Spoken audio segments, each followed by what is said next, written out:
Chapter 1. Luffy and Brian.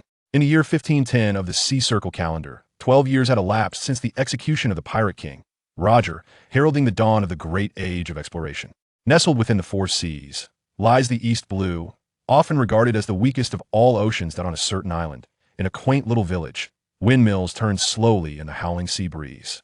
Creak, dingling, the door of a tavern swung open, and a diminutive figure entered without hesitation, making a beeline for the bar, exuding an air of familiarity as though this was a frequent haunt.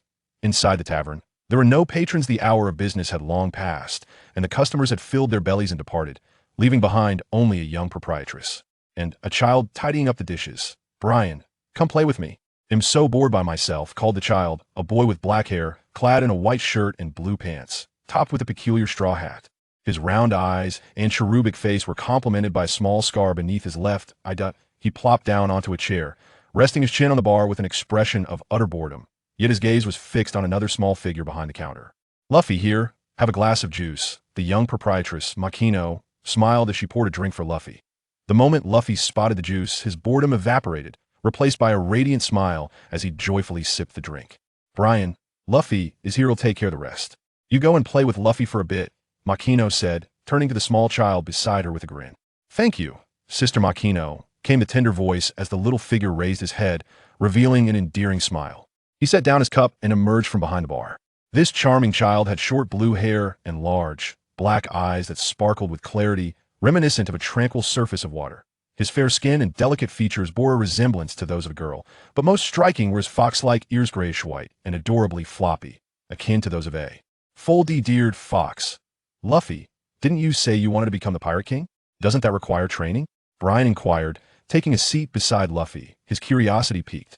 Ever since meeting Luffy, he had been regaled with tales of his aspirations to become a pirate, which had since evolved into the dream of becoming the Pirate King. "Don't worry, Brian.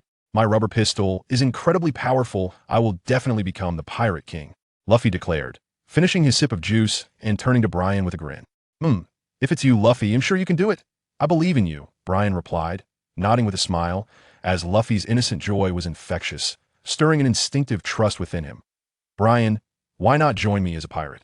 I can make you my first mate," Luffy exclaimed cheerfully, cradling his cup with both hands.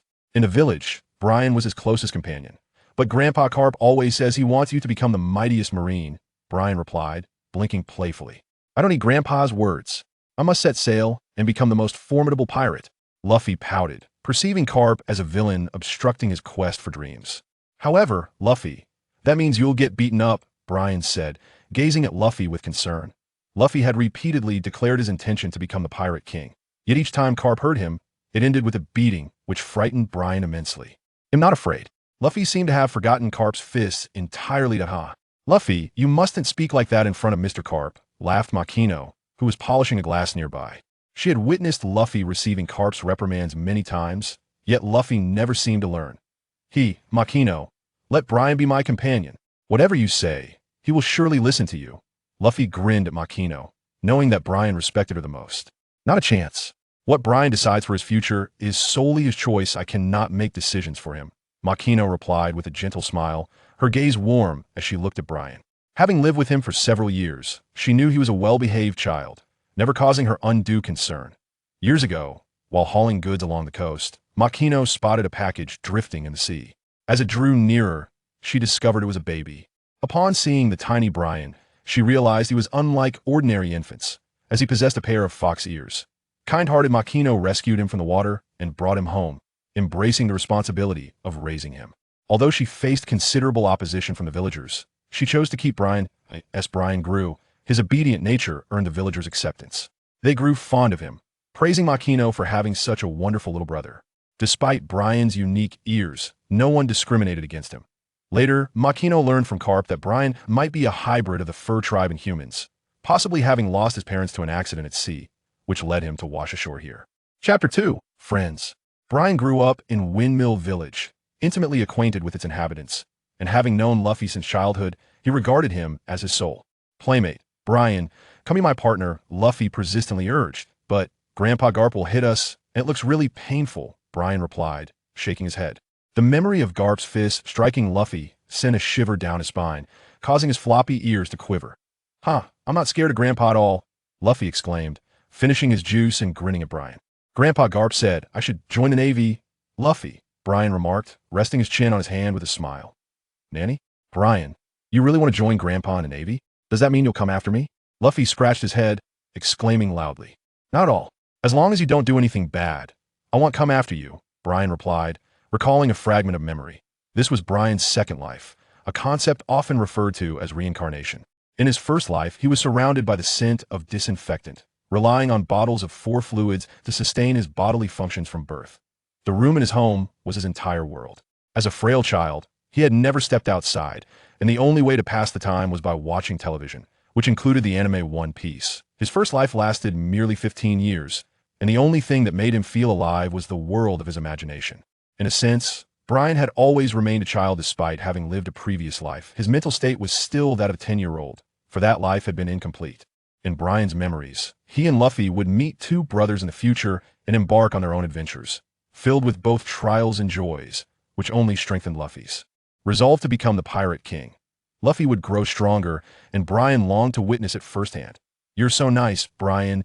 Luffy beamed upon hearing that Brian would not come after him. Yeah, Luffy is my best friend, Brian replied with a smile, as Luffy was the first peer he had ever made in his life. Unlike Makino, who was both a sister and a slightly older friend, the adults in the village were all his elders, treating him with great kindness. He, even if I become a pirate, Brian will still be my friend, Luffy said joyfully at Brian's words. Luffy, let's go out and play, Brian suggested. Sure, let's go. Luffy jumped off the stool and dashed towards the door. Makino, I'm heading out, Brian called to her. Go ahead, but be safe, Makino replied, smiling as she gently ruffled Brian's hair and playfully pinched his ears. Makino, please don't touch my ears. It tickles. A faint blush appeared on Brian's face as he slightly turned his head to evade Magino's hand, for his ears were particularly sensitive.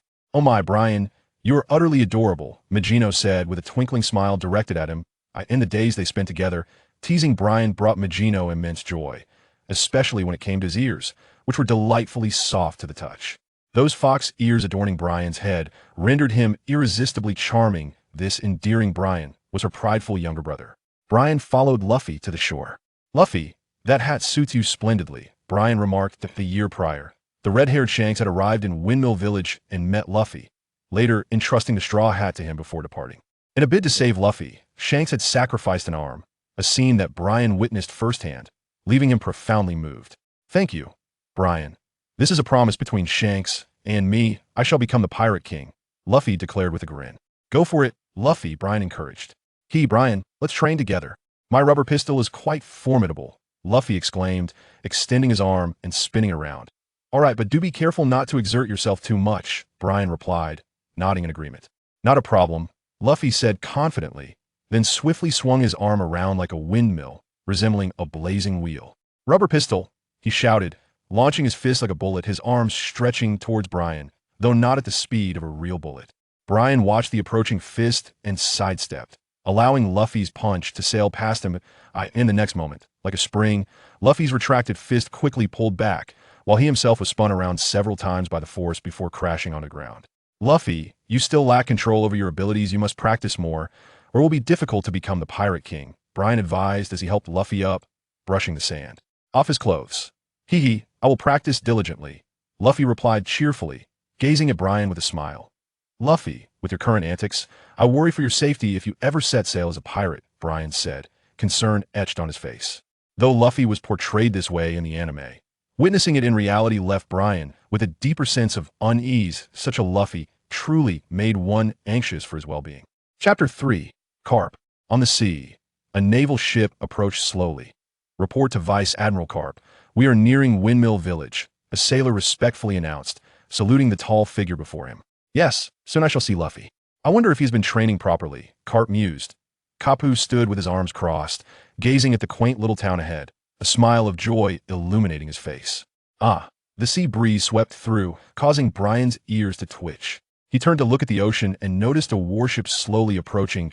At the bow of the ship stood a formidable figure, unmistakably Kapu, his grandfather. Luffy, Grandpa Kapu has returned. Aren't you going to hide? Brian asked Luffy, knowing well that every time Kapu came back, Luffy would inevitably face his wrath, for Luffy never concealed his thoughts, speaking whatever came to his mind. No need. I'm not afraid of Grandpa. Luffy replied nonchalantly, his gaze fixed on the approaching warship. Just don't mention pirates in front of Grandpa Kapu, or you'll get a beating.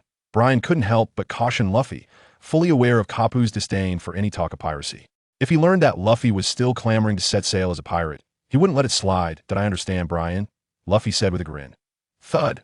The warship docked, and a row of sailors disembarked, with the towering figure of Kapu leading the way. Grandpa Kapu, welcome home. Brian, pulling Luffy along, approached Kapu and greeted him with a smile. Oh, it's Brian. And Luffy, you're also here to greet your grandfather?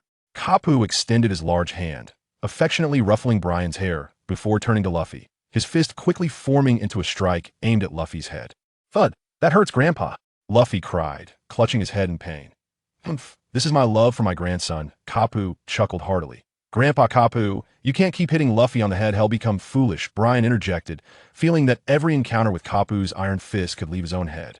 Spinning it was a wonder Luffy had endured so long under such blows. Ah, fret not. Luffy is my grandson. Kapu dismissed the concern with a carefree laugh. Curse you, Grandpa. One day, he'll set sail and become the strongest pirate in the world. Luffy shouted defiantly, still clutching his throbbing head. Nanny? Luffy, you're still spouting such nonsense? It seems I've been too lenient with you. Kapu's expression hardened at Luffy's words, and he swung another punch, sending Luffy crashing to the ground, unconscious. Luffy, are you all right? Brian rushed to help Luffy up, noticing the swirling circles in his eyes, indicating that Kapu's punch had indeed taken its toll. Luffy remained unresponsive for a while, dazed. Brian, come with me to the village chief, Kapu instructed, lifting Luffy with one hand as he spoke to Brian. Brian followed Garp to the village chief's residence, where the chief was leisurely resting at that moment. Chief, I have returned. Before even crossing the threshold, Garp bellowed. Making such a racket upon your return, it's utterly unbearable. The village chief emerged, and upon seeing Garp, he scolded him loudly. Allow me to change into some proper attire. Garp, unfazed, tossed Luffy to the ground and nonchalantly entered the house. After a brief interval, Garp reappeared, clad in simple clothing, having shed his former naval uniform. This juncture, Luffy had already regained consciousness. Upon noticing Garp approaching him, he instinctively attempted to flee. Yet, before he could make much distance, a large hand swooped in from behind, effortlessly lifting Luffy off the ground. Release me, you vexatious grandfather, Luffy exclaimed, writhing and shouting in protest. In this place, you remain unrepentant, Luffy. Come with me. I wish to introduce you to someone. Brian, you should join us as well. Garp's grip on Luffy was as unyielding as steel, impervious to Luffy's desperate struggles. Yes, Grandpa Garp.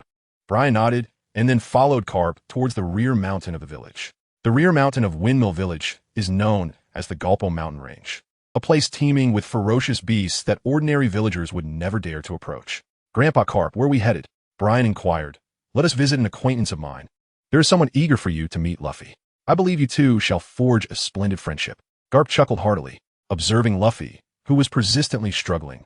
Brian lifted his gaze towards the sliver of azure visible through the foliage. If his memory served him correctly, this time Luffy would encounter that significant individual. Grandfather, release me. I have made up my mind.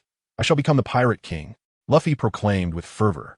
Silence. After a brief separation, you've changed so much. It's that wretched red-haired Shanks who has led you astray. Garp's forehead creased as he erupted in indignation. Do not speak ill of Shanks, Luffy retorted, swinging his fist at Garp. Garp snorted dismissively, tugging Luffy forward. Even as Luffy clung to the great tree, it proved utterly futile. Brian followed closely behind them, venturing deeper into the heart of Galbo Mountain. Chapter 4. Ace of Galbo Mountain. At the summit of Galbo Mountain stood a house, adorned with a pirate flag atop its roof. Hood.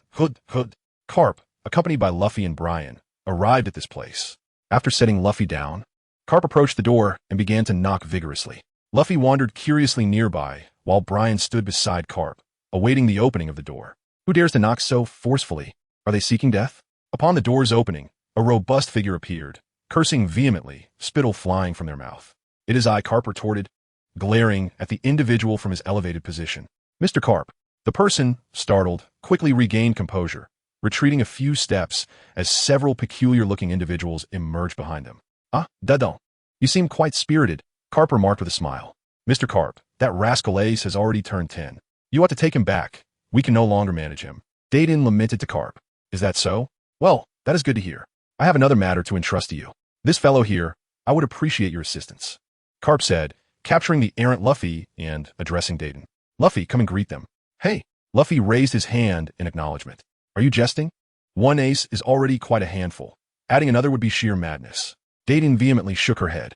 Very well, then I shall simply have you all imprisoned, Garp declared, playfully pinching his nose as he surveyed the band of mountain bandits. That would not do. We certainly do not wish to end up in prison. Dayton and her companions responded with fervent headshakes. Then, I entrust Luffy to your care, Garp proclaimed decisively, relinquishing Luffy to the mountain bandits. Observing Dayton and her crew, Brian understood that although they were bandits, they were not inherently malevolent. Their harsh words masked a fundamentally kind-hearted nature. Greetings, I entrust Luffy to you from here on. Brian smiled at Dayton and the others. Upon hearing Brian's voice, Dayton and the others finally turned their attention to him, having previously overlooked the fact that another adorable little one was following behind Garp. This little one was quite polite. Garp, you wouldn't bring this little one here, would you? Dayton inquired, feeling a slight fondness for Brian. He's called Brian, a very obedient child. You won't be causing any trouble here, Garp replied with a smile. Introducing Brian to Dayton. Why not leave this little one behind and take the other mischievous one with you? Dayton suggested, glancing at the rambunctious Luffy, who reminded him of Ace, causing a slight headache. That won't do. It's settled then, Garp declared confidently. At that moment, Luffy suddenly shouted angrily, glaring into the nearby thicket. Garp and Brian looked up to see a slightly older boy sitting atop a massive water buffalo, gazing coldly at Luffy. Well, if it isn't Ace, Garp said as he approached, with Brian following closely behind. Luffy, Brian, this is Ace. You'll be living with him from now on. Hello, Ace, I'm Brian. Brian greeted cheerfully, despite Ace's aloof demeanor. Ace, taken aback by Brian's presence, noticed his fox-like ears and stared, intrigued. He had never encountered anyone quite like Brian before. You're not human, are you? Ace finally remarked after a moment of contemplation. Ace, Brian is from the fur tribe. Aside from his ears, he's just like us. Why don't you two get acquainted? Garp observed Ace's curiosity towards Brian and chuckled as he stepped away. Apologize, you scoundrel. Luffy glared at Ace, ready to brawl.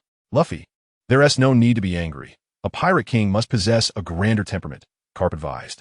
Brian took out a tissue and gently wiped Luffy's face. You're right, Brian. I am destined to become the king of the pirates, and I forgive him, Luffy said, his displeasure vanishing in an instant as a smile spread across his face. Ace, is this magnificent beast your quarry? How impressive. Luffy's eyes sparkled with admiration as he gazed at Ace. It has nothing to do with you, Ace replied coldly, jumping down from the buffalo. Ace, Luffy will be living here with you from now on. He could be rather reckless, and I am somewhat concerned. Would you kindly look after him? Brian bestowed a gentle smile upon Ace. Upon witnessing Brian's smile, Ace nearly mistook him for a girl, paired with those fox ears. He appeared exceedingly adorable. Even Ace, who typically exhibited indifference towards others, found himself momentarily dazzled by that smile. Such a tender expression, yet Ace mused inwardly. Once he becomes aware of his true identity, he will undoubtedly resemble those others. I am not that free, Ace remarked, casting a sidelong glance at Brian. Ace, I implore you, Luffy is a rather lonely individual. When I'm not around, having you by his side would put my mind at ease.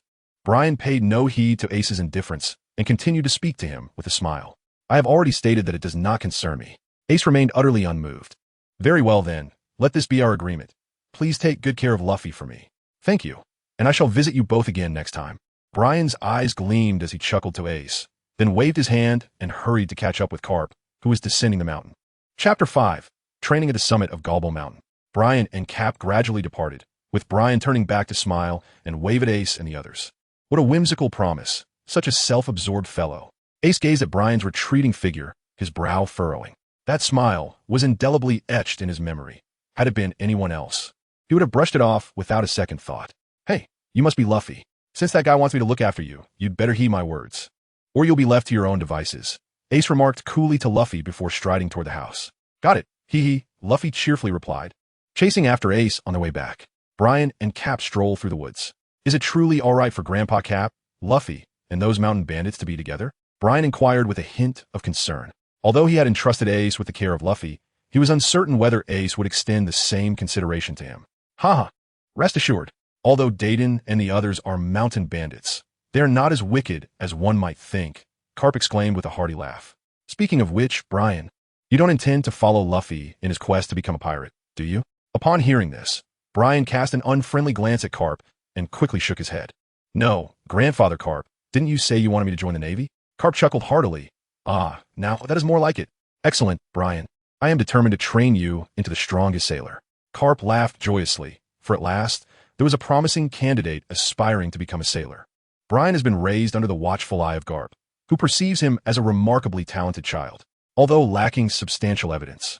Garp's intuition strongly suggests that Brian possesses great potential. With proper training and guidance, he is destined to become an admirable Marine. Grandpa Garp, how will you train me? Curious. Brian inquired, well, Kapu, do you prefer using your fists or weapons? Kapu gazed at him and replied, I am uncertain. Is there truly a distinction? Brian was perplexed by Kapu's meaning. In this world, there are three paths to strength. One is through physical prowess, another through swordsmanship, and the last through the consumption of devil fruits. My fists are the hardest upon these seas, thus I have chosen the path of physical combat. With that, Kapu proudly raised his fist.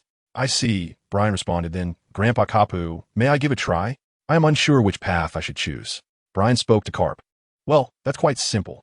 I shall have my lieutenant instruct you for a while, as I can afford to linger a bit longer in Windmill Village during my vacation. Carp replied as he walked. Thank you, Grandpa Carp.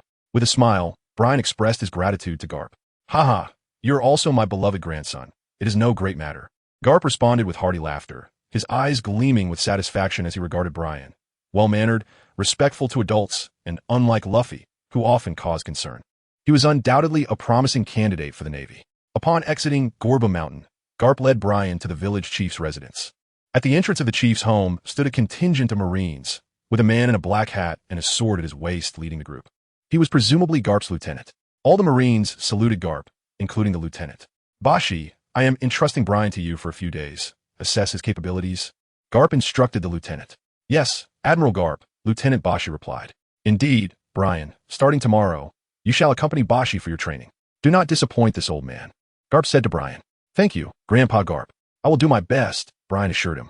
Brian nodded appreciatively. Garp was indeed a hero of the Navy, and his aide must be exceptionally capable as well. With such individuals to guide his training, success would surely come with ease. Haha, that's wonderful. Now, hurry back and don't keep Margino too worried, Garp said, giving Brian a gentle pat on the head. Goodbye, Grandpa Garp.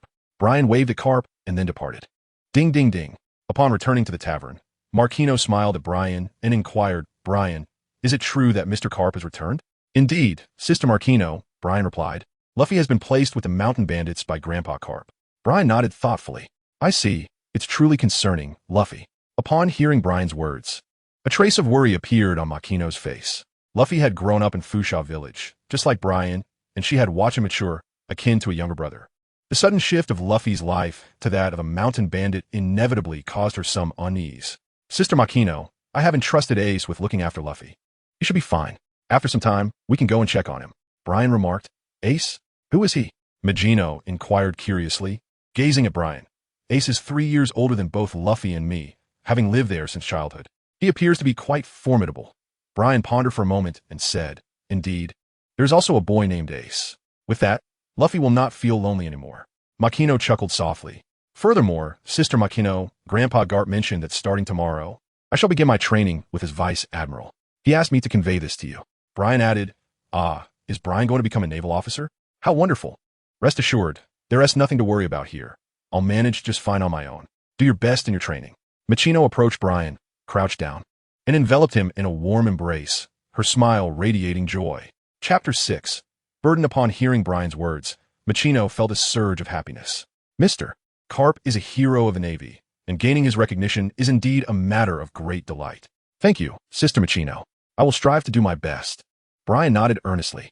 Ah, Brian is so adorable, Machino exclaimed, gazing at his serious expression, squeezing him tightly, feeling a sense of comfort. The following day, early in the morning, Brian arrived at the village chief's doorstep. At that moment, Garp's aide, Bossy, was already waiting for him. Follow me, Bossy instructed, leading Brian to the shoreline. He then produced 2 bracelet-like devices and secured them around Brian's ankles. These are weights. I want to test your resolve. Your first task is to run along this coast until you can no longer continue. You must not stop. Bossy regarded Brian with a measured gaze. Although Garp had informed him that Brian was of mixed heritage from the Fur tribe, it was evident from his appearance that he had not inherited much of their lineage. Otherwise, he would not resemble a human so closely. I understand, Brian replied. Brian discerned that Bosch appeared to have little patience for idle chatter. He nodded and commenced his preparations to run. Feeling the weight on his feet, Brian did not find it burdensome enough to impede his movement. He estimated that the weight of the anklet-like restraint was merely around 20 kilograms. Brian was uncertain of the exact weight of 20 kilograms. However, the fact that he could still lift his feet suggested he was capable of running. Top. Brian commenced his run, tracing the coastline with determination. Initially, he moved with ease, yet gradually, perspiration began to bead upon his brow, and his breaths grew increasingly labored, his steps becoming somewhat heavy. However, he had not yet reached the point of utter exhaustion. His pace slackened as he meticulously regulated his breathing, striving to alleviate his discomfort. As time progressed, 2 hours elapsed. Brian trudged along the coastline, his steps heavy, yet he continued to run despite his significantly reduced pace. Drops of sweat fell upon the sandy shore, his face glistening with perspiration. Nevertheless, his gaze remained bright. Although his body was weary, his spirit was undeterred, far from reaching its limits. Indeed, as Vice Admiral Garp had remarked, he was a promising talent. Beside the shore, his aide, Bossy, observed Brian as he persevered through 2 hours of running without faltering. A flicker of admiration crossing his eyes. Had it been a mere casual run, Bossy would not have been surprised if Brian had sustained it for the entire morning. However, the weights strapped to Brian's feet were each 20 kilograms, totaling an impressive 40 kilograms. Such a burden would be challenging even for a 10-year-old to sustain for 2 hours. One could reasonably expect exhaustion to set in after just over an hour. Yet, at merely 7 years of age, Brian managed to carry such weight and run continuously for 2 hours, a testament to his remarkable physical prowess. Vice Admiral Garp had tasked Bossy with assessing Brian's capabilities.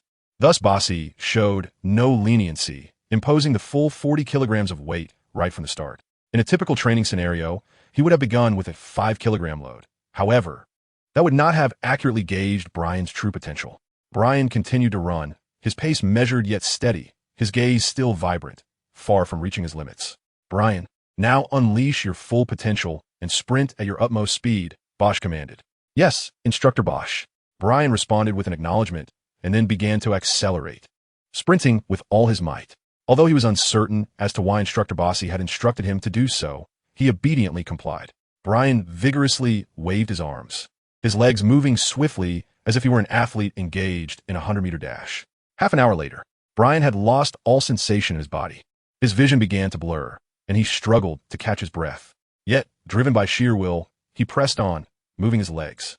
Suddenly, with a thud, Brian's legs gave way, and he collapsed onto the ground. Well done, lad, Bossy remarked as he approached, lifting Brian and making his way towards the village chief's home. How is he? Garp inquired, reclining in a chair and casting a glance their way. Yes, quite an impressive young man. Your judgment is commendable, Admiral Garp, Bossy replied, gently placing Brian onto a recliner, a subtle smile gracing his lips. That is splendid. Brian is surely destined to become a formidable Marine, Garp exclaimed, laughter bubbling forth. Though his own assertions may seem questionable, Bossy's unwavering confidence in such matters reassured him that his assessment was sound. After a while, Brian regained consciousness. Lying in the chair, and upon sitting up, he realized he was famished. Eat this, a massive chunk of meat appeared before him, a bone protruding prominently. Brian looked over and discovered it was Instructor Bossy, accompanied by an array of food still emanating warmth, evidently freshly prepared. Thank you, Instructor Bossy. Brian expressed his gratitude and took the bone, savoring the meat. Regardless of the circumstances, one must never allow their stomach to go hungry. Observing Brian gradually devour the ample food before him, Boss nodded approvingly. Brian, how does it feel to exercise? Garp inquired with a smile. It is somewhat arduous, yet immensely fulfilling. I feel as though I have grown a little stronger. After Brian had his fill, he clenched his fists, sensing a subtle increase in his strength. Chapter 7. The Swing of the Sword Outside. Upon hearing Brian's words, Cap laughed heartily. Indeed, it is true that with diligent training, one will inevitably grow stronger over time. In the afternoon, Brian followed Bossy once more to the shore. This time, Bossy similarly produced 2 weighted iron rings, fastening them onto Brian's hands, and then unveiled 2 wooden swords. Next, I shall instruct you in the art of swordsmanship. Pay close attention to my movements, Bossy stated. He tossed 1 wooden sword to Brian and began to demonstrate the swordplay. Brian, grasping the wooden sword with both hands, imitated Bossy's actions, swinging it with growing confidence. As he practiced, he keenly observed Bossy's technique, gradually refining his own movements. Once Brian seemed to have acclimated to the motions of wielding the sword, Bashi halted and began to guide him on how to properly execute the swings. "That is sufficient. Continue in this manner and see how long you can endure," he advised. After correcting Brian's stance, Bashi seated himself nearby, watching intently. Brian swung his sword again and again. Though lacking the sharpness of Bashi's strikes, his movements were nonetheless quite proficient. How heavy it is! As Brian wielded his sword, he pondered the stark contrast between the sensation of the iron ring adorning his foot and that encircling his hand. The latter required a greater exertion. With each stroke, one sword strike, two, three, he gradually swung the blade. And an epiphany dawned upon him. The wooden sword felt as if it were an extension of his own arm, alleviating much of the fatigue that had previously burdened his hand. Though the origin of this newfound feeling eluded him, Brian considered it a fortuitous sign, perhaps indicative of an innate aptitude for swordsmanship. 3 hours later, Brian had already closed his eyes, yet his hands continued to wield the wooden sword with fervor, his entire body drenched in perspiration. With each swing of his blade, a whisper of wind echoed. It was evident that he was nearing his limits. Bosi observed Brian, murmuring to himself, although Brian's swordplay gradually exhibited a certain momentum, with each strike executed with precision and control. The trembling of his arms and the sluggishness of his movements indicated that he was utterly fatigued. What astonished Bosi even more, however, was Brian's innate talent for the sword. Even through mere practice, he was capable of evoking a profound sense of the sword's essence. Brian's condition was immediately apparent to Bashi. Brian, during his inaugural sword practice, experienced that extraordinary sensation of wielding the blade as an extension of his own limbs, a feeling that even the recruits at the Marine headquarters in Marineford have yet to attain. Clang! The wooden sword in Brian's hand finally fell to the ground, his hands trembling, fingers nearly numb, and coupled with the 2 iron rings. He can no longer lift them. "Well done, Tom, head back." Bosi approached Brian, removed the iron rings from his hands, and then led him away from the shore. Along the way, Brian and Bosi parted ways. Upon returning to the tavern, Marquino looked at Brian, noting his weariness, and felt a pang of sympathy. "Brian, you seem quite exhausted from your training." "It's nothing, Sister Marquino. I feel capable, just a bit fatigued and somewhat hungry." Brian smiled at Marquino and said, "Marquino, if you are too tired, there is no need to attend the training. You're still young, merely 7 years old. You can wait until you grow a bit older to begin your training." Marquino gently wiped the dust from Brian's face, observing his somewhat disheveled appearance and the trembling of his hands, which indicated the arduousness of his training. "Rest assured, Sister Marquino, there is no need for concern. I shall become a formidable navy, protecting you, everyone in the village, and Luffy." Brian shook his head. "Thank you, Brian. Let's have our meal first. You must be hungry. After we eat, you should take a shower and rest well. You have training to attend to each day, don't you?" Marcy gently patted Brian's head.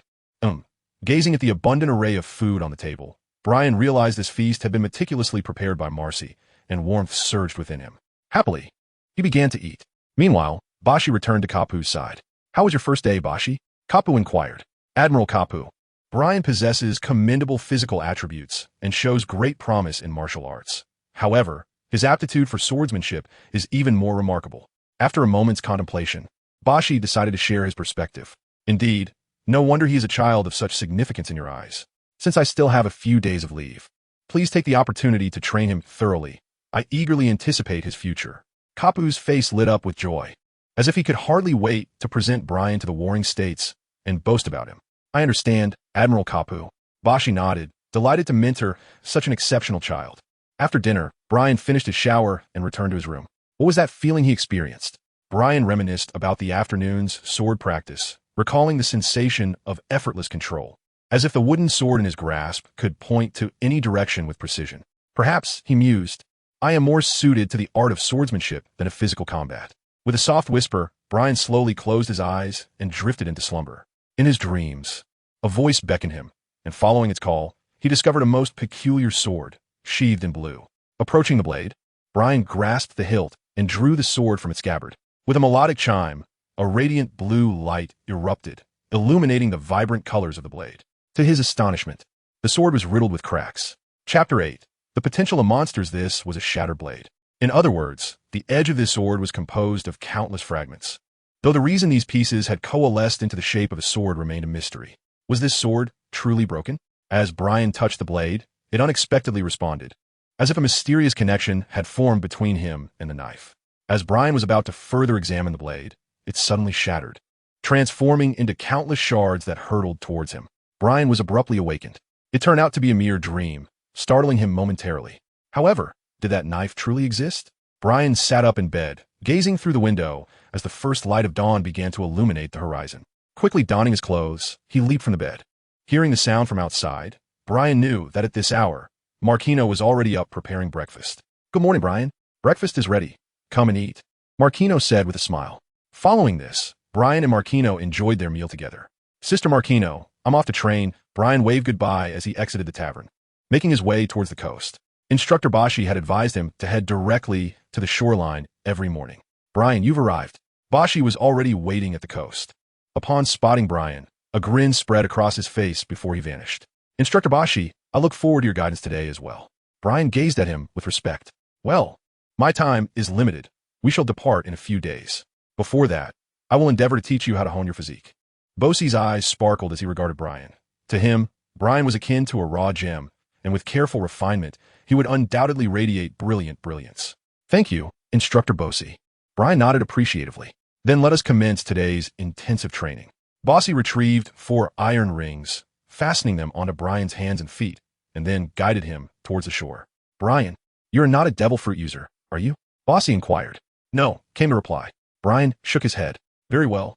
Today's training will consist of swimming in the sea while wearing these 4 weighted wristbands. Do you know how to swim?" Bosie looked at him. "Yes, I have learned." Brian nodded. "Then let us commence." Bosie gestured towards the ocean. Ding dong. Brian approached the shore and then leaped into the sea, commencing his swim. Swimming with added weight significantly increased the resistance he felt. However, Brian's physique had already acclimated to half of the burden. Although it was strenuous, as long as he maintained a steady rhythm, he could still swim effectively. This adaptability could be considered a testament to Brian's innate physical talent, enabling him to swiftly adjust to various changes. On the shore, Bashi observed Brian's swimming posture with astonishment. The journey of strengthening oneself could be likened to an evolutionary process, arduous and gradual. Yet, there exist individuals in this world who progress at a visibly rapid pace, becoming increasingly formidable day by day. Once they exert effort, their growth can be daunting. Such individuals are referred to as monsters. At the Navy headquarters in Marineford, there are currently 3 vice admirals known to the world as monsters: Admiral Akainu, Admiral Kazuru, and Admiral Akiji. Of course, Vice Admiral Garp, the hero of the Navy, is also undeniably a monster, albeit with a reputation for being somewhat unreliable. Today, in Brian, Bashi perceived the potential of a monster. Just yesterday, Brian had donned the weighted vest for the first time during his specialized training. Although he performed admirably, Bashi had not anticipated how swiftly he would adapt. Initially, Bashi thought Brian's body would be somewhat sluggish today, but it appeared he showed no signs of such. In light of this, I am indeed eager to witness your future. Bashi gazed at the small figure gliding across the sea, his face reflecting anticipation. However, he understood that he could only teach Brian how to cultivate his physique over the next few days. Witnessing Brian's remarkable future was still far too premature. A week later, at the port of Windmill Village, Brian stood on the shore, watching Garp and his aide Bashi aboard the warship, vigorously waving his hand at them. "Goodbye, Grandpa Garp, and thank you, Instructor Bashi, for your guidance this week. I will continue to train diligently in the manner you have taught me." Observing Brian's diminutive figure, Garp laughed heartily. "Rest assured, old man will return for another holiday soon." Ha ha. The warship slowly departed from the port, soon becoming just a silhouette. As he bid farewell to Garp and Bashi, Brian recalled the events of the past few days, a joyful smile gracing his face before he turned and headed back to the tavern. On board the warship, Garp turned to Bashi. "Bashi, what are your thoughts on Brian?" Meeting Garp's gaze, Bashi pondered for a moment before articulating, "I cannot envision that child's future. What I can say with certainty is that one day, he will undoubtedly become a true monster." Ha ha, a monster indeed. How splendid. Even as a monster, Brian will be a monster of the Navy. And that is a promise I made with him. Upon my return, I shall undoubtedly persuade the warring states to grant me a few extra days of leave. For I have indeed discovered a remarkable talent for the Navy. Ha ha. Garp laughed heartily, disregarding his usual demeanor. Observing such a jovial Garp, if it were any other time, Borsellino would likely display his sense of resignation. However, this occasion was different. Vice Admiral Garp was correct. It is anticipated that Brian will evolve into a formidable force within the Navy. Chapter 9. Sword Zen. Upon returning to the tavern, Marjorie inquired with a smile, "Has Mr. Garp and the others already departed? After serving a guest a beer. Yes, Sister Marjorie, Grandpa Garp and the others have indeed left, replied Brian. Brian replied with a remark and then began to assist Marquino skillfully, for he had been helping Marquino since the tender age of 4. Uncle Brew, your beer. Brian served beer to the patrons. Brian, you remain as charming as ever today. The guests within the tavern chuckled and teased Brian. It was a long-standing source of amusement for them. These patrons were villagers, well acquainted with both the landlady, Marcy, and Brian himself. Thank you. Brian chuckled as he spoke. Initially, he would turn crimson every time they teased him. However, as their playful banter became more frequent, Brian grew accustomed to it, no longer feeling embarrassed by the jests of these regular patrons. If only Brian were a girl, I would raise my son to bring her home. One guest remarked with a laugh. You might want to reconsider your son. Mine is much more suitable. Stop daydreaming, for Brian is undoubtedly a true gentleman. The patrons at the tavern engaged in spirited conversation around the topic of Brian, completely oblivious to his presence among them. Oh my, the guests truly adore Brian, Marquino observed, a smile gracing her face as she listened to their chatter. Brian had always been particularly popular with the patrons, bringing a lively atmosphere to the tavern. Yet, it was evident that their affections leaned more towards the enchanting Marquino. Brian broke into a smile, a warm expression that mirrored that of Marquino, making him appear exceedingly endearing. Truly, he was a most remarkable younger brother, a source of pride for his sister. Marquino knelt down and placed a gentle kiss on Brian's forehead, her face illuminated by a tender smile, evoking the essence of affectionate siblings. Sister Marquino, I am no longer a child. Such gestures make me feel a bit shy, Brian said, taking a couple steps back, his fox ears twitching involuntarily. What is there to be shy about? The former Brian relished being close to his sister. Has he begun to dislike her? Marquino gazed at Brian with a beaming smile. Not at all. I adore you, Sister Marquino. It's just that I have grown up. Brian shook his head, his cheeks tinged with a slight blush. Indeed, it seems that our little Brian has grown into quite the young gentleman. Marquino gazed at Brian with a sense of comfort.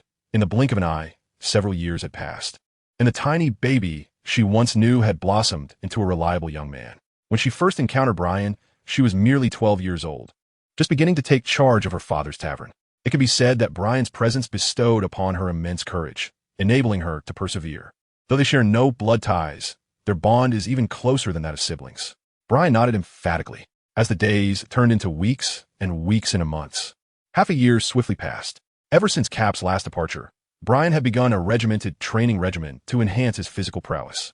Each morning, he would venture to the coastline, dedicating 2 hours to honing his martial skills. During the forenoon and afternoon, he assisted in the tavern. As dusk approached, he would return to the shore to practice his sword meditation, a discipline imparted to him by Bashi before his departure. In the tranquility of the surroundings, this practice deepened Brian's understanding of the way of the sword. Bashi had informed him that he possessed remarkable talent in this art and must never neglect his training. As night fell, Brian remained by the coast, tirelessly swinging his sword. Since that fateful day, he had continuously worn the weighted iron rings that Bashi had left him, each weighing 30 kilograms. The placement of these rings on his limbs did not impede his physical development, for he was still a mere 7-year-old. A full body weight would have undoubtedly stifled his growth, but now, having fully adapted to the burden of the 4 rings, he felt as if they were non-existent, causing no disruption to his daily life. After such extensive training, Brian could distinctly sense that his physique had grown more robust, his strength had increased, and his senses had sharpened. The feel of the sword, his grip, had transformed as well. On this day, the village head approached Marquino at the tavern, expressing a desire for Brian to accompany him to visit Luffy, whom he had dearly missed after half a year apart. I too have missed Luffy. Let's go see him, especially since the tavern is closed today, Marquino remarked as she prepared a few items. Once ready, Brian led the village head and Marquino towards the Gordo Mountains behind the village. Upon entering the mountains, the sounds of wild beasts echoed through the air, and the village head, glancing at the ominous woods, felt trepidation about potential dangers lurking within. Fate, however, had other plans as a gray wolf. The size of a water buffalo sprang forth from the underbrush, its eyes glinting with a predatory green light, fixating menacingly on the trio. Brian, stay behind me, the village head commanded, brandishing his cane as a weapon to shield Marquino and Brian. Village head, Marquino, I am strong now. Let me handle this, Brian asserted, despite the imminent threat to their lives. Brian approached the village chief and Marquino, turning back to offer them a reassuring smile before striding towards the menacing gray wolf. Child, return quickly. You cannot defeat it, The village chief expressed his disbelief in Brian's words. "Brian, be cautious," Marquino remarked with concern. Yet upon witnessing Brian's smile and recalling the arduous training he had undergone over the past 6 months, she began to consider that perhaps faith in him was warranted. Fixating on the formidable gray wolf before him, Brian's small frame exhibited no tremor. His eyes sparkled with determination as he clenched his fists and charged forth. In a swift motion, the wolf was taken aback by Brian's unexpected aggression and remarkable speed, leaving it momentarily stunned. Brian leapt before it, delivering a powerful punch to the wolf's head. A mournful howl escaped the wolf's lips, its head spinning with pain, bewildered by the immense strength possessed by this seemingly diminutive human. Before the wolf could recover, Brian unleashed a flurry of punches, each landing squarely on its head. With a resounding thud, the wolf collapsed, its eyes rolling back in defeat, rendered unconscious. "Is this truly Brian?" The village chief stood in astonishment, unable to articulate his shock at witnessing Brian subduing a creature as formidable as a water buffalo with mere punches. Brian has become formidable. Marquino reflected joyfully upon witnessing this transformation. "Village chief, Sister Marquino, let us depart swiftly." Brian turned around and smiled at the two, and if others were to witness this, they would find it hard to believe that such an endearingly cheerful child could effortlessly vanquish a gray wolf. Brian had indeed become quite dependable. The village chief chuckled softly, shaking his head, and then, lost in his own thoughts, he passed by Brian and made his way up the mountain. Brian and Machino exchanged a smile before following suit. The trio ascended to the mountain peak where the bandits of Dayton resided. "Damn it, I must drive those little brats away. If this continues, the Dayton family will be overrun by them, and I can hardly bear it any longer," Dayton growled through clenched teeth. "However, boss, the bandit family has already been overtaken," added Bandit Dogura. "In any case, I can no longer tolerate those youngsters. I shall expel them, and my agreement with Cap is of no concern to me," Dayton declared angrily. Just then, a voice suddenly echoed from behind. "Hey!" Upon hearing this, Dayton mistakenly thought it was Cap, and, without waiting to see who it was, dropped to the ground. I'm sorry. What I said earlier was just a jest. My apologies. I heard that Luffy resides here." Machino greeted with a smile. Dayton looked bewildered at the village chief, Machino, and Brian. "Aunt Dayton, it's been a while. How have you been?" Brian greeted her with a smile. "Oh, it's you," Dayton exhaled in relief. She remembered Brian quite well. He was an obedient child, remarkably polite, far superior to Luffy and his companions. "Machino, Brian." At that moment, Luffy dashed out of the house, surprised to see Machino and Brian. "You look lively. We were worried since we hadn't seen you for 6 months, so we came to check on you," the village chief remarked to Luffy. "Oh, chief," Luffy exclaimed. "Seeing you in such good spirits puts my mind at ease." Brian gazed at Luffy, noticing that he remained as cheerful as ever, unchanged and delightful. Filled with joy, he extended his arms to embrace Luffy. Brian's scent is still so pleasant," Luffy exclaimed happily. Upon hearing this, Brian felt indifferent. Luffy was a remarkably innocent child, unreservedly expressing his thoughts. "Hey, who is that?" At the entrance, 2 children gazed at Luffy and Brian. "Sabo, this is Brian, the one Luffy initially entrusted with his care. He is quite a gentle soul," Ace remarked to the child beside him. "A gentle soul? Is he a girl, then?" "He is so beautiful," Sabo responded. "Not at all. Brian is a boy. You mustn't say such things in his presence later," Ace cautioned. "I understand. Seeing how lovely he is, I mistook him for a girl," Sabo admitted, scratching the back of his head.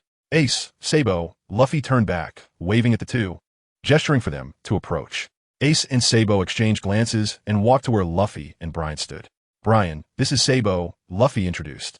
"Hello, Sabo, I am Brian," Brian replied. Brian surveyed him with a smile, adorned with a gentleman's hat and dressed like a little aristocrat. His laughter revealed a gap where a tooth was missing, though it would likely grow back in due time. "Hello, Brian," Sabo replied with a grin. Upon witnessing Brian's smile, it was no wonder Ace had spoken so fondly of him.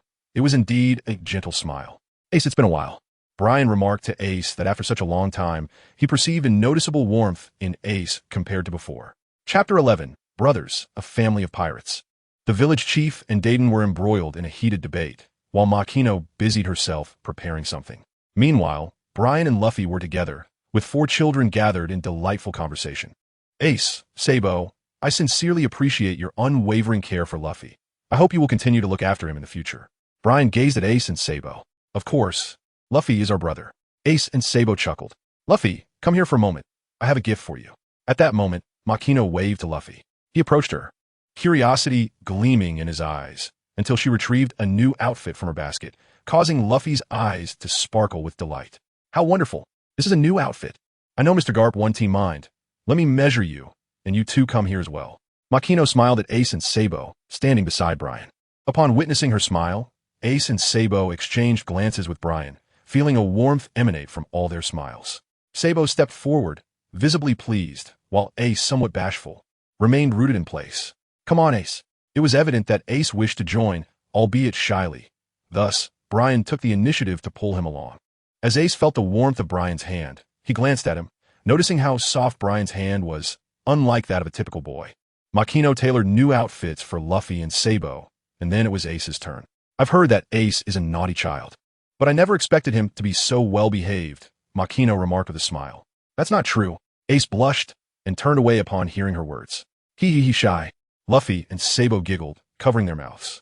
You two will look splendid later. Ace shot them a glare, and had it not been for Makino telling him to stay still, he would have dashed toward them. Observing Luffy and Sabo struggling to contain their laughter, Brian too broke into a smile, feeling the joy surrounding them. Sabo, momentarily dazzled by Brian's smile, pondered how it was possible that Brian was a boy. Had he been a girl, he surely would have grown into a stunning beauty. Brian, why are your ears different from ours? Sabo inquired with curiosity. I thought Luffy and Ace had already told you. I'm actually a hybrid of the fur tribe and humans, but I haven't inherited much of the fur tribe's traits. Aside from my ears, I am indistinguishable from humans. Brian pointed to his ears and shook them. How astonishing. It turns out that Brian belongs to the fur tribe. I never anticipated that there were indeed other races beyond our realm. I am determined to set sail and explore the world outside, Sabo exclaimed excitedly. It is still too early, but you are right, Sabo. We will inevitably embark on our maritime journey one day. Ace approached, clad in new attire, his face radiating joy. Me too, me too. Luffy raised his hand and shouted loudly. Are you all planning to become pirates? Brian inquired. Indeed, we have made a pact to become pirates and sail freely across the vast ocean. Ace and Sabo nodded affirmatively. Keep it up. If it's you, I wholeheartedly believe you will succeed. Brian encouraged. So, Brian, will you also become a pirate? Sabo inquired. Ace looked at Brian with curiosity, eager to discern what path he would choose as he matured. The notion of Brian as a pirate seemed rather incongruous. After all, Brian was destined to join the Navy. The Navy, Luffy interjected. If that's the case, we shall become adversaries in the future. Sabo and Ace gazed at Brian in astonishment. Not at all. If I join the Navy, my role will solely be to apprehend those wicked pirates. Furthermore, even if I'm a Navy officer and you're pirates, we shall still remain friends. Brian shook his head and smiled at the three of them. Ace and Sabo exchanged glances, sensing the sincerity in Brian's words, devoid of any deceit. Ace, Sabo, let us share another brotherhood toast. Brian is a wonderful person. I am certain you will come to appreciate him. Let us welcome Brian into our brotherhood. Luffy suggested to Ace and Sabo. A future pirate and a future Navy forming a bond? Luffy, you truly are amusing. Sabo could not help but chuckle at Luffy's remark. Isn't it splendid? Brian is a fine fellow, and Luffy holds him in high regard. However, I do wonder, between Brian and Luffy, who is the elder? Ace pondered aloud. I am 2 months older than Luffy, Brian remarked. He recalled that Magino had told him that 2 months after adopting him, Grandpa Cap returned to Windmill Village with a newborn Luffy in his arms. Thus, Brian is 2 months older than Luffy. This makes Brian the third brother, while Luffy is the fourth. Sabo struck his left palm with his right hand. Indeed, we are about to gain another brother. Ace also smiled. Are you truly certain about this? Ace, Sabo, do you both have such unwavering faith in me? Brian tilted his head, gazing at them with a look of confusion, his ears twitching slightly. Despite having grown up alongside Luffy and being quite familiar with him, Ace and Sabo were evidently not the sort to easily trust others. Why then had they so readily accepted him? Chapter 12. The Brotherhood Toast Thud. Observing Brian in this manner, Ace and Sabo felt as though their hearts had been struck by a bullet. For some inexplicable reason, when their gazes met Brian's, they found themselves blushing. Well, that's beside the point. Let us partake in our brotherhood toast. I shall fetch the wine, so please wait a moment. Ace found Brian to be rather endearingly excessive, and he awkwardly turned to retrieve the drink. What is wrong with Ace? His face is so flushed. Could he be unwell? Seeing Ace in such a flustered state, Brian inquired with concern. No, he's merely a bit shy, Sabo chuckled, scratching his head. Indeed. How could Ace possibly be ill? He is remarkably strong. Luffy chimed in. Illness has little to do with strength, does it? Brian blinked, realizing that Luffy's words were sometimes rather difficult to comprehend. His thought process diverged from that of ordinary people. "What are you all discussing?" Ace emerged, holding a bottle of wine and 4 bowls. Without uttering much, he said, "Come on, once we drink this brotherhood wine, we shall be bound as brothers." Sabo took a bowl from Ace, gesturing for him to pour the wine. Ace filled the 4 bowls and then lifted them, gazing at Brian and the others. "Once we partake of this drink, we will be brothers. Regardless of whether we are Navy or pirates or sailing on different ships, that bond remains unchanged." Sabo, Luffy, and Brian also raised their bowls, clinking them together.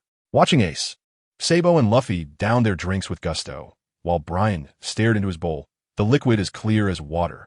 Yet the pungent aroma reminded him that this was indeed wine, not beer.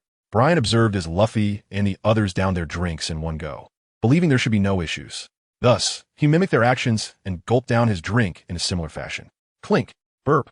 It was only after finishing that Brian began to sense something amiss. The liquor was exceedingly potent. Barely had it settled in his stomach when its effects surged straight to his head. Brian's complexion flushed, and his gaze appeared somewhat dazed, as though the entire world were spinning around him, leaving him in a state of disorientation. Suddenly, he lost his balance and plopped down onto the ground, overwhelmed by an irresistible urge to sleep, his ears drooping slightly. "Brian, what is the matter with you?" Luffy inquired, looking at Brian, perplexed by the situation. "Hey, Brian, you haven't had any alcohol before, have you?" Sabo remarked, observing Brian's reaction with a hint of surprise. Yet considering the differences in their upbringing, he quickly came to understand. "Well, I can manage a bit of beer, but your drinks are far too potent," he remarked with a belch. Brian's face flushed, his gaze somewhat dazed, resembling that of a young girl. "Haha, Brian, a man must learn to drink," Sabo chuckled, observing Brian's demeanor, which only amplified his girlish appearance, though it was rather amusing. "What are you all doing here?" Marcy inquired, appearing behind them, her curiosity piqued by the wine bottles strewn across the floor. Upon seeing Brian's condition, she quickly deduced their mischief. "You are all still children. How could you possibly drink? This is quite inappropriate." With that, Marcy collected the bottles and, unable to resist, embraced the hazy Brian, her face beaming with joy. Such a Brian was undeniably adorable. Ace and Sabo exchanged glances, momentarily taken aback by this unexpected side of Marcy. "This time we'll let it slide. Ace, Sabo, and Luffy. No more sneaking drinks, especially not for Brian. Do you understand?" Marcy cautioned, though she couldn't deny that a tipsy Brian was rather endearing. "Understood." Ace, Sabo, and Luffy nodded, realizing that Brian was not adept at drinking and that they needed to be more vigilant. "Wonderful. I'll look forward to tonight's dinner. I shall prepare an array of delicious dishes," Marcy announced to the trio before carrying Brian inside. "Wow, that's fantastic. Marcy's cooking is exceptional," Luffy exclaimed excitedly. Hearing Luffy's enthusiasm, Ace and Sabo couldn't help but feel a sense of anticipation as well. Marcy settled Brian upon her lap inside, gently brushing his hair as she observed his trembling ears. Finding it quite amusing, he resembled a small animal. Marcy tenderly stroked Brian's ears, reveling in their soft, fluffy texture. Under normal circumstances, Brian would have shyly recoiled, but in his inebriated state, he remained oblivious to her actions. Gently laying him down, Marcy draped a blanket over him before stepping outside. As night descended, everyone gathered together. Brian awoke, the effects of the alcohol having worn off, yet he retained no memory of the events that transpired during his slumber. The long dining table was adorned with an array of delectable dishes, causing Luffy and his companions to salivate at the sight. "How delicious!" Luffy exclaimed as he seized a lobster and popped it into his mouth, only to cry out in delight moments later. Indeed, if one is to embark on a maritime adventure, sumptuous meals are a necessity. "Once I set sail, I shall seek out the finest chef to join my crew," Sabo remarked, fork in hand, as he savored his meal. "I will be the first to become a pirate," Ace declared with a proud glance at Sabo. "How cunning of you. I shall be the first to become a pirate," Luffy retorted, not to be outdone. The bandits present, upon hearing their words, turned to behold the imposing figure behind them, causing them to spew their food in shock. Chapter 13. A new burden within the bandits' dwelling, a familiar voice echoed, causing Ace and Luffy's expressions to stiffen. Slowly, they turned to see the source of the voice, and, upon recognizing him, they too expelled their food in astonishment. "Still spouting such nonsense. Do you not realize that you are destined to become Marines?"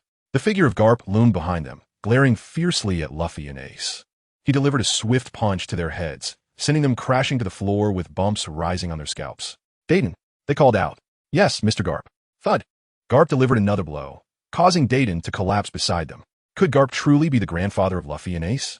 Sabo felt a cold sweat trickle down his brow. You little brat, did you not also mention something about setting sail? Garp fixed his steely gaze upon Sabo. I'm not a little brat. I am Sabo. We shared sake to pledge our bond, vowing to become pirates. Luffy scrambled to his feet, addressing Garp defiantly. Enough with your foolishness, Ace muttered, somewhat exasperated. Luffy, do we not agree? Do not discuss pirate matters in front of Grandpa Garp. Brian looked at him with a hint of amusement. So, it seems that the number of impertinent scoundrels seeking my guidance has now increased to 3. Has it? Garp pressed his fingers together, producing a series of crackling sounds that sent shivers down the spines of Luffy and his companions, making them involuntarily swallow hard. Gulp. Grandpa Garp, please spare them this time. It's a rare occasion for us to return. Can we let it slide, just this once? Brian observed that Garp was about to enter a state of discipline and hastily stepped forward to prevent him. If the irate Garp were to act, Luffy and the others would likely face dire consequences. Brian, it has been quite some time. You have certainly become much sturdier. It appears you have been diligently training yourself, which is commendable. Upon seeing Brian, Garp sensed that his presence emanated a somewhat different aura. Indeed, Grandpa Garp, I have been constantly honing my skills, for I aspire to become a formidable marine. Brian continued in the vein of Garp's words, diverting his attention. Indeed, that is truly splendid. He is undoubtedly the grandson of this old man. Ha! Garp, upon hearing this, was filled with joy, swiftly forgetting about the lesson he intended to impart to Luffy and the others. Grandpa Garp, today Machino has prepared a plethora of delicious dishes. Let's dine together. Brian gently tugged at Cap, inviting him to sit aside, to which Cap obliged, settling down to relish the sumptuous feast. With a sigh of relief, Brian observed that Cap seemed to have forgotten about Luffy and the others, and he discreetly winked at Luffy and his companions. Ace and Sabo understood the unspoken cue and quietly resumed their meal, refraining from any further discussions about pirates. After joyfully finishing their dinner, Brian prepared to return with Makino and the village chief. Cap, having indulged in drinks with the band of mountain robbers, was now fast asleep. Ace, Sabo, and Luffy, remember to steer clear of any pirate talk in front of Grandpa Cap. Understood? Brian advised with a hint of concern before departing. We know. We would never mention it in front of Grandpa.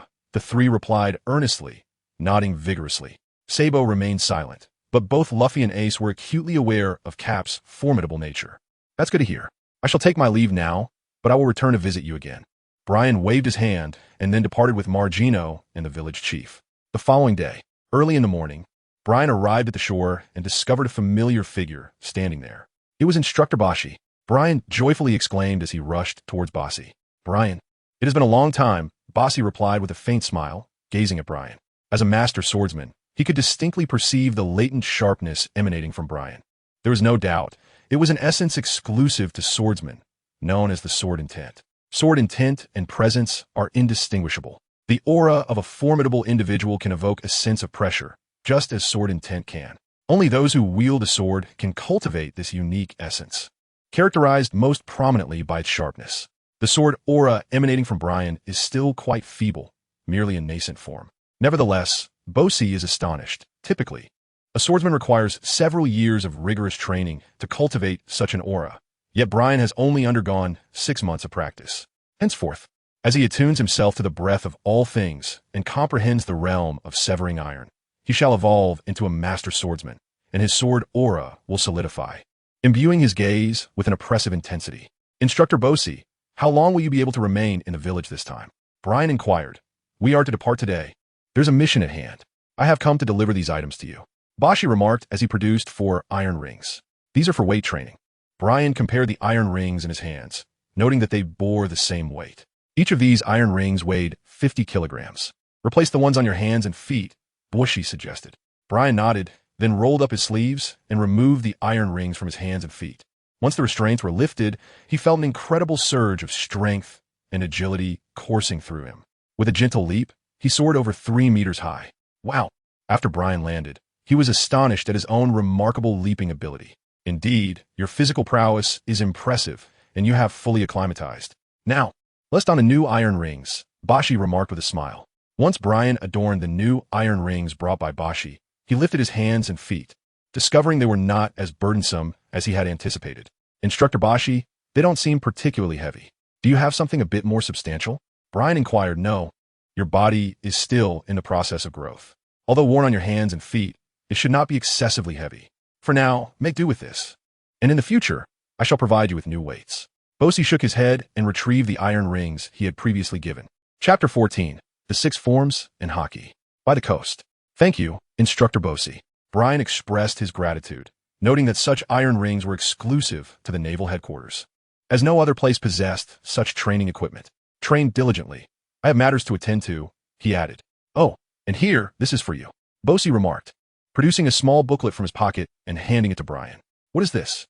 Brian gazed at the cover of the booklet, upon which were inscribed the two prominent characters for 6 styles. This is a gift for you, the Navy's 6 styles, a form of physical technique that demands a certain level of physical prowess. Whenever you find the time, delve into its intricacies, but remember to exercise caution and avoid injury. I have faith in you. With that, Bosi turned and departed. The Navy's 6 styles appear to hold considerable prowess. Brian excitedly opened the book and, after a cursory glance, discovered it detailed the training methods for the 6 techniques. Shave. In an instant, by rapidly striking the ground dozens of times, one can generate explosive reactive force, enabling high-speed movement that makes one appear to vanish from the eyes of others. Iron block, a defensive technique that fortifies the body with the resilience of steel, rendering it impervious to bullets and blades. However, a drawback is that mobility is compromised while employing this technique. Paper drawing, another defensive skill that dissipates all bodily strength, allowing one to become as light as paper through the manipulation of airflow generated by an opponent's movements. This enables agile evasion of incoming attacks. Moonstep, an application of shave where one uses powerful footwork to tread upon the air, creating significant hovering force, akin to walking upstairs in midair, though one cannot linger in the air for too long. This technique allows for aerial assaults from an enemy's blind spot. Storm leg, a foot technique that unleashes a high speed, powerful kick, generating a vacuum slash capable of effortlessly cleaving a target in two. Finger gun, a technique reputed to possess the firing power of a handgun, concentrating the body's energy into the index finger, which, when hardened, delivers a lightning-fast strike. The fingertip carries the force of a bullet, easily penetrating human flesh. Such remarkable techniques. However, I primarily focus on swordsmanship, with physical techniques as a secondary pursuit, so there's no need for me to train in so many. Brian contemplated that, as a swordsman, his offensive capabilities would undoubtedly be formidable. Thus, he resolved to cultivate the techniques of shave, moonwalk, and paper drawing to enhance his agility. On the final page of the booklet, the supreme secret of the 6 styles was inscribed: Life Return. Upon mastering Life Return, he would gain the ability to exert complete control over his body, hair, and internal organs, allowing him to manipulate any part that will once his consciousness was infused within. I recall there exists a phenomenon in the world known as hockey. Brian mused that hockey is even more formidable than the 6 styles. Every individual possesses this latent power, inherent from birth. When one harnesses the invisible sensations of presence, murderous intent, and fighting spirit, their willpower can transform into a weapon. This immense force is known as hockey. Hockey is categorized into 3 forms: armament hockey, observation hockey, and the rare conqueror's hockey. The conqueror's hockey is innate and can awaken when stimulated, while armament hockey requires exceptional physical prowess for its emergence. In contrast, the threshold for observation hockey is comparatively lower, allowing for the possibility of awakening at any moment. Brian pondered for a moment.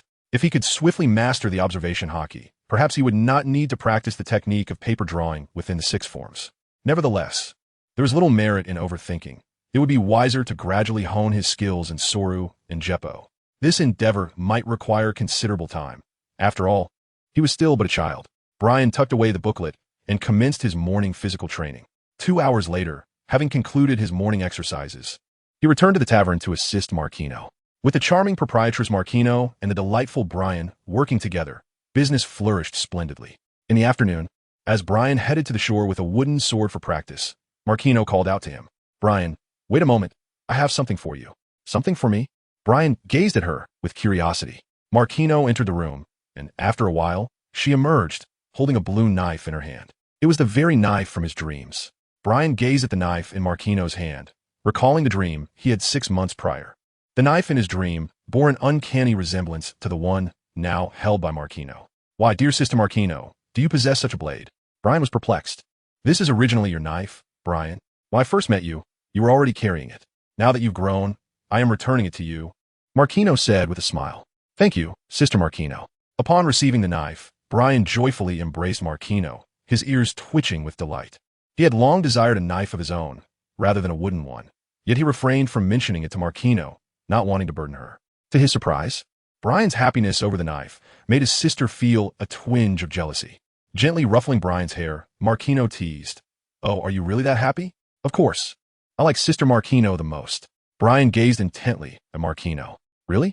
Marquino, still eager to tease him, replied, "Indeed, if you don't believe me. My ears are at your disposal. Dear Sister Marquino, feel free to touch them." Brian was at a loss as to how to provide evidence, and, in his haste, he spoke without thought. Chapter 15. The Blue Knife. In the tavern, Marquino placed her hands upon Brian's ears, the soft, furry sensation leaving her unable to resist. Brian's complexion flushed, as in his childhood. Marquino often playfully touched his ears. At that tender age, he was oblivious to many things. As Brian gradually matured, he became aware of shyness and recognized that his ears were particularly sensitive. Consequently, he no longer permitted Marquino to touch them. Strangers had never been granted such permission, and he could scarcely recall if anyone else had touched them during his early years. This is, after all, a statement made by Brian, and he cannot retract it. Marquino chuckled. As Brian grew, opportunities to touch his ears became increasingly rare, despite how delightful it felt. Now that Brian had himself declared it permissible, Marquino felt no hesitation. After a quarter of an hour, she inquired, "Marquino, are you done?" The continued contact with Marquino's fingers on his ears began to wear on him. He somewhat regretted his earlier words, yet he felt it inappropriate to withdraw them, especially with someone as close as Marquino. Moreover, a man must honor his word. Once spoken, it is difficult to retract. "It has been quite some time since I enjoyed this. It feels wonderful." "Thank you, Brian, and do remember not to return too late," she said, releasing his ears and waving goodbye with a satisfied smile. "All right," he replied. Brian lowered his head and responded in a muffled voice, then grasped the knife and rushed out the door. How shy he is, Brian. So endearing. The thought of Brian leaving her in the future filled her with a sense of reluctance. Marquino rested her chin on her hand, revealing a gentle smile. Tap, tap. After emerging from the tavern, Brian hurriedly made his way towards the shore, his head bowed low. Upon closer inspection, one could discern that his face remained flushed. Sister Magino truly has an affinity for all things fluffy. Perhaps next time, I shall procure a plush teddy bear for her. Brian contemplated as he arrived at the shoreline. Brian began to scrutinize the knife in his hand.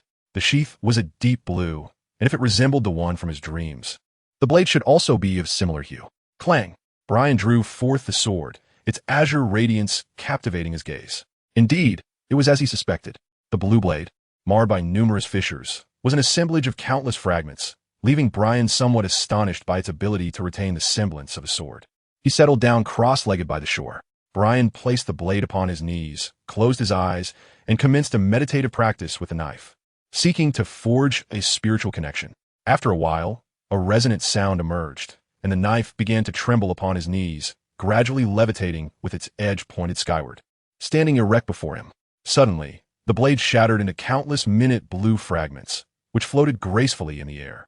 Subsequently, these myriad shards began to whirl and coalesce, reassembling piece by piece from the hilt to the tip, gradually restoring the blade to its original form. As all the fragments united, the knife regained its completeness, and Brian opened his eyes. What a wondrous blade! Brian gazed in astonishment at the dagger before him, composed of 1,000 fragments. How could such a weapon be forged? Marquino had mentioned that this very blade was by his side when they first met. Could it be a relic left behind by his biological parents? To the mother and father he had never met. If this is the gift you have bestowed upon me, I am profoundly grateful. I am living well.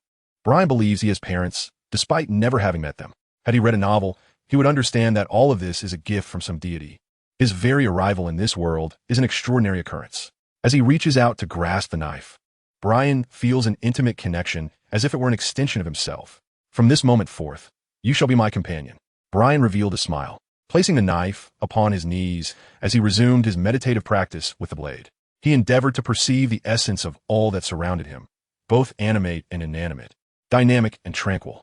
As night descended, the village of Windmill was illuminated, yet along the coastline, darkness prevailed, with only the faint glow of the lighthouse casting its light upon the scene. Brian sat by the shore, the blue blade glistening softly in the light. In this silent, spiritless environment, his mind drifted into an ethereal state. Gradually, it seemed as though he began to hear something, Faint sparks flickered to life in his consciousness. The indistinct sounds grew increasingly distinct, and those scattered sparks in his mind became clearer. Although his eyes were closed, Brian felt as if he were perceiving images through them. It was the essence of humanity. Jamie, stop crying. Mommy will prepare something delicious for you soon. Baloo Mill, it's time for dinner, dear. Suddenly, a multitude of voices surged into Brian's mind, some familiar. Those of the uncles who frequently visited the tavern for drinks. How noisy it was, piercing his ears. Brian covered his ears in a futile attempt to block out the cacophony, yet to no avail. Not only did the voices of the villagers reach him, but sounds from even further afield also penetrated his consciousness. Then, he heard a familiar voice, Luffy. It was evident that Brian distinctly heard the voices of Luffy, Ace, and Sabo. There could be no mistake. Chapter 16, Voices. Brian remained perplexed by the sudden onslaught of voices echoing in his mind, seemingly emanating from a distant realm. What troubled him most was that even when he covered his ears, he could not silence the cacophony. What could this phenomenon be? Brian felt a buzzing in his head, his mind teetering on the edge of instability, causing the sword resting on his knees to tremble incessantly. The influx of voices showed no signs of abating. An ever-growing cacophony of unfamiliar sounds filled his mind, encompassing voices of strangers, men and women, old and young, alongside the crackling of burning candle flames. My head aches terribly. Who are you? Brian's small face contorted in anguish, revealing a visage of suffering. He felt as if he were ensnared in a world enveloped by sound, where only a cacophony prevailed, akin to a haunting melody echoing in his ears. Brian unsteadily rose to his feet, his hands clasped over his ears. His expression contorted in anguish, the knife having fallen to the ground beside him. He could not comprehend why this was happening. For the past 6 months, during each session of his knife meditation, he had experienced the same ethereal tranquility, gradually becoming aware of a subtle presence. Yet never before had he encountered such an overwhelming cacophony of sounds flooding his mind, nor the palpable intensity of countless existences surrounding him. A certainty that transcended the need for sight. Sister Marquino, it is so painful. Brian could no longer endure the torment. He sank to his knees and fell to the ground, cradling his head. After rolling a few times on the earth, he lost consciousness. No one witnessed this scene. As night fell, many lights in Windmill Village extinguished, leaving only the tavern aglow. Where was Brian? Marquino paced anxiously within the tavern, her arms crossed, a look of distress adorning her face.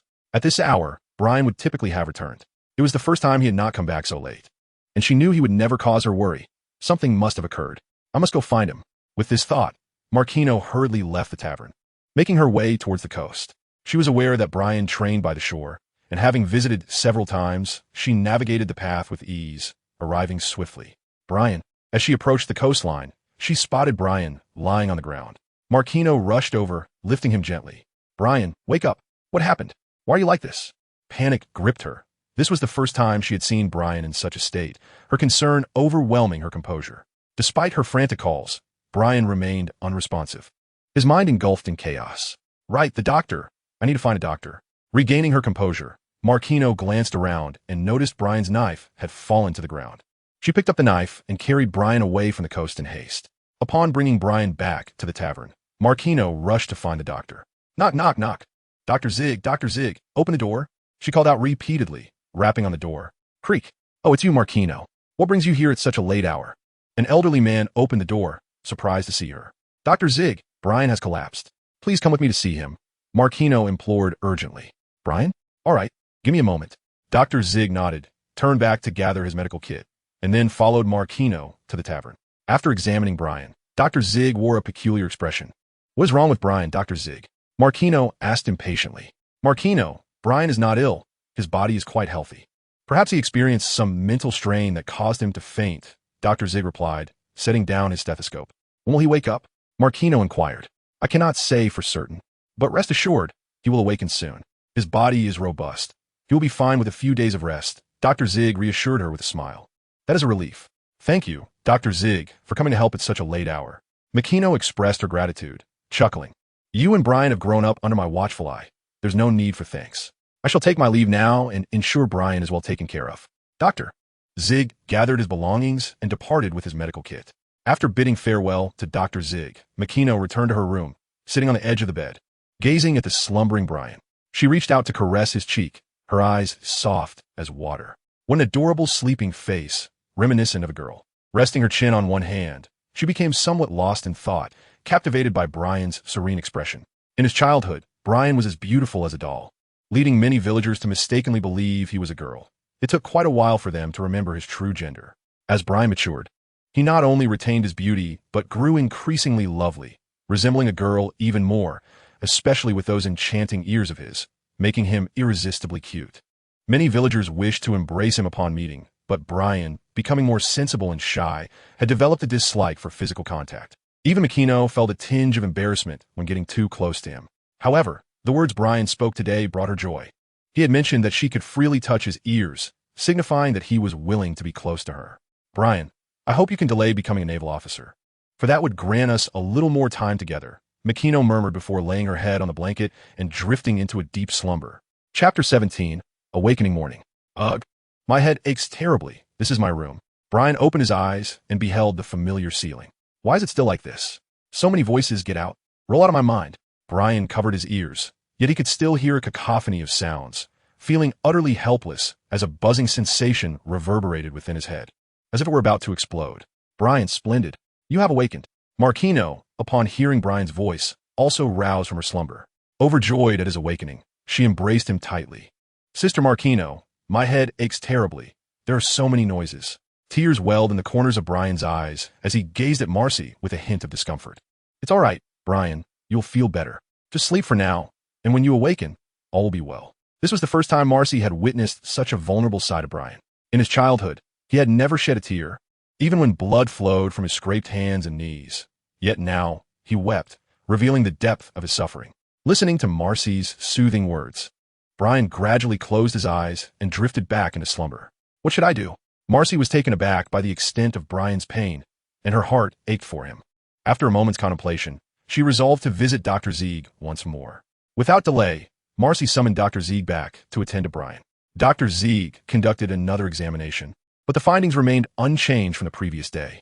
Brian's health appeared to be robust, yet Dr. Zeig was perplexed as to why Brian was experiencing headaches. Feeling utterly helpless in the matter, Marquino, I regret to inform you that I cannot ascertain the cause of Brian's symptoms. What is certain is that he is not ill, Dr. Zeig remarked, furrowing his brow and shaking his head at Marquino. What should we do?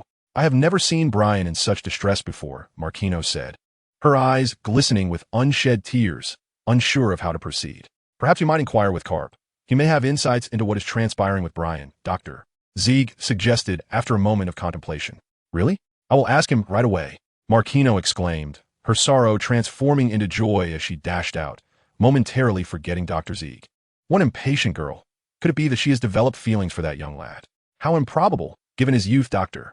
Zeig mused to himself before taking his leave as well. Meanwhile, Marquino arrived at the village chief's residence. Chief, might you have Mr. Garp's phone number? She inquired with urgency. I do have it. What is the matter? The chief responded, somewhat bewildered, as he produced a snail phone for her. Without answering, Marquino took the snail phone from the chief's hand and began dialing. Great route. Marine Headquarters, Marineford. Garp, can you hear me? A thunderous voice echoed from within a towering building, loud enough to be heard from afar. My apologies, I dozed off. What were you saying, Sengoku? Garp laughed nonchalantly. Before him stood a man resembling a serene Buddha, glaring at him with ire. This man was Fleet Admiral Sengoku. You scoundrel! Sengoku glared at him, but soon deflated. He knew Garp all too well. Suddenly, the sound of the snail phone rang out, but Garp, taken aback, simply stared blankly at Sengoku. Damn it, Garp. That's your snail phone ringing. Sengoku exclaimed, veins bulging on his forehead as he scolded him. Oh, it appears to be my snail phone. I mistakenly thought it was yours. Sengoku, haha. Garp chuckled foolishly as he retrieved a snail phone from his pocket. What a fool, Sengoku thought, exasperated as he watched him. Hello, this is Garp. Who is it? Garp said, picking his nose, as it was uncommon for anyone to call him directly. Even Sengoku would have his aide Borshi handle the calls. It's Marquino. What brings you to contact me? Garp inquired jovially. Brian? Suddenly experiencing a cacophony of sounds? Appearing to be in great pain? Kapu pondered for a long time, as if he had grasped the answer, yet he found himself unable to articulate it. Sengoku, in his mind, suddenly heard a cacophony of voices, which caused him distress. What could that be? Kapu sought Sengoku's assistance. Aren't you ill? Sengoku replied, curtly, without lifting his head. You fool, Sengoku, I am not sick. Kapu retorted without hesitation. That must be Haki. Has someone awakened it? Sengoku seemed oblivious to Kapu's expletives and inquired. Indeed, it is Haki. Don't worry, Marikino. This is a positive development for Brian. The lad has awakened his Haki. He just needs a few days to adjust. Ha ha, Kapu laughed heartily. Yes, indeed. Do not fret. Brian will be fine in due time. Have faith in him. Kapu joyfully addressed the transponder snail. That boy Brian truly lives up to being my grandson. After concluding the call, Kapu wore a joyful expression, gazing at Sengoku with a hint of pride. You fool Kapu. Quickly tell me, who exactly has awakened Haki? Sengoku, visibly irritated, slammed his hand on the table and glared at Kapu. Curious, are you? Very well, it is my proud grandson, Brian, Kapu declared with a sense of triumph.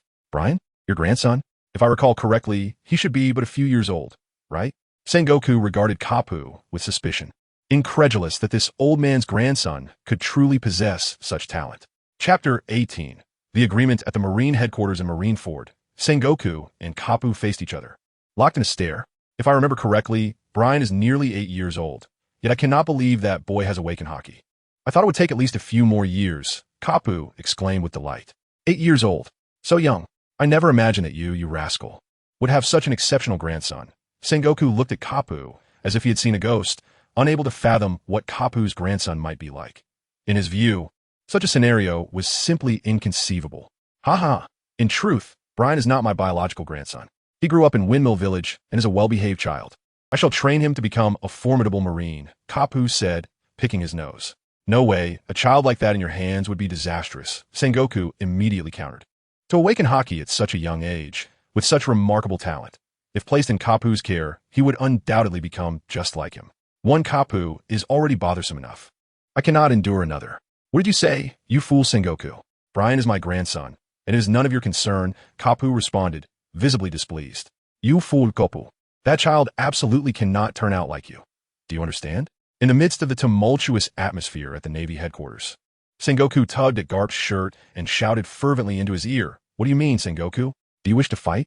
Garp, equally incensed, seized Sengoku's attire and retorted. Bring it on, you bastard. I'm not afraid of you. Thus, the two engaged in a raucous altercation within the confines of the office, while the surrounding Marines remained unfazed by the commotion, having grown accustomed to such antics. Meanwhile, in Windmill Village, upon returning to the tavern, Makino hung a sign indicating the establishment was closed, her heart too heavy with concern over Brian to attend to business. Entering Brian's room, she recalled Mr. Garp's reassurances that Brian was not in peril, but rather had awakened a formidable ability known as Haki.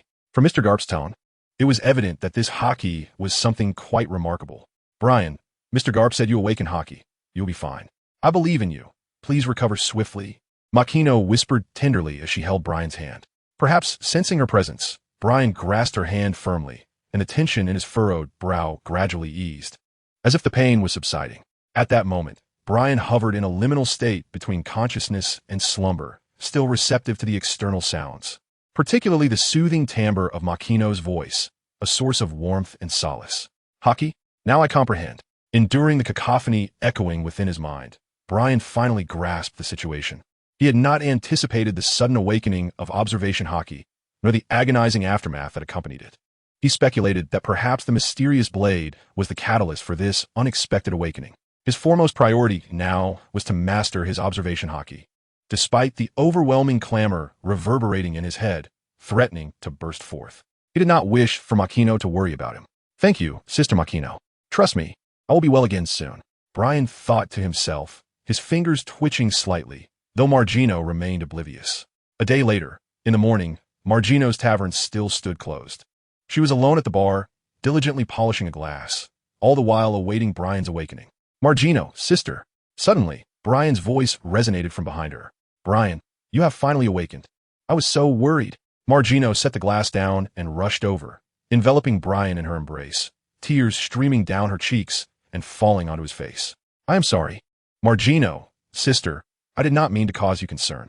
Brian gently lifted his hand to wipe away the tears from the corner of Markino's eyes. It's all right. Just promise me, Brian, that you will never leave me, will you? Markino gazed at Brian, her voice trembling slightly. When she saw his figure collapse on the ground, it felt as though her heart might shatter, as if something profoundly significant was on the verge of vanishing. In that moment of confirming Brian's survival, an overwhelming sense of relief flooded her heart. However, upon witnessing the anguish etched on his face, particularly the expression of injustice, it nearly broke her. Yes, I promise. Sister Marquino. Yet, I have also made a vow to Grandpa Cap to become a sailor. Is that not permissible? Brian merely assumed that Machino did not want to believe. Chuckling softly, Brian was still a child, and no matter where he went, he must remember his sister, right? After all, it was nothing significant. Machino, wiping away her tears, smiled at Brian, though her final thought remained unspoken. Rest assured, Sister Machino, I will never forget you. For you are my most cherished person. Brian smiled sweetly, his words sincere. Marquino had raised him single-handedly, making her his closest kin. Thank you, Brian. I hope that as you grow older, you will still feel the same. Marquino smiled. Is there anything different? Regardless, I cherish Sister Marquino the most. Brian tilted his head, gazing at her with a hint of confusion. What if a girl were to take a liking to Brian? Marquino blinked her eyes, intrigued by how Brian would respond to such a question. Chapter 19. The Celestial Dragon Approaches. Brian pondered over the question posed by Marcy. To be honest, throughout his entire life, he had scarcely interacted with a handful of girls, with Marcy being the one he felt closest to. I wouldn't be fond of them. For my heart belongs solely to you, Sister Marcy, he declared after much contemplation. With a chuckle, Marcy responded, Oh, Brian, you are simply adorable. She was genuinely amused by his earnestness. You must remember your words today. If ever you find yourself swayed by another girl, I shall be quite displeased. She feigned a serious expression as she gazed at him. Agreed, then. Let's make a pact, he replied. Brian nodded earnestly. He would heed anything his sister, Marcy, said. Today, she appeared exceptionally joyful. I'll prepare something delicious for you, Brian. You must be hungry, right? Just a moment. It will be ready shortly. With that, Marcy turned and entered the kitchen, a delightful smile gracing her face. Even if Brian's words were mere pleasantries, she felt content. It seemed that Sister Marcy was in high spirits. Brian gazed at Marquino's retreating figure, murmuring softly. At the dining table, Marquino inquired, Brian, does your head still ache? Not anymore, Sister Marquino. Thank you for your concern, Brian replied. As Brian spoke while eating, he remarked, of course, Brian is my beloved younger brother. Though I cannot fathom the true power of charisma, your well-being is all that brings me contentment. Margino, taking out a tissue, gently wiped the corner of Brian's mouth. Sister Margino, your presence fills my heart with joy. Brian squinted his eyes, a broad smile gracing his face. It was truly delightful. The two siblings sat face to face, enveloped in a warm atmosphere. On this day, the Tavern of Marcino had resumed its operations, once again bustling with life. It's such a relief to see you well, Brian. Everyone was quite worried during your illness, Uncle Peter remarked, taking a sip of his beer with a chuckle. Indeed, without Brian around, the beer lost its charm. Absolutely. The tavern simply cannot do without Brian. Listening to the patrons banter back and forth, Brian felt a surge of joy. Such a life was undeniably amusing. Marcino also shared in the happiness, cherishing every moment spent with Brian, even though she was aware that this blissful existence could not last indefinitely. 2 months later, have you seen the newspaper? I heard the world government is coming to inspect the kingdom of Goa, and the celestial dragons will be arriving as well. Celestial dragons. Those repugnant beings. Whatever, it doesn't concern us. As Brian served beer to the guests, he attentively listened to their stories. The celestial dragons, resembling those who delight in adorning their heads with bubbles, were truly wicked. Brian rummaged through his memories, unearthing the image of the celestial dragon. The arrival of the celestial dragon signified that the time for Sabo to set sail had arrived. I must go and see Luffy and Ace. Brian made up his mind to visit Galpo Mountain in 2 days. 2 days later, he said to Sister Machino, I shall be back shortly. In the afternoon, Brian, armed with a knife, greeted Machino and stepped outside. Whoosh! Brian advanced towards Galpo Mountain with remarkable speed, nearly akin to a sprint, yet exerting not the slightest effort. Thanks to his prolonged training, his physical capabilities had significantly improved, rivaling those of adults. Coupled with his mastery of swordsmanship, his body exhibited remarkable flexibility and acute senses, while his innate physical prowess allowed him to regulate his breathing with ease. Although he had not yet attained the ability to control every part of his body at will, he darted through the forest towards Galpo Mountain like a shadow, deftly evading the dense trees that lay ahead. Such was the power of observation hockey, a truly impressive skill. Brian could discern the surrounding environment without the need for his eyes, as everything unfolded like a vivid, three-dimensional image within the recesses of his mind. Suddenly, a creature resembling a hippopotamus lunged forward, aiming to bite him with its maw brimming with sharp teeth, droplets of saliva cascading down. Apologies, but I am pressed for time. Brian had already anticipated the beast's every move. His mastery of observation hockey was not merely for show. Brian turned to the side, the blue scabbard striking forcefully against the head of the hippo beast, sending it soaring through the air. Thud! The hippo beast crashed onto the ground, rendered unconscious. Brian did not linger and swiftly made his way towards the bandit's lair. If the heavenly dragon was indeed on the way, then the wretched terminus behind Galpo Mountain would surely be set ablaze by those nobles. Brian recalled vividly that Luffy and Ace would be in peril. Luffy, Ace, Brian whispered as he swiftly made his way towards the mountain peak. After a while, he arrived at the bandit's lair. Ace, Luffy, are you there? Brian shouted. Brian, what brings you here? The mountain bandit Dayton stepped out, along with Dugu and the others, gazing at Brian with a hint of surprise. Setting that aside for now, are Luffy and Ace around? Brian gazed at them. Luffy and Ace, along with that boy Sabo, had moved out 2 months prior, claiming a desire for independence. They even constructed a secret base in the woods. Dayton, while smoking, remarked, I understand. I shall seek them out. If they return, instruct them to wait for me here. By the way, in which direction lies their secret base? Brian inquired of Dadong and Dugula. Over there, Dugula pointed in a certain direction. Thank you. With that, Brian took his leave. Chapter 20. The Wasteland Terminus. Observing Brian's hurried entrance and swift departure, Dadong and Dugula found themselves somewhat perplexed. That fellow Brian seems rather anxious. Has something transpired? I wonder if it involves Ace and Luffy. There's a strong possibility. Those two fools, never mind, I can't be bothered with them. Dadong exhaled the smoke from his mouth and remarked, Boss, are you truly not going to intervene? Dugula asked. What could possibly concern them? Dadong waved his hand dismissively, and Dugula chose not to press further. Following the direction indicated by Dugula, Brian swiftly located the clandestine base constructed by Ace, Luffy, and Sabo. The base appeared somewhat dilapidated, evidently having been battered by a storm a few days prior, and their failure to make repairs hinted at some underlying troubles. Brian leapt gracefully to the treetops, entering the clandestine base, which was devoid of any presence. If no one were here, it must be the dumping ground for refuse. After a moment's contemplation, Brian descended from the branches, surveyed his surroundings, and then hastily departed in a specific direction. The refuse dumping ground. Luffy and Ace walked together with 2 adults, carrying a box adorned with a small red flag. Ace, I feel so despondent without Sabo, Luffy lamented, his small face drooping with discontent. Hang in there. I feel the same, Ace replied. I wish to bring Sabo back, but I remain uncertain about what true happiness means for him. Let's assess the situation first. That guy is incredibly strong. If he doesn't wish to return, he certainly won't. For that eventuality, we must first accumulate some pirate funds. At this moment, Brian had arrived at the refuse dumping ground, standing at its entrance, where heaps of trash and debris lay before him. This was indeed the dumping ground for refuse. It was Brian's first visit to such a place, and despite not having been informed about it by Ace and the others, he felt a profound sense of shock upon witnessing it firsthand. Here, amidst the refuse, were numerous individuals rummaging through the heaps of garbage, resembling dedicated scavengers in their relentless search. Brian stepped inside, searching for the figures of Ace and Luffy. Hey, look, another child has entered, someone remarked. Indeed, those ears are not human. Is it a girl or a boy? Such beauty suggests it must be a girl, another chimed in. And she wields a sword. Does she intend to rob us? Fool, what can such a small child do, even with a sword? Seize her. We can sell her to the nobility and surely make a handsome profit. Gradually, many eyes fixated on Brian, their gazes radiating malice, making him feel quite uncomfortable. This, he surmised, must be what they referred to as villains. Hey kid, hand over the sword, and I might spare your life. What do you say? A burly man blocked Brian's path, his gaze greedily fixated on the sword in Brian's hand. No, please step aside. I still have someone to find. Brian lifted his head to gaze at him, then shook it in disbelief. Oh, young one, you invite trouble by refusing my hospitality. Should you provoke my wrath, not only will you lose your sword, but your very life will also be forfeit. Do you understand? The man bellowed loudly, attempting to intimidate Brian. Brian remained silent, merely observing him. Marquino had always urged him to be a good child, to avoid harming others unless they were truly wicked.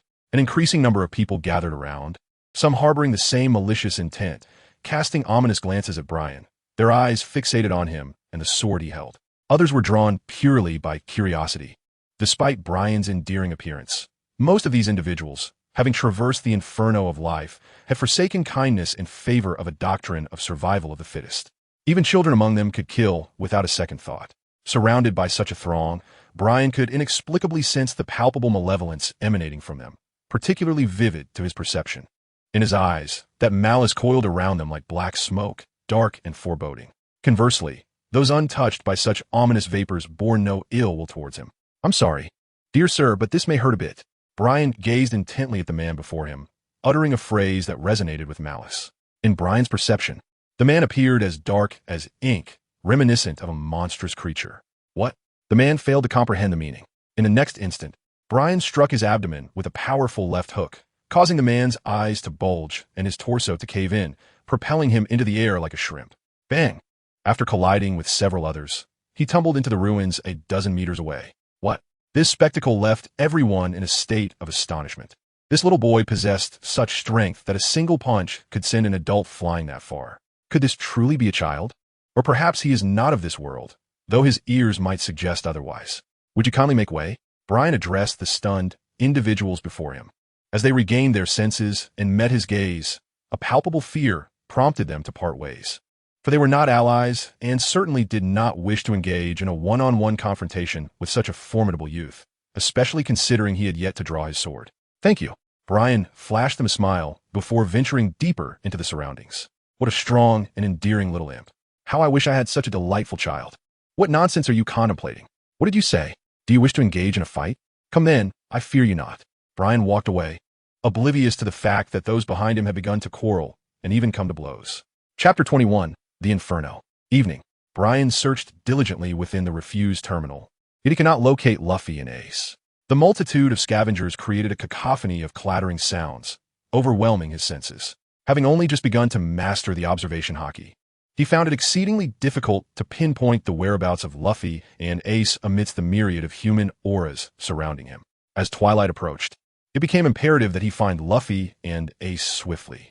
Brian felt a sense of urgency. He inquired with several individuals, and some claimed to have seen them in the company of Brujum. However, by the time Brian arrived at the scene, the individuals had already vanished. As night fell, a series of explosive sounds erupted. Bang! Bang! Bang! Suddenly, a relentless barrage of explosions filled the air, igniting the waste disposal station in a blaze of ferocious flames. Many people cried out in panic, rushing back and forth, their faces etched with fear. Brian observed the flames intensifying, and it was certain that those individuals would flee towards the entrance of the town. Perhaps Luffy and Ace were there as well. Ace, being exceptionally astute, would undoubtedly take such action. Brian sensed a gathering beyond the wall, a group that might include Luffy and Ace. He swiftly made his way towards that direction. Arriving beneath the wall, Brian beheld a band of individuals resembling pirates, armed with swords, standing before a door that led to the town of the Kingdom of Goya. Captain Brugum, a mere child, stood among them. One of the members of the group spotted the approaching Brian and shouted, "To think a child would come here. How astonishing. Hey kid, what brings you here?" Brujum gazed at Brian, noticing a pair of fox ears adorning his head. "Are you the pirate Brujum? Where are Ace and Luffy?" Brian did not catch sight of Luffy and Ace and shouted, "Luffy and Ace, those two little brats. I left them on the pirate ship. They should be nearing their fiery demise by now. Who told them not to reveal the whereabouts of their treasure?" "Ha ha ha." Brujum burst into laughter. "Is it truly worth committing such outrageous acts for treasure? Can riches possibly hold more significance than human life? After all, they are just children." For the first time, Brian was consumed by rage. "So what? I am a pirate. Treasure is of utmost importance to me. You, young one, what do you take pirates for?" Brujum laughed maniacally. "Where are Luffy and Ace? Please tell me."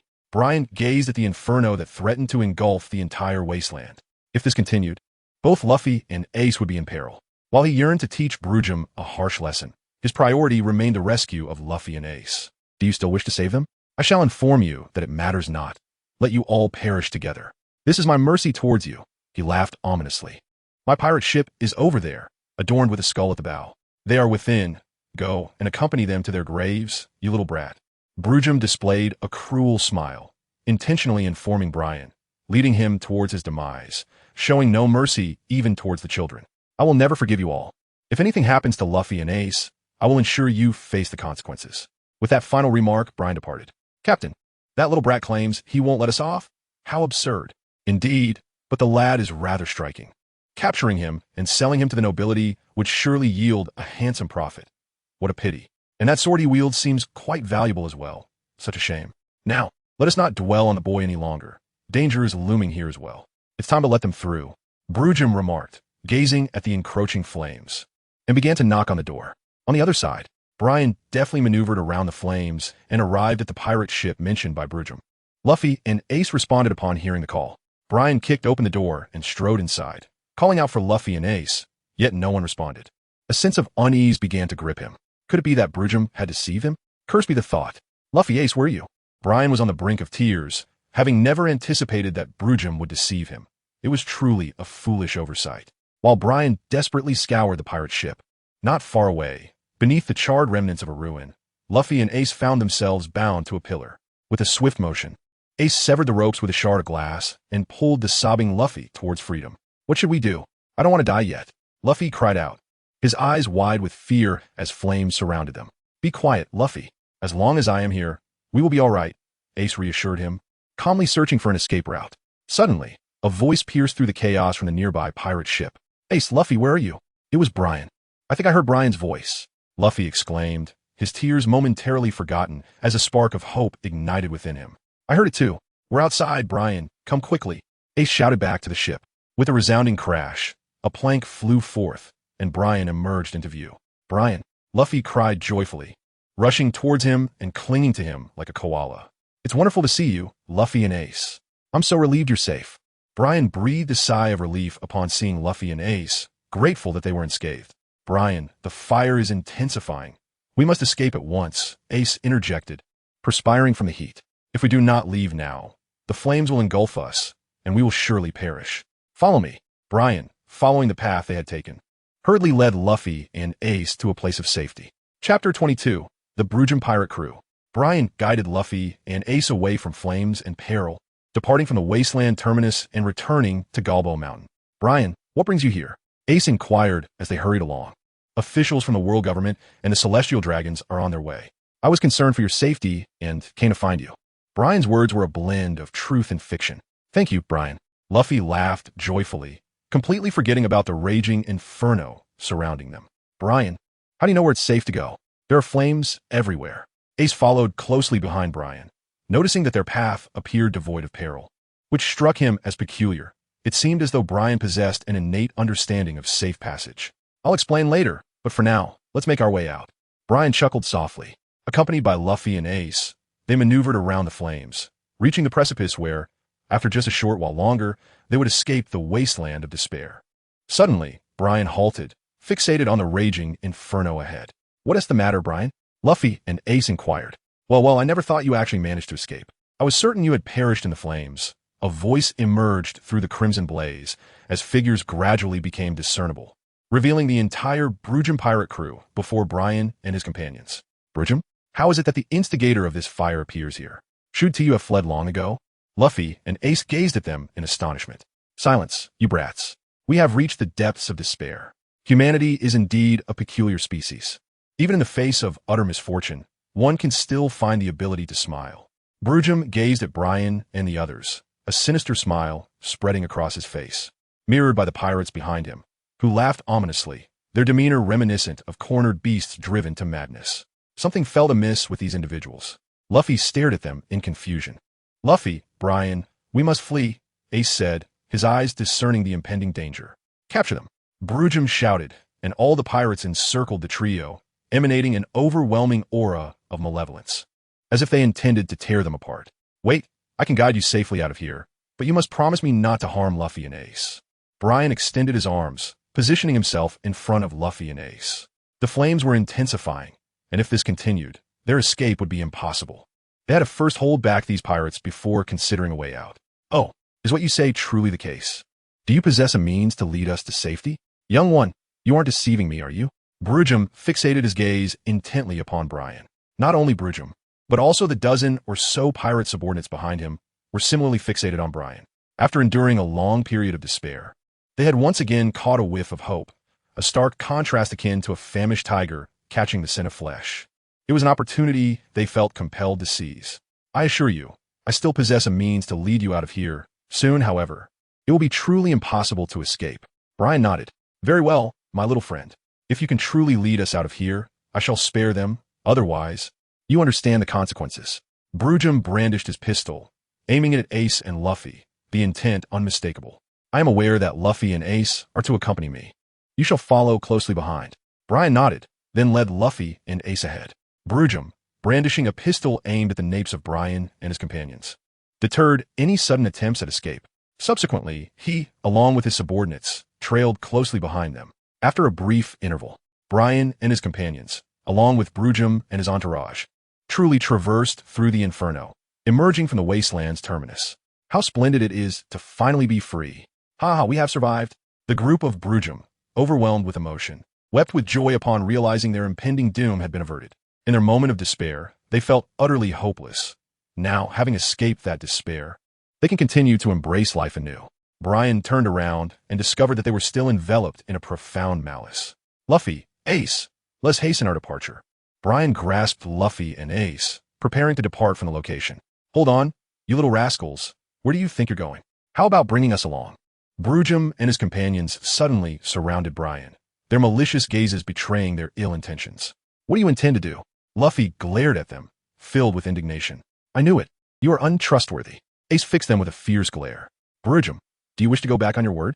Brian glared at him with fury, recalling how he had been deceived once before.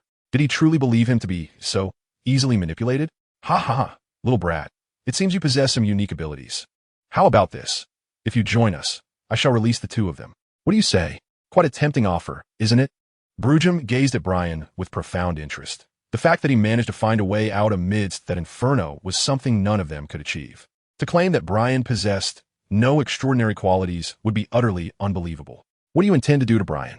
Luffy and Ace exclaimed in anger. Get lost. You insolent brat. This has nothing to do with you. With a mere wave of his hand, Brujum commanded his subordinates to seize Luffy, brandishing a sword ominously against his neck. Luffy, you scoundrel, release him at once. Ace and Brian's eyes blazed with fury. Luffy was their brother, and they were resolute in their duty as his guardians, unwilling to permit any harm to befall him. Listen, kid, you have a minute to ponder. Join us, and I shall set him free. Otherwise, you shall face the consequences. Brujum, with a triumphant grin, cast an angry glance at Brian and Ace. Chapter 23, Fury, Beyond the Wasteland of Worthlessness. In proximity to Galbo Mountain, flames soared into the sky as the pirate Brujum and his crew encircled Brian and his companions, eagerly awaiting Brian's decision. How infuriating! Brian gritted his teeth, never anticipating that Brujum would set his sights on him, threatening him with Luffy's life. Only 10 seconds remained. 19, 18, 17, 13. Brujum counted, raising his hand, and when he reached 1, he would strike down, the blade poised to slice across Luffy's throat. Brian, don't mind me, Luffy shouted, fiercely biting the pirate's arm and leaping down. Ah, that wretched little brat. The pirate, incensed, swung his weapon. Luffy attempted to block with a metal rod, but it shattered, leaving a gash on his forehead from which blood oozed, causing him to writhe in agony on the ground. I will kill you, the pirate vowed, gripping his dagger tightly, the point aimed directly at Luffy as he lunged forward. Stop! Everything transpired in an instant. Brian and Ace had barely taken 2 steps when a sharp tip of the blade drew ever closer to Luffy. They felt an insurmountable distance between them and Luffy, as if their fingertips would never reach him. Brian's pupils instantaneously constricted to the size of pinpricks, and the surrounding sounds abruptly faded into silence. A surge of fury welled up within him, and he and Ace shouted in unison, "Do not harm Luffy." A resonant hum echoed as 2 waves of energy erupted from Brian and Ace, spreading outward. Suddenly, with a resounding crash, every pirate except for Brujum fell unconscious, their eyes rolling back in their heads. Brujum, surveying his fallen crew, was left bewildered, uncertain of what had transpired. Only you, Brujum, shall I never forgive. Brian's voice rang out, laced with a hint of chill. Daring to harm Luffy would demand a price to be paid. As Brujum gazed ahead, he beheld Brian approaching him, the depths of his black pupils shimmering with an ethereal blue light, a stark contrast to his previous self, evoking a sense of unease. What exactly are you? Brujum was taken aback by that frigid gaze, a sense of dread enveloping his heart. Brian gripped the hilt of his sword with his right hand, his left foot advancing forward, embodying the stance of an impending attack. Brujum and Brian stood face to face, their sizes reminiscent of a tiger and a kitten. However, the aura they exuded was quite the opposite. You insolent brat, do you think I would fear you? Go to hell. Brujum, incensed, drew his blade and lunged at Brian. The knife's edge loomed larger before Brian, and in an instant, his figure vanished from Brujum's sight. A streak of blue light flashed, resembling a miniature azure dragon in motion. With a soft thud, The blade returned to its sheath, and Brian reappeared behind Brujum. One sword style, soaring dragon. Meanwhile, Brujum remained frozen in his striking pose, his mouth agape, yet unable to utter a sound, as he staggered backward. Thud! Accompanied by a spray of crimson, a long, ghastly wound marred his chest. Who are you? He gasped, his breath growing faint. A brother, dedicated to protecting his sibling. As Brian turned around and paused beside Brujum, he inquired, Brian, are you all right? Ace, supporting Luffy, approached and was astonished to see Brujum sprawled on the ground. I'm fine. How is Luffy? Brian shook his head, casting a worried glance at Luffy, whose head was still bleeding. Ie me fine. Brian, you are truly remarkable. You have even managed to defeat Brujum. Luffy gazed at the fallen Brujum, utterly astonished. Brian, you are truly impressive. Not only was Luffy taken aback, but Ace's eyes also widened in disbelief. The wound on Brujum's body was clearly inflicted by a blade, and after glancing at the knife in Brian's hand, it was evident that he was the one responsible. Just as Brian was about to speak, the sound of footsteps echoed, and a group of individuals appeared before him, gazing at them in astonishment. Brian, Ace, and Sabo stood there bewildered. What transpired? Why has the wasteland terminal ignited in flames? It was Dayton and her companions, armed and ready. Aunt Dayton, Luffy is injured. Please take him back for treatment, and we'll discuss the rest later.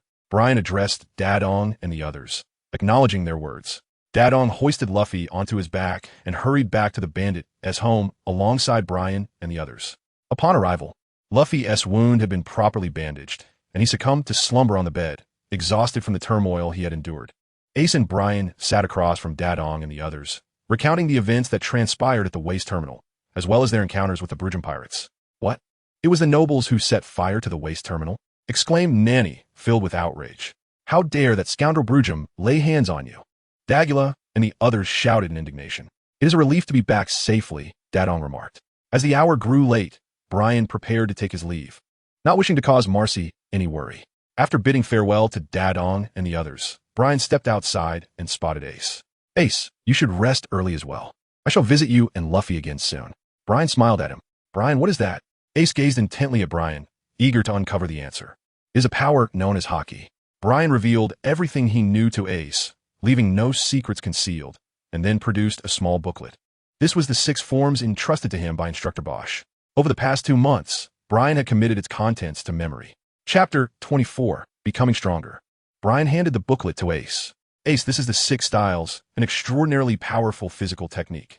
Mastering it will enhance your strength, but be cautious not to injure yourself. Remember to take it slow. Ace received the booklet, feeling its weight in his hands. Thank you, Brian. I will surely become as strong as you. Brian nodded with a smile. Keep it up. I'm still mastering the 6 styles. Luffy has entrusted his training to you. I shall take my leave now.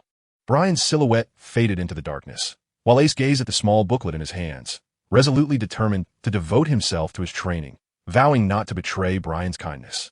In the tavern, Marcino observed Brian, whose fair complexion was marred by soot and grime, his hair dusted with black particles, and his clothing appeared as if scorched by flames, leaving his midriff exposed.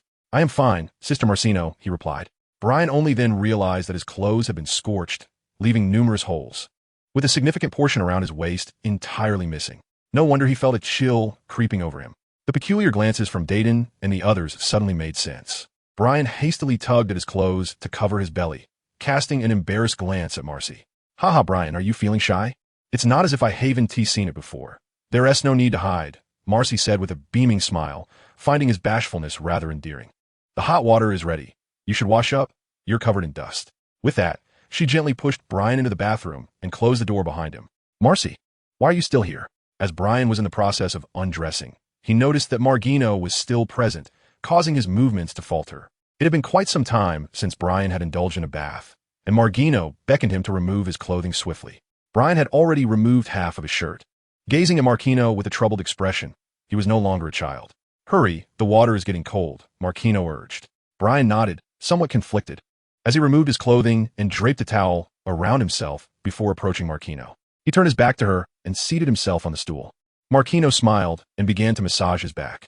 Brian, your skin is so fair and remarkably supple that it would incite envy in any girl, Margino jested.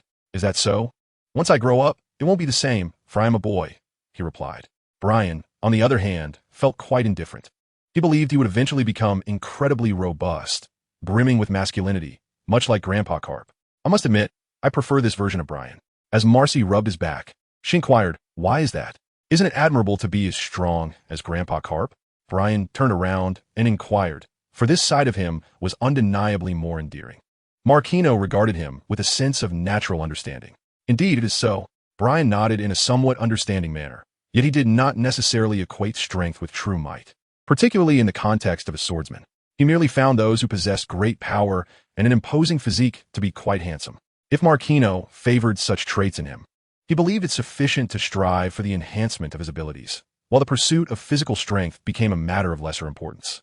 Moreover, I envision that as Brian matures, he will possess a beauty akin to that of a girl. He chuckled. With a warm smile, Marquino replied to Brian, "Will you dislike me when that time comes?" To which Brian inquired, "Of course not. Ultimately, I merely hope that the grown-up Brian retains the same endearing qualities he possesses now." Marquino responded, shaking her head with a smile. "Why is that?" "Strong boys are more popular and instill a greater sense of security, as Grandpa Cap has always told me." Brian recalled the words spoken by Garp. Not quite, he thought. "I believe that the current Brian is indeed dependable, exuding a sense of security, and possesses an endearing charm. Furthermore, I will undoubtedly grow stronger in the future and become even more reliable, won't I?" Marquino gazed at Brian, her voice imbued with unwavering trust. "Indeed, I shall become stronger, forever safeguarding my dear Sister Marquino." Brian stood up, turning to face Marcy with a serious expression in his eyes. "I believe in you, Brian," Marcy said, lifting her gaze slightly to meet his, her face breaking into a joyful smile. This marked the second occasion Brian had uttered such words, evoking a wave of happiness within her. Over the past few days, Luffy and Ace had learned of Sabo's departure at sea, only to be met with the devastating news of his ship being sunk by the celestial dragons, leading them to conclude that Sabo had perished. In the wake of Sabo's death, Ace and Luffy's resolve to grow stronger was fortified, prompting them to train with even greater diligence. Ace began to study the six forms, having spent years honing his physical prowess through rigorous challenges, thus meeting the necessary standards. Meanwhile, Brian, in a fit of intense rage, had unleashed his first sword technique, the Dragon Dance, defeating Brujum and leaving a fatal scar upon him. The following day, the memory of that act nearly made him retch. From that day forth, Brian dedicated himself to mastering the shave and moonwalk techniques, benefiting from his innate physical talents, which were advancing daily. This was why Bashi referred to him as a monster. Each time Garp returned to Windmill Village, Bashi would present Brian with new weighted iron rings and personally guide his swordsmanship training. With every visit, Brian would astonish him anew, making Bashi's observation of Brian's growth a source of delight.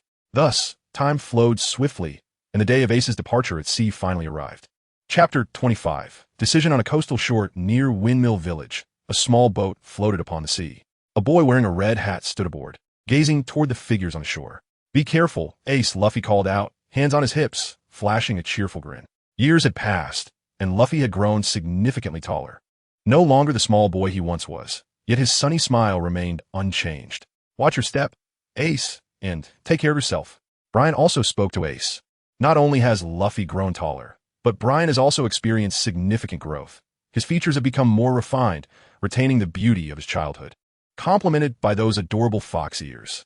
Overall, Brian does not appear particularly robust. Rather, he is somewhat slender and still resembles a girl. Alongside Luffy and Brian, there are also Makino, the village chief, and the mountain bandits, including Dogura, all gathered to bid farewell to Ace.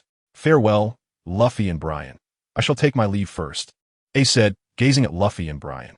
"In 3 years, when I set sail, I will have grown stronger," Luffy declared confidently. "Best of luck, Ace," Brian smiled, offering his well wishes. "Rest assured, I shall soon make a name for myself in the world," Ace replied with a nod, then set off in his small boat, drifting farther from the shore as Luffy and Brian watched him vanish over the horizon. "Honestly, I wonder how that old man Garp will react," the village chief grumbled on their way back. Makino held Brian's hand, the soft sensation still present despite Brian gradually maturing. It remained as tender as in his childhood. Now 14, Brian had grown tall enough to reach Makino's shoulder, and together they appeared as if they were sisters of similar age. "Brian, how swiftly time passes. In the blink of an eye, you have grown up," Makino reflected softly, gazing at the path beneath their feet. "Sister Makino, we have matured and grown stronger. We can protect you even better now, can't we?" Brian turned his head to look at her, revealing a warm smile. Indeed, even as he matured, Brian remained irresistibly charming. Makino laughed joyfully, resting her head on Brian's shoulder, enveloped in a sense of bliss. Ahem, let us not forget that there is an elder present. Such matters are best reserved for when we return. Suddenly, the village chief's voice broke the moment, causing Marquino's cheeks to flush as she lifted her head. Nearly forgetting that he had been trailing behind them, Brian felt quite indifferent, as he had grown accustomed to it. He believed that as long as Marquino was happy, he too would find joy. Observing the young couple before him, the village chief chuckled and shook his head, for he had long since sensed Marquino's affections for Brian. Although he found it somewhat astonishing, the paramount concern remained Marquino's happiness. Having watched her grow, he knew her to be a truly remarkable girl. When he first heard of her intention to adopt Brian, he vehemently opposed the idea. However, he did not anticipate that the merely adolescent Marquino would be so resolute in her decision to adopt Brian. It was only with the support of the entire village that they navigated this challenge. As Brian matured, despite his feminine demeanor, Marquino nurtured him into a considerate young man, obedient, gentle and kind. His smile, a mirror image of Marquino's, stood as the finest testament to their bond. They truly made a harmonious pair. The village chief smiled, believing that Marquino and Brian were well suited for one another, and he foresaw Brian blossoming into a formidable marine. When the red-haired pirate first arrived in the village, he had feared that Marquino would be swept away. Though he loathed pirates, he could not deny the man's captivating charm. Fortunately, his greatest fears never materialized. A few days later, Garp, having heard of Ace's departure, hurried back only to find no trace of Ace, causing his mustache to bristle with anger, leaving poor Luffy to bear the brunt of his wrath. Ding ding ding. Marquino and Brian turned to see Garp had arrived, accompanied by his aide, Bosai. Mr. Garp, Grandpa Garp, Instructor Bosai. Marquino and Brian greeted them with smiles. Ah, Marquino, I'm here to fetch Brian, Garp stated as he plopped down onto a bar stool. Addressing Marquino directly.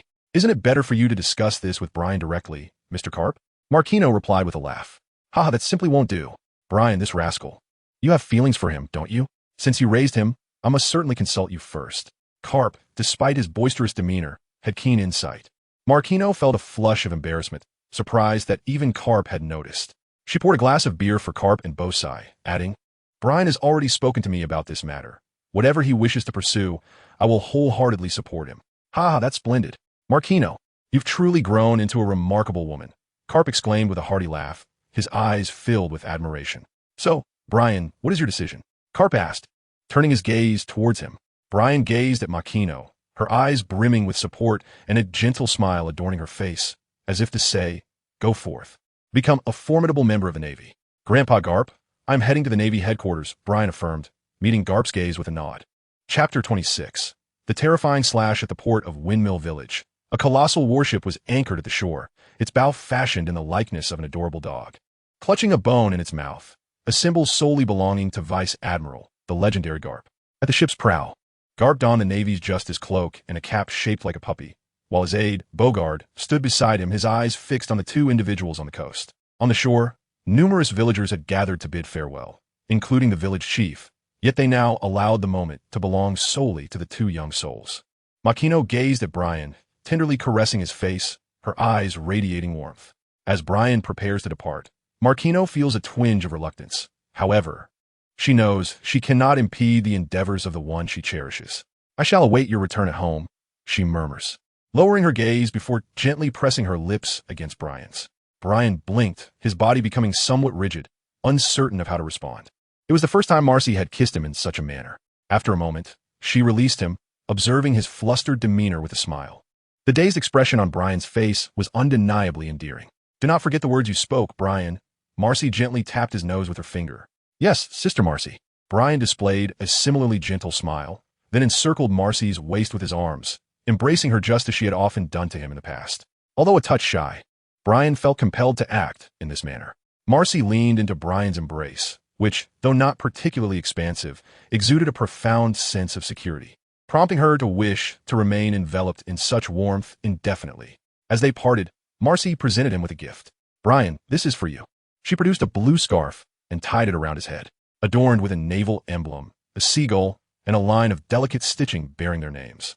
The scarf's trailing ends perfectly concealed Brian's ears, rendering him indistinguishable from others. Marcy had clearly put much thought into this gesture. Thank you, Sister Marcy. I shall cherish it dearly. Brian raised his hand to touch the blue scarf, expressing his delight as he spoke. It is time to set off, Brian. Marquino gazed at him, her expression reminiscent of a wife bidding farewell to her husband, a gentle smile gracing her lips, as if even the coldest heart could be melted. I am leaving. Brian turned and ascended the warship, the blessings of the villagers resonating behind him. Yet he refrained from looking back, fearing the pang of parting from that person. The vessel swiftly sailed into the distance, and Machino continued to gaze after it until it vanished beyond the horizon, before finally averting her eyes and turning away. Upon the ocean, a warship navigated toward a particular destination, the clash of blades echoing above. One sword style, Iato, Heaven's Line. One sword style, Thunderclap, accompanied by the roar of thunder. A sharp metallic clang resonated as a slender blue line shot forth from the warship, racing towards the sea surface. Boom! That seemingly inconspicuous blue line, upon contact with the water, cleaved a chasm over 10 meters deep, creating a formidable gash, as if the ocean itself had opened its maw, instilling a sense of dread. This unassuming blue line was a strike. On board the warship, dozens of sailors beheld the gaping wound, their jaws nearly dropping in astonishment, overwhelmed by the sheer terror of the spectacle. Is he truly only 14? He must be a monster. Silence. He is the grandson of Vice Admiral Garp. Indeed, he is the grandson of Vice Admiral Garp. All the sailors regarded the seemingly frail figure with reverence. It was already remarkable for a boy so strikingly handsome to wield such formidable cutting power. Truly terrifying. Let us end this here. Should you continue, my warship will be dismantled. Garp exclaimed, his laughter echoing. Indeed, my grandson has reached a level in swordsmanship that rivals even Borshi. It appears the Navy is on the verge of birthing a great swordsman. Ha ha ha. My gratitude to Instructor Borshi for his guidance. Brian sheathed his sword and bowed to Bashi with a gesture of deep respect. It is fair to say that Bashi has been Brian's mentor in swordsmanship, providing invaluable assistance from his initial training to the present, steering him away from numerous missteps. Brian has always held Bashi in the highest regard, akin to that of a revered teacher. In terms of swordsmanship, you have now surpassed me entirely, and I am truly delighted, Bashi remarked with a smile. He had long anticipated this day, albeit not expecting it to arrive so swiftly. Before long, Brian would undoubtedly transcend him, reaching another realm of mastery. All thanks to the guidance of Instructor Bashi. Brian spoke earnestly. Well, Brian, with your capabilities, there is no longer a need for you to attend a training camp. However, this means you will have to start from the beginning as a recruit. What are your thoughts on this, Brian? Grandpa Carp approached and inquired. Grandpa Carp, I am willing to begin as a recruit. I understand that there is still much for me to learn. Brian nodded. Then, Brian, you shall serve as my personal guard. Thus that old fellow from the warring states cannot utter a word. I'm truly clever. Ha ha. Carp exclaimed with a hearty laugh. Brian found himself in a state of bemusement, pondering the relevance of the warlord of the Sengoku period to his current predicament. After all, Vice Admiral Carp was merely recruiting a personal guard, and one would presume that the warlord, being a figure of considerable import, would be far too occupied to concern himself with such trivial matters. Chapter 27. The Color of Conquerors, the Red Line, a colossal chasm that divides the world. A naval vessel arrived at the precipice of this great divide, poised to traverse the Red Line and embark upon the Grand Line. Ah, so this is the Red Line. It must be the reverse mountain. Brian stood aboard the warship, gazing curiously at the approaching red land, his expression reminiscent of a child's wonder at new discoveries. Carp lounged in a chair, deeply asleep, bubbles occasionally escaping his lips, while his aide, Bashi, leaned against the cabin wall, sword in hand, his gentleman's hat obscuring his face, rendering his expression unreadable. Behind them, the eyes of the sailors were entirely fixed on Brian. Dressed in a standard Navy uniform with short sleeves, his fair arms were exposed, revealing delicate features and a slender figure akin to that of a beautiful maiden. Although he wore a cloak, it did little to conceal his appearance. Rather, the sea breeze accentuated his beauty, making him appear even more enchanting than a girl. The sailors observed Brian, particularly captivated by the gentle smile upon his face. Some felt a flutter in their hearts, and even though they were aware that Brian was a boy, they couldn't help but instinctively perceive him as a girl. In the Navy, female soldiers were scarce. Aside from the ship of Admiral Heron, which boasted an all-female crew, other vessels contained at most 1 or 2 female sailors, with some lacking any entirely. This warship had never seen a female soldier. Perhaps Brian's presence was a form of salvation for them, despite his gender. He was undeniably more beautiful than many female soldiers. Moreover, they dared not act upon their thoughts, fully aware of Brian's formidable strength, which they had witnessed firsthand. Their inner musings were merely a fleeting indulgence. Ah, how beautiful Brian looks today. How splendid it would be if he were a girl. Could any girl ever possess such beauty as Brian? How adorable he is! A cluster of sailors whispered among themselves, discussing Brian with fervor. Each word reached Brian's ears, leaving him somewhat uncomfortable. Back in Windmill Village, Machino often spoke in similar tones. Brian was aware of his androgynous appearance, which initially filled him with a sense of aversion.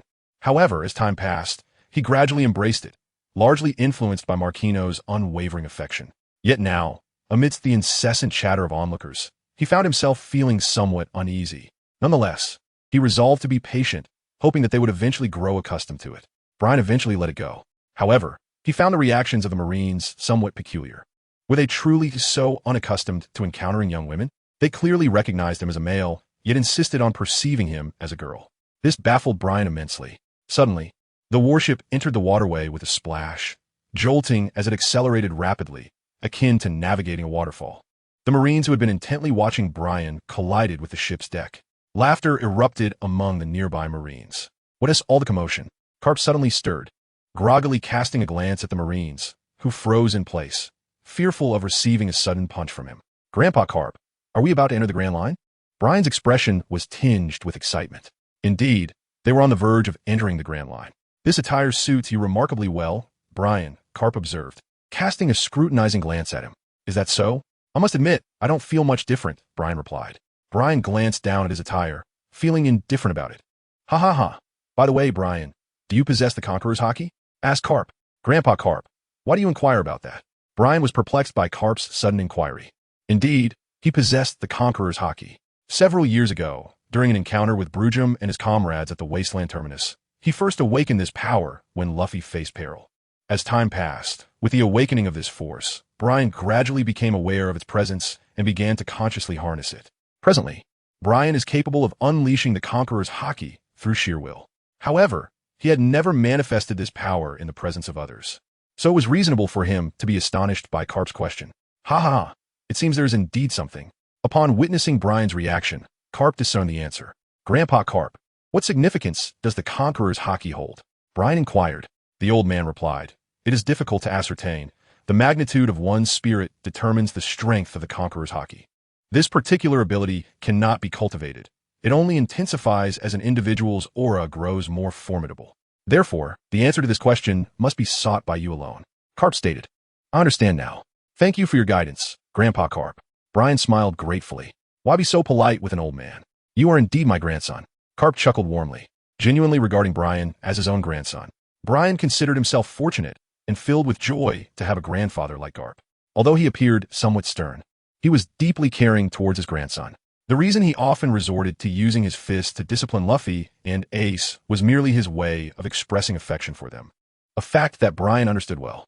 Moreover, throughout his life, Garp had never struck Brian with his fists, for Brian was the only one who aligned with the old man's wishes. Chapter 28. The red-haired pirates. The warship traversed the reverse mountain and entered the Grand Line. The vessel's speed began to diminish as it advanced towards the Navy headquarters at Marineford. Grandpa Garp, may I inquire how one should cultivate the armament Haki? Brian sought counsel from Garp. Oh, young lad, have you even mastered Haki? Garp exclaimed. Indeed, you are truly a prodigy, ha ha ha. The cultivation of armament Haki, of course, is honed through countless battles.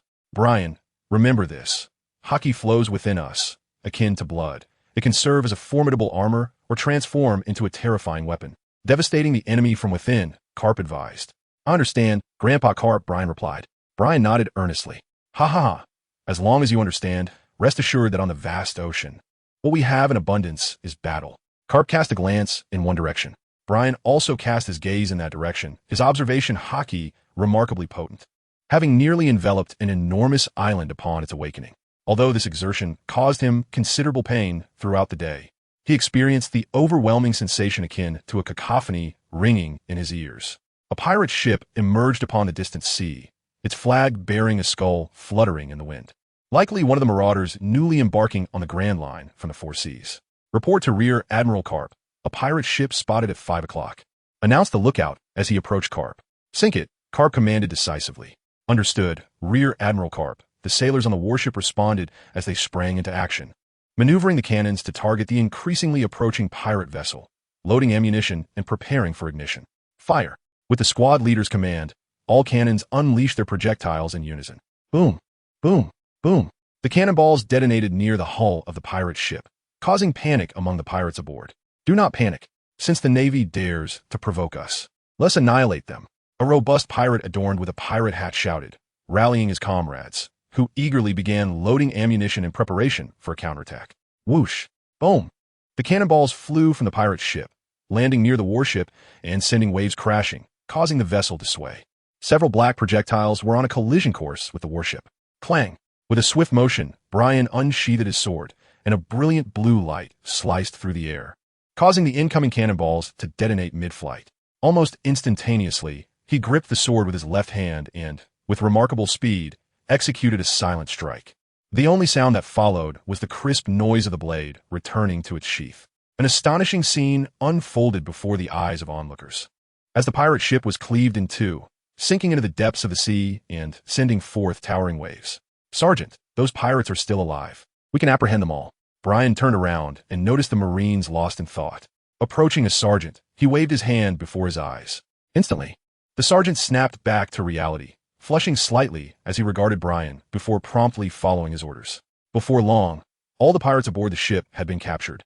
Handcuffed and drenched, resembling drenched chickens, a pitiful sight, all retrieved by the Navy. Why are the heroes of the Navy here? The pirate captain, witnessing Garp's silhouette on the deck, inquired with a hint of trepidation. It seems my reputation still looms large. Ha ha ha. Garp bellowed with laughter. Report to Vice Admiral Garp. They belong to the Red Bull pirate crew of the South Sea, led by Captain Red Bull Seiko, a Zoan-type devil fruit user with a bounty of 43 million berries. Brian scrutinized Red Bull Sakos, noting that he indeed resembled a bull even before transforming. After his metamorphosis, he would undoubtedly be dyed entirely red. The pirates around him, he observed, were far from appealing, each bearing grotesque features and a fearsome demeanor. This was the essence of what one might call common pirates. In contrast, figures like Luffy and Ace exuded a certain charm, setting them apart from the rest. How unfortunate it was to encounter the Marine hero at such a moment.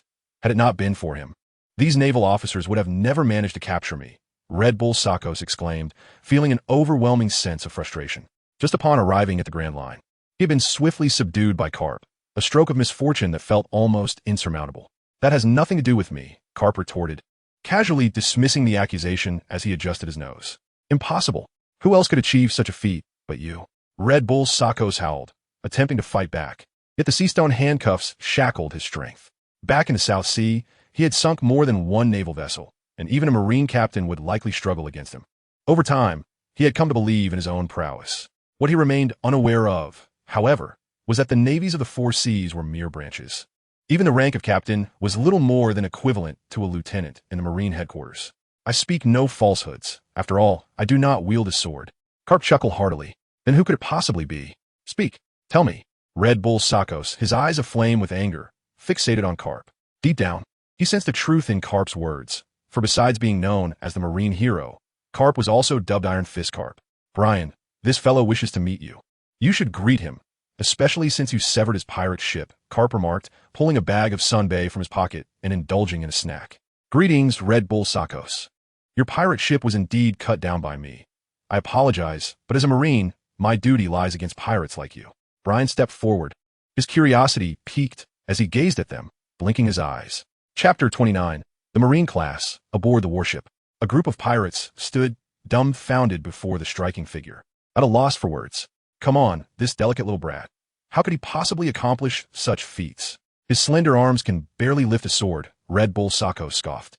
Indeed, Brian's appearance was deceptively feminine, and in the vast ocean, the status of women was woefully low, with formidable females being exceedingly rare. A man who resembled a girl. Who could possibly regard such a person as formidable? No one would think so. Ha ha ha. Garp was the first to erupt with laughter, nearly shedding tears from his amusement. It was the first time he had heard anyone speak of Brian in such a manner. Although he too perceived Brian as girl-like, he had grown accustomed to it over time, and thus had thought little of it. Now, upon hearing Red Bull Sakos' remark, Garp couldn't help but chuckle. Ha ha ha. Not only Garp, but other pirates joined in the raucous laughter. Even aboard the warship, they laughed unabashedly. After all, they had already been captured, and death was a mere consequence to face. Only the first mate Bashi and the sailors held their tongues, for they understood Brian's true strength. Silence, pirates! What do you know? Brian is indeed powerful, the sailors exclaimed indignantly. Yes, not only is Brian strong, but also quite adorable. You shall not insult him. The sailors were incensed, retaliating with shouts directed at the pirates. The pirates, not to be outdone, bellowed back, the altercation escalating in intensity, leaving Brian momentarily stunned. Grandpa Garp, aren't you going to stop them? He asked. No worries, a bit of commotion is delightful. Ha ha ha ha. Garp chuckled nonchalantly. Grandpa, you're Garp's grandson. Red Bull Sakos was taken aback, realizing he had just insulted Garp's grandson.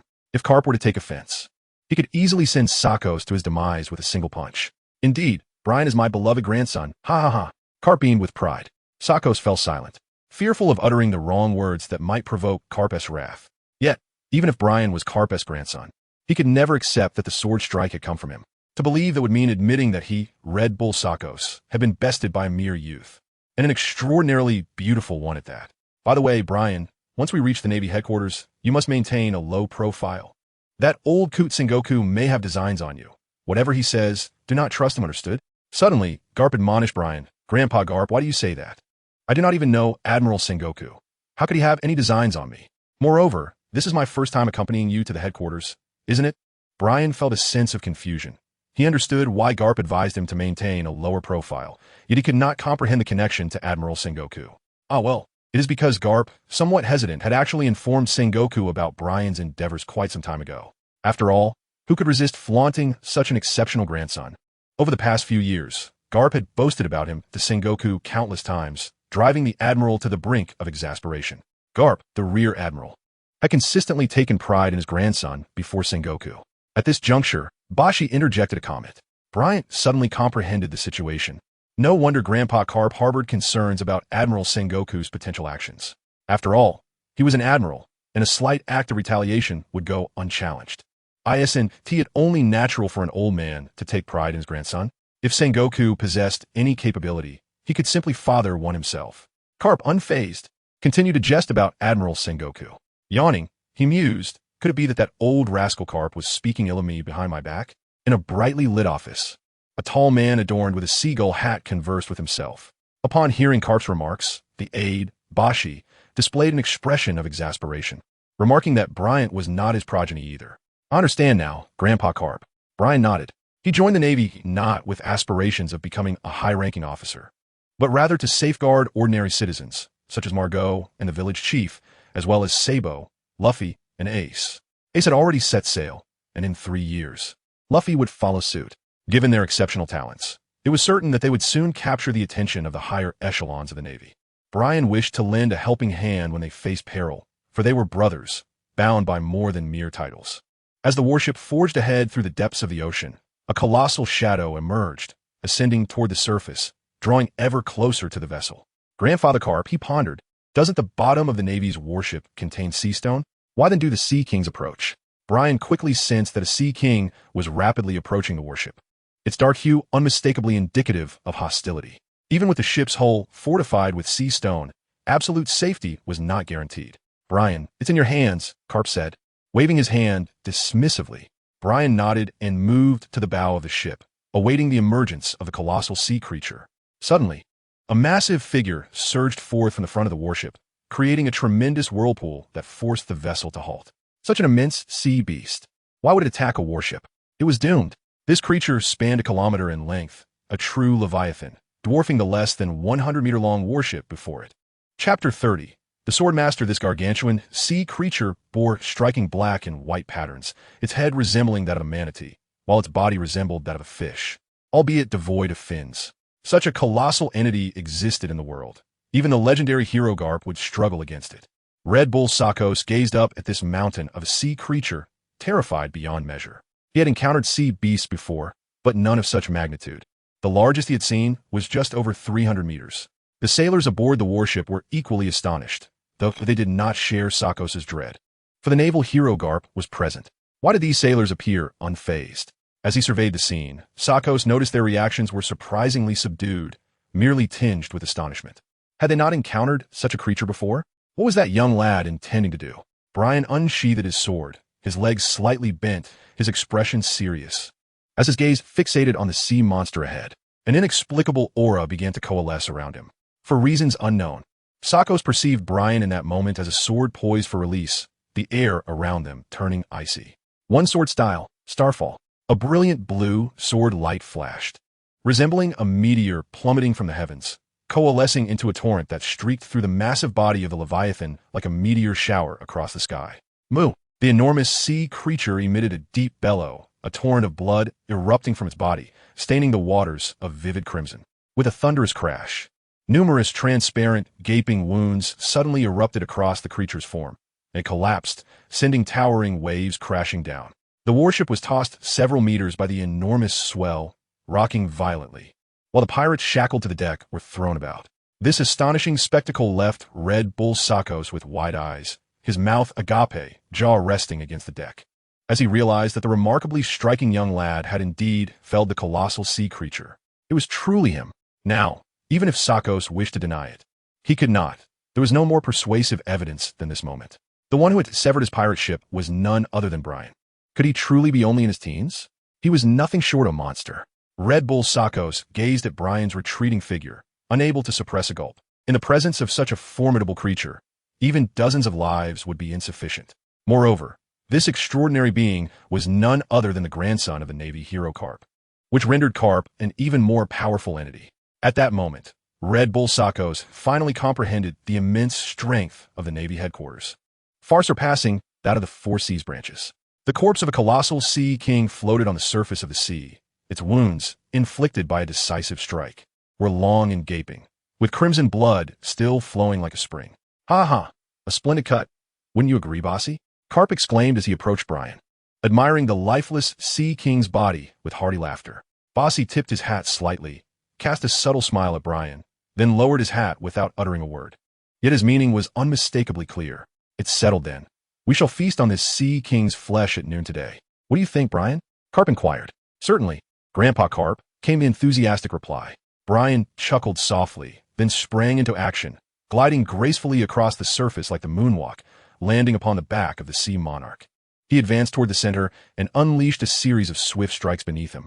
A flash of azure light from his blade illuminated the scene as the central portion of the sea creature split apart, instantly dividing into a dozen equal fragments. Brian returned to the deck with a graceful gait, casting a warm smile at the sailors. "Could you kindly assist in bringing the meat of these sea kings aboard?" "Of course, it would be our pleasure." Instantly, the sailors were filled with excitement. It must be said that Brian's smile was exceedingly gentle, a trait he had undoubtedly acquired from his time spent alongside Makino. The sailors promptly sprang into action, gradually lifting the floating meat from the ocean surface and handing it over to the ship's chef to prepare. The meat of the sea kings is not easily obtainable, particularly for the average sailor. Thus, the prospect of indulging in such a delicacy stirred great excitement among them. On board the warship, Garp sat on the deck, indulging heartily in a large piece of sea king meat, which he devoured in the blink of an eye, evoking a sense of boisterous satisfaction. "Brian, keep eating. The more you consume, the stronger you will become," Garp exclaimed between bites. "All right, Grandpa Garp, but no matter how much I eat, I just can't seem to grow stronger." Brian sat cross-legged on the deck, a steaming plate of seafood delicacies before him. With a fork in one hand and a knife in the other, he savored each bite slowly. Unlike Luffy and Ace, Brian had spent his life under the care of Makino, resulting in a markedly different temperament and habits, which rendered his dining experience rather subdued. Nonetheless, that was of little consequence. The important thing was that he was able to eat, and laughter filled the air. Garp understood that Brian possessed such a constitution. No matter how much he consumed, he remained slender, yet his remarkable physical prowess was indeed undeniable. Within the seemingly frail physique of Brian lies an extraordinary and formidable strength. Underestimating him would indeed lead to significant repercussions. In Garp's view, given Brian's physical aptitude, he is undoubtedly destined to become a master of martial arts. However, his talent with the sword is even more exceptional. Over nearly 7 years, Brian's swordsmanship has reached a level where he can contend with the seasoned swordmaster Bosch. Should he continue to develop, Garp firmly believes he will undoubtedly ascend to the status of a grand swordsman. Chapter 31. The Return of Life on a Sunny and Gentle Sea. The warship steadily advanced in a particular direction. On the deck, all the Navy personnel were partaking in their meals. Garp devoured his meat with wild abandon, his speed remarkable. In contrast, Brian's dining etiquette was rather refined. Though he did not linger over each bite, he consumed his food with an air of elegance. What was particularly curious was the throng of sailors gathered around Brian, seated closely, each with a plate of food before them. Despite also partaking in their meal, their gazes remained fixated on Brian. "What is the matter with you all? Why are you staring at me? Are you not going to eat?" Brian gazed up at the Marines, who had been casting numerous curious glances in his direction since their departure. After several days, he had nearly acclimatized to their scrutiny. The Marines promptly lowered their heads and consumed their meals in silence, devouring their food with remarkable speed. Once satiated, they expressed their gratitude for the hospitality. With that, they rose in unison, carrying their trays away with synchronized precision. There was an air of intrigue surrounding the scene. Brian murmured, somewhat perplexed. It is hardly surprising, as his only childhood companion was the naive Luffy, and the villagers were all kind-hearted individuals. Furthermore, having been raised under the guidance of Makino, his thoughts remained rather innocent. Of course, this does not imply that he is immature. Brian is quite intelligent, yet in terms of emotional maturity, he is still akin to a youth. "Haha, Brian, you are quite popular," Garp remarked with a satisfied smile after his meal. "Am I truly popular? I certainly don't sense any animosity from them." "Grandpa Garp, do the Navy officers at the headquarters behave similarly?" Brian finished his meal, placing the fork and knife down as he gazed at Garp. "Perhaps, Brian. Your charm is indeed quite substantial. Do not underestimate yourself. I am eagerly anticipating the reactions of those at the naval headquarters upon seeing you." Garp exclaimed with a hearty laugh. "But, Grandpa Garp, did you not advise me to maintain a low profile?" Brian found himself somewhat perplexed. "It matters not. As long as you obediently serve as my loyal aide, all shall be well. Furthermore, just to be on the safe side, Brian, while at the Navy headquarters, you are strictly forbidden from wielding your sword. Under no circumstances should you reveal your true capabilities. Do you comprehend? This way, that old fox Sengoku will think twice before plotting against you." With that, Garp erupted into hearty laughter. "Is it truly necessary? Grandfather Garp?" Brian cast a glance at the weapons beside him, uncertainly inquiring. After all, he was a swordsman. If he could not wield a sword, could he still be called a swordsman? Was he to engage in combat with mere fists? "Of course, Brian. This time you must heed my counsel. Do you understand?" Garp gazed intently at Brian.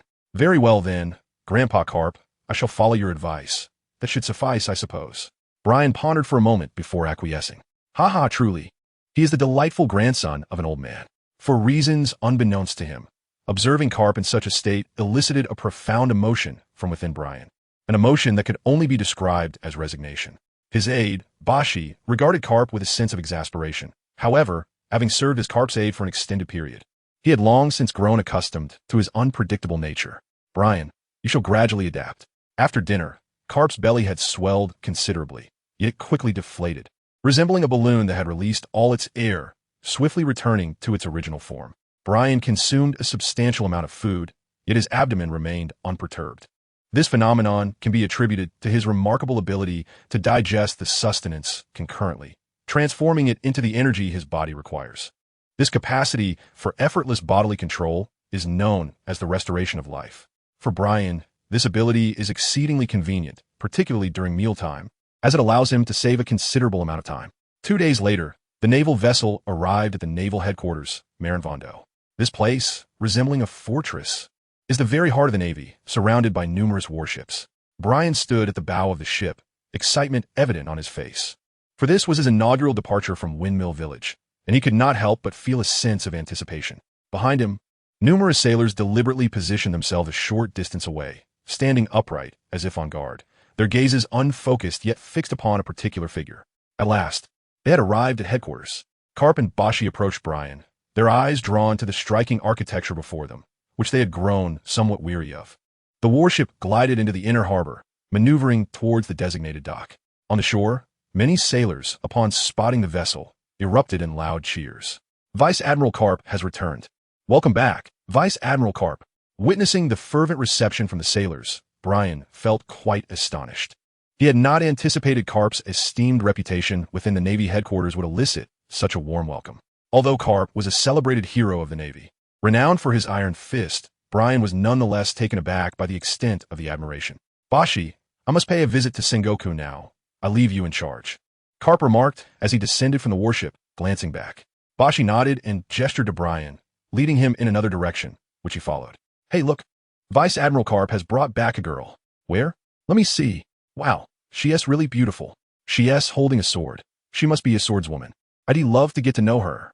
The sailors on the shore engaged in animated discussions. for it was an unprecedented occurrence for Vice Admiral Garp to return with such a lovely companion. Chapter 32, Navy Headquarters. Brian followed Bosi to the residence of Garp. "This shall be your room from now on," Bosi declared. "You are free to train at your leisure and explore the surroundings, but do not wander too far. Also, refrain from employing observation-He within the headquarters. The rest you will gradually come to understand. That is all. I shall take my leave now." With that, Bosi turned and departed. "So this is to be my room." Brian surveyed the room. Though modest in size, it was sufficiently spacious, complete with a bathroom and kitchen, and all necessary living essentials were thoughtfully prepared, presumably by Garp and Bogey. From within his pocket, he produced a picture frame and placed it upon the table. This was a photograph of himself and Marquino, taken just a few days prior, capturing two joyful smiles that mirrored each other, radiating warmth and healing. Upon seeing this image, Brian felt that this smile was the finest gift bestowed upon him by Marquino. Meanwhile, Garp approached the office of Admiral Sengoku. "Admiral, I have returned," he announced, not pausing for a response before forcefully kicking the door open and plopping down onto the sofa. "This time, you surprisingly did not delay for several days." Sengoku looked at Garp with astonishment. Given Garp's notorious habit of prolonging his breaks, his prompt return felt akin to witnessing the sun rise in the west. "Is that not permissible?" Garp retorted with a smirk. "Did you not say that you would bring your grandson along this time? Where is he?" Sengoku deftly shifted the topic. That. I seem to have forgotten," Garp admitted, scratching his nose. "You fool, Garp. Do you think I'm so easily deceived? Speak quickly. Where is he?" "I will make arrangements." Sengoku pounded the table, his voice booming. He was acutely aware that Garp's grandson had awakened his He at the tender age of 8. Such talent was undeniably promising. Now that he had arrived at the Navy headquarters, Sengoku was resolute in not letting this opportunity slip away. Foolish Sengoku. That lad Brian is utterly useless. Any talk of awakening He is mere fabrication. He is quite weak, which is why I've placed him on my ship as a recruit, sparing myself the embarrassment of him being out in the world. This way it is quite beneficial, as I can also mentor my grandson. Garp fabricated his tale without a shred of concern. Brian could hardly anticipate that Garp would speak of him in such a manner. "Garp, you scoundrel, do you take me for a child? Pray tell, who is it on this document that possesses the capability to slay colossal sea creatures from nearly 1,000 meters away?" Sengoku exclaimed, pulling a dossier from his drawer and tossing it at Garp. "What? Damn it, Sengoku, where did you procure this intelligence?" Garp exclaimed as he picked up the document, and, after a brief examination, his glasses nearly fell off in shock. The file meticulously chronicled every action Brian had undertaken since boarding the warship, down to the minutest detail. That is none of your concern. I fully expected you to engage in such foolishness. Brian's arrangements fall under my jurisdiction," Sengoku retorted with a cold scoff. "That will not do. Brian is already my personal aide, and he does not require your oversight," Garp shot back, glaring at Sengoku in disagreement. "Silence, you wretched Garp. When he have you for a personal aide? You are squandering his talents," Sengoku countered, returning Garp's glare with equal intensity. "Say what you will, Brian is my grandson, and he will heed only my commands. If you doubt this, feel free to test it," Garp replied, crossing his legs with a confident demeanor. "You insufferable Garp," Sengoku fumed. Regardless of the circumstances, Brian was indeed Garp's grandson and a new recruit. Even as admiral, he could not compel the young soldier to undertake any task against his will. What now? You find yourself at a loss, do you?" Garp laughed heartily, relishing the rare opportunity to best Sengoku in their banter. "What are you two squabbling about?" At that moment, an elderly woman entered, appearing to be of similar age to Garp. "Xiao, you've come. You must weigh in on this scoundrel Garp. I am itching to give him a good thrashing," Sengoku implored. "What has transpired?" Xiao inquired, glancing between the two before her gaze settled on the dossier beside Garp. She casually picked it up and perused its contents, a look of astonishment crossing her face as she began to grasp the nature of their dispute. "In any case, Brian is currently my aide. Even you, Sengoku, have no say in this matter," Garp maintained obstinately. "Very well, Sengoku. As Brian has only just arrived at the Navy headquarters, it will be prudent for Garp to guide him in acclimatizing. Moreover, he is merely 14, encountering the outside world for the first time, and there is much for him to learn. It is unrealistic to expect immediate combat readiness. He requires time to develop." Xiaohe remarked as she settled down with a cup of tea, speaking slowly. "You have a point, Xiaohe. It was an oversight on my part. Let Brian accompany Garp for now. However, foolish Garp, make it a point to bring Brian to meet us at some juncture. Understood?" Sengoku conceded. "Absolutely. Brian is a source of immense pride for me," Garp affirmed with satisfaction. Cap proudly spoke. Sengoku and Crane listened without objection. Judging from the information available, Brian was indeed an exceptionally talented young man. At merely 14 years of age, he had already ascended to the ranks of a top swordsman. This alone was enough to pique their interest, especially considering he had awakened his haki at the tender age of 8. Undoubtedly, this boy was a true prodigy. Now, what Sengoku and Crane most desired was to meet Brian in person and ascertain what he was truly like. Chapter 33. After tidying up his room, Brian stepped outside, intending to stroll around and familiarize himself with the surroundings to avoid getting lost later. As he walked along the dormitory, he noticed numerous garments hanging out to dry, predominantly naval officers' uniforms, indicating that this was indeed the residence of naval officers. "Hey, are you new here?" Brian heard a voice behind him and turned to see a female naval officer approaching, her uniform adorned with shoulder insignia. As she stood before him, she scrutinized him and inquired, "You must be a recruit. Why do you not salute when addressing an officer?" Apologetically, he replied, "I beg your pardon, ma'am. I am but a novice and still unfamiliar with the ranks of the Navy." Brian respectfully saluted her. "So that's how it is. But how did you come to be here? This is the residence area for naval officers, and newcomers like you shouldn't be present in this vicinity," the female officer remarked. "I reside here as well, just a short distance away." Brian indicated in a particular direction. The female officer gazed at Brian in bewilderment.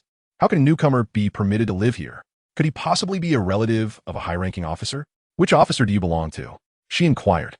"Admiral Garp," Brian replied. The female officer was taken aback. She was certain she had heard the name Garp. "You are the grandson of Vice Admiral Garp." "Not granddaughter, but grandson, ma'am." "I am male," he corrected her.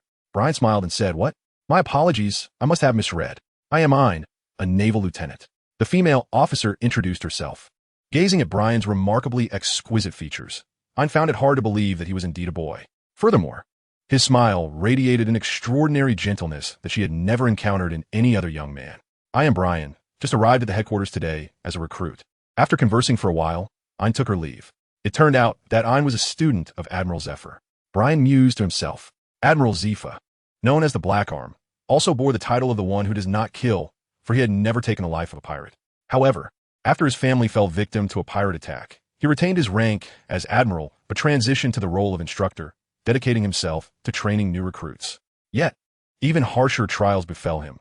His students were slain, and his own arm was severed, undoubtedly causing him immense anguish. Nevertheless, as I mentioned, Zephyr continues to serve as an instructor, having fitted himself with a mechanical arm. Although his strength may have waned, he remains a formidable presence. Currently, Ein and Binz assist him in managing the recruit training camp. Should Brian choose to join the recruit training camp, Zephyr would be his instructor, with Ein and Binz serving as his senior mentors. Brian continued on his path, leaving the dormitory area behind and arriving at the vicinity of the dock. Here, numerous warships were moored, varying in size. The vessels assigned to senior officers were notably larger, each adorned with 3 masts. "Look over there. It's a female soldier that Rear Admiral Garp brought back," one exclaimed. "Indeed, let us go and greet her." Nearby the dock, a group of Marines were engaged in training, and as they noticed Brian strolling leisurely along the dock, they ceased their activities to observe him. Brian approached the group of Marines, only to find their gazes fixed upon him. The familiar expressions mirrored those of the Marines aboard the ship, leaving Brian somewhat perplexed. "Hey there, beautiful. You must be new here." A burly Marine stepped forward, tossing his hair in what he believed to be an alluring manner. "I apologize, but like you, I am also a man." Brian smiled faintly. "What?" The Marines were taken aback, astonished that such a striking individual was a boy, and with such an enchanting smile. They had thought they had finally encountered a female Marine. "Are you in training?" Brian inquired. "Indeed. You have all worked hard. Keep pushing forward, and you will surely grow stronger," he encouraged with a smile. Although they were already aware of Brian's male identity, the sailors couldn't help but feel a surge of excitement. His smile made them forget their fatigue. As they watched Brian's departing figure, the sailors trained with even greater fervor. Despite being a boy, he possessed an undeniable beauty. And that smile, so endearing. I still find it hard to believe he is male. So do I. After exploring the dock, Brian chose not to venture further, as the naval headquarters was quite expansive and there were many areas that were off limits.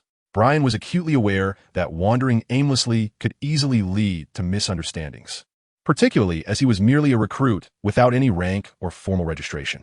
The surroundings were teeming with naval personnel, from enlisted sailors to junior officers, and even numerous field-grade officers. Occasionally, he would encounter flag officers, including brigadiers and minor generals. However, The presence of lieutenant generals or higher-ranking naval leaders was a rarity. They, as the very backbone of the Navy, were exceedingly busy. Nevertheless, Brian had discovered a serene place for his training, located along the coastline of the harbor. Reminiscent of a sandy beach, akin to the area where he practiced in Windmill Village. He found solace in facing the sea during his training sessions, whether wielding a sword or engaging in martial arts. The vastness of the ocean always instilled a sense of openness in his heart, facilitating a tranquil mind. On his way back, Brian encountered several sailors who mistook him for a girl and approached him with flirtation. However, upon realizing that he was, in fact, male, their astonishment and disappointment were palpable, leaving Brian with an unsettling feeling as though he had unwittingly wronged them. Chapter 34. Grandma Crane. Brian followed Garp into the office of Admiral Sengoku. "Ah, Sengoku, Tsuru, I have brought Brian here," Garp announced, plopping down onto the sofa. "I've met Admiral Sengoku and Vice Admiral Tsuru. I am Brian." He introduced himself. Brian offered a respectful salute, feeling somewhat anxious in the presence of such esteemed figures. After all, these were the pinnacle of naval authority, and to encounter them was indeed an honor. "You are Brian. No need to feel constrained. We are all from the same era as your grandfather in the Marine Corps, and we could be considered your elders," Warring States remarked with a smile. "Indeed, Brian. Warring States is correct. They're all dear friends of mine, so feel free to be at ease." Garp nodded in agreement. However, despite Garp's reassurances, Brian remained unsettled and apprehensive. "Come here, child." Tsuru observed Brian's nervousness with a hint of amusement. She had been quite astonished when she first saw his profile. At merely 14 years old, he was already a master swordsman. She had pondered what sort of young man Brian would be, assuming that such remarkable prowess at his age would render him more mature and composed than the average youth. Yet, upon meeting him in person, Tsuru realized her assumptions were misguided. Brian was simply an ordinary boy. Brian approached Crane, who beckoned him to sit beside her, regarding him with a gaze akin to that of a grandmother observing her cherished grandchild. "Dear child, there is no need for anxiety. If you wouldn't mind, you may call me Grandma." As she looked at Brian, her fondness for him grew. As a staff officer of the Navy headquarters, she possessed exceptional wisdom and formidable strength, with an unparalleled ability to discern character. She could see that beneath his remarkable abilities, Brian was just an ordinary 14-year-old boy, his eyes clear and childlike. Crane was certain that the person who raised Brian was equally gentle and kind. "Grandma," Brian called out for the first time, his voice somewhat awkward. "Good boy," Crane replied, her face lighting up with joy. Having devoted her entire life to the Navy and having no children, let alone grandchildren, Brian's endearment filled her with warmth. "Gup, I cannot fathom how fortunate you are to have such an admirable grandson," Sengoku remarked, also seeing Brian for the first time, astonished. "Ha ha, Brian is indeed the source of my pride. Envy me, Sengoku." Garp laughed heartily. As time passed, Crane engaged Brian in conversation, discussing mundane matters as if they were a genuine grandmother and grandson. Garp and Sengoku refrained from interrupting, fully aware of Crane's delight in the moment. "Sengoku, arrange a military rank for Brian. Nothing lofty, just a lieutenant will suffice," Garp suggested. "How rare. I expected you would request a higher rank." Sengoku adjusted his glasses. "Of course, Brian is my personal aide. A higher rank is unnecessary," Garp stated matter-of-factly. After a while, Garp departed with Brian. "Crane, it seems you have taken quite a liking to this little fellow. What are your thoughts?" Sengoku inquired. "He embodies gentleness, kindness, calmness, and thoughtfulness. Perhaps he is a bit naive, influenced by his upbringing. His convictions are pure, much like Garp's. He is a natural-born sailor," Crane replied slowly. "Indeed, in terms of strength, he is a prodigy, brimming with potential. Yet he is somewhat inexperienced in worldly matters and requires proper guidance." "Crane, I must trouble you with this," Sengoku remarked. He too recognized that Brian lacked an understanding of social nuances, resembling an ordinary youth. Yet he was exceptionally obedient and endearing, making it impossible for anyone to dislike him. It was hard to imagine such a child being the grandson of someone as unreliable as Garp. "No problem. It is rare to encounter a child who resonates with me so well. You need not worry. I shall take care of it." Crane nodded in agreement. Upon Brian's return to his residence, he was soon presented with a new naval uniform. It was the attire and insignia of a lieutenant. Brian donned a new naval uniform, which greatly facilitated his movements within the naval headquarters, allowing him to traverse without the hindrance of being recognized as a mere recruit. "The new uniform suits you splendidly, Brian. Now, accompany this old man to the recruit training camp for a brief tour," Garp remarked as he approached, scrutinizing Brian. In a spacious training ground, a multitude of recruits were engaged in rigorous exercises, surrounded by an array of training apparatus and facilities, all remarkably well equipped. Zephyr stood at the center of the training field, exuding an imposing presence as he observed the recruits. Beside him stood two captains, Ein and Binz, who served as his aides. What brings that old fellow Garp here? Zephyr mused, glancing towards the entrance, where he noticed Garp approaching with Brian in tow. Ein and Binz also took note of their arrival, with Ein particularly surprised to see Brian again, the striking young man having left a profound impression on her. Ah, Zephyr, allow me to introduce my grandson, Brian. Come over and greet Admiral Zephyr, Garp called out. I have the honor of meeting you, Admiral Zephyr. I am Brian, he replied. Brian respectfully bowed to Zephyr. Chapter 35. Zephyr, Naval Headquarters. On the training grounds of the recruit training camp, Zephyr observed Brian with curiosity. Had it not been for Garp's revelation that Brian was his grandson, Zephyr might have mistaken him for a girl. Garp, you old rascal. How could you have such a handsome grandson? Truly, fate can be blind, Zephyr scoffed. Ha ha ha, envy, right? Garp felt it was indeed a splendid decision to bring Brian to the naval headquarters. Even his old comrades were envious of him, which was quite a source of pride. Were Brian privy to Garp's thoughts, he would likely feel a sense of helplessness. Garp, did you bring him here to participate in the training camp? Zephyr scrutinized Brian. Noting his lack of imposing presence, with slender arms and legs, he appeared delicate and seemingly weak, much like a girl. Ha ha ha, Zephyr, do not underestimate Brian. He is quite strong, Garp interjected with a smile. Oh, Zephyr was somewhat taken aback upon hearing this. Recognizing that Garp would not casually make such a statement, unless it was backed by considerable strength. However, earning Garp's approval was no simple feat, especially considering Brian was his grandson. Garp would never speak without reason.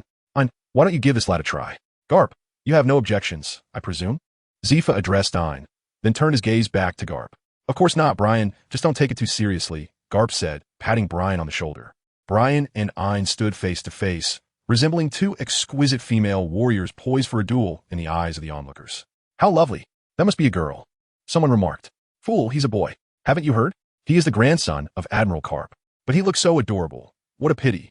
With a swift motion, Ein drew his sword, fixing his gaze on Brian. Brian, I am a swordsman, so tread carefully. What a coincidence. I am also a swordsman. Is there anyone who could lend me a sword? Brian asked, smiling at the surrounding Marines. Instantly captivated by Brian's charming smile, they eagerly scrambled to offer their swords, resembling an enthusiastic fan meeting. Thank you. Brian took the sword from the hands of a new recruit, expressing his gratitude with a smile, which filled the recruit with excitement. Let us commence. Brian gazed at her with a smile. Clang. The sound of swords clashing resonated as Brian and Ein intertwined in combat, while the nearby Marines watched intently, astonished by Brian's prowess. As a distinguished graduate of Zephyr's tutelage, Ein, now serving as Zephyr's assistant, was undeniably formidable. Yet they were taken aback by Brian's apparent frailty, which belied his ability to hold his own against Ein. Come on, Garp, this kid can't possibly be that skilled. Can he? Zephyr remarked, crossing his arms and casting a sidelong glance at Garp. Haha, you noticed too, have you? I can vouch for Brian's strength. But your assistant won't be able to draw out his true capabilities, Garp replied with a chuckle.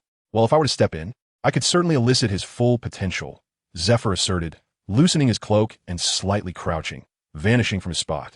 Garp, intrigued, did not intervene, instead focusing intently on the center of the training ground. Boom!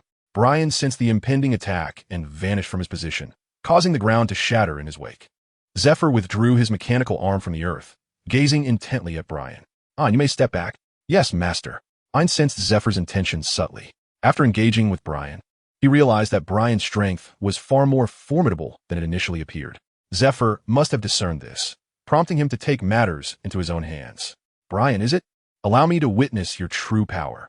With that, Zephyr's figure abruptly vanished from sight, reappearing before Brian, his colossal fist hurtling toward him. Bang! Brian raised his sword in a defensive stance, propelled backward several meters by the force of the blow, as a powerful gust of wind erupted from his fist, leaving the sailors struggling to open their eyes. Indeed, another punch was forthcoming. Armored, his massive mechanical arm was enveloped in a deeper shade of black, launching yet another punch that tore through the air, a testament to the immense power contained within. Brian sensed the formidable power contained within his fist, an ominous force. Armed with a single sword style, Blue Moon, the gleaming blade shimmered with an inky radiance.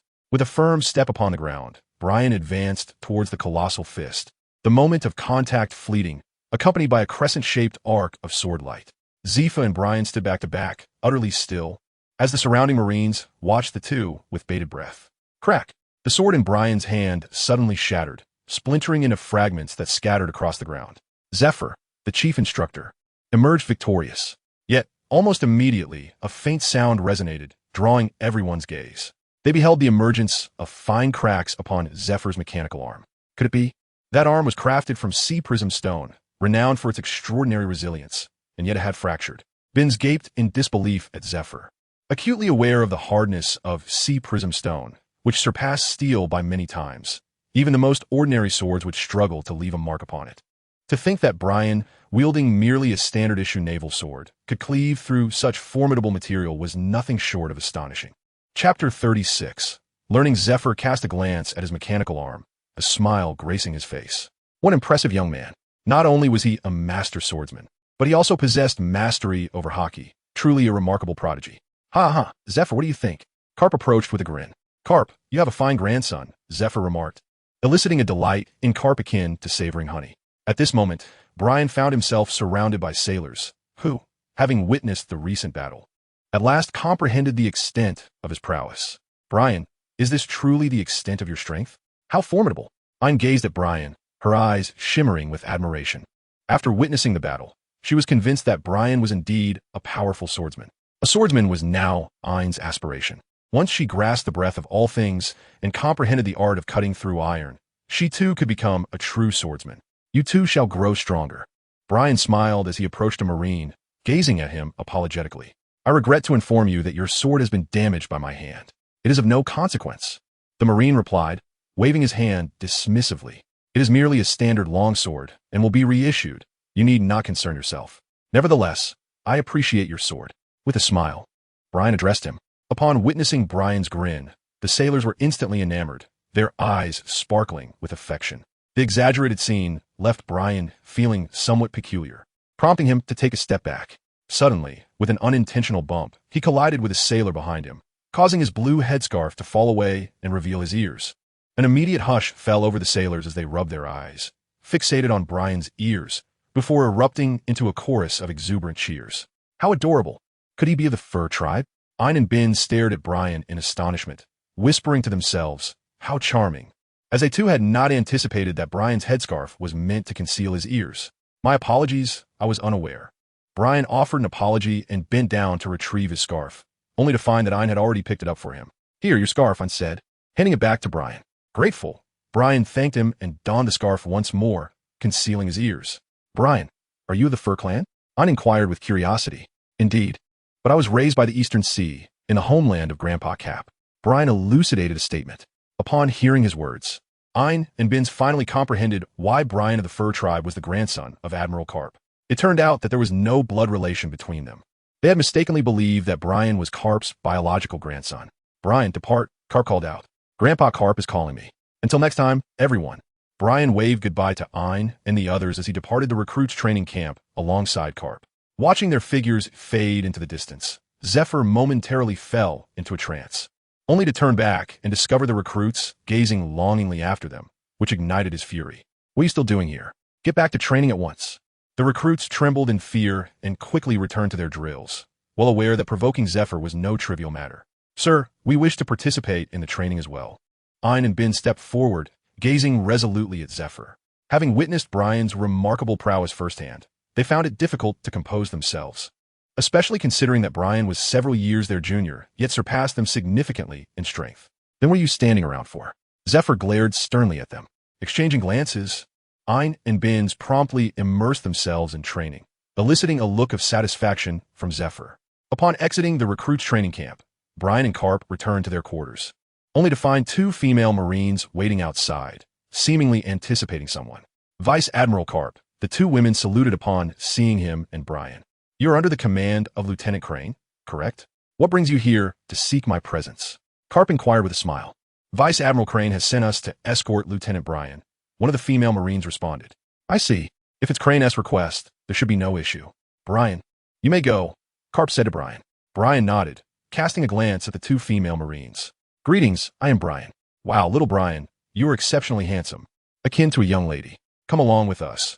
Admiral Crane is awaiting our arrival, one of the female Marines said, taking Brian's hand and turning to depart. Ha ha, Brian's charm is truly remarkable. Cap laughed heartily before turning to enter his own quarters. Brian followed 2 female Marines onto Admiral Crane's warship. Upon meeting the Admiral, he was informed of the forthcoming arrangements. According to the plan, Brian would be learning essential knowledge under the Admiral's tutelage for the foreseeable future. He harbored no objections to the Admiral's directives, recognizing that he had much to learn and believed that accompanying the Admiral would be the wisest course of action. The Admiral had already notified Garp, assuring him not to worry. The female Marines aboard the ship warmly welcomed Brian, as he was the first male Marine to join their ranks on an all-female vessel, and his charming appearance elicited no resentment from any of the women. Chapter 37, Blade of 1,000 Edges, Naval Headquarters, Marineford. A colossal warship gradually approached the shore, and as it docked, a figure leaped down from its deck. "Dear sisters, I sincerely thank you for your care during this time. I shall take my leave now." Brian turned around, waving and calling out to the female Marines aboard the warship, before hastily departing. "He has left," they murmured. "Brian has departed, and soon solitude will envelop us." It was unfortunate that he did not bid a proper farewell. Such was Brian's nature. The group of female Marines engaged in lively chatter, their voices intertwining in a delightful cacophony, while Admiral Crane observed her subordinates with a hint of exasperation. Ever since Brian boarded the vessel, these women had been captivated by him, and he, in turn, displayed remarkable patience, indulging their antics without the slightest hint of annoyance. Fortunately, Brian was a bright young man. While he entertained them, he diligently pursued his studies, never allowing his academics to falter. Initially, Admiral Crane had contemplated curbing her subordinates' exuberance, but upon witnessing the outcome, she deemed it unnecessary. A little merriment now and then posed no detriment. After all, opportunities for future encounters were plentiful. With that thought, Admiral Crane was the first to descend from the warship, prompting the female Marines to follow suit. Upon returning to the naval headquarters, Brian made his way directly to his quarters. Upon opening the door, he stepped inside to find the room impeccably clean, a stark contrast to the notion of it being long uninhabited. Even the photograph on the desk remained untouched by dust. A smile graced Brian's face. This must be the work of Grandpa Garp. He had spent a considerable amount of time aboard Admiral Crane's warship, precisely 1 year, during which he acquired a wealth of fundamental knowledge. He accompanied Admiral Crane and her crew on voyages across the West Sea, South Sea, and North Sea, navigating the Grand Line and exploring various regions of the New World, witnessing an array of wondrous sights. This year's experiences deepened Brian's understanding of the world. During his time on the warship, he had become the beloved younger brother of all the female Marines, who cared for him with meticulous attention. The only challenge for Brian was their obsession with his ears. Despite wearing the headscarf gifted by Makino, the sheer number of female Marines made it inevitable for them to discover his secret. It seemed that women had little resistance to adorable things. All the female soldiers wished to touch his ears, and thus, Brian found himself engaging in a game of hide-and-seek with them. At times, they even attempted surprise attacks while he slept, but fortunately, Brian managed to evade them. On the warship, whenever Admiral Crane was absent, Brian could not afford to let his guard down for a moment, which led him to become more adept at utilizing his skills. To his astonishment, his observation hockey showed marked improvement through prolonged evasion and pursuit, even transcending into a new realm known as foresight. This ability allowed Brian to evade numerous sudden assaults, albeit with some guilt towards the sisters aboard the ship who had treated him so kindly. However, when it came to his ears, Brian had no desire for anyone, except for Sister Makino, to touch them. Yet, he refrained from disclosing the reasons for his reluctance, continuously dodging their advances. Ultimately, the development of such formidable observation hockey was an unexpected joy. Brian's observation hockey was extraordinary from the moment of its awakening, and it was inevitable that he would grow even more formidable. Throughout the year aboard the warship, Brian never engaged in battle, nor did his sword ever leave its sheath. For the female soldiers under Rear Admiral Crane were also remarkably strong. Aside from the notorious sea pirates, ordinary pirates could hardly pose a threat. Coupled with Rear Admiral Crane's formidable reputation, most pirates they encountered either fled in terror or were apprehended and imprisoned. Though he lacked opportunities to showcase his skills, Brian remained steadfast in his training. Gifted with exceptional physical prowess, his body continued to develop, and consistent, rational exercise would amplify his physical capabilities to their fullest potential. A practitioner of martial arts would undoubtedly covet such a physique. Moreover, Brian's sword was undergoing a transformation. During this lengthy year, he had not drawn his blade. Instead, he devoted himself to acquiring knowledge, honing his body, and delving into the profound depths of sword meditation. As a result, his comprehension of the sword deepened significantly, With all his sharpness meticulously restrained, and a terrifying sword intent was beginning to take form. Remarkably, even Rear Admiral Crane remained oblivious to this development. Soon, the 1,000 blades would emerge. Brian gazed at his blade, murmuring softly to himself. He sensed that the essence of his sword had fully formed, and the barriers to a new realm had vanished. He had named the weapon 1,000 Blades, for its body was composed of 1,000 shards, and intuitively, he felt this name was the most fitting. Brian, you rascal, you've finally returned. Cap's voice resonated at the doorway as he stepped inside. Upon seeing Brian, his face broke into an unmistakable smile, brimming with joy. Grandfather Cap, it has been too long. Brian was elated to see Garp's figure and rushed towards him, enveloping him in a warm embrace. Although he felt a tinge of shyness, he could not restrain his joy. Ha! It is truly wonderful to see you in such high spirits. Garp was momentarily taken aback before bursting into hearty laughter, his large hand resting affectionately on Brian's head, his eyes radiating a gentle warmth. Such affection was unique to Brian. Chapter 38. Reunion. Gazing at Brian, who had grown taller by half a head while remaining unchanged in other aspects. He appeared delicate, yet concealed an immense energy within, a strikingly deceptive quality. Brian, how is the world outside? Garp inquired with a smile. Brian contemplated the islands of the sky, the winged humans, the fishmen and mermaids, alongside the giants and diminutive folk no larger than beings. Enchanting avian creatures, an array of fish, and a myriad of flora and fauna filled his vision. Brian encountered an abundance of wonders, whether they be human, animal, or plant. It was truly magnificent. Brian confidently remarked that during his time in Windmill Village, he had often daydreamed about the wonders of the outside world. However, experiencing it firsthand was an entirely different sensation, one that was exhilarating. Haha, that's splendid. Just in time, for I have just secured a leave from the warring states. Come, let us return to Windmill Village together. Marquino has been longing for you, Kapu said with a smile. During the time Brian was absent, Marquino made several phone calls, persistently inquiring about Brian's well-being. Is that Marquino's sister? I miss her dearly as well. Brian chuckled. Then let us set forth. If you tarry any longer, I may not be here to welcome you back. Brian nodded and departed the room alongside Garp. A few days later, he returned to Windmill Village aboard Garp's warship. Grandpa Garp, I must take my leave, he said, and before he could even step off the ship, his figure vanished in an instant, moving with remarkable speed, leaving the Marines bewildered, having caught not even a glimpse of him. Garp chuckled at the sight. Such vigor was characteristic of youth. Ding ding. Welcome, Brian. Marcy, while polishing a glass, heard the chime and assumed a guest had arrived. When she looked up, she was astonished to find the one who had captivated her heart had returned. Staring in a daze at his figure, she was overwhelmed with joy, tears welling in her eyes. It had been over a year since Brian had enlisted at the Navy headquarters. During that time, she had dialed Garp numerous times, only to learn that Brian was away. To her surprise, he had suddenly appeared before her. Sister Marcy, I missed you so much. In the next moment, Brian was right in front of her, embracing her with a smile. Despite having spent so long aboard a ship filled with female soldiers, he still found Marcy to be the most beautiful and cherished her the most. Brian, I missed you too. It's been a year. You've grown taller and will soon surpass me, Marcy replied, inhaling the familiar scent, her face lighting up with a smile. Brian took Machino by the hand and seated her beside him, recounting the experiences of the past year with an animated expression that left Machino utterly entranced. That evening, in celebration of Brian's return, Machino prepared an array of delightful dishes, all of which were eagerly devoured by Brian. After the dinner concluded, as Brian assisted in clearing the table and prepared to retire for the night, Machino expressed her desire to join him in rest. Blushing, Brian hesitated to refuse. Yet he could not resist the charm of Marquino and eventually acquiesced. In the late hours of the night, they lay entwined in slumber, despite this closeness. It was merely a nostalgic embrace reminiscent of their childhood. The villagers of Windmill Village were well aware of Marquino's affection for Brian, and Brian harbored a vague, indistinct sentiment towards Marquino, though he was yet to fully comprehend its nature. Consequently, whenever Marquino drew too near, Brian would feel an inexplicable shyness and wish that Marquino would not regard him as a mere child.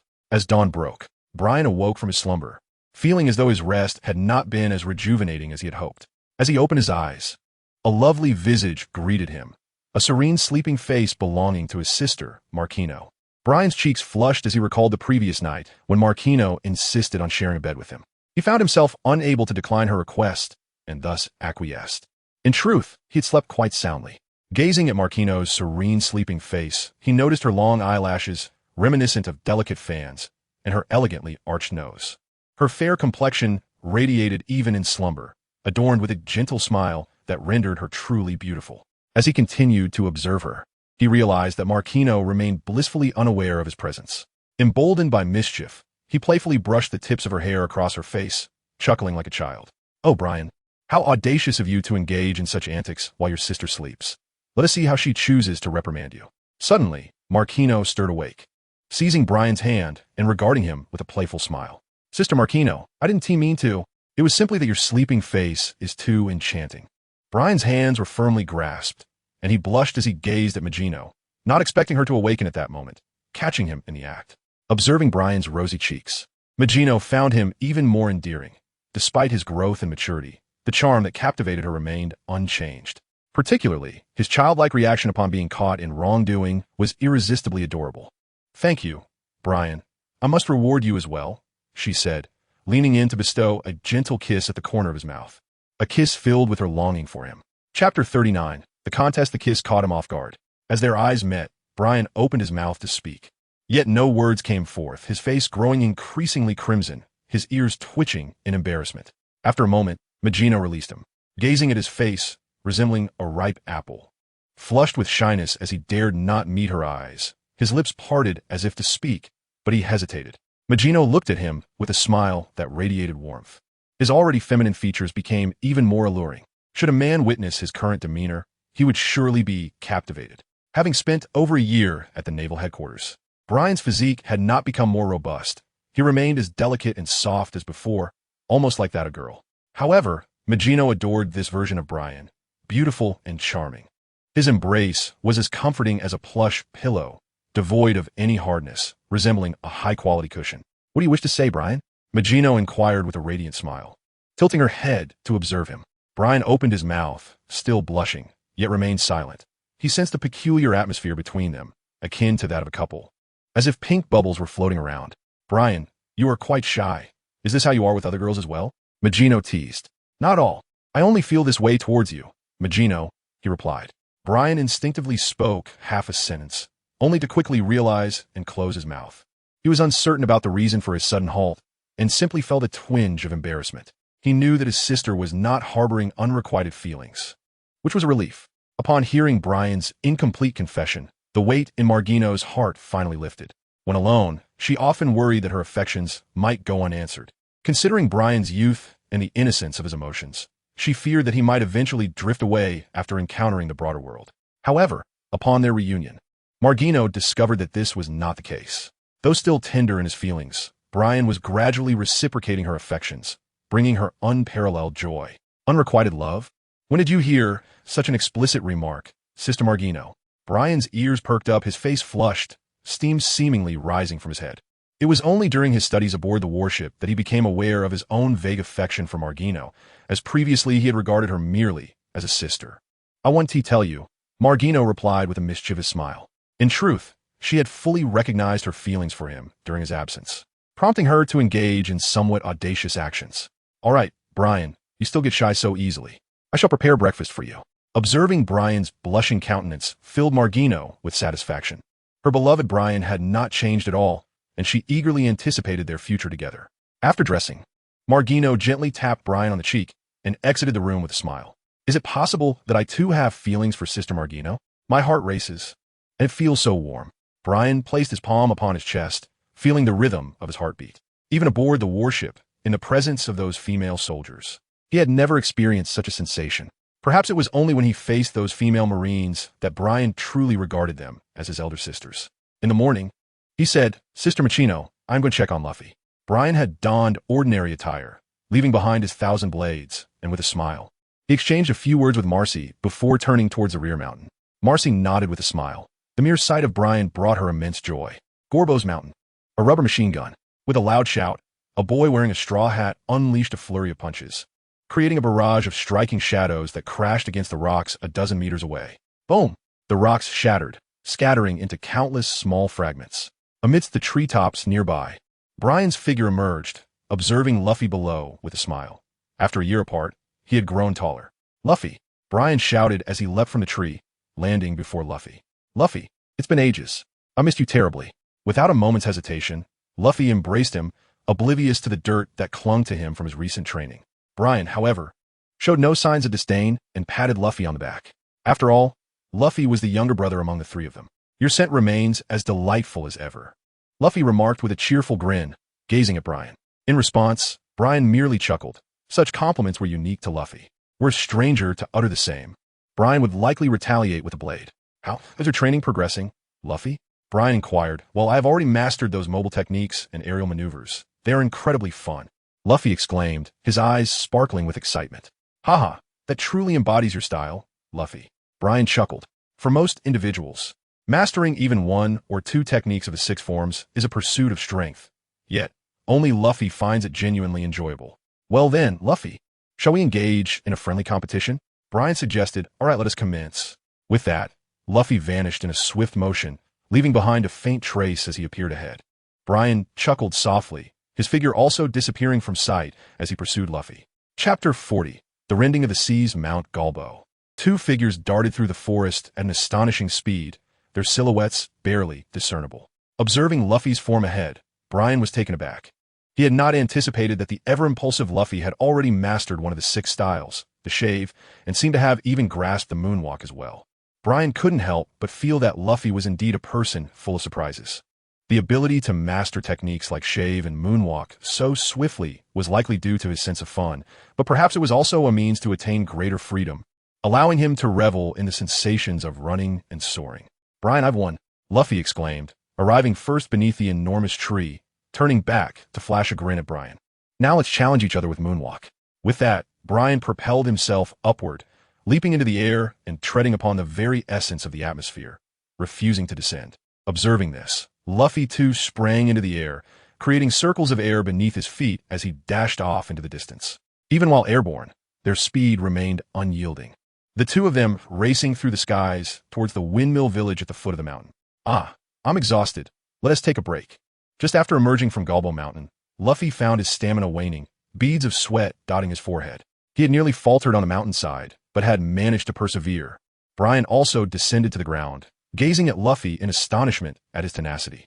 Undoubtedly, Luffy's physical potential is immense, merely awaiting its awakening. However, with each instance that Luffy surpasses his own limits, a portion of that potential is unleashed, resulting in his growth and strength. Luffy, you have indeed become significantly stronger. Brian chuckled and said, of course, I have been training diligently. In just over a year, I shall set sail. I made a promise with Shanks to become the Pirate King. Luffy took off his hat and declared with unwavering determination, before that, we must first satisfy our hunger. Luffy, are you feeling hungry? Brian chuckled softly. Indeed, you understand me well, Luffy, he replied with a grin. On the shoreline, a blazing fire illuminated the scene, where a colossal sea creature was being roasted to a delectable golden hue, exuding an enticing aroma. The two friends sat upon the ground, with Luffy voraciously devouring the meat of the beast he held in his hands.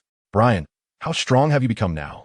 Luffy suddenly inquired, aware that Brian had been a part of the Navy for over a year. Previously, Brian's strength had surpassed both his and Ace's. He was curious to know to what extent that strength had grown. As for me, allow me to show you, Brian responded. Brian paused for a moment, then rose with a smile, surveying his surroundings before picking up a rusted iron rod. With his left hand grasping the rod, he swung it toward the sea. Whoosh! A blue-white slash materialized out of thin air, slicing into the water and carving a 100-meter-long trench, revealing the seabed beneath, along with an array of sand, coral, and a multitude of fish and sea creatures thrashing about. How impressive! Witnessing this spectacle, Luffy's mouth fell agape, his eyes wide with astonishment. A single slash could effortlessly rend the sea, and it was achieved with nothing more than a rusted iron rod. This was the measure of Brian's current strength. Tossing the rod aside, Brian turned to Luffy, offering a calm smile. Regardless of his strength, whether formidable or feeble, it was all in service of protecting those he cherished. Luffy, I am a swordsman. In terms of offense, I stand among the elite. Yet, I firmly believe that you too shall grow stronger in due time. For you aspire to become the king of the pirates, do you not? Brian gazed at Luffy, somewhat dazed, and playfully flicked his forehead with his finger. Ouch! It hurt just like Grandpa's fist. Luffy rubbed his forehead, acutely aware of the pain. He had only ever felt such discomfort when his grandfather had struck him with his fist. He never anticipated that Brian could inflict the same sensation. Luffy, there is still much for you to learn. Brian sat down opposite him, smiling. However, I detest studying, Luffy chuckled, seemingly oblivious to Brian's words. Witnessing such a carefree Luffy, Brian couldn't help but laugh. This was the truest essence of Luffy, whose mind was solely occupied with the aspiration of becoming the Pirate King. For that title represented the utmost freedom upon the seas. Brian, if only you would become my companion. You are so strong and a swordsman. My ship must have a swordsman, Luffy declared. Brian shook his head, recognizing that there are myriad ways to protect what one cherishes. With his arrival, the original trio transformed into a quartet, as the three decided to set sail and embrace the life of pirates. The remaining one need not tread the same path. For him, family and life held greater significance than freedom, adventure, and ambition, for he was uncertain whether he would be granted such a healthy body in his next life. Luffy, you will undoubtedly encounter true companions in the future, but until then, be wary of the naval forces. Brian jested, of course, haha. By the way, Brian, have you heard any news about Ace? Luffy exclaimed excitedly. Indeed, I have heard. It seems he has established his own pirate crew, now known as the Spade Pirates, and has become a notorious pirate with a bounty of 200 million. Brian pondered for a moment before speaking. Aboard the warship in the realm of cranes, he would peruse the newspapers, keeping abreast of Ace's updates, learning of his renown as a supernova on the Grand Line, soon to venture into the New World. Chapter 41, Major. By the shore, Luffy and Brian stood face to face. It's wonderful that Ace has gained fame so quickly. I can't wait to set sail myself. Luffy exclaimed with palpable excitement.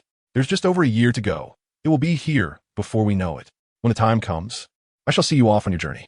Brian smiled as he spoke. Upon hearing him, Luffy appeared even more joyful. Observing Luffy's exuberance, Brian also revealed a gentle smile, one that had remained unchanged since their childhood. Luffy, always so reckless, headstrong, and candid, charged forward without a care, eliciting both concern and an undeniable sense of belief in him. In the days that followed, Brian and Makino returned to the familiar rhythms of their past, while Garp sought out Luffy, intending to train him rigorously, ensuring that the beasts of Gorger Mountain would find no peace.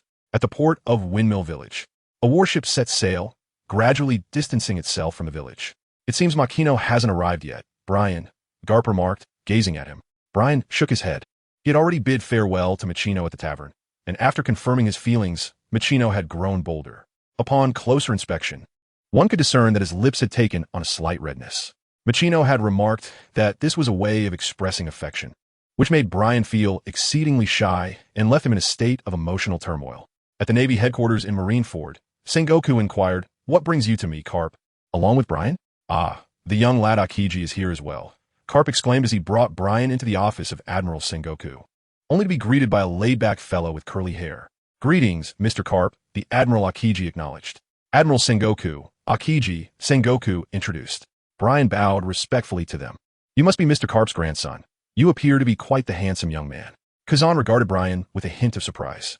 It was the first time he had encountered Brian, having previously heard from the Marines that Admiral Garp had brought back a female soldier, only later to hear that he had returned with his grandson, leaving him uncertain as to which was the truth. Now, upon meeting the young man in person, everything became clear. Admiral Garp's grandson was indeed an exceptionally attractive boy. "Admiral Kazan, I am, in fact, a male." Brian spoke earnestly. "Is that so?" Kazan cast him a glance and fell silent. "All right, Garp, you rogue. The moment Brian returns, you whisk him away without a thought for my presence," Sengoku exclaimed, berating Garp. Yet, Garp, seemingly unfazed, merely picked at his nose, not sparing Sengoku even a glance. "I apologize, Marshal Sengoku, but it was my own decision to accompany Grandpa Garp. Do not place the blame on him." Brian offered an apology. Upon witnessing Brian's earnest admission of fault, Sengoku cast a sidelong glance at Garp, utterly perplexed as to why such a well-mannered youth would refer to Garp as grandfather, despite their lack of blood relation. It was beyond his comprehension. "Garp, having Brian as your grandson is truly a squandered opportunity," Sengoku finally remarked. "Ha ha, Sengoku, this is something you cannot covet," Garp chuckled heartily. Sengoku chose to disregard Garp's banter and instead turned his attention to Brian, a remarkably handsome young man. Crane had already informed him that Brian had completed his studies and had ventured into the world, maturing in both intellect and demeanor. He was now equipped to fulfill his duties as a naval force and to navigate the vast seas. "Brian, what are your plans moving forward?" Sengoku inquired. "Admiral Sengoku, is there anything you require me to do?" Brian responded with a retort. After casting a surprised glance at him, Zhangwa nodded, affirming that Crane's words were indeed correct. In the past year, a new pirate star had emerged in the Grand Line, known as Port-Ghast's Ace. I intend to extend an invitation for him to join the 7 warlords of the sea. I plan to assign Ghost Spider to undertake this task, and I would like you to accompany him. What do you think? Brian was taken aback by the Navy's intention to make Ace a warlord of the sea, which was indeed quite a novelty. However, based on his understanding of Ace, it was evident that he would never accept such an invitation. Setting aside other considerations, the mere fact that he inherited the bloodline of the Pirate King, Roger, assured that he would never become a pawn of the government. Therefore, this invitation was bound to be in vain. Nevertheless, it had been over a year since he last saw Ace, and this presented a perfect opportunity to meet him. After their encounter, Ace would likely set sail for the New World. I am willing, Admiral Sengoku. I too wish to meet this pirate known as Ace. Without hesitation, Brian readily accepted. Very well, from this moment onward, you shall be a major at naval headquarters, Sengoku proclaimed. Yes, Admiral Sengoku, Brian replied, standing at attention and saluting. Such youth achieving the rank of major at headquarters is truly a testament to remarkable talent, Kazan remarked nonchalantly from the side. After leaving Admiral Sengoku's office, Brian promptly returned to his quarters, gazing at the new insignia in his hand. He was now indeed a major at naval headquarters. The position of a major at headquarters was akin to that of a colonel in a branch, granting him the authority to oversee a division across the seas. The power associated with this rank was significant, yet not overwhelming. For Brian, it was quite advantageous, as a certain level of status could alleviate many troubles, much like Garp, who occasionally indulged whims without consequence. Chapter 42. Splendid Archipelago. The Splendid Archipelago, characterized by its vast expanse of the world's largest mangroves, is not strictly an island, but a colossal grove of red trees. Comprising 79 towering mangroves, each adorned with a number, the region is subdivided into several areas. Among these, there exist lawless zones teeming with pirates, where even the Navy dares not tread. The island hosts a naval presence, maintaining order in the regulated sectors, while Splendid is also replete with numerous entertainment facilities and a thriving commercial scene. Furthermore, it is home to many auction houses. However, lurking behind these establishments is a chilling darkness. On this island, there are various factions dedicated to hunting pirates. These entities are not affiliated with the Navy, but are part of the underground underworld, capturing pirates and affixing explosive collars around their necks, thereby enslaving them for sale. The slave trade is legal on this island, targeting not only pirates but also princesses of kingdoms, giants, fishmen, and even mermaids. Anyone could fall victim to the unscrupulous slave traders. On this particular day, a band of pirates made landfall on the Splendid Archipelago. Ace, before heading to the New World, we must first coat the ship. One crew member said to a young man, I'll seek out a craftsman to apply the coating. Then I shall procure some provisions, the young man replied, heading towards the commercial district. This young man, adorned with an orange cowboy hat, a light yellow shirt, and black trousers, was known as Port-Ghast's Ace, now referred to as Fire Fist Ace. I shall also wander around a bit, he decided. As he spoke, he casually selected a direction and ventured into the depths of the Splendid Archipelago. Simultaneously, on the opposite side of the archipelago, a warship slowly docked at the harbor, where a vice admiral was leading a substantial contingent of the Navy onto the island. Among them was Brian. Upon arriving at the naval base unhindered, a Navy colonel promptly emerged to welcome them. Vice Admiral Ui Spider, we have been anticipating your arrival for some time, the colonel saluted. Where is the pirate Port-Ghast's Ace? Vice Admiral Ui Spider inquired in a grave tone. Report, Vice Admiral. The pirate Port-Ghast's Ace and his crew recently arrived at the Splendid Archipelago, docking at Port 41. They are currently believed to be seeking a coating craftsman in preparation for entering the New World, the colonel reported. Thank you for your efforts. We will take it from here. Let us proceed to Port 41, Vice Admiral Ui Spider commanded, and all the Navy personnel followed him towards Port 41, their imposing presence leading many to believe they were on a mission to apprehend pirates. Upon reaching Port 41, they observed the Spade pirate ship moored at the shore. Noticing the large contingent of Navy approaching, the crew aboard the ship armed themselves and assumed a defensive stance. Is Captain Port-Ghast's Ace aboard the ship? Vice Admiral Ui Spider questioned the crew. The captain is not here. He has gone to the island. What business do you have, Navy? The crew nervously looked at Vice Admiral Ui Spider, knowing that all the officers of the Spade pirates were absent, leaving only a few ordinary crew members who stood no chance against the Navy. Rest assured, I'm not here to arrest you. I merely come to deliver a message to Port-Ghast's Ace. As for your arrest, that could be determined at a later time. Vice Admiral Ui Spider coldly glanced at them, instilling a shiver of fear. Had he not been on a mission, he likely would have seized these pirates immediately and destroyed their ship. Vice Admiral Gui's Spider, I shall go to the island. Perhaps I might encounter Fire Fist Ace first. Brian spoke. Very well, you may proceed. We shall await your return here. The ghostly Spider, General nodded in response. Brian turned and made his way towards the island, swiftly vanishing from the sight of all. Who is this young major, the esteemed general of the Ghost Spiders? Is it truly wise to allow him to venture onto the island alone? What if he encounters pirates? A naval colonel inquired. Brian's appearance is exceedingly deceptive. He bears no semblance of strength, possessing only youth and beauty. Encountering a ferocious pirate could prove perilous indeed. Do not underestimate him. Despite his outward demeanor, he is a genuine beast, and any pirate daring to provoke him would merely be courting death. Admiral Ghost Spider cast a fleeting glance at them. Upon first laying eyes on Brian, he shared a similar impression. Slender arms and legs, exuding an air of harmlessness, seemingly overwhelmed by his own beauty, with no hint of latent power. However, after witnessing that singular strike, he was compelled to alter his perception. That youth is truly a monster.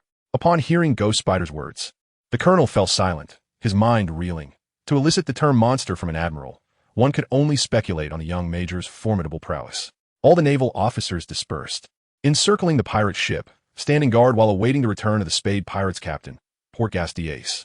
The pirates aboard the vessel sensed the unease stemming from the Navy's movements. They yearned to disembark and inform their captain, yet the evident naval formation made it clear they would not be allowed to leave. Their sole recourse was to steadfastly defend their ship. Chapter 43. The slave trader on the Bubble Island, adorned with vibrant colors, Brian, clad in a naval uniform, stood out conspicuously. The island's inhabitants gazed at him in astonishment. It was the first time a Navy officer had dared to appear so openly on the island alone. Did he not fear being beset by pirates? Most striking was the fact that this naval officer was so youthful and strikingly handsome. One could surmise that not only pirates, but even slave traders would be tempted by such a figure. This naval officer seems to be in grave danger, truly fearless. To venture out alone. Alas, it is a pity. This beautiful young officer is likely to face dire consequences. A multitude of gazes converged upon Brian, filled with admiration, praise, regret, and pity, alongside a palpable sense of malice. Do they perceive me as prey? Brian murmured to himself as he strolled down the street, acutely aware of several spots along the way that radiated malice towards him. Hello, could I please have a box of takoyaki? Brian arrived at an octopus ball shop, gazing at the delectable octopus balls displayed on the shelf, which appeared utterly mouth-watering. In this world, there exists an abundance of extraordinary delicacies, each more delicious than the last. Even the simplest of foods possess remarkable flavors, making them ideal for snacking. Here you go, customer, the proprietor said, promptly packing a box of octopus balls and handing it to Brian. Observing his seemingly carefree demeanor, the owner felt compelled to offer a word of caution. Young Marine, it is perilous for you to be alone here. You may attract the attention of pirates and slave traders. It would be wise to reunite with your unit soon. Rest assured, my good sir, I am quite formidable. Here, 100 berry. Brian chuckled softly as he strolled along, savoring his meal while heading towards the nefarious district, eliciting a sense of regret from the takoyaki vendor. The closer he drew to the underbelly of society, the bolder those with malicious intent became, no longer lurking in the shadows, but brazenly trailing behind him. They awaited the moment he crossed into the illicit territory, ready to strike at their convenience. Sure enough, as Brian reached a corner, he found his path obstructed. A group resembling pirate hunters stood before him, flanked by a dozen armed individuals whose eyes glinted with malice as they scrutinized Brian's figure, revealing triumphant grins. What a stunning naval officer, one of them remarked, though they knew attacking a member of the Navy was unwise. Yet, such beauty was exceedingly rare, even if it meant incurring the ire of the Navy. It seemed a risk worth taking, especially with the government backing them. The leader's gaze was filled with wicked intent as he surveyed Brian, convinced that such a prize would fetch a handsome sum. His companions echoed his sentiments eagerly. With a satisfying crunch, Brian finished the last piece of takoyaki, savoring the flavor before licking his lips, leaving his would-be captors parched with anticipation. Are you traffickers? He inquired. Brian observed them keenly. You seem rather astute. It will be wise not to resist. Should you sustain injuries, it is we who shall bear the loss, chuckled the leader of the traffickers, bursting into laughter. Is this how you consistently abduct individuals, transforming them into slaves? Indeed, frightened are we? If so, surrender willingly. I would hate to inflict harm upon you. I can submit, provided you do not lay a finger on me nor shackle my limbs. If you can assure that, I shall consent to accompany you. Brian replied, no problem, but you must surrender your knife to us. We cannot feel at ease with weapons in hand. The leader of the traffickers gestured towards the dagger at Brian's waist. No problem. Brian placed the 1,000 blades upon the ground. The leader of the traffickers gestured, prompting one of his subordinates to approach and retrieve the weapon. Brian observed their actions with an air of detachment. Come along, beautiful naval officer, the trafficker's leader remarked, casting a glance at Brian before turning toward the heart of the illicit territory. Without hesitation, Brian lifted his foot and followed suit. The henchman behind him kept a watchful eye on Brian, prepared to thwart any attempt at escape. Brian followed the group of human traffickers into the dimly lit backstage of an auction house. The atmosphere was heavy with despair, as numerous iron cages lined the area, each containing a multitude of captives. Each individual bore a cruel iron collar around their neck, tethered by chains to iron pillars. This collar was a sinister device. Equipped with a detonator, should anyone attempt to escape beyond a certain distance, it would detonate, obliterating them in an instant. Among the captives were both pirates and ordinary people, alongside several beautiful young women and 2 fishmen, though there were no mermaids to be found. The faces of the imprisoned were ashen, resigned to their fate of being auctioned off to the nobility, destined to become slaves, with the iron collar remaining a permanent fixture until their death. Emochi, is a cargo you brought this time from the Navy? How audacious of you! Are you not afraid of the Navy storming in? A man with a fox-like face and a prominent mustache approached, observing Brian with a hint of surprise, though not the least bit alarmed. It appeared that capturing Navy personnel for sale had become a recurring enterprise for them. The Navy could not remain indifferent to such activities. Yet the presence of this operation suggested a singular, ominous reason for its continued existence. Chapter 44. The Auction House, a Den of Iniquity. Brian was taken backstage by the slave traders, where he encountered the overseer of the auction. Ha, just a mere Navy sailor, what of it? Yet, behold this Navy sailor. A prime specimen, surely more sought after than a merman, Machi declared, pointing at Brian. The fox-faced man glanced over, locking eyes with Brian, his breath quickening with excitement. I cannot believe you have found such a Navy sailor. So exquisite, she rivals the mermaids of Fishman Island. Machi, how did you come across such a prize? Nanny? This female Navy sailor wandered off on her own, and when she realized escape was futile, willingly allowed us to capture her, without any effort at all. Ha. Machi laughed heartily. Now it is time to shackle her. The auction is tomorrow, and she must be kept under close watch. The fox-faced man signaled to his subordinates, and one approached with a pair of iron cuffs, ready to place them on Brian. As the iron rings drew nearer to Brian's neck, his figure suddenly vanished, leaving them all dumbfounded. Where'd he go? Bang! A slave trader was suddenly flung across the room, crashing through the wall and disappearing. Bright light flooding in through the opening. What just happened? That Navy sailor appeared beside us, and then my companion was sent flying. Damn it, female sailor. What do you intend to do? After such an act, do you think you can remain unharmed? Machi shouted, while all his henchmen drew their swords, glaring with fury. Firstly, I am not a woman. Secondly, it is you who have violated the agreement to shackle me. And lastly, I am a Navy sailor, and you should not provoke me. Brian picked up the 1,000 blades from the ground. Gazing at them, he said slowly, Seize him. Do not let him escape, shouted the fox-faced man. All the slave traders charged at Brian with their knives drawn, but Brian danced through the crowd with agility, evading their grasp. One by one, the slave traders were sent flying in all directions, like cannonballs, crashing into the auction ground and creating deep craters. In no time, all the assailants lay unconscious on the ground, their eyes rolled back, as they beheld their auction venue transformed into a scene of utter chaos. The fox-faced man and the leader of the slave traders, Machi, were filled with both rage and fear. They had initially believed they had captured a rare commodity, only to discover it was a perilous explosive.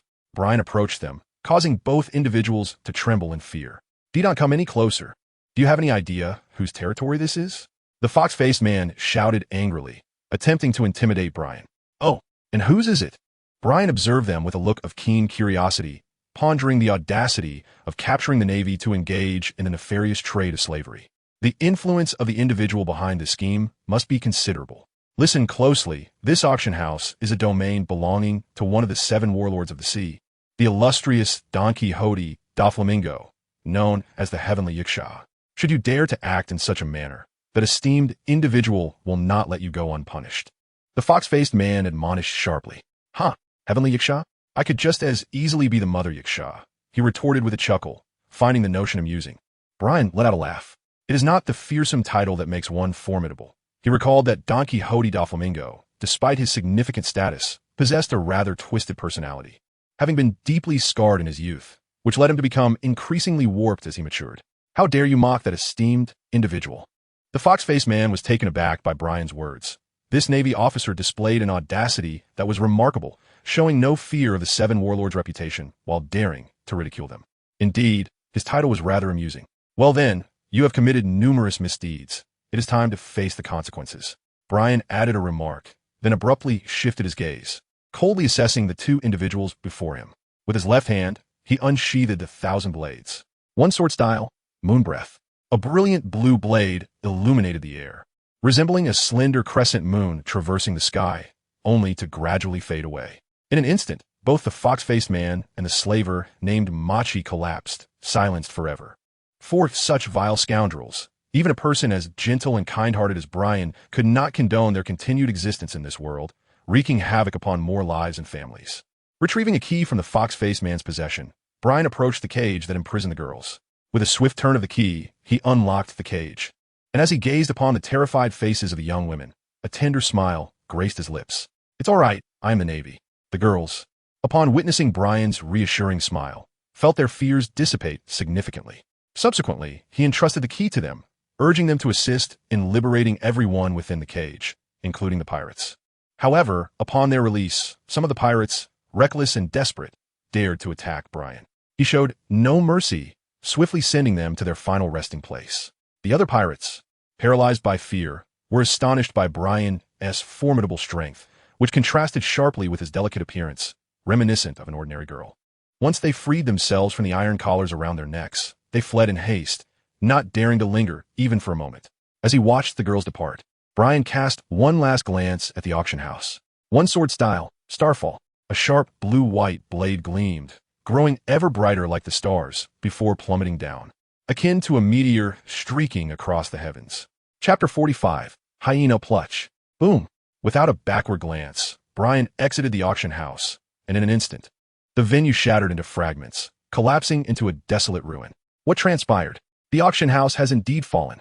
How audacious of that naval officer. Silence. You have witnessed her strength. Do not court danger. Brian walked outside, and those who witnessed the collapse of the auction house gazed at him in terror. They too were slave traders, fearful that Brian might reduce them to ruins as well. Continuing to stroll, to see if there are any fools to ensnare, feeling like bait in this peculiar game. Brian slightly lifted his head, his fingers thoughtfully resting on his chin. As he continued to traverse the lawless territory, it became evident that some ill-fated pirates, driven by a desire for vengeance, were indeed approaching him. Coupled with Brian's striking appearance, this ignited unwelcome intentions among those brigands.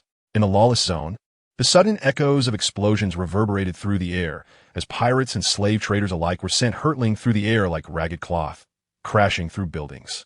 With a resounding smack, the hilt of a sword struck a pirate's face, sending bloodied teeth flying, and leaving the unfortunate soul contorted as he crashed into the ground, creating a sizable crater. The remaining pirates gazed upon Brian in fear, astonished that someone who appeared so delicate could unleash such formidable force, incapacitating an opponent with a single blow, using merely the sword's hilt. The Navy has dared to lay hands on my beloved subordinate. They possess quite the audacity. A formidable pirate emerged from behind, towering in stature, adorned with a captain's hat, and brandishing a large sword, his gaze fixed menacingly upon Brian. Excellent. Our captain has arrived. This Navy scoundrel is doomed. Indeed, their captain was none other than the notorious pirate, Plush, with a bounty of over 100 million. Listening to the pirate's chatter, Brian discerned the identity of this individual. He was a pirate with a bounty exceeding 100 million, and furthermore, a user of a devil fruit, the dog fruit in its hyena form. With such a notorious figure gracing the Sabati archipelago, it was clear that they were destined for the New World. Hyena man Plush, your voyage concludes here. Brian gazed at him and softly uttered, just based on you. The hyena-like Prutchy erupted in laughter, thrusting his large blade into the ground, causing the earth to tremble. He scrutinized Brian, noting his slender arms and legs, pondering what he could possibly achieve. Yes, just based on me, Brian retorted as he approached Prutchy, standing before him. Yet, Prutchy remained motionless, regarding Brian with disdain, utterly convinced that Brian could not inflict any harm upon him. It was truly foolish. The enemy stood right before him, Yet he clung to an inexplicable confidence, seemingly deceived by his own appearance. Brian raised his hand, palm facing Prutch. Mere inches apart. The pirates regarded Brian with a mixture of confusion. What could this gesture signify, requiring neither weaponry nor aggression? Even a hyena like Prutch was at a loss. It was an inaugural attempt, and the outcome was uncertain. With a whisper, a surge of power erupted from Brian's palm, generating a wondrous oscillation. Prutch, however, sensed an imminent peril, as if an invisible force had struck him with the weight of a hammer, overwhelming him before he could react. And he collapsed to the ground with a resounding thud. Thump! Prutch fell backward, blood spattering forth, his gaze becoming hazy. Captain! His subordinates cried out in horror, utterly shocked. They had merely witnessed a naval officer extend a hand, and yet their captain lay sprawled on the ground. What have you done, Navy? The pirates glared at Brian with indignation, their blades drawn, ready to charge forth, yet the fear in their eyes betrayed their bravado. Brian turned his head to glance at them, causing them to instinctively retreat 2 steps in fear. Observing his palm, Brian realized that it was his first attempt at wielding his domineering power, yet it felt rather unrefined and lacking in cohesion. Further practice was indeed necessary. Cough, you scoundrel. You provoke my ire. The hyena-like Prutch rose from the ground, disheveled and with blood oozing from the corner of his mouth. He wiped his lips and seized a large blade beside him, glaring at Brian with bloodshot eyes. Suddenly, Prutch's form began to transform. His clothes ripped apart as he grew larger, morphing into a hyena man, standing upright on 2 legs. His yellow fur was speckled with black spots, and he had fully adopted his beastly visage. The captain has transformed. That Navy man is doomed. Instantly, all the pirates erupted in exhilaration, their previous dread dissipating, replaced by a burgeoning confidence. To them, Prutch's transformation into a hyena man signified invincibility. Throughout his history, Prutch's combat prowess had significantly amplified in this form, effortlessly tearing apart both pirates and Navy alike during battles. Prutch bared his sharp teeth, drool dripping from his mouth, exuding an aura of both repulsiveness and ferocity. The once 2-meter-tall human had now surged to a height of 4 or 5 meters, resembling a true beast. Brian marveled at the extraordinary capabilities of this devil fruit. Chapter 46. Bounty. The hyena. Prutch, now a hyena man, fixated his gaze intently on Brian. Having been brought down by Brian's strike in front of numerous witnesses, Prutch felt an overwhelming sense of humiliation, especially as a notorious pirate with a bounty of 120 million. He believed that only the blood of this Navy man could redeem his disgrace. With that thought, Prutch swung his massive blade at Brian with tremendous force, generating a gust of wind. This blade had been meticulously crafted to ensure its usability even in its transformed state, having quenched its thirst with the blood of many pirates, Navy, and even ordinary folk alike. Clang! Brian grasped the 1,000 blades with his left hand, drawing it forth in an instant to clash with the great sword. In that moment, a tremendous wave of force surged forth, radiating outward in all directions. Brian remained utterly still, the ground beneath him showing no signs of cracking. In that fleeting moment, he effortlessly dissipated the force of the attack. What? The surrounding pirates stared in disbelief, their eyes nearly popping out of their heads. Had this naval officer truly caught that strike? Was he a monster? The hyena, Prutch, was equally astonished. He had poured all his strength into that blow, yet had been so easily thwarted. However, his assault was far from over. Not bad, you've managed to block my strike, but how many more can you withstand? With that, Prutch swung his massive sword with remarkable agility, delivering one blow after another towards Brian, the weapon appearing as weightless as a feather.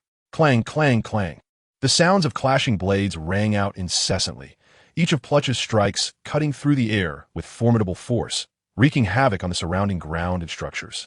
Yet Brian met each of his blows with pinpoint precision, remaining steady and composed, sparks dancing amidst the rising dust.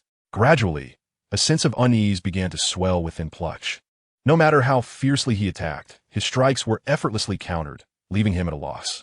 The peculiar palm strike lingered in his mind, a wave of inexplicable dread washing over him. After such a prolonged confrontation, Prutch sensed something amiss. The naval officer before him seemed akin to an abyss, its depths unfathomable. The resounding clang of metal against metal echoed in his heart, amplifying his anxiety. In that moment, Prutch's once mighty sword became a hindrance. He was not a true swordsman, and now it served only to impede him. After delivering one final strike, Prutch cast aside the sword, his claws extending ominously, glinting with cold light. With powerful legs propelling him off the ground, he charged towards Brian. Was he now seeking to engage in close combat? Brian was taken aback. It was a wise choice to recognize that he was not a swordsman. Engaging a swordsman with a knife was indeed an act of folly. After discarding his large blade, Pluch's attacks became markedly more incisive, allowing him to fully harness the power of his devil fruit. Pluch's figure enveloped Brian, reminiscent of a scene from Beauty and the Beast, as his razor-sharp claws tore towards Brian, glinting with a chilling radiance. I shall no longer indulge you. I must seek Ace. With a swift motion, the technique one sword style, Return to Dream unleashed a fierce blue-white blade of light that swept past the hyena Pluch. His sharp claws were severed, and a long gash appeared upon his body.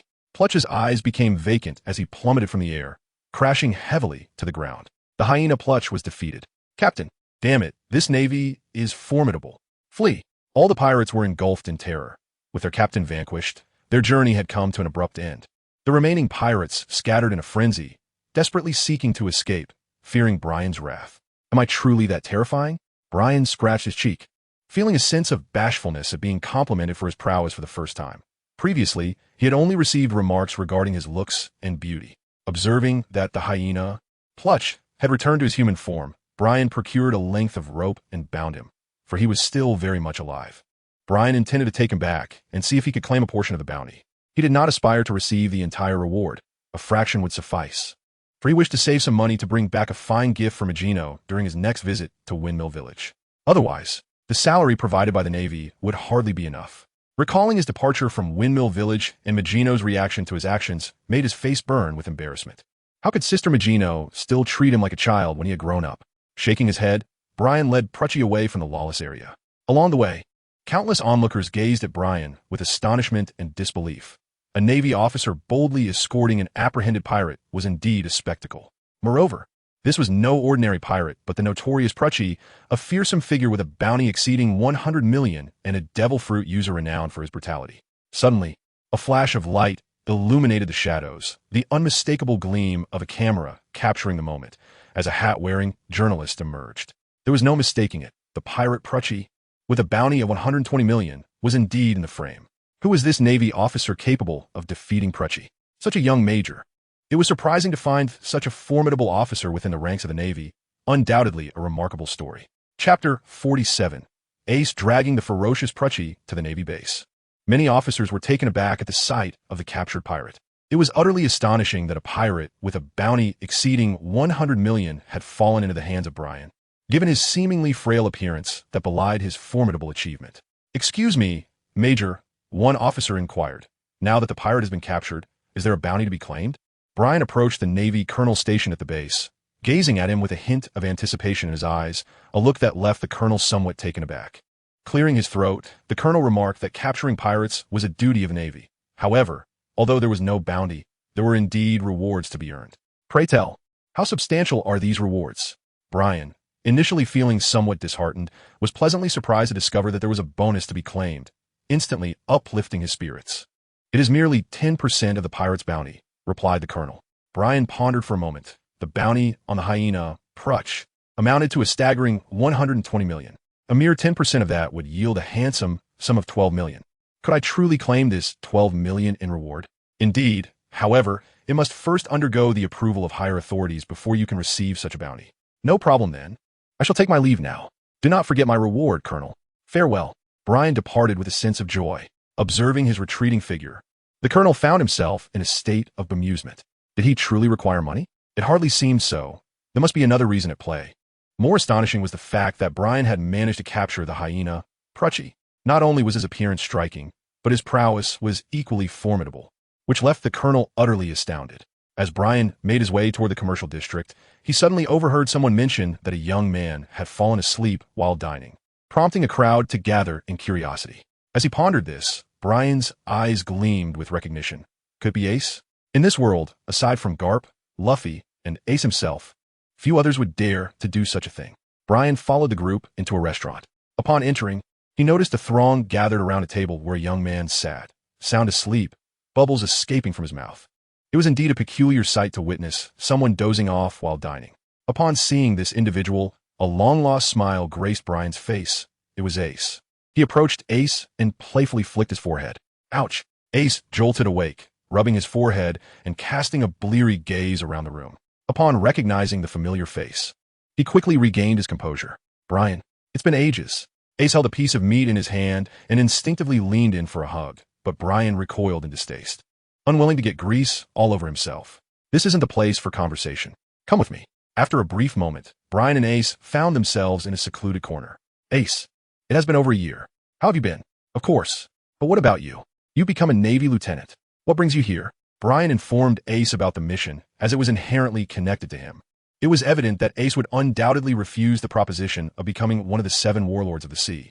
I am aware that you would not acquiesce to this suggestion, hence I sought to meet with you first. Brian remarked, You truly know me, haha. Ace chuckled heartily. He would certainly not accept the Navy's invitation to become a tool of the government. In his eyes, pirates embodied freedom.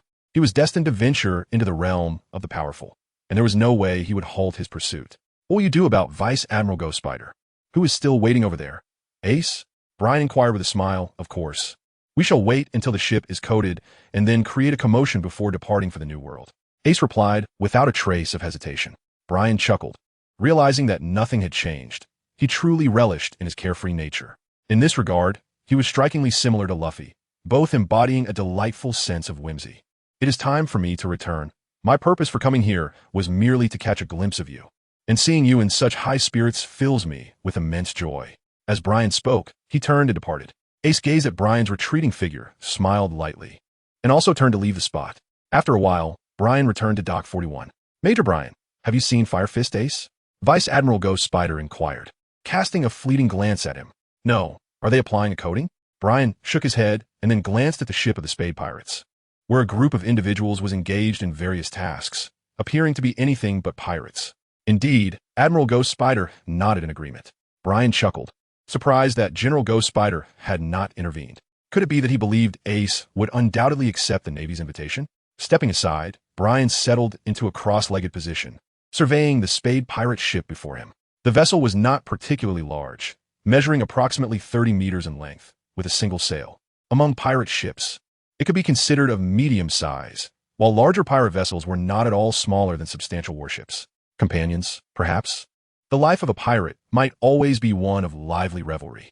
Brian rested his chin in his hand, a gentle smile gracing his features as he envisioned Ace embarking on adventures with his companions. He remained blissfully unaware that on the opposing pirate ship, a craftsman laboring upon the sails momentarily froze upon encountering Brian's smile, subsequently plummeting from his perch. Chapter 48, Fire Fist. The Demon Spider at Port 41 of the Spade Archipelago. The Spade Pirates had completed their preparations and awaited the arrival of all crew members before embarking on their voyage to the New World. A naval rear admiral has come personally. Is he here to apprehend us?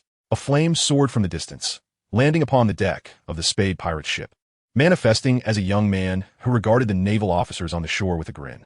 Fire Fist Ace, I am not here to capture you this time. Rather, I extend an invitation for you to join the Shichibukai, the Demon Spider Admiral declared. By becoming one of the Shichibukai, all activities of the Spade Pirates would be deemed legal, requiring only occasional summons from the government. What say you, Pirate Pork asked Ace. Upon concluding his statement, the Admiral tossed a document toward Ace.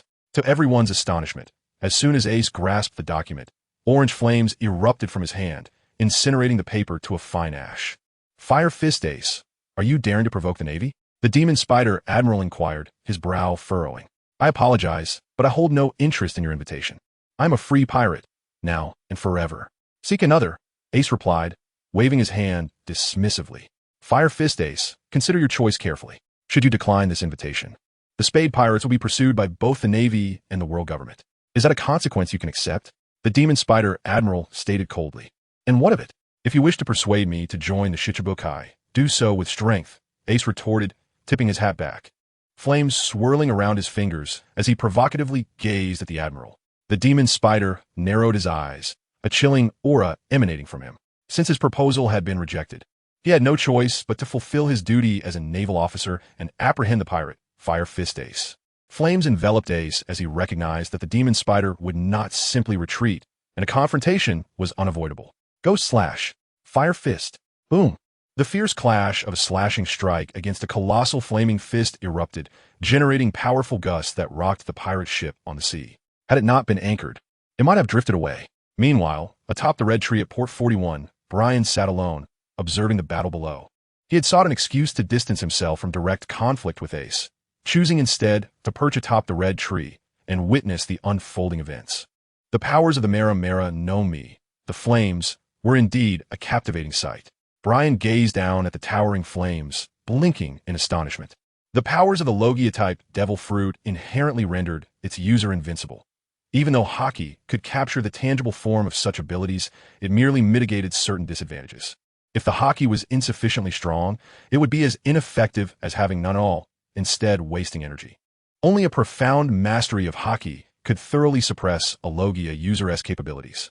Explosions echoed throughout Port 41, engulfed in flames, as successive slashes tore through the inferno. To avoid being caught in the crossfire of the battle between Vice Admiral Ghost Spider and Fire Fist Ace, all Navy personnel and pirates retreated to a safe distance. Half an hour later, both Vice Admiral Ghost Spider and Fire Fist Ace, panting heavily, regarded each other amidst the ruins surrounding them, where flames continued to burn and the ground bore the scars of their fierce combat. Let the outcome remain for another day, Ace declared, transforming into flames that soared upwards towards the Spade pirates, who had distanced themselves from the port, reverting to his true form. A massive bubble enveloped the pirate ship entirely, and shortly thereafter, it plunged swiftly beneath the waves, heading toward the depths of Fishman Island, 10,000 meters below. Fire Fist Ace Ghost Spider observed the pirate vessel sinking into the sea, astonished by Ace's strength, which exceeded his expectations. The Logia abilities were indeed formidable. Had Brian been present, Ghost Spider felt confident he could have detained Ace. Alas, Brian had ventured out before Ace's return and had yet to come back. It was truly a miscalculation. Ghost Spider felt a pang of frustration. With Brian absent at such a critical moment, he found himself powerless against Fire Fist Ace. Had he known, he would have restrained Brian from wandering off. Vice Admiral Ghost Spider, shall we pursue? A Navy colonel inquired, approaching him. Ghost Spider shook his head. To pursue now would only lead them to Fishman Island. Their mission was solely to extend an invitation to the pirate Fire Fist Ace, and pursuit was not part of their plan. Apologies for my tardiness. After a while, Brian deemed the moment ripe, descending from the towering red tree with a moonwalk. Never mind, Fire Fist Ace has already made for Fishman Island. His next destination will undoubtedly be the New World. We should return to report to Admiral Sengoku. Ghost Spider sighed, wishing Brian had arrived sooner. Unbeknownst to him, Brian had been watching from the top of the colossal red tree, observing their battle. Had he known, Ghost Spider might have drawn his blade against Brian. 2 days later, Ghost Spider and Brian returned to the Navy headquarters. Is that so? Fire Fist Ace has declined to become one of the 7 warlords of the sea. I understand, and I appreciate your efforts. The Grand Admiral of the Warring States nodded, his countenance devoid of any particular expression, seemingly having anticipated Fire Fist Ace's refusal to join the 7 warlords of the sea. After the report from Vice Admiral Ghost Spider concluded, he departed alongside Brian. Chapter 49, Night Demon. On this particular day, the news unexpectedly broke that the pirate known as Hyena Prutch, with a bounty of 120 million, had been defeated by a naval lieutenant on Splendid archipelago, resulting in the collapse of the Hyena pirates. However, the name of this naval lieutenant remained undisclosed. Accompanying the report was a photograph depicting the moment when the pirate Hyena Prutch was apprehended by the naval officer, with Brian's profile clearly visible. In addition, there was another piece of news. A certain auction house on Splendid archipelago had been utterly destroyed, and this establishment was a renowned property of the famous warlord of the sea, Don Quixote da Flamingo, according to reliable intelligence. The collapse of this auction house was also linked to the aforementioned naval lieutenant. Brian has done remarkably well, Garp remarked with a smile. That auction house was the territory of the Night Demon. Brian is quite careless. The Grand Admiral of the Warring States shook his head. What does it matter? Are you concerned that Brian cannot handle that demon? The troubles he has stirred, he shall resolve himself. That lad's strength has surpassed that of a year ago. Garp chuckled nonchalantly. Garp, you rascal, the Grand Admiral sighed. Even if Brian possesses great power, he is still your grandson. Aren't you at all worried? I truly cannot fathom what this man is thinking. Rest assured, nothing will happen, Garp replied, entirely unconcerned. Brian's prowess is somewhat understood in the realm of swordsmanship. It is only a matter of time before he becomes a renowned swordsman. Moreover, Brian possesses the rare conqueror's haki, with his mastery of it being commendable. His formidable physical aptitude has enabled him to become a noteworthy force at such a young age, truly deserving of the title of a prodigy. Were it not for his age and lack of experience, Brian would undoubtedly qualify as a commanding officer. Since you mention it, I shall not concern myself further, Sengoku mused. He has captured a pirate with a bounty exceeding 100 million. Thus, he is eligible for promotion to the rank of lieutenant commander and can be assigned tasks accordingly. Kapu nodded, grasping Sengoku's intent. Sengoku planned to present Brian to the world, allowing him to suppress the surging audacity of those pirates. Initially, Kapu contemplated keeping Brian on his ship as a personal guard, but recognizing the merit of this arrangement, he refrained from contesting it. Since the dawn of the great pirate era, countless pirates have emerged annually, among them numerous promising young ne'er-do-wells, while the Navy, despite its influx of new recruits, has lagged significantly, especially since the emergence of the three admirals, Akainu, Kizuru, and Akiji. No naval prodigy has matched their caliber until now, as the Navy has finally produced another exceptional talent.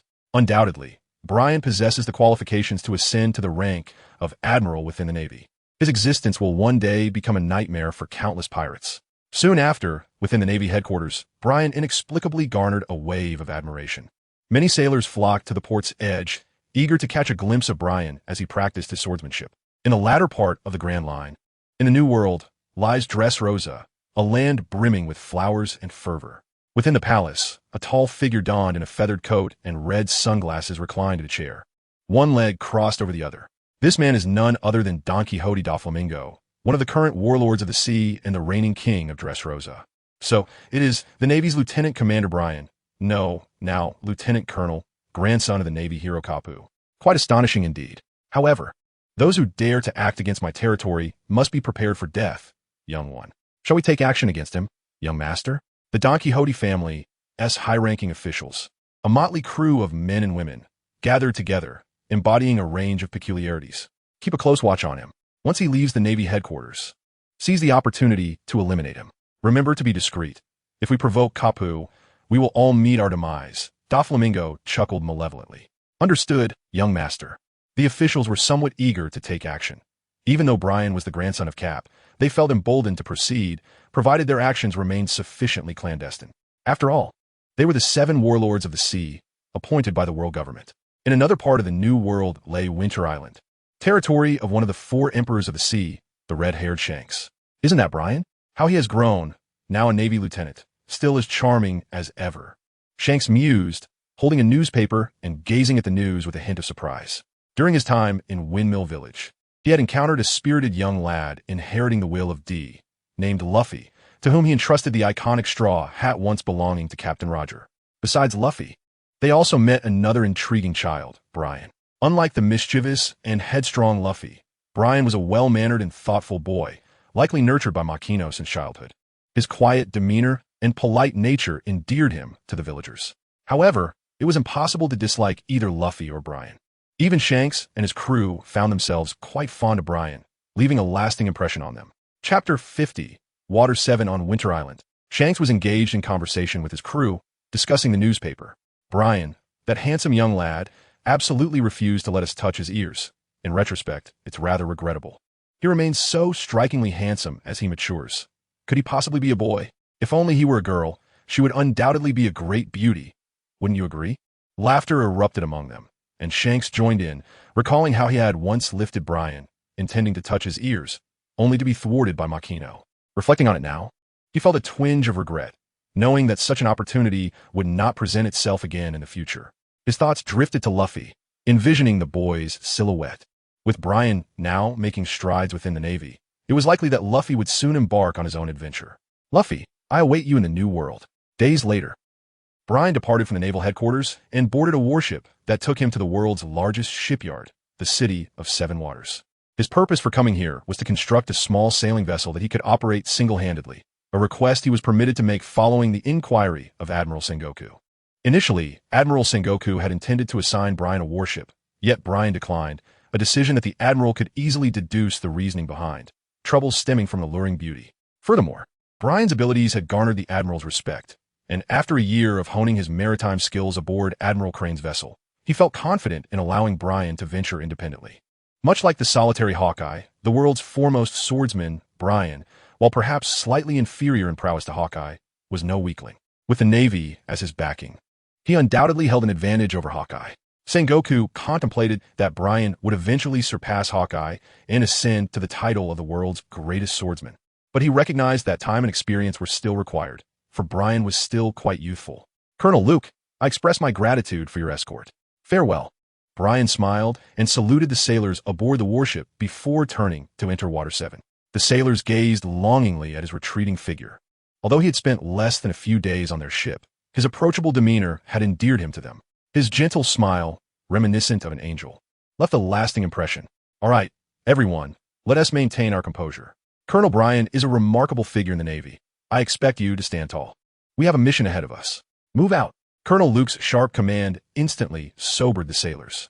He was acutely aware of Brian's identity and prowess, grandson of Vice Admiral Garp, who had single-handedly captured a pirate with a bounty of over 100 million berries.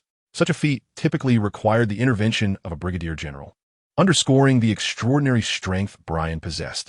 Regardless of his striking appearance, it was imperative to acknowledge his formidable capabilities. Wow, this is truly magnificent. Water 7 is interlaced with waterways. Observing the intricate canals winding between the buildings, Brian felt a sense of awe. This was his first visit, and while he had traveled to many places aboard Admiral Crane's ship, he had never lingered. The waterways were bustling with countless sea trains swiftly ferrying passengers, making navigation throughout Water 7 remarkably convenient. After inquiring about the location of the shipyard, Brian made his way there directly. Along the route, many passers-by curiously regarded him. Not only was his striking visage captivating, but his naval affiliation, especially as a lone figure, was quite unusual. As he walked, he sensed the approach of others, though their intentions seemed benign.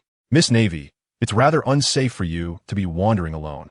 From a shadowy corner emerged four robust men clad in peculiar attire resembling armor, complete with odd glasses, exuding an air of thuggery. Apologies, but I am a man. Are you attempting to rob me? Brian shook his head and gazed at them. There's no need to speak so harshly. We merely seek to borrow a small sum of money. We shall repay you, won't we?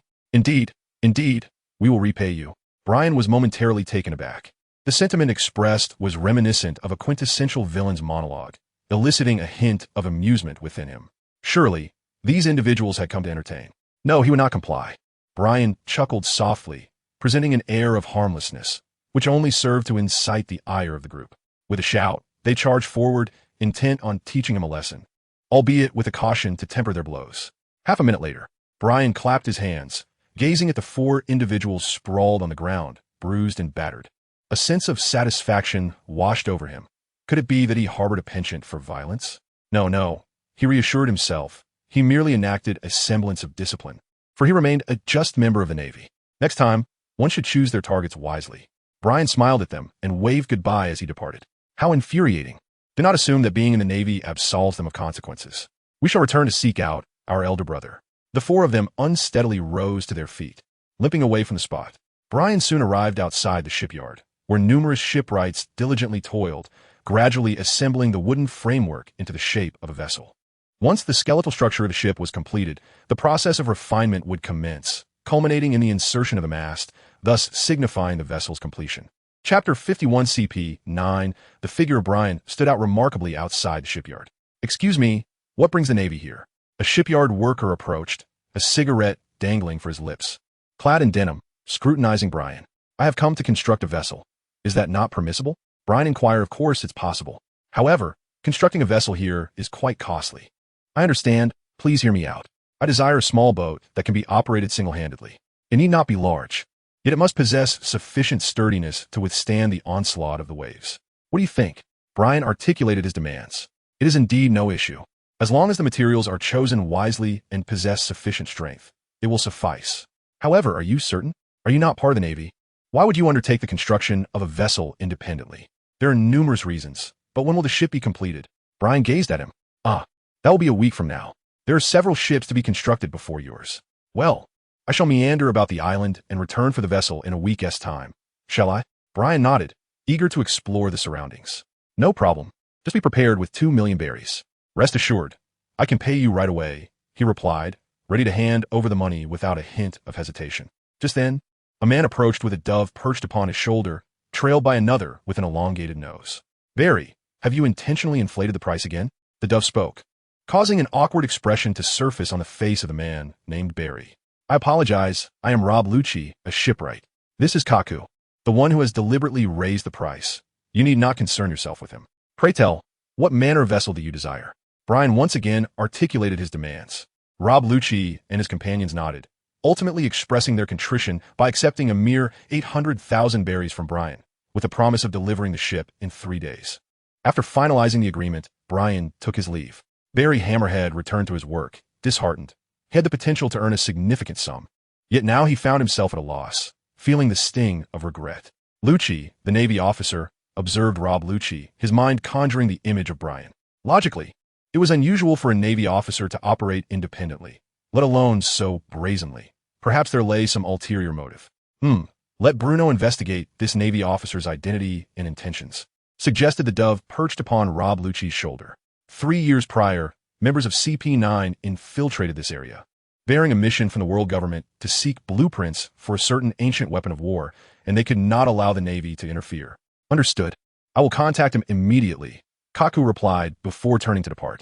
Rob Lucci gazed in the direction Brian had taken, pondering why such a strikingly handsome Navy officer would come here to construct a solitary sailing vessel, a perplexing enigma.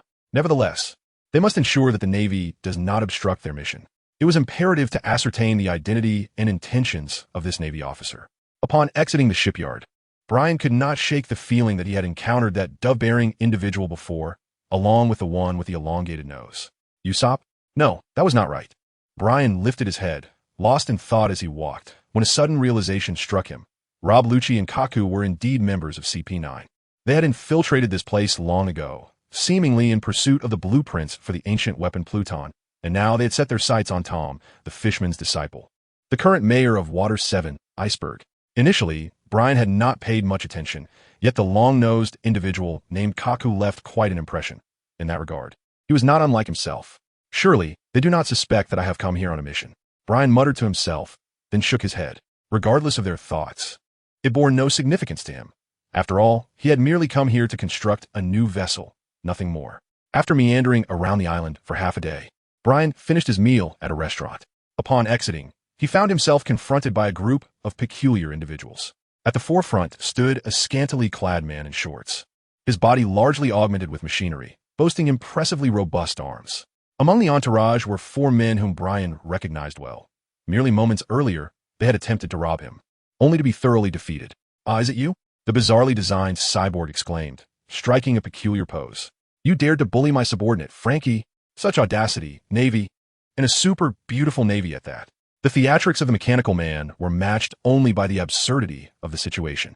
Frankie's entourage. Brian, with his finger resting on his chin, feigned deep thought. This fellow named Frankie, is he not destined to be a crew member aboard the future Straw Hat ship? Who would have thought our paths would cross here?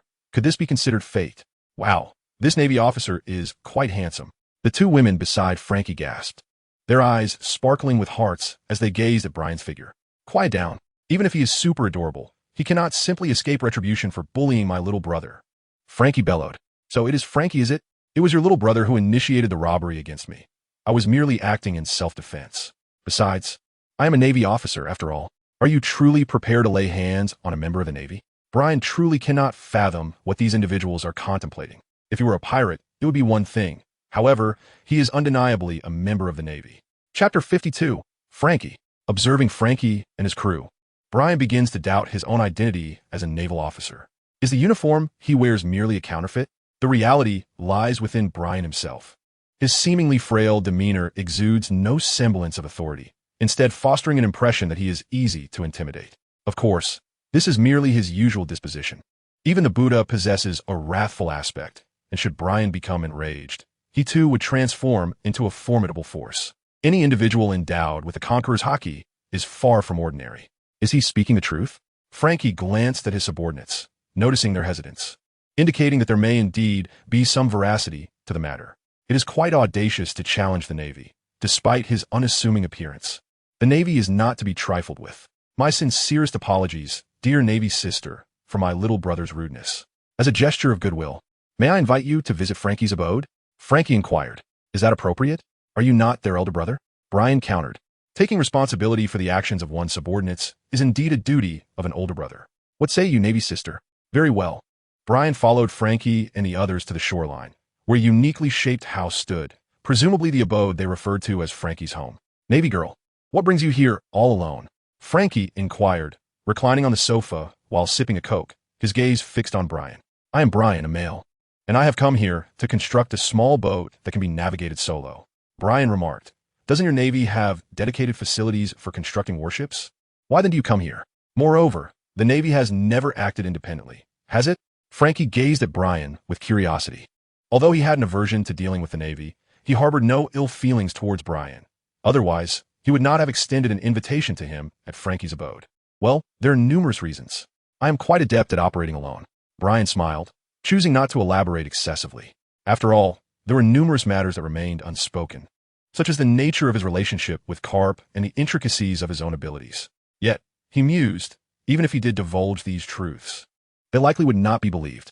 Well then, you must exercise caution, for those pirates will not spare a solitary naval officer, especially one as exceptionally handsome as you. Frankie remarked, indeed, I am aware. However, I assure you, I am far from weak. After all, I hold the rank of a lieutenant commander in the naval headquarters. It would be unwise to underestimate me, came the confident response. Brian nodded and chuckled. You truly are a peculiar sailor. Frank erupted into laughter, sensing that despite Brian's words, there was nothing formidable about him. His countenance was simply too gentle, as if bestowed by the heavens themselves. However, Frank was unaware that should Brian's temper rise, that softness would vanish, replaced by an icy demeanor. Is that so? I believe I'm quite normal. Brian smiled. Frankie gazed at Brian for a moment before diverting his eyes, surprised to find someone in the Navy who was so refreshingly likable. I quite fancy you. How about this? Once your boat is complete, I shall offer you a complimentary modification. Frankie beamed at Brian. Thank you for your kindness, Frankie, but that won't be necessary. It's merely a small vessel. Speaking of which, this house was constructed by you, wasn't it? Your craftsmanship is truly remarkable. During his studies, Brian acquired some knowledge about construction. From the structure and components of a house, one can discern the craftsmanship of a skilled artisan. However, Brian only possesses a superficial understanding of the subject. Haha, Brian. You truly have an eye for detail. Upon hearing Brian's words, Frankie felt elated and couldn't resist striking that pose once again. Brian smiled with delight, finding this group of individuals remarkably entertaining. It was no wonder they would eventually become crew members on Luffy's ship. They were indeed kindred spirits. During his stay in Water 7, Brian had taken up residence at Frankie's house. Each day, he observed the lively and boisterous interactions of these people, and rather than feeling annoyed, he embraced the joy and happiness they sought in life. Meanwhile, in the shadows of Water 7, a low and somber voice inquired, have you gathered the necessary information? What is the identity and purpose of that naval officer? In a dimly lit room, several figures emerged, their features obscured. Yet the atmosphere was far from relaxed. It was laden with tension. The investigation is complete. The naval officer is Lieutenant Brian from the Marine headquarters, the grandson of Vice Admiral Garp. He has come to Water 7 to construct a small single-person boat, as Admiral Sengoku has no intention of providing him with a warship. There are also some uncertain reports indicating that this Lieutenant Brian possesses formidable strength, with a natural talent comparable to that of the current 3 admirals of the Navy. Upon concluding the report, silence enveloped the room.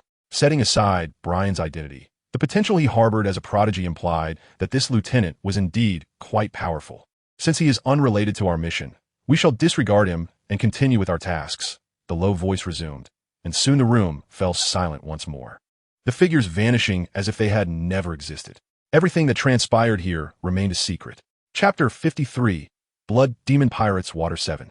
After leaving the shipyard once more, Brian successfully acquired his small sailing vessel, then navigated down the waterways to the vicinity of Frankie's house. Frankie was already waiting, eager to see what Brian's little boat looked like. Is this the little boat?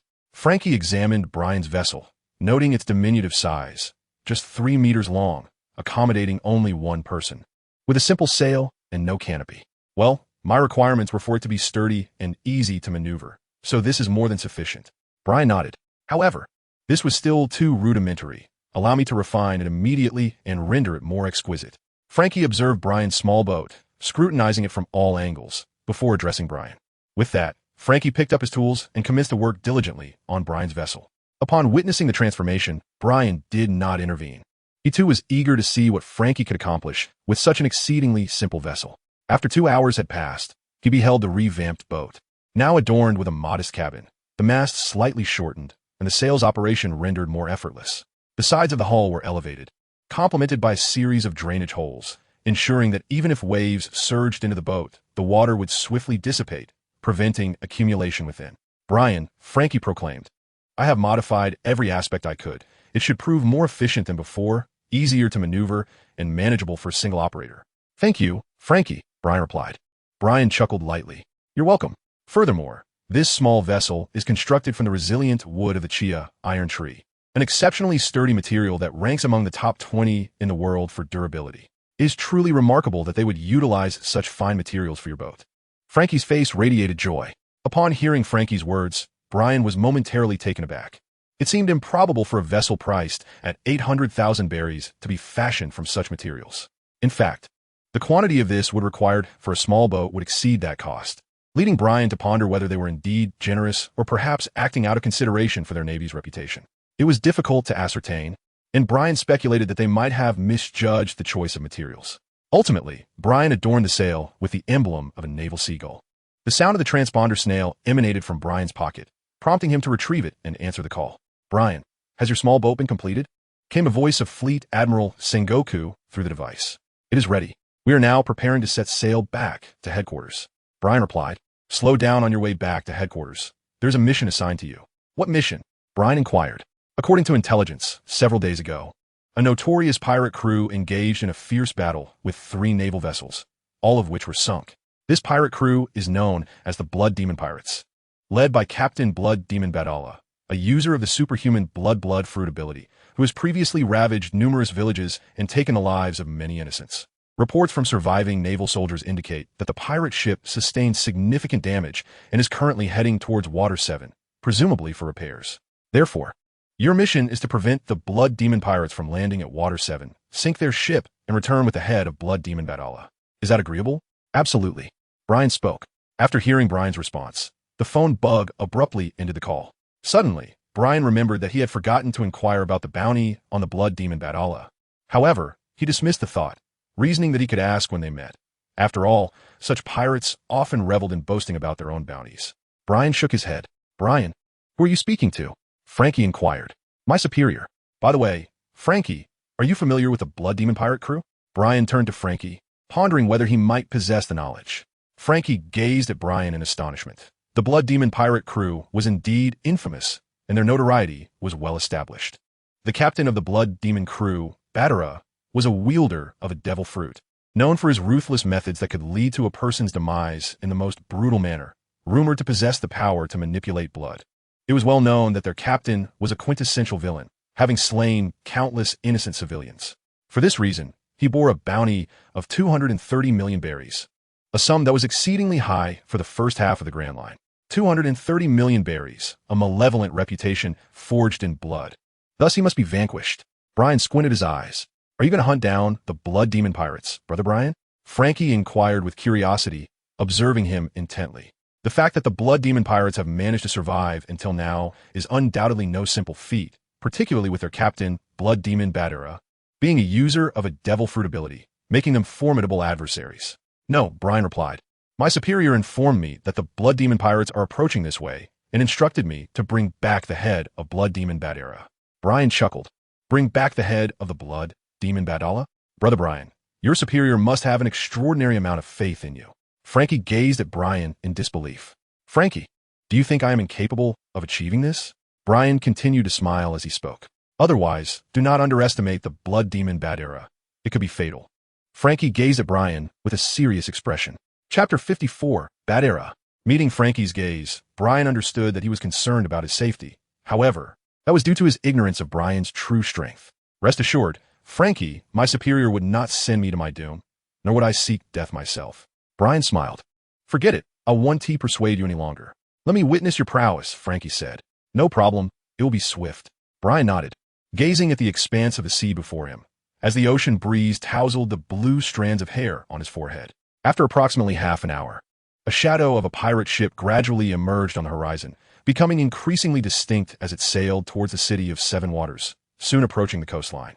Observing the vessel, its battered hull bore the scars of cannon fire, a clear indication of its grievous injuries. It was undoubtedly the ship of the Blood Demon Pirate crew.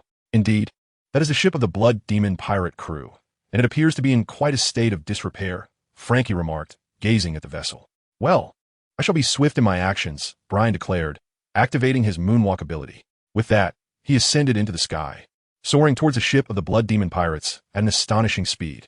Wow, Brother Brian looks super cool, Frankie exclaimed in astonishment, realizing he had underestimated Brian all along. Not only Frankie, but the members of the Blood Demon pirate crew also caught sight of Brian as he approached them from above, nearly reaching their altitude. Captain, we have a situation. A Navy officer is coming. One crew member shouted in alarm. What's the fuss? How many Navy officers are there? The captain inquired. Just one. One? If it's just one, why are you panicking? Get out there. The captain ordered dismissively. But Captain, that Navy officer is flying down from the sky. Nanny? A perplexed pirate emerged from the cabin, led by a middle-aged man with a sinister gaze, his face marked by excess flesh, and his eyes gleaming with an unsettling red hue, exuding a malevolent aura. Thud! Brian perched atop the mast, gazing down at the pirates below. His gaze swiftly locked onto a middle-aged man, their captain, Blood Demon Badera. The Navy, you certainly possess audacity, Blood Demon Badera remarked, his expression tinged with surprise, not due to Brian's prowess, but rather his appearance. Blood Demon Badera, do you take pleasure in taking lives? Brian squinted his eyes. Ha ha, so it turns out you're a naval fellow. I initially thought you were a lady. Alas, we could have had some good fun together. He continued. You inquire if I relish the act of killing? As a pirate, I certainly do. Wouldn't you agree, my comrades? Blood Demon Badera raised his hands in jubilation, and a chorus of pirates echoed his cheer.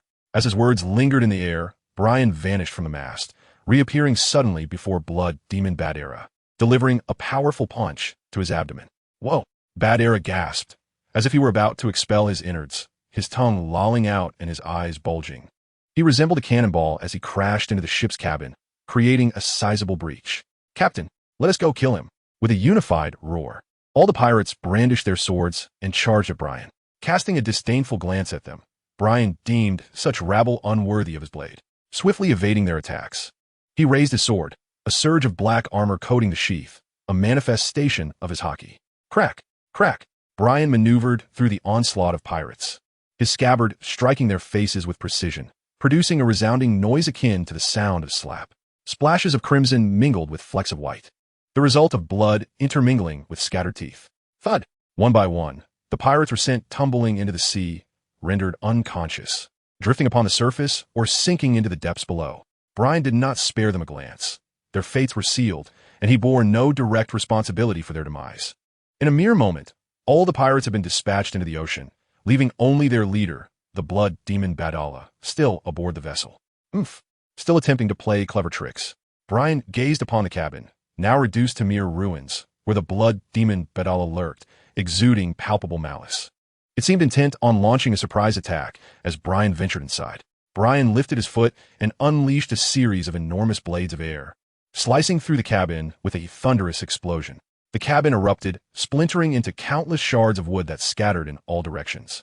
A wail of despair pierced the air, and from the ruins emerged a staggering figure, Blood Demon Badera. Blood streamed from his body, his garments tattered and torn, with the most evident injury being the complete severance of his left arm at the joint. Who on earth are you? It cannot be that you are merely a naval commander, he gasped, his visage marred by blood and anguish, his eyes filled with terror as he regarded Brian. He found it inconceivable that Brian was just a naval commander, for only days prior, a brigadier had led 3 warships, all of which fell to his might, with the brigadier himself slain. The might of Brian is utterly terrifying. A single punch nearly rendered him unconscious, and even now, he feels an excruciating pain in his abdomen, undoubtedly a grave injury. Furthermore, he has lost an arm, and the Blood Demon Badera has entirely lost his will to fight. Chapter 55. The mission. Gazing at the Blood Demon Badera before him, Brian feels a deep sense of injustice for the innocent lives he has devoured. You need not know who I am. All you must understand is that you shall not survive this day. Brian cast a fleeting glance at him. If you wish for my demise, it shall not be so simple. Bloodburst. The Blood Demon, realizing his inevitable fate, retaliated fiercely, intent on perishing alongside Brian. Suddenly, his entire form swelled, emanating a terrifying crimson vapor. The visage of the Blood Demon Badera, exploding into blood arrows, flashed in Brian's mind.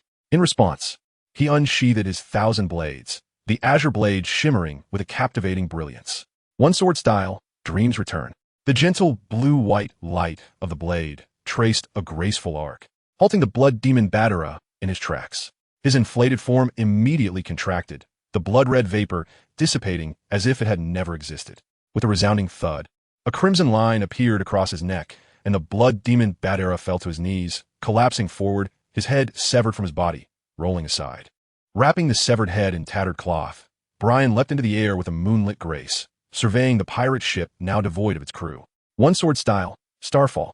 The blue-white blade light descended like a meteor, carving a breathtaking trajectory as it struck the vessel. With a thunderous roar, the pirate ship was left riddled with gaping wounds, reduced to countless splintered remnants scattered across the sea. Upon returning to the shore, Frankie approached, regarding Brian with eyes wide in astonishment. What transpired? Brian chuckled and inquired, Brother Brian, are you truly a commander in the Navy headquarters? Frankie glanced at the myriad of debris scattered across the sea, then fixed his gaze upon Brian. A pirate ship, nearly 50 meters in length, had been reduced to mere fragments. Even a bombardment with cannonballs would not accomplish such a feat in less than half an hour. Indeed, I am, Brian replied, gesturing to his epaulets as evidence. Brian pointed to his shoulder. You are indeed a peculiar Navy officer, Frankie remarked once more. As a lieutenant commander in the naval headquarters, he possessed strength that far surpassed his rank. To him, Brian was akin to a monstrous Navy figure. Is that so? I should take my leave now, Frankie. Farewell. Brian boarded the vessel, bearing the severed head of the blood demon Badala. He waved farewell to Frankie and then lowered the sail, allowing the small boat to glide smoothly with the sea breeze. Farewell, Brother Brian. Frankie struck a pose on the shore. Brian sailed away from the city of Seven Waters, propelled by the sea breeze. He took out a permanent compass, which pointed towards the naval headquarters of Marineford. Brian steered his small vessel into the harbor, where numerous sailors awaited his arrival, enthusiastically calling out his name, which filled him with a profound sense of embarrassment. Among these sailors were several who were admirers of his from the naval headquarters. Each encounter with them felt akin to a fan meeting for Brian. Greetings to you all. Continue your diligent training. With a gentle smile, Brian encouraged the Marines who were diligently training before him, and then swiftly departed. The Marines, imbued with Brian's warmth and motivation, felt invigorated, their enthusiasm for training soaring to new heights, leaving the nearby sailors somewhat perplexed. Upon arriving at Admiral Sengoku's office, Brian reported on the recent developments concerning the Blood Demon pirate crew. Excellent, Sengoku responded, nodding in satisfaction as he listened to Brian's account, particularly impressed by Brian's prowess, which was formidable enough to dominate the first half of the Grand Line. Even in the latter half of the New World, he would not be considered weak. Brian, I would like you to take up a position at Sabedi Archipelago. What are your thoughts on this? Admiral Sengoku inquired. Brian could almost discern his intentions. The Shambadi Archipelago serves as the final gateway for pirates venturing into the New World, with no alternative routes available. Should Brian succeed in subduing and apprehending those nefarious pirates, it would not only serve as a source of encouragement for the Navy, but also instill fear in the hearts of those malevolent sea rogues. Indeed, being stationed there would likely attract numerous pirates, presenting an opportunity to strike with ease. Brian pondered for a moment before replying. Well, once you arrive, I trust you will make your own judgments. Additionally, a word of caution, it is best to steer clear of those illicit enterprises. Otherwise, you know the consequences. Zhangwa adjusted his glasses and cast a subtle glance at Brian. Brian nodded, signifying that the troubles he had caused were his to resolve, which indeed made matters far simpler, certainly preferable to being restrained from taking action. After accepting the task, Brian departed, setting his sights on the Shambadi Archipelago. Before his departure, he paid a visit to Garp, sharing the details of his mission. Garp laughed heartily, clapping Brian on the shoulder, encouraging him to pursue his endeavor with confidence.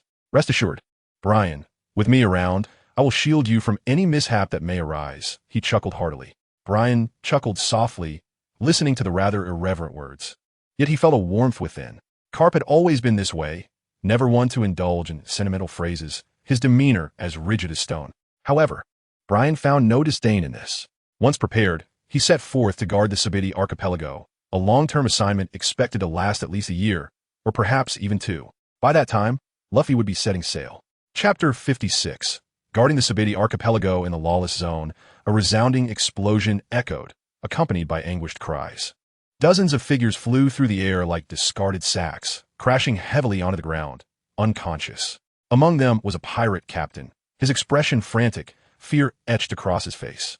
He hunched over, gasping for breath, staring into the billowing smoke as if something horrific were about to emerge. Crimson blood trickled from his head, his tattered clothing a testament to his injuries, with a noticeable dent in his chest from a powerful blow.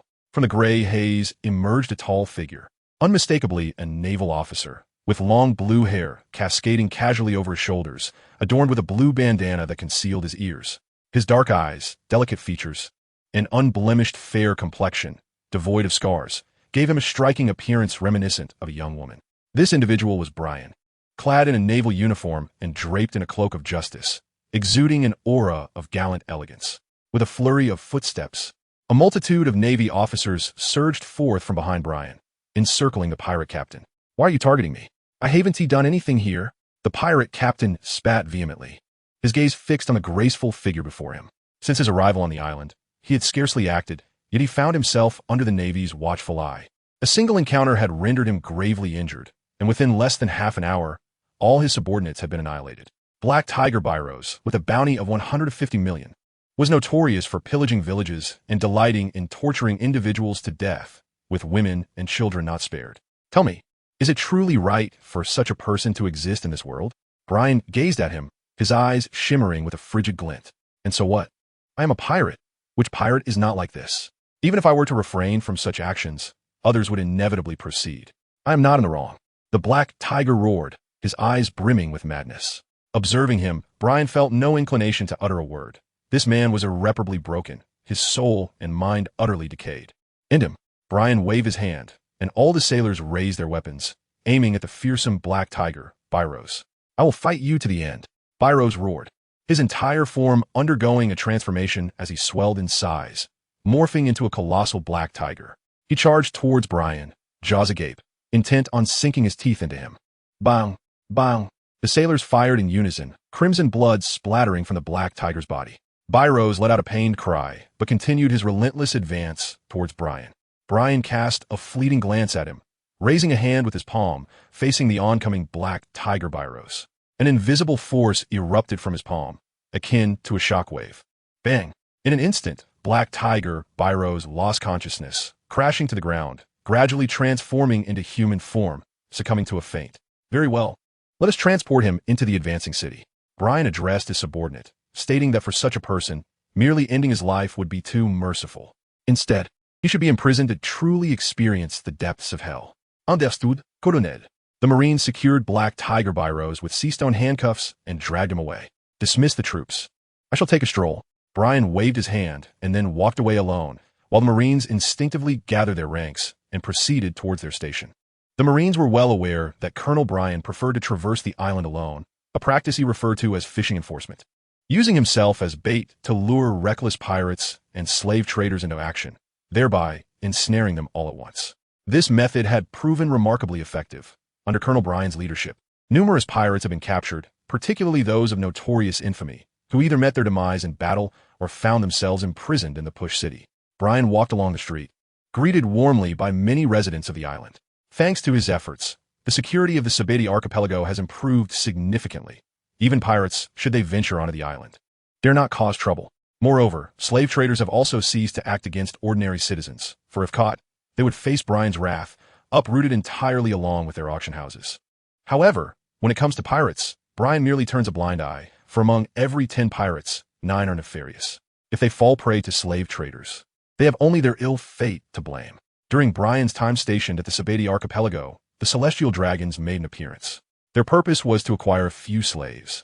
But due to Brian's intervention, there were no beautiful maidens or mermaids available, only the common folk and, of course, pirates. Ultimately, the celestial dragons settled for a handful of pirate slaves. Among these, there were giants and fishmen, yet they were all of pirate lineage, thus irrelevant to Brian. After strolling for a while, Brian arrived at the edge of the port. Suddenly, a colossal sea creature emerged from the depths, standing nearly 30 meters tall, with a coat of white fur, scales beneath its belly, and a lion's head. It possessed no legs, only 2 fins, and a tail reminiscent of that of a whale. This sea lion was considered one of the larger beasts of the ocean, comparable in size to a pirate ship. "Xiao Bai, why are you still waiting for me? Aren't you heading home?" Brian observed the silhouette of the sea lion, a smile gracing his face as he stood upon the shore, watching it intently. Chapter 57. The Sea Lion Growling. The sea lion, affectionately named Little White, leaned closer to Brian, displaying a gesture of familiarity. Brian reached out to stroke its head, noticing its expression of sheer enjoyment. When Brian first encountered Little White, he had recently sunk a pirate ship not far from the coast of the Shambadi Islands. On his return journey, he came across Little White engaging in a fierce battle with a colossal sea creature, indeed, a true clash of titans. In truth, the comparison between sea beasts and these formidable creatures was unfounded. The latter were naturally several times larger and regarded the former as mere prey. Brian found himself intrigued by this spectacle of nature. As expected, the sea lion was no match for the immense creature, sustaining severe injuries. Yet it managed to inflict numerous wounds upon its adversary.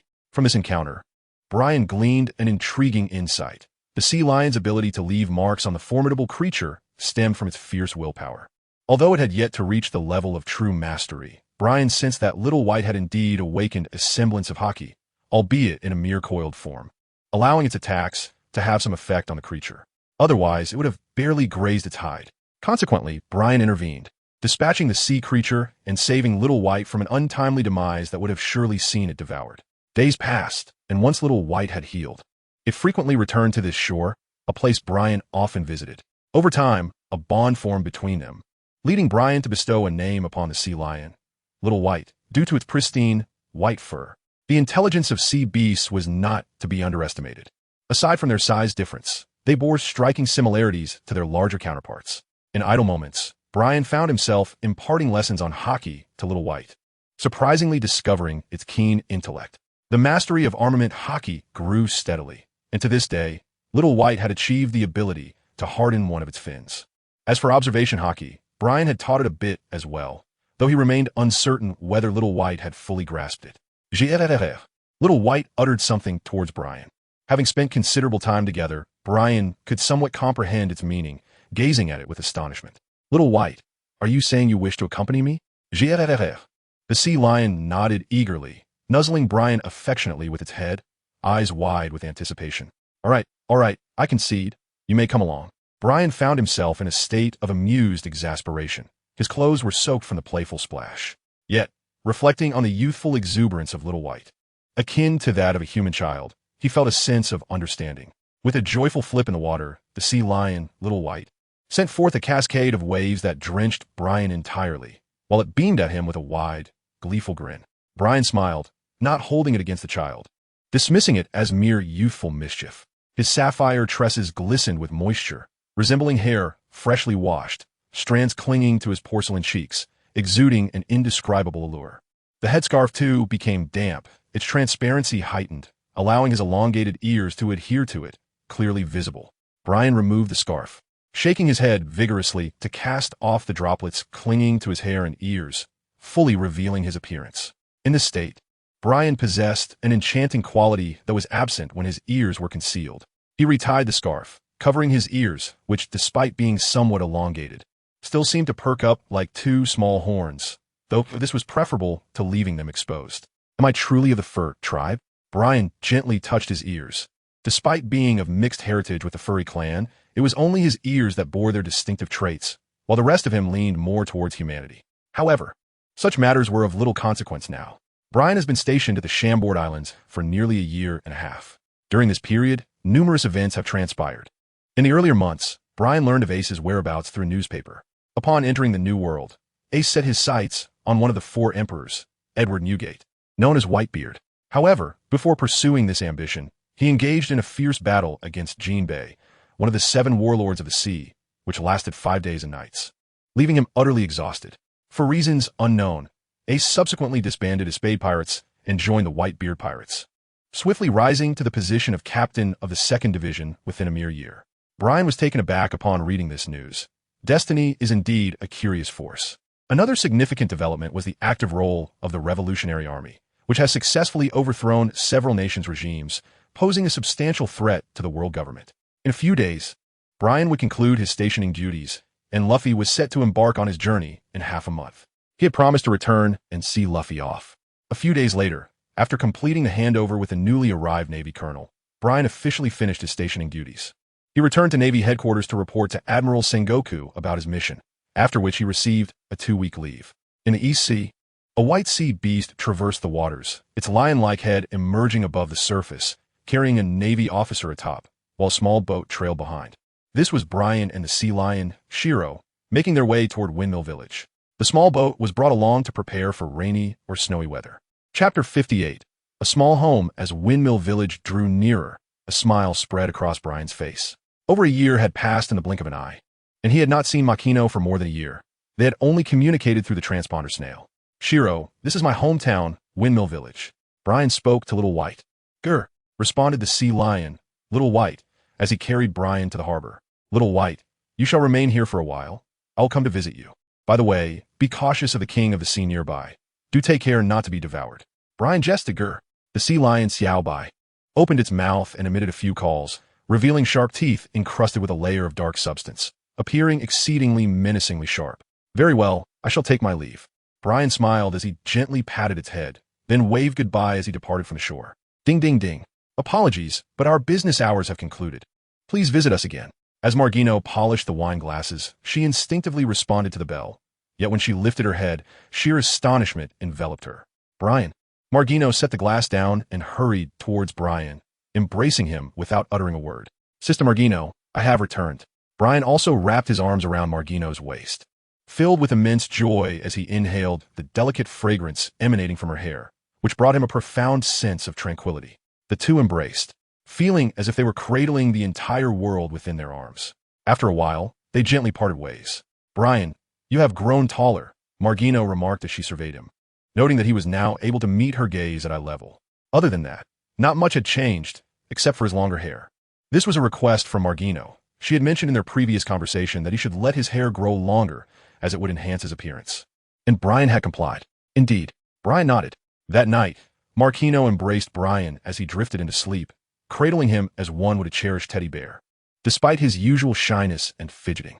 Early in the morning, when the light was still dim, Brian awoke to find Margino lying beside him, a gentle smile illuminating her face. Margino, you're awake, he stammered, his cheeks flushing crimson as he caught sight of her delicate features. His ears perked up, and he hurriedly searched for his clothes in a flurry of embarrassment. Brian, there's no need to worry, Margino reassured him, taking his hand and whispering softly in his ear. The warmth of her breath sent a delightful blush creeping down his neck, rendering his complexion a charming hue of pink. Brian, your reactions haven't changed at all. You're absolutely adorable, she remarked, gently caressing his cheek. Unable to contain her laughter at his flustered expression, she resembled a playful fairy. Brian, did you think of your sister while you were outside? Margino inquired softly, leaning closer. I did, he replied. Brian felt a tingling sensation in his ears. His face flushed with warmth. The tips of their noses brushed together, allowing them to hear each other's breath. Brian's lips parted slightly, exhaling nervously. Really? How much do you desire it? Margino inquired slowly, taking a breath. I long for it immensely.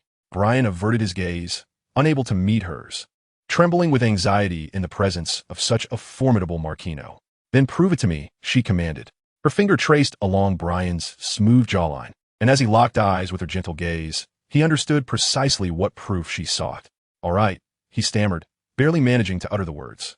He slightly lifted his chin and tenderly pressed his lips against her forehead before shyly turning his head away.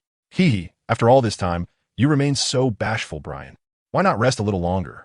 Margino beamed at him, and though she was unaware of his demeanor while on missions, everything remained unchanged in her presence. After a brief moment, Brian lay nestled in Margino's embrace, his eyes gently shut, clearly lost in slumber, a delightful blush gracing his cheeks. Indeed, he remains but a child. Margino gazed tenderly at Brian, finding his reactions utterly charming. He always appeared bashful in her presence. Observing Brian's fair skin, radiant and lustrous, she pondered how, even in maturity, he might never lose this delicate quality. At times, Margino found herself questioning whether Brian had been misassigned his gender.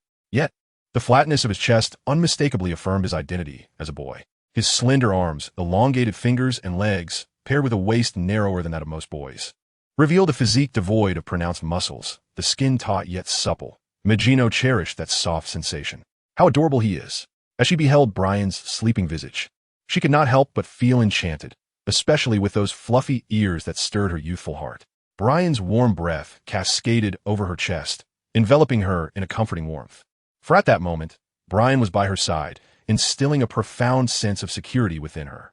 As she basked in the warmth of Brian's skin, A wave of immense happiness surged through Marquino's heart. It had been 3 years since she had come to understand her own feelings. Over these 3 years, her affection for Brian had deepened significantly, and he gradually reciprocated her emotions, their hearts finally converging as they became sanctuaries for one another's souls. This small haven had been meticulously crafted over a long period, and now they had finally arrived at this pivotal moment. Chapter 59. Luffy set sail, strolling through the village. Brian kept his head down, his cheeks still flushed. "Brian, don't be shy," Marquino urged, playfully grasping his hand and gazing at him with a beaming smile. Since awakening, he had maintained this bashful demeanor, more so than at any other time. Brian kept his head lowered, avoiding her gaze, yet his ears perked up high, suggesting he was somewhat startled. With a cheerful smile, Marquino paid him no mind and pulled him toward a nearby house. The two had ventured out to deliver wine, with Brian carrying 2 bottles in his hands. "Mr. Sita, the wine has arrived," Marquino called from outside the door, prompting a villager to emerge. Upon seeing Marquino and Brian, a smile spread across his face. "Oh, thank you, Marquino. You've been a great help all this time." "It's no trouble at all, Mr. Sita is a regular at the tavern," Marquino replied with a smile. "This must be Brian, who has grown quite handsome. By the way, when you plan to get married? You're not getting any younger, and the folks in the village are eagerly anticipating it." Upon hearing this, Brian's face flushed deeper, rendering him momentarily speechless. Marquino, noticing his reaction, chuckled softly. "Rest assured, Mr. Sita, in due time, I shall certainly convey this to the villagers. That is splendid news. I truly look forward to it," he replied, laughter escaping his lips. As they made their way back to the tavern, Marquino and Brian walked hand in hand, their faces alight with joy. "Brian, would you consider marrying your sister? She is considerably older than you. Would that concern you?" "Sister Marquino, you are exceedingly cunning. Apart from you, I could never harbor affection for anyone else. Do we not have a promise? To be together forever." Brian tightened his grip, gazing intently at Marquino, a blend of shyness and earnestness in his demeanor. His sister radiated joy. Marquino nestled against Brian's shoulder, her expression illuminated with happiness as fate wove their paths together, nurturing the most exquisite of emotions. "Sister Marquino, when will Luffy set sail?" "In but a week, he would celebrate his 17th birthday. Surely, it would be on that very day." "Indeed, 1 week hence." At last, the day arrived. Luffy, now 17, made his way to Windmill Village, where the villagers had prepared a small vessel for him. Standing aboard the boat, he cast his gaze upon the shore, where the townsfolk gathered. "Be careful on your journey, Luffy. Stay safe," they called, waving their hands in encouragement. "Go forth and become the Pirate King, Luffy." Brian gazed at Luffy and chuckled. "Ah, the Pirate King, I believe it is settled." Luffy raised his hands and responded loudly, his face beaming with determination. As Luffy's figure grew increasingly distant, Marquino smiled and remarked, "He has finally set off, hasn't he, village chief? What a disgrace for the village. Aspiring to be a pirate. Really, can't he be more like Brian and spare us some worry?" The village chief, observing Luffy's silhouette, replied without reservation. Upon hearing the chief's words, Marquino smiled happily. Her relationship with Brian had garnered the blessings of the entire village, and all the villagers looked forward to their forming a small family. "Hey, look, the Sea King has appeared." All the villagers turned their gaze toward the immense figure suddenly emerging from the sea, a creature resembling a sea beast, albeit much smaller than the usual Sea Kings. To Brian, it appeared to be roughly the size of a sea lion, Shiro. "Rubber pistol," Luffy shouted, and with that, his arm elongated like a spring and swiftly propelled forward, delivering a powerful blow to the Sea King's head, knocking it down in a single strike. "Oh!" The villagers erupted in cheers at this spectacle, elated for Luffy. Witnessing his prowess reassured them greatly. Luffy's figure, accompanied by the small boat, gradually faded from view on the surface of the sea, prompting all the villagers to turn and head home. The village chief departed as well, leaving only Marquino and Brian standing together, nestled against one another, gazing out at the distant sea like a couple. "Brian, I truly hope everything goes smoothly for Luffy," Marquino said softly with a smile. "Rest assured, Sister Marquino, Luffy will encounter trustworthy companions. No matter the challenges they face, they shall not falter, for he is destined to become the Pirate King." Brian revealed a similar smile, expressing his unwavering conviction. "That is good," Marquino replied with a gentle smile. Subsequently, the two departed from the port and returned to the tavern. Halfway through his holiday, Brian spent the remaining time with Marquino, running the quaint little tavern together, embodying the simplicity and warmth of a couple in love. During this vacation, Brian purchased 2 gifts for Marquino. One was a pair of earrings crafted from deep-sea blue crystals. carefully selected from a gem shop while he was stationed in the archipelago of Shambody. The other was a ring, designed to complement the earrings, albeit fashioned from a rarer type of sapphire. Initially, Brian had no intention of acquiring the ring. However, he succumbed to the persuasive charm of the shopkeeper and decided to purchase it. When he presented the earrings to Marquino, he inadvertently dropped the ring, meeting her surprised gaze with a flush of embarrassment. Ultimately, the ring found its way onto Marquino's left hand, adorning her ring finger. Chapter 60. Rogtown. In the blink of an eye, Brian's holiday came to an end.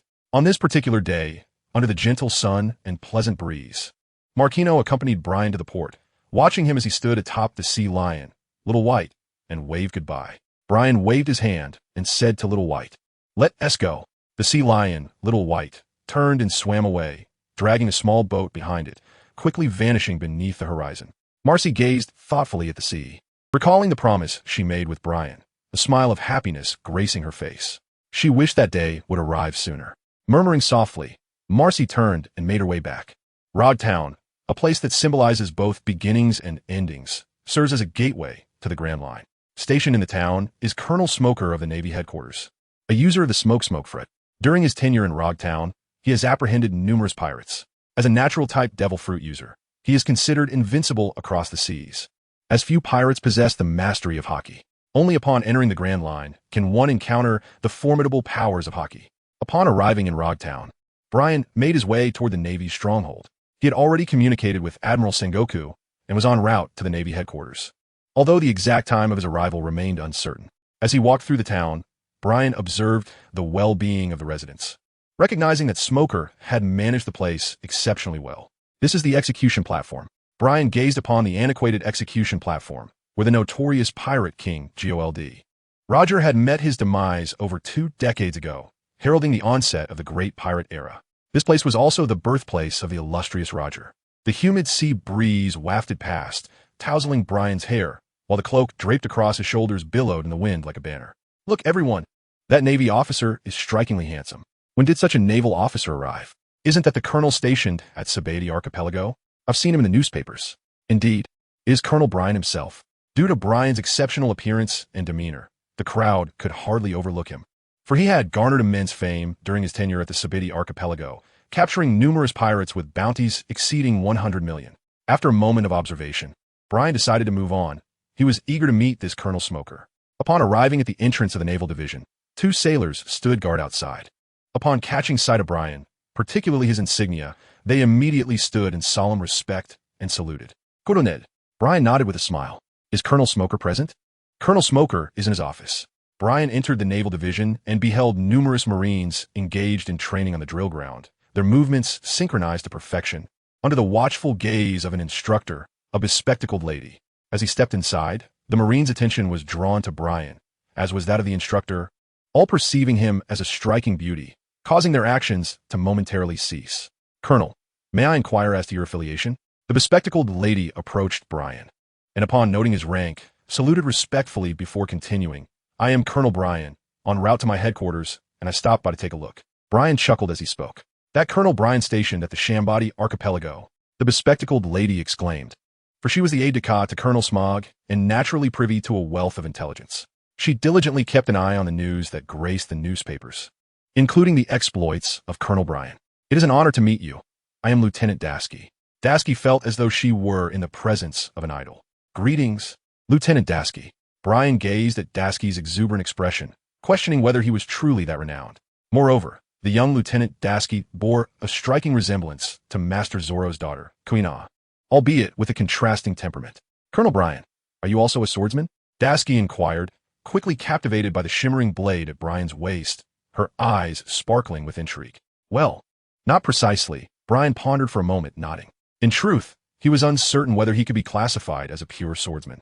His combat techniques were not limited to the blade. He had honed both his haki and swordsmanship. When facing pirates of average strength, Brian seldom resorted to drawing his sword. Even those with bounties exceeding 100 million, after enduring a punch enhanced by his haki, often found themselves incapacitated, stripped of their combat capabilities. Every time Brian wielded his blade, he severed pirate ships or annihilated those marauders. "Colonel Brian, may I have the honor of beholding your exquisite sword?" Dasky gazed at Brian with eager eyes, a flicker of fervor igniting within her.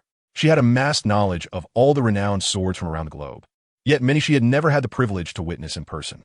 The sword in Brian's hand bore an uncanny resemblance to a legendary blade, though its identity eluded her. It might very well be an undiscovered masterpiece. Certainly, Brian removed the 1,000 blades and handed it to Dashki.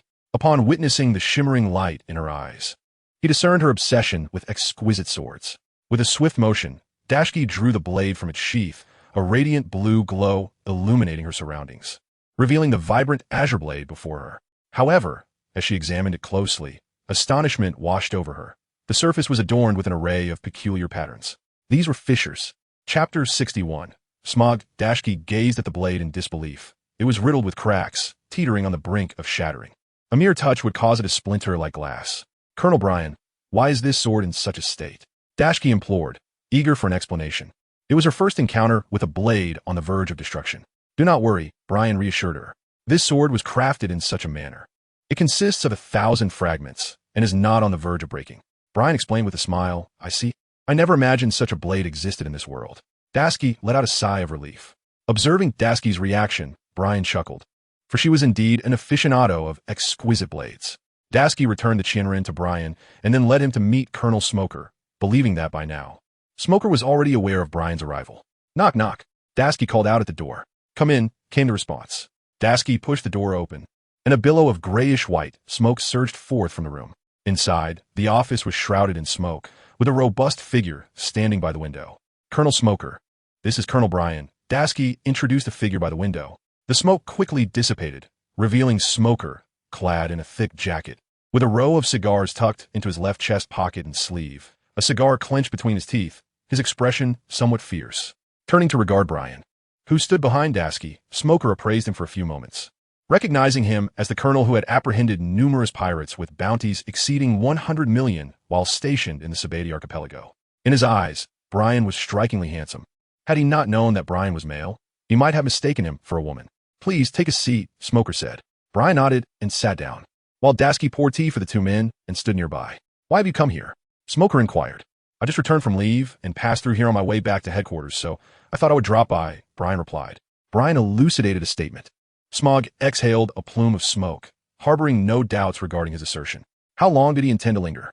He would depart shortly, as he was about to become occupied. Is that so, Brian? What is your notion of justice? Justice? Such a concept eludes my comprehension.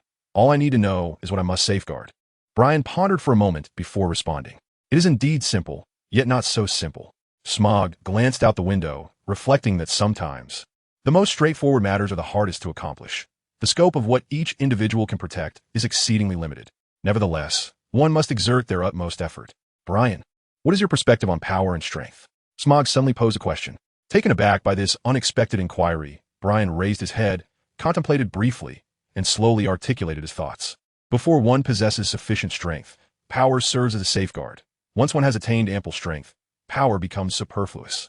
Smog stared at Brian for a considerable time, then exhaled a plume of smoke. What a piercing statement. Is this truly your viewpoint? After reflecting on Brian's words, he found them remarkably profound. His dissatisfaction with certain practices at the Navy headquarters had compelled him to request a transfer here, to guard Rog Town. In a certain sense, Brian's statement unveils the reality of his powerlessness. Of course, this is merely my personal perspective. After witnessing the world beyond, each individual will arrive at their own conclusions. Brian smiled. Just as Smoker was about to speak, a knock resonated at the door, followed by a voice announcing, Colonel Smoker, a band of pirates has landed at Logtown. They are led by the notorious swordsman Bex, with a bounty of 19 million berries. With pirates encroaching upon his territory, Smoker declared, they must not be allowed to escape. Brian, would you care to join me and witness this? Smoker rose, turning to Brian with an inquisitive gaze. Then allow me to behold your prowess. Brian nodded. It was time for him to take his leave as well. Smoker summoned Tashigi, and together they exited the office, making their way toward the port of Rogue Town. Quickly, load the supplies and set sail. Yes, Captain. At the harbor, a tall man with a massive sword slung over his shoulder, bare-chested and displaying robust muscles, appeared formidable. He was known as Greatsword Bex. Surrounding him, a group of pirate lackeys busily transported provisions onto their ship. Who is your captain? Smoker and Tashigi appear behind them, causing the pirates to exchange puzzled glances. Greatsword Bex glared at Smoker and Tashigi. Who are you? How dare you enter my territory? Let me test your strength. Smoker regarded Greatsword Bex with disdain. What a joke. Take him down. Enraged, Greatsword Bex rallied his subordinates to charge forward. In an instant, white smoke enveloped Smoker, descending upon the band of pirates. Within less than a minute, the outcome was clear. Tashigi had bound all the pirates, and observing their bruised and battered faces, she couldn't help but feel a twinge of sympathy. Chapter 62. The Round Table at the port of Rogue Town. A squad of Marines arrived to apprehend the pirate crew, led by Greatsword Bex. Ready to depart? Smoker inquired, glancing at the figure beside him, his tone unwavering. Yes. It's time to go, Brian affirmed with a nod, then gazed out at the sea, placing his fingers to his lips to whistle. With a bubbling emergence from the depths, a sea lion surfaced before them, startling the bound pirates. A sea beast. Not only the pirates, but also some Marines looked on with trepidation at the lion. For in their eyes, sea creatures were among the invincible species. Silence, you spineless wretches, Smoker barked, silencing the pirates and erasing the fear from the faces of the Marines. Colonel Brian, did you summon this sea beast? How impressive. Tashigi gazed at Brian with admiration. This is Shiro, my friend. I must take my leave now. Farewell, everyone. Brian chuckled as he leapt onto the head of the small, white creature, which then turned and departed, pulling a small boat behind it. Watching Brian's retreating figure, Smoker became somewhat lost in thought, recalling Brian's earlier words, which sparked a cascade of ideas in his mind. Fall in, Smoker commanded, turning to lead all the Navy personnel away from the harbor. Days later, Brian returned to the naval headquarters. Upon his arrival, he encountered Garp and another familiar figure, the Vice Admiral Peach Rabbit, whose hair was elegantly styled. She donned a striking red garment beneath a flowing white naval cloak, her tall and curvaceous form accentuated by long, snow-white legs adorned with a spider tattoo upon her thigh. At her waist hung a renowned blade, the Jinbaila, one of the famed great sabers, a rarity in the world, ranking just beneath the 12 supreme great sabers. Brother Brian, it's been ages. You've grown even more handsome, she exclaimed, wrapping him in an embrace. In terms of height, Brian fell short by a head, barely reaching her shoulders. Sister Ziyuan, please let go. There are so many people around. Brian glanced around, noticing the presence of other Marines, and felt a twinge of embarrassment as he gently pushed her away. He had met Ziyuan aboard admiral.He's warship, although she appeared quite youthful. She persistently referred to the admiral as sister. Out of courtesy, Brian also addressed Ziyuan as sister. What was there to fear? They would not dare to speak out. With a firm tug, Ziyuan wrapped her arms around him once more. It's improper for men and women to be so close. Sister Ziyuan, please let go. Brian once again pushed her away, his face slightly flushed. How could he feel comfortable in such a public setting? What about marrying Sister Ziyuan? Ziyuan teased playfully. Sister Ziyuan, please stop joking with me, Brian replied, taking a couple of steps back. This had happened before on the warship, where he was constantly the subject of their jests. The number of times lost to memory. Ha ha ha, Ziyuan. I must inform you that Brian's heart already belongs to another. You have missed your chance, Garp laughed heartily. Oh, is that so? Who could possibly have stolen our dear Brian away so swiftly? I have many sisters waiting for their chance behind me. They will be quite heartbroken to hear this, Ziyuan exclaimed in surprise, looking at Brian. It had only been a little over a year since they last met, and he was already taken. Little did she realize that Brian's bond with Machino had begun in their childhood, and it was only natural for feelings to blossom between them. One might say it was the hand of fate. A splendid young man, a perfect match for Brian. Garp chuckled as he recalled the gentle girl from Windmill Village. Since Garp has said so, it must be true. What a pity. Exceptional boys like Brian are indeed rare. Ziyuan smiled. Ha ha, indeed. Brian is my beloved grandson. Garp replied joyfully.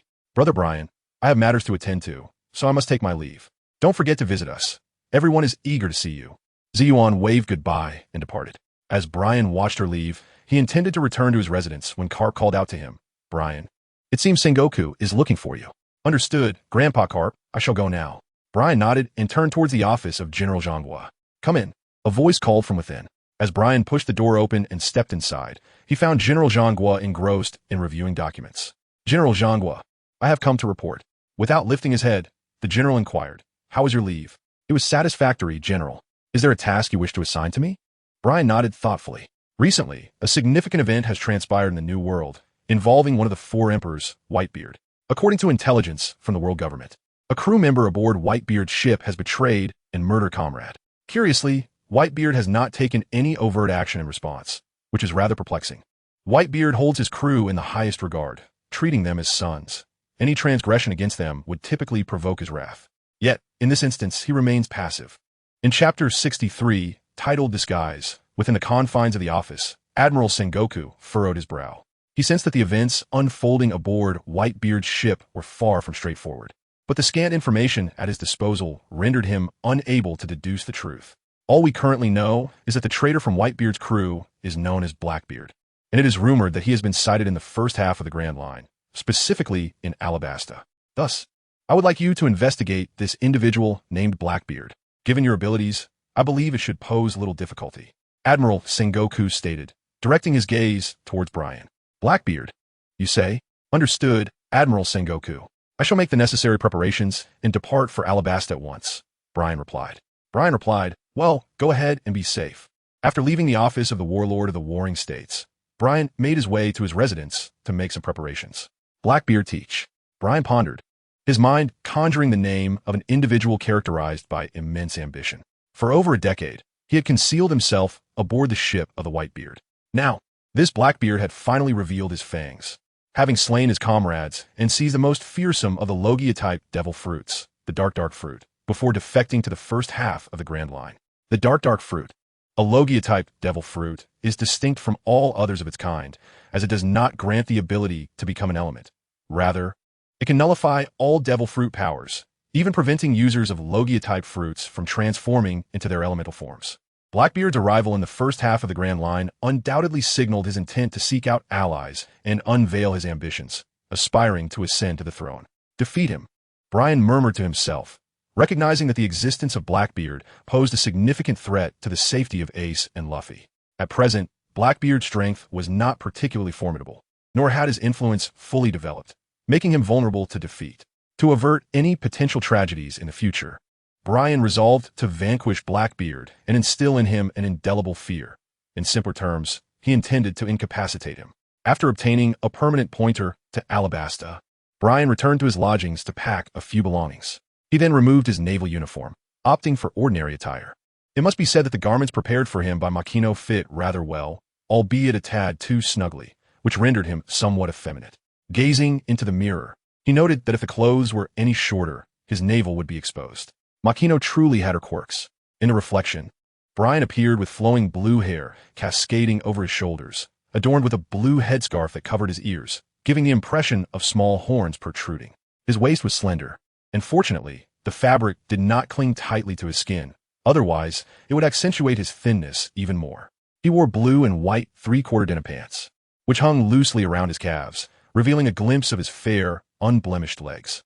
Brian gazed at his reflection in the mirror, as if he had transformed into an entirely different individual. When clad in his naval uniform, he had never perceived himself as particularly slender. However, after donning the attire meticulously prepared for him by Markina, he found himself questioning his own gender. Oh well, one might consider this a form of cross-dressing. Brian uncertainly remarked that the changes were indeed quite significant. He retrieved a pair of black sunglasses from the drawer and donned them, exuding a hint of fashionable femininity as he departed. Brian, clutching his twin blades and luggage, stepped out of the room. As he made his way to the dock, his presence captured the attention of numerous sailors, their eyes sparkling with admiration, causing a shiver to run down his spine. He couldn't help but wonder whether his attire was indeed appropriate. Upon reaching the dock, Brian let out a whistle, and the sea lion, Xiao Bai, emerged from the depths of the ocean. With a playful bark, Xiao Bai joyfully tumbled in the water, sending splashes of waves in every direction, reveling in the moment. Xiao Bai, enough of the antics. I have a mission to attend to. Brian immediately discerned that the sea lion, dubbed Little White, was reveling in its newfound appearance, which prompted it to frolic like a child. With a playful shake of its head, Little White efficiently flung away the droplets of water clinging to its fur. Brian stepped onto Little White's head and called out to it, prompting the creature to embark on their journey. Following the direction indicated by the eternal compass, the sea lion whisked Brian directly towards Alabasta. Meanwhile, in the East Blue, the renowned maritime restaurant, Baratai, was host to an unexpected intrusion. A young pirate adorned with a straw hat burst into the establishment, accompanied by his comrades, a female navigator, a swordsman wielding 3 blades, and a sharpshooter, strangely devoid of patrons. The restaurant was instead occupied by a group of furious chefs wielding knives. Outside, the young pirate and his companions stood beside an enormous pirate ship belonging to the East Blue's formidable ruler, Kuroha. However, this colossal vessel suddenly split in two. dramatically sinking into the depths of the sea, a sight both magnificent and terrifying. Not far from the scene, a small boat drifted upon the waves, bearing an individual with piercing hawk-like eyes that sent chills down spines. Upon sighting this figure, expressions of fear, astonishment, curiosity, and even the flicker of combativeness emerged among the onlookers. Chapter 64. Alabasta. In the first half of the Grand Line lies Alabasta, a kingdom of deserts. The reigning monarch is Nefertari Cobra, the 12th king of the Alabasta Kingdom. Alabasta is also one of the member states of the world government. The Nefertari clan was one of the 20 royal families that established the world government 8 centuries ago. As they approached the shores of Alabasta, Brian, perched atop Little White, spotted a sea cat emerging from the waters, one paw raised as if beckoning fortune. With a fierce glare, Little White startled the sea cat, which broke into a cold sweat and swiftly retreated beneath the waves. "Why must you be so fearsome, Little White?" Brian quipped. Upon witnessing the antics of Little White, Brian could not suppress a chuckle. It is said that in the eyes of the populace of Alabasta, the sea cat is regarded as a sacred creature, a harbinger of one's arrival in Alabasta. Grr! Little White, the sea lion, emitted a sound that seemed to convey a hint of disdain towards the sea cat. As he approached the shore, Brian stepped onto the land, poised to utter a few words to Little White, when suddenly a few small creatures leaped from the sea. The Kung Fu manatees. Even Brian found these Kung Fu manatees rather endearing. The leader of the group gestured towards Brian, as if attempting to communicate. Previously, Brian had learned that Kung Fu manatees often appear in droves near the shores of Alabasta, relishing the opportunity to engage in contests with humans. Should they be defeated, it is their custom to regard the victor as their master. "I'm afraid a brawl is out of the question. Instead, how about I offer you some food?" Brian crouched down, smiling as he retrieved several pieces of cake from his bag, offering them to the martial manatees, instantly winning their favor, which amused him greatly. After exchanging a few words of caution with Xiao Bai, Brian took his leave. In the desert, a crocodile was sprinting, its head adorned with a banana-shaped protrusion. This formidable creature, known as the banana crocodile, preyed upon marine life. At that moment, Brian sat atop its back. Traversing the desert proved exceedingly arduous, prompting Brian to capture a banana crocodile to hasten his journey. With his overwhelming presence, marked by the conqueror's haki, such actions required little effort. The path taken by the banana crocodile led to the dream city of Alabasta, Rainbase. After a considerable time, Brian arrived at Rainbase, securing the banana crocodile in one spot. He then ventured into the bustling city, filled with commoners, pirates, and numerous merchants, creating a vibrant atmosphere. At the heart of Rainbase stood a striking edifice with a golden dome, the kingdom's largest casino, Rain Banquet. He strode directly into the Rain Banquet, where countless frenzied gamblers packed the casino, the air alive with raucous cheers and an overwhelming cacophony. The appearance of Brian infused the entire casino with a distinctive hue, his youthful yet composed demeanor capturing the attention of many. "Wow, such a beauty has graced this place," murmured the patrons, their whistles echoing through the air in an attempt to draw Brian's gaze, as they perceived him as an enchanting figure. Ignoring their overtures, Brian navigated through the crowd, his eyes sweeping across the throng, revealing a flicker of surprise within his gaze. "Haha, all of this belongs to me," boasted a figure with a signature laugh.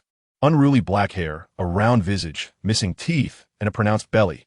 Indeed, he was none other than Blackbeard. Following closely behind were 4 companions, presumably allies of Blackbeard. As Brian approached Blackbeard, his movements were conspicuous, and soon, many in the casino turned their attention towards him, converging upon Blackbeard. Could it be he has taken a fancy to such an unsightly fellow? They murmured, comparing him to a hapless pig. The chatter intensified, and countless eyes fixated on Blackbeard, who quickly sensed the disquiet. "What is the matter?"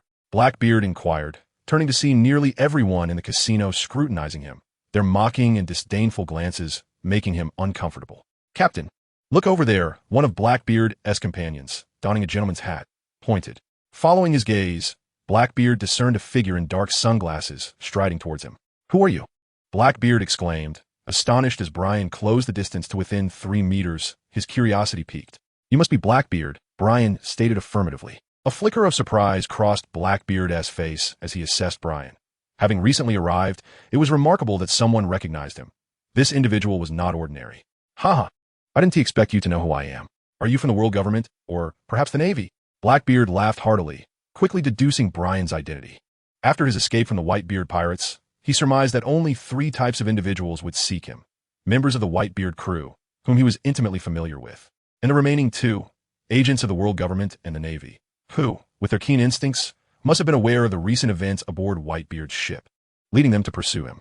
Chapter 65, Blackbeard gazing at Blackbeard, Brian smiled. You guessed correctly. I am indeed from the Navy. The Navy? Haha, such audacity. Have you come to apprehend me? Blackbeard laughed uproariously. And if I were? Brian inquired, his tone laced with intrigue. Brian removed his sunglasses, revealing a pair of eyes as dark and lustrous as black pearls. Gazing at the charming smile of Brian, everyone felt their hearts skip a beat. From his voice, they had discerned that Brian was male. Nonetheless, they remained entranced by his smile. Ha ha ha. I advise you against it for now. I have no desire to oppose the Navy. Blackbeard chuckled nonchalantly. Is this your companion? Brian gazed at the peculiar individuals behind Blackbeard, each one strikingly unique, particularly one who appeared on the brink of death. Indeed, they are my current companions. Quite remarkable, wouldn't you agree? Blackbeard erupted into laughter. You have long concealed yourself beneath the moniker of Whitebeard, and now you choose to betray him. This suggests that you have been anticipating something within the Whitebeard pirates. Something that is likely the devil fruit. I am intrigued. Why do you place such immense value upon a single devil fruit? Might you elaborate? Brian fixed his gaze upon Blackbeard, hoping to discern something from his countenance. It is truly remarkable that you have reached such an understanding, formidable Navy. Blackbeard's pupils constricted, and a look of astonishment crossed his face. He had not anticipated that Brian would deduce so much. The truth of the matter is indeed quite close to your assumptions. Might I share it with you? Brian chuckled softly. Ha ha, that simply won't do. Your ability to guess this far astounds me, and puts me in quite the predicament.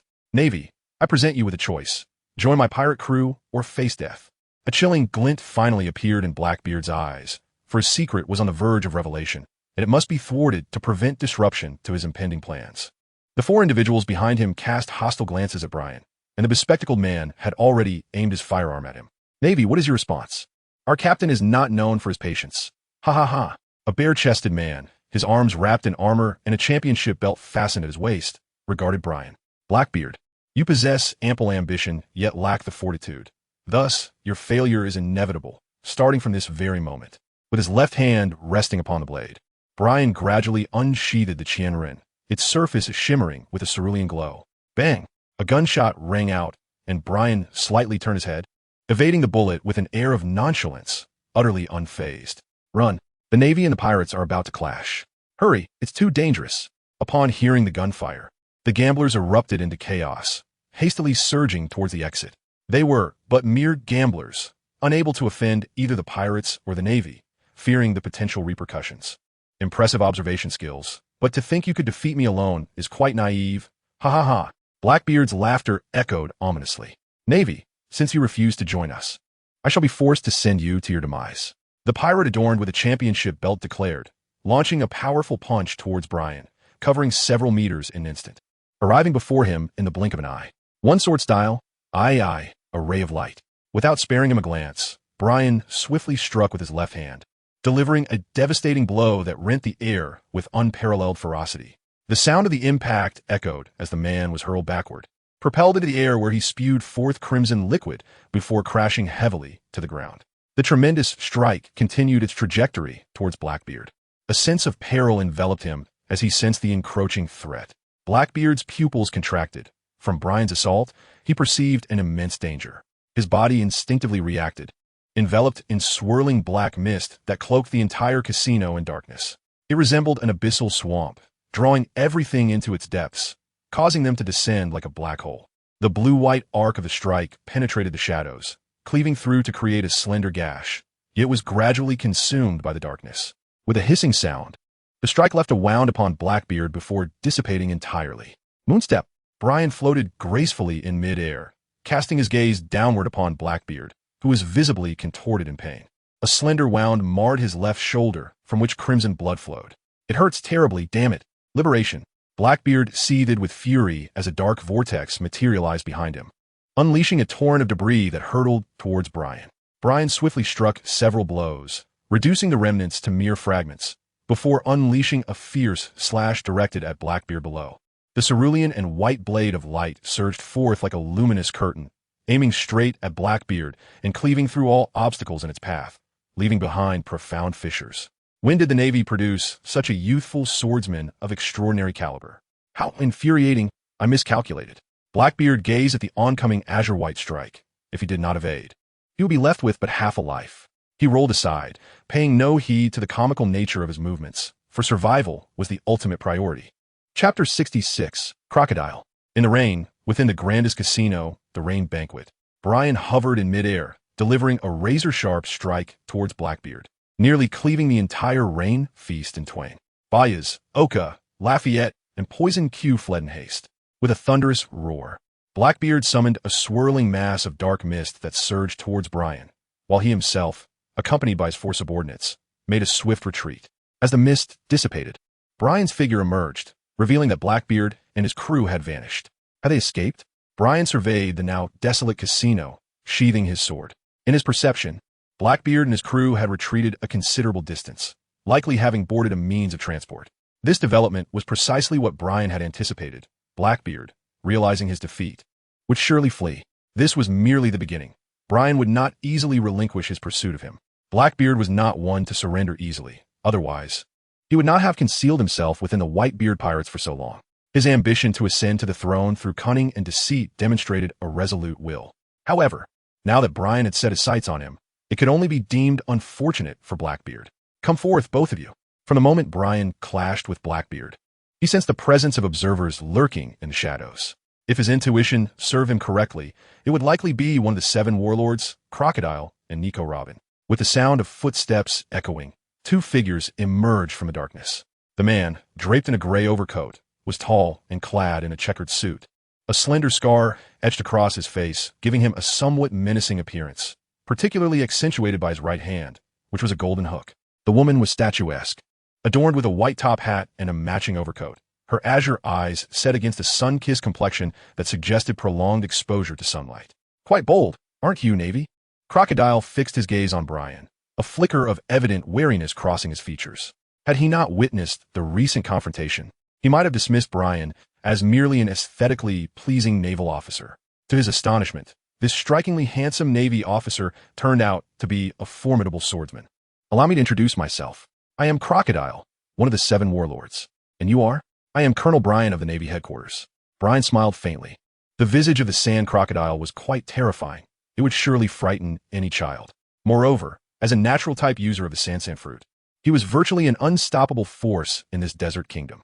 Colonel? Someone like you is merely a colonel? Crocodile clearly did not believe it. The truth is as such. I have matters to attend to, so I must take my leave, Brian stated, preparing to turn away.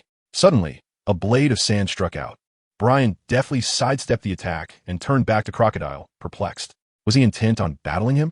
You dare to wreak havoc on my territory, and think you can leave unscathed? Crocodile floated upward, his body transforming into sand, revealing only his head as he regarded Brian with a cold gaze.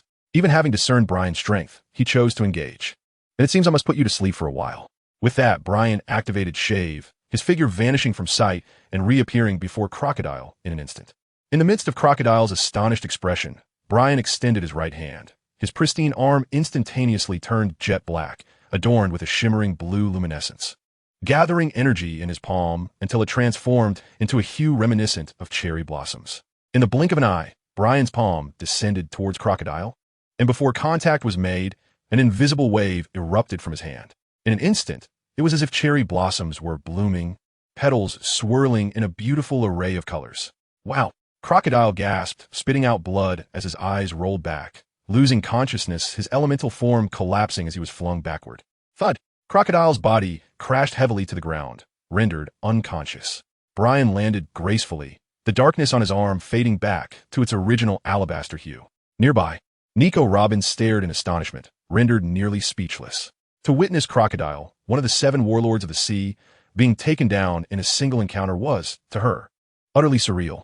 Throughout the ordeal, Nico Robin could not discern the means by which Brian had achieved such a feat. Curious. Are you? This is Haki, Brian smiled, seemingly sensing her bewilderment. He raised his arm before her, demonstrating armament Haki, his arm instantly turning as dark as ink. Why reveal this to me? Nico Robin regarded him warily, unable to forget the fact that Brian had defeated Crocodile with a single strike, despite his seemingly harmless demeanor. To her, Brian was a monstrous presence. I see you are somewhat intrigued. Do not be so tense. My objective lies with Blackbeard, that group from earlier. By the way, when Crocodile awakens, Please relay to him that his ambitions shall never come to fruition, for a pirate will arrive here to shatter all his illusions. Moreover, that pirate is my brother." As Brian spoke, a gentle smile graced his lips, momentarily captivating Nico Robin. Chapter 67. The Dark Fruit, Rainy Days. At the rain-soaked casino, half of the building lay in ruins. Nico Robin stood outside, gazing at the increasingly distant figure atop the back of the banana crocodile. Her curiosity piqued. A brother?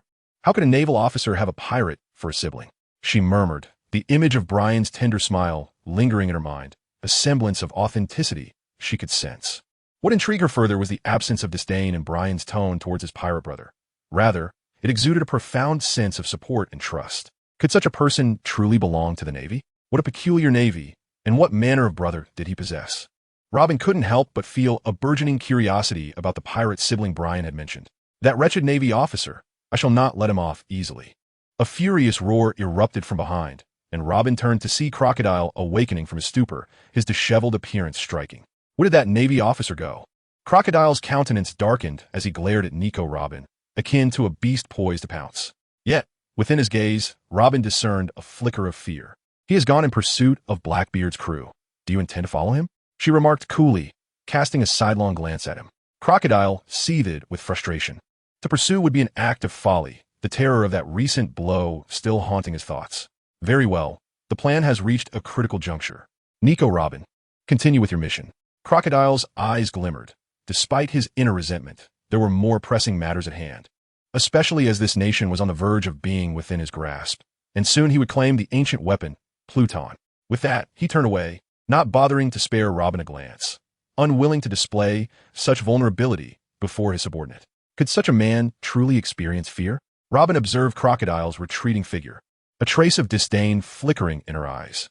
During their time collaborating, she had never before realized that this man could exhibit signs of trepidation. The wind and sand swept through, and Nico Robin's silhouette vanished amidst the rain-soaked revelry. Meanwhile, on the other side, Blackbeard and his 4 subordinates hastened toward the shores of Alabasta, riding a vibrant red lizard, while dragging along a seemingly lifeless horse, traversing the desert with urgency. Captain, what is the identity of that Navy officer? If you ask me, who can I inquire? Dreadful. When did the Navy produce such a figure? Blackbeard muttered under his breath. Having just summoned 4 companions to embark on a grand venture as per their meticulous plan, only to encounter a creature of such formidable nature charging directly at him, which was exceedingly frustrating. Captain, having just emerged from the New World, you may be unaware that the naval officer confronting us is Colonel Brian, who has been stationed at the Sabeti Archipelago for over a year. Furthermore, this Colonel Brian happens to be the grandson of the legendary Admiral Garp, explained a gentleman clad in a top hat and suspenders, wielding a cane. What? The hero Garp has a monstrous grandson? Blackbeard exclaimed, wincing as the wound from the recent strike throbbed painfully. His unique constitution, compounded by the powers of his devil fruit, rendered him susceptible to a double dose of agony when harmed. What Burgess? He is gravely injured, but his life is not in peril. To have withstood that strike directly and survived is indeed fortunate, replied Dr. Q, appearing lethargic and as if on the brink of death. Indeed, the mood among the group grew somber as they realized they had attracted Brian's attention. With their current prowess, they stood no chance against him and could only flee. Captain, what shall we do next? Which island is nearest to Alabasta? The island of Magnetdrum. Then it is settled. We shall set our course there, Blackbeard declared, solidifying their next destination as Magnetdrum Island, renowned for its kingdom of Magnetdrum, a member state of the world government and celebrated as a bastion of medical excellence, home to many distinguished physicians. Meanwhile, far behind them, a crocodile resembling a banana carried Brian toward the shore. Blah blah blah. Greetings, Marshal of the Warring States. Brian retrieved a transponder snail from his pocket. Upon activation, the visage of the warlord from the Warring States period materialized with remarkable clarity. Brian, have you located Blackbeard? He inquired. I've already made contact with Blackbeard and his crew, who have gathered 4 companions, Bagus, Oka, Lafitte, and Poison Q. It is certain that Blackbeard possesses abilities.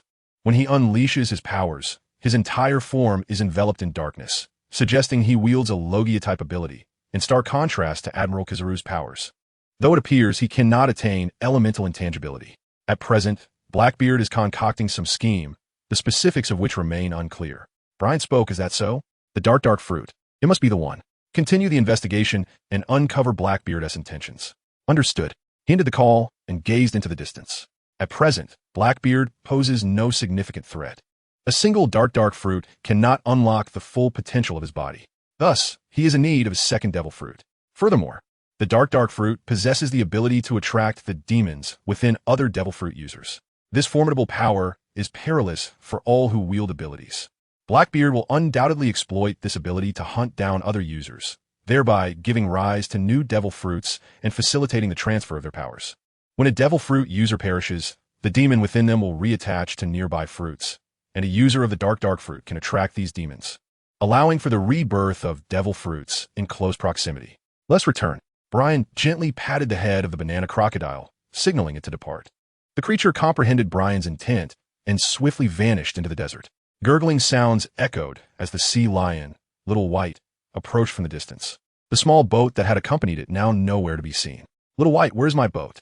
Brian did not see the small boat and inquired. What's going on? Glub glub. The sea lion, Little White, shook its head, opened its mouth, and released a few bubbles while communicating something to Brian. Could it be that it's lost? Brian looked at the sea lion, Little White, with a hint of surprise. It mentioned that while playing, it had not noticed the rope tethering the small boat had been severed by the rocks, causing the boat to drift away with the current. Oh well. Brian fondly recalls the time spent in the city of Seven Waters, when Frankie lent his expertise to enhance the small vessel. Prior to encountering the sea lion, Xiao Bai, he found it quite manageable. However, after Xiao Bai began accompanying him, the little boat was seldom utilized, and now it has ultimately been lost. Though the vessel held no considerable value, its materials were of commendable quality, and after such prolonged use, the hull remained entirely unscathed. For now, let's rest here for the night. Brian glanced at the sky, which had begun to darken. Soon night would fall, and navigating the seas under the cover of darkness would significantly elevate the risks involved. Brian sat atop Little White's head, gazing at the distant sea, which was bathed in a warm orange hue by the setting sun. Do you seek me for purpose? Without turning his head, Brian gazed at the vanishing orange-red hue on the sea's surface.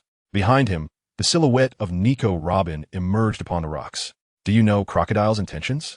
Nico Robin inquired. I have a notion, yet in the end, it merely amounts to drawing water with a bamboo basket, a futile endeavor. Brian gazed at the distant sea, softly inquiring, do you know who I am? Nico Robin remained silent for a moment before responding, her tone laced with a hint of tension. Isn't she a beautiful young lady? Brian turned around, smiling at Nico Robin, his gaze earnest and devoid of any jest. You are truly a peculiar navy, he remarked. At his words, the tension that had gripped Robin's heart dissipated in an instant. It was the first time in many years that she had encountered such a Navy officer. The last time she had met someone like him was a long time ago. The one who had taught her to embrace her smile was no longer present. Is that so? I find myself quite ordinary, she replied. Brian smiled. Follow me. Blackbeard's crew has already headed to Magnetic Drum Island. You don't have a record pointer for that location, do you? I can take you there, Nico Robin suggested. Really? I'm immensely grateful to you. Brian stood up, offering a smile of gratitude to Nico Robin, devoid of any suspicion. Are you not afraid that I might deceive you? Nico Robin chuckled, feeling an inexplicable sense of joy. We shall discuss that once you have deceived me, but I have a feeling that you will not. Brian gazed directly at her, a smile gracing his lips. Ultimately, he accompanied Nico Robin as they set forth towards Drum Island, both aboard an amphibious turtle, with the sea lion, Little White, trailing behind them. As night enveloped the dark sea, Nico Robin turned to Brian, inquiring, why, as a colonel of the Navy, are you fixated on that individual known as Blackbeard? Brian replied, because that man is perilous. He wagered his entire existence on an uncertain devil fruit, aligning himself with the Whitebeard pirates. In the end, he murdered his comrades to seize the devil fruit and defected, all while plotting something even more treacherous. Such a person cannot be disregarded. Brian explained with a smile, indeed, he is a perilous character. Nico Robin pondered over Brian's words, sensing an unusual aura emanating from that Blackbeard. Such audacious actions are not the domain of an ordinary individual. Without a shadow of a doubt, this fellow known as Blackbeard harbors immense ambition. Particularly notable is his fruit ability, which counters all devil fruit users. None can escape his gravitational pull. Once touched, they temporarily lose their powers, rendering them dangerously vulnerable. This is the most malevolent of all natural-type devil fruits. The Yami Yami no Mi, possessing the capacity to attract the very demons contained within other devil fruits.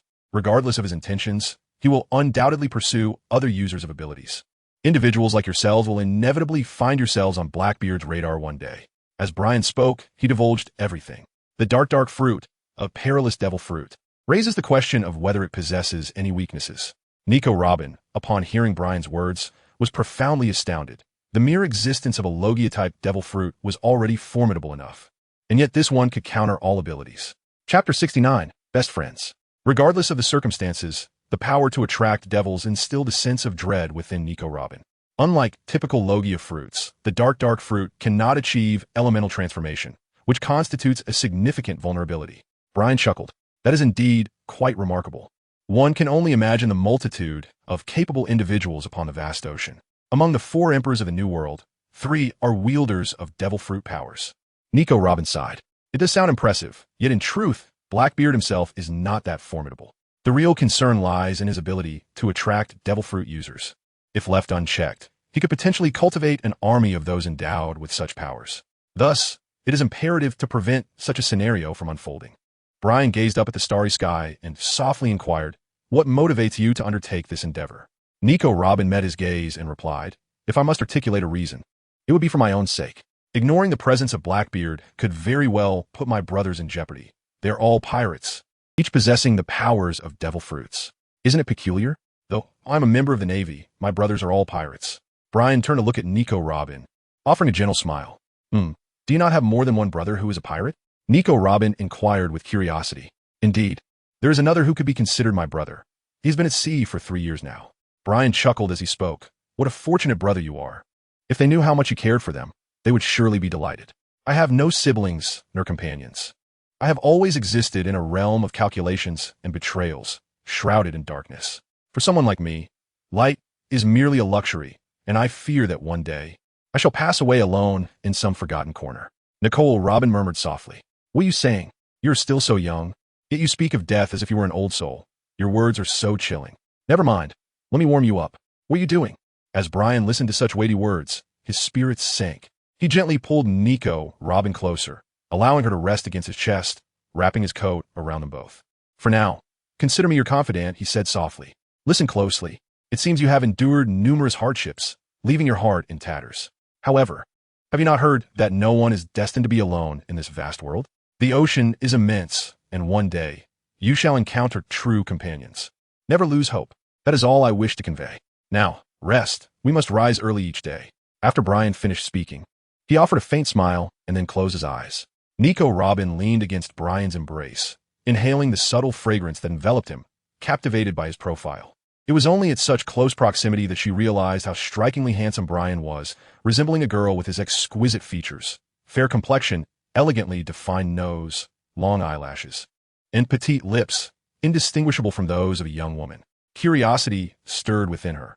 How had Brian come to possess such beauty, coupled with formidable strength? Despite his not particularly broad shoulders, his embrace provided her with a long-awaited warmth and a profound sense of security. In the early morning, the amphibious transport Turtle glided through the sea, closely followed by the sea lion, Little White. As Nico Robin stirred from her slumber, she found herself still nestled in Brian's arms, a comfort she had not experienced in a long time. Gently lifting her head, she noticed that Brian remained asleep, his serene visage evoking a reluctance to rouse him. Gratefully, she settled back into his embrace, closing her eyes once more to bask in the warmth. As dawn broke, she nearly overslept. Half an hour later, Brian awoke, and Nico Robin feigned just having risen, sitting up from his embrace. "How do you feel? Surely you're feeling much better now. I believe I've been a rather competent friend, but do be careful not to develop feelings for me. My heart is already spoken for." Brian winked at Nico Robin, his expression playfully mischievous. "You truly possess a delightful sense of humor," he remarked, eliciting a soft laugh from her. In that moment, Robin could distinctly sense the tenderness within Brian, a gentleness capable of embracing and healing even the most wounded of souls. It was this very warmth that enveloped her, providing a comforting sense of security she had longed for. To Brian, Nico Robin had already come to regard him as a cherished friend, reminiscent of her past companionship with a certain naval officer. Perhaps it was more accurate to say she viewed him as a confidant. His appearance had led her to unconsciously overlook the fact that he was, indeed, a male. "Your smile is quite charming. Do smile more often, for it is sure to bring about good fortune," Brian suggested. "Understood, my dear friend Brian's sister, He." Nico Robin looked at Brian with a half-smile, her tone becoming more casual, as if she were conversing with a true friend. "Hey, I'm a man, you know."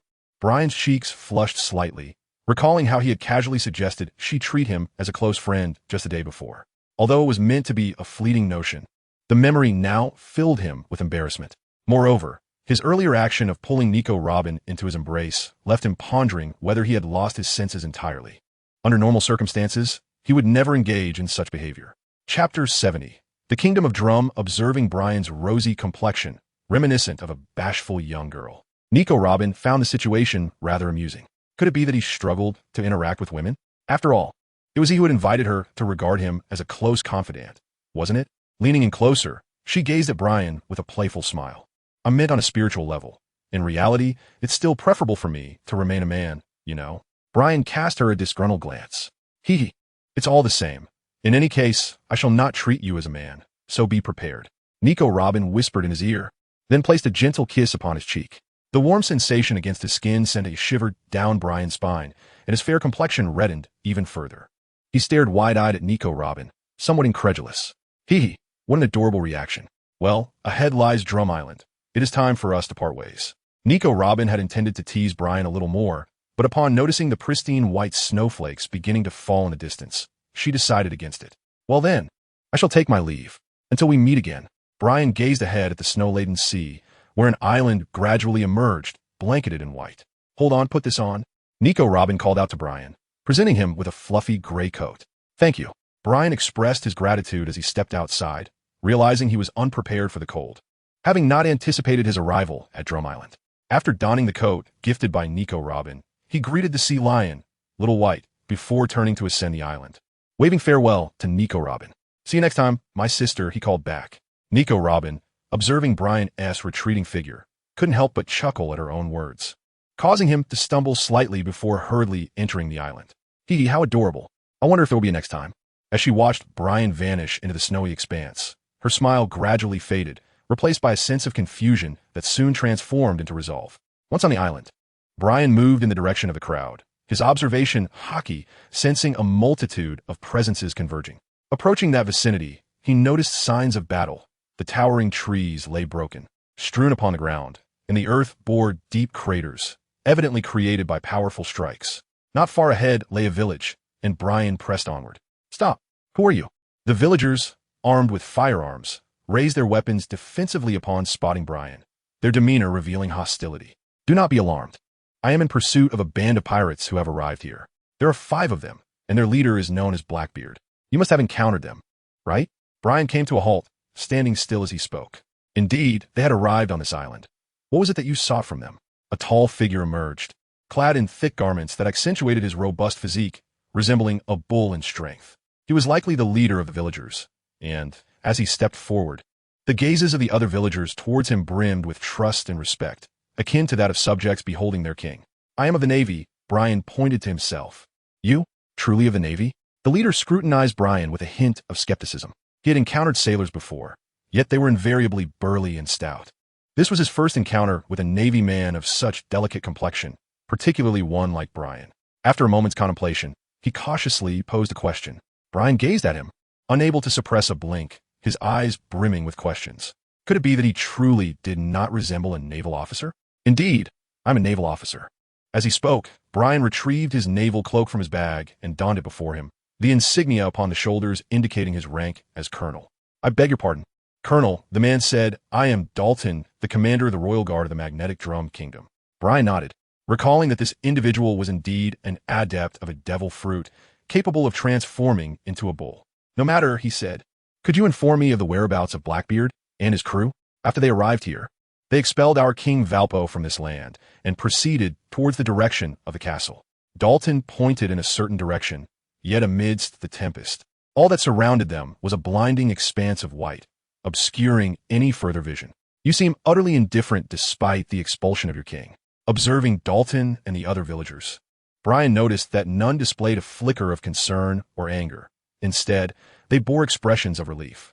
With a sigh, Dalton began to recount the circumstances. The Drum Kingdom was a member state of the world government and a hub of medical prowess, boasting a multitude of distinguished physicians and being at the forefront of medical technology. Villagers could receive the most effective treatments for any ailment. This kingdom could be deemed one of the happiest in the world, yet everything changed when Valpo ascended to the throne. Chapter 71. Drum Island. Amidst the howling wind and snow, Brian began to grasp the situation through Dalton's narrative. King Valpo could indeed be characterized as a tyrant. This tyrant maintained his reign through a formidable strength far surpassing that of ordinary men. Moreover, Valpo was a user of the devil fruit, specifically the paramecia type munch fruit, which allowed him to consume anything and subsequently recreate it. After devouring weapons, he could fabricate powerful armaments. Now that this tyrant Valpo had been ousted from the island by Blackbeard's crew, the villagers of the kingdom naturally felt elated and showed no concern for his fate. In the face of such a king, you ought to learn to resist, Brian remarked, though that is merely my perspective. Thank you for guiding me. Brian uttered a few words before departing in the direction indicated by Dalton. Should one dare to resist? Perhaps you are right. Watching as Brian gradually vanished into the swirling snow, Dalton murmured to himself. Despite the immense suffering inflicted upon the populace by Valpo's tyrannical rule, they still lacked the courage and resolve to rise against it, allowing Valpo's arrogance to flourish unabated. Perhaps, Dalton contemplated, it is time to stand up against such oppression. After traversing in a singular direction for quite some time, Brian finally beheld a mountain peak, towering high above, where the faint silhouette of a castle could be discerned. Found it. Brian gazed towards the base of the mountain, acutely aware of the presence of Blackbeard and his crew, their aura as conspicuous as a candle flickering in the night. At the foot of the mountain, a sense of dread washed over him. The Navy had indeed pursued them. What on earth did he intend to achieve? Blackbeard, having spent considerable time in the New World, was no stranger to hockey, wielding both armament and observation hockey with remarkable proficiency. He had already sensed Brian's presence and was advancing towards them. Captain, should we confront him? Bagus, wrapped in a layer of cotton, revealed a hint of trepidation in his eyes, the memory of Brian's blade still vivid in his mind. Do not jest. Such folly would lead to our demise. Blackbeard shot him a glare, his ambitions yet unfulfilled and his strength still lacking. To engage Brian in a direct confrontation at this juncture was tantamount to courting death. Captain, there are the ravens below. We might buy ourselves some time. Akka, adorned with spectacles, interjected, urging them to hasten their departure. If we linger any longer, we will not escape. The harsh environment here would spell doom for us, as the Navy would pick us off one by one. Move! Blackbeard commanded with a sweeping motion of his hand, propelling his crew towards the mountain's rear at a swift pace. For time was of the essence. Indeed, it was life itself. On the slope, creatures resembling rabbits emerged from the snow. These were the ravens, a unique species endemic to this region, yet possessing formidable combat prowess. As Brian observed the ravens, he could sense their hostility, distinct from mere malice. It was a pure enmity towards humans, for he had trespassed onto their territory. With a resounding thud, a massive raven leapt before Brian, raising its claw to strike. Brian swiftly evaded the attack, retreating to safety. Almost immediately, the entire horde of ravens charged at him, launching their assault with astonishing speed, comparable to that of seasoned martial artists. Brian weaved and dodged, refraining from launching a counterattack. He understood that these creatures were merely resisting the intrusion of humans into their territory. Thus, he deemed it unnecessary to resort to violence. It seemed he had no choice but to request that they cease their actions. Brian's eyes widened slightly as he cast a glance at the rabble before him. An invisible force emanated from his being, instantly halting their movements. Fearful, they gazed at Brian, and then, with a sense of urgency, they began to retreat swiftly. Brian exhaled, the frigid air transforming his breath into a misty white cloud. This marked his inaugural experience wielding the Conqueror's hockey outdoors, proving quite effective against certain beasts. Subsequently, Brian traversed the path with ease, ascending the slope until he reached the base of the mountain. At that moment, he sensed that Blackbeard and his crew had already ventured far ahead, moving with remarkable speed.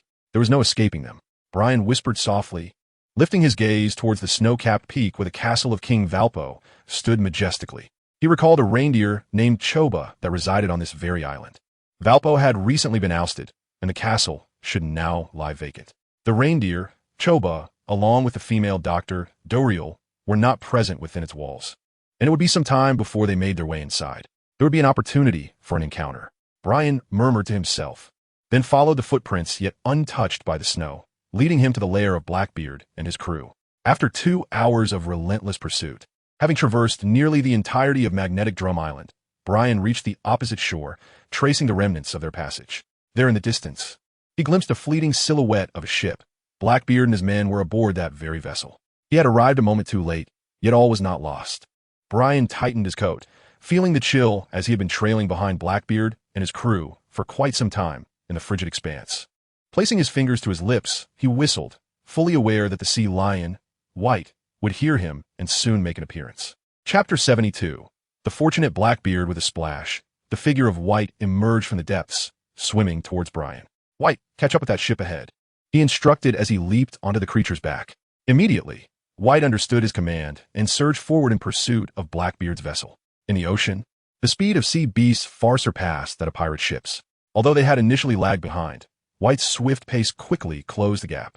As Brian gazed at the silhouette of the ship ahead, he could discern Blackbeard and his crew. He contemplated whether it would be wise to sink them outright or to continue the relentless chase. The peril posed by Blackbeard was palpable. Granting him a moment's respite could lead to unforeseen consequences. Even if they managed to sink Blackbeard's crew, it was uncertain that they could eliminate him. Such a man possessed an extraordinary fortune.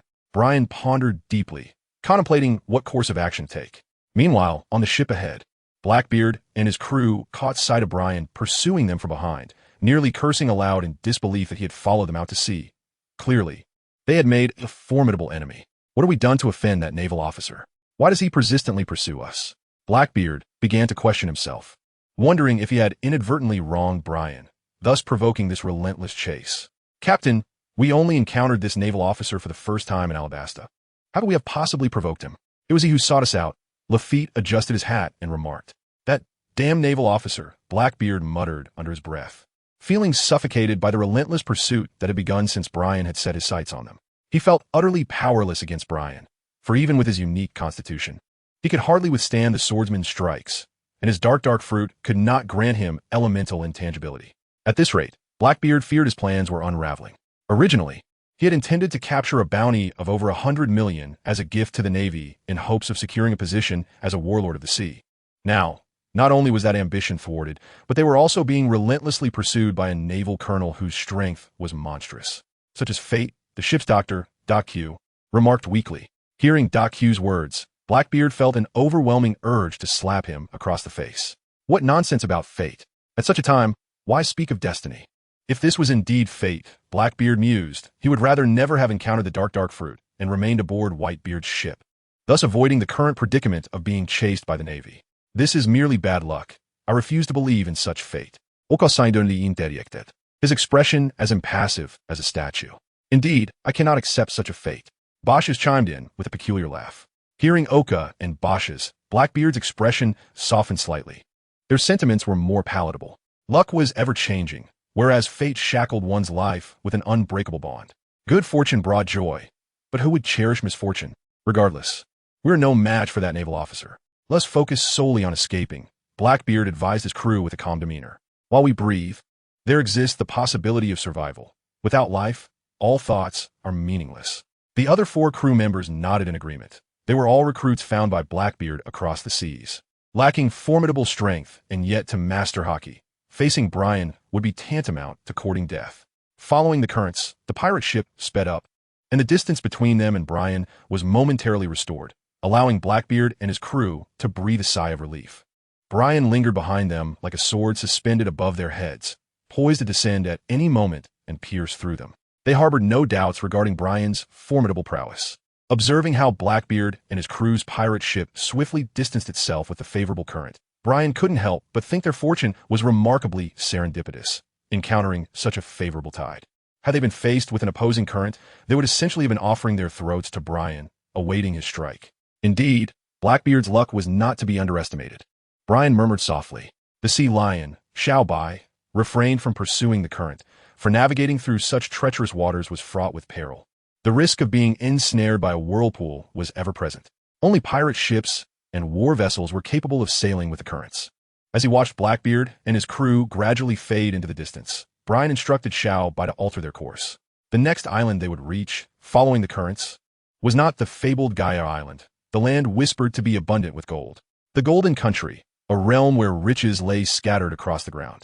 Brian sat atop the sea lion, Little White, fully aware that gold represented treasure, a primary motivation for countless individuals who ventured into the seas to become pirates. Most pirates embarked on their journeys with the aspiration of discovering riches. Once they unearthed their treasures, it signified a life of opulence and security, free from the burdens of want for the remainder of their days. However, Brian recalled that the fabled land of gold had long been swept away by the ascending currents into the heavens. Chapter 73. Return to the East Sea 2 days later. In a certain expanse of the Grand Line, the sea lion, Little White, bore Brian forward towards Gaia Island. Brian is currently positioned far from Gaia Island. To evade the tumultuous currents, he must instruct the sea lion, Bai, to take a detour. Otherwise, they risk being ensnared by the whirlpool, which could lead to dire consequences. Hello, I am Brian. Brian retrieved a small communication device from his pocket and activated it. Brian, it's your old man. Where are you now? Came the voice of Garp through the device. A faint smile graced Brian's lips. It was rare for Grandpa Garp to reach out to him, and he surmised that he must have something important to discuss. Grandpa Garp, I am currently navigating the Grand Line. What is the matter? Brian felt that he had journeyed quite a distance back towards Reverse Mountain. It was inevitable, after all, that the sea lion, Little White, was a sea creature, not a battleship or a pirate ship. That scoundrel Sengoku, even tasked with capturing criminals, has forced me into this role. Now that I have set forth, if you're on the Grand Line, you should accompany me back to the East Blue. Grandpa Garp, I still have a mission. Forget about the mission. Come with me. Brian, unable to resist, ultimately acquiesced. Grandfather Garp has always been this way, doing whatever he pleases. It is no wonder that Admiral Sengoku finds him quite troublesome. With his thought, Brian chuckled, as Grandfather Garp truly is a mischievous old man. Let's set aside Blackbeard and his crew for the time being. Brian whispered. The crew of Blackbeard had been thoroughly intimidated by him and would likely remain in hiding on the small island for the foreseeable future. That fellow named Basis had sustained severe injuries from his blade and would require time to recuperate. As for Luffy, it was presumed that he had already departed from the East Blue, setting sail for the Grand Line. It would be quite some time before he crossed paths with Blackbeard again, and Ace's whereabouts in the New World remained uncertain. With this resolution in mind, Brian called out to the sea lion, Shiro, and altered his course. Several hours later, Brian finally arrived at his designated location in Cape, where a familiar warship lay anchored at the edge of the calm waters, the bow adorned with a small dog gnawing on a bone. Little White, make sure to follow the warship closely. Do not fall behind. Brian gently patted Little White's head before gracefully stepping onto the warship in a moonwalk manner. Little White let out a few soft sounds, eagerly awaiting the ship's departure. Grandpa Garp, Instructor Bosch. Brian fell onto the deck, gazing at the figure before him, and called out with a smile, "Ah, Brian, you seem quite spirited." Admiral Garp looked at Brian with warmth, unable to suppress his hearty laughter, while Boshi merely offered Brian a faint smile, remaining taciturn as ever. Admiral Garp, since Colonel Brian has arrived, shall we set the warship into motion? A Navy sergeant approached Garp, raising his palm in salute as he inquired. Indeed, let's depart. Garp nodded in agreement. Understood. The sergeant received the command and turned to enter the ship's cabin, preparing to set the warship in motion. The vessel soon roared to life, beginning its traverse across the doldrums. The sea lion, Little White, sensing the ship's movement, followed closely behind. Garp had initially taken Brian through Upside Down Mountain merely to satisfy his curiosity. Now, the warship could effortlessly sail through the doldrums, returning directly from the Grand Line to the Four Seas, a far more convenient route than before. Grandpa Garp, what kind of criminals are you going to apprehend upon your return to the East Sea? Brian inquired with curiosity. In the East Sea, it seems there are not many formidable criminals. Generally, those who warrant the personal escort of Grandpa Garp must have bounties exceeding hundreds of millions. However, it stands to reason that the East Sea should not harbor such criminals. It is merely a colonel who tarnishes the Navy's reputation. And that Sengoku fellow is deliberately creating trouble for me. Garp disdainfully curled his lip, his words laden with grievances against Admiral Sengoku. Grandpa Garp, such matters are still quite manageable. What is the name of that colonel? Brian chuckled softly before inquiring. I must admit, I do not bother to remember the names of those little kittens and puppies, he exclaimed with a hearty laugh. At that moment, a newsbird soared from a distance, laden with an array of newspapers and bounty notices. Brian waved to the bird, which promptly descended towards the warship. After placing 50 berries into the bird's pouch, he retrieved a newspaper along with a stack of bounty notices, and the newsbird took flight once more. When Brian first purchased a newspaper from the newsbird, he was oblivious to the proper procedure, mistakenly believing the papers were complimentary, which led to an awkward moment as the bird stared at him for an extended period. Eventually, he discovered a designated spot on the bird for collecting payments, leaving him rather embarrassed as he inadvertently overpaid by 20 berries. As he unfolded the newspaper, he found it filled with accounts of recent events, encompassing both pirates and the Navy, as well as the actions of the world government.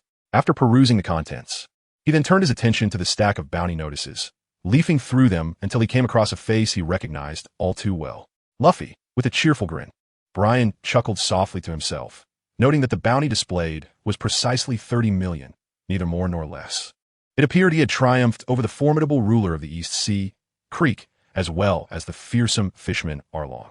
By this time, Luffy and his companions must have already arrived at Logtown. Alas, Brian realized he would have no opportunity to meet them. Chapter 74. A photograph aboard the naval ship. Brian leaned against the railing, cradling a stack of bounty notices, and revealed a charming smile at the topmost notice. Brian, has something good happened? Garp inquired with curiosity. Nothing at all, Grandpa Garp, Brian replied. Brian tucked away the bounty notice, wary of letting Garp catch sight of it. If he did, it was likely that, in a fit of rage, he would immediately set off in pursuit of Luffy. Is that so? Brian, bring forth my heavenly donuts. I aim to surpass my previous record. Garp fixed his gaze on Brian for a moment before averting his eyes, only to address Brian once more. Very well, Grandpa Garp. Brian nodded with a smile and proceeded to the cabin to fetch him some donuts. He knew that Garp relished indulging in donuts during moments of leisure, striving to break records with unabated enthusiasm. After a short while, Brian emerged from the cabin, cradling several large bags filled with donuts. This time, the old man was determined to surpass his previous record. With that, Garp took the donuts from Brian and settled into a chair, devouring them with such speed that it resembled merely drinking water, requiring no chewing whatsoever. Grandpa Garp, I've placed the water here for you. Do remember not to choke. Brian placed the water on the adjacent table and, with a hint of resignation, remarked that although he found such eating habits quite improper, he was powerless to prevent Captain Garp from indulging in them. As Garp savored his donut, he nodded in agreement. The surrounding sailors had grown accustomed to witnessing Garp's donut feasts, having seen him attempt record-breaking feats on numerous occasions. Their initial astonishment had gradually transformed into familiarity. Colonel Brian, this is the dessert cake prepared by the kitchen today. Please enjoy, announced a naval apprentice chef, who approached with a silver platter bearing a vibrant slice of cake accompanied by an array of fruits, all appearing quite delectable. Is this for me? Brian pointed at himself, gazing at the apprentice chef with a look of bewilderment. Yes, Colonel Brian, the young chef replied, his cheeks flushing slightly as he cast a somewhat shy glance at Brian. He was a newly arrived apprentice on the ship, encountering Brian for the very first time. Thank you all, please place it here. Brian chuckled softly, instructing him to place the cake upon the table. The apprentice chef nodded and set the cake down before hastily retreating. Was he frightened? I was clearly smiling. Observing the apprentice's swift departure, Brian mistakenly believed he had startled the young man, failing to notice the blush on his cheeks, which was a sign of shyness. Shaking his head, Brian settled into his seat, lifting the small plate that cradled the cake and grasping the knife and fork within it, savoring each bite as he relished the flavors. Oh, this cake is exquisite. After a few mouthfuls, Brian's eyes sparkled with delight. During his time in the archipelago of Chambo, he occasionally indulged in desserts at restaurants, where he encountered some upscale cakes that were utterly delightful. Now, he found this cake to be quite remarkable. Its flavor rivaled that of the luxurious cakes he had enjoyed in those eateries. Although there were subtle differences in taste, the level of deliciousness was equally matched. Click, click. A series of bright flashes erupted as a Marine, wielding a camera phone, captured images of Brian relishing his cake, soon producing a vibrant photograph. What are you doing, Private? Upon hearing the voice, Brian turned to meet the Marine's gaze, his brow furrowing in disapproval. He recalled that Marines were not permitted to take photographs of officers casually, especially aboard a warship. I sincerely apologize, Colonel Brian, the private stammered, standing at attention and saluting Brian, his expression betraying a nervousness as if he harbored an unspoken reason. If you provide me with an explanation, I shall grant you my forgiveness. Brian pondered for a moment before speaking. Is that so, Colonel Brian? The sergeant gazed at Brian with astonishment, fully aware that taking photographs of officers in the Navy was a blatant violation of military discipline, and any such indiscretion could result in expulsion from the service. Nevertheless, he found himself compelled to proceed. Well then, do share your reasoning. Brian nodded, his expression devoid of severity, instead gazing at him with curiosity. He was eager to understand what compelling reason could lead a Marine aboard this warship, particularly a corporal, to knowingly transgress. I am in dire need of money, the corporal candidly confessed. He had a young sister who was gravely ill and required a substantial sum for surgery, but his family was unable to procure such a large amount in a timely manner. At that moment, a journalist approached him, offering to cover the surgical expenses if he would agree to take a few candid photographs of Brian in a relaxed state. After much internal conflict, he acquiesced. The journalist subsequently paid for the surgery, which was a success. Now, he was merely fulfilling that agreement, fully aware of the risks of demotion or even expulsion that accompanied his actions. I see, Brian acknowledged. To risk so much for a loved one and to honor one as commitments, such a person did not evoke his disdain. Chapter 75. The Axeman Monka in a Windless Zone. A warship navigated through the stillness. On the deck, Garp was indulging in a bag of sweet donuts, while Brian sat gracefully in a chair, observing a naval corporal across from him. I forgive you. How many photographs did you take? Brian chuckled softly and then inquired. Report, Colonel Brian, there are 4 sheets. The naval sergeant replied candidly, his gaze towards Brian imbued with gratitude. He had anticipated facing at least a demotion, but to his astonishment, Brian was genuinely forgiving. 4 sheets should suffice for you to fulfill your obligations. Wouldn't you agree? Brian then inquired, Indeed, Colonel Brian, that is sufficient. I am eternally grateful for your kindness. Which I shall never forget, the sergeant exclaimed, his excitement palpable as he saluted Brian. Ha ha, you're being rather exaggerated, Sergeant. This is a one-time occurrence. Do not let it happen again. Now, you may take your leave. Brian was amused by the individual before him. After all, he had done nothing to warrant any sense of gratitude. The petty officer was rather earnest, yet Brian found a certain fondness for such individuals. The naval petty officer descended with his camera phone in hand, allowing Brian to continue savoring his cake. Brian, you truly are gentle, he exclaimed with laughter.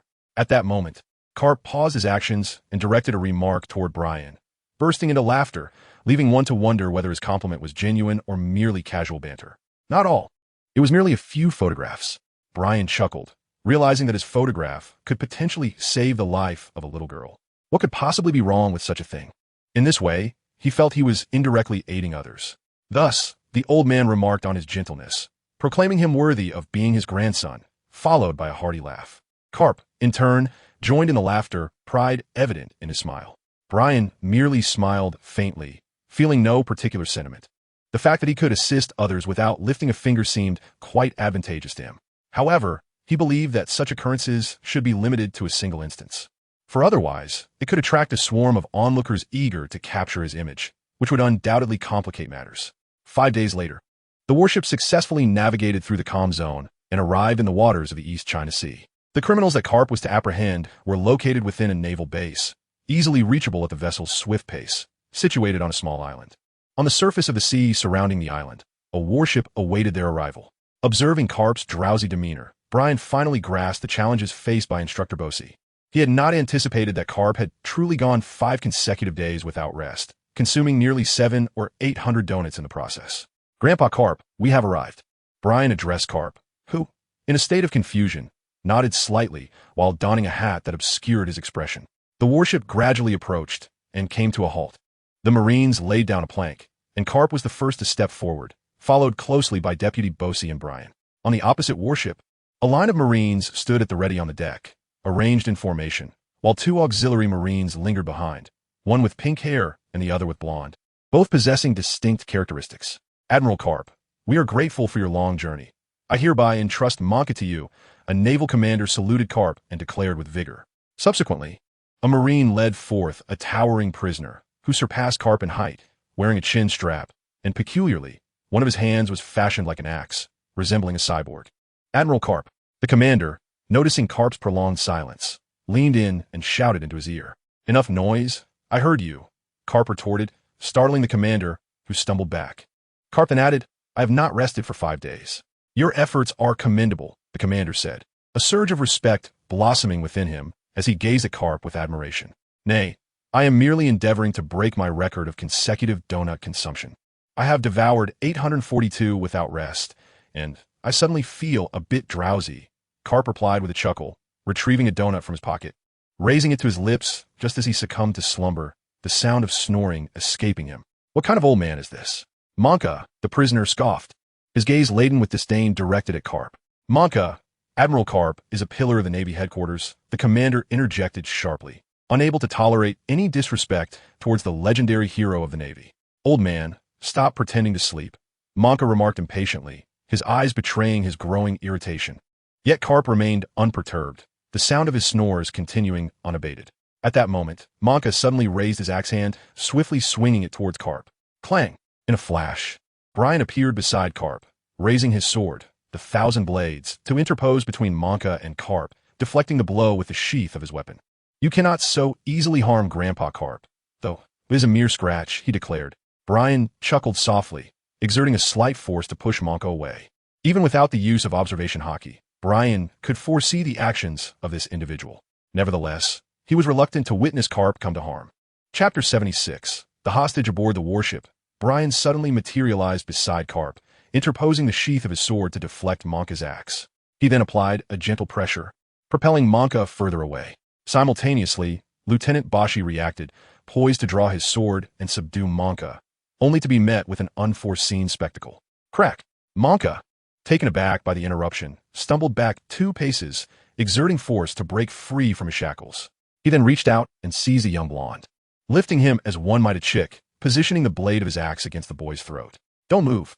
Anyone who dares to act rashly will find this scullion thrown overboard to feed the fish." Monka bellowed, threatening all present in the Navy, instilling a paralyzing fear that silenced any thought of rebellion. "Dad!" The blond boy, staring at the axe poised against his neck, felt a mix of shock and disbelief, grappling with the reality that his father would resort to using him as a hostage. "Don't do this. Bellameber is your son," a pink-haired individual shouted in protest. "So? I have no use for such a thing. What I desire is freedom, and for that, this insignificant life means nothing," Monka declared with a hint of madness in his voice. Rather than languish in a prison for the remainder of his days, he preferred to take a desperate gamble for survival, even if it meant sacrificing his own son. "Dad!" In Monka's grasp, the young Bellameber was overwhelmed with tears and snot, unable to distinguish between the two. Hearing his father's words caused him immense heartache. Previously, he had wept for his father's plight, only to realize that it had all been one-sided. "Hurry and prepare a vessel for me, or I shall slit this fellow's throat," Monka shouted fiercely, pressing the axe closer to Bellameber's neck, the blade barely grazing his skin, leaving a faint crimson mark. A deeper incision would surely draw blood. "Major, procure a ship for him at once." Brian gazed at the slumbering Cap, aware that he would not awaken any time soon. He then addressed the colonel, affirming, "Yes, Colonel."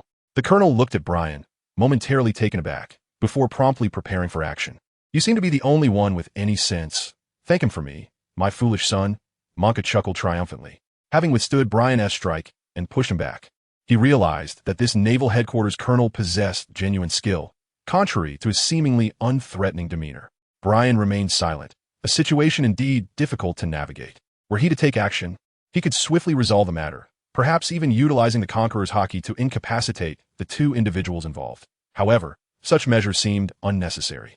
The lieutenant colonel promptly prepared the small vessel, and Monka, holding Berumaber hostage, boarded the boat, which soon hoisted its sails and began to drift away from the warship. "Help! Ha ha ha, farewell, you fools!" cried Berumaber from the departing boat, while Monka laughed heartily, berating the entire naval crew and striking a pose of triumph. On the warship's side, the pink-haired officer gazed at the receding vessel, calling out Berumaber's name with urgency. "Prepare to attack. Load the cannon, take aim." As the pink-haired officer turned, he was taken aback by the sight before him. Cannons were already being aimed at the small boat, the lieutenant colonel following the orders of his deputy, Bashi. As a sailor loaded the cannonball. "Target at starboard, 16 degrees, distance 8,263. Ready." Deputy Bashi raised his right hand, poised to issue the command to fire, only to find a pink-haired figure standing at the ship's edge, arms outstretched to block the cannon's mouth, preventing them from firing. "Please wait," the pink-haired officer stammered, leaving the sailors bewildered, unsure of his intentions. "Buffed, this guy is clearly terrified, yet still dares to act bravely," Brian chuckled, finding the trembling figure reminiscent of a newly born fawn, oddly comical. "It's dangerous, get down now," the lieutenant colonel barked, never anticipating that a mere deckhand would dare to act in such a manner. "Do not fire. My friend is still there."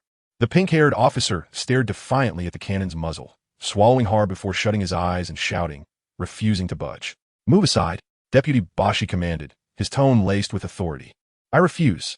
The pink-haired officer stood his ground. "Or else, I shall kill you." Deputy Bashi's gaze hardened, his tone serious. Should the pink-haired officer persist, he would draw his blade. "Do not do this, deckhand.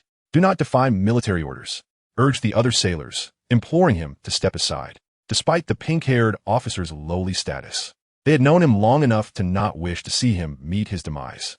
"I will not. Berumaber is my friend," he declared resolutely. Meanwhile, on the small boat, Monka gripped the neck of the blonde Barumabur, the axe poised threateningly against his throat, using him as leverage against the Navy. Fools engaging in infighting. Monka gazed at the scene aboard the warship, sneering as he spoke. Meanwhile, Barumabur, upon recognizing the familiar silhouette on the vessel, was moved to tears. He had never anticipated that Koby would go to such lengths for him, especially after their recent altercation. Chapter 77. Exile on the warship designated for transfer. Koby resolutely positioned himself before the cannon. "I will not let you escape so easily," he declared.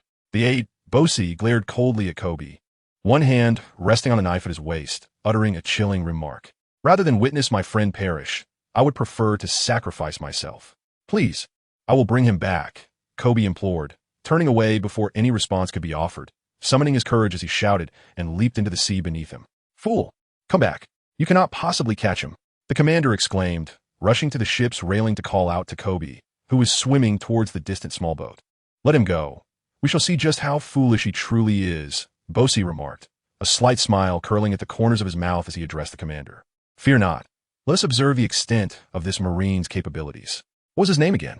Brian approached the edge of the ship, gazing at the pink-haired figure drifting further away. He recalled that this individual was a friend of Luffy, though he had forgotten the name. "Koby. Yes, his name was Koby," the captain remarked. The lieutenant looked at Brian and spoke. Nodding slightly, Brian smiled. It was indeed admirable to go to such lengths for a friend. Such a person could never be considered mediocre. "What should we do?" the sailor, who had already lit the torch, inquired, uncertain whether to proceed with the fire. As Brian was about to speak, he turned to the side and discovered that Garp had already awakened. Stretching lazily, Garp delivered a powerful punch, shattering the iron cannon before the astonished eyes of the sailors. "What a racket! You woke me up." Garp yawned and glanced at Brian and the others. Just as the colonel was about to speak, Brian interjected with a smile. "Grandpa Garp, the prisoner we were to hand over has taken hostages and fled. A brave sailor has already pursued them. What shall we do?" "Oh, is that so? Then why are you still here, Brian?" Garp finally grasped the situation and inquired. "Did I not mention it? Someone is already in pursuit. Just see for yourself, Grandpa Garp." Brian gestured towards the surface of the sea. Garp approached the edge of the ship and gazed into the distance, discovering a marine soldier with pink hair swimming toward the small boat. "Hand the telescope to the old man," he instructed. Suddenly intrigued, Garp beckoned Brian to pass him the telescope. "Grandfather Garp, I must say, this marine exhibits commendable qualities. Do take a look." Brian handed the telescope to Garp and remarked with evident admiration, "Oh, if even you, Brian, hold such an opinion, then allow me to witness the extent of this little fellow's capabilities and ascertain whether it is indeed worthy of your praise." A curious smile graced Garp's face as he peered through the telescope and observed Koby swimming toward a small boat. Upon reaching it, he engaged in combat with a blonde-haired marine alongside the prisoner, Monka. Soon, the outcome of the skirmish aboard the small vessel was revealed. Monka effortlessly seized both marines and cast them into the sea, sparing their lives. Without a backward glance, Monka then steered the boat away. "Well, Garp, what do you think?" Brian also witnessed the events unfolding on the small boat and inquired with a smile. Still too inexperienced." Garp lowered the telescope in his hand and let out a grunt, which seemed nonchalant. Yet Brian had already detected the fleeting amusement that danced across Garp's face. After a brief moment, Koby and Barumabur returned, their bodies thoroughly soaked, casting apologetic glances at everyone present. In the next instant, the two knelt before Garp, their foreheads striking the ground with a heavy thud. "We are truly sorry."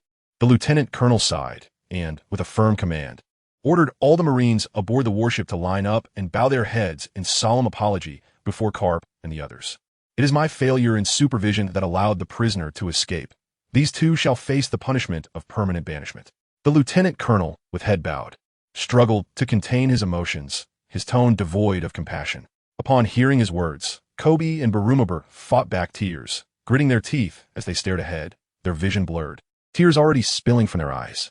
Observing the two, Brian and Bosi remained silent, understanding that it was Garp who would make the final decision, at least from Koby's demeanor. Both Brian and Bosi felt a degree of admiration. "I truly have no solutions for you two. No one would be willing to take you in now," Garp remarked, causing a pang of anguish to settle in Koby and Barumabur's hearts. To be banished by the Navy meant they could never again serve as Marines. A particularly cruel and painful reality for Koby, who aspired to become a naval officer. Allowing you to roam freely would only create further troubles. "You must come with me to the Navy headquarters." Garp then turned away, adding another remark. Upon hearing Garp's words, a smile spread across Brian's face. and Bossy's lips curled into a smirk. Their actions had indeed garnered Garp's approval. Only Kobe and Barumabur were momentarily taken aback, and the Marines behind them were equally astonished, as if they had just heard something utterly unbelievable. Chapter 78. The Transponder Snail. Upon hearing Garp's decision, everyone was filled with astonishment. After all, these two auxiliary Marines had defied military orders, and due to their recklessness, they had allowed the prisoner Monka to escape. Their permanent banishment was well within the bounds of military regulations. "Sir, are you truly taking them to the Navy headquarters?" the lieutenant colonel inquired, his tone laced with incredulity. "Is that not permissible?" Garp retorted without turning around. "No, of course it is," the lieutenant colonel confirmed, his face a mask of shock. He had never anticipated that Garp would indeed take these two Marines, who had just been banished, back to headquarters. "Do you not wish to join me? If you wish to flee, now is your chance. I do not intend to offer you the opportunity to refuse." Kapu spoke softly. Upon hearing this, Kobe and Barumabur were filled with excitement. It was indeed a moment of transformation. Just moments ago, they had been mere discarded seamen, and now, a vice admiral was willing to take them in. Overcome with emotion, the two could scarcely find their words. Yet the determination in their eyes made it clear that rejecting this opportunity was out of the question. Truly, what a remarkable day it was, Kapu exclaimed, bursting into hearty laughter, his spirits soaring. With the prisoners already having escaped, there was no longer a reason for Brian and the others to linger. They set off towards the Grand Line, bringing Kobe and Barumabur along. At sea, the warship sailed towards the doldrums, a shadowy figure lurking beneath the surface. Trailing behind the vessel, at the stern, Brian leaned against the railing, retrieving a blue transponder snail from his pocket. His gaze was fixed on the distant horizon, as if searching for someone waiting for him there. Blub blub. Brian made the call and waited for a moment, when a familiar voice emerged from the receiver. "Hello, Brian. Is it you?" Hearing the voice of Makino, Brian gazed out at the azure sea and smiled. "Yes, it's me, Sister Makino." The delightful exchange of words unfolded, reminiscent of a gentle breeze or the melodious song of colorful birds, infused with joy and warmth. Though the two young souls were separated by distance, their hearts remained intimately connected. After a while, Brian carefully put away the blue receiver, a special device he had provided for Makino during his last visit. This way, regardless of where Brian found himself, he could effortlessly reach out to Makino, even if they were apart for an extended period. The sound of each other's voices would resonate frequently. "Honestly, you just love to tease me." Brian gazed at the distant surface of the sea, a faint blush momentarily gracing his countenance before swiftly fading away. Although he had returned to the East Sea, he found himself unable to meet her. He had only come at the behest of Cap, as his duties still loomed over him. Upon his return to the Grand Line, he would resume his pursuit of the Blackbeard crew. The sea breeze tousled Brian's azure locks, and the cloak behind him billowed gracefully in the wind. He surveyed the horizon, embodying the essence of a picturesque scene. Suddenly, a clatter echoed as something fell to the floor. Brian turned to see Kobe and Barumabur, who had just boarded the ship, hastily retrieving a broom from the ground, their expressions fraught with anxiety as they regarded him. "We apologize," they stammered, bowing deeply in their nervousness, the broom in their hands lending an air of absurdity to the moment. "Ah, you must be Kobe and Barumabur. There's no need to be so anxious. I am Brian." Brian chuckled softly and remarked, "How beautiful. Is this person truly a naval officer?" Barumab, captivated by Brian's smile, replied with a hint of reverie. "Barumab, are you aware of what you are saying? This is a colonel. Show some respect." "My apologies, Colonel Brian." In contrast to Barumab, Kirby appeared significantly more composed. Although he too found Brian's smile striking, he did not react as impulsively, instead gently pressing Barumab's head down. "It's quite all right." Brian shook his head. Having witnessed such reactions far too often, he had grown indifferent to them. If one harbored such repugnant thoughts, Brian would certainly not extend a cordial demeanor. "Having encountered Colonel Brian, how is it that you know our names?" Kirby inquired, gazing curiously at Brian. It was, after all, his and Balumeb's first encounter with Brian today, and logically, he should not be familiar with them. "A lieutenant colonel informed me," Brian replied. "By the way, do you have any questions? Perhaps I can enlighten you." Brian explained with a chuckle, then turned to them with a smile. "Colonel Brian, may I inquire why Admiral Garp wishes to take us to headquarters?" KB posed a question that had been weighing on his mind. Indeed, why would that old man take such an action? Balumber echoed. Suddenly, a loud thud resonated. "Ouch! What was that for?" Balumber exclaimed, clutching his head, which had swelled into a sizable bump. He gazed at the suddenly appearing Brian, bewildered by the reason behind the unexpected blow. "The old man you speak of is my grandfather. Do you comprehend?" Brian cast a fleeting glance at him before unclenching his fist. My apologies, Colonel Brian. Kirby swiftly offered his contrition, for just moments before, Brian had seemingly vanished from his original position, only to materialize before them in the next instant. So swift that not even a shadow had been perceived. Chapter 79. Strength. The speed of Brian has led to a slight divergence in the perspectives of Kirby and Bulumeb. Initially, when they laid eyes on Brian, their attention was primarily drawn to his striking appearance, as he was undeniably conspicuous, like a gem sparkling amid sand.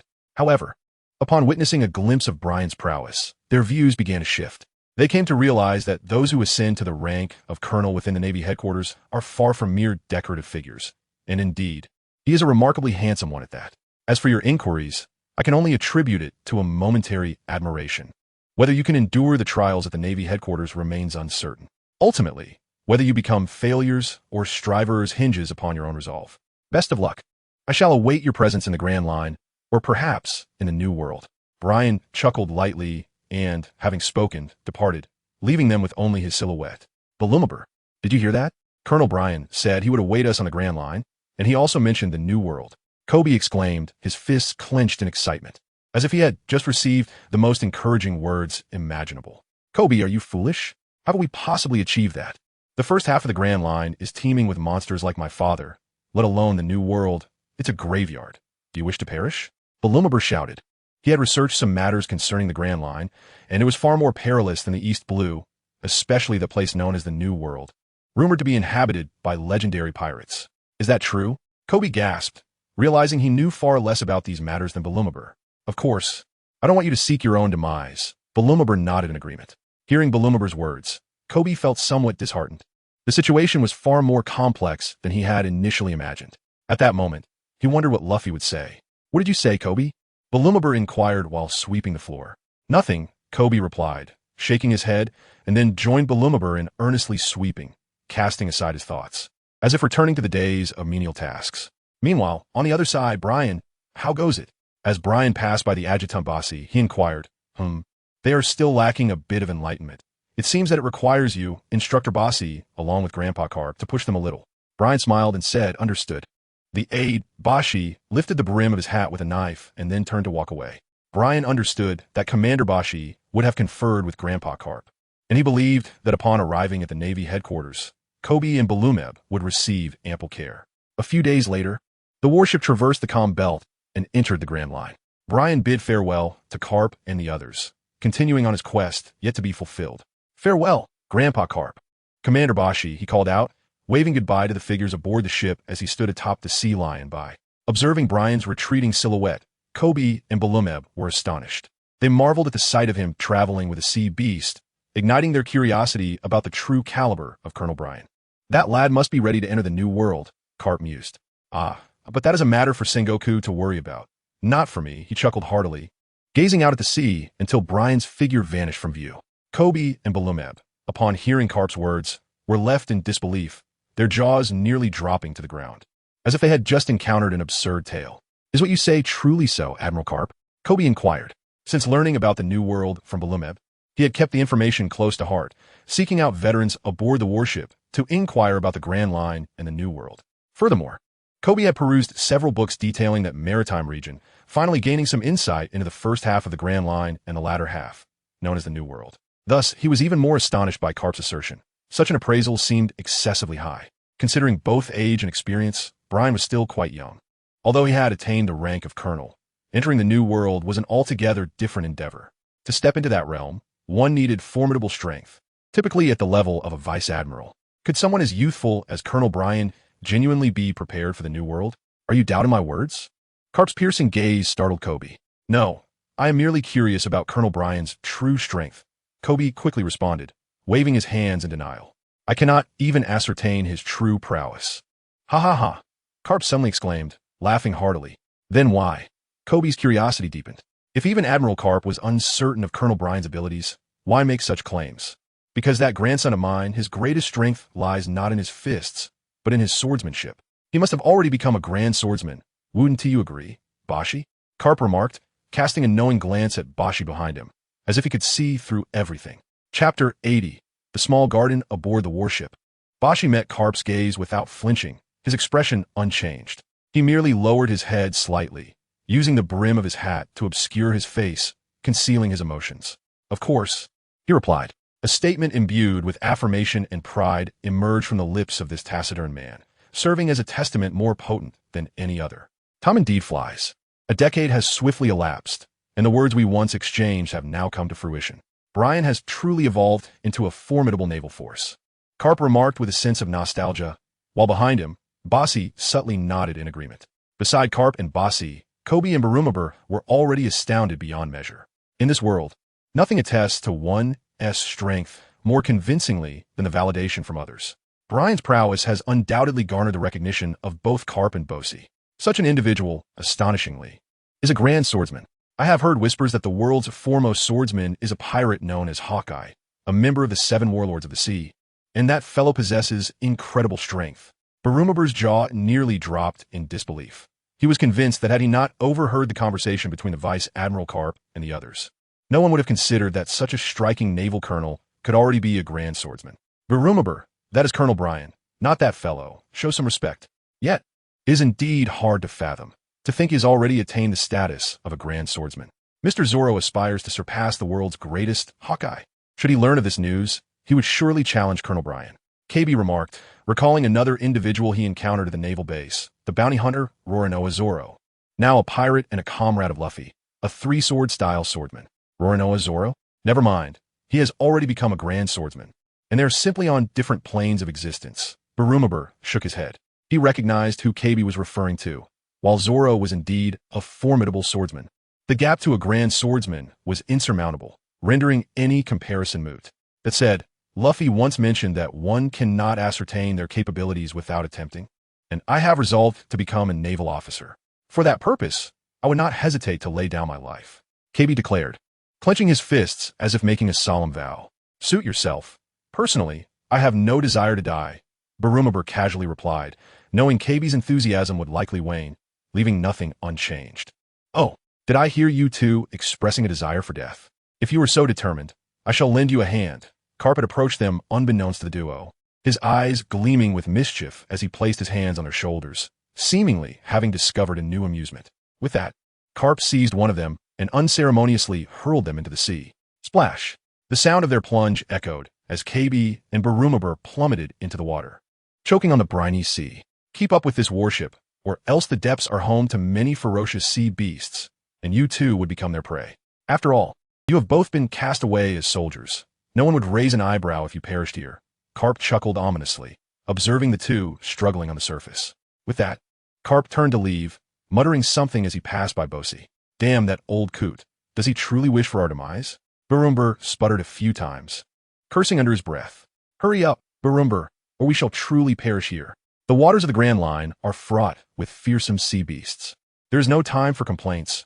We must hasten, or the warship will be lost to us, Kobe urged anxiously, glancing over to see that the ship had already drifted a considerable distance during their exchange. Reluctantly, Barumabur sealed his lips, and, alongside Kobe, they desperately swam after the vessel, resolute in their determination to evade a grim fate.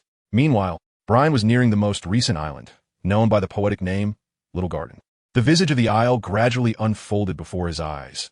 2 colossal skeletons of sea kings sprawled across the land, nearly dominating half of the island, while several volcanoes emitted wisps of gray smoke. Despite its charming appellation, Little Garden retained the primordial characteristics of a bygone era, inhabited by wild beasts and venomous creatures. Suddenly, a resounding boom echoed through the air. Even before setting foot on the island, Brian could sense the tremors of battle, likely the result of the fierce duel between the 2 giants. Shall by. I shall ascend to investigate. Remain here and await my return. Brian spoke to the little white figure before ascending to the shore, vanishing into the dense jungle, leaving the little one waiting by the seaside. Through his observation of the colors of sight, Brian had already discerned that Luffy and his companions were not on this island. Apart from the presence of 2 giants, there were no other souls to be found. As he traversed the area, Brian discovered numerous signs of human conflict, along with distinct remnants of white wax scattered throughout the woods, likely a result of a devil fruit's power. This indicated that Luffy and his crew had indeed visited this island and had since departed, now presumably heading towards Alabasta. Chapter 81. Disbelief. The little garden beside a cluster of volcanoes, two towering figures engaged in combat, wielding no weapon save for a shield in one hand and their fists. The giants' shields clashed with a resounding thud, while their fists met each other's faces, distorting their features. Yet, despite the ferocity of their encounter, neither's gaze wavered from the other, brimming with determination. For this was a sacred duel, a testament to their honor as warriors of Elbaf. "Excuse me, may I interrupt?" A sudden voice pierced the air near the two giants, causing them to pause in astonishment and retreat slightly, turning their attention toward the source. There stood Brian atop a treetop, gazing up at them. "Naval forces? What brings you here? Are you here to claim our heads?" One giant rumbled, his voice deep and resonant like thunder, as he observed Brian's Navy uniform. The other giant echoed his sentiments. Both giants fixed their eyes upon Brian, eager to ascertain his purpose. Should he indeed seek their heads, they would not remain passive. "I merely wish to inquire whether a pirate donned in a straw hat has passed this way, and if so, how long ago did he leave?" Brian inquired. "Indeed, a pirate wearing a straw hat had visited this place. However, he is our benefactor. If you intend to take action against him, you must first seek our consent." As he spoke, the two giants simultaneously raised their shields, preparing to launch an assault on Brian. Before Brian could finish his words, the shields of the giants came crashing down.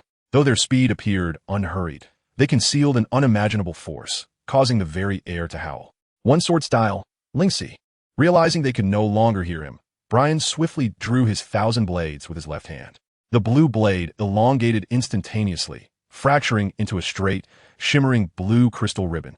The fragments radiated a dreamlike luster, maintaining their blade shape even as they stretched over a distance of several meters. This seemingly modeled long sword traced a graceful arc in Brian's hand, accompanied by a bluish-white glow slicing through the center of the two giant shields. Crack! Boom! In astonishment, the giants beheld as their shields were cleaved in two, the halves plummeting to the ground and creating a significant crater upon impact. A swordsman? No, a grand swordsman.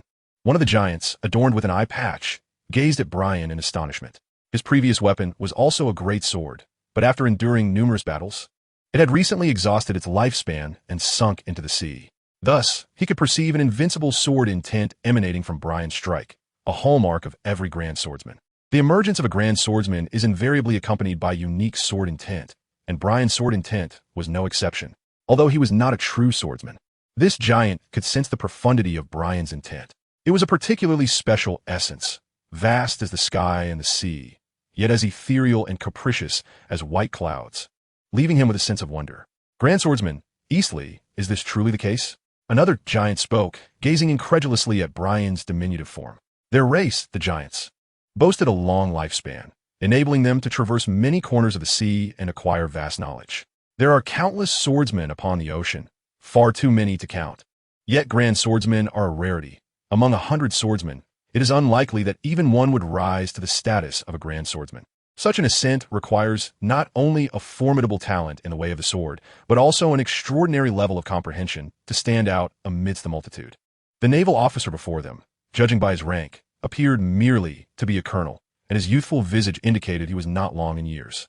Yet, this young naval officer was indeed a grand swordsman, a revelation that was nothing short of astonishing. "This is indeed Brokey, there can be no doubt." The giant Donley spoke in a deep voice. He was utterly convinced that Brian had undoubtedly attained the realm of the grand swordsman. Confronting a grand swordsman, even in their prime, wielding their most adept weapons, they would stand no chance. One must not underestimate Brian due to his youth. Every grand swordsman has achieved their status not through mere luck, but through formidable prowess. Such individuals are indeed formidable. Hearing the unwavering conviction in his dear friend Donley's tone, Brokey felt a chill of apprehension. If it were merely a swordsman, even a top-tier one, he would have confidence in holding him off alongside Donley. However, in the face of a grand swordsman, they were unarmed, and the next strike would likely spell their doom. "Hey, can you all let me finish speaking?" Brian gazed at them with a hint of exasperation. With a mere thought, he summoned back the scattered shards of his 1,000 blades, reassembling them into a resplendent azure longsword. "We have nothing to discuss with the Navy. We shall not divulge the whereabouts of our benefactor, not even if it costs us our lives," he declared. The giant Donley fixed his steely gaze upon Brian, his tone resolute. "Indeed, the haughty warriors of Elpab would never betray the location of our benefactor. You might as well abandon that hope." Another giant, Brokey, asserted his stance with equal firmness, displaying an indifference akin to a pig unperturbed by boiling water. Albeit he bore a certain resemblance to one. I never stated any intentions beyond inquiring about my brother's well-being. You are reading too much into this. Brian had not anticipated their elaborate thoughts. They likely mistook him for a member of the Navy pursuing Luffy, upholding the giant's profound sense of loyalty and camaraderie. Betrayal of a friend was utterly inconceivable, even in the face of death. Your brother? You assert that the straw-hatted pirate is your sibling? The two giants regarded Brian with skepticism. It was not merely their words. Brian's striking appearance suggested that if he had a brother, that sibling ought to possess comparable qualities. Although the straw-hatted pirate appeared youthful, he did not seem to fit such criteria. Navy, your claims are too far-fetched to be credible. After scrutinizing Brian for a moment, the giants, Dory and Broggy, shook their heads in disbelief, unconvinced that Brian was Luffy's brother. Not only did they not resemble each other, but generally, it was highly improbable for an older brother to serve in the Navy while his younger sibling ventured into piracy. Such scenarios were virtually unheard of. Chapter 82. The clown buggy. Brian could comprehend the giant's distrust. After all, he and Luffy did not share the same father, yet their bond transcended that of typical siblings.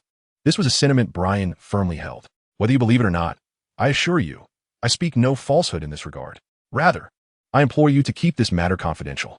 Brian chuckled softly and sheathed his blade, the thousand blades. Observing him, it seemed he was not deceiving them. The two giants exchanged glances, then took their seats before Brian, scrutinizing him for a moment. Navy, I choose to trust you this time, declared the giant, Dongli, who was aware that swordsmen often possess peculiar personalities, at times difficult to comprehend, bordering on obsession. Yet, despite their eccentricities, there exists a common thread among them, a disdain for falsehood. True, swordsmen shun deceit, especially among the elite, such as a grandmaster of the sword. Dongli had every reason to believe that Brian was truthful. Since Dongli has chosen to trust you, I shall do the same, asserted the giant, Broggy, echoing this sentiment. I appreciate your trust. How long has it been since Luffy and the others departed? Brian stood atop the treetops, gazing at them. They had departed 2 days prior. Had you arrived a bit earlier, you would have been able to see your brother, the giant, Dongli, remarked. It is of no consequence. I merely wish to ascertain his well-being. Since he has safely set sail from this place, I find little to fret about. Brian turned his head, gazing at the distant sea, a smile gracing his lips. Why, as an elder brother, would you choose to become a naval officer? If your concern is for your younger sibling, wouldn't it be more prudent to remain by his side and protect him? The giant Broggy appeared somewhat perplexed. There are numerous reasons, truly. This path allows me to safeguard him more effectively. And besides, I do not wish to cause sorrow to a venerable elder whom I hold in high regard. Having 2 headstrong grandsons is quite sufficient. Brian murmured, It seems you two have your own reasons. What are your plans moving forward? The giant, Doly, caught the words and gazed deeply at him before inquiring. I have my own mission. It is time for me to depart. Farewell, esteemed giants. With that, Brian ascended into the sky with a graceful leap, casting a smile and a wave to Doly and Broggy, before swiftly turning to depart towards the coastline, vanishing into a mere speck in the blink of an eye. What an odd naval crew, or rather, what peculiar siblings they are, they both remarked in unison, bursting into hearty laughter that echoed throughout the garden, sending the monstrous beasts in the jungle into a frenzy of panic. Brian descended from the heavens, gazing upon the ever-patient little wight, and offered it a word of praise before they departed the quaint little garden together. 2 days later, while en route to Gaia Island, with several days of travel still ahead, he encountered an unexpected band of pirates. Was it the red-nosed clown, Buggy? From a distance, Brian, perched upon Little White, spotted a pirate flag prominently displayed on the ship, an unmistakable sight etched into memory. As Brian caught sight of the infamous clown Buggy and his crew, Buggy and his gang simultaneously spotted Brian's figure. Captain, ahead lies a naval officer, accompanied by Sea Beast. Listening to his subordinate's report, Buggy seized a telescope and gazed towards Brian, his expression tinged with surprise. This was his first encounter with such a naval officer, disregarding personal appearances. The mere fact that he was traversing the ocean on a sea creature was quite remarkable. Buggy, can you discern who that naval officer is? A strikingly beautiful woman, clad in a hood and provocatively dressed, approached Buggy and peered in Brian's direction, only able to discern shadow. This naval officer is rather unusual. Take a look. Buggy nodded, finding it challenging to make a judgment, and then handed the telescope to the woman beside him, eager for her opinion. This naval officer is undeniably too stunning. Is he male or female? After a few glances, the woman's expression shifted to one of astonishment, clearly captivated by Brian's appearance. Though she considered herself a great beauty, She had not anticipated encountering someone whose looks might surpass her own. Yarlita, refrain from such trivial chatter. There is but one naval officer. What do you propose we do? Buggy the clown burst into a chilling laugh, his red nose and demeanor reminiscent of a circus clown, yet he was far more formidable than any mere jester. If you wish to eliminate this naval officer, so be it, though it would be a pity. Yarlita nonchalantly responded, her brief admiration for Brian's looks overshadowed by her pirate instincts. Regardless of their appearance, all naval officers were foes. Men, prepare the buggy bomb. Let us illuminate this naval officer's final moments. With a commanding shout, Buggy gestured dramatically. His cape billowed as he ordered his crew to ready his specially crafted bombs, intending to blast Brian into the heavens. Oh! The crew erupted in cheers, swiftly preparing for the task. A few members wheeled out a cannon and adjusted its aim towards the slowly approaching Brian. The remainder retrieved several large cannonballs from below deck, each emblazoned with Buggy's distinctive emblem, his clown face highlighted by that unmistakable red nose. Captain Buggy, we are ready. The cannon was swiftly set up, and the massive buggy bomb was loaded, poised to ignite. One pirate, holding a torch, prepared to light the fuse. Excellent, Kabaji, ignite it and send this naval officer skyward. If he encounters us, it is merely his misfortune. Ha ha ha, Buggy exclaimed, his laughter echoing as he envisioned Brian and his sea beast being obliterated by his explosive. Indeed, Captain Buggy. Following Buggy's command, the pirate named Kabaji joyfully shouted and ignited the fuse with his torch. Sizzle. Bang. Once the fuse was ignited, it rapidly burned and ignited the cannon, accompanied by a thunderous boom. The cannon trembled as a marked cannonball was propelled from its mouth, hurtling towards Brian. Upon hearing the cannon fire, Brian turned to see a massive projectile, adorned with a peculiar emblem, soaring from the direction of the clown Buggy's pirate ship, clearly intended for him. Chapter 83. A display of skill in an instant, the clown Buggy presented a cannonball to Brian. Unfazed by Buggy's enthusiastic greeting, Brian rose and unleashed a blue-white hurricane kick, effortlessly cleaving the incoming cannonball in two. Boom! Boom! The sound of two explosions echoed as the fragments detonated mid-air, releasing plumes of black smoke that quickly dissipated into the atmosphere, saturating the sea with the acrid scent of gunpowder. Well, that Navy fellow does possess some skill, Buggy remarked, slightly taken aback by the sight through his telescope. It appears this one won't be easily dispatched. However, I am curious to see how many of my cannonballs he can intercept. Yes, Captain Buggy. At Buggy's command, his crew swiftly prepared the next cannonball, igniting it with Kabaji. With a loud bang, the cannonball soared forth. Yet, this was just the beginning. Kabaji lit several more in quick succession, unleashing a barrage of cannonballs in Brian's direction, creating a veritable net of explosive projectiles. This Buggy is relentless, Brian thought, furrowing his brow. He hadn't anticipated that the clown would unleash such a ferocious onslaught of cannonballs, seemingly intent on his demise. Raging gale, 1,000 blades. With a swift exclamation, Brian unleashed a multitude of air blades, their blue-white edges slicing through the cannonballs with precision, redirecting their trajectory towards Buggy's pirate ship. The explosions reverberated alongside the crashing waves as the air blades detonated upon the sea surface, sending sprays of water into the air. Buggy's ship lurched amidst the tumultuous waves, forcing the pirates aboard to cling desperately to the vessel. Buggy, are you certain we can defeat that Navy officer? Asked Alrita, adjusting her hat as she inquired. Defeat him? Don't be absurd. I had no idea that Navy officer was so formidable. We should retreat, Buggy replied, gripping the ropes with a grim expression, cursing himself for provoking the Navy. What had he been thinking, believing they could vanquish him? It seemed it was they who were in danger of being defeated. All right, crew, while that Navy officer is still occupied, let's turn and make our escape, Buggy commanded, gesturing for his men to act. However, the crew remained motionless, wide-eyed and staring behind Buggy, as if witnessing something extraordinary. Captain Buggy, behind you. Kabaji raised his finger, stammering as he spoke. Nanny. Upon turning around, the clown Baki was startled to find a white figure suddenly appearing before him, causing him to tumble onto the deck and retreat a few steps. Greetings, Clown Baki.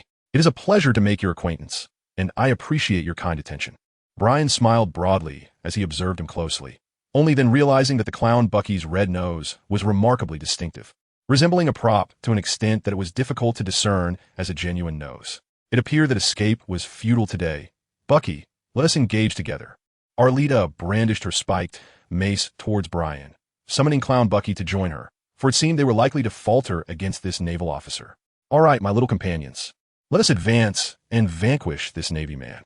Clown Bucky rose, fixating his gaze on Brian, conjuring several throwing knives in his hands, ready to attack upon a signal. Stop.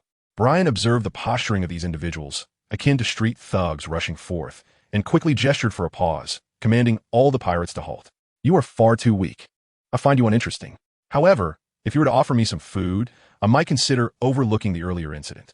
What say you? Brian articulated his terms. You insolent Navy. Do you dare to look down upon me, the Clown Bucky? Upon hearing this, Clown Bucky felt a surge of indignation. What do you mean by saying you are too weak and that I have no interest in you? Such words are truly hurtful. Well, it is not so much disdain as it is an acknowledgement of the vast disparity in our strengths. I fear that if I were to lose control, I might inadvertently sever this pirate ship in two. While I may not mind the consequences, it would certainly spell trouble for you. Brian shook his head and then smiled as he spoke. Is it just you? The Clown Bucky scrutinized Brian with a hint of skepticism. Although he suspected that Brian possessed formidable strength, he believed that attempting to slice his pirate ship would not be an easy feat. Don't believe me? Very well. Just wait and see. I shall demonstrate my prowess. Brian cast a glance down at the ship before turning his gaze to the distant sea. With his left hand resting upon the hilt of his sword, he began to gather his strength and swiftly drew his blade, executing a precise strike. A crisp, resonant sound of the blade echoed, accompanied by a brilliant blue and white arc of light. As the surface of the ocean was cleaved apart before the eyes of Captain Buggy and his crew. Captain Buggy, the sea has been parted. Silence. Do you think I am blind? The Clown Buggy and Alrita observed with clarity as Brian had indeed split the ocean, creating a chasm reminiscent of a cascading waterfall. How do you like that? Now, do you believe? After a brief moment, the ocean's surface gradually settled and returned to tranquility. Noticing their still astonished expressions, Brian inquired, Do you believe now? Yes, we believe. Hurry and bring out the food. The first to regain composure was none other than the Clown Buggy, who gazed at Brian as though he were an apparition of terror, promptly instructing his subordinates to prepare the meal. Look at how frightened you all are. If you had trusted me from the beginning, it wouldn't have come to this. Don't blame me. Brian smiled and winked. It is not your fault. It is our own blindness, he remarked. The Clown Bucky nodded eagerly, his face beaming with a smile akin to that of a jester, were it not for the cold sweat trickling down his brow. Soon, the pirate crew brought forth the food and placed it before Brian. I hope there is no poison in this, Brian jested. No, absolutely not. The pirates fervently shook their heads, fully aware that any mischief in Brian's presence would be tantamount to courting disaster. Haha, just teasing you all, thank you.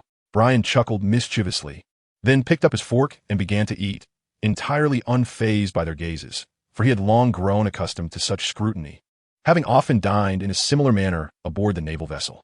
Observing Brian's graceful movements, the Clown Buggy and his band of pirates found themselves convinced that he must be of noble descent, for no ordinary sailor displayed such elegance while dining, as they were typically rough and unrefined, not unlike themselves. Chapter 84. Respect aboard the pirate ship. The Clown Buggy and his crew watched Brian eat, becoming somewhat entranced. Don't just watch me eat, you should join in as well. Brian observed the individuals before him, gesturing for them to cease their idle stance. It appeared his presence had instilled a sense of trepidation, prompting them to hastily remove the food from within, far more than he could consume alone. The Clown Buggy and his companions remained motionless, exchanging uncertain glances, unsure whether to place their trust in Brian. Hurry and finish your meal. Once done, you may depart. Buggy spoke in a low tone. Brian's presence felt akin to a ticking bomb, poised to explode at any moment. The thought of his displeasure leading to their capture was decidedly unappealing. What is the matter? I've assured you I mean no harm. Do I not have an agreeable appearance? With that, Brian winked at them, resembling an endearing child, causing the pirates' hearts to race. Upon hearing Brian's words, Buggy found himself momentarily stunned, feeling as though struck by lightning. Just moments ago, he had cleaved the ocean in two, and now he was exhibiting such playful charm, truly a perplexing juxtaposition of adorability and mischief. Ahem, Navy, what exactly are your intentions? Buggy inquired, rising to scrutinize Brian. He held no faith in him. In truth, he had never trusted the Navy. Did I not mention that enjoying a meal here would allow us to put previous matters behind us? Why do you find it so hard to believe? Brian gazed at him, pondering why the child's words, which were undeniably true, were met with disbelief. Is it truly as simple as that? Indeed it is.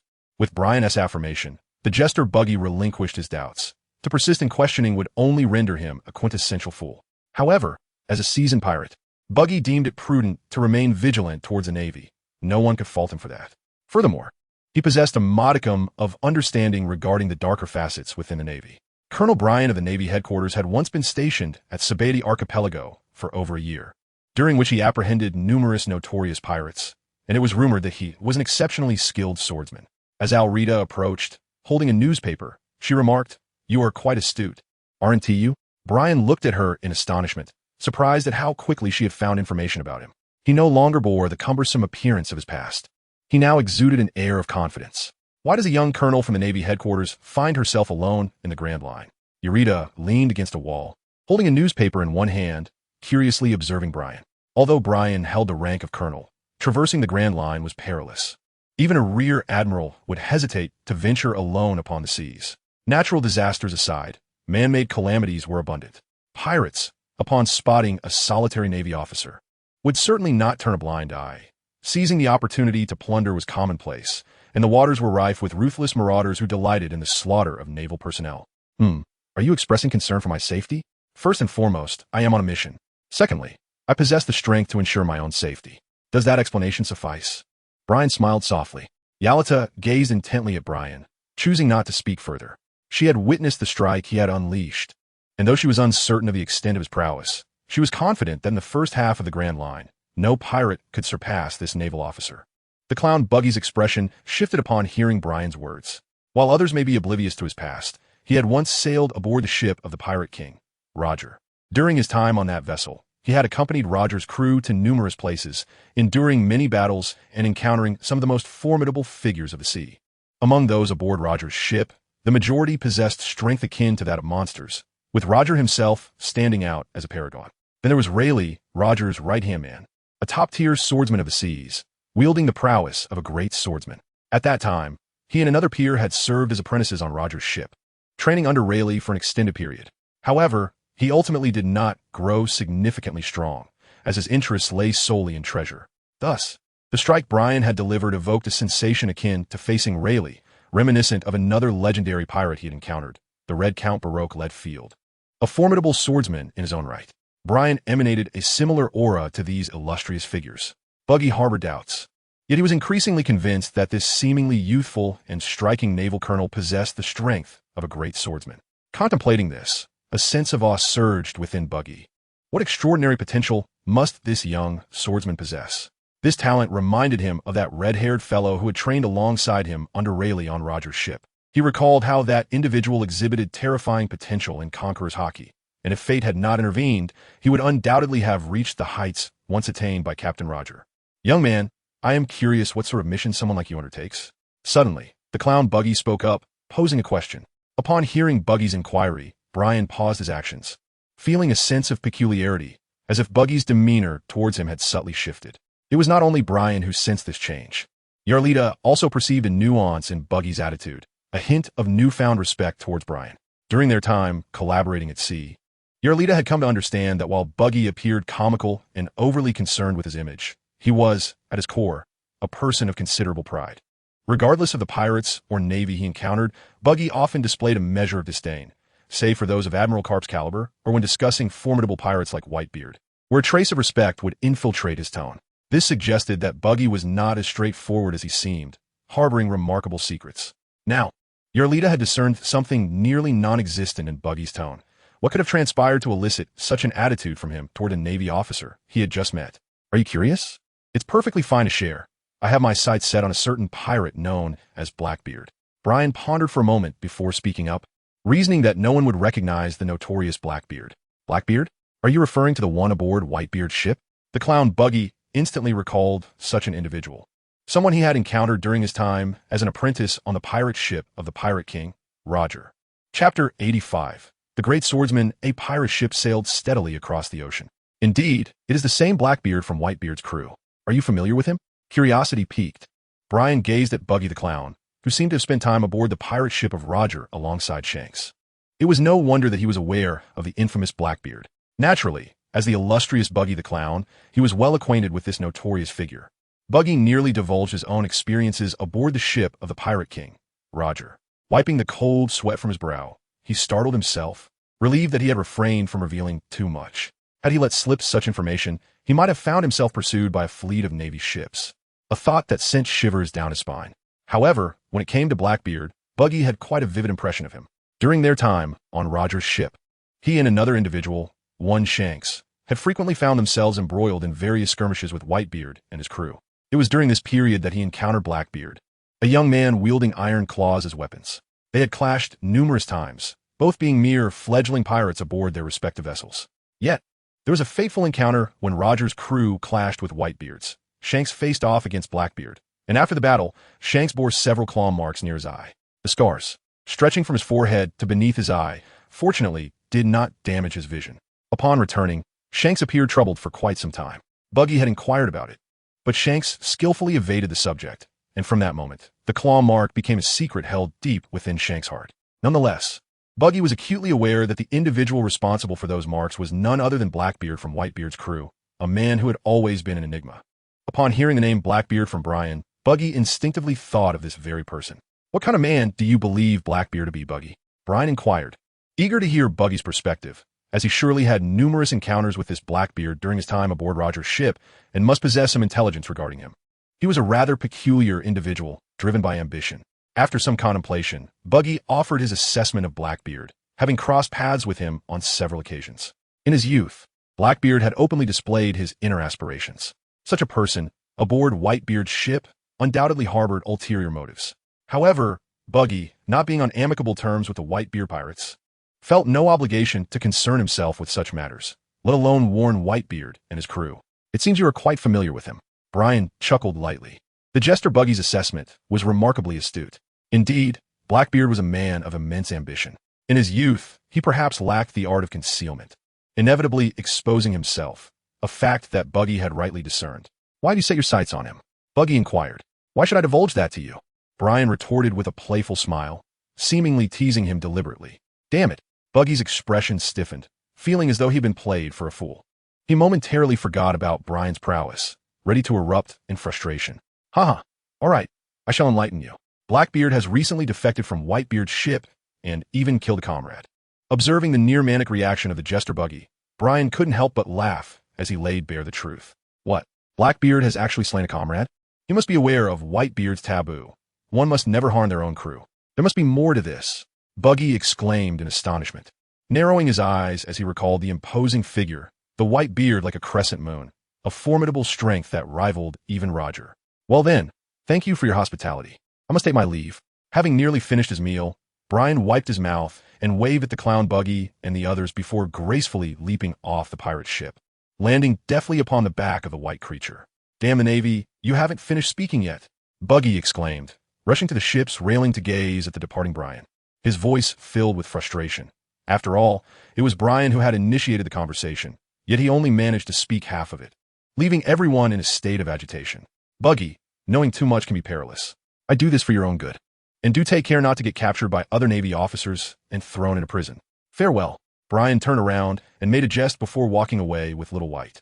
"That scoundrel. How could I, the great Buggy, ever be captured by the Navy? What a joke." The clown Buggy scoffed. "Captain Buggy, trouble has arisen. Our provisions are nearly depleted. We can only last one more day at most. We must immediately head to the island for supplies." One of his pirate subordinates reported from behind him. "What? That bastard Navy is nothing but a monster," Clown Buggy exclaimed, turning to behold the scant remnants of food, most of which had been consumed by Brian. His eyes nearly popped out in disbelief. He had been chatting with Brian moments ago and hadn't noticed his belly bulging. In the blink of an eye, so much had vanished. Clown Buggy felt an aversion to seeing Brian ever again. Every encounter with him seemed to bring misfortune. To make matters worse, Brian's strength was formidable. The thought of Brian as a grand swordsman filled Buggy with a sense of dread. It appeared that not only the new generation of pirates was growing stronger, but the Navy was also no exception. Buggy resolved to be more cautious in the future.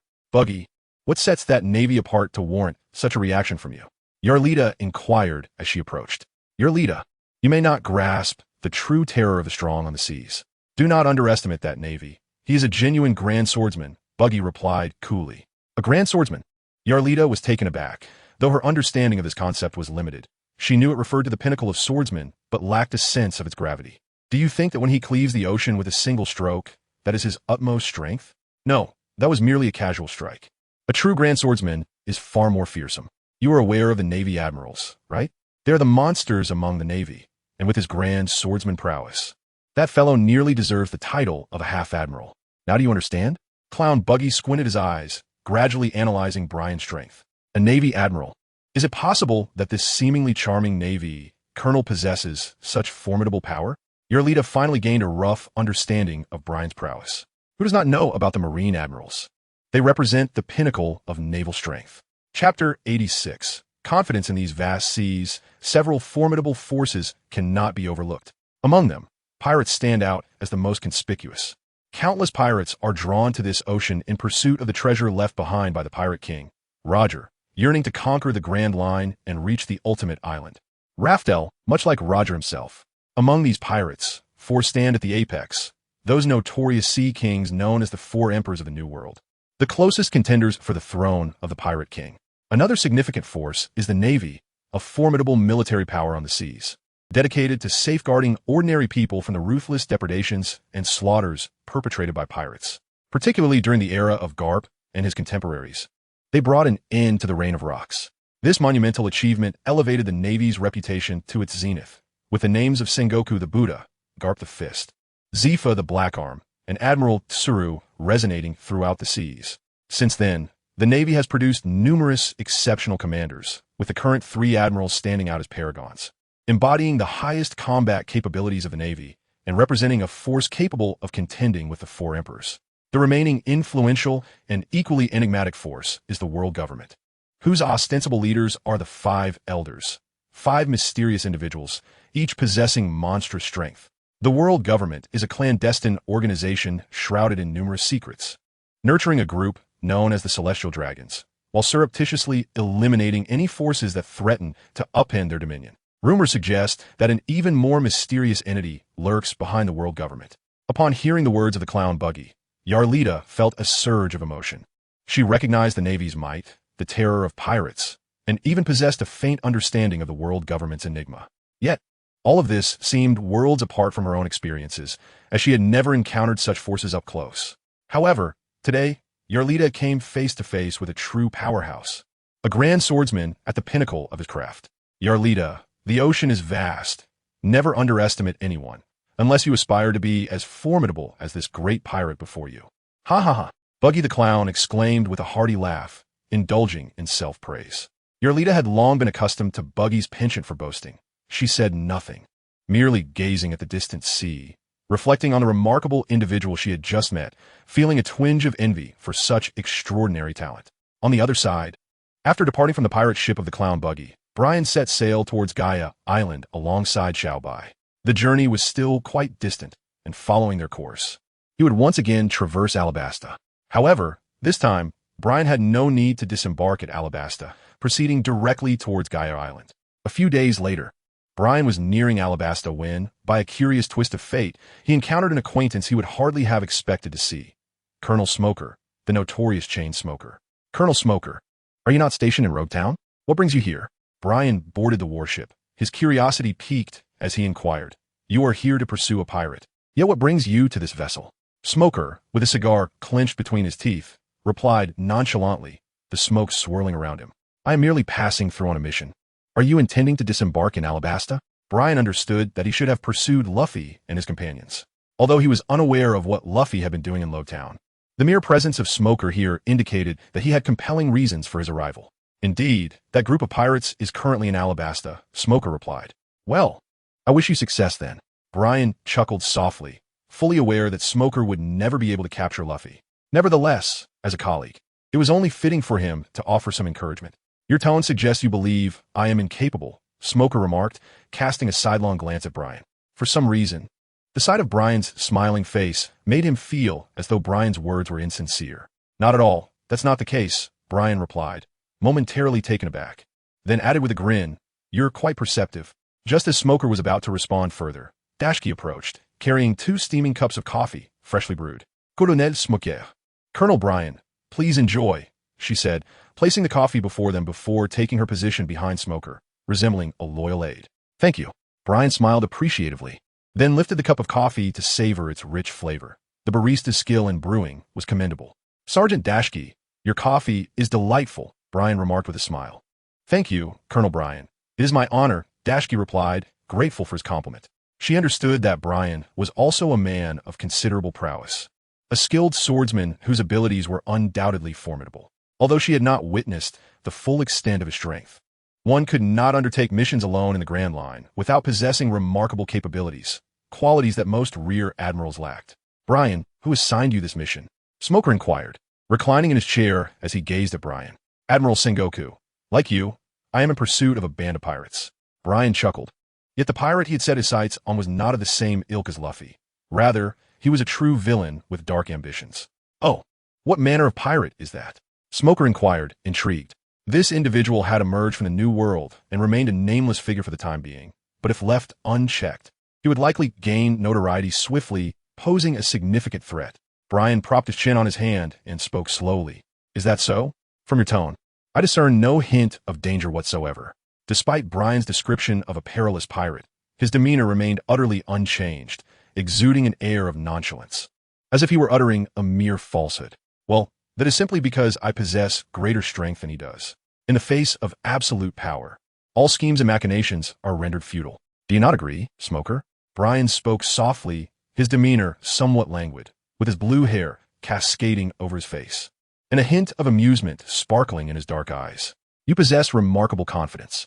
Upon hearing Brian's words, Smoker narrowed his eyes slightly, sensing the formidable self-assurance emanating from him, a confidence that suggested he had his prey firmly within his grasp. It seemed that Brian had the pirate crew thoroughly under control. Even if, as Brian indicated, neglecting them could lead to peril, the individuals targeting that crew were likely even more dangerous. Brian undoubtedly belonged to that category of individuals. Chapter 87.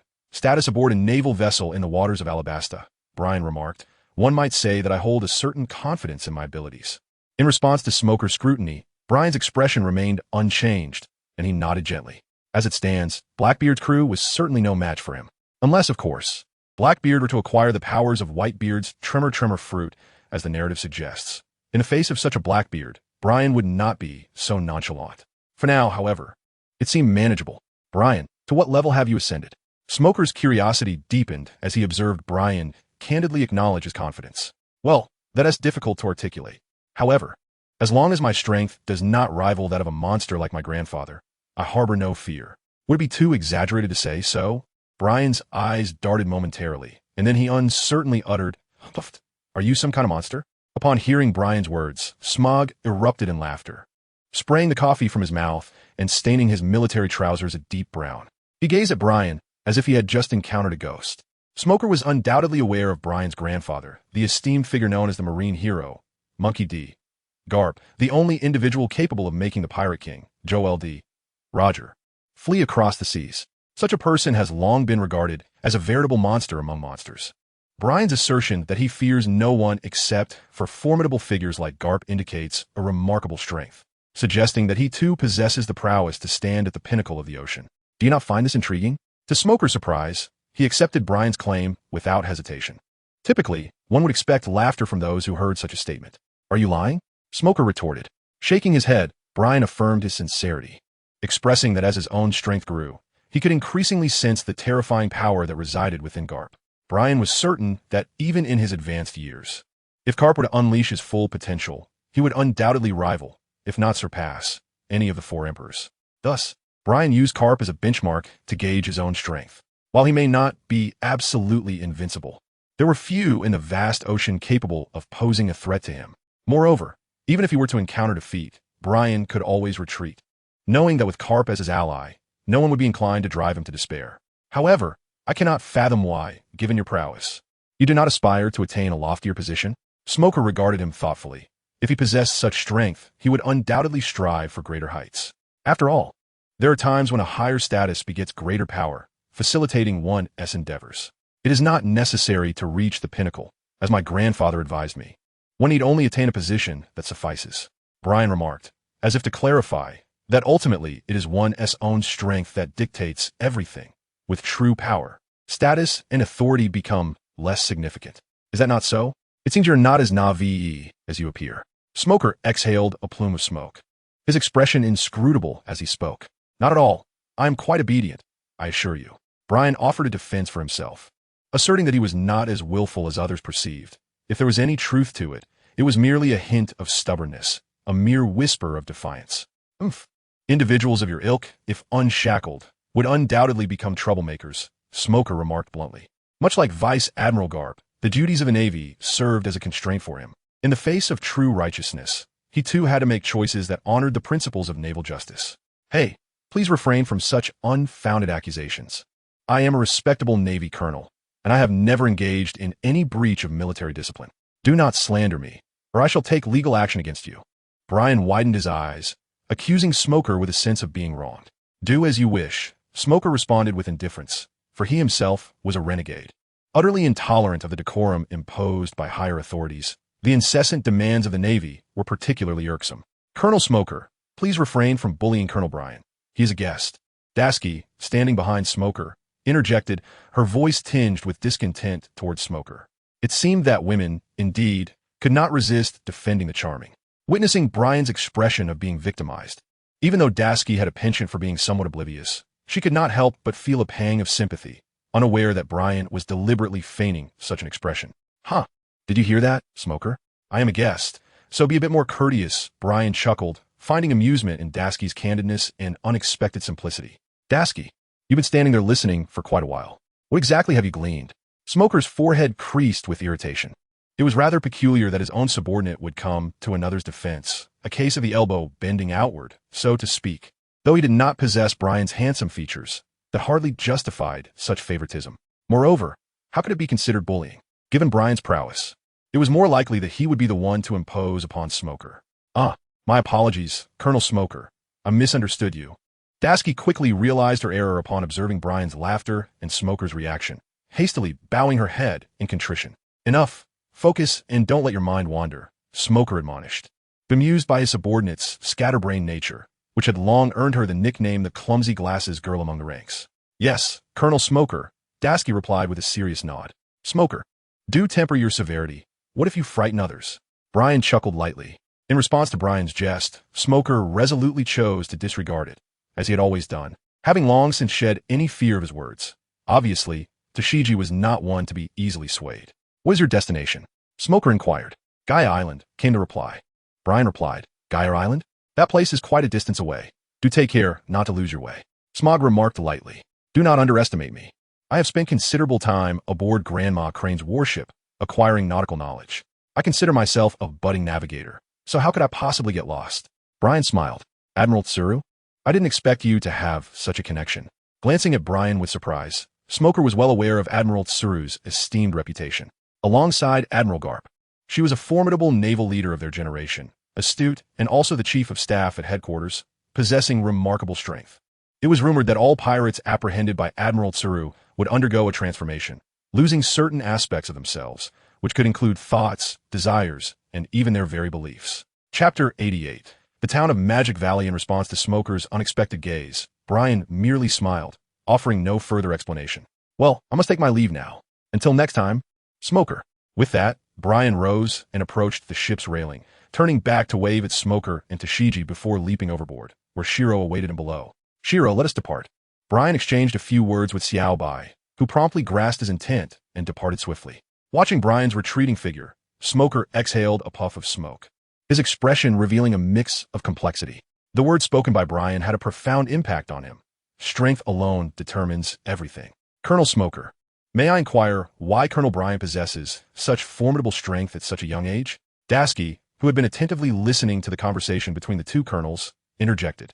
She sensed the confidence emanating from Brian's words, a confidence rooted in his immense power, which was truly astonishing. As long as one has a purpose, one will strive to become stronger. This applies to us as well. Remember that, Dasky.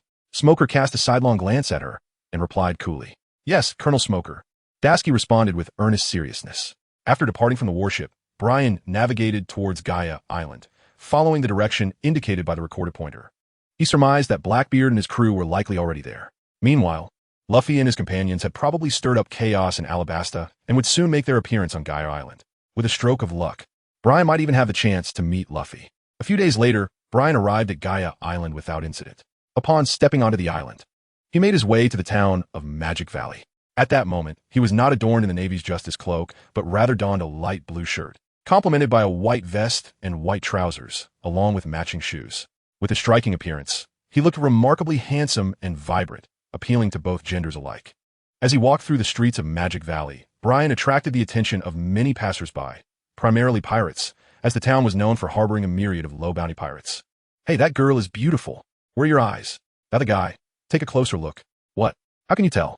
Just look at his chest, you fool." A group of pirates gazed at Brian with intrigue. Their curiosity piqued regarding his gender. If he were a male, it would be unfortunate, but if female, he would surely attract a swarm of admirers. Ignoring the idle chatter, Brian ascended the steps, pushed open a small door, and entered a bar. Making his way to the counter. "Bartender, a glass of whiskey, please, but make it light." Brian ordered a drink from the proprietor and placed his money on the bar. "This establishment is not suited for someone of your kind. Finish your drink and depart," the owner, a tall, balding man with a profusion of facial hair, remarked. His voice subdued as he regarded Brian's youthful and overly handsome visage, seemingly recalling some unpleasant memory. With that, the owner poured a rather diluted whiskey and set it before Brian, his demeanor indifferent. "Thank you," Brian expressed politely, lifting the glass and taking a small sip. The flavor was exceedingly weak, likely a ratio of 1 part whiskey to 5 parts mixer. The owner was clearly intentional in this dilution, coupled with his earlier admonition, which suggested a desire for Brian to vacate the premises. "Hey, owner, how could you speak to a patron in such a manner? Isn't the customer akin to a deity in your establishment? Such treatment is unseemly. Wouldn't you agree, gentlemen?" A voice chimed from behind Brian. Amid a group of ruffians, a gray-haired man rose, clutching a beer, and sauntered over. An audacious woman nestled in his arms. "What is your intention, new Cheshire?" The owner furrowed his brow, recognizing this pirate and his unsavory affiliation with the notorious Bellamy and his ilk, who caused chaos in the town daily without respite. "Old man, keep your distance. You lad have quite the appealing appearance. Care to join us? We would extend you special consideration," new Cheshire offered, sidling up to Brian, the woman still clinging to him. Although Brian was not a woman, his striking looks would undoubtedly attract a following if he were to align with them. "Indeed, dear boy. Should you join our ranks, I and the others shall look after you," the woman chimed in with a smile. The proprietor sighed, wishing for Brian to leave before trouble ensued. Yet he found himself unable to intervene now that these ruffians had taken notice. "Thank you for your kind invitation, but I must decline," Brian replied with a gentle smile, returning to his whiskey, signaling his disinterest in further engagement. Upon hearing Brian's outright rejection, new Cheshire and the woman's expression soured. Being spurned in front of so many was a blow to their pride, especially with their companions observing. "Think carefully, lad. Once this opportunity passes, it may never return. The others here are not as benevolent as us. They could easily turn violent." With a mischievous tone, Zinkashi sought to instill a sense of fear in Brian. "Fear not, it shall not happen," Brian replied with a faint smile. "Ha ha, shall it not? Young lad, I possess a deeper understanding of the denizens here, for they are all pirates, are they not, my brethren?" Zinkashi found Brian's words amusing, perceiving him as a novice, naive enough to utter such innocent remarks amidst pirates. "Indeed, young one, perhaps it would be wise to heed the counsel of Brother Zinkashi and join us. This way, Brother Bellamy may also look after you, allowing you to become our most cherished little brother." "Huh?" The other pirate comrades echoed his laughter. "It truly will not happen," Brian retorted, casting a sidelong glance at him. "And why is that, young lad?" Zinkashi inquired, intrigued by Brian's unwavering confidence, especially after hearing their taunts. If ignorance was the measure, then Brian had surpassed mere naivety. "Because they shall never have the opportunity to place a blade at my throat." After Brian finished his glass of whiskey, he chuckled and spoke. Chapter 89, Bellamy. Within the tavern, everyone heard Brian's words and erupted into hearty laughter, finding his comments exceedingly amusing.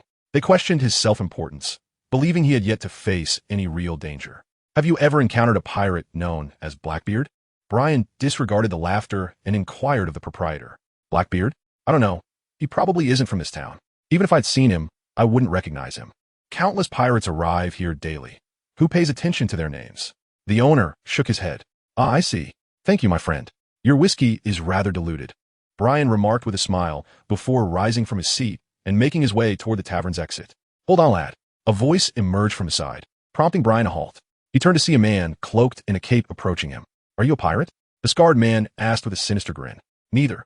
Nor am I a pirate hunter." Brian shook his head and, with a hint of contemplation, added a remark. The man's expression faltered slightly, a flicker of surprise crossing his face. He had intended to inquire if Brian was a pirate hunter, yet Brian seemed to anticipate his question. as if he possessed the ability to foresee it. Are you a devil fruit user?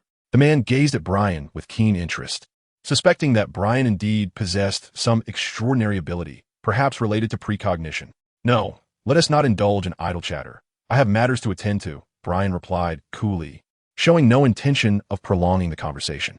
He then turned and strode towards the exit, not affording the man any opportunity to continue speaking. Kid, you possess remarkable audacity to speak to Brother Bellamy in such a manner. Do you not fear for your life? After all, Brother Bellamy is a pirate with a bounty of 55 million berries, Nucci remarked, sauntering over with a woman in tow and blocking Brian's path, a playful glint in his eyes. 55 million? Are you referring to him? Brian glanced back at the man known as Bellamy, realizing he was the pirate whom Luffy had sent flying with a single punch. It seemed he possessed some sort of devil fruit ability, specifically a bouncing power akin to that of spring. What? You don't believe me? Would you care to verify for yourself? Bellamy's gaze turned dangerously intense, clearly irritated by Brian's apparent disdain. In the town of Magic Valley, no one dared to underestimate the formidable hyena Bellamy. Forget it. 550 million is too low. I can't be bothered to engage. Shaking his head, Brian feigned disinterest. Nanny, you dare to belittle Brother Bellamy, shouted Bellamy's crew, urging their captain to teach this insolent boy a lesson. Naturally, they were displeased at their leader being disrespected. Kid, good luck, don't die. The newcomer, having overheard Brian's words, understood the impending danger. No one who had belittled Bellamy had ever left Magic Valley alive. With that, the newcomer withdrew with the woman he had been with, having noticed the change in Bellamy's demeanor, which had taken on a frenzied resemblance to that of a hyena. Ha ha ha. Kid, you're the first to utter such words, but you certainly will not be the last to perish by my hand. Feel the terror. Bellamy extended his tongue, licking his face in a most grotesque manner. In the next moment, he bent his knees slightly, and the ground beneath him cracked open, his feet sinking into the floor while his legs transformed into spiraling springs, charging with energy. Witnessing this spectacle, the other patrons in the tavern hastily retreated, leaving only Bellamy's crew behind, albeit at a considerable distance. It seemed even Bellamy's subordinates were reluctant to remain too close. Gazing at the man who grinned like a clown, Brian felt a wave of nausea. Such an individual truly exuded a sense of perversion. Why was it that such characters were so prevalent among pirates? Why not conceal their bizarre tendencies, if only to instill a modicum of fear? Spring Sniper. A wave of air erupted from beneath Bellamy's feet, propelling him forward like a spring towards Brian. In a mere 3-meter distance, no one believed that Brian could evade Bellamy's assault. The most confident of them all was Bellamy himself, convinced that this strike would surely claim Brian's life. Ward, Sakura. Brian cast a brief glance before swiftly extending his left hand, striking Bellamy squarely in the face. A concentrated aura emanated from Brian's palm, forming an invisible shockwave that sent Bellamy sprawling. Thud! Bellamy crashed to the ground, completely unconscious, yet externally unscathed. Without a moment's hesitation, Brian dispatched Bellamy with a single move, offering neither a glance nor a word as he exited the tavern, the creaking of the door echoing behind him. What ist? That Bellamy. What manner of individual was he? Bellamy, hey Bellamy, wake up. What are you doing? The patrons of the tavern snapped back to reality, a hush falling over them before murmurs arose. The newcomer rushed to Bellamy's side, calling out his name.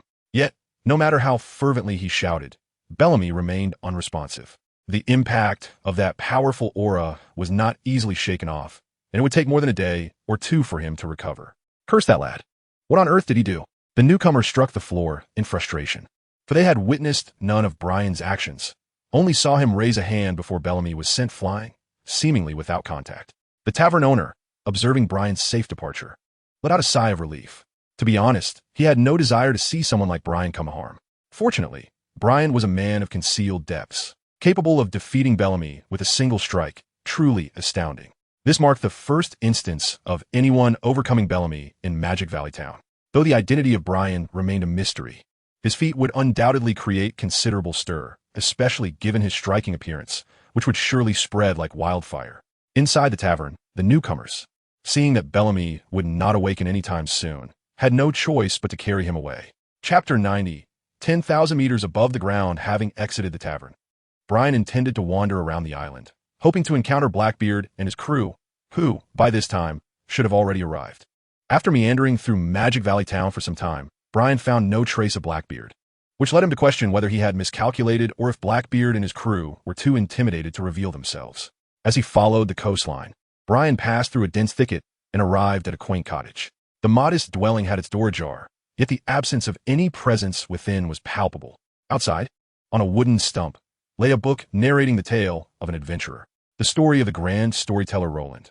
Was the truth in the heavens? As Brian leafed through the pages, he gazed skyward, pondering the legendary land of gold said to reside above, in the realm known as the Sky Island. Suddenly, a burly man, bare-chested, surged from the sea and landed on the shore. Who are you? What brings you here? Upon seeing Brian, the man refrained from attacking. Instead, he inquired, perhaps sensing that if Brian were not so charmingly appealing, he might have drawn his pistol. Greetings, I am Brian, merely passing through. Brian closed the book in his hands and placed it back on the wooden stump, smiling as he addressed the man. Is that so? My friend, were it not for your striking good looks, I might have been less courteous. Let me ask you again, are you truly not here for the gold? The man, sporting a chestnut-shaped hairstyle reminiscent of the boastful Roland from a book, fixed his gaze on Brian and inquired in a low voice. Not exactly, although I do harbor a certain curiosity regarding this so-called land of gold. I have a hypothesis that the truth may not lie beneath the sea, but rather in the heavens. What do you think of this conjecture? Brian gently shook his head and then pointed towards the sky. Upon hearing Brian's words, the man's expression turned serious. He too had contemplated Brian's conjecture. After years of exploration in these waters, he was nearly certain of the existence of the Sky Island. However, what piqued his curiosity was why Brian possessed such knowledge. Well, since I have the time, I shall give it a try, Brian declared. With that, he leaped into the air, executing a graceful moonwalk that propelled him skyward. Under the astonished gaze of the man, Brian swiftly became a mere black, eventually vanishing into the heavens above. Who exactly is this fellow? The man murmured to himself as he gazed upward. Is it truly possible for someone to soar into the sky unaided? If Brian can accomplish such a feat, could it indeed validate this hypothesis? Ascending into the atmosphere, Brian soon surpassed the cloud cover, estimating that he had reached an altitude of over 3,000 meters. It was said that the Sky Island resided at an elevation of 10,000 meters, implying that he still had approximately 7,000 meters to ascend. Indeed, the exhilarating sensation of power was remarkable. Brian soared out from the clouds, experiencing the exhilarating sensation of flight for the first time. It is no wonder that Luffy had only mastered the techniques of shave and moonwalk from the Six Powers. This is how it is. With Brian's physique, ascending to an altitude of 10,000 meters was no formidable task. Such is the advantage of strength, enabling one to accomplish myriad feats. 4,000 meters, 5,000 meters, 8,000 meters, and finally, 10,000 meters. Upon reaching this lofty height, Brian could discern the shadows of islands above the clouds, teeming with the presence of living souls. Had he arrived? Indeed, the Sky Island existed. A portal materialized within Brian's line of sight, accompanied by a passage formed of white clouds, appearing quite extraordinary. This was the entrance to the Sky Island. With a gentle landing beside the portal, he found his feet firmly planted upon the clouds, which felt as solid as the ground, yet remarkably soft, unlike cold stone. Welcome to the Sky Island. Please pay the entrance fee. Apologies, I am in a hurry. I shall provide the fee upon my departure. Someone is already waiting for me. With that, Brian vanished from the spot, leaving the elderly woman who had come to collect the fee utterly bewildered. She rubbed her eyes in disbelief, questioning whether she had truly seen what she thought. A handsome young man had approached her, and she had heard his voice. How could he have suddenly disappeared? Perhaps her age was finally catching up with her. It seemed she would need to don her reading glasses next time. When Brian arrived at the Sky Island, he immediately sensed a formidable presence, a manifestation of observation-He that radiated over a considerable distance. It was undoubtedly Enel, the wielder of the rumble fruit. Now that he found himself on the Sky Island, it would be remiss not to pay his respects to Enel. With that thought in mind, Brian made his way directly to Enel's location, neglecting even to pay the old woman's entrance fee. Meanwhile, on one of the many islands of the sky, there existed a small courtyard where a man, bearing a large taiko drum on his back, sat comfortably. Surrounding him were several winged women, attending to his needs. These women were the native inhabitants of the Sky Island, and the man with the notably drooping ears, reminiscent of the Buddha, was none other than the deity reigning over this realm, Enel. He not only governed the Sky Island, but also possessed formidable observation-He, earning him the reverence of the islanders as God Enel. Intriguingly, it seemed that a person from the Blue Sea had mastered the heart technique. I have matters to attend to. I shall return shortly, Enel declared with a smile. Rising from his seat, he reached for a staff made of gold and, after uttering a phrase, transformed into a bolt of lightning, vanishing from sight. Oh dear, where could the god be heading? Wondered one of the attendants. Perhaps he had stumbled upon something intriguing. Within the courtyard, a few other winged men, also denizens of the sky, serve as Enel's subordinates, referred to as priests. Typically, it was these priests who executed Enel's commands, for the god himself rarely intervened directly. In the sky, he embodied invincibility. As Brian approached Enel, Enel too drew near to Brian, and in an instant, they traversed a distance of over 1,000 meters. Arriving upon a cloud, Qinghai native, what brings you here? Surely it is not for leisure, Enel inquired, raising the golden staff he held and resting it against his shoulder. Certainly not. Time is of the essence, and thus I have come to meet you, this so-called deity. Brian smiled. So, people from the Qinghai region, what are your thoughts upon meeting me? Enel looked at Brian with interest. It was his first encounter with a Qinghai native who possessed the heart's line. Thus, he refrained from making an immediate move, for he sought some amusement on this empty island where he felt utterly invincible. Chapter 91. 3 seconds gazing at Enel before him. Brian felt no particular sentiment, for aside from his thunder fruit and observation-He, he was far from formidable. I wonder how long it has been since you faced a blow, Brian remarked, casting a glance at the taiko drum behind Enel, which appeared to be an attachable accessory. Haha, Qinghai native, are you attempting to provoke me? However, to tell you the truth, it has been quite some time since I last endured a strike, and I shan't ever be struck again. Do you know why? Because I am a god, Enel boasted, his tone brimming with arrogance, as if no one could ever harm him. In truth, it had been ages since he had been hit. He had always been the one delivering the blows. A god? You? Surely you jest. Such a weak deity, Brian scoffed, glancing at Enel with disdain. This boastful individual seemed even more suited to the title of king of bluster than Roland. Qinghai native, it seems you have succeeded in angering me, Enel replied, twirling his golden staff. The smile on his face vanishing, replaced by a chilling glare, as blue lightning crackled around him. Zzzt. As Enel's emotions shifted, sparks of electricity began to erupt from his body, producing sounds akin to electrical discharges. Suddenly, a bolt of lightning descended from the heavens, aimed perilously close to Brian's side. Zzzt. The clouds were cleaved open, leaving a charred gash beside Brian's feet. Had it tilted even slightly toward him, it would have struck him directly. You truly command the power of the heart's line. Enel's initial strike was merely a test, but now he was certain that Brian had mastered this power. Otherwise, he would not have anticipated the miss. Indeed, what you refer to as the heart's line is known in our land as observation-He, a mere trick. Brian acknowledged with a nod. Observation-He, you say? Is that what you Qinghai natives call this ability? Yet, are you aware that even within the same power, there exists a spectrum of strength? 1,000,000 volts, Thunderbird, Enel declared, raising his golden staff and sweeping it toward Brian. Instantly, lightning converged atop the staff, conjuring a bolt of lightning that took the form of a falcon, soaring toward Brian. Raging foot, 1,000 blades. As the words fell, Brian unleashed a flurry of blue and white air blades from his feet, resembling crescent moons, which swiftly penetrated the body of the Thunderbird, slicing it into fragments that scattered like lightning. After passing through the Thunderbird, the air blades shot straight towards Enel himself. In an instant, Enel transformed into a bolt of lightning, evading all the air blades. Appearing beside him, Enel furrowed his brows, contemplating Brian's actions. Just a moment ago, he had felt an inexplicable danger. Had he been struck by those air blades, he would have sustained severe injuries, if not death. Ah, you actually managed to dodge. I expected you to stand still, Brian remarked with a smile, eyeing Enel in surprise. Upon hearing Brian's words, Enel's expression darkened. It was the first time he had evaded a direct attack from an opponent, a sensation he had not encountered before, imbued with danger. Though incredulous, Enel trusted his instincts, recognizing that avoiding those air blades had indeed been the right choice. You, from the Qinghai, are perilous and must perish, Enel declared, locking eyes with Brian. Despite not knowing the source of his ominous feeling, he could not let Brian escape, for Brian was his natural enemy, the bane of his divine existence. 100,000,000 volts, Thunder Dragon. Enel summoned a tempest of electricity, the crackling bolts tearing through the clouds, leaving behind a multitude of black holes, perfumed with the scent of singed air. Countless bolts of lightning coalesced around him, forming a formidable thunder dragon above his head, its claws poised and alive with ferocity.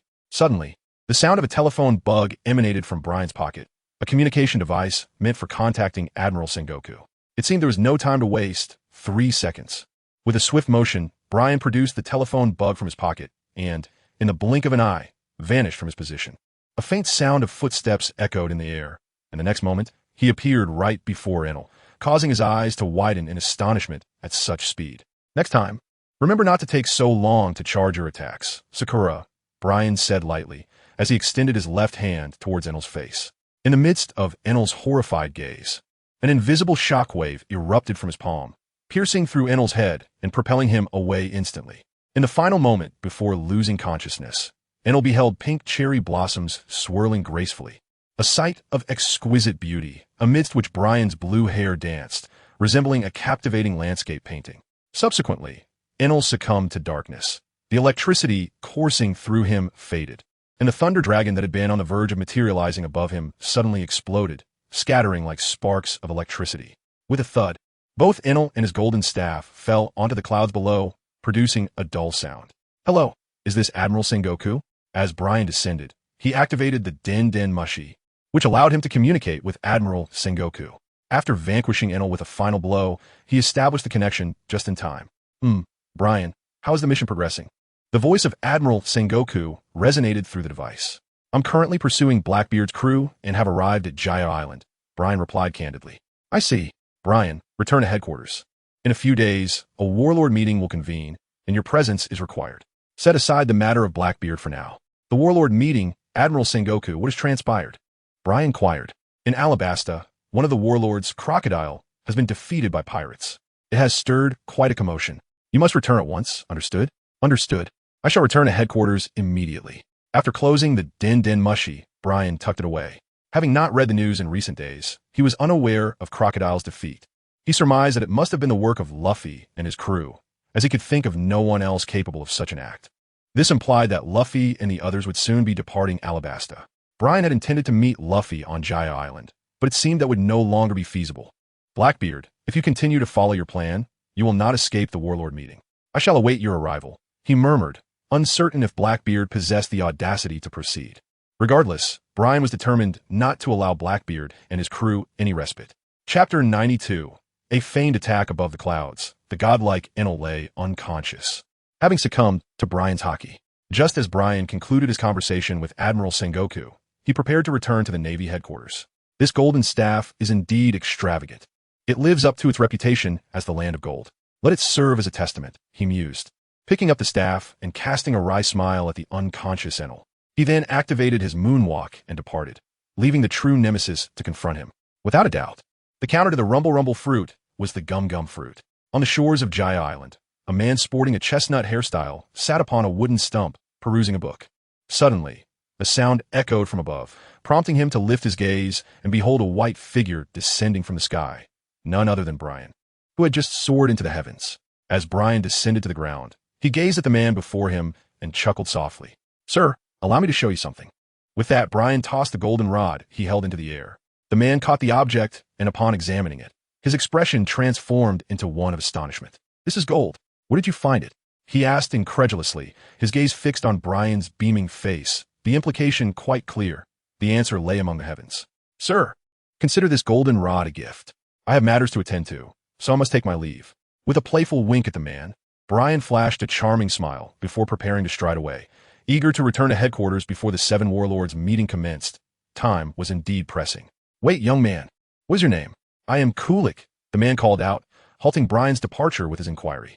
Brian, came Brian's reply, without turning, as he raised his left hand in a casual wave before gradually disappearing along the shore. What a mysterious young man, the man mused to himself.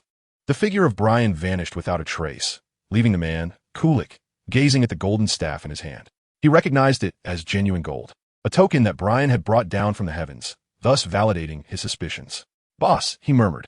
At that moment, a pirate ship emerged on the horizon, swiftly approaching shore. Two gorillas on board shouted at Kulik, accompanied by several underlings clad in black attire. It's you. Come over quickly. I have something to show you. Upon seeing the two underlings, Kulik felt an uncharacteristic surge of joy and waved them over, eager for them to witness the golden staff, which served as undeniable proof of the existence of Sky Island. On the other side, Brian made his way along the coastline back to Magic Valley Town. As he strolled through the village, he noticed the peculiar glances of the pirates surrounding him. It seemed the events of the past had spread among them. Suddenly, he sensed the presence of a familiar figure, the sniper Van Oka from Blackbeard's crew. Looking toward the nearby rooftop, Brian indeed spotted a well-known silhouette. At the very moment Brian laid eyes on Van Oka, The latter also became aware of Brian's gaze, and he turned around to confront the last person he wished to see. How serendipitous. Mr. Van Oka, Brian remarked with a smile as he gracefully leaped towards a rooftop, landing mere steps away from Van Oka, despite the gun aimed directly at him. What are you doing here, Navy? How did you find us? Van Oka asked, his expression darkening as he pointed his firearm at Brian. Yet, this gesture offered him no sense of security. Instead, it evoked the sensation of being preyed upon by a wild beast. A mere guess. Do you believe it? Brian smiled at him, thinking it impossible to reveal that he had known they would come here. Van Oka's expression darkened, clearly skeptical of Brian's words. By the way, I must return to the headquarters for a while. The 7 warlords meeting is approaching, and I shall be in attendance. Do you believe what I say is true or false? After a moment's contemplation, Brian replied to Van Oka, this time, I speak the truth. How do you know our plan? Van Oka was genuinely startled. According to their strategy, they had dispatched Luffy to infiltrate the Navy headquarters, blending into the upcoming 7 warlords meeting. If Brian's assertion held true and he would indeed attend the meeting, their paths would undoubtedly cross. With Brian's abilities, it would be impossible for Luffy to escape. Plans? What are they? Enough of that. What about you? Aren't you going to flee? Shaking his head, Brian gazed at Van Oka with curiosity. He had approached so close, yet Van Oka showed no inclination to escape. Was he genuinely concerned about their plan? If so, that was quite audacious. Or perhaps he had already resigned to the fact that escape was futile. Navy, are you jesting? Van Oka's demeanor was somber. Even with the gun aimed at Brian, his hand trembled. The last encounter had nearly left them all behind in Alabasta, and even their captain, Blackbeard, had proven no match for Brian, who had relentlessly pursued them for such a distance. As they arrived at Magic Valley Town, just as they were prepared to execute their plan, fate had cruelly brought them face to face with Brian again, a stroke of misfortune that seemed to plague the Blackbeard pirates. Huh, it seems you are quite sensible. Will you still keep your gun trained on me? With a light chuckle, Brian cast a brief glance at him, causing Van Oka to shudder, fear visibly surfacing in his eyes, prompting him to slowly lower the weapon. Bang! Van Oka gradually lowered his gun, only to suddenly raise it again and fire a shot at Brian, the bullet hurtling toward his forehead as if destined to pierce his skull in an instant. After firing, Van Oka swiftly rolled off the rooftop, clutching his firearm and hastily distancing himself from Brian, fully aware that the shot had no chance of hitting its mark. It served merely as a ruse for his escape. Such mischief! If you will not yield to gentleness, then it seems I must resort to force. With a slight tilt of his head to avoid the bullet, Brian observed Van Oka sprinting frantically in the distance. His expression remained indifferent as he uttered a single phrase before vanishing from sight in an instant. On the street, Van Oka, clutching his sniper rifle, fled in a frenzy, not daring to glance back, driven solely by the desperate urge to escape Brian. He understood all too well that having taken such drastic action, Brian would not let him evade capture easily, and he would undoubtedly find himself imprisoned in a deep-sea penitentiary. Yet before that could happen, a crucial question lingered. In what state would Brian allow him to enter the prison? Severely injured, half dead, or merely clinging to life? Chapter 93. A penalty drink within the town of Magic Valley. Van Oka raced forward as if pursued by death itself, ignoring the offer of a toast. He was faced with the bitter consequence of his actions. A chilling voice pierced his ears, and as he ran, he turned his gaze to the side, locking eyes with a pair of obsidian orbs. In that instant, a wave of cold dread washed over him. Before he could react, excruciating pain surged through his abdomen, and he found himself gasping, blood spilling from his mouth.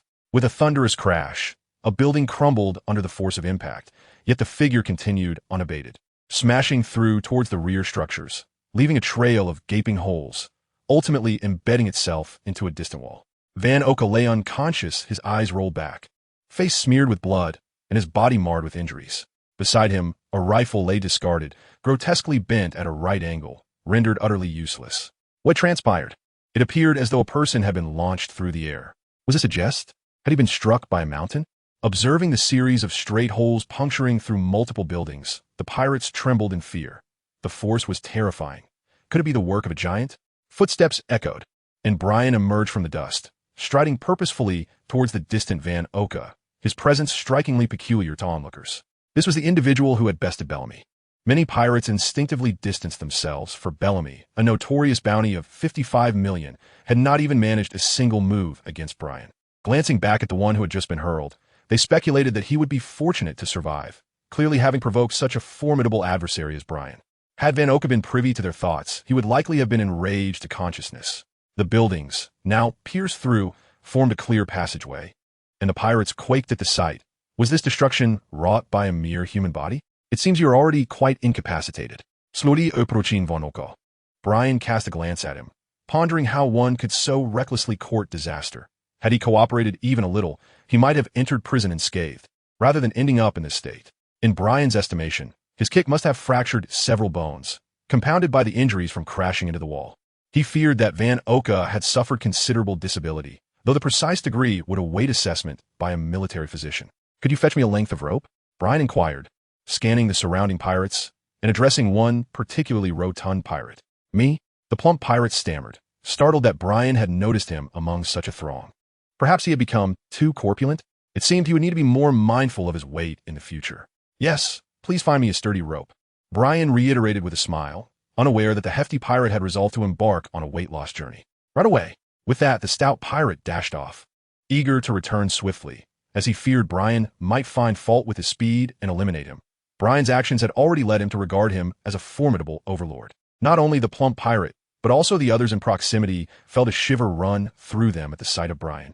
Unable to fathom what fate awaited them had they been the one embedded in the wall, likely facing death. Before long, the rotund pirate returned with a length of rope so thick it could bind a sea beast, as Brian had requested something robust. Where on earth did you find such a thick rope? It's sufficient to secure a giant sea creature. Brian chuckled at the sight of the stout pirate's offering, a radiant smile gracing his face, his eyes sparkling with mirth. In an instant, the onlooking pirates were momentarily blinded by Brian's smile, as if they had glimpsed an ethereal beauty. How lovely! The plump pirate gazed at Brian, nearly drooling as he clutched his bundle of coarse rope. Now, please bind this man securely. Brian, noticing the pirate's peculiar expressions, swiftly composed himself and instructed the rotund pirate. Of course, leave it to me. I shall bind him tightly. The stout pirate responded, roused by Brian's voice, and promptly extracted Van Oka from the wall, wrapping him in the thick rope like a cocoon. Is this satisfactory? Absolutely secure. You can simply drag him away now. After completing the task, the hefty pirate looked toward Brian, eager for approval, handing him the loose end of the rope. Thank you. And should we meet again, I shall treat you to a drink. Receiving the rope from the rotund pirate, Brian smiled and exchanged a few words with him before leading the rope and slowly dragging the completely ensnared Van Oka away. The stout pirate, observing Brian's retreating figure, felt a mixture of astonishment and trepidation. To his surprise, Brian had even suggested sharing a drink, yet he quickly dismissed the notion. Brian was far too perilous, despite his strikingly handsome visage, reminiscent of a thorny rose. It seemed he would need to shed some pounds. Glancing at his ample belly, the pirate shook his head and departed. The remaining pirates gradually dispersed, yet the events of the day were indelibly etched in their minds, likely to linger forever. Van Oka had been directly apprehended by Brian and severely injured, destined to be taken to the naval headquarters, a fact unbeknownst to Blackbeard and his crew. Van Oka was merely the first to scout Magic Valley Town, serving as the sharpshooter for Blackbeard as pirate crew, and he had not anticipated crossing paths with Brian, who was preparing to depart. Meanwhile, Blackbeard and his crew were aboard their pirate ship, swaggering toward Magic Valley Town, confident that Brian had been left behind and unaware of their imminent arrival. Dragging Van Oka to the shoreline, Brian whistled. With a splash, the figure of Little White emerged from the depths, the seawater gliding effortlessly from its fur, as it was inherently waterproof. Subsequently, Brian borrowed a small boat from another pirate vessel, unceremoniously tossing Van Oka inside and instructing Little White to return to the naval headquarters. Soon, Brian and Little White left behind a faint silhouette on the ocean's surface, gradually vanishing from sight. Chapter 94. The Seven Warlords Conference. After several days, Brian finally returned to the naval headquarters just before the commencement of the Seven Warlords Conference. Gazing at the half-destroyed Van Oka, Brian felt neither joy nor sorrow. Although he appeared pitiable, it was the consequence of his own choices. Brian's compassion did not extend to softening his resolve against an adversary. Since Van Oka had regained consciousness, Brian had replaced the rope, binding him to a wooden stake in the small boat, providing him with sustenance, and his condition had improved considerably, though it did not alter the fact of his incapacitation. May you spend the remainder of your life within the confines of prison, Brian remarked, addressing the dim-eyed Van Oka, harboring no expectation of a reply. He then handed him over to the naval officers, who were responsible for escorting prisoners to the infamous Impel Down. Having completed these tasks, Brian proceeded to the office of Admiral Sengoku. Reporting to Admiral Sengoku, Brian has arrived, he announced from outside the door. Come in, came the response. The voice of Admiral Sengoku resonated from within, prompting Brian to push open the door and step inside. There he discovered Granny Crane, accompanied by an elderly gentleman seated on the sofa with his legs crossed.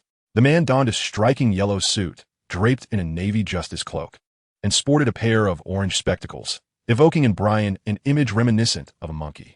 Granny Crane, Colonel Brian, allow me to introduce Admiral Kizaru, he greeted, acknowledging Granny Crane before saluting the gentleman. Brian recognized him as the illustrious Admiral Kizaru, the user of the Pika Pika no Mi, a Logia-type devil fruit. Ah, you must be Brian. Quite the handsome young man, I must say. Achieving the rank of colonel at such a tender age is rather daunting, Kizaru remarked, feigning a look of trepidation, though his languid expression remained unchanged, lending an air of insincerity to his demeanor. Enough, Kizaru. Don't you have duties to attend to?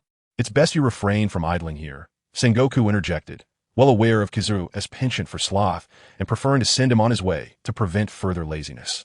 Indeed, I am quite busy, Kizaru replied, rising from the sofa. Towering at over 2 meters, he sauntered towards the door. Brian, let us converse again when time permits, he said, pausing briefly as he passed Brian, before departing under Sengoku's incredulous gaze. Honestly, they are all riddled with flaws, Sengoku muttered under his breath once Kizaru had exited, his tone tinged with exasperation. Despite their numerous shortcomings, these individuals remained indispensable to the Navy. By the way, how many will attend the upcoming Shichibukai meeting? Granny Crane inquired from her seat on the sofa, gesturing for Brian to join her. With a gentle smile, Brian approached Crane and settled beside her. A faint smile graced Crane's face as she affectionately stroked Brian's head, her eyes radiating warmth.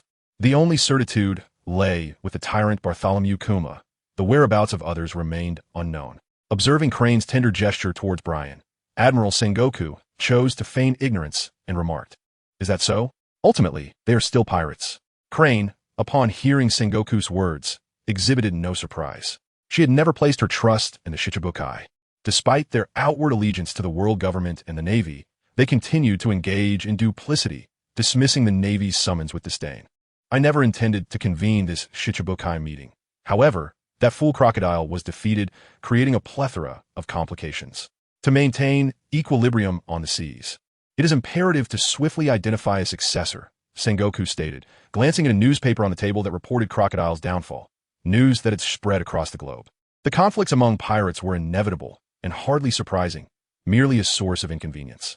Crane nodded, her expression unperturbed as she commented, "The fall of the Shichibukai does not particularly concern me. It will, however, affect the seas and pose certain challenges for the Navy. By the way, Brian, how is your mission progressing?" Sengoku inquired, pausing momentarily. "I captured one of Blackbeard's subordinates, a man named Van Oka, and handed him over to the authorities. Moreover, Blackbeard is a devil fruit user, specifically of the Logia type," Brian replied. Brian responded, then added with a hint of curiosity, "Natural type?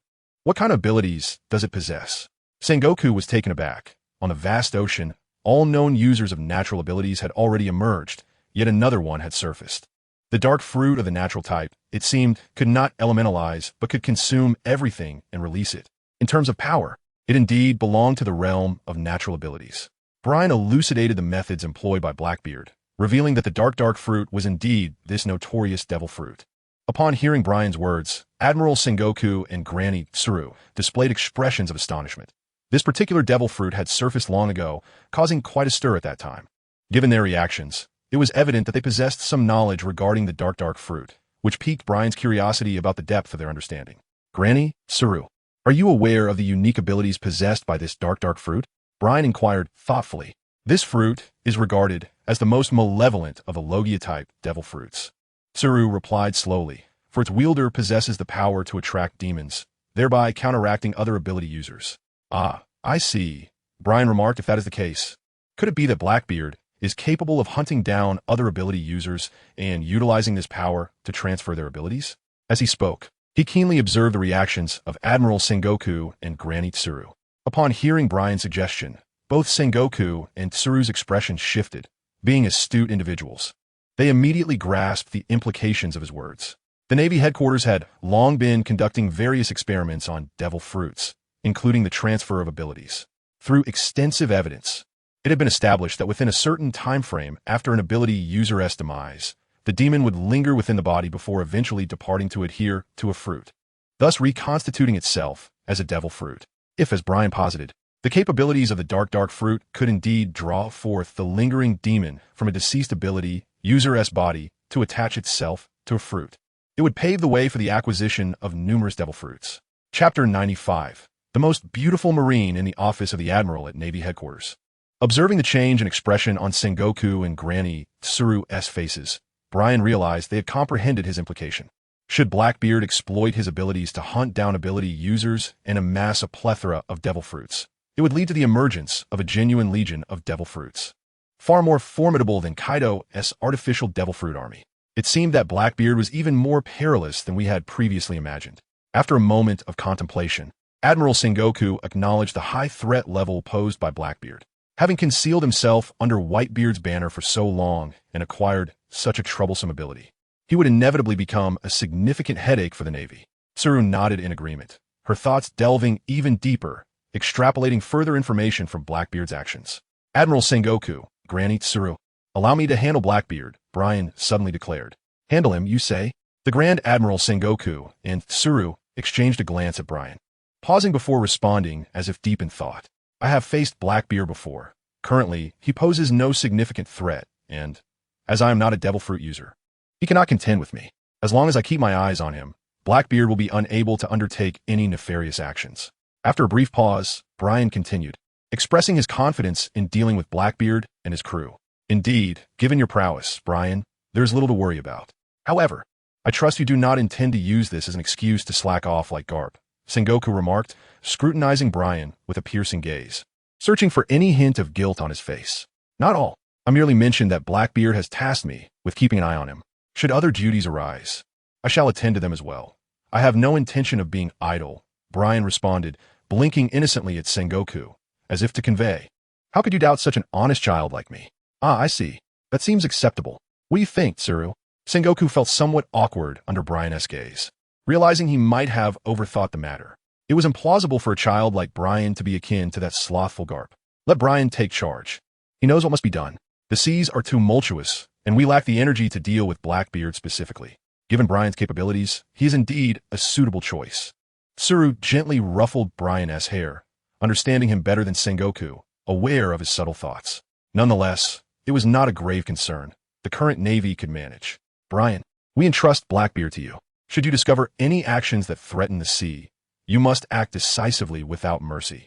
With this admonition, Sengoku expressed his confidence in Brian's strength, though he feared his kindness might lead him to show compassion to an enemy. I understand, Grand Admiral. Rest assured, when the time comes, I will deal with Blackbeard and ensure he poses no threat to the seas, Brian replied earnestly, nodding. Very well. Now, you have just returned. Take some time to rest. Do not forget the meeting of the 7 warlords tomorrow. Satisfied, Sengoku permitted Brian to leave. All right, I shall take my leave now. Grand Admiral, Granny Tsuru, see you tomorrow. With that, Brian rose, made his way to the door, turned back with a smile, and waved at the two before departing. This boy. One wonders how Garp would allow such a child to call him grandfather. It seems an utter waste. After Brian departed, Admiral Sengoku's face broke into a smile. He felt quite satisfied with Brian, both in terms of strength and character. Are you feeling a twinge of jealousy? If you wish, you could have Brian call you grandfather. Tsuru teased playfully.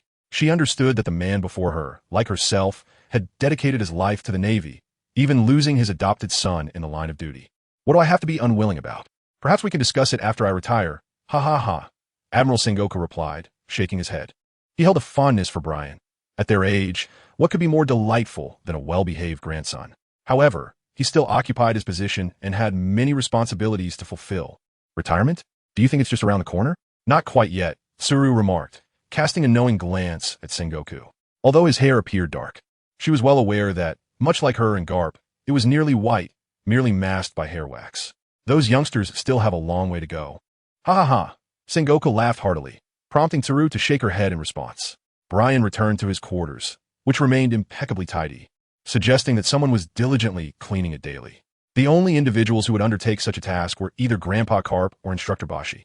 They were the sole candidates for this endeavor.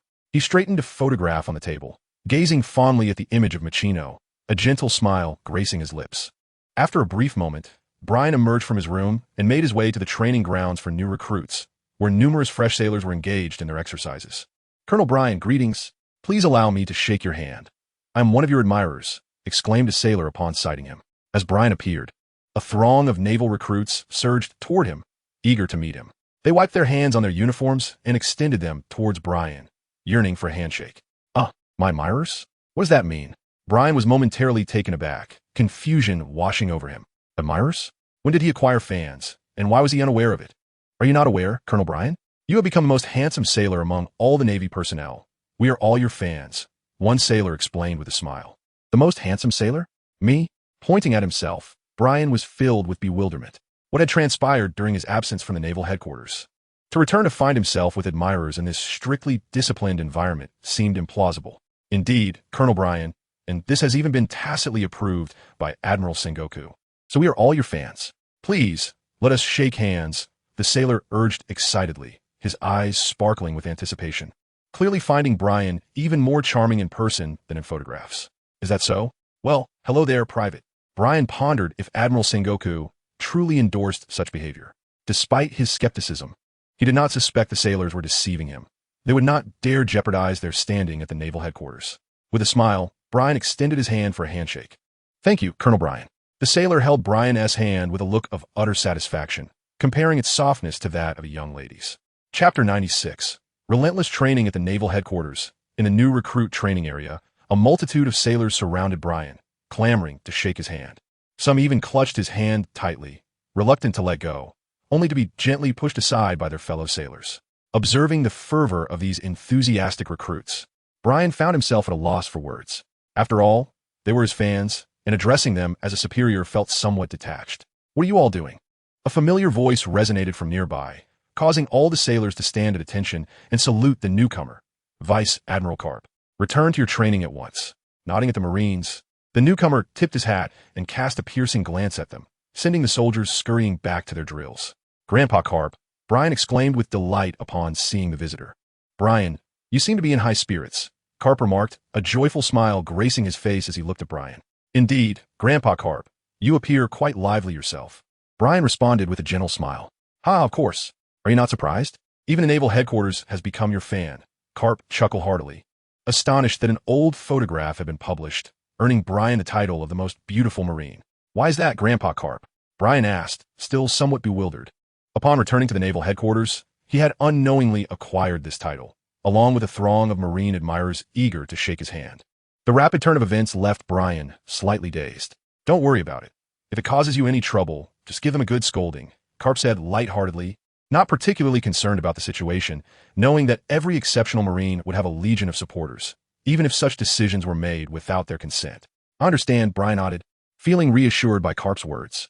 Following Garp to a training ground, Brian spotted Instructor Baki, who was training two shirtless Marines, one with blonde hair and the other with pink.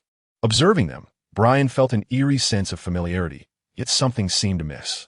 "Does that seem familiar to you?" "Those are the two rascals, Kobe and Barumab," Garp remarked, observing the trio in training.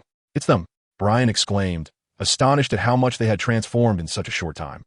Realizing that both had endured considerable hardship under the tutelage of Grandpa Garp and Instructor Baki.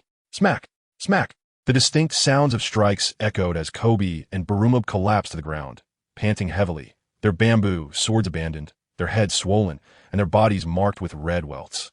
Clearly in considerable pain. "That's enough for today," Instructor Baki said, laying down his bamboo sword and addressing the two with a calm demeanor before turning to Garp and Brian. "Instructor Baki," Brian greeted him with a smile. Baki nodded, maintaining his usual taciturn expression, yet his gaze towards Brian held a gentle warmth. "Is that all they can manage? It seems they still have a long way to go." Kapu approached Kobe and Bulameb, towering over them as he uttered a few words with a casual air. "Admiral Kapu and Colonel Brian." Upon noticing the arrival of Admiral Kapu, both Kobe and Bulameb jolted, swiftly rising to their feet and standing at attention, saluting Kapu and Brian. "Greetings. You both appear to have grown considerably stronger." With a light chuckle, Brian observed the nascent muscles forming on their bodies, feeling a twinge of envy as he realized that he himself lacked even a single well-defined muscle. Brian's own strength is not to be underestimated. Having trained diligently for nearly a decade, he still possesses no discernible muscle, maintaining a complexion as fair and tender as that of a young girl. Indeed, This is largely due to the guidance of Major General Garp and Rear Admiral Bosch. Kobe set down his hands and addressed Brian.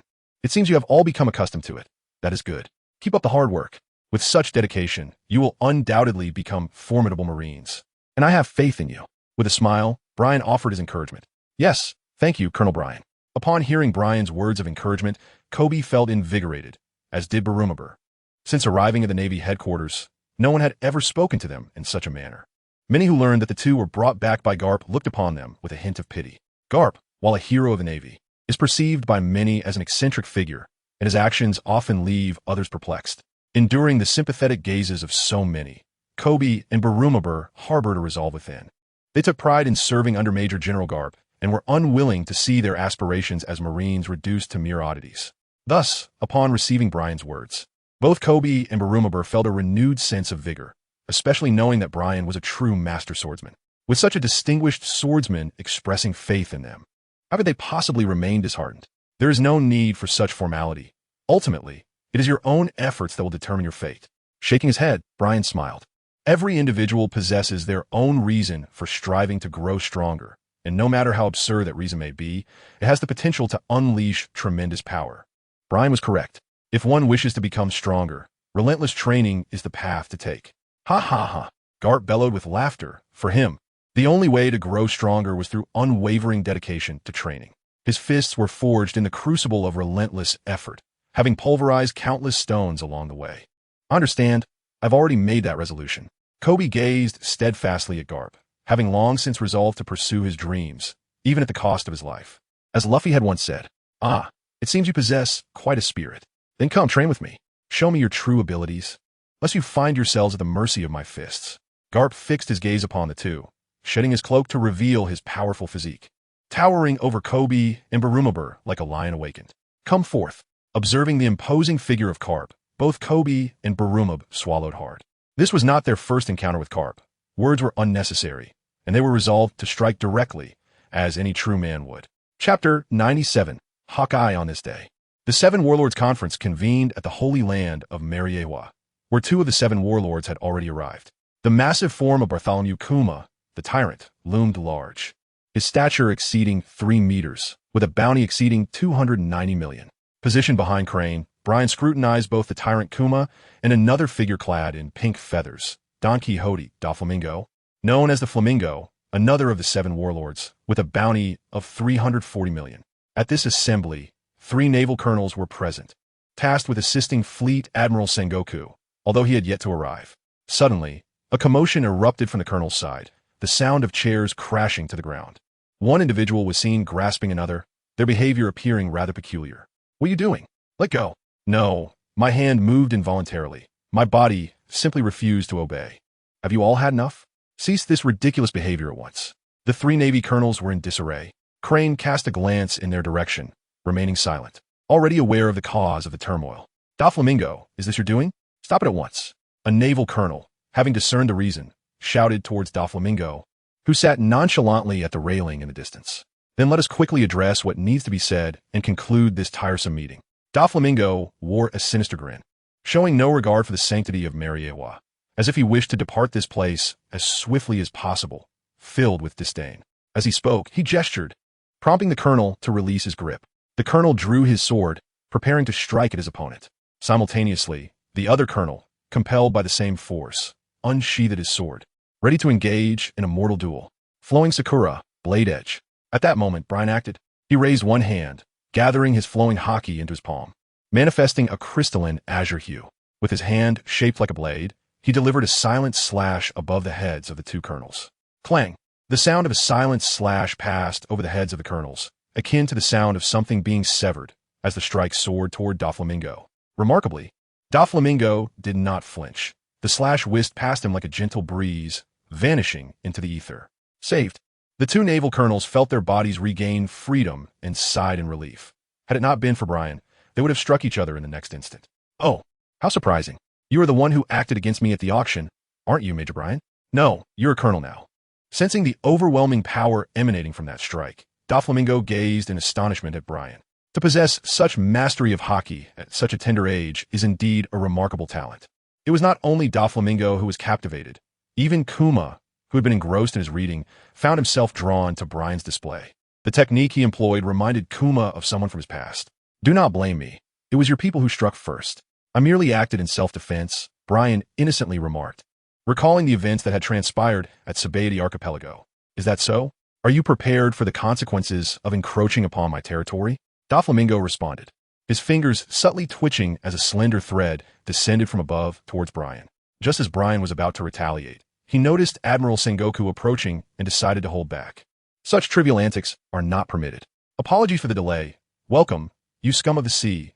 Admiral Sengoku greeted Doflamingo with a smile upon his arrival. Upon seeing Sengoku, Doflamingo halted his actions. Although he was somewhat unruly, he dared not act recklessly in the presence of the admiral. "You truly do speak without mercy, Sengoku," Doflamingo retorted, unfazed by the direct mockery, responding with a chuckle. "Were it not for the world government, the seas would be devoid of the 7 warlords. At the very least, Sengoku and his cohort would never allow such pirates to exist. Shall we commence? If we linger any longer, no one else will arrive." "Having 2 here is already beyond my expectations," Sengoku stated as he took a seat beside Tsuru. "Indeed, I initially had no intention of attending. However, the prosperity of the island's enterprises prompted me to come out of sheer boredom," Doflamingo remarked, seemingly having forgotten the earlier incident, as he casually seated himself at the round table without a hint of reservation. "How troublesome indeed. Nothing causes us more distress than the thriving of pirate enterprises," Sengoku candidly stated, laying bare the tensions between pirates and the Navy. "Your words are rather acerbic, unworthy of the Buddha's name, Sengoku," Doflamingo quipped in response to Sengoku's remark. Sengoku chose not to reply immediately. Brian observed Doflamingo from behind, feeling that he was somewhat ostentatious, as if he could not bear to show any semblance of fear. In contrast, Shanks, whom Brian had encountered in Windmill Village, exuded a compelling aura that commanded respect effortlessly, without the need for any pretense. Often, Shanks displayed a childlike demeanor, laughing when appropriate and being earnest without reservation. This was a quality Brian greatly appreciated. When compared to Shanks, Doflamingo fell considerably short. "I seem to have arrived at the wrong place amidst this tedious quarrel," a magnetic male voice resonated. A man wearing a hat and carrying a large sword entered through the doorway. His handsome visage, particularly his eagle-like eyes, was unforgettable at first glance. Dracula Mihawk. Upon the appearance of this individual, the attending colonels exhibited expressions of astonishment.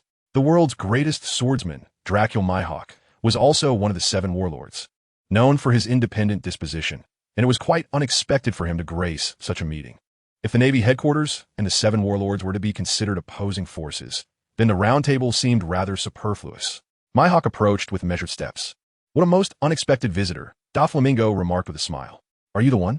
Fleet Admiral Sengoku scrutinized the newcomer, his keen eyes assessing Mihawk, as he speculated that this must indeed be the renowned swordsman, whom he had not encountered before. The first meeting left a profound impression on Sengoku, particularly due to Mihawk's piercing gaze. Chapter 98. Alarmed, the arrival of Mihawk at the meeting of the 7 warlords astonished everyone.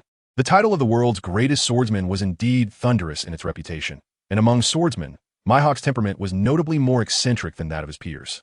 So far, there were few individuals within the Navy's intelligence network that had forged a rapport with Mihawk, the most notable being the Emperor of the New World, Shanks. In the face of Fleet Admiral Sengoku's inquisitive gaze, Mihawk remained remarkably composed, his expression unchanged. "There is nothing to it. I am merely an ordinary observer, intrigued by your discussion regarding pirates. Nothing more," he stated nonchalantly to the assembly regarding his purpose for attending. At that moment, Brian, standing behind Tsuru, glanced towards a window and spotted a familiar figure, Luffy, the navigator of the Blackbeard pirates. "May I also join as an observer?" It seems that Brian's presence has yet to be discovered. Lafayette, with an air of nonchalance, struck a pose, and without even shifting his gaze, uttered a phrase that captivated everyone's attention. "No, in truth, it has been quite some time, Lafayette. I have awaited your arrival." Just as Lafayette was poised to articulate his next thought, Brian interrupted him, cheerfully greeting him as if they were old acquaintances. "What a familiar voice. Who is it? How did you come to be here?" Upon hearing Brian's voice, Lafayette finally diverted his gaze from himself and looked towards the round table, meeting Brian's smiling face. Startled, he stumbled to his feet from the windowsill, his expression one of sheer astonishment. At that moment, Lafayette felt as if 1,000 wild horses were galloping within him. He had never anticipated that Brian would appear at this meeting of the 7 warlords. Had he known, he would have taken the time to assess the situation before entering. Brian, who is he? The calm Admiral Sengoku remained seated, casting a glance at the noticeably flustered Lafayette before inquiring. His name is Lafayette, a member of the Blackbeard Pirates. He is presumably the navigator. Brian explained. Is that so? Lafitte, what brings you here? Nodding, Admiral Sengoku glanced at him, contemplating whether to have Brian apprehend him directly. A mere pirate daring to intrude so brazenly into the Seven Warlords meeting must be either exceptionally bold or mistakenly confident in his ability to depart unscathed. Well, it seems that Mr. Crocodile has been stripped of his title, Lafitte stammered, his gaze meeting Brian's smile, which unnerved him, prompting a cold sweat. The unspoken message from Brian's lips seemed to suggest, since you're here, you might as well stay. I shall treat you well. What? Sengoku, having not heard the latter part of the conversation, turned to find Lafitte drenched in sweat, anxiously staring behind him. Everyone present noticed that this seemingly relaxed pirate had become flustered, rendered nearly speechless by a mere Navy colonel. Clearly, something here frightened him. Tell me, Colonel Brian, have you done something excessive to him? Doflamingo inquired with his trademark sinister grin, curiosity gleaming in his eyes as he observed Brian behind Sengoku. It was indeed extraordinary that a pirate bold enough to invade Mariewa for this meeting would exhibit such fear toward a young Navy colonel. Upon hearing this, all eyes turned to Brian, even Mihawk's gaze fixated on him. Don't speak nonsense. I haven't done anything. I merely pursued them for a while at sea. Look, he appears to be just fine, Brian retorted, casting a glare at Doflamingo. Don't portray me as a villain. My only encounter with Blackbeard's crew was a brief skirmish, and we haven't crossed paths since. Haha, this is quite intriguing. Among all of us, he seems to harbor fear of you, which surely must have a deeper explanation, Doflamingo remarked, undeterred by Brian's glare, continuing to press for answers. Not only Doflamingo entertained this thought, others present, including Kuma, Mihawk, and several colonels, shared the same suspicion. If Brian had done nothing, why would Lafitte be so terrified? There must be something amiss. Lafitte, why don't you explain? Did I do anything to you? Facing the skeptical gazes of the assembly, Brian felt aggrieved. He had spoken the truth. He had never acted against Blackbeard's crew, only pursued them for a brief spell. Furthermore, he had recently captured one of their companions, Van Augur. But that was the extent of it. I apologize. I just recalled that the captain has other tasks for me. I must take my leave now. Excuse my abruptness. Confronted by Brian's piercing gaze, Lafitte found himself at a loss for words. Their group was utterly incapable of withstanding a single strike from this individual. According to Blackbeard, this naval colonel was at least a master swordsman, perhaps even a grandmaster. Faced with such a formidable adversary, particularly one with ties to them, he had no desire to risk his life here, especially after Brian's unsettling remarks. Having uttered those words, Lafitte swiftly turned to leave. Feeling that Brian was the bane of the Blackbeard pirates, their fortunes seemed to plummet whenever he was around. Just days prior, Van Augur had ventured to the town of Devil's Valley for reconnaissance, and he had yet to return. However, they had heard rumors of a striking figure who had appeared in the town and abducted a nearly lifeless pirate. Yet, Lafitte and his companions could not fathom that the beautiful person was Brian, nor that the half-dead pirate was their comrade, Van Augur. After all, without an image of Brian to guide them, and convinced that he would remain oblivious to their presence in Devil's Valley, their misconceptions clouded their judgment. Don't leave. If you fail to clarify this, I shall be cast as the villain. You must explain everything. A familiar voice commanded as Lafitte was restrained by a hand pressed firmly on his shoulder. The voice belonged to the very person he least wished to encounter. Observing this exchange, the individuals seated around the round table displayed subtle expressions of surprise, with the exception of Fleet Admiral Sengoku and Tsu, whose expressions remained unchanged. For they were well aware of Brian's formidable prowess. Brian, this child, has now truly become a master swordsman. Chapter 99, Refusal. During the meeting, an unexpected guest caused the proceedings to veer in an unforeseen direction. A pale hand rested firmly on Lafayette's shoulder, as unyielding as steel. Brian forcefully yanked Lafayette back, causing him to break into a cold sweat. Quickly, tell me, have I ever wronged you in any way? Ignoring Lafayette's terrified gaze, Brian glowered at him, his cheeks puffing up slightly, exuding a certain charm. However, Lafayette found it nearly impossible to associate Brian with cuteness, having witnessed firsthand how Brian had severely injured their captain, Blackbeard and Burgess, all while holding back. And no, not at all. Under Brian's intense stare, the pressure on Lafayette's shoulder intensified, and he endured the pain, his face twitching, before finally uttering a response. That is more like it. Satisfied, Brian nodded and compelled Lafayette to sit down in his chair, akin to inviting a guest to take a seat, albeit in a rather blunt manner. The stoic expressions of Sengoku and Tsuru betrayed a slight chuckle at Brian's actions. This child had an unexpected side, which, though straightforward, was not entirely unwelcome. How amusing. This meeting has gained an additional little pawn, Doflamingo remarked, observing the visibly anxious Lafayette.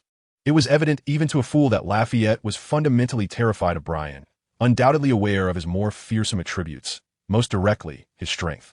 Lafayette, are you the security officer from the West Blue? At that moment, a naval colonel scrutinized the subdued Lafayette, as if recalling something significant before speaking up. Security officer? Sengoku inquired with curiosity. Isn't he a member of the Blackbeard Pirates? How does he relate to a security officer from the West Blue? Indeed, Admiral. This man is a well-known security officer in the West Blue, expelled from his country for excessive use of violence, the naval colonel clarified. So, Lafayette, what brings you here? Sengoku gazed intently at the man, recognizing that his audacity to intrude upon this warlord meeting likely aligned with Brian's suggestion that the Blackbeard Pirates were scheming something. Actually, I heard that Crocodile was stripped of his warlord title, so I was wondering if the Navy might be seeking a successor. Seated yet feeling as if sitting on pins and needles, Lafayette understood that having fallen into Brian's grasp, escape was futile. He resolved to state his purpose, hoping for a potential breakthrough. Oh, do you have any recommendations? The Fleet Admiral Sengoku crossed his arms and cast a faint glance in his direction. I am here to recommend our captain, Blackbeard Teach, to the Navy. Under the weight of that familiar gaze upon his back, Lafayette suppressed the fear within him and smoothly articulated his thoughts, managing to avoid any stuttering. Teach, that Blackbeard who defected from Whitebeard's crew? He is hardly renowned and poses no threat to other pirates. Having formed a rough understanding, Fleet Admiral Sengoku glanced at him. Since he had already resolved to entrust Blackbeard's crew to Brian, it was evident that if this Blackbeard aspired to the position of a warlord of the sea, it was no longer feasible. Indeed, I am well aware of this. We are also diligently crafting a comprehensive plan, hence I request a bit of your time, Lafayette continued. Interesting, let them attempt it, Sengoku remarked. Before anyone else could speak, Doflamingo interjected. Upon hearing Doflamingo's words, Brian felt an overwhelming urge to imprint a shoe print on that insufferable face of his. Fleet Admiral Sengoku had yet to speak. Why was he interjecting? This was unacceptable. Had Sengoku been unaware of Blackbeard's true nature, he might have heeded Doflamingo's suggestion and allowed Blackbeard's crew to operate freely. However, the intelligence gathered by Brian revealed that Blackbeard was a user of the Yami Yami no Mi, possessing a perilous and unique ability that could not be overlooked. According to Lafayette, Blackbeard had set his sights on the warlord position, yet such a dangerous individual, should he act under the Navy's very nose, could potentially incite a catastrophe. Thus, this time, Fleet Admiral Sengoku outright rejected the notion. The blatant ambition for the warlord position indicated that Blackbeard undoubtedly had ulterior motives, and a confrontation with the Navy could occur at any moment, drawing a clear line between them. Such a perilous figure must be kept under the Navy's control, or perhaps even eradicated. Why? Did not Fleet Admiral Sengoku wish to swiftly identify his successor? To my astonishment, I was met with a direct refusal, surprisingly. It was not Doflamingo who was taken aback, but rather Lafitte. According to the plan, there should have been no grounds for Admiral Sengoku to reject his proposal. With Crocodile, now a fallen member of the Seven Warlords, the world government and the Navy had lost face. Thus, it was imperative to swiftly identify a suitable successor to quell the ensuing turmoil. It was precisely this reasoning that emboldened Blackbeard and his crew to set their sights on the position of the Seven Warlords, prompting Lafitte to clandestinely arrive at Mary Geo's to undertake such a bold move. However, reality dealt a harsh blow to Lafitte, as his proposal was summarily dismissed by Admiral Sengoku. Not only Lafitte, but also Doflamingo and Mihawk, standing nearby, were left in a state of bewilderment. From their perspective, Lafitte's suggestion should have been advantageous to the Navy. With Crocodile stripped of his title, a significant upheaval was sure to ensue on the seas. To suppress this turmoil swiftly and effectively would undoubtedly be the best course of action. Were they in Sengoku's shoes, they would surely have embraced Lafitte's counsel instead of rejecting it. Why? You should be more aware of this than us. Your captain, Blackbeard, is no ordinary foe. He dares to covet the Navy, seeking to use it as a shield, making it difficult for Whitebeard to act decisively. I suspect that when the time is ripe, he would unceremoniously cast the Navy aside. Pausing for a moment, Sengoku's tone was devoid of mercy as he articulated his suspicions, firmly concluding that Blackbeard was indeed such a character. From the intelligence gathered on Blackbeard, it was evident that he harbored grand ambitions. Such a person, even if he became one of the 7 warlords, would remain an untrustworthy wolf in sheep's clothing. Rather than regretting it later, it was better to sever such notions now. Chapter 100. Testing the waters. As Sengoku's words echoed in the conference room, Doflamingo and the others looked at Luffy with a mixture of confusion and intrigue. There was indeed more to this situation than met the eye. A defector from Whitebeard's crew had set his sights on the position of the 7 warlords, which could deter Whitebeard from acting recklessly. Edward Newgate, known as Whitebeard, was undoubtedly the mightiest man upon the seas. Yet he was aging, and his crew was filled with many unworthy sons. While their strength could not be dismissed, none of them truly measured up. It could be said that without Whitebeard, those so-called sons would be nothing more than a joke, easily trampled upon, particularly by Kaido and Charlotte Linlin, who bore grudges against Whitebeard and would likely strike first. Consequently, the Whitebeard pirates now resembled a ship weathering a storm. Should Whitebeard, the backbone of the crew, falter, the entire vessel would be swiftly engulfed by the tempest. Blackbeard, it seems, is a rather shrewd individual. Doflamingo gazed at Lafayette and smiled, uttering a remark. By leveraging the reputation of the Navy and the world government, he was certain that Whitebeard would not dare to act against this traitor, for he must consider his sons. Marshal Sengoku, those words you just spoke were merely conjecture, were they not? My captain, Blackbeard, although he defected from Whitebeard's crew, is entirely unfazed by the prospect of being pursued by him. He undeniably possesses the capability to shoulder the significant responsibilities of a warlord of the sea. Unexpectedly rebuffed, Lafayette continued to rack his brain, hoping to alter Marshal Sengoku's decision. Otherwise, not only would Blackbeard's plan be rendered null, but he would also surely find himself unable to escape. It seems today's visit has been in vain. Casting a glance at Sengoku's unchanging expression, Doflamingo was nearly certain that Lafayette's proposal would not be accepted. Upon hearing Doflamingo's words, Lafayette's complexion rapidly drained of color.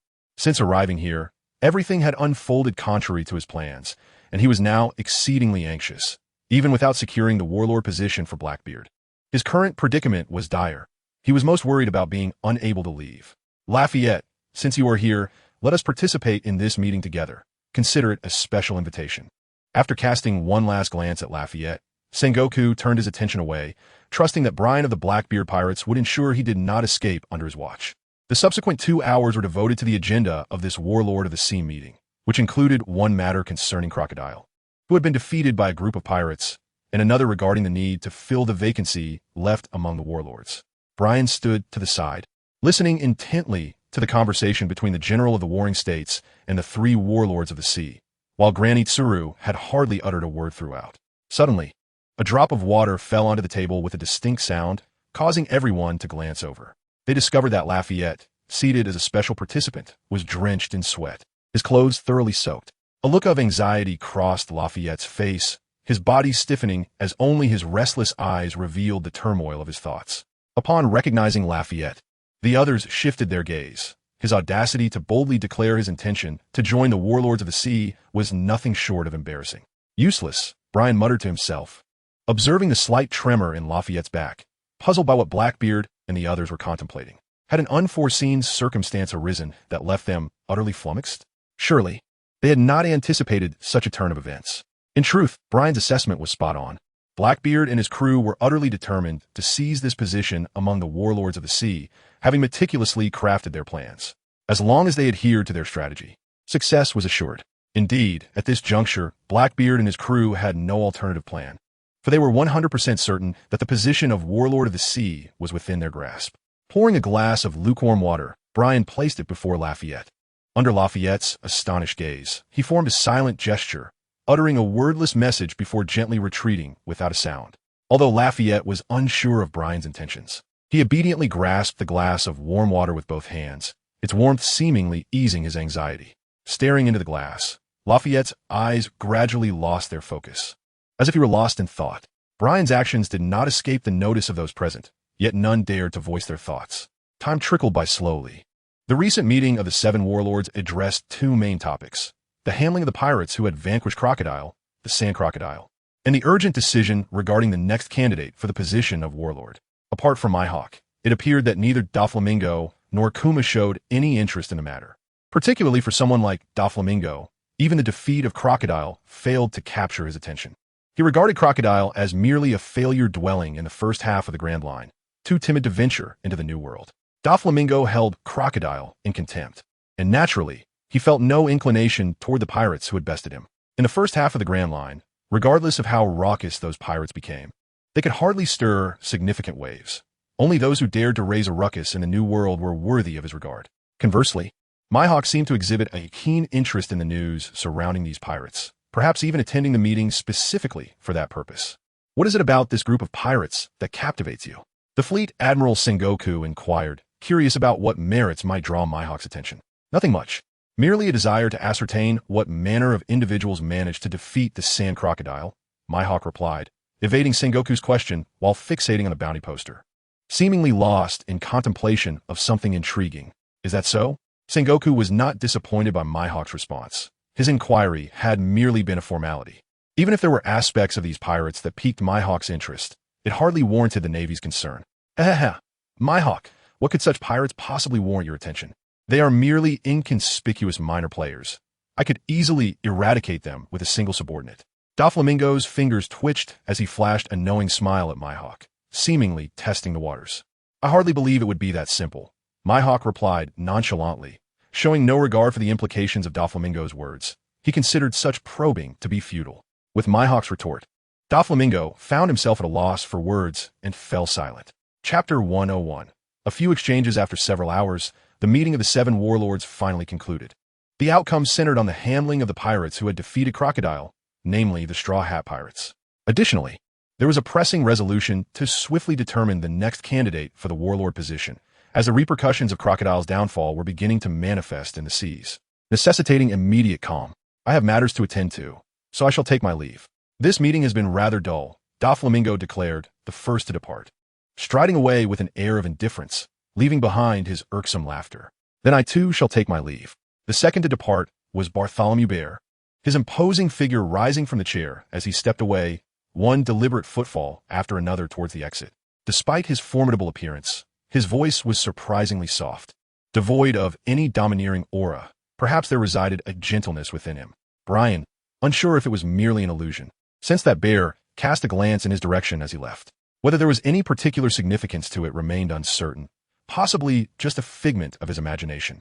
At last, only Hawkeye remained seated, showing no immediate intention to leave. Hawkeye, do you have further business? Sengoku inquired, adjusting his spectacles. The meeting had concluded and logically, Hawkeye had no reason to linger. Indeed, I wish to spar with that Navy colonel over there, Hawkeye responded, directing his gaze toward Brian. Ever since his entrance, he had felt the unmistakable sword intent emanating from Brian, a quality reserved for true swordmasters. Though Brian's appearance was deceptively unassuming, that aura revealed him to be a genuine grand swordsman. Sengoku and Tsuru were not taken aback by Hawkeye's declaration. As the world's foremost swordsman, it was natural for him to recognize Brian's prowess. No, you are too formidable. I cannot match you. Brian immediately shook his head in response to Hawkeye's gaze. Unsure whether his words were entirely sincere, yet he had no desire to engage in a fight without reason. After all, Hawkeye was the world's greatest swordsman. If you agree to spar with me, I can undertake a task for the Navy, provided it aligns with my principles. What do you say? Faced with Brian's outright refusal, Hawkeye was not surprised. Instead, he turned to Sengoku and articulated his conditions, aware that there were others present who could make decisions on Brian's behalf, and that Brian would likely acquiesce. Very well, Sengoku responded without hesitation, showing no signs of negotiation, nor did he exchange glances with Tsuru. A match with Hawkeye could yield a significant advantage for the Navy, a deal too beneficial to decline. Upon hearing Sengoku's reply, a smirk formed at the corner of Hawkeye's mouth as he looked at Brian, feeling a rare itch for combat. Ever since Shanks had lost an arm in the East Blue, he had not engaged in sparring. During his last visit to the East Blue, he had spotted a promising talent, and his attendance at the Shichibukai meeting was primarily to pursue that group of pirates. But now he encountered an unexpected delight. Sengoku, I refuse. I cannot defeat him, Brian said, turning away, displeased with Hawkeye's triumphant gaze. He had already expressed his unwillingness and felt it unjust to be coerced into a duel for the sake of a condition. Cough, cough, Brian, do not worry. Hawkeye will exercise restraint. Just make a small sacrifice for the Navy, Sengoku reassured him. With a cough, General Sengoku feigned seriousness as he cast a glance at Brian, issuing an order that left Brian with no choice but to comply. Brian, please consider Sengoku's perspective, spar with Mihawk, and with us here, you will be safe. Shaking her head, Crane noticed Sengoku's frantic gestures directed at her, feeling a sense of resignation, and thus urged Brian to accept the challenge. From Sengoku's viewpoint, she too would not let this opportunity slip away. I understand, Granny Crane. With Granny Crane's words ringing in his ears, Brian found himself unable to utter a refusal. Despite some minor complaints, he realized that those in leadership positions like General Sengoku also face their own challenges, leaving him with little room for grievances. I will wait for you outside. With that, Mihawk rose and exited the room. Raffet, stay put and don't even think about running. If you dare to flee, I will chase you to the ends of the earth and deliver a few blows to release my frustrations. Do you understand? With a stern expression, Brian patted Raffet on the shoulder, his tone a mix of annoyance and authority, before turning on his heel and leaving without waiting for response. Feeling inexplicably threatened, Raffet was left in tears, pondering who he had wronged, questioning if anyone could be more unfortunate than him. Cuff him and take him away. General Sengoku directed the nearby naval captains with a glance at Raffet. Yes, General Sengoku. The captains stood up, saluted with solemnity, then approached Raffet to secure him with handcuffs made of sea prism stone, escorting him out. As Raffet's figure vanished from sight, General Sengoku and Crane stepped outside the conference room, observing Mihawk and Brian standing in the open space. Young Colonel, what is your name? Mihawk inquired, his massive sword, the supreme grade great sword, remaining sheathed on his back. Brian, he replied, his expression grave as he met Mihawk's piercing gaze, feeling the overwhelming aura emanating from him. It was clear why he was regarded as the world's greatest swordsman. Even without drawing his blade, Mihawk exuded an immense pressure. Brian, my name is Mihawk. Use your full strength, or you shall perish. With his gaze sharpened, Mihawk unsheathed the black blade, its large body gleaming ominously. An aura as fierce as a hurricane surged toward Brian. With the arrow on the string, retreat was no longer an option. Brian drew his blade, Chihan, its blue edge reflecting a brilliant azure light, the chaotic cracks on the blade resembling scales. An equally fierce aura radiated from Brian, colliding with Mihawk's in an instantaneous clash of sharp forces. Whoosh, whoosh, a sharp gust of wind swept through the air, and the newly sprouted blades of grass between the two combatants were instantaneously torn asunder by an invisible force. This spectacle filled Hawkeye with a sense of delight. The fact that Brian could withstand his overwhelming presence indicated that his strength surpassed Hawkeye's initial expectations, marking him as a remarkably promising young warrior. Chapter 102, Guidance in the Arena. The auras of the two master swordsmen clashed first. The audience was sparse, comprising only the Warring States Commander, Crane, a handful of Navy officers, and the guards of Mary Geos. Ready. With those words, Hawkeye gripped the hilt of his sword and unleashed a swift, azure slash towards Brian. The attack slicing through the air horizontally and hurtling straight towards him. The fierce strike spanned nearly 10 meters, clearly intended to compel Brian to confront it head-on. Otherwise, the structures behind him would surely suffer the consequences. Come at me. With his knees slightly bent, Brian wielded his sword in his left hand and swiftly executed a strike, unleashing a colossal blue-white arc that collided with Hawkeye's attack. The sound of metal clashing resonated, despite the fact that only 2 strikes were exchanged. The 2 arcs of energy suspended in the air, akin to 2 serrated blades locked in a fierce tug-of-war, sent forth violent gusts of sword energy that etched marks upon the ground below. How shall we proceed then? Perceiving the equilibrium between the 2 strikes, Hawkeye approached Brian with determination, gripping his sword with one hand. As he drew closer, the 2 opposing strikes simultaneously dissipated into the air, and both Brian and Hawkeye found themselves at the center of the arena, as if choreographed by fate. A crisp sound echoed, unmistakably the true resonance of blades meeting. The immense black sword of Hawkeye met Brian's blade, their gazes locking, emanating an astonishing aura. Waves of energy radiated outward from the 2, causing Hawkeye's cloak to billow dramatically while Brian's azure hair soared in the wind, cascading behind him. Oh, an impressive display of dominance. Hawkeye, taken aback by the dark hue enveloping Brian's sword, realized that despite Brian's youthful appearance, his mastery of the sword was complemented by a formidable presence. Without exchanging pleasantries, the 2 transitioned from mere sparring to earnest combat, as sword energy rampaged across the battlefield. Observing the fierce clash, the nearby guards were filled with trepidation, apprehensive that a fearsome strike might hurtle towards them, cleaving them in 2. This lad Brian claims he cannot match up, yet here he is, full of vigor. The Admiral, witnessing the entangled figures in the arena, chuckled heartily. Hawkeye, the world's preeminent swordsman, was not one to be underestimated. In comparison, Brian still bore a hint of naivety.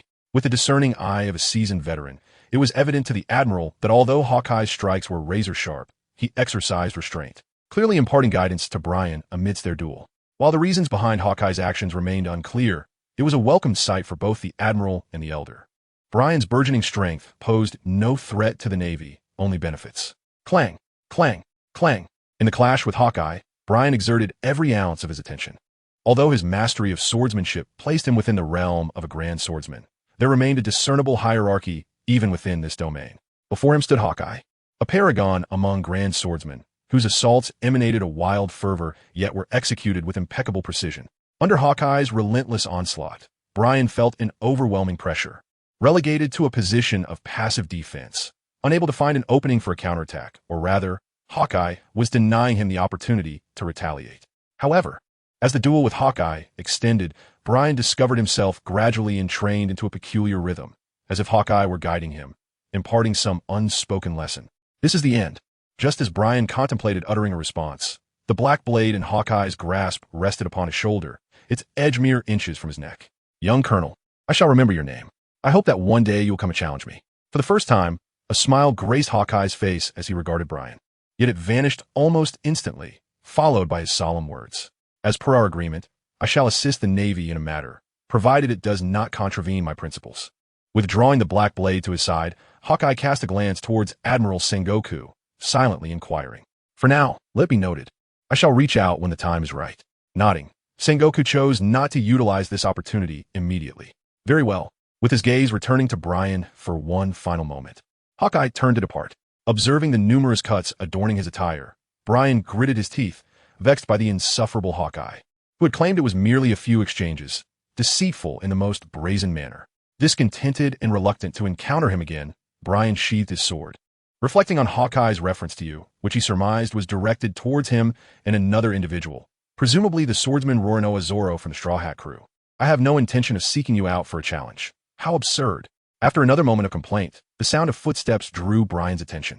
He turned to see Admiral Sengoku, his expression tinged with reproach, as if to say, "This is all your fault.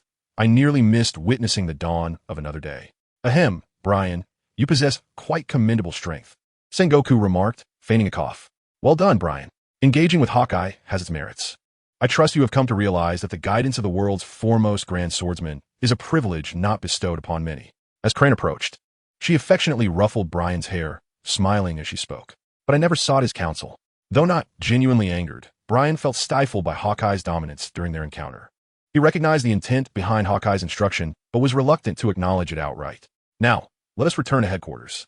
With a gentle shake of his head, Crane discerned that Brian was merely exhibiting a hint of awkwardness.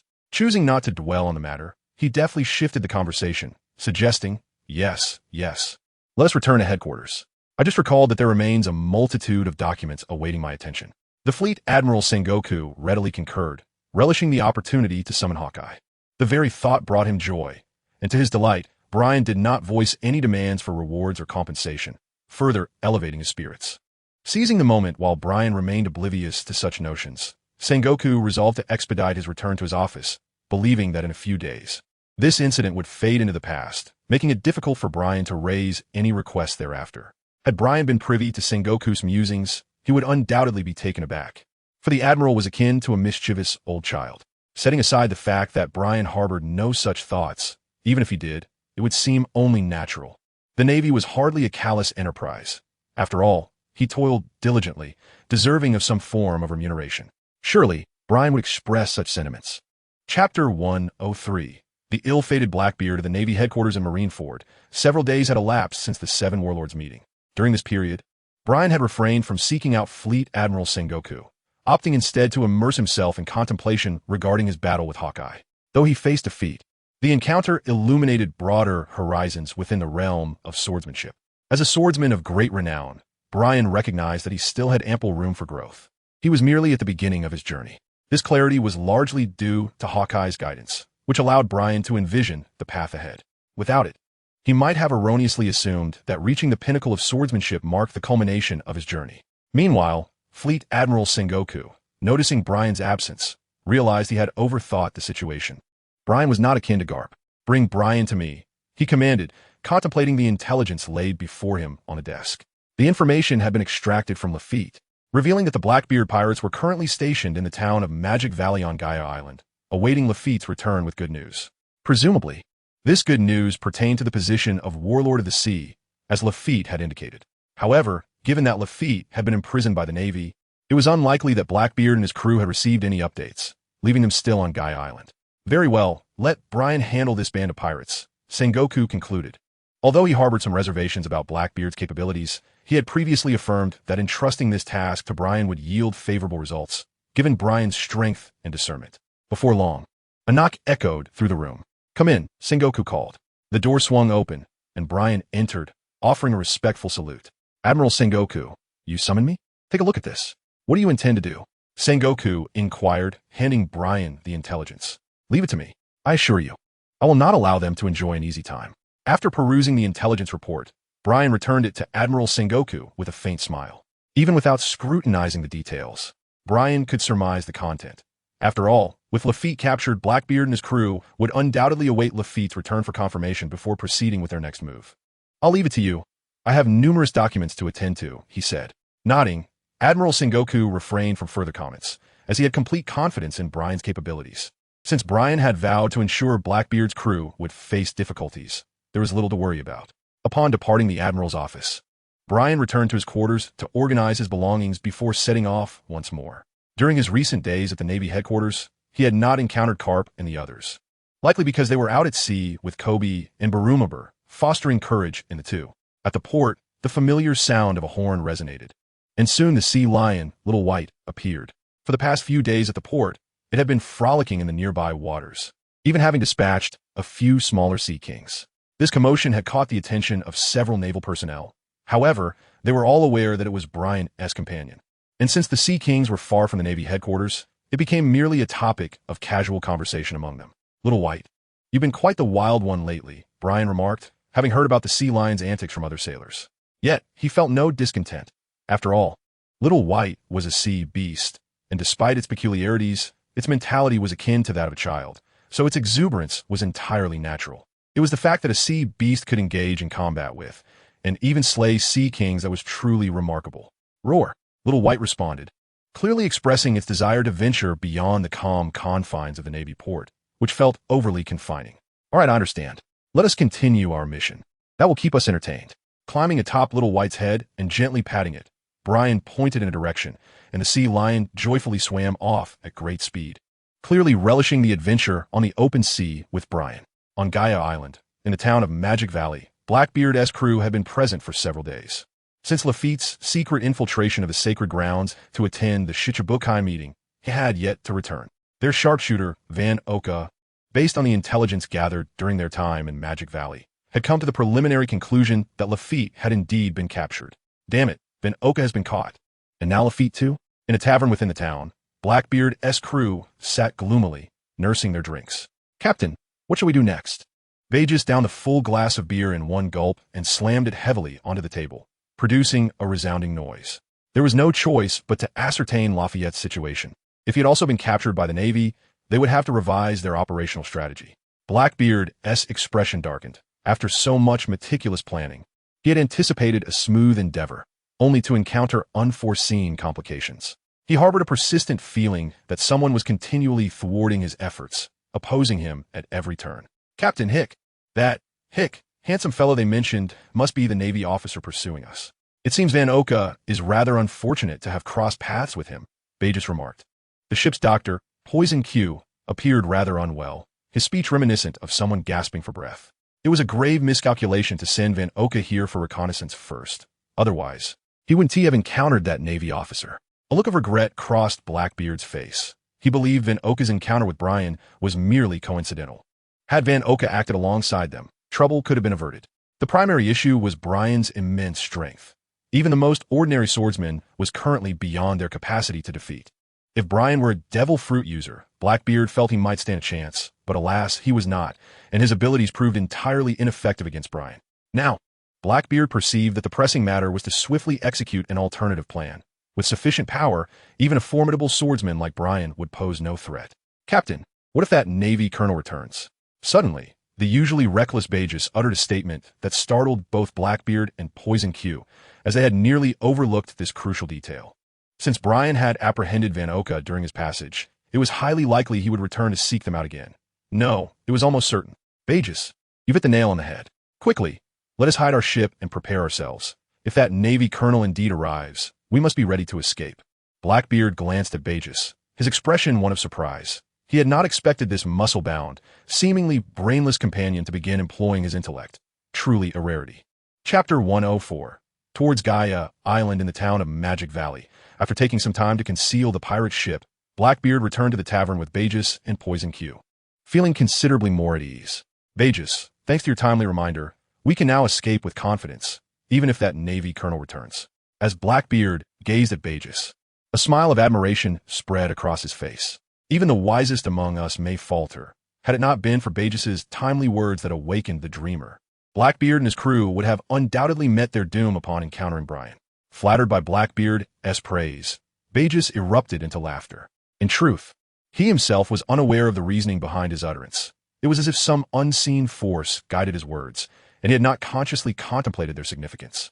Indeed, Bagus's fortune had taken a turn for the better. Toxic Q raised his eyelids, took a generous swig from the bottle, and remarked, "Haha, my luck has always been rather favorable." Bagus had fully recovered from his injuries, after Brian had nearly taken his life with a single strike. His remarkable constitution had enabled a swift recuperation. Now, Bagus, my dear doctor, let us strive to maintain a low profile. Creating too much commotion could inadvertently attract that naval captain's attention. Understand? With these words, Blackbeard fixed his gaze upon the two, his eyes brimming with an unexpected ferocity that momentarily unsettled Bagus and Toxic Q, causing them to nod vigorously in agreement. Although Blackbeard typically appeared amicable with his subordinates, both Bagus and Toxic Q understood the formidable nature of their captain, whose strength far surpassed their own. As he observed his two loyal subordinates, Blackbeard's intimidating demeanor softened, reverting to his usual goofy expression, rendering it difficult to discern his true depth. In the ensuing days, the trio remained in the quaint town of Magic Valley, harboring a glimmer of hope for Lafayette's return. Meanwhile, Brian, having departed from Navy headquarters, was gradually making his way towards Magic Valley alongside his companion, Little White. Simultaneously, another individual was on the quest to locate Blackbeard and his crew. This figure donned an orange hat adorned with two contrasting badges, one depicting a frown and the other a smile, and wore a necklace of red beads around his neck. Most strikingly, he was bare-chested, showcasing his well-defined muscles, clad in black jeans and carrying a bundle on his back, propelled by flames emanating from beneath his feet. He navigated a remarkably small vessel across the sea with effortless grace. This individual was none other than Portgas d'Ace, the 2nd Division commander of the Whitebeard Pirates, one of the current 4 emperors. At this moment, one might wonder where Luffy and his crew had ventured. Ace pressed his hand against the brim of his hat, his dark tousled hair dancing in the wind. A carefree smile graced his youthful, vibrant face, exuding an air of dominance. He had previously encountered Luffy and the others in Alabasta and met that foolish younger brother who occupied their 3 elder siblings' thoughts before they parted ways. Naturally, Luffy embarked on his own adventurous journey, while Ace continued to pursue his own ambitions. His former comrade, the traitorous Blackbeard, Marshal D. Teach, who had once shared joyous moments aboard their ship, but ultimately betrayed them by murdering their companions. Teach, you have violated the ironclad rules of our father's crew. As captain, I shall not let you escape, Ace declared, his smile fading into a resolute expression as he gazed out over the boundless sea. According to the intelligence Ace had gathered, Blackbeard was believed to be in the vicinity of Jaya Island. Thus he too was making his way there. As Ace and Brian approached Jaya Island, their naive younger brother had already arrived ahead of them, with Luffy's Straw Hat Pirates docked near the residence of Kulik Roland. The compass clearly indicated that Luffy and his crew were headed towards the enigmatic location, the highly debated land known as the Land of Gold, a dream for many pirates. With a crash, a head suddenly burst through the window, its face marred by shards of glass, blood streaming from the wounds. Inside the tavern, laughter erupted alongside the shattering of bottles as an orange-haired girl glared furiously at the others, bewildered by her 2 companions' refusal to fight back, merely enduring the blows. These fools have the audacity to call themselves pirates. They should just leave, scoffed a pirate with a scar across his forehead, looking disdainfully at the battered duo before addressing the girl. Without a word, she stormed off, dragging her injured companions behind her. Once the trio departed, The tavern erupted into even louder cheers, with the leading pirate, Bellamy the hyena, reveling in the chaos. Previously, Bellamy had sought to teach Brian a lesson, only to be inexplicably defeated. Time had seemingly dulled the memory of that humiliation. Outside the tavern, the two individuals, now being pulled along by the girl, nonchalantly wiped the blood from their clothes, seemingly unperturbed by the earlier events. Ha, Sky Island exists. A pirate without dreams is nothing but a joke, right? Everything that transpired in the tavern was observed by Blackbeard, who understood that in this altercation, it was the ones who refrained from retaliating that emerged victorious. Who are you? The boy wearing the straw hat and the swordsman turned to face him, unfamiliar with his identity, yet boldly posing the question. Luffy, Zoro, do you know him? The girl with orange hair gazed at the stranger who had inexplicably addressed them and inquired. Who are you? Both Luffy and Zoro shook their heads, observing Blackbeard's retreating figure, sensing that this individual was somewhat extraordinary. Forget it. I shouldn't have come here and endured such humiliation. I should have known better. We gathered no information about Sky Island and ended up getting beaten. What a stroke of bad luck, Nami, the fiery-haired girl, exclaimed, her hands placed on her hips. Given her temperament, she was unaccustomed to such indignities. Had she possessed the power, she would certainly have made those ruffians regret it. It's all right. Let's just head back for now. Nami, Luffy responded with a cheerful grin, seemingly oblivious to the earlier events, as if the pain he felt had vanished. Whether he was genuinely carefree or simply indifferent remained a mystery. Let us go. Now we can only hope Robin and the others have gathered some useful information. With a resigned glance at her captain, Nami realized that Luffy had always been this way. She felt less like the navigator of the Straw Hat Pirates and more akin to a caretaker. Chapter 105. The Emperor Cloud. On this day, Brian once again set foot on Guy Island. Arriving in town, he strolled through the streets, donning civilian attire as before. Despite his disguise, some pirates immediately recognized him. This was hardly surprising. With such striking features and a reputation for having incapacitated a pirate, there was no one else but Brian that fit that description. Consequently, many pirates lingering in the area still held vivid memories of him, both his strength and appearance. And even if they had forgotten, a mere glimpse would swiftly jog their recollections. Numerous pirates watched his tall silhouette, daring not to stare openly for fear of inciting Brian's wrath and suffering a similar fate. Are you all that afraid of me? Sensing the palpable fear in the air, Brian's observation haki revealed a thick shade of gray, indicative of dread. Shaking his head slightly, Brian considered himself quite amiable. As long as one did not cross his boundaries, he maintained a gentle demeanor and was certainly not someone to be despised. After meandering through the town, Brian found no trace of Blackbeard, nor any sign of his observation haki, indicating that Blackbeard and his crew were indeed unaware of his arrival. Contemplating his next move, Brian recalled that Luffy had set sail and that Blackbeard was in pursuit. Although Lafitte had been imprisoned, it was uncertain whether Blackbeard would follow his original plan and seek trouble with Luffy first. With that thought in mind, Brian quickened his pace, swiftly leaving the town and heading towards the coast, where the family of Kulik Rolando resided. In less than no time, Brian arrived at the coastal area. Coming to a halt, he spotted the familiar figure of the chestnut-haired gentleman standing at the water's edge, gazing at the distant, diminishing silhouette of a ship. Good to see you again, sir, Brian called out. Brian slowly approached and spoke. Ah, it's you, beautiful little imp. What brings you here? Hearing the voice behind him, Kulik turned around and saw Brian's familiar face, feeling a hint of surprise. He recalled the last time Brian visited, bringing him a golden staff from the sky, a rare item that could only be found in the land of gold. This staff had proven immensely helpful, confirming the existence and location of the land of gold, allowing Kulik to assure the Straw Hat crew that it indeed lay above in the sky. The Sky Island was indisputable. Well, Uncle, it seems Luffy and the others have just departed. Nodding, Brian joined Kulik at his side, gazing out at the sea where a ship's sail bore a large skull adorned with a straw hat, the emblem of Luffy's crew. Little imp, do you know them? Are you a pirate too? Kulik asked, surprised at the mention of Luffy's name, speculating about Brian's identity. No, I'm a Navy officer, but Luffy is my brother. Brian replied with a shake of his head, dismissing the assumption and smiling. Is that so? Kulik detected no hint of deceit in Brian's words. Although Brian's affiliation with the Navy was unexpected, he found it plausible that Luffy, this remarkable youth, could have such a brother. In a sense, Brian himself was quite extraordinary. Previously, he had appeared like the wind, journeyed to the sky, returned with a golden staff, and then vanished as swiftly, piquing Kulik's curiosity about the young man. In the next moment, Brian raised his finger and whistled. Kulik was puzzled by the purpose of the whistle, but soon he noticed a white sea creature emerging from the left side of the ocean, approaching them. Uncle, I'm going to check on that foolish brother. See you later. Brian greeted Kulik and leaped onto Little White's back, pursuing the distant silhouettes of the ships. At Little White's speed, there was no chance of losing them. Haha, in my view, you are just a foolish brother who cares for his sibling, Kulik observed. It was evident that Brian's determination to chase after them stemmed from a concern for their safety. Otherwise, he could simply remain here, watching them depart, as Kulik did.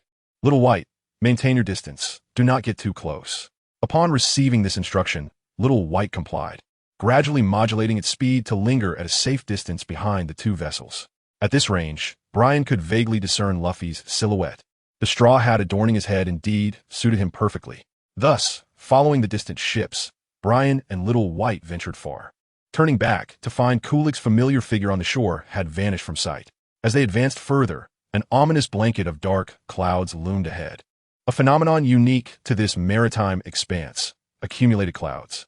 Beneath that foreboding sky, anyone would sense the impending storm, perhaps even the terrifying birth of a natural disaster. Before long, a colossal whirlpool began to form rapidly upon the surface of the sea, directly beneath the accumulated clouds, growing larger and devouring everything in its vicinity. Even the Sea Kings, unable to stir a ripple. Little White halted, refraining from advancing any further, as Brian watched Luffy and his crew being gradually drawn into the center of the whirlpool. A thread of concern welled within him. He knew that soon a tremendous ocean current would erupt from the depths, propelling Luffy and his companions skyward, into the realm of the Sky Island. Despite the certainty of their success, Brian found it difficult to calm his racing heart. Luffy, I can only imagine how ecstatic you must be at this moment. As the massive whirlpool began to settle, Luffy's pirate ship rested at its core, and Brian sensed an immense energy building beneath the ocean floor, poised to erupt. At that moment, he was certain Luffy's face was alight with exhilaration, the allure of adventure captivating him. He was a born adventurer. Blackbeard, you have indeed arrived. Suddenly, Brian cast his gaze aside, where an unusual pirate ship emerged at the edge of the whirlpool. Although it was termed a pirate ship, it resembled a colossal wooden raft, upon which three familiar figures stood, none other than members of Blackbeard's crew. Presently, Van Oka and Lafitte had been captured by Brian, leaving Blackbeard's band reduced to just 3 individuals. As anticipated by Brian, they could not restrain themselves and had ventured forth. Despite Lafitte's uncertain whereabouts, Blackbeard, accompanied by his 2 remaining subordinates, sought their target, the Straw Hat Boy, Monkey D. Luffy, whose bounty had recently surged to a staggering 100 million. Chapter 106. Do not panic beneath the clouds of GD. The immense whirlpool abruptly fell into a serene stillness, as if it were merely an illusion experienced by all. Yet, beneath the surface of the sea, a tremendous energy was brewing, teetering on the brink of eruption, with tremors transmitting from the ocean floor to the surface. The muffled vibrations grew increasingly pronounced, and soon, ripples began to form upon the water's surface, heralding something imminent. In the distance, Brian, perched upon the back of the white steed, observed Luffy and his crew's pirate ship. While Blackbeard's arrival had already captured everyone's attention, Brian was still too far away to discern their conversation, merely catching a glimpse of Blackbeard and Luffy engaged in dialogue. Just as Blackbeard attempted to approach Luffy and his crew, a remarkable spectacle unfolded. A towering stream of ocean surged forth from beneath Luffy's pirate ship, instantly lifting the vessel skyward. Luffy and his companions ascended effortlessly with the current, heading towards the Sky Island above. The scene left Blackbeard utterly astonished, and before he could comprehend the situation, the explosive force of the ocean current shattered the wooden raft he had been precariously near. Blackbeard and his men were hurled into the air like fish, plunging into the sea without a hint of surprise. With a splash, it seemed Blackbeard would be drinking his fill of seawater. Witnessing this dramatic turn of events, Brian couldn't help but chuckle, as a user of a devil fruit. The consequences of falling into the ocean were well known to all. However, while Blackbeard would be left to await his demise in the water, he still had 2 subordinates, Burgess and Doc Q, who were not devil fruit users. With them around, Blackbeard was unlikely to meet his end, unless, of course, his subordinates mistakenly abandoned him to his fate. The figures of Blackbeard and his crew soon vanished from sight on the surface of the sea. Brian withdrew his gaze, admiring the magnificent ascending current that shot into the heavens, feeling a profound sense of awe. Such a spectacle was a rarity upon the ocean, demanding an exceptionally unique geographical setting to occur. It evoked memories of the fabled Gold Country, which had also been lifted skyward by a similar ocean current, leading to its mysterious disappearance beneath the waves. This connection gave rise to the tale of the great storyteller Rolando, with all events intricately linked. This magnificent ascending current would persist for some time, as the energy accumulated from the depths of the ocean was immense and could not be entirely expended in a short span. After a while, three figures emerged from the water nearby, two dragging the other, Blackbeard and his associates. "I knew you wouldn't perish, Blackbeard. Come on, let's go." Brian was well aware that Blackbeard was not so easily vanquished, so he intended to draw closer while maintaining a safe distance to greet him. The need for distance stemmed from the massive ascending current. Blackbeard and his crew were at the edge of it, and if Burgess ventured too near, he risked being swept into the whirlpool beneath the surface. Moreover, Brian believed that greeting Blackbeard from a distance might elicit an amusing reaction from them. Following Brian's guidance, Burgess cautiously swam toward Blackbeard and his crew, having become familiar with the trio over time while pursuing them alongside Brian. "Cough, cough. You scoundrels nearly let me drown. Thankfully, you pulled me up just in time." Coughing out the seawater from his lungs, Blackbeard expressed his gratitude to his two subordinates, feeling an overwhelming sense of relief akin to escaping death. Had it not been for Baez and Poison Q swimming into the depths of the ocean to rescue him, Blackbeard would likely be resting at the bottom of the sea, transformed into a lifeless corpse. Such a demise was utterly unacceptable to him, for he was a man of grand ambitions. "Ha! No need for such formality, Captain. We are destined to follow you in dominating these waters." Baez chuckled heartily. "Indeed, you are our captain, and it is far too soon for you to perish," Poison Q echoed, as they both assisted Blackbeard toward a floating piece of driftwood in the distance. When Blackbeard initially found them, he had shared his grand aspirations and laid out a meticulous plan. It was precisely this vision that allowed them to glimpse the possibility of realizing their own ambitions through him. Thus, they accepted Blackbeard's invitation and became members of his pirate crew. Consequently, Baez and Poison Q could never bear to watch Blackbeard meet his end. To them, he had become an indispensable presence. "Of course, I must fulfill our shared ambitions and cannot afford to die here. However, to achieve our goals, your presence is essential. For you are my right and left hands." Blackbeard expressed his satisfaction with his loyal subordinates, offering timely encouragement. As a seasoned strategist, Blackbeard understood the importance of nurturing loyalty. Praise must be given when due, to cultivate the devotion of his crew. "Wow, Blackbeard, you make a compelling point. With your eloquence, why not consider joining our Navy instead? With your skills, you would surely gain the favor of the higher-ups, and before long, you'd be promoted and on the path to greatness. What do you say?" Suddenly, a teasing voice rang out from a distance, causing Blackbeard's expression to stiffen. That familiar voice belonged to the naval brat he longed to destroy in his dreams. Turning his head stiffly, Blackbeard opened his mouth to unleash a torrent of curses, only to be met with a wave that filled his mouth with seawater, eliciting tears from his eyes. This scene drew hearty laughter from Brian, as it was utterly amusing. It was hard to fathom that in his memories, Blackbeard was a formidable figure meticulously ascending to the throne of the four emperors, so distant from his current predicament. "Captain, are you all right? It's that Navy brat again. What shall we do?" Baez and Poison Q also caught sight of Brian, a wave of panic surging through them. They were currently submerged in the sea, hampered in their movements, and burdened with dragging along another person.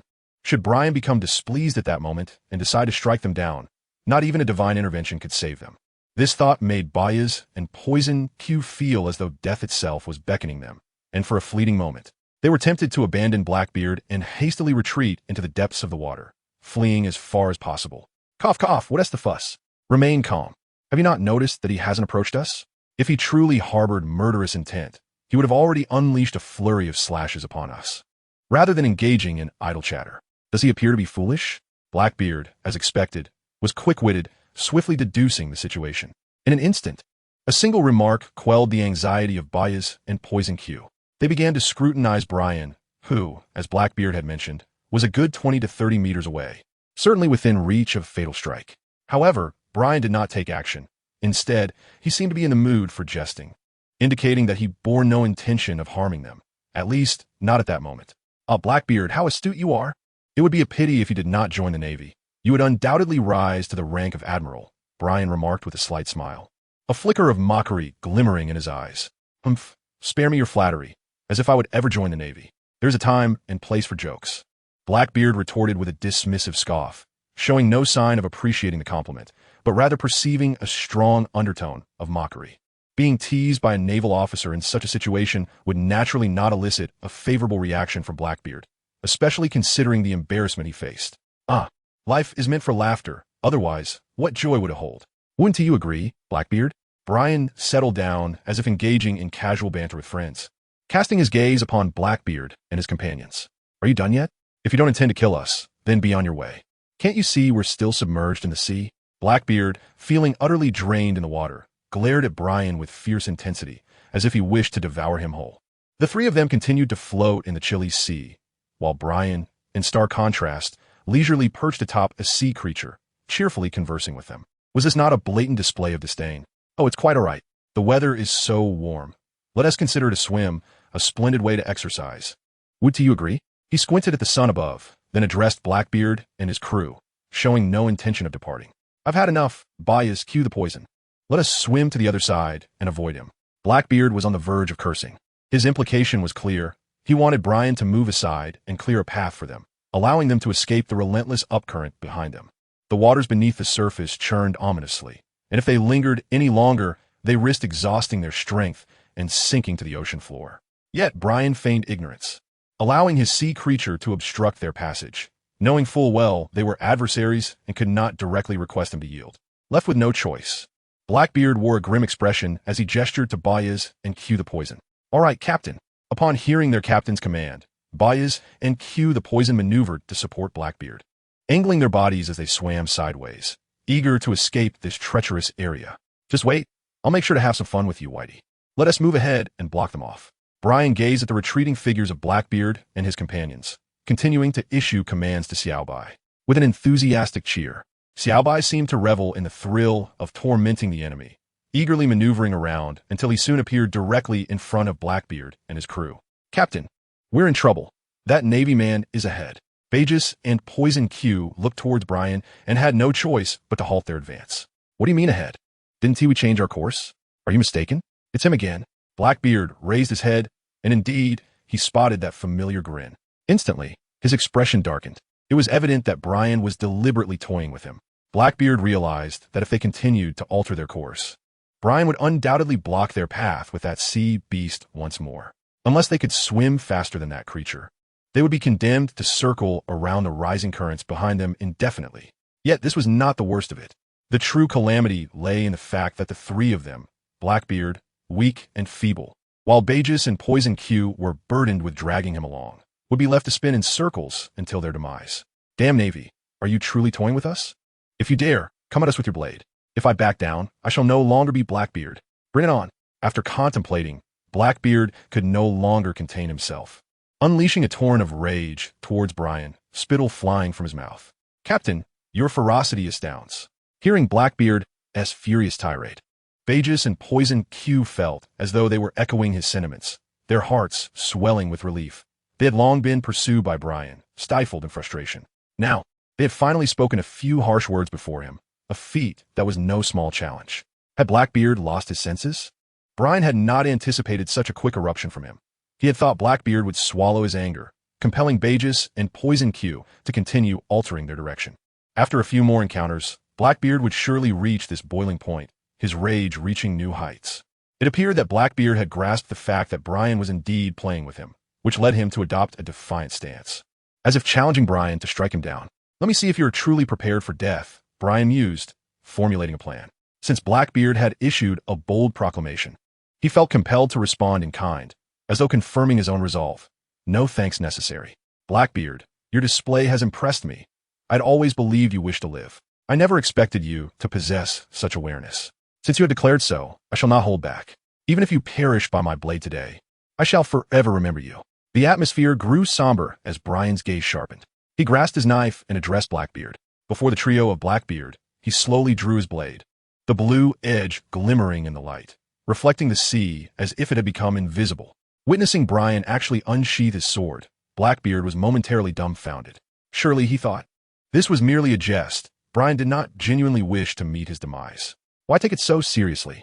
Not only Blackbeard, but also Bayez and Poison Q were taken aback, believing that at such a moment, Brian ought to show respect to his captain and allow them to depart unharmed. Yet here he was, brandishing his weapon. Prepare yourself, Blackbeard, for the super invincible slash, Brian declared, lifting his blade and swinging it fiercely toward the trio. Wait, I misspoke. I was wrong. I have no desire to die. I was merely caught up in the moment. Did you hear me? "You scoundrel of a Marine?"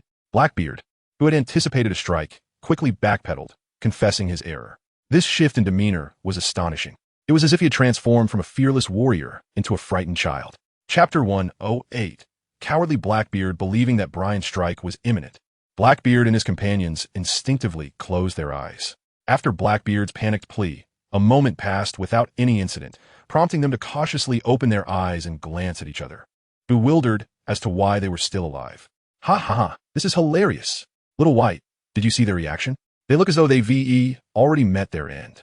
Brian chuckled, his laughter causing him physical discomfort, while Little White joined him merrily. "Captain, how are you still alive?" Burgess blurted out, his words both reasonable and jarring. "Damn it, we've all been duped by that Marine. What nonsense about a super invincible slash. He merely waved his knife. How could we have been so easily fooled?" Infuriating, Blackbeard, fueled by an unknown energy, struck the water's surface with force. Seeing the distress etched on Blackbeard's face, Burgess and Poison Q remained silent, choosing not to revisit the earlier incident of Blackbeard's capitulation, as it was too humiliating. "Captain, what shall we do?" Burgess finally inquired. Brian had been toying with them, drawing his knife and causing their hearts to race at an alarming pace. They feared that if this continued, they might perish from sheer fright. "We must change our approach. If that Marine persists in this manner, we should abandon the situation altogether and gamble on the hope that he will not take our lives." The countenance of Blackbeard grew increasingly ominous as he realized that Brian was indeed sent by fate to oppose him. Frustratingly, he found himself utterly at a disadvantage. Ever since encountering Brian, the Blackbeard pirates had not experienced a stroke of good fortune. Although Blackbeard yearned to annihilate Brian, he recognized that he was not yet a match for him. He believed that only upon acquiring a formidable power would he stand a chance against Brian. For now, he could only envision overpowering him in dreams. "Yes, Captain." In response to Blackbeard's orders, both Baez and Poison Q offered no dissent. Blackbeard's prowess surpassed theirs, and his cunning was far more profound. Trusting his judgment was prudent. Subsequently, Baez and Poison Q maneuvered Blackbeard away in another direction, deliberately avoiding Brian. Witnessing this, Brian's smile faded significantly. He sheathed his sword, refraining from sending Little White to intercept them, for he was certain that Blackbeard would not be intimidated this time around. Having had his fill of the encounter, Brian decided to conclude matters for now, promising to continue at a later time. He mused that Blackbeard must be engulfed in a tumult of rage and chilling composure. In the face of such a Blackbeard, further provocation would be futile. Retreat was the only option. "As for you, Blackbeard, our business ends here for today. While I could capture you, I prefer not to act in haste. Seizing the moment in a manner unbefitting my character would be unwise. I shall let this opportunity slip, but remember, I will be watching you closely until you find yourselves imprisoned and impelled down. Perhaps that day is not far off." After addressing Blackbeard, Brian turned and departed leisurely. Upon hearing Brian's voice, Blackbeard glanced back, a cold smirk gracing his lips. "Captain, that Navy fellow possesses quite a sense of principle." Baez chuckled at Brian's words, feeling a mix of relief and disdain, viewing the Navy as overly sentimental. Had they been pirates of their ilk, they would have relished in the opportunity to exploit a foe's misfortune rather than allowing them to escape. "Fortune has favored us," Poison Q remarked, feeling fortunate as well, believing Brian to be one of those orderly Navy types. Although he despised the rigid constraints of the Navy, it had inadvertently aided their escape. "Humph, that wretched Navy. I shall remember what you did to me today, Blackbeard. You may have spared me this time, but once my plans come to fruition, I will ensure you regret your actions." In his eyes glimmered resentment, and Blackbeard's entire visage darkened, exuding an air of malevolence. As they listened to Blackbeard's words, laden with bitterness, Burgess and Poison Q felt an icy chill enveloping them, colder than the sea itself, penetrating to their very bones. They discerned that their captain harbored an intense animosity towards Brian. This was perhaps the most humiliating moment of Blackbeard's life, to be toyed with by a mere naval officer. Utterly powerless, how pitiable. Burgess and Poison Q questioned within themselves. Had they been in Blackbeard's shoes, they too would likely harbor a profound hatred for Brian. "Oh, how could I forget? Blackbeard, did you not declare that should you concede, you would no longer bear the name Blackbeard? Might you be considering a new moniker?" Suddenly, Brian's voice echoed once more, and they beheld him, having somehow reappeared before Blackbeard and his crew, a smile playing across his lips as he regarded the three. "How about I bestow upon you a new name? Let us call you Cowardly Blackbeard. I've merely altered one character, leaving you with two. Am I not being generous? Very well, Cowardly Blackbeard, I shall take my leave now. Farewell, and do not forget my previous words. I will ensure that you find yourselves imprisoned and impelled down." With that, Brian departed slowly, leaving Blackbeard and his crew in stunned silence as he faded from view across the sea. After a considerable time had passed since Brian's disappearance, the realization dawned upon Blackbeard and his men that they had once again been toyed with. "Captain, that naval officer suggested your new title should be Cowardly Blackbeard. What do you think?" Burgess asked, staring vacantly at the distant sea. For a long while, Burgess heard no response from Blackbeard, and when he turned to look, he saw that Blackbeard's face was so dark that his eyes, nose, and mouth were indistinguishable. "I apologize, Captain." Burgess realized he had misspoken and hastily fell silent, feigning distraction as he gazed into the water. "Fool!" Poison Q muttered under his breath, sensing the fury radiating from Blackbeard's pitch-black countenance, a rage potent enough to incinerate the very ocean. The captain's mood was already at its nadir, and now his crew was adding fuel to the fire. Was this not sheer folly? "Forget everything that naval officer has said from now on, especially you, Burgess." Blackbeard's gaze fixed on Burgess with a chilling intensity. "I understand, Captain," Burgess replied, busy nodding his head. Burgess felt that at this moment, Blackbeard's dark visage was somewhat fearsome, and involuntarily, he believed that the moniker Brian had just bestowed upon the cowardly fellow was quite fitting. Chapter 109, Brother. Unaware of Burgess's current thoughts, Blackbeard would surely be incensed. "You understand, I have always been Blackbeard, I am Blackbeard now, and I shall remain Blackbeard in the future. This title will resonate across the seas, for the man who bears this name will ascend to become the sovereign of the ocean." Blackbeard's voice was deep, imbued with an inexplicable confidence, almost declaring that this man is none other than myself. "Indeed, I share the same sentiment, Captain." Burgess nearly burst into laughter, quickly organizing his words to echo Blackbeard's sentiment, knowing that a well-placed compliment would keep Blackbeard content. "Well then, let us hasten our departure, lest that navy changes their mind and comes after us," Blackbeard remarked, nodding to Burgess and Poison Q, finding wisdom in Blackbeard's words. Burgess and Poison Q supported him as they grasped a piece of driftwood, swiftly departing in the direction indicated by the compass. Meanwhile, Brian and Little White had returned to Kulik. "Uncle, I'm back," Brian called out as he reached the shore. "They must have ascended smoothly by now," Kulik said, lighting a cigarette and regarding Brian with certainty. "Indeed, Luffy and the others have been ascending along the upward current. It won't be long before they reach Sky Island. There's a troublesome character up there, but it should be manageable." Brian gazed skyward and broke into a smile. Although that straw-hatted boy was a fool, he was a remarkably strong fool. Throughout his journeys across the vast ocean, whether encountering pirates, navy personnel, or ordinary folk, none could rival him, not in strength, but in an indescribable essence. Exhaling a plume of smoke, Kulik cast his eyes over the distant sea, lost in thought. Meeting Luffy and his crew marked one of the most meaningful periods in Kulik's life, as the Straw Hat Pirates helped him realize a long-held dream. "Naturally, Luffy is my beloved younger brother. Thank you for your assistance, Uncle, for enabling Luffy and his friends to venture to Sky Island and continue their adventures." With genuine gratitude, Brian expressed his thanks to Kulik. As a brother to Luffy, it was only fitting. "No, I merely used them to fulfill my own dreams." "How enviable it is to have such a brother who cares for him. That fortunate lad," Kulik remarked with a shake of his head, a smile gracing his lips. "Well then, Uncle, I must take my leave. Farewell." With a wave of his right hand, Brian strode away, swiftly vanishing along the horizon. One intriguing lad, Kulik mused, reflecting on the extraordinary bond between Navy and pirates. Taking a deep drag from a cigarette, he exhaled a thick cloud of smoke, muttering to himself that in times past, he would never have believed that pirates and Navy could share such a kinship. Now, he was convinced. Within minutes, Brian traced the coastline back to Magic Valley Town and stepped into the tavern he had visited previously. "Boss, this time, no whiskey. I'd like a glass of juice, please." Noticing the owner appeared momentarily dazed, Brian called to rouse him from his reverie. "Oh, juice, is it? Coming right up." The owner snapped back to reality, turned to prepare, and soon returned with a glass of pink juice placed before Brian. "Delicious."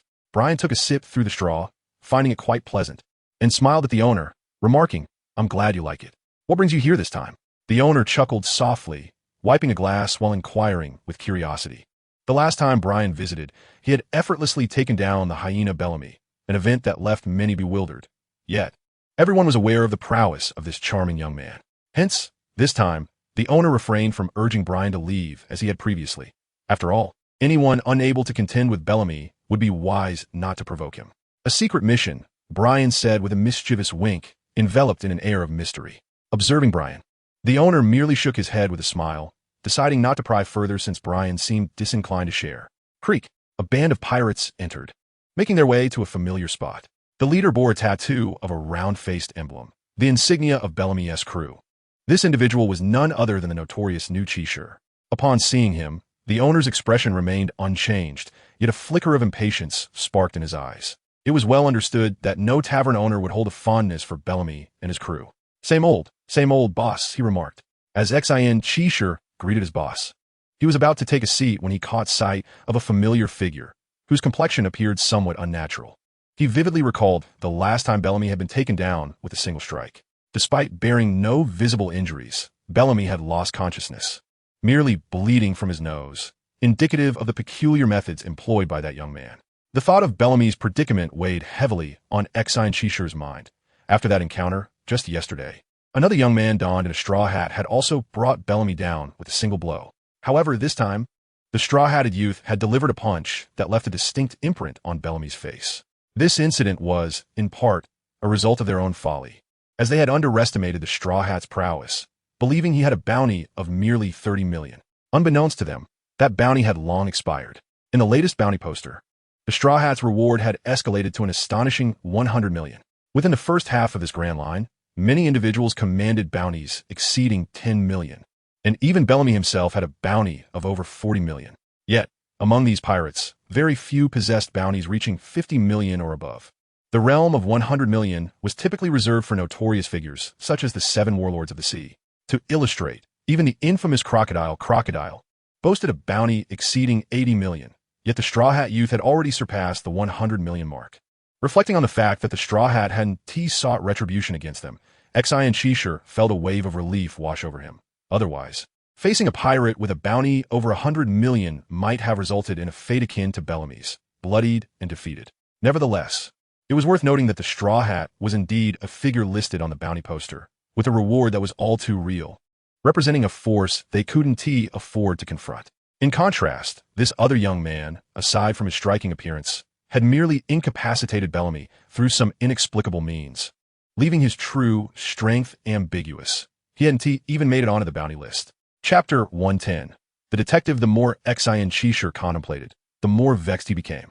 His spirits were already dampened by the incident involving the Straw Hat, and encountering a familiar face only exacerbated his discomfort. Well, it's you again, he thought, and without hesitation, he approached Brian, standing behind him, and remarked with a smile, "It's you, the one with the scar. Aren't you with him?" Brian turned his head slightly, regarding him with an indifferent inquiry. Brian recalled that this fellow was usually inseparable from that hyena, Bellamy. It was strange not to see him around. After pondering for a moment, Brian remembered Luffy, who had just departed, and seemed to grasp the situation. Predictably, that hyena, Bellamy, must have been knocked down again after him. Hence, it was no surprise that he was not present here with the others. Bellamy has something going on, so he is not here. But you, what brings you here? Nu Chi responded somewhat awkwardly, then inquired with a smile, "Is there something amiss? Perhaps you've met with a similar fate as last time, lying incapacitated in bed?" Casting a glance at him, Brian took a sip of juice and confidently replied, his eyes suggesting he had seen through all. "How would you possibly know?" Nu Chi's expression twitched in disbelief. Brian hadn't been in Magic Valley Town yesterday. Otherwise, his subordinates would have informed him about it. Yet, since Brian arrived only today, how could he know that their leader, Bellamy, had been struck down? It was indeed peculiar. Haha, curious to know? Brian smiled mysteriously. Nu Chi instinctively nodded. "I want to tell you." The next moment, Brian uttered something that made the corners of Nu Chi's eyes twitch and veins bulge on his forehead, his anger surging. Ha ha ha. Not only that, laughter erupted throughout the tavern, evidently amused by Brian's jest. However, to Nu Chi, this laughter felt laced with mockery. "Little brat, don't think I'm unaware that the last time you defeated Bellamy, it was through some peculiar means, not by your true strength." Nu Chi glared at the handsome face before him, speaking through gritted teeth, his tone unmistakably assertive, which piqued the curiosity of everyone in the tavern, causing the laughter to gradually fade. Seeing that he had captured everyone's attention, Nu Chi felt a surge of satisfaction, his earlier anger dissipating considerably. "Then tell me, how did I manage it?" Intrigued by Nu Chi's words, Brian chuckled softly. "Though I'm unaware of the exact method you employed, I can surmise a few possibilities. For instance, the first being the abilities of a devil fruit user. Surely everyone here is aware that some devil fruits possess exceedingly bizarre powers, capable of inducing hypnosis or rendering one unconscious without them realizing it. Upon concluding his statement, Zinkashi cast a triumphant glance at Brian, relishing the sensation of about to unveil Brian's true nature, akin to a detective on the brink of a revelation. The patrons of the tavern, attuned to Zinkashi's explanation, nodded in agreement, convinced of its plausibility. After all, the devil fruit was indeed a remarkable curse of the sea. Those who consumed a devil fruit would acquire corresponding abilities. Yet the price they paid was a perpetual rejection by the ocean, rendering them unable to touch seawater. In contrast to the inability to contact the sea, the prospect of gaining a unique ability seemed worthwhile to many, as it might bestow upon them formidable powers. However, with so many devil fruits scattered across the ocean, no one could definitively ascertain what kind of ability a particular fruit would confer. Just as Zinkashi posited, perhaps Brian was indeed a wielder of a devil fruit ability, and his power could render individuals unconscious in a subtle manner. This would elucidate why Bellamy had been vanquished by Brian previously. What if I claim I'm not a wielder of a devil fruit? Brian interjected. Zinkashi's speculation resonated with Brian. Indeed, some devil fruit users were capable of such feats, like the hypnosis fruit of the Paramecia type, or the gas fruit of the Logia type, which could achieve similar effects. Yet, Brian was not a devil fruit user, and he was curious to discover what further deductions Zinkashi would make. If you're not a devil fruit user, the second possibility is that you employed poison. Based on the circumstances surrounding Bellamy's fainting, he merely lost consciousness and experienced a slight nosebleed, suggesting he sustained no injuries. Thus, the only feasible explanation for this would be poison, or perhaps a sedative. After articulating this second hypothesis, Zinkashi glanced at Brian and noted his lack of rebuttal. Stifling a grin, convinced he was onto something. Surely you must have applied some substance that induces unconsciousness. If one were to come too close to you, they would inhale it and subsequently lose consciousness. Am I correct? Having voiced his second conjecture, Zinkashi distanced himself slightly from Brian, his gaze fixed on him, seemingly awaiting a response. Concurrently, the other patrons of the tavern turned their attention to Brian, eager for him to reveal the truth. As they had been swayed by Zinkashi's assertions, it was not their fault with regard to Brian's methods, even among the pirates of the first half of the Grand Line. Few could truly recognize them. In fact, these pirates were utterly unaware of the existence of Haki, and thus naturally gravitated towards a rationale that was more logically convincing to them. Child, speak the truth, even if you were exposed. He would not dare to act against you. Seeing Brian's silence, the boss mistakenly assumed that everything the newcomer had said was true and offered Brian a word of comfort. Upon hearing the boss's voice, Brian snapped back to reality and realized that the entire tavern was fixated on him, their gazes penetrating as if they could see through him. No, I haven't even spoken yet, and you already jumped to conclusions. Listen closely, my answer is undoubtedly incorrect. How could I possibly resort to such a base tactic as using a narcotic? That would be a disgrace to my standing. With a dismissive curl of his lip, Brian vehemently shook his head, leaving everyone in a state of disappointment, as they had expected the truth to emerge. That is reassuring. Upon hearing Brian's denial, the boss's expression relaxed into a smile. If what the newcomer asserted was untrue, then the only remaining truth was that Brian had triumphed over Bellamy through sheer skill. Chapter 111. Terrifying the little one. After Brian rejected 2 consecutive speculations, the newcomer's expression soured further. Do you have any other ideas? Please continue. Looking at the newcomer, Brian urged him to propose another possible method, as perhaps he would hear increasingly outlandish theories, which would provide a moment of amusement. There is another possibility, perhaps at that moment, Bellamy suddenly felt unwell and collapsed. That could also be a valid scenario, right? In that case, you wouldn't have to do anything and could simply claim you defeated Bellamy, wouldn't you?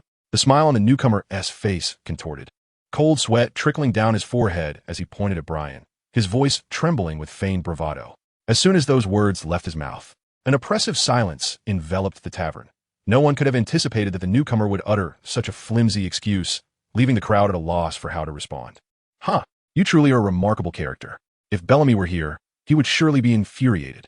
Suddenly feeling unwell, you say? Why not just claim he took the wrong medicine? Brian could no longer contain his laughter, tears nearly streaming from his eyes, as he regarded Zinkashi with a gaze reminiscent of one directed at a fool. It was simply too amusing. Ahem, it is indeed a possibility. Stifling his mirth, the boss maintained a serious demeanor, meticulously polishing the wine glass in his hand. Avoiding eye contact with Zinkashi, fearing that a mere glance would provoke an uncontrollable fit of laughter, an affront to his esteemed guest. Ha ha ha, Zinkashi, have you lost your mind? Or were you frightened by that straw hat kid yesterday? The raucous laughter, interspersed with sharp jeers, filled the tavern, even causing Zinkashi's own crew of pirates to stifle their chuckles, caught in a web of hesitation. Shut up, he bellowed. This insufferable brat refuses to admit he is a devil fruit user, or perhaps he is harboring poison. Once I expose him, he will certainly not confess. As long as he continues to deny it, can you arrive at any other conclusions? A gunshot rang out, and Zinkashi's face flushed crimson with rage. He brandished his pistol at the ceiling, instantly silencing the room. Witnessing his agitated state, the patrons of the tavern fell into a hushed silence, no one daring to provoke him further, lest the next bullet find its mark in them. Mark my words, I will force this wretched boy to confess the means by which he defeated Bellamy. It surely cannot be through his genuine strength. With a fierce glare directed at the onlookers, Zinkashi turned his attention to Brian, aiming the gun squarely at his head amidst the astonished expressions of the crowd. What are you doing? A gun is not a toy, Brian remarked coolly, casting a sidelong glance at him. A gun is certainly not a toy. It is a weapon. A tool for murder. Do you comprehend? Oh, you do not. I suspect you have never even witnessed bloodshed. It is no wonder, with such a deceptively innocent face. You can employ trivial tricks to triumph over others, just as you did with Bellamy, correct? The gun wavered before Brian, and Zinkashi's eyes widened with exaggerated pride, bordering on delirium. For you, a gun is indeed no toy. However, for me, it is but a plaything. I advise you to lower it, or I shall ensure you return home in a manner akin to Bellamy. Turning away, Brian nonchalantly perched himself upon a stool, crossing his legs with an air of utter nonchalance, tousling his hair before languidly declaring, "You insolent brat, how dare you underestimate me?" Upon hearing Brian's words, Zinkashi felt as though his chest might explode. He roared in fury, his eyes ablaze with madness, and with a flick of his finger, he pulled the trigger. Bang! Once again, the sound of a gunshot echoed through the air. Amidst the astonished gazes of the onlookers, a steaming bullet materialized in Brian's fingers. Yet his hand bore no scars, remaining as pristine as ever. Witnessing this spectacle, many gaped in disbelief, their jaws dropping to the table, including even Brian's closest superior. In his shock, let his wine glass shatter on the floor without a second thought.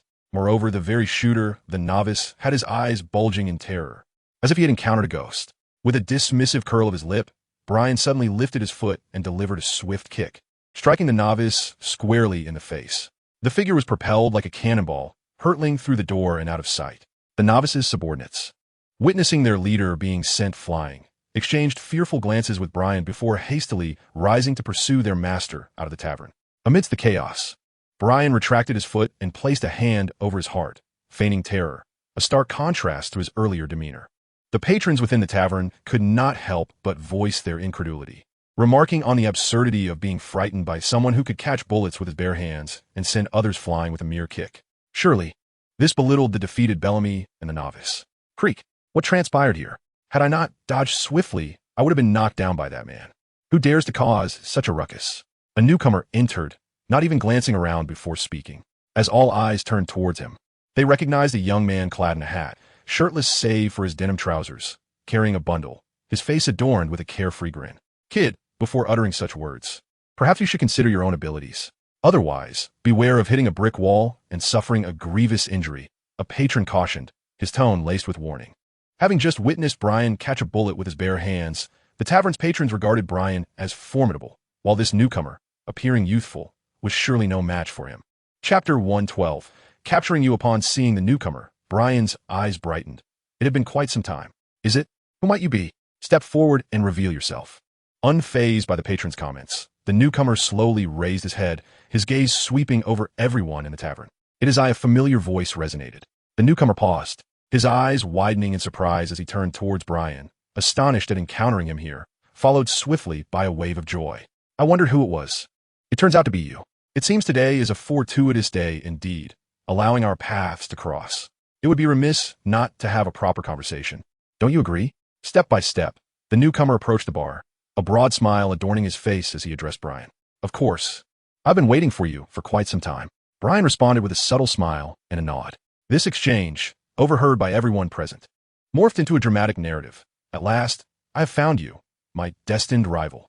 Let us engage in a battle of men. Would a confrontation ensue? A collective gulp echoed in the room. As the two figures drew nearer, soon to stand face to face. The anticipation was palpable.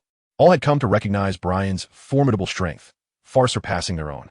If he could stand as Brian's opponent, then this young man must possess substantial prowess as well. Their clash promised to be intense, prompting thoughts of whether it might be prudent to depart. As they closed the gap, the stranger finally stood before Brian, locking eyes with him, the air thick with the tension of impending conflict. Yet, in an instant, an unexpected scene unfolded. "Long time no see, Brian," the newcomer exclaimed, enveloping Brian in a hearty embrace, leaving everyone astonished. What had happened to the promised rivalry, the anticipated battle between men? "Indeed, it has been a while, Ace," Brian chuckled, patting Ace on the back. Observing this interchange, even the most oblivious tavern patrons grasped the truth. These two were not foes, but rather old acquaintances. The atmosphere, once charged with tension, dissipated into camaraderie.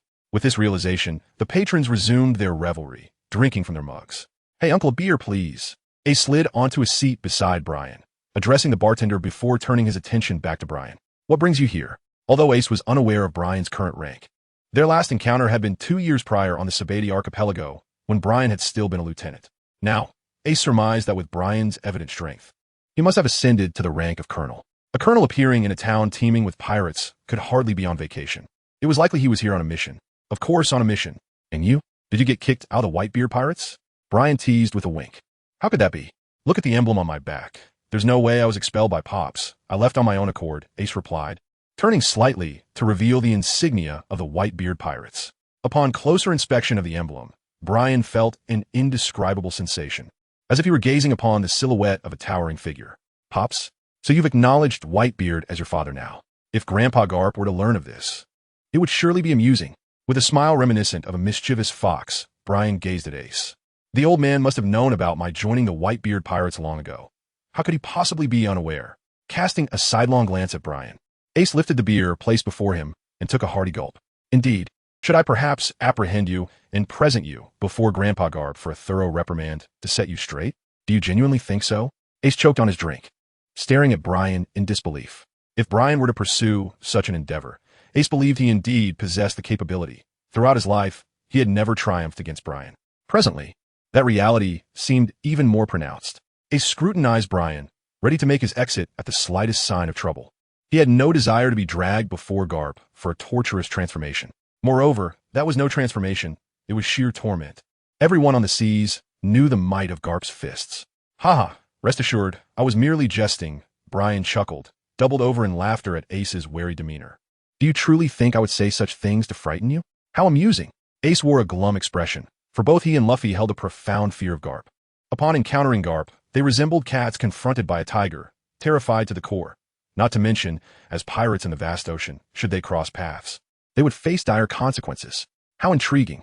Who's to blame for your inability to best me? If you could, would my words truly instill fear in you? Brian winked playfully. "Why is it that at times, you're not nearly as endearing as your visage suggests?" Sipping morosely from his beer, Ace shook his head. Ever since childhood, Brian would occasionally act whimsically around him in Sabo, yet he consistently displayed gentleness towards Luffy. Such favoritism was undeniable. "Who said that? I am undeniably charming. By the way, Ace, what brings you out of the New World?" Brian smiled and then inquired, "I am searching for a person who was once a member of the Whitebeard pirates. He later fled after taking the life of a comrade. That is why I am here." Upon mentioning this individual, Ace's brow furrowed. "It must be Blackbeard Teach." Brian murmured softly. "Indeed, how did you come to know?" Ace was taken aback upon hearing Brian utter the name of Blackbeard. It was expected that few outsiders were aware of Blackbeard's defection from the Whitebeard pirates. How could Brian possess such intimate knowledge, even naming Blackbeard? It is, of course, the intelligence from the world government. No matter the origin of the information, they cannot be deceived. Brian chuckled softly, acknowledging that it would not be difficult for the world government to be aware of this matter. Nodding in agreement, Ace also possessed some understanding of the world government. Despite its enigmatic nature, the organization's influence was formidable, though the extent of its power remained elusive. At the very least, their Whitebeard pirates stood resolutely in the New World.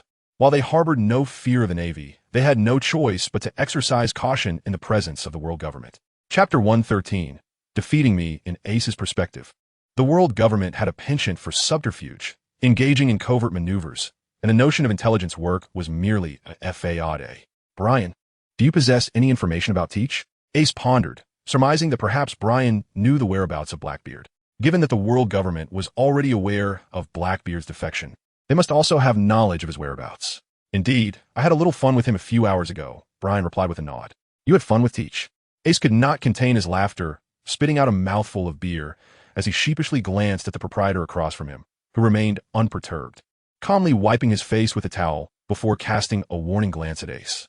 Yes, Blackbeard is quite amusing. No matter how I tease him, he never gets angry. Speaking of which, I'm tempted to seek him out again, Brian said with a playful grin. Brian, are you certain you're talking about the same Blackbeard? His name is Teach. You must be referring to someone else, Ace remarked incredulously, unable to fathom that Blackbeard could be as Brian described. One who could be teased without anger. He was no saint. He was a bona fide pirate. Moreover, Blackbeard Teach had even killed a comrade and defected from the Whitebeard pirates. How could such a person be toyed with by Brian? It seemed improbable. Of course it's him. Ever since he stepped out of the New World, I've had my eyes on him. From Alabasta onwards, I have been following Blackbeard, and I discovered he is quite the entertaining individual, Brian stated earnestly, locking eyes with Ace. Entertaining? Brian, do you realize he is capable of harming his own companions? That makes him exceedingly dangerous, Ace retorted irritably, feeling increasingly bewildered by Brian's perspective. In all the world, it seemed that only Brian would dare to describe Blackbeard Teach as entertaining. It's no trouble at all. He and I are not comrades, and he cannot overpower me. What danger could there possibly be? If anything, he should be the one in peril. If he were to upset me, I might just end him, Brian declared with unwavering confidence. Given your prowess, it is indeed possible you could slay him. But tell me, Brian, why are you so fixated on Blackbeard? Is this part of your mission? Ace furrowed his brow. Indeed, you are quite astute. My task is to keep a vigilant watch over Blackbeard, preventing any perilous actions on his part. This duty was entrusted to me by Admiral Sengoku, and should Blackbeard engage in any dangerous behavior, I am authorized to eliminate him at any moment, a privilege explicitly granted by the Admiral. Envy me, if you will. Raising an eyebrow, Brian regarded Ace with a hint of smugness. This assignment is rather leisurely. No wonder you find yourself here. It appears you are merely trailing Blackbeard across the seas. With such freedom, you hardly resemble a naval officer. Observing Brian, Ace's eyelids flickered. Given Brian's capabilities, he could easily dispatch Blackbeard without the need for surveillance. As long as Blackbeard draws breath, Brian could perpetuate this task, traversing the ocean without oversight. Indeed, this is a freedom surpassing that of mere pirates. Who says otherwise? I am a legitimate Navy colonel, engaged in a classified mission. How could one perceive my situation as idle? I am exceedingly busy, I assure you, Brian declared with utmost seriousness, sipping his juice, entirely devoid of any grave atmosphere. Very well, I understand. You are undoubtedly intentional in your approach. Wishing to be a naval officer while evading supervision, you have chosen this task to shadow Blackbeard, following him wherever he ventures without concern for anything else. Brian, you are truly remarkable. Having grasped the situation, Ace could only give Brian a thumbs up, acknowledging his cleverness. Even Admiral Sengoku might be oblivious to this. Or perhaps he is complicit in allowing Brian such freedom. Haha, I didn't expect you to see through me. Indeed, I learned this from Grandpa Garp, to be a free-spirited naval officer. With a chuckle, Brian proclaimed with fervor, though lacking any true gravitas. A free-spirited naval officer. You certainly dare to declare that.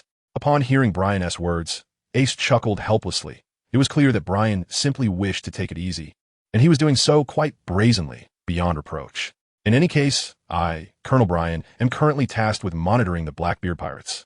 No unauthorized personnel are to interfere. That is all. Gazing at Ace, Brian's expression turned serious, his tone indicating an unmistakable hint. Your mission pertains to surveilling Blackbeard, but that bears no relation to me. My purpose here is to capture Teach and present his head as a tribute to my fallen comrades. Therefore, I must decline your request, Brian, Ace stated calmly, unwilling to entertain any notion of relinquishing his goal. Even if this is Brian's mission, Ace could not return empty-handed. He must bring back Blackbeard's head. You refuse to heed my words, do you? Very well. If you can defeat me, I shall acquiesce. Otherwise, I forbid you to lay a hand on Blackbeard. I have yet to enjoy myself fully. Fixing his gaze on Ace, Brian placed his knife on the bar. This is intentional. ISMT it? Tell me, what are my chances of winning against you if I engage in combat? With a roll of his eyes, Ace fell silent. If he could defeat Brian, he would change his surname to Goal, forsaking the name Potkas. As for that, I believe the odds are infinitely high, approaching zero. Brian spoke candidly. Regardless of what you say, Ace, I cannot return empty-handed. Let's leave it at that. Ace firmly stated, indifferent to whether he could best Brian. Blackbeard remained his objective. Should you dare to jeopardize my mission, I shall report you to Whitebeard. Do you believe me? With a piercing glare directed at Ace, Brian continued. If you intend to seek out Dad, then by all means do so. Just convey to him that once I have captured Blackbeard, I will naturally return. Unconvinced by Brian's words, Ace waved dismissively. Very well, you have my word. I shall set off for the New World shortly to find Whitebeard. And I will tell him how you have betrayed someone's heartfelt sincerity. Let us see how he deals with you. Pondering for a moment, Brian smiled slyly and remarked, Whose sincerity have I betrayed? If you wish to accuse me, at least choose a more plausible reason. Ace merely smirked, remaining unfazed. Of course it is you. Who else could it be? I assure you, I shall disguise myself for my meeting with Whitebeard and paint you as a scoundrel, abandoning your family for fleeting affections. Just imagine the expression on his face. He might very well storm out of the New World to exact his wrath upon you. Brian squinted at Ace, his tone laced with mischief. Given his appearance, as long as no one recognized him at first glance, he was certain his plan would succeed. Chapter 114. Surrender. Upon hearing Brian's words, Ace was left speechless. Did I hear you correctly? Brian, are you saying you will disguise yourself to meet Dad? Rubbing his face to regain composure, Ace looked at Brian once more for confirmation. Indeed, I wager they will believe me. After all, who could resist my charm? As he spoke, Brian playfully tossed his hair and shot a triumphant glance at Ace. Hold on, let me process this. Turning back, Ace appeared bewildered, his thoughts swirling as he began to construct strange connections in his mind. Brian's transformation equates to that of a beautiful girl. The enchanting maiden boards Whitebeard's ship, whereupon she divulges a plethora of her own shortcomings. Given the temperament of Whitebeard's crew, a beautiful girl signifies absolute trust. Her words embody the truth. And upon uncovering this truth, their father would undoubtedly become enraged. An enraged father signifies Brian's success. And such success would incite the father and his crew to venture into the New World in search of him. No. How could I entertain such thoughts? Ace fervently shook his head, casting aside the dreadful notions that had surfaced in his mind. Yet, the more he pondered Brian's words, the more plausible they seemed. Based on his understanding of Whitebeard's crew, even if Brian donned male attire aboard the ship, he would still be perceived as a girl. Moreover, those men, upon encountering a beautiful girl, would react like sharks sensing blood in the water, instinctively acting without regard for Brian's identity or gender. They might even allow Brian to remain on the ship. In Ace's estimation, this ruse could hardly deceive two individuals, Whitebeard himself and Marco. However, even if Whitebeard and Marco discerned Brian's true identity at first glance, as long as Brian posed no threat, they would likely show little inclination to expose him. Consequently, the crew of the Whitebeard pirates might find themselves entirely ensnared by Brian's antics, and Ace believed even Whitebeard and Marco might indulge in the chaos alongside them. In such a scenario, it was conceivable that Whitebeard would be swayed by Brian's sweet words, perhaps intoxicated by drink, and in a moment of impulsiveness, would rally the Whitebeard pirates to seek him out in the New World. The implications are terrifying. Brian, your notion is rather unrealistic.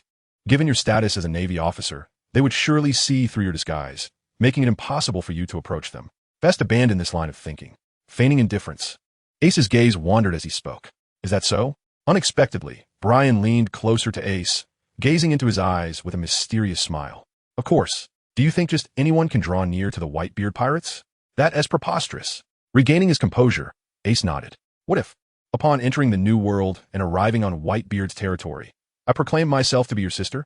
Do you think they would invite me aboard their ship? What is your opinion on that?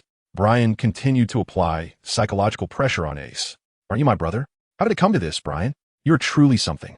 For a moment, Ace was taken aback, but then he grasped the situation, his face twitching as he glared at Brian. The members of the Whitebeard pirates held familial bonds and loyalty in the highest regard. If Brian were to proclaim herself as his sister in the New World, their nature would compel them to warmly welcome her as a guest. Even if they knew Brian was a member of the Navy, they would hardly mind, as long as she wasn't there as a spy. Thank you for the compliment, but this is merely my own plan. As for its effectiveness, I shall seek an opportunity to test it later. What do you think, Ace? With that, Brian returned to her seat. This was indeed something Brian had contemplated. If circumstances allowed, perhaps she would have the chance to visit Ace in the New World and pay a visit to the strongest man on the seas, Whitebeard himself.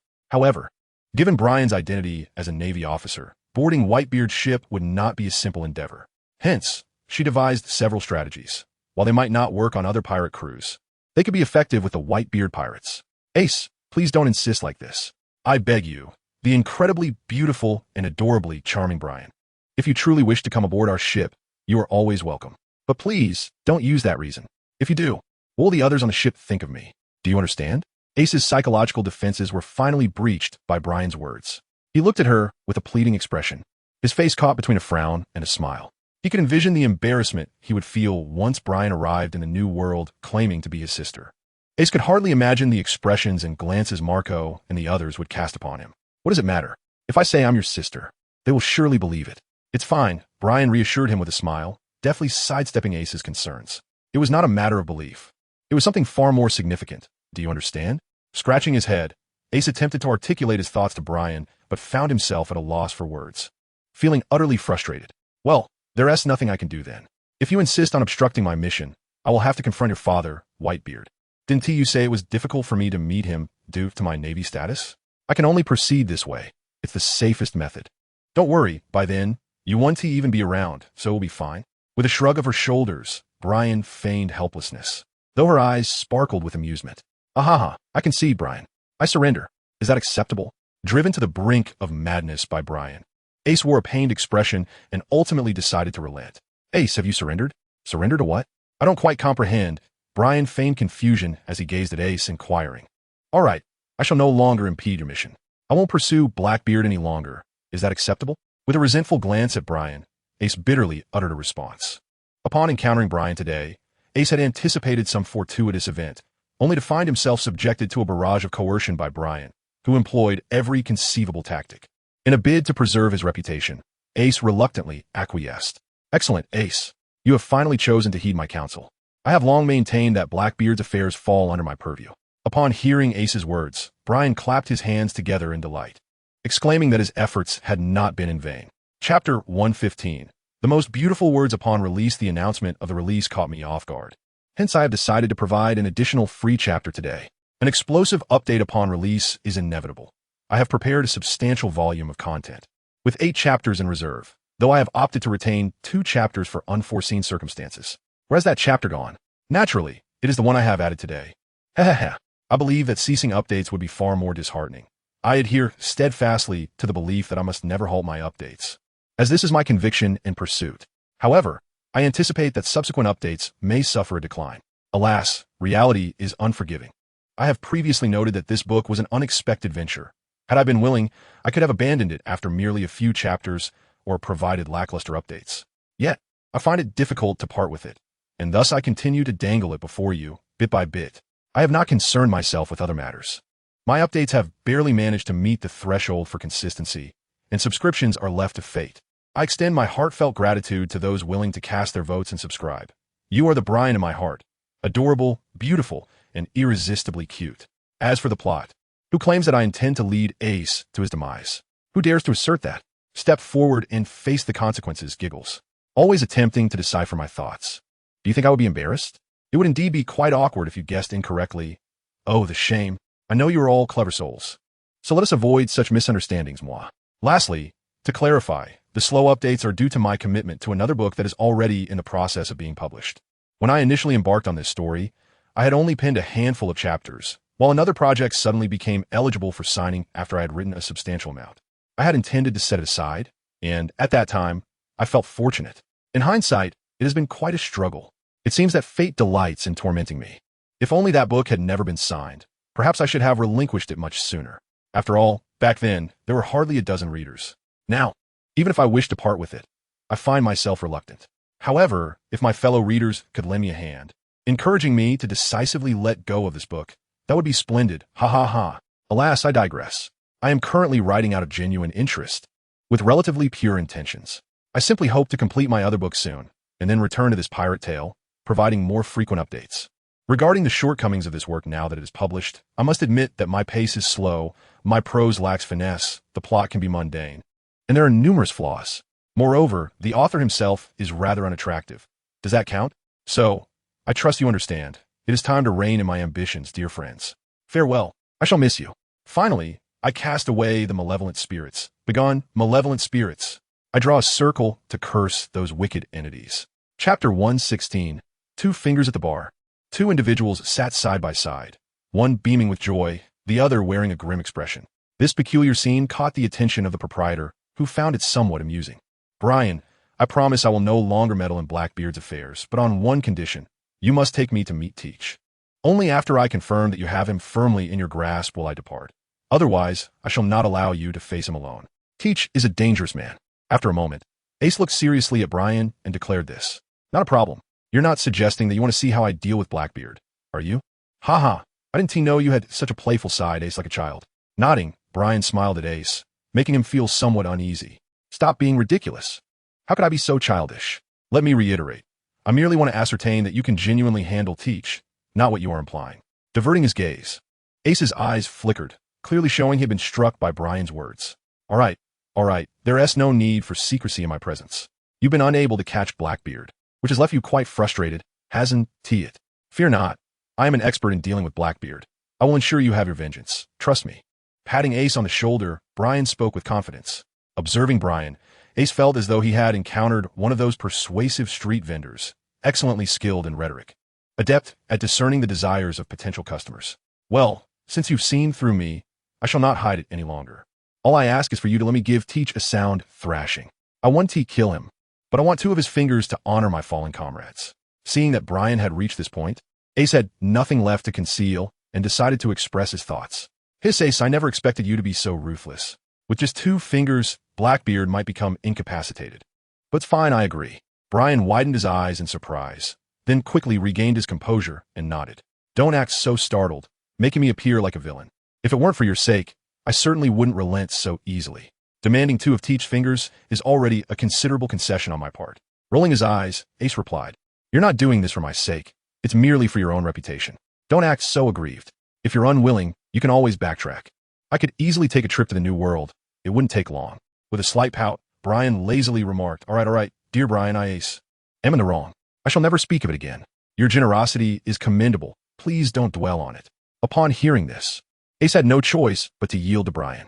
If Brian truly ventured to the New World and caused a stir, poor Gasti, Ace would soon face social ruin. You said it yourself. If I were in your position, I would take a gamble. What is there to fear? Reputation is merely a matter of perspective.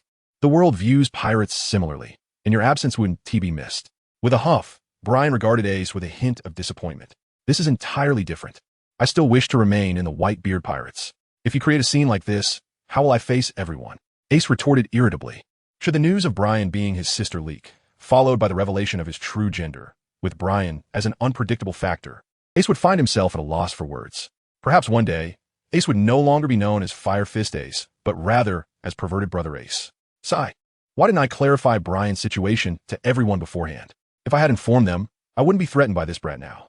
Next time I return, I must tell everyone about Brian's existence, to avoid further intimidation. What? Even if I didn't say anything upon their first encounter, they would still mistake me for your sister, Brian shrugged, blinking innocently. Is that the issue? I'm concerned you might reveal something alarming. Otherwise, why would I ever compromise? You little devil. I am on the verge of losing my mind, Ace exclaimed, unable to contain his frustration. He was certain that Brian's remarks were deliberately intended to provoke him. Perhaps Brian genuinely desired to venture forth, not only to meet his white-bearded father, but also to play a trick on him. There was no doubt about it. You've seen through my intentions, of course. If you insist that I journey to the New World, I cannot squander such a splendid opportunity. Moreover, it is because of you that I am compelled to embark on this expedition. I must do something to repay you. With a mischievous grin, Brian openly acknowledged his thoughts. If Brian had indeed not restrained Ace, he would have had no choice but to comply, as Ace was obstinately resistant to reason. Naturally, a small lesson was in order. Now that I have promised you not to pursue Teach, you must also fulfill your prior commitment to allow me to thoroughly thrash him and take 2 of his fingers. Once that is accomplished, I shall return. Ace fixed his gaze on Brian, seeking confirmation once more. All right, you reiterated that several times. How could I possibly renege on my promise to you? Your lack of trust is rather disappointing, especially since you're my brother, Brian retorted with a slight pout, uttering a statement that nearly caused Ace to lose his balance and tumble to the ground. When do you intend to take me to meet Teach? Eager to avoid being led by Brian's whims, Ace shifted the conversation. There's no rush. Today, I merely toyed with him. Blackbeard must be exceedingly enraged at this moment. Thus, it would be prudent to wait a couple of days before seeking him out. By then, I believe Blackbeard will have calmed down, allowing me to play another trick on him while you deliver a sound beating and claim his 2 fingers. Brian spoke confidently about his plans.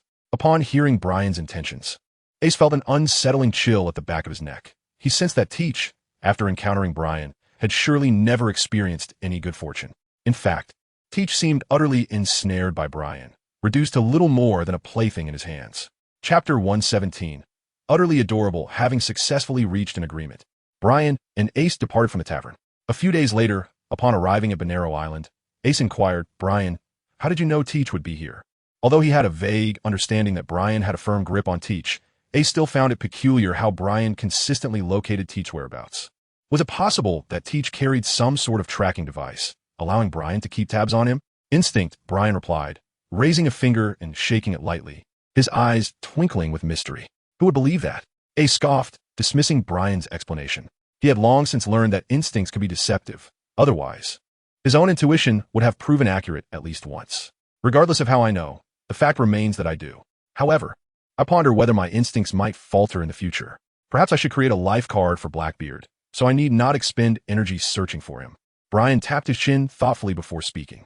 "Ah, Brian, your heart is truly dark. Doesn't that mean Teach will forever remain in the palm of your hand?"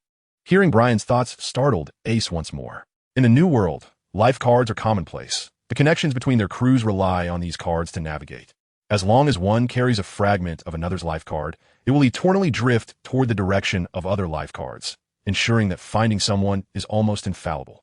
If a part of Teach's life card is under Brian's control, while he foolishly clutches his own life card, Ace could easily surmise that Teach would forever be a mere plaything in Brian's grasp.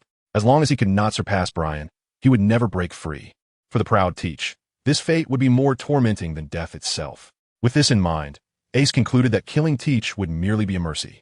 He would instead be condemned to spend his life atoning for the sin of slaying his comrade. This was the true cruelty of punishment. "Don't speak carelessly, Ace. You wicked elder brother.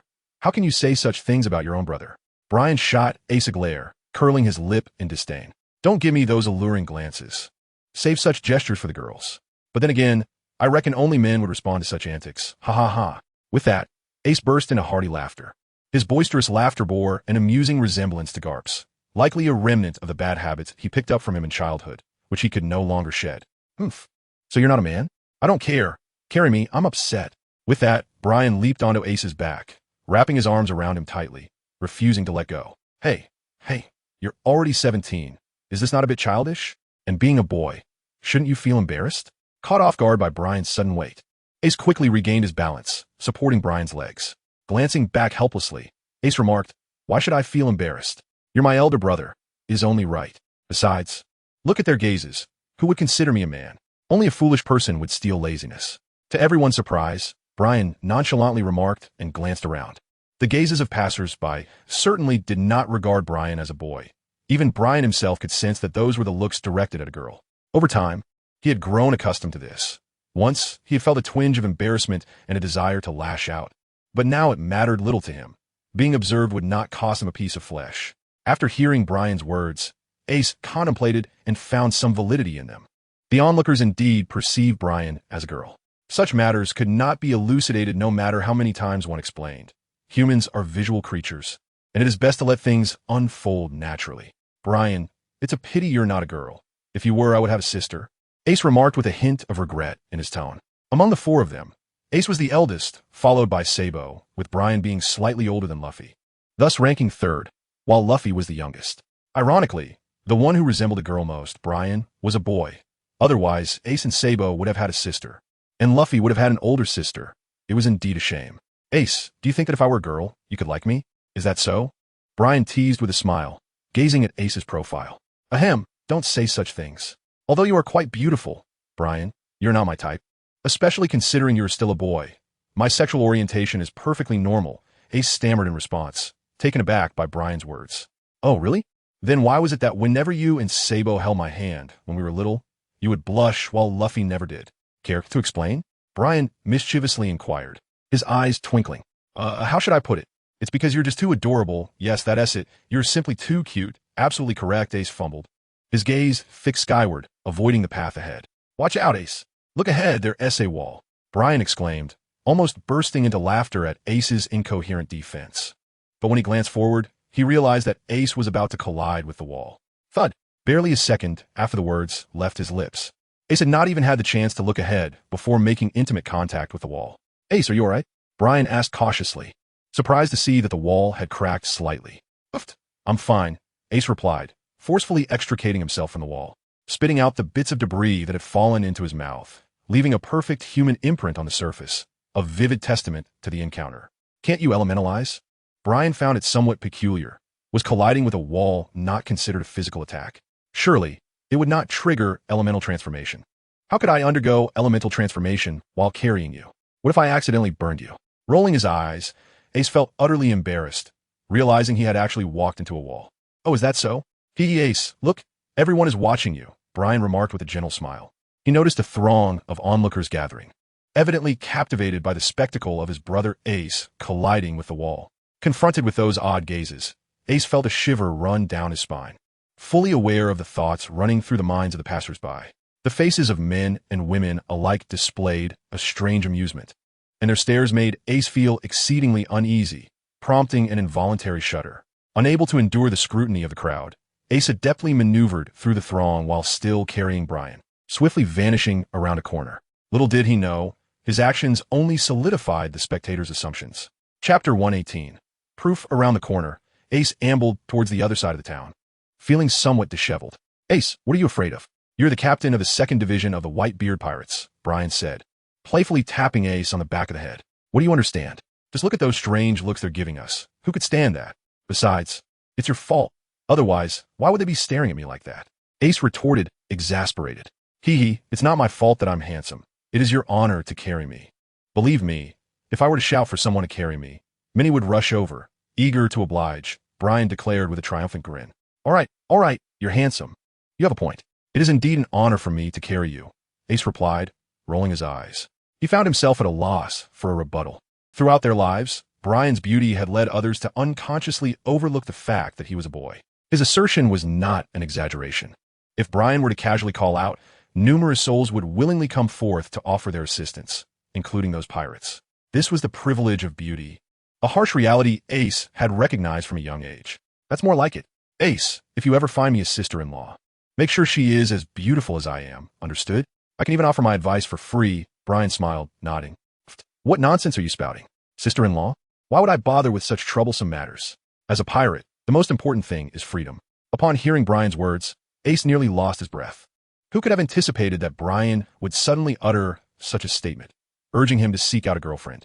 At present, Ace was already overwhelmed with matters concerning the Whitebeard Pirates. He had no time to contemplate such things and had never even considered it. Ace, have you given thought to your age? You are 20, are you not? It is perfectly normal to seek a girlfriend. Marriage can be postponed. Or perhaps, is it that no girl fancies you? Brian remarked with a mischievous grin. Come now, how could I, Ace of the Whitebeard Pirate 2nd Division, lack admirers? I could gather a throng of them wherever I go. Greeted by cheers, Ace retorted, raising his chin defiantly. In truth, Ace was utterly unaware of the absurdity of his own words. It was merely an instinctive response. The reality was starkly different. He was indeed not adept at interacting with girls and often found himself at a loss for words in their presence. Within the ranks of the Whitebeard Pirates, not only did he lack admirers, but there were hardly any girls who were even close to him. He was merely putting on a brave front to maintain his pride before Brian. Ace, it's not that I underestimate you, but you wouldn't dare hold a girl's hand. Even if there were girls who admired your fiery reputation, it would be irrelevant, for you cannot even converse with them, Brian scoffed, disbelieving Ace's bravado. From a young age, Brian had been aware of Ace's ineptitude in dealing with girls. He would stutter in conversation, and even a mere smile from a girl would cause him a blush. This was evident even when Brian would hold his hand or smile at him. Those were childhood days. I'm not that way anymore, Brian. Please do not underestimate me. Ace exclaimed, his face flushed with embarrassment at Brian's revelation. Reflecting on it now, he felt a surge of shame, for since he could remember, he had lived in Gold, Rogers Mountain, surrounded by bandits with few friends. Before the age of 6, Ace had only Sabo as a companion, later joined by Luffy and Brian. Having had little interaction with girls, it was no wonder that Ace was clueless about how to communicate with them. Even in Brian's company, he often felt shy. There was no escaping it. In their childhood, Brian was nothing short of adorable, and no one ever regarded him as a boy. It was only as time passed that Ace gradually grew accustomed to the charming lad that Brian had become, shedding his shyness. I did not underestimate you, Ace. If you truly have outgrown that awkwardness, then why not prove it? Brian suggested, sensing Ace's intense emotional turmoil and suppressing a laugh. He knew well that Ace was reluctant to acknowledge his continued struggles with girls, but Brian had his methods of coaxing the truth from him. How to prove it? Upon hearing Brian's words, Ace perked up his ears. That means you should give me a kiss on the cheek, Brian whispered with a suppressed chuckle, leaning close to Ace's ear.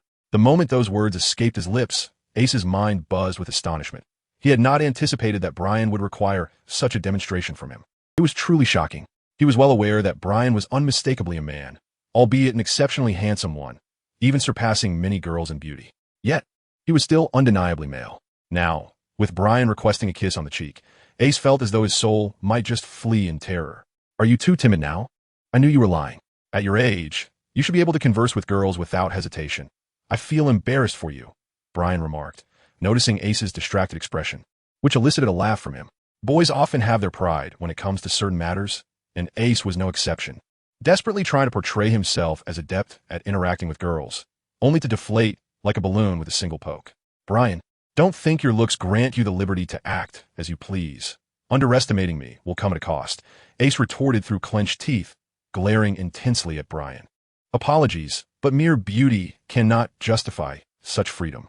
However, I possess more than just good looks. I am quite formidable, which indeed grants me the right to act as I wish, Brian replied, meeting Ace's gaze with a smug grin, his tone dripping with confidence.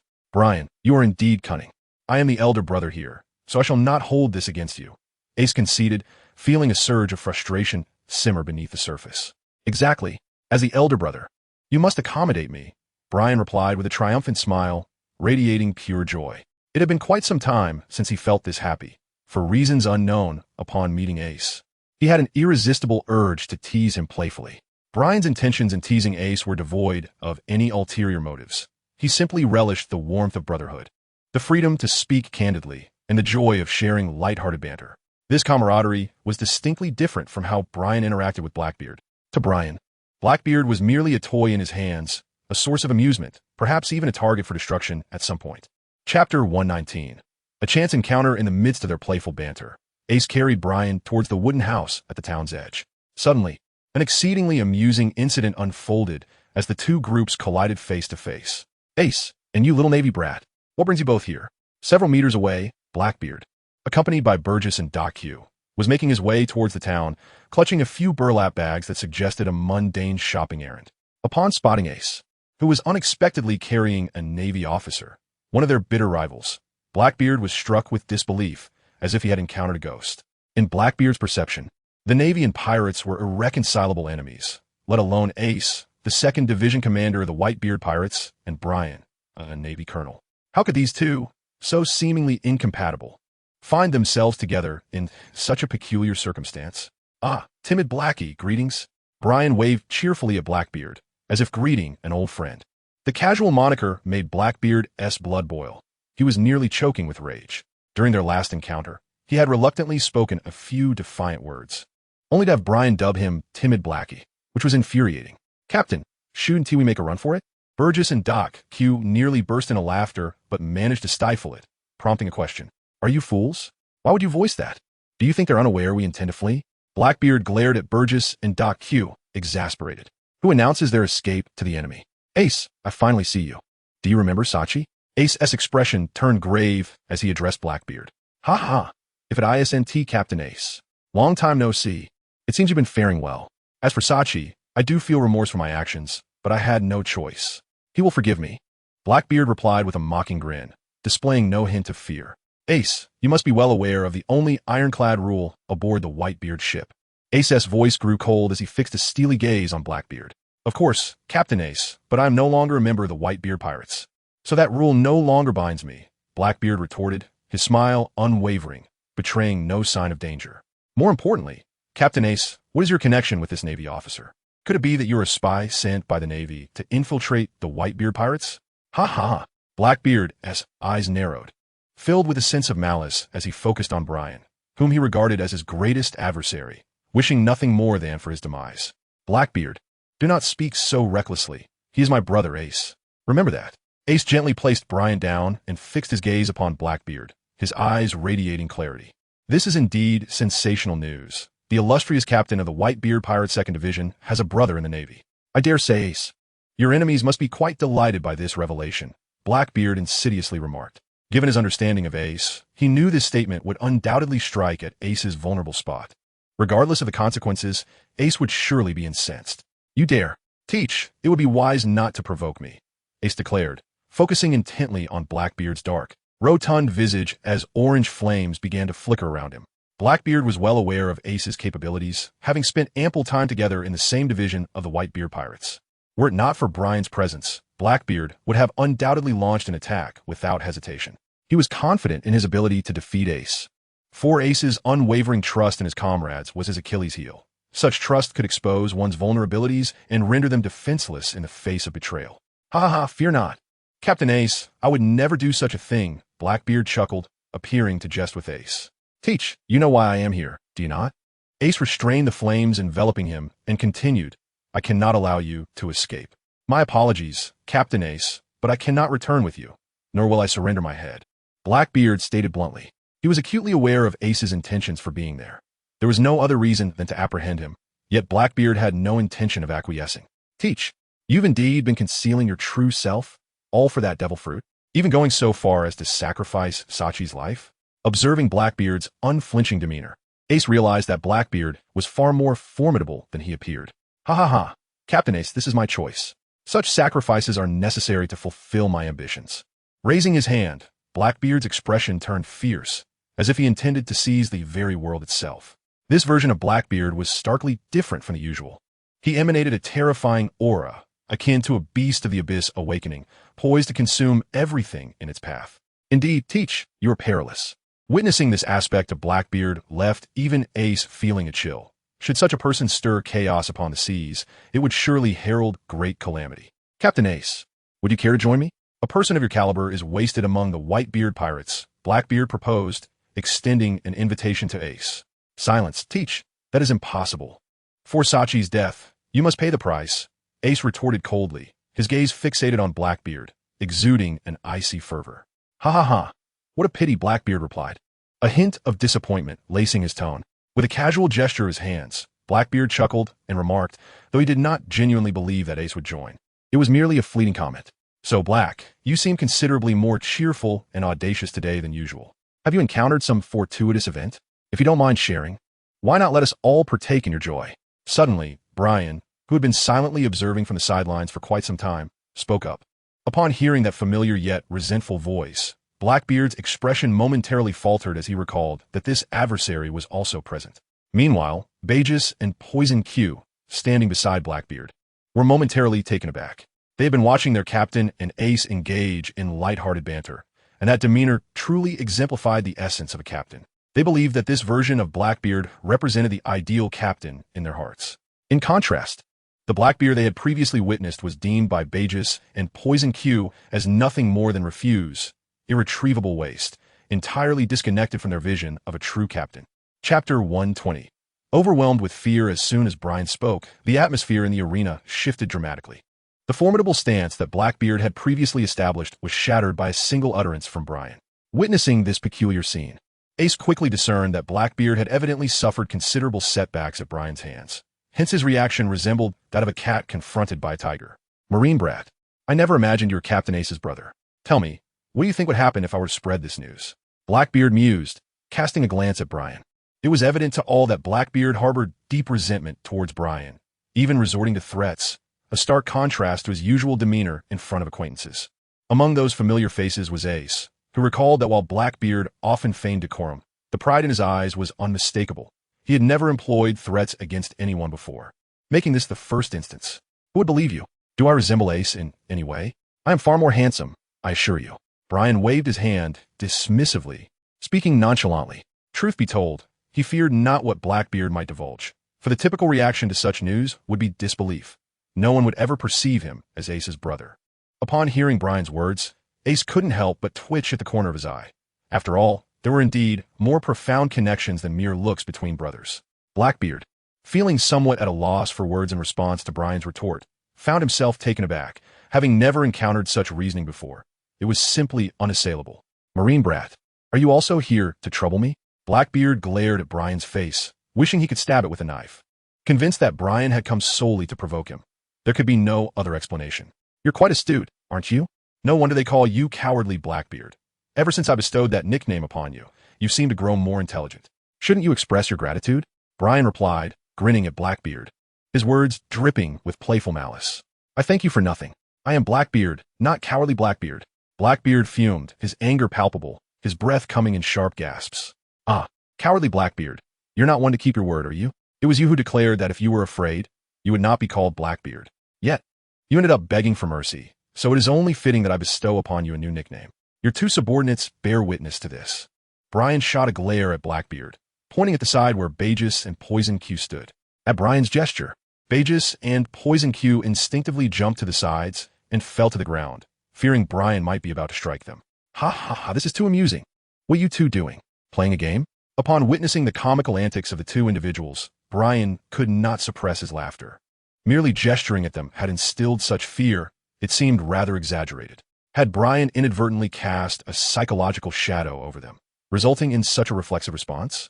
The hilarity of the scene even caused Ace to stifle a chuckle from the sidelines.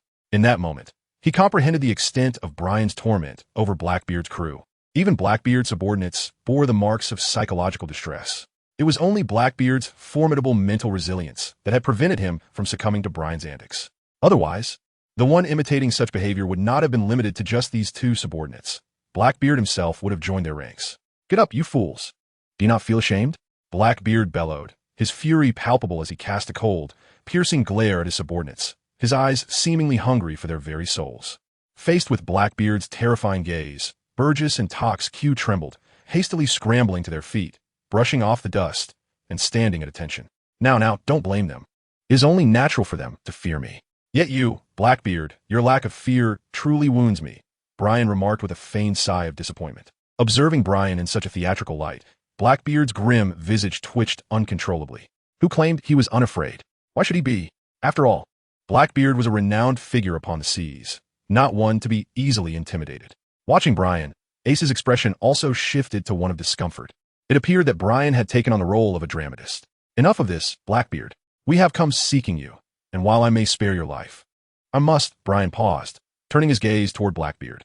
But what? Under Brian's penetrating stare, Blackbeard felt an unsettling discomfort, akin to that of prey under the gaze of a hunter who had successfully cornered it. I demand 2 of your fingers. Ace interjected on Brian's behalf. Echoing his requirement, Blackbeard's life could be spared, but 2 of his fingers must be surrendered as a token of compliance. What? Captain Ace, this jest is far from amusing.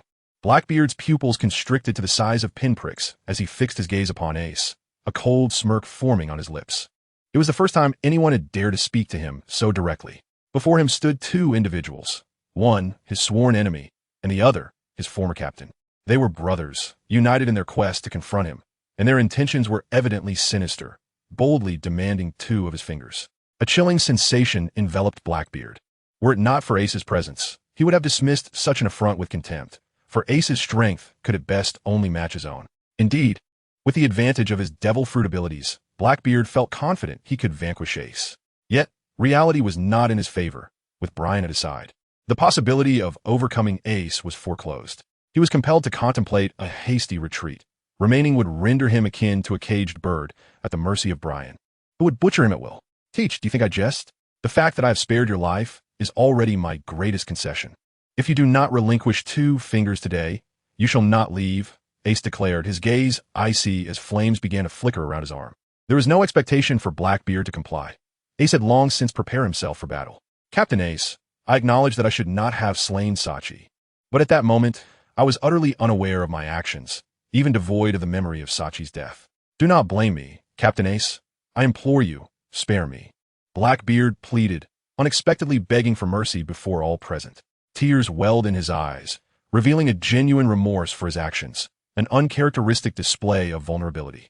Witnessing this side of Blackbeard, even Brian's eyes sparkled with intrigue. It was a rarity to see such a display from him after pursuing him for so long, and he had never witnessed even a single tear from Blackbeard before, whether real or feigned. Yet here it was, albeit insincere. Chapter 121. Restraint. This was undoubtedly a scene that defied expectations. No one could have anticipated Blackbeard would engage in such a melodramatic performance, shedding tears that appeared strikingly authentic, devoid of any semblance of artifice. Captain, observed Bagus and Poison Q, their astonishment mingled with disbelief at witnessing their leader display such an emotional facet. What manner of man was Blackbeard? The two of them, as subordinates, cannot claim to know each other intimately, but they do possess a relatively detailed understanding of one another. During their time spent in the company of Blackbeard, they have witnessed his avaricious demeanor on more than one occasion, an insatiable desire to grasp the entirety of the sea within his grasp, and he, in turn, aspires to become the sole sovereign of that vast ocean. This incarnation of Blackbeard is imbued with audacity, yet also shrouded in peril.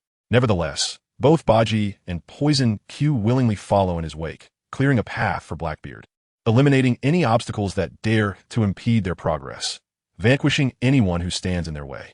With such a captain at the helm, Baji and Poison Q feel an innate sense of pride. Yet now, to their astonishment, Blackbeard is weeping before them, pleading for mercy from Ace.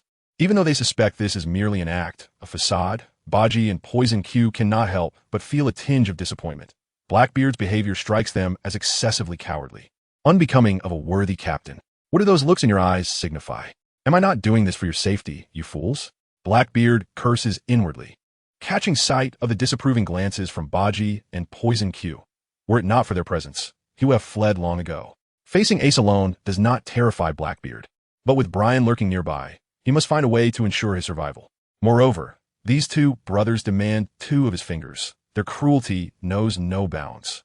Titch, cease your dramatics. This is utterly unbecoming.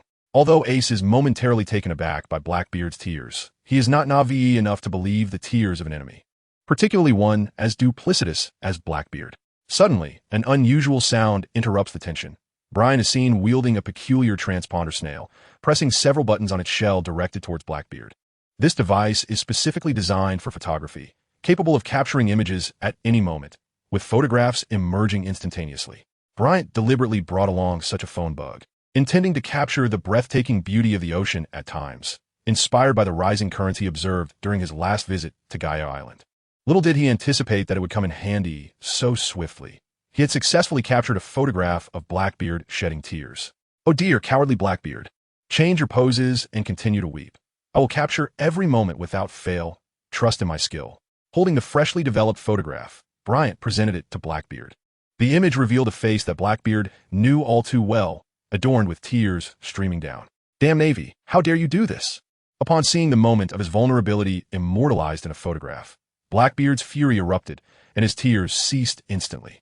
If such an image were to circulate, how could he, Blackbeard, continue to navigate the seas?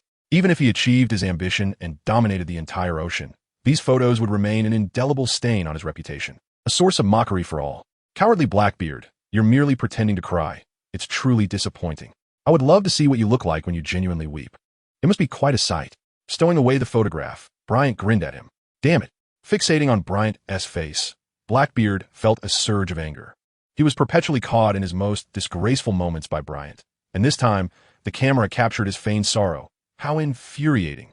Teach, enough with the chatter. Leave 2 fingers behind. Fire fist. Losing interest in banter with Blackbeard, Ace ignited with orange flames, clenching his fist as he unleashed a powerful punch towards Blackbeard. A massive pillar of fire surged straight toward him, resembling a fist of flames extending outward. Dark water. In response to the approaching inferno, Blackbeard showed no hesitation. Dark smoke enveloped him, exuding a palpable sense of discomfort. His palm, infused with black smoke, reached out toward Ace's fiery punch. A remarkable scene unfolded as all flames were absorbed upon contact with Blackbeard's palm. Ace's fiery assault inflicted no harm or disturbance upon him. Ha ha ha, Captain Ace. Did you see that? This is my ability, the power of the dark fruit, which can absorb all devil fruit powers, and even more.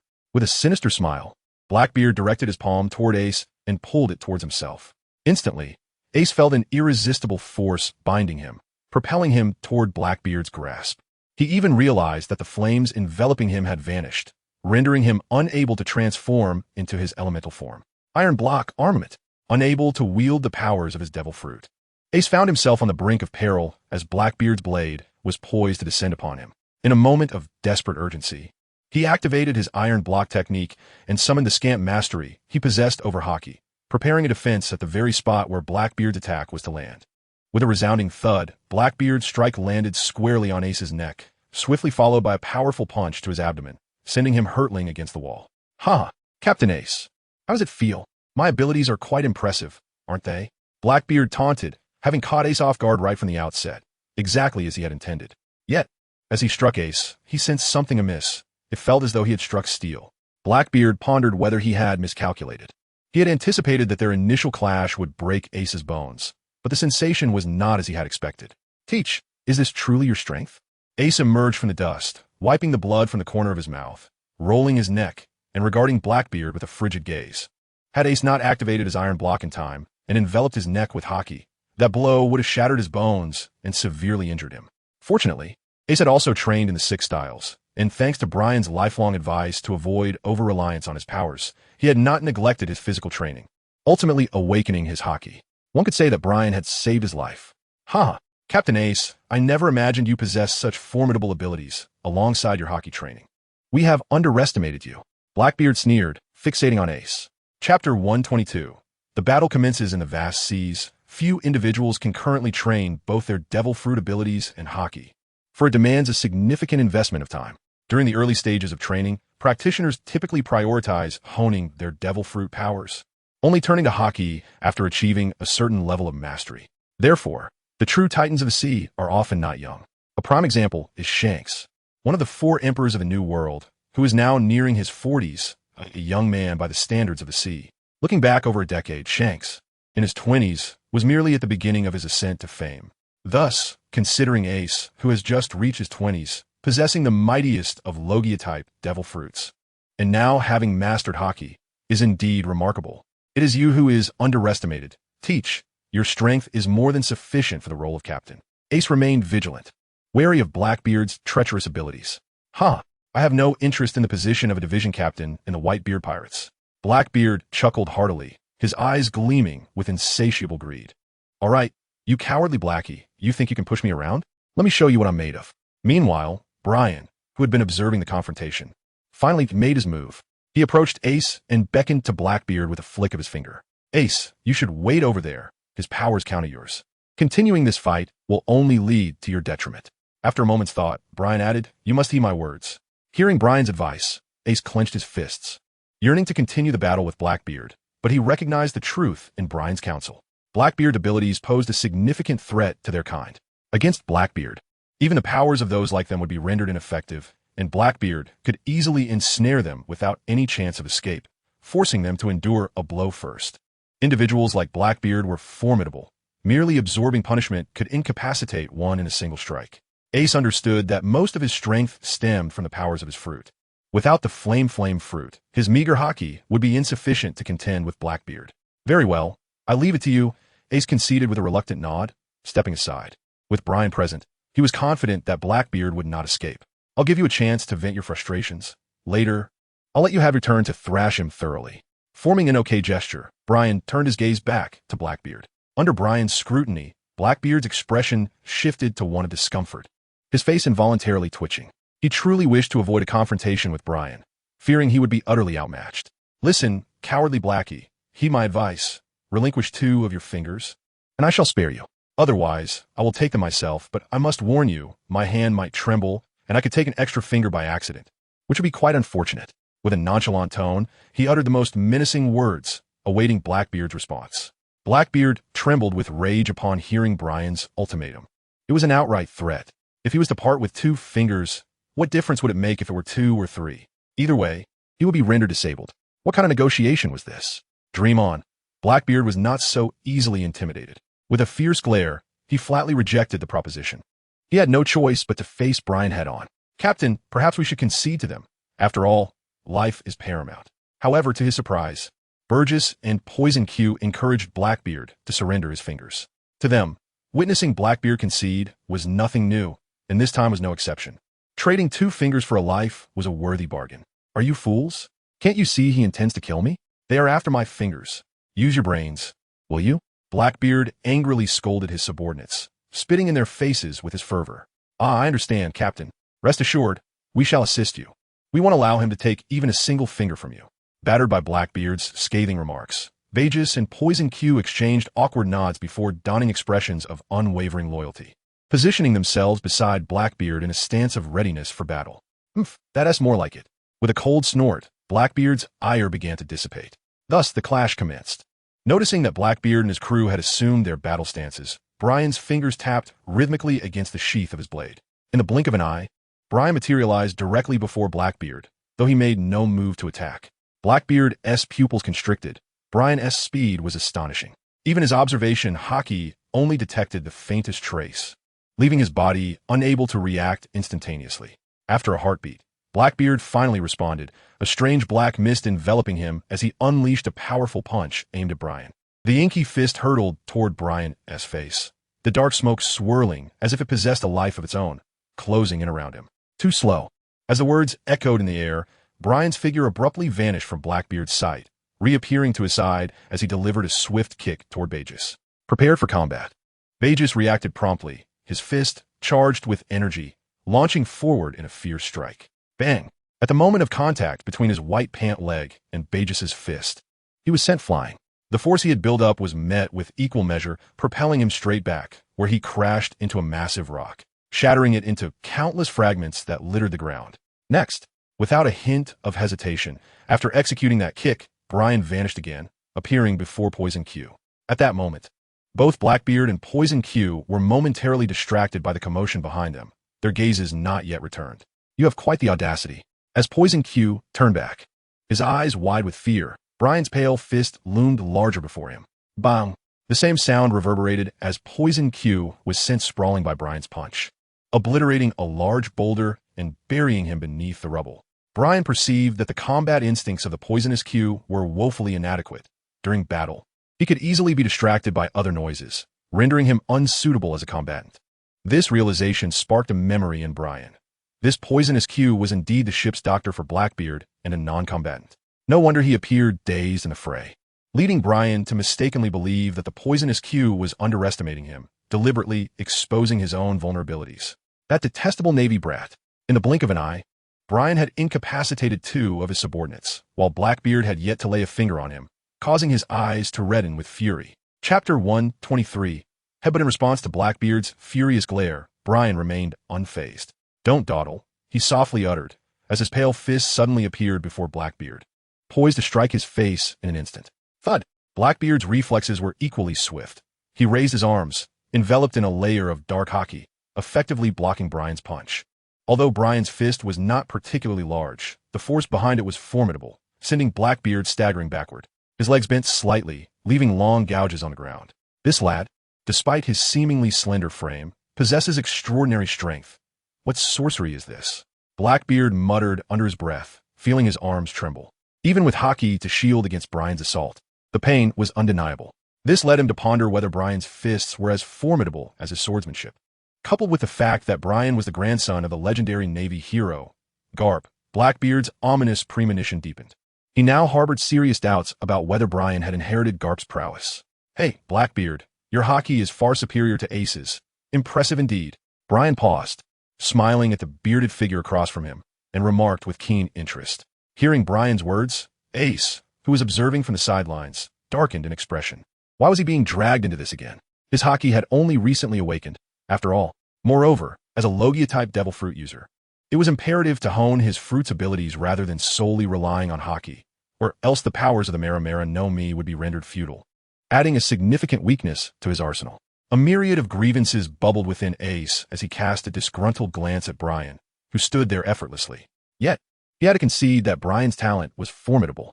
Despite being 3 years his junior, Brian's strength surpassed that of his elder brother by a considerable margin.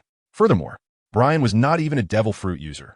His prowess was derived solely from his martial arts and swordsmanship.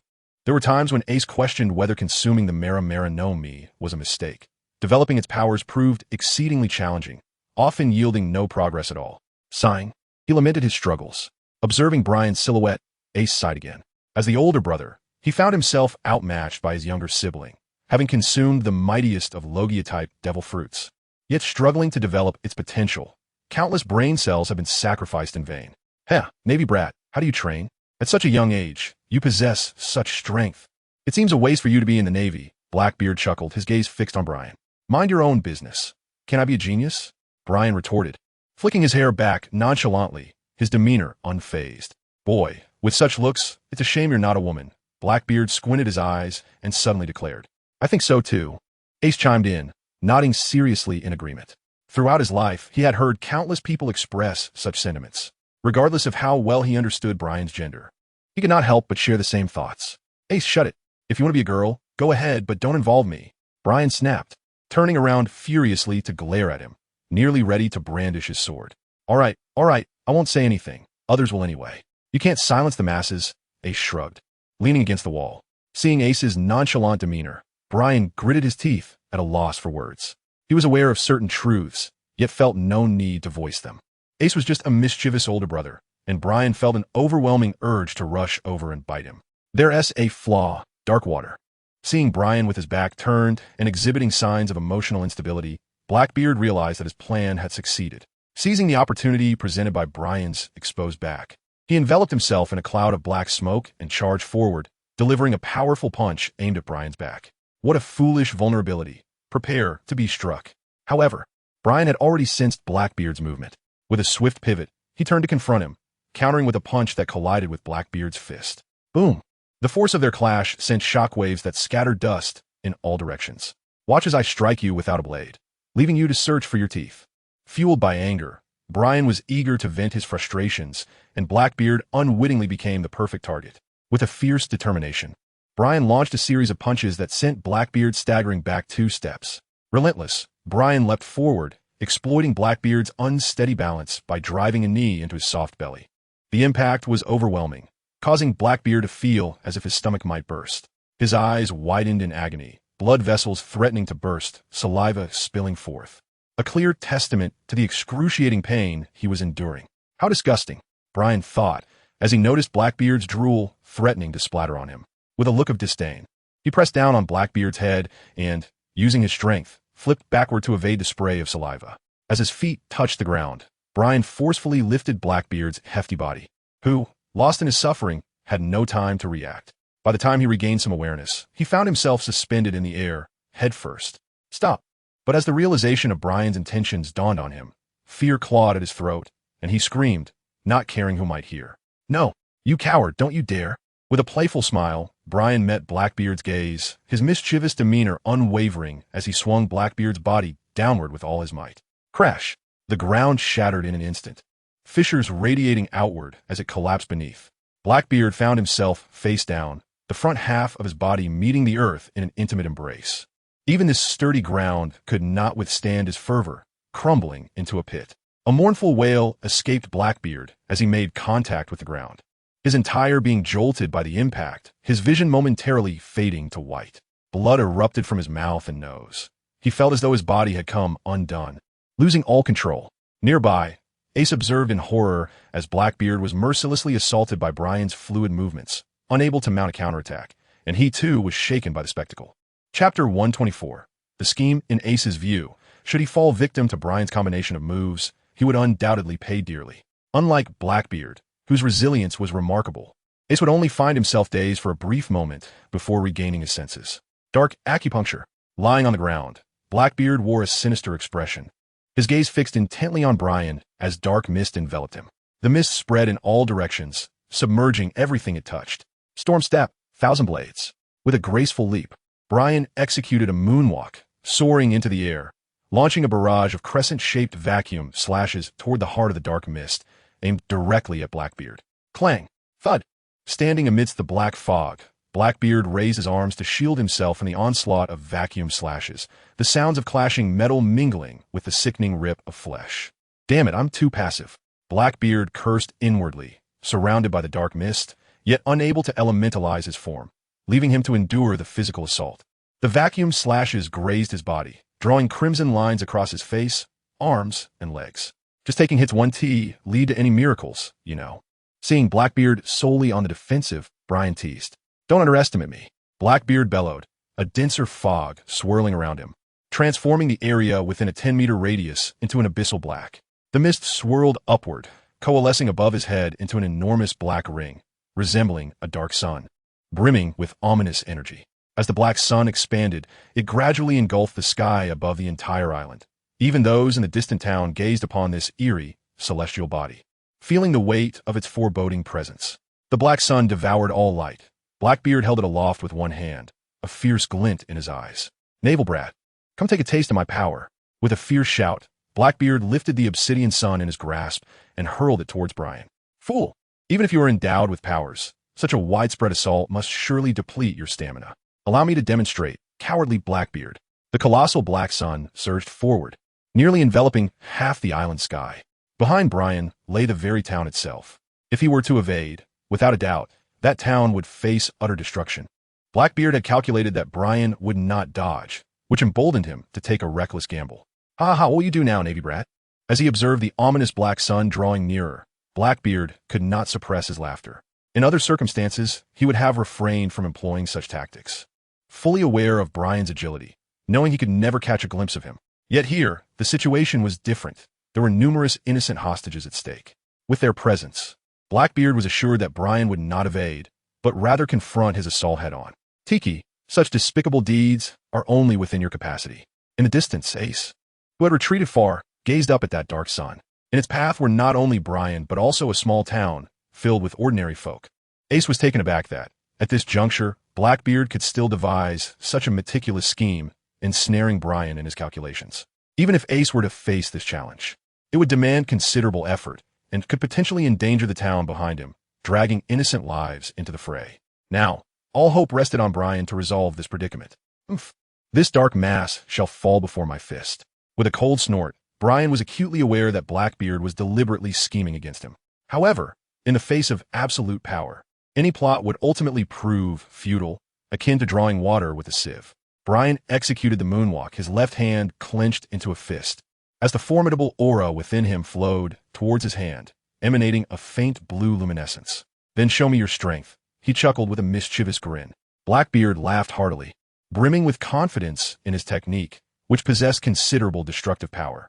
Armed, flowing cherry blossom, Brian's pale fist instantaneously morphed into a deep black, enveloped by a layer of luminous blue radiance. The overwhelming aura emanating from it resembled cherry blossom petals drifting down, vanishing in the blink of an eye. In the next moment, Brian launched a powerful punch towards the oncoming black sun. Crack! Black lightning erupted from thin air, shrouding the sky in darkness.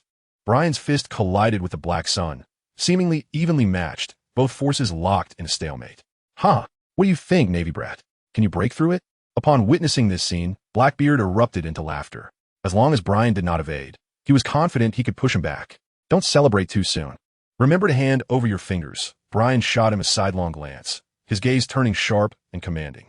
An overwhelming aura surged forth from his fist, unleashing an incredibly imposing power, intertwining black and red lightning that manifested an oppressive force. "You stubborn little brat. You possess such domineering spirit? How is that possible?" Just as Blackbeard was about to mock him, he suddenly felt an unmistakable pressure akin to that of a tyrant. It was a sensation he knew all too well. Only the true rulers of the sea could exude such a presence.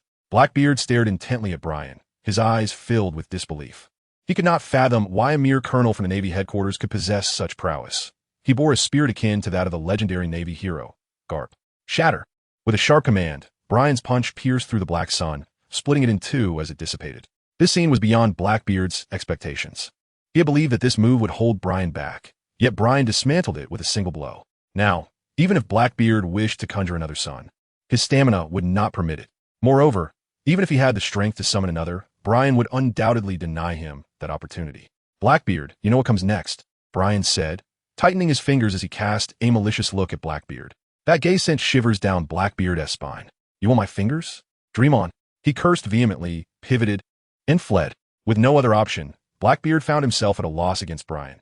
He could neither win in battle nor stay and risk losing his fingers. Chapter 125. The little demon seeing Blackbeard attempt to flee, Brian would not let him escape. Using the moonwalk technique, Brian swiftly appeared behind Blackbeard and hurled a punch. Damn it! Feeling the fierce wind from behind, Blackbeard sensed his skin quivering and had no choice but to halt, turning to brace himself with crossed arms. Clang! Boom! Though both wield the power of armament hockey, Brian evidently surpasses his opponent. With a single, forceful blow, he sends Blackbeard hurtling through the air, crashing against the distant rocks and scattering debris in all directions. Ugh, this monstrous navy, who on earth has trained them? It must surely be that scoundrel Garp. Emerging from the rubble, Blackbeard spits out the sand from his mouth, glaring resentfully at the advancing figure before him. This time, his ire extends even to the Navy hero Garp. In the depths of his mind, as Brian's fist hurtles towards him once again, Blackbeard steels himself, focusing all his energy on the foe at hand. A shroud of dark mist emanates from him, transforming the 10 meters around into his own domain. For only in this way can he find a semblance of security. Blackbeard, must you not diversify your tactics? This is becoming rather monotonous. As Brian plunged into the inky darkness, he unleashed a mighty punch, scattering the shadows that surrounded him. Even the natural abilities of his adversary struggled to contend with Brian's overwhelming presence. In an instant, he found himself before Blackbeard, delivering a devastating blow to his arms that sent the notorious pirate reeling. The shroud of black mist began to dissipate, revealing Blackbeard's back colliding with the rocky terrain. Breathing heavily, he assumed a defensive stance, his powerful arms trembling slightly. That recent strike had depleted much of Blackbeard's stamina. As their confrontation continued, Brian maintained the upper hand, relentlessly pressuring Blackbeard, who now faced severe exhaustion. The prospect of utilizing his devil fruit powers seemed increasingly bleak. With profound mastery of hockey, Brian's martial prowess surpassed Blackbeard's in both speed and strength, leaving the latter devoid of hope. Even now, Blackbeard failed to comprehend why Brian relentlessly pursued him. With Brian's formidable power, he could have easily ended Blackbeard's life at any moment. Yet he chose not to, allowing Blackbeard and his crew to escape instead. It was not a matter of disdain. Rather, Brian seemed to take pleasure in their futile attempts to flee. Despite the opportunities to strike, he refrained from delivering the fatal blow, much like the previous encounter at Gaia, when Blackbeard and his crew were swept into the sea by an upward current. In that vulnerable moment, Blackbeard was utterly defenseless, yet Brian opted not to finish him off, instead choosing to toy with them. In Blackbeard's eyes, Brian resembled a mischievous imp, deriving amusement from his torment. This time was no different. Brian appeared before him unexpectedly, demanding 2 of his fingers, not as a negotiation, but as a decree. It was a blatant disregard for his humanity. Blackbeard felt as if Brian viewed him as a beast on a chopping block, ready to be flayed without harming his essence. Such tactics were undeniably cunning, yet exceptionally cruel. You know, Navy brat, I have made it clear that you shall never have my fingers, unless I am dead, Blackbeard declared, his gaze fixed on Brian with a ferocity akin to a cornered beast desperate to fight back. Enough of this. I do not expect you to hand them over willingly. I shall take them myself. Shaking his head, Brian advanced step by step, instilling a growing sense of unease within Blackbeard, straining to summon his remaining strength. The black mist around Blackbeard thickened, rising ever higher. Suddenly, as Brian approached Blackbeard step by step, his figure abruptly vanished, eluding Blackbeard's sight. This caused Blackbeard to become exceedingly tense, employing his observation hockey to scrutinize every inch of his surroundings, desperately seeking to locate Brian's presence. Do not search any further. My observation hockey surpasses yours, and you will not be able to find me. The voice of Brian echoed in Blackbeard's ear. He turned his head, meeting the countenance he was all too familiar with, and his pupils instantly contracted. Wow! Blackbeard began to speak, but suddenly an excruciating pain surged from his abdomen, halting his words in his throat, rendering him voiceless. Brian's left fist had already struck Blackbeard's belly, causing it to cave in violently. Blackbeard was left gasping for breath. Feeling as though his stomach had been pierced, waves of agony swept through his entire being, and he finally let out a wretched scream, blood spilling forth. With a thunderous crash, the rock behind Blackbeard fractured under the immense force, engulfing him within its depths. His body curled like a shrimp, limbs outstretched, as he shattered the massive rock, propelling himself forward to collide with a second. It was not until Blackbeard crashed into the 5th rock that he became embedded within it, finally coming to a halt. Witnessing this scene from a distance, Ace stood transfixed, utterly astonished. The force behind Brian's punch was astonishing, propelling the hefty Blackbeard across an impressive distance, shattering several rocks in the process. It is said that one should never provoke Brian. With a gulp, Ace remarked that were he in Brian's place, he could never achieve such a feat with sheer strength alone. Only by harnessing the power of the flame fruit could he hope to do so. Yet, Brian merely employed hockey, showcasing that his strength belies his seemingly delicate exterior. With a clap of his hands, Brian sensed that Blackbeard had temporarily lost his ability to move, suspended against the rocks. Ace, come. Remove Blackbeard's fingers, he called back with a tone of excitement, eager to inflict a more serious consequence upon Blackbeard. Until now, Brian had refrained from overly harsh treatment, mostly opting to play tricks on Blackbeard and his crew, avoiding serious injury. This restraint stemmed from a fear of inadvertently causing irreversible damage. Such a fate would rob him of much anticipated enjoyment. However, this time, circumstances compelled Brian to draw some blood from Blackbeard for the sake of future amusement. Upon receiving Brian's signal, Ace dutifully approached. As he stood before Blackbeard, he couldn't help but flinch at the sight. The poor man was a pitiful sight indeed. Not only was his body embedded in the rocks, but a distinct imprint of a fist marred his abdomen. The look on his face was particularly disheartening, evoking a pang of sympathy from Ace. Chapter 126. The thumb. Blackbeard, lodged in the rock, had blood streaming from the corners of his mouth, his eyes now a ghastly crimson. Ace wondered if Brian's punch had forced blood into his eyes. Otherwise, the sight was too horrifying to comprehend. The redness was beyond mere conjunctival hemorrhage. "Damn it, that Navy brat," Blackbeard muttered, his eyes flickering as he attempted to speak. Though immobilized, his consciousness remained intact. The fact that he withstood Brian's punch without losing consciousness indicated that Blackbeard was no ordinary foe. Such resilience revealed a spirit that set him apart from the mundane. "Hey, cowardly Blackbeard, couldn't you just pass out? It would save you from the pain that has to come."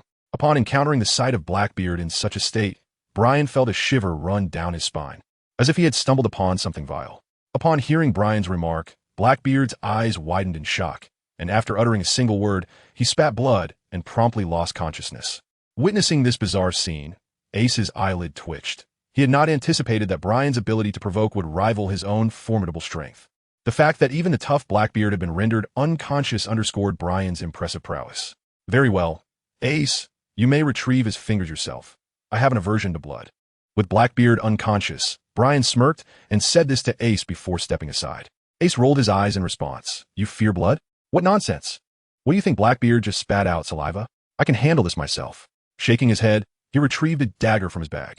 Approaching Blackbeard, Ace grasped two of his fingers with one hand, while the other held the dagger, hovering indecisively over those fingers without making a cut. "Ace, what are you doing? Just do it already." Brian, growing impatient, called out, having observed Ace's prolonged hesitation with the dagger. "Ahem, I'm contemplating how to minimize his suffering," Ace replied, turning back to Brian, attempting to mask the awkwardness on his face. Truth be told, it was Ace's first time wielding a dagger to sever someone's fingers. It felt rather peculiar. Previously, he had always resolved conflicts with a fiery punch, leaving the outcome to chance. Now, faced with the task of cutting off someone's fingers, he felt utterly at a loss. "Am I foolish? You clearly lack the nerve, yet you speak as though you are virtuous." With a knowing glance, Brian exposed Ace's predicament. "Ha ha ha, indeed, I'm Fire Fist Ace, not Dagger Ace. I have slain small creatures with a dagger before, but this is my first foray into severing fingers.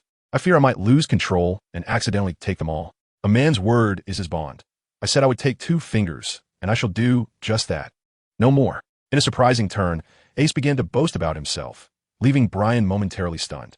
Is there truly a difference between 2 fingers and 3? Even if I were to take them all, it wouldn't cost Blackbeard his life, Brian pondered, bewildered by Ace's internal struggle. Enough. Let me handle this. Really? Hesitating over 2 fingers? Which 2 do you want? Unable to bear the delay any longer, Brian approached, taking the dagger from Ace's hand and inquiring further. "Huh? What do you mean?" Ace, momentarily confused, stared blankly at Brian. "I mean, which 2 fingers do you want? He has 10 fingers. Tell me which 2 you desire, all right?" Patiently, Ace inquired once more, while Brian twirled the dagger in his hand. "Oh, I see what you mean. Then I shall take these 2 thumbs," Ace remarked, gazing at Blackbeard's 10 fingers. "Thumbs? Why is that?" Curiously, Brian inquired why one would choose to take another's thumb.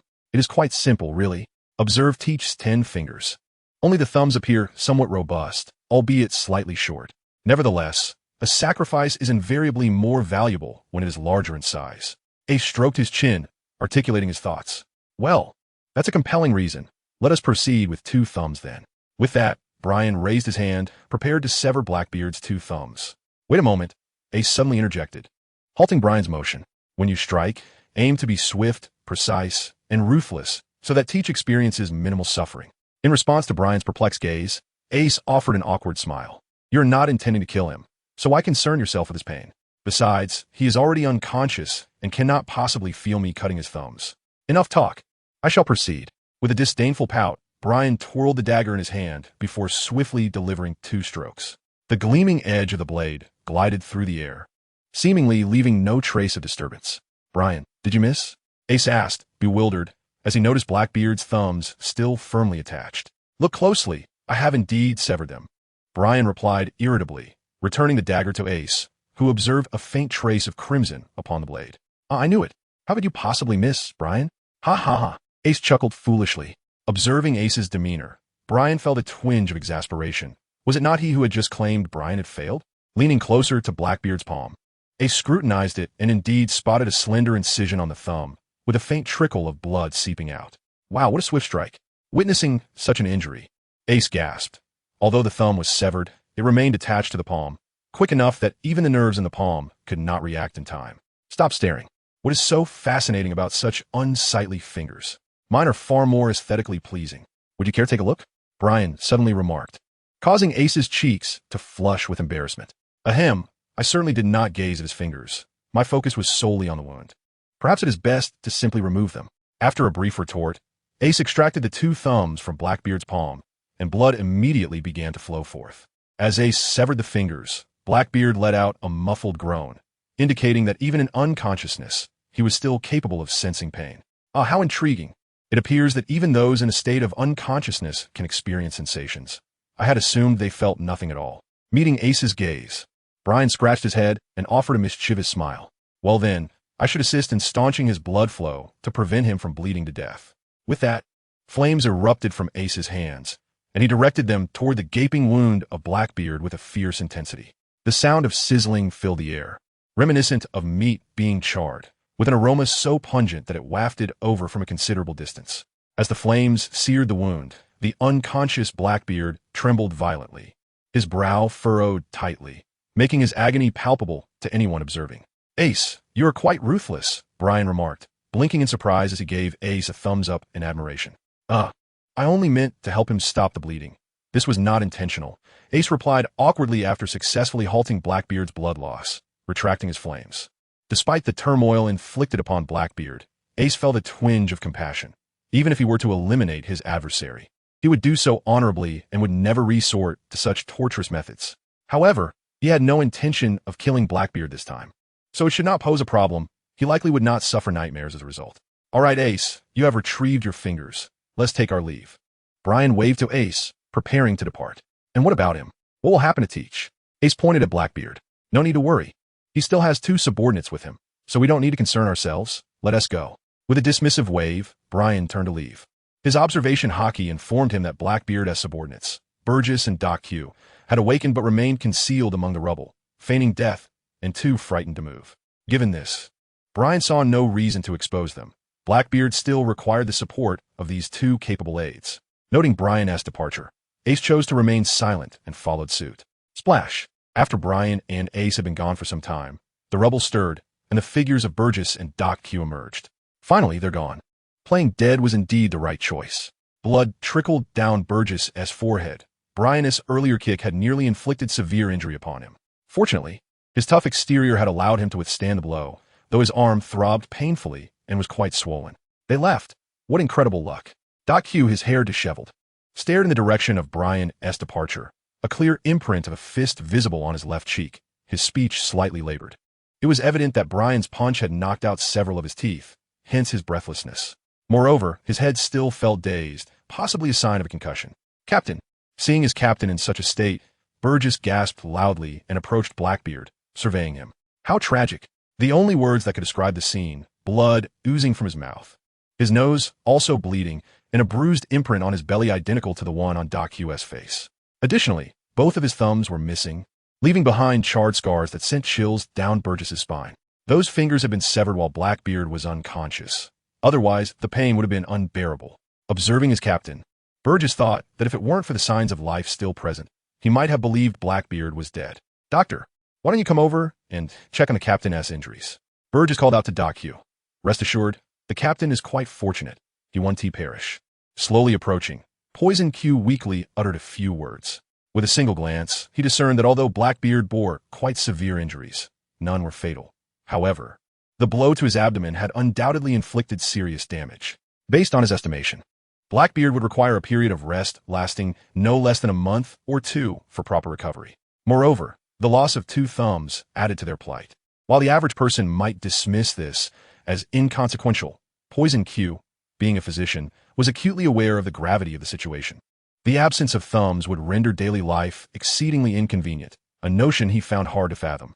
Yet, recalling that Blackbeard possessed extraordinary abilities, he considered the possibility that he could utilize his fruit powers to compensate for the loss.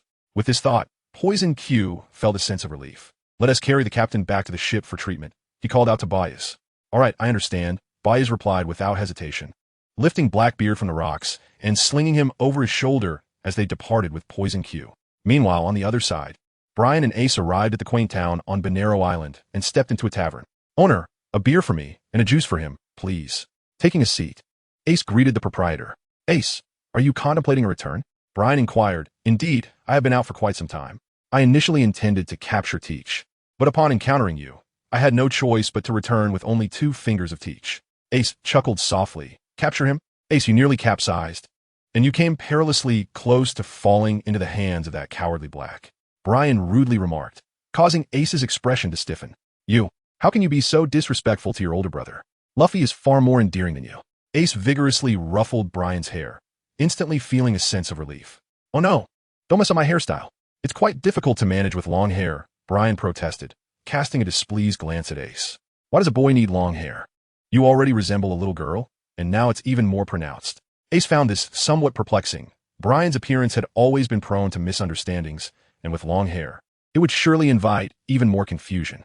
"I don't want this either, but Sister Makino insists I keep it long, claiming it will conceal my ears." Brian blinked in astonishment. "Really? Aren't your ears rather long? Perhaps your hair conceals them? Surely, it must be the headscarf that hides them." As Ace spoke, he raised both hands, cupping them against his head, mimicking a fan-like motion, nearly producing the sound effect to accompany his performance. "Can you possibly exaggerate any further? That's a pig, you fool, Ace." Witnessing Ace's vivid portrayal, Brian felt as though he were gazing upon a little pig, and he chuckled in jest. "Ha ha ha, so is a pig. Nonetheless, Brian, you're far more handsome than a pig." Ace erupted into hearty laughter. "You are the one who surpasses a pig in beauty." "Why on earth would I compare myself to a pig, you big fool, Ace?"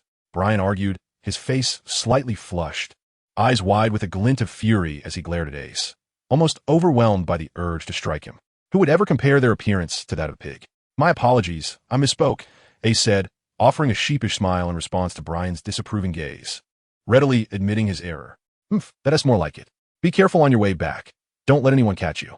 With a huff, Brian's tone shifted, laced with genuine concern. After all, they were sworn brothers since childhood, bound by deep affection. Parting inevitably prompted such reiterations of care. "Rest assured, I am Fire Fist Ace. I'll be just fine." Sensing the worry in Brian's voice, Ace smiled with relief. Chapter 128. The Lifecar at the Port of Banana Island. Brian smiled and nodded as he watched Ace board the small boat. "By the way, Brian, this is for you," Ace said, producing a palm-sized white card and handing it to Brian. "Is this the life card?" Brian pondered, examining the white piece of paper in his hand. He recalled that such items were quite common in the New World. Possessing a life card would create a mutual attraction between separated individuals, guiding them to one another. Furthermore, the life card possessed an extraordinary feature. It could display the vitality of its owner. If the owner faced peril, the card would gradually burn away, and upon the owner's demise, it would be consumed entirely, leaving no trace behind. "Exactly. As long as you understand its purpose, we're in good shape," Ace smiled. Back in Alabasta, he had given a similar card to Luffy, who, though unaware of its significance, accepted it nonetheless. This one was meant for Brian. Knowing that Brian recognized its function without needing further explanation brought Ace a sense of comfort. "Brian, I'm off now. Farewell, New World. I believe Marco and the others will be thrilled to see you." Ace stood on the small boat, adjusting his hat, and smiled at Brian. "Not so fast. Don't forget, I'm with the Navy. Now go on. Hurry back. They must be quite worried about your safety." Return swiftly to ease their concerns. Brian chuckled lightly. "Don't worry, they're all good fellows. Well then, farewell." He waved at Brian, and as orange flames erupted beneath Ace's feet, the small vessel sped away, Ace's figure diminishing until it vanished from sight. "At last, I have managed to divert those unpleasant memories. Ace, we shall meet again in our new world." Gazing at the distant sea, the ominous feelings in Brian's heart dissipated, revealing a genuine smile. The matter concerning Ace had long weighed heavily on his mind. The specter of Blackbeard, the architect of all tragedies, was the reason for his steadfast obsession with him. Now, with Blackbeard's schemes in shambles, his aspirations to become a warlord of the sea had been thwarted, and he had lost 2 of his most capable subordinates, Lafitte, and Van Auger. Furthermore, Blackbeard had been gravely injured by Brian, losing both of his thumbs. Undoubtedly, this version of Blackbeard would lack the capacity to incite turmoil upon the seas for a considerable time. In dealing with such a Blackbeard, Brian had the option to eliminate him or to keep him under surveillance. The powers of the dark fruit were indeed formidable. The fleet admiral had advised him that to prevent the fruit from falling into the hands of another pirate after Blackbeard's demise, it was preferable not to kill him. Capturing him and imprisoning him in Impel Down would yield the best outcome. Although verbally, Brian had acquiesced to the fleet admiral's request to bring Blackbeard back alive. He harbored his own intentions. Opting to monitor Blackbeard would afford him greater freedom and reduce the number of missions he would receive from above. Reflecting on this, Brian began to feel that his considerations had been somewhat misguided. As a Navy officer, it was his duty to strive to eradicate those heinous pirates and protect the innocent. He could not forsake his principles out of personal interest. Am I truly an inadequate Navy colonel? Brian let out a sigh. If it were Grandpa Garp, he certainly would not hesitate as I do in matters like this. Rubbing his head, Brian kicked at the stones beneath his feet. Never mind. I shall first report to Admiral Sengoku. After some contemplation, Brian resolved to inform Admiral Sengoku about injuring Blackbeard gravely, and then await the Admiral's decision on whether to kill or capture him. Taking out the transponder snail, Brian dialed the number. Bloop bloop. Brian, this is Sengoku. What news do you have to report? The transponder snail transformed into the likeness of Admiral Sengoku, speaking with authority. It is as follows. Brian reported to Admiral Sengoku regarding Blackbeard, stating that he had severely injured him, and that he was likely hiding in a concealed location on Bonero Island. In his report, Brian concealed Ace's appearance. Brian, you foolish boy, having already inflicted such grave wounds upon Blackbeard, you must promptly apprehend him. Do not presume that we are unaware of your thoughts. The Navy bears the responsibility for maintaining order across the seas, and there is no room for complacency. Remember this well. Admiral Sengoku's voice suddenly rose, brimming with intensity, as if he might spit in his fervor. I apologize, Admiral Sengoku. I understand, and I will capture Blackbeard. I promise not to hesitate in such matters again. After being chastised by the Admiral, Brian replied softly, a tinge of disappointment lacing his words. Ah, Brian, you are a good lad and still quite young. It is natural to make mistakes. However, as a member of the Navy, committing an irreparable error may lead to a lifetime of regret. Do you understand? Sengoku's tone softened, seemingly reluctant to be too harsh on Brian, fearing it might frighten him. Yes, I understand. Brian responded with a nod. The words of Marshal Sengoku brought him a newfound clarity. Why should he be constrained by laziness and the allure of freedom? He was no deity. Although Blackbeard now appeared diminished from the formidable figure of his memories, Brian understood well that such a man would never cease his relentless pursuits. Even in the face of countless obstacles, as long as he drew breath, a sliver of fortune would favor him, allowing him to overturn the world at a pivotal moment. Blackbeard, perhaps, was born of inherent malice, yet he was also a creature favored by the whims of this world. It is enough that you comprehend this. Retrieve Blackbeard. This is an order. I grant you 1 week to accomplish this task. Is there any issue? The tone of Marshal Sengoku conveyed his satisfaction. Ensure the mission is fulfilled. Brian spoke with conviction, his eyes shining brightly like the stars in the night sky. Ha ha. Then I shall await your good news. The warlord of the warring states finally broke into laughter before ending the call. The warlord was indeed correct. To avoid future regrets, a potential threat like Blackbeard must not be allowed to roam freely upon the seas. Impel Down is the rightful place for him. Brian murmured to himself. Having resolved to capture Blackbeard, he turned and made his way towards the island. At that moment, Blackbeard and his crew were likely still lingering at some location on the island, presumably where they had concealed their pirate ship. This line of thought led him to the conclusion that it must be near the coast. Chapter 129. A Change of Heart. Bonero Island is a modest isle, home to a small town with limited expanse, resulting in a relatively short coastline. Following the shoreline of Bonero Island, Brian searched diligently and soon discovered a uniquely styled pirate ship moored in a quaint harbor. This vessel bore an uncanny resemblance to the one Blackbeard and his crew had previously sailed from Gaia Island, indicating their proximity. His observation Haki informed Brian of 3 individuals on the shore, one of whom exhibited a notably weakened presence.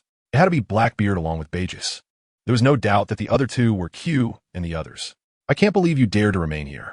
Don't blame me for what must come. This time, I shall capture Blackbeard, and as for the other 2, they can remain here forever, he muttered to himself, his expression hardening into one of cold resolve. Despite his weariness of violence, he understood that certain actions were necessary, for he had encountered his share of despicable pirates. In a shaded shelter along the coast, Bagus and Q were seated, while their captain, Blackbeard, lay motionless on a stretcher, his body enveloped in white bandages. Q, it has been 2 days, and the captain has yet to awaken. Do you think he will be all right? Bagus anxiously inquired, casting a worried glance at his companion. Rest assured, I've taken care of everything. The captain is not in mortal danger. However, his injuries are quite severe and have activated his body's self-defense mechanisms, which is why he remains unconscious. Once he begins to heal, he will naturally awaken. Until then, we can only wait, Q replied slowly. Shouldn't we consider leaving this place? If the captain remains in a coma, and that Navy officer changes his mind and comes looking for us, we would truly be trapped, Bagus expressed his concerns. Typically untroubled, he sensed an ominous shift in the air, his right eyelid twitching incessantly. Do not fret. That Navy officer has always deliberately allowed us to escape. This time shall be no different. After all, despite having gravely injured the captain, he has not killed him, and he likely believes we have already departed, Q stated confidently, exuding a calm demeanor, evidently learned from Blackbeard himself. Yet, an unsettling premonition lingered in Bagus's mind, a sense that danger was drawing near. Bagus furrowed his brow, sensing impending doom, though he could not discern the source of danger. This is not like you, Bagus. Such foreboding is illusory, a manifestation of your overactive imagination. Perhaps a stroll outside would alleviate your unease, and soon tranquility would return. Q, however, dismissed Bagus' so-called premonition, for he was a man who relied solely on luck. He firmly believed that their fortunes would not falter, or rather, he was convinced that Blackbeard's luck would remain steadfast, a conviction he had long upheld. Why don't we take the captain and leave this place for a safer haven? Bagus proposed. I have assured you that there is no cause for concern. Everything will turn out well. Remain calm. Q urged Bagus to compose himself, for in moments such as these, haste served no purpose. Faced with Q's skepticism regarding his intuition, Bagus resigned himself to remain quietly in place. In truth, Bagus' premonition was accurate. Danger loomed close at hand, just beyond the confines of their shelter. Neither of them had mastered hockey, let alone the ability to sense the presence of others, rendering them oblivious to the approaching Brian. Is Blackbeard still asleep? How surreal it would be to awaken and impelled down, Brian mused, overhearing the conversation between Q and Bagus, his left hand resting casually on the hilt of his sword. Suddenly, a sharp clang resonated from outside the shelter, alerting Bagus and Q, who braced themselves for combat. In that moment, a swift blue-white flash of blades sliced through the air, cleaving the modest structure in two, the upper half lifted by a gust of wind, revealing the scene within the shelter. Ha ha ha! The silhouette of Brian emerged before Bagus and Poison Q, leaving them in a state of terror as they could only watch in horror, their lips quivering, yet unable to utter a sound. For that swift strike had already grazed their necks, leaving behind a slender trail of crimson. With a thud, both Bagus and Poison Q collapsed, their bodies severed, blood gushing from their wounds, swiftly staining the ground. Despite the gruesome scene, Brian remained largely unfazed, having endured such sights before. I apologize, but this time, I am here to claim your lives, he whispered, observing the wide-eyed expressions of disbelief and dread on Bagus and Poison Q's faces. Perhaps it was due to Brian's previous leniency that they harbored a misguided sense of trust, convinced that he would not harm them. Thus, although they feared his prowess, the thought of his mercy lulled them into a false sense of security. Consequently, when Brian finally approached them, they were enveloped in a surreal feeling until their last breath. This phenomenon is akin to the proverbial frog being slowly boiled in water.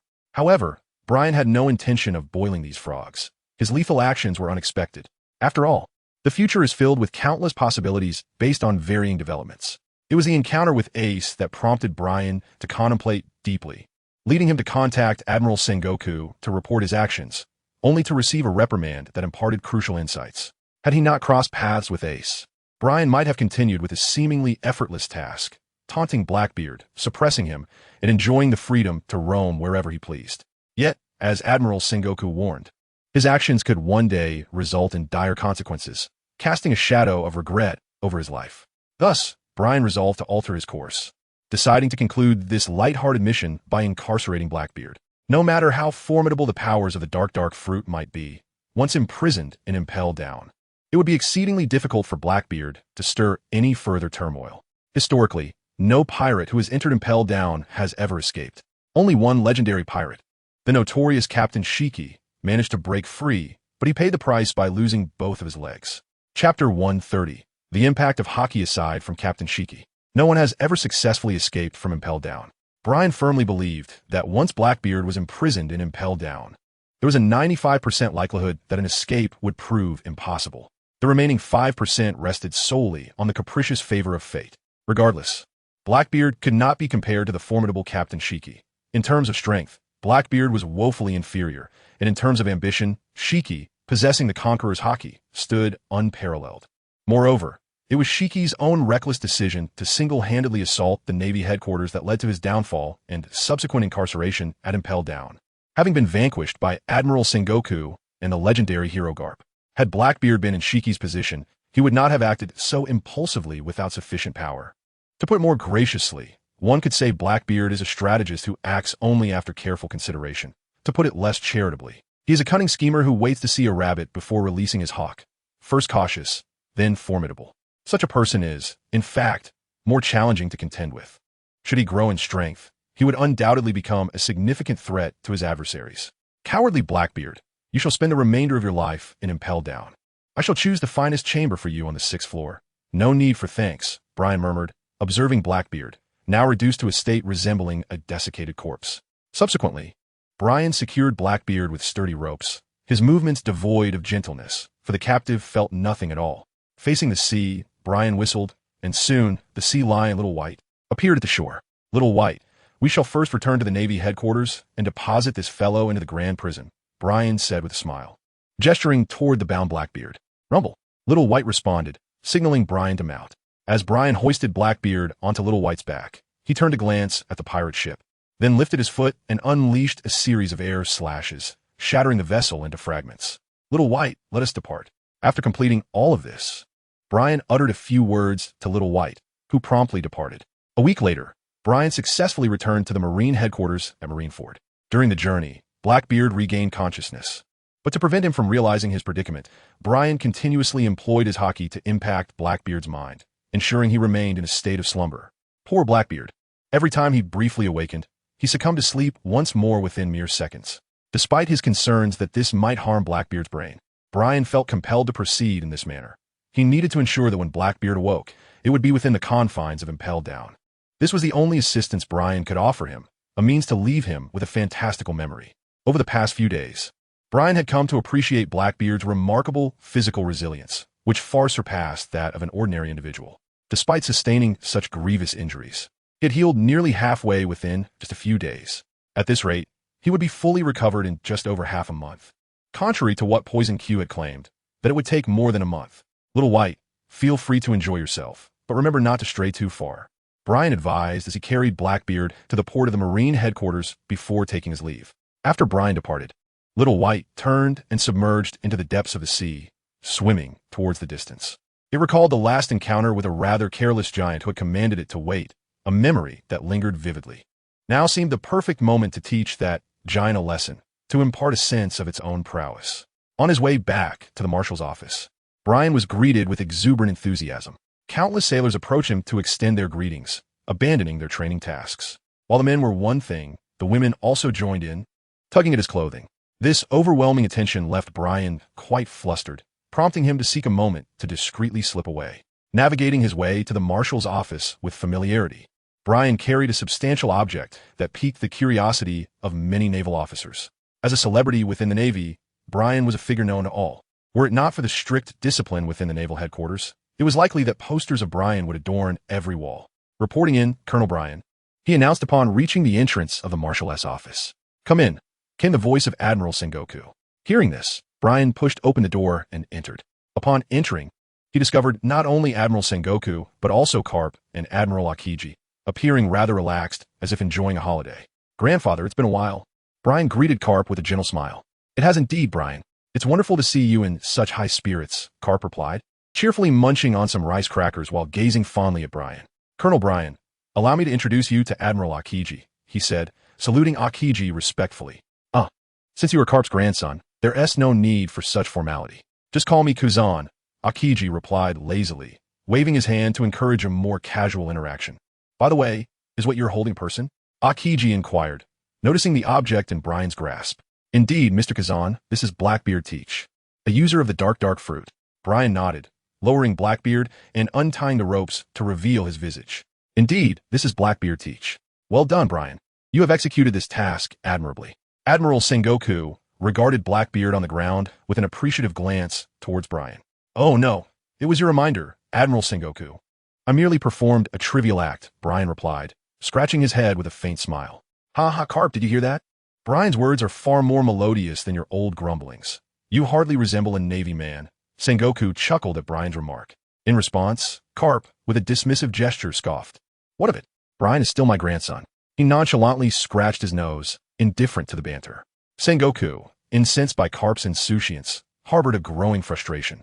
He detested Garp's mischievous demeanor, finding it exasperating. A natural fruit user, it must be of the Logia type, he thought. Akiji, unfazed by the rivalry between the two old men, gazed with interest at Blackbeard. The name alone suggested that the dark fruit belonged to the Logia category. If such a formidable Logia fruit could be so easily captured and brought to the Navy headquarters, it indicated that this Blackbeard fellow was rather unimpressive, squandering the potential of such a powerful devil fruit. Chapter 131. Disposal. Upon hearing Akiji's remarks, Brian nodded. Indeed, the dark fruit is a Logia type, albeit a peculiar one. Kazan, this dark fruit is somewhat unique. It does not allow the user to become elemental, Admiral Sengoku noted, adjusting his glasses. Oh, how intriguing. A Logia fruit that cannot render its user elemental. How rather lackluster, Akiji expressed with surprise. The hallmark of Logia fruits is their ability to allow users to become elemental, evading all physical attacks that do not involve haki, with the exception of Sea Prism Stone. If a Logia fruit fails to grant elemental transformation, it might as well be categorized as a Paramecia type. Well, the capabilities of devil fruits are exceedingly varied. There are no strict rules dictating that a Logia must grant elemental transformation. Nonetheless, to me, they're all the same, Garp remarked nonchalantly while munching on rice crackers. Even Akiji, typically laid back, twitched slightly at Garp's words, acknowledging the sharpness of the statements made by this naval hero. Indeed, this devil fruit bears a title. Known as the most perilous of Logia types, Sengoku intoned gravely. The most perilous Logia type? Akiji, intrigued by Sengoku's unusual tone, was curious about the nature of such a power that warranted such a daunting title, especially one that could not even achieve elemental transformation. Brian, you should elaborate. Having interacted with Blackbeard for some time, you must have some insights. Gazing at Brian, the warlord of the Warring States gestured for him to speak. Well, Brian began. The user of the dark fruit possesses the ability to restrain all other users. After a moment's contemplation, he continued. Upon hearing this, Kazan sensed the complexity of the matter and urged Brian to elaborate. The wielder of the dark fruit can draw forth the demons residing within other users from a distance, rendering them unable to evade, and once contact is made, their abilities become inoperable, leaving them helpless to endure the onslaught. Brian elucidated with a tone of astonishment. He recalled the encounter between Ace and Blackbeard, during which Blackbeard had caught Ace off guard. Fortunately, due to his rigorous training in the iron block technique and his awakening of haki, he managed to evade severe injury from a single blow. Is that truly the case? It seems rather exaggerated, Kyukang remarked, displaying an expression of surprise. If what you say is accurate, then the wielder of the dark fruit could indeed be seen as a nemesis to other devil fruit users. Even when facing those with Logia abilities, they would possess a significant advantage, rendering haki unnecessary. Indeed, that's precisely the case. I have witnessed battles involving Blackbeard and other devil fruit users. If one is unaware of the dark fruit's powers, they can easily be vanquished in a single encounter. Brian spoke earnestly. Well, it's not that I don't believe you. I'm merely astonished by such abilities. Kazan waved his hand dismissively. Thus, it is entirely justified that the darkness fruit is deemed the most perilous of the natural types. Such a devil fruit in the hands of a pirate is indeed exceedingly dangerous. Fleet Admiral Sengoku gazed at the unconscious Blackbeard on the ground, a cold light flickering in his eyes. Sengoku, do you intend to eliminate him? Garp inquired. No, if we were to kill him, the darkness fruit might fall into the hands of other pirates. To prevent such a scenario, it would be wiser to confine him in Impel Down, allowing the powers of the darkness fruit to reside within him for the time being. Fleet Admiral Sengoku adjusted his glasses, a glint of wisdom illuminating his gaze. Indeed, that is a commendable strategy. Nodding in agreement with Sengoku's words, Garp responded, Admiral Sengoku, this cowardly fellow, Blackbeard, seems capable of transferring the powers of deceased devil fruit users into fruits, thus creating new devil fruits. Brian contemplated for a moment before voicing his highly plausible speculation. Nanny, are you suggesting that Blackbeard has engaged in such actions? Upon hearing Brian's words, Admiral Sengoku's eyes widened in astonishment. If Blackbeard could indeed accomplish such feats, it would be utterly astonishing.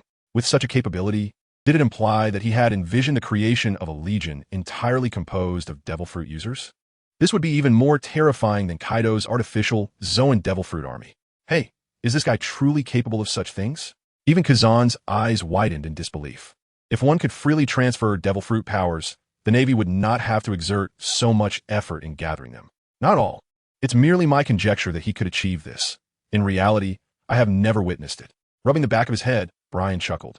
I initially thought you had seen Blackbeard perform such acts. Regardless, the capabilities of the Yami Yami no Mi are far too perilous. He should remain confined in the 6th level of Impelled Down. Admiral Sengoku breathed a sigh of relief, subsequently deciding Blackbeard's fate. Ugh, my head aches. Where am I? Suddenly, Blackbeard began to show signs of awakening, his eyes fluttering open, and his vision gradually clarifying to reveal a white ceiling. In the next moment, Brian swiftly took action, his pale hand shielding Blackbeard's line of sight as he unleashed a powerful burst of haki directly onto Blackbeard's forehead. The dissipating haki spread like cherry blossoms, causing Blackbeard to swiftly succumb to unconsciousness once more. Why are there cherry blossoms here? Blackbeard managed to utter before feeling a sharp pain in his head, losing consciousness again. This time, due to Blackbeard's abrupt awakening, Brian nearly failed to react in time. In his haste, he had not moderated his strength, resulting in Blackbeard's nose bleeding. Clearly an indication of excessive force. Well, this is for his own good. When he awakens, he will find himself in Impelled Down, a truly surreal experience. Facing the peculiar gazes of Garp and the others, Brian's face flushed slightly as he stammered a response. Ha ha, Brian, you executed that maneuver with remarkable finesse.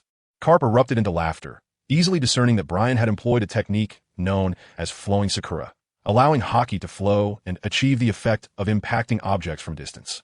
It appeared he had mastered it quite well, likely due to extensive training. Brian, you haven't been employing this method throughout the journey, have you? Admiral Sengoku inquired, raising an eyebrow at Brian.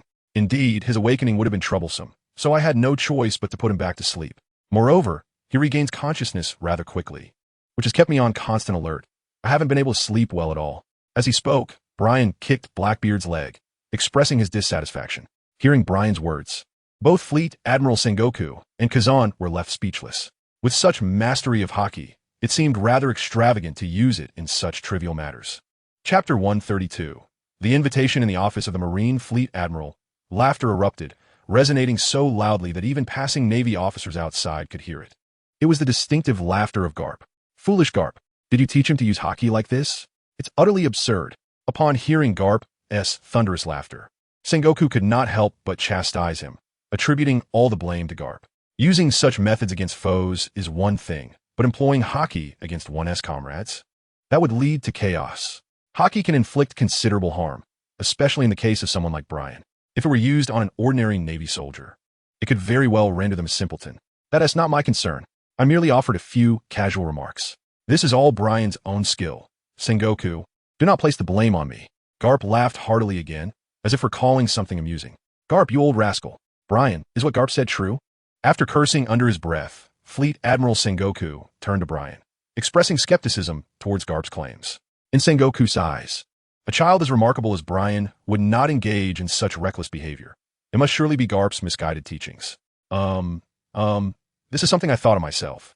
It has nothing to do with Grandfather Garp, Brian mumbled, his head lowered and his fingers nervously tapping together. Wahahaha. Sengoku, you heard that? I told you it wasn't my teaching. Truly, he is my grandson, just as clever as I am. Garp laughed so hard that tears streamed down his face, not forgetting to praise himself in the process. Meanwhile, Kazan, overhearing the exchange between the two old men, turned to Brian with a hint of curiosity in his expression. This grandson of a Marine hero not only possessed striking looks, but also formidable strength. Moreover, he had mastered such advanced haki techniques, allowing the haki to flow and create invisible shockwaves, capable of subduing enemies without physical contact. This haki technique seemed to be referred to as flowing sakura in Wano country. In summary, it was an exceptionally advanced and practical skill, albeit one that required considerable talent to master. Yet, Brian had learned it at such a young age and wielded it with remarkable proficiency. Kazan recognized this skill from the moment Brian knocked Blackbeard unconscious. The fluidity of his movements suggested an adeptness that went beyond mere practice. By the way, Brian, are you a lieutenant colonel or a colonel? As Brian continued to play with his fingers, Kazan spoke up. Mr. Kazan, it is Colonel, Brian replied honestly, lifting his head. How about coming to work for me? I shall promote you to Brigadier General. After a moment's contemplation, Kazan extended the invitation to Brian. Indeed, Kazan had taken a liking to Brian, not in the conventional sense, but rather in admiration of his prowess. A person capable of wielding hockey with such finesse must possess strength, at least on par with a vice admiral, if not a rear admiral. Kazan estimated Brian's capabilities to be at the threshold of rear admiral rank, a truly exceptional prospect. Should he retain and nurture him, Kazan could afford to ease his burdens, occasionally enjoying a cup of tea and basking in the sun like Kizu, leading a more leisurely life. I cannot, Kazan. What mischief are you plotting this time? You wish for Brian to follow you so you can slack off, do you? I tell you, there's no chance. You are already slated to become an admiral, and yet you still entertain thoughts of idleness. I feel embarrassed for you. As Brian uttered but a single word, he was abruptly interrupted by the illustrious General Sengoku. Without the slightest regard for Kazan's dignity, Sengoku launched into a tirade against him, while Kazan maintained an expression of indifference, leaving one to wonder if he had even registered the reprimand. Well, since Mr. Sengoku has refused, so be it. With a dismissive wave of his hand, Kazan conceded. Such was the reality of the situation. After all, it was Sengoku who held the reins of the Navy. Any personnel adjustments or promotions were subject to his approval, and without his consent, even a vice admiral found it difficult to exercise authority.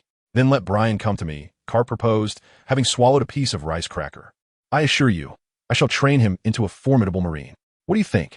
Upon hearing Garp's suggestion, Kazan's expression shifted, revealing his discontent. You fool, Garp. Do you think I'm so easily deceived? Given Brian's current prowess, what need is there for your training? He is already a powerful marine. Sengoku erupted in outrage at Garp's presumption, feeling insulted by Garp's tendency to treat others as fools, a behavior unbecoming of a strategist of his caliber. Ah, you caught me, Garp chuckled, seemingly unfazed. General Sengoku, please do not take offense. Anger is detrimental to one's health. Here, have a sip of water. Observing Sengoku on the verge of boiling over, Brian compassionately approached, pouring a glass of warm water and offering it to the general. Ah, thank you. Upon receiving the water from Brian, Sengoku took a sip and felt his spirits lift considerably. His gaze towards Brian softened, imbued with warmth and affection. The more he looked at Brian, the more he found himself charmed by this gentle, considerate, and powerful youth. How could such a remarkable child be the grandson of that old rascal Garp? At that moment, Sengoku felt a twinge of envy. Brian, your grandfather is right here. Can you not see him?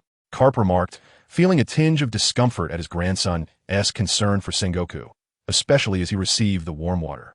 Grandfather, you should also indulge in snacks sparingly. Too many are not good for your health, Brian advised, smiling as he offered Garp a glass of warm water, patiently imparting his wisdom. Ha! Now that is more like it. Rest assured, my body is as robust as ever. I can eat, sleep, run, and fight. Garp laughed heartily.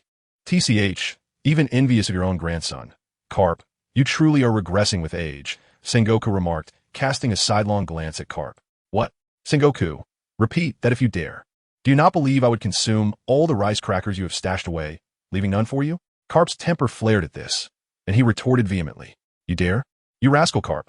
How many of my rice crackers have you devoured over the years? Do you believe I would not issue an order to bar you from my office?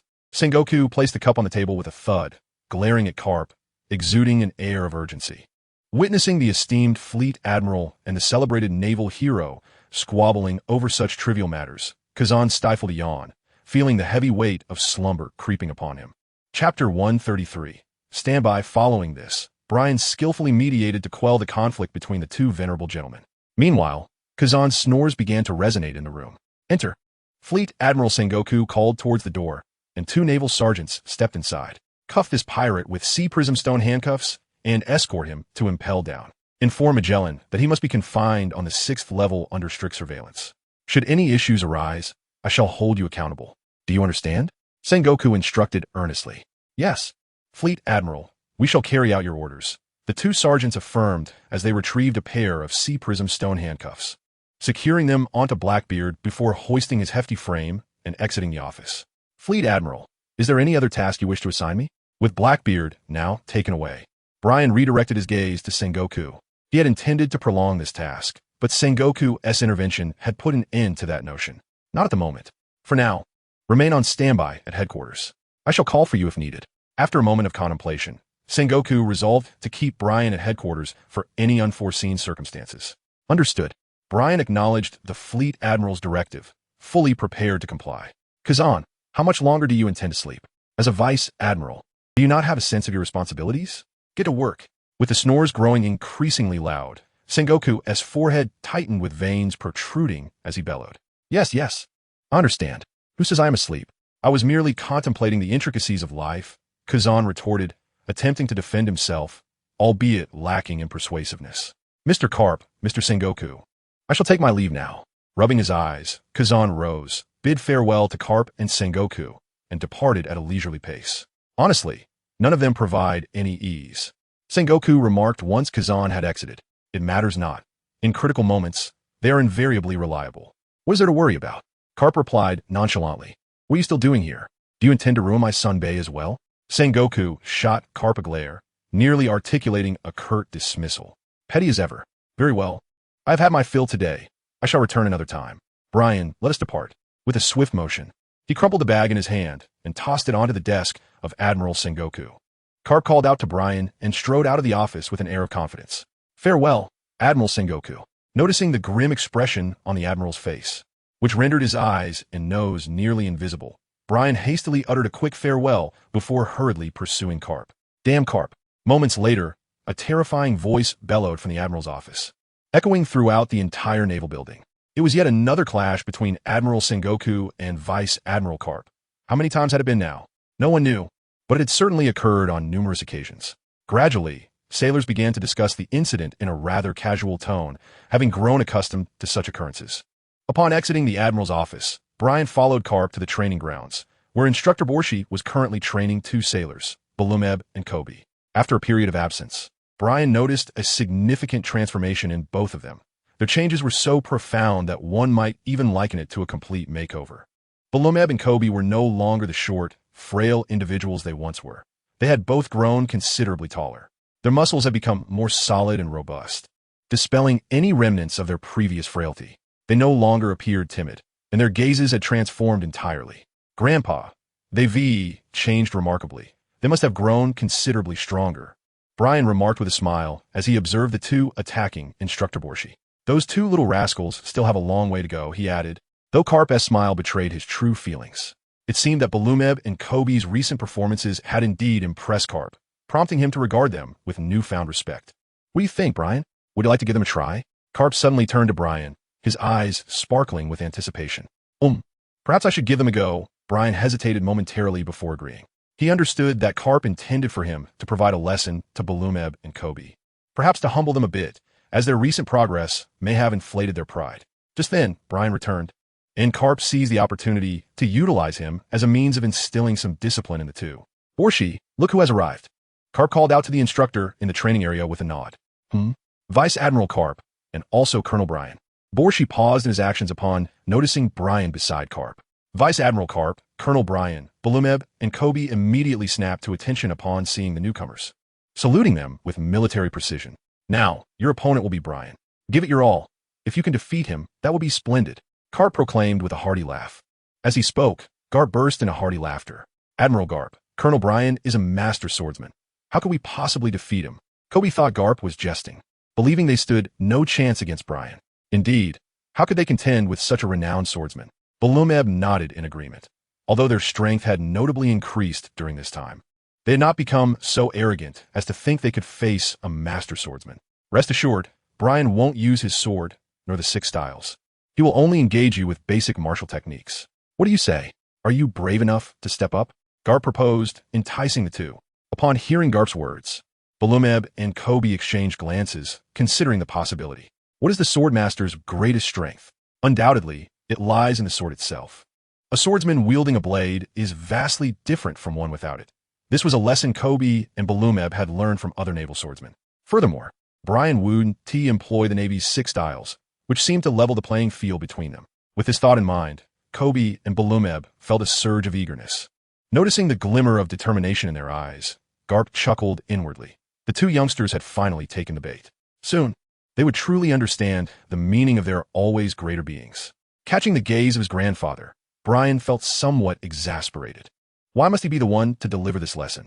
If the intent was to teach them a lesson, surely anyone else could suffice. After all, the Navy headquarters had no shortage of capable individuals.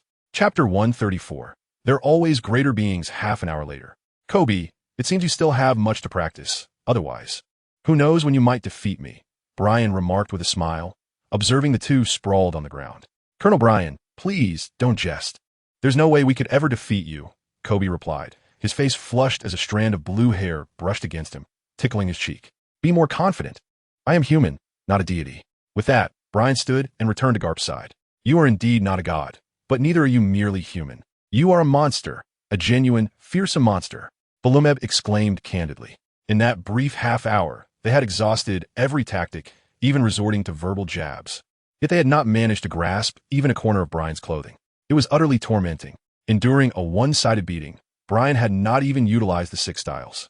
He simply employed basic combat techniques to keep them pinned to the ground. Balumeb, speak with respect. That is Colonel Brian. Upon hearing Barumab's words, KB offered a reminder. As a subordinate, one must never show disrespect towards one's superiors and commanding officers. This is a rule that all Marines must adhere to. I understand. As if I had never said anything, Barumab replied, feebly waving his hand. Ha! Now you comprehend what it means to be overshadowed by others. Your current abilities are far from sufficient to become a formidable Navy officer. Garp interjected as he approached the two. Admiral Garp, you and T have summoned Colonel Brian merely for this, would you? Barumab questioned, somewhat exasperated. You've seen through my intentions. Indeed, this was my idea. So, do you now recognize the vast disparity between yourselves and true power? Garp candidly acknowledged. Upon hearing Garp's admission, both Barumab and KB rolled their eyes. Is this really necessary? You've gone overboard by sending out this monstrous colonel just for that, they thought. They were no longer VE Marines, ignorant of Brian's reputation. Not only was he renowned as the most beautiful Marine, but his strength was also extraordinary. As a master swordsman, he had spent over a year stationed at Sabeti Archipelago, capturing numerous notorious pirates with bounties exceeding 100 million. Brian, with such prowess, could easily be described as a monster. In the New World, he possessed considerable self-preservation capabilities. Who would dare to claim he was not a formidable force? What does rank even matter? Even if he is merely a colonel in the Marine headquarters, his strength has long surpassed that of his title. Relying solely on ranks could lead to one's downfall, they mused. We understand, Admiral Garp. Please refrain from such measures in the future, KB lamented. I'm glad you understand. Coincidentally, Brian will be staying at the headquarters for some time. Let him assist Bashi in training you. You can learn a great deal from him, Garp said with a chuckle, feeling a sense of pride knowing Brian was his grandson. Bashi, what are your thoughts? Garp inquired, turning to Bashi. Excellent, Bashi replied, casting a glance at Brian. Although he remained stoic, his expression softened considerably. Then I look forward to your guidance, Instructor Bashi, Brian said, offering a gentle smile imbued with respect.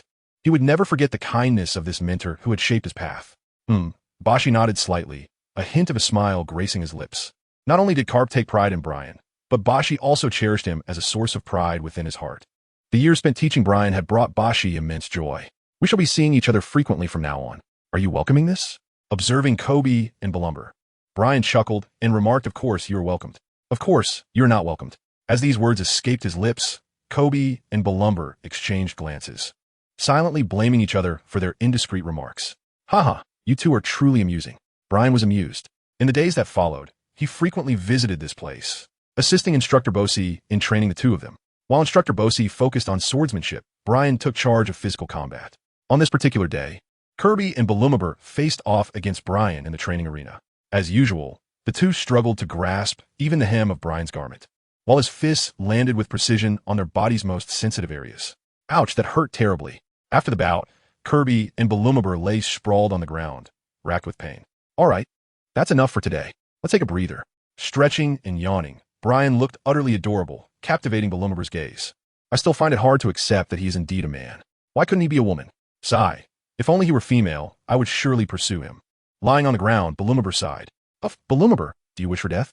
Upon hearing Balumber's words, Kirby hastily covered his mouth, fearing that Brian might overhear. Let me go. Are you trying to suffocate me, you jerk? Prying Kirby's hand away, Balumabur glared at him, his eyes blazing. I apologize.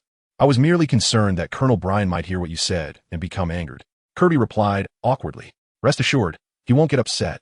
Haven't other sailors said the same? They never witnessed any reaction from him. Besides, have you ever seen him truly angry? Balumabur remarked nonchalantly. It seems I haven't, Kirby admitted, momentarily taken aback before shaking his head. Right? Balumabur smiled, wearing an expression that suggested he had known all along. However, it would be wise not to speak in such a manner. Kirby's gaze turned serious as he regarded him. Understood.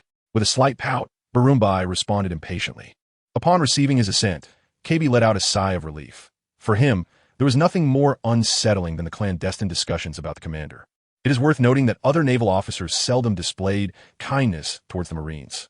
Provoking those naval officers, even through mere disrespectful words, could incite their wrath, resulting not only in severe reprimands but also in punishment. Although Colonel Bryan always appeared gentle, the thought of incurring his anger was terrifying.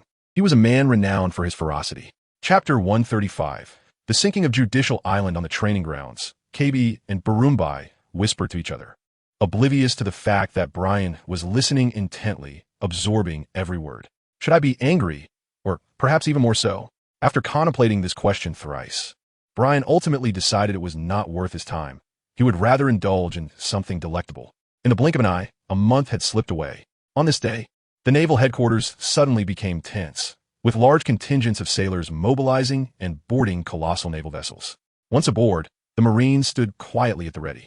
After a while, a prominent assembly of naval officers appeared, all of whom held ranks of rear admiral and vice admiral. Once these officers boarded the ships, the entire fleet departed in unison. Grandfather, what is happening? Why are so many warships being deployed? Upon returning to his quarters, Bryan encountered Garp and inquired with curiosity. With this many warships and Marines, it seems sufficient to conquer a nation. Is there a war underway? After a moment of silence, without a response from Garp, Bryan scrutinized him closely and noticed his face bore a rather grim expression, indicating his discontent. Grandfather, what troubles you? Bryan cautiously inquired. Ah, it's you, Bryan. No worries. A group of audacious pirates has dared to invade Judicial Island. We are heading there to eliminate them. Upon realizing it was Bryan, Garp's previously somber expression transformed into a broad, carefree smile. Judicial Island? ISNT, that in close proximity to our Navy headquarters? Bryan murmured, recalling the location of Judicial Island. This island, along with the Navy headquarters and impel-down prison, formed a triangular distribution with a circular current in between that allowed warships to navigate there effortlessly.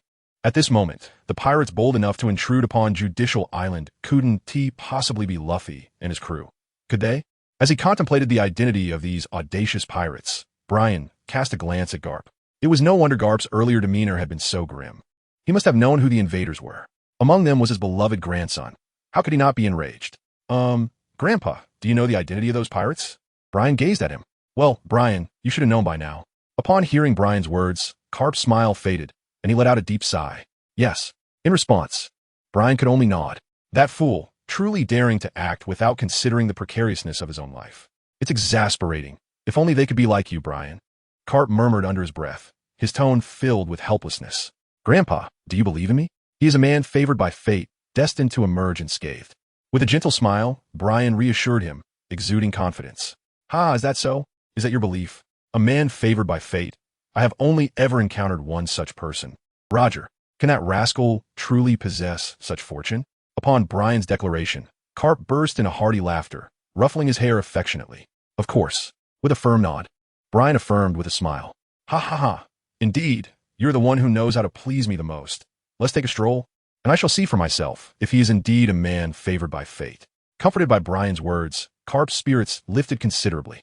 As they strolled, Bryan and Garp engaged in lively banter, with Garp's laughter resonating more joyfully than usual. Thus, the day passed pleasantly. Within less than a day of departing from the naval headquarters, the naval fleet successfully completed its mission and returned. Along with them came a significant piece of news, the sinking of Judicial Island.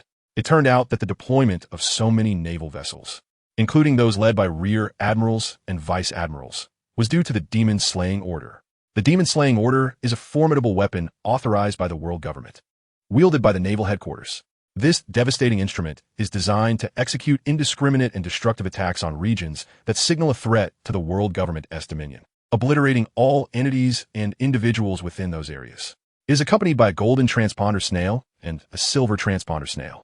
The golden transponder snail is managed by the 3 admirals, while the silver transponder snail resides at the naval headquarters, designated for receiving notifications from the golden transponder snail. Furthermore, a naval admiral may delegate the use of the golden transponder snail to another individual. In this instance, Admiral Akiji entrusted his golden transponder snail to someone else, granting that person the authority to activate the demon-slaying order. The outcome was the complete annihilation of Judicial Island, erasing it from the world map. The demon-slaying order, a weapon that distinguishes not between friend and foe, is indeed an ominous entity. Upon learning the outcome following the issuance of the demon extermination order, Brian let out a sigh. He understood that once the order was activated, regardless of whether they were pirates or marines stationed on Judicial Island, those who failed to withdraw within a specified time frame would become mere wisps of smoke on the battlefield. In the wake of this decree, the Navy headquarters promptly convened a meeting. This assembly required the attendance of all officers ranked colonel and above. Consequently, upon receiving this directive, Brian made his way to the conference room. Upon entering, he was greeted by a multitude of figures, with several vice admirals taking the lead. Brian realized that he did not recognize any of them. He was only familiar with his grandfather and Vice Admiral Tsuru, having never interacted with the others, nor exchanged a word. After casually selecting a seat, he settled down. The primary focus of this meeting was to reflect upon the implications of the recently enacted demon extermination order. Once everyone had gathered, a rear admiral from the Navy's general staff commenced the discussion. I trust you are all aware that Judicial Island has been reduced to history beneath the barrage of cannon fire. However, the group of pirates that invaded Judicial Island has managed to survive. They're the Straw Hat Pirates, who had traversed from the East Blue into the Grand Line, led by their captain, Monkey D. Luffy. The rear admiral then elaborated on the members of this pirate crew and provided additional pertinent information. Consequently, the Navy headquarters resolved to establish a new bounty for this band of pirates, with the new bounty posters already printed and prepared for distribution. At the conclusion of the meeting, the rear admiral instructed his subordinates to place a thick stack of bounty posters by the entrance, allowing everyone to conveniently take a copy as they departed. Chapter 136. The Indolent Uncle. 5 days had elapsed since the sinking of Judicial Island. Luffy, are you all right?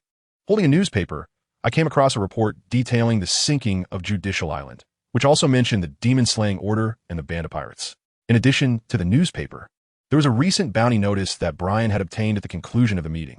The bounty on Luffy had undergone a significant transformation, escalating from the previous sum of 100 million berries to the staggering amount of 300 million berries. The events surrounding Judicial Island had directly caused Luffy's bounty to triple. However, upon gazing at this 300 million bounty, Brian furrowed his well-defined brows. Although for pirates, a bounty signifies both honor and strength, Luffy is not your typical pirate. Generally speaking, the more acts of arson, murder, and plunder a pirate commits, the higher their bounty climbs. This sum, to some extent, reflects the ferocity of the pirate and the extent of their misdeeds. Yet, Luffy is a pirate driven purely by the spirit of adventure, never engaging in acts of violence or theft, and this bounty was a consequence of circumstance, a necessity to confront formidable foes. Brian believed that Luffy's bounty should not be excessively high. He was not seeking strength through his adventures, but was compelled to grow stronger in order to protect his comrades. In doing so, he would inevitably endure pain and sorrow, shouldering greater responsibilities. Luffy, as your elder brother, I genuinely wish for your happiness, Brian murmured as he gazed at the smiling face on the bounty poster. Just as Brian was lost in thought, the voice of Garp resonated, tinged with a hint of joy. Ah, Brian, so you are here. Startled, Brian turned to face him, concealing the bounty notice behind his back, and offered a faint smile. Grandfather, what brings you here? You've heard the news, haven't you? That brat is indeed unscathed. Cool, I've heard they are still in Water 7. Let us go and pay him a visit, Garp remarked, casting a glance at the object hidden behind Brian, yet choosing to ignore it with a smile. Is that permissible? Will Admiral Sengoku agree? Brian, filled with uncertainty, remarked, let us not concern ourselves with him. Merely follow me. I shall declare that we are on a mission to apprehend pirates, and he has no grounds to impede my course. Come along. With that, Garp gestured for Brian to join him as they made their way toward the harbor. My apologies, Admiral Sengoku, but I too am engaged in the pursuit of pirates. Brian quietly justified himself, casting a glance toward the Admiral's office before seamlessly following Garp. Achoo, who is speaking of me? In the confines of the Admiral's office, Sengoku unexpectedly sneezed, rubbing his nose in mild irritation. Meanwhile, upon arriving at the harbor and boarding Garp's warship, Brian encountered a prominent figure, Kazan. Dressed in a pristine suit and sporting an eye patch, he reclined languidly on a sun lounger, his legs crossed in a display of utter relaxation. "Mr. Kazan, what brings you here?" Brian inquired, stepping closer with curiosity. "Ah, it is young Brian. I have matters to attend to and thought to catch a ride," Kazan replied nonchalantly, lifting his eye patch to acknowledge Brian with casual familiarity. "Oh, I had assumed you were merely here to indulge in leisure," Brian remarked with a playful smile, nodding in acknowledgement. Now, young Brian, one mustn't speak so carelessly. How could a diligent admiral like myself ever entertain the notion of idleness?" Kazan sat upright, his tone somewhat earnest, though the languor on his face remained unabated. "That is quite the fabrication, Mr. Kazan, even if you were to feign diligence. You might at least attempt to mask your true disposition. Your expression betrays you," Brian retorted, unimpressed by the pretense, finding it utterly insincere. "Is that so? Is it that obvious?" Kazan questioned, pointing at himself. "Indeed, not convincing in the slightest." Brian solemnly nodded. "I see. Should I perhaps act a bit more like it?" After a moment's contemplation, he dismissed the notion as too cumbersome. Speaking to himself, Kazan ultimately decided to abandon the idea. "Huh, Mr. Kazan, the way you say that makes you sound like a laid-back uncle. Aren't you concerned that no girls would find you appealing?" With a chuckle, Brian expressed his curiosity. He wondered if, given Kazan's perpetual demeanor, any girl would indeed be attracted to him, despite his status as an admiral and his formidable strength. It didn't necessarily guarantee him an advantage in matters of the heart. "Well, how should I put this? It's rather complicated," Kazan replied, visibly conflicted. After a moment, he uttered, Mr. Kazan, your reasoning is quite peculiar. Are you not aware that many female Marines in the headquarters actually admire you?" Brian burst into laughter, tears nearly streaming down his face. "Who would have thought, dear Brian, that you possess such a mischievous spirit? However, it appears you are the most beloved among the ranks of the Navy headquarters. Indeed, you are a star of the Navy." Kazan regarded Brian with a half-smile, half-mirthful gaze. "Not at all. It is you three admirals, Mr. Kazan, who are the true stars of the Navy headquarters. I am but a humble admirer." With a playful blink, Brian replied, "Is that so? How disingenuous," Kazan remarked lazily. "What are you all discussing?" At that moment, Garp approached. "Grandfather, do you think, with Kazan always appearing in such a laid-back manner, how will he handle the important matters of life?" Brian inquired with a playful glint in his eye. "Oh, that is a valid point. Kazan, you are no longer a youth. It is high time you seek a suitable partner. Nowadays, none of the three admirals of the Navy headquarters are in relationships. I feel a sense of embarrassment for you all," Garp said with a serious tone after a moment of contemplation. Upon hearing Garp's impending lecture, Kazan wore a look of exasperation and shot a disapproving glance at Brian. Ignoring Kazan's glare, Brian cleverly averted his gaze, as if to say, "This is not my concern." "Indeed, Mr. Garp, please do not fret over this matter. With work being so demanding, who has time for romance? Work is of utmost importance." Kazan conceded. "Nonsense. What do you mean by being busy with work? What do you see any indication of that? Surely, if work is paramount, does that render romance insignificant? It seems to me you merely find it troublesome and lack the courage to pursue a relationship, as if you could easily find a partner at any moment." Garp retorted, gazing at Kazan with a look of disdain. Upon hearing Garp's words, Kazan felt as though he were pierced by a multitude of swords, a sensation akin to impending bloodshed. Chapter 137. A breach of conduct aboard the warship. Garp's remarks directed at Kazan elicited quiet chuckles from many sailors. Grandfather, you speak the truth, mister. Kazan must be too fearful to pursue a relationship. Otherwise he would have found someone by now." Brian laughed heartily, doubling over in amusement, causing the sailors to swoon with admiration. "I could never be mistaken, Kazan. Heed my advice. It is time for you to seek a suitable partner. If all else fails, I can assist in making introductions," Garp proclaimed with an air of authority, feigning concern as he looked at Kazan. "Please, Mr. Garp, do not take such measures. If you have such good intentions, you might as well worry about little brother Brian. After all, he is your grandson." Kazan, with a face full of reluctance, declined Garp's proposal and swiftly shifted the conversation to Brian. "You needn't worry about Brian. He already has a partner in my hometown, Windmill Village. What about you? At your age, still single. Don't you feel ashamed?" Garp chuckled with delight before unleashing a barrage of criticism upon Kazan. He has a partner now?" Kazan's expression turned bewildered, as if he had been struck by several blades. "Would I deceive you? It's quite disappointing that, despite being brought back by me, you have not learned any of my dignified demeanor and are outdone by a mere teenager." With that, Garp let out a cold snort. Once, he had brought this young man, Akiji, to the naval headquarters, and now he had ascended to the rank of admiral. Though he possessed extraordinary strength, he remained single, far beyond the age where one should be settling down. If this continued, Aokiji might truly face a solitary existence.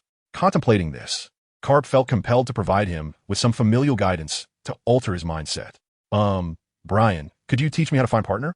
Aokiji asked languidly, directing his gaze at Brian with a hint of desperation. Mr. Kazan, you wish to know how to find a partner? Brian pointed to himself, momentarily taken aback. Indeed, you already have a partner, do you not? Surely you excel in matters of this sort. Share with me your secrets. Perhaps they may prove useful. Aokiji nodded in agreement. To be honest, I'm not particularly adept at such things, Brian admitted, though he felt a sense of joy from the compliment. Then how did you come to be with your partner? Aokiji inquired, curiosity piqued by Brian's response. I grew up alongside her, Brian reflected. Childhood sweethearts. How fortunate you are. What qualities does she find appealing in you? In other words, what attributes do you believe attract her? After a moment of silence, Aokiji replied, well, let me think. She likes my charm, my gentleness, my looks, my ears. Brian, adopting a contemplative demeanor, recounted these attributes, completely oblivious to the darkening expression on Kazan's face. Stop. If you continue to speak in such a manner, no one will ever find a partner. Your appearance is extraordinarily unfair. Can you not mention anything else? Upon hearing Brian's words, Aokiji felt as if more daggers had been plunged into him. Just consider how many men in the vast ocean can rival Brian in looks. Even among women, there are few who can compare. Such a statement surely devastates the hearts of countless men at sea. Oh, let me think again.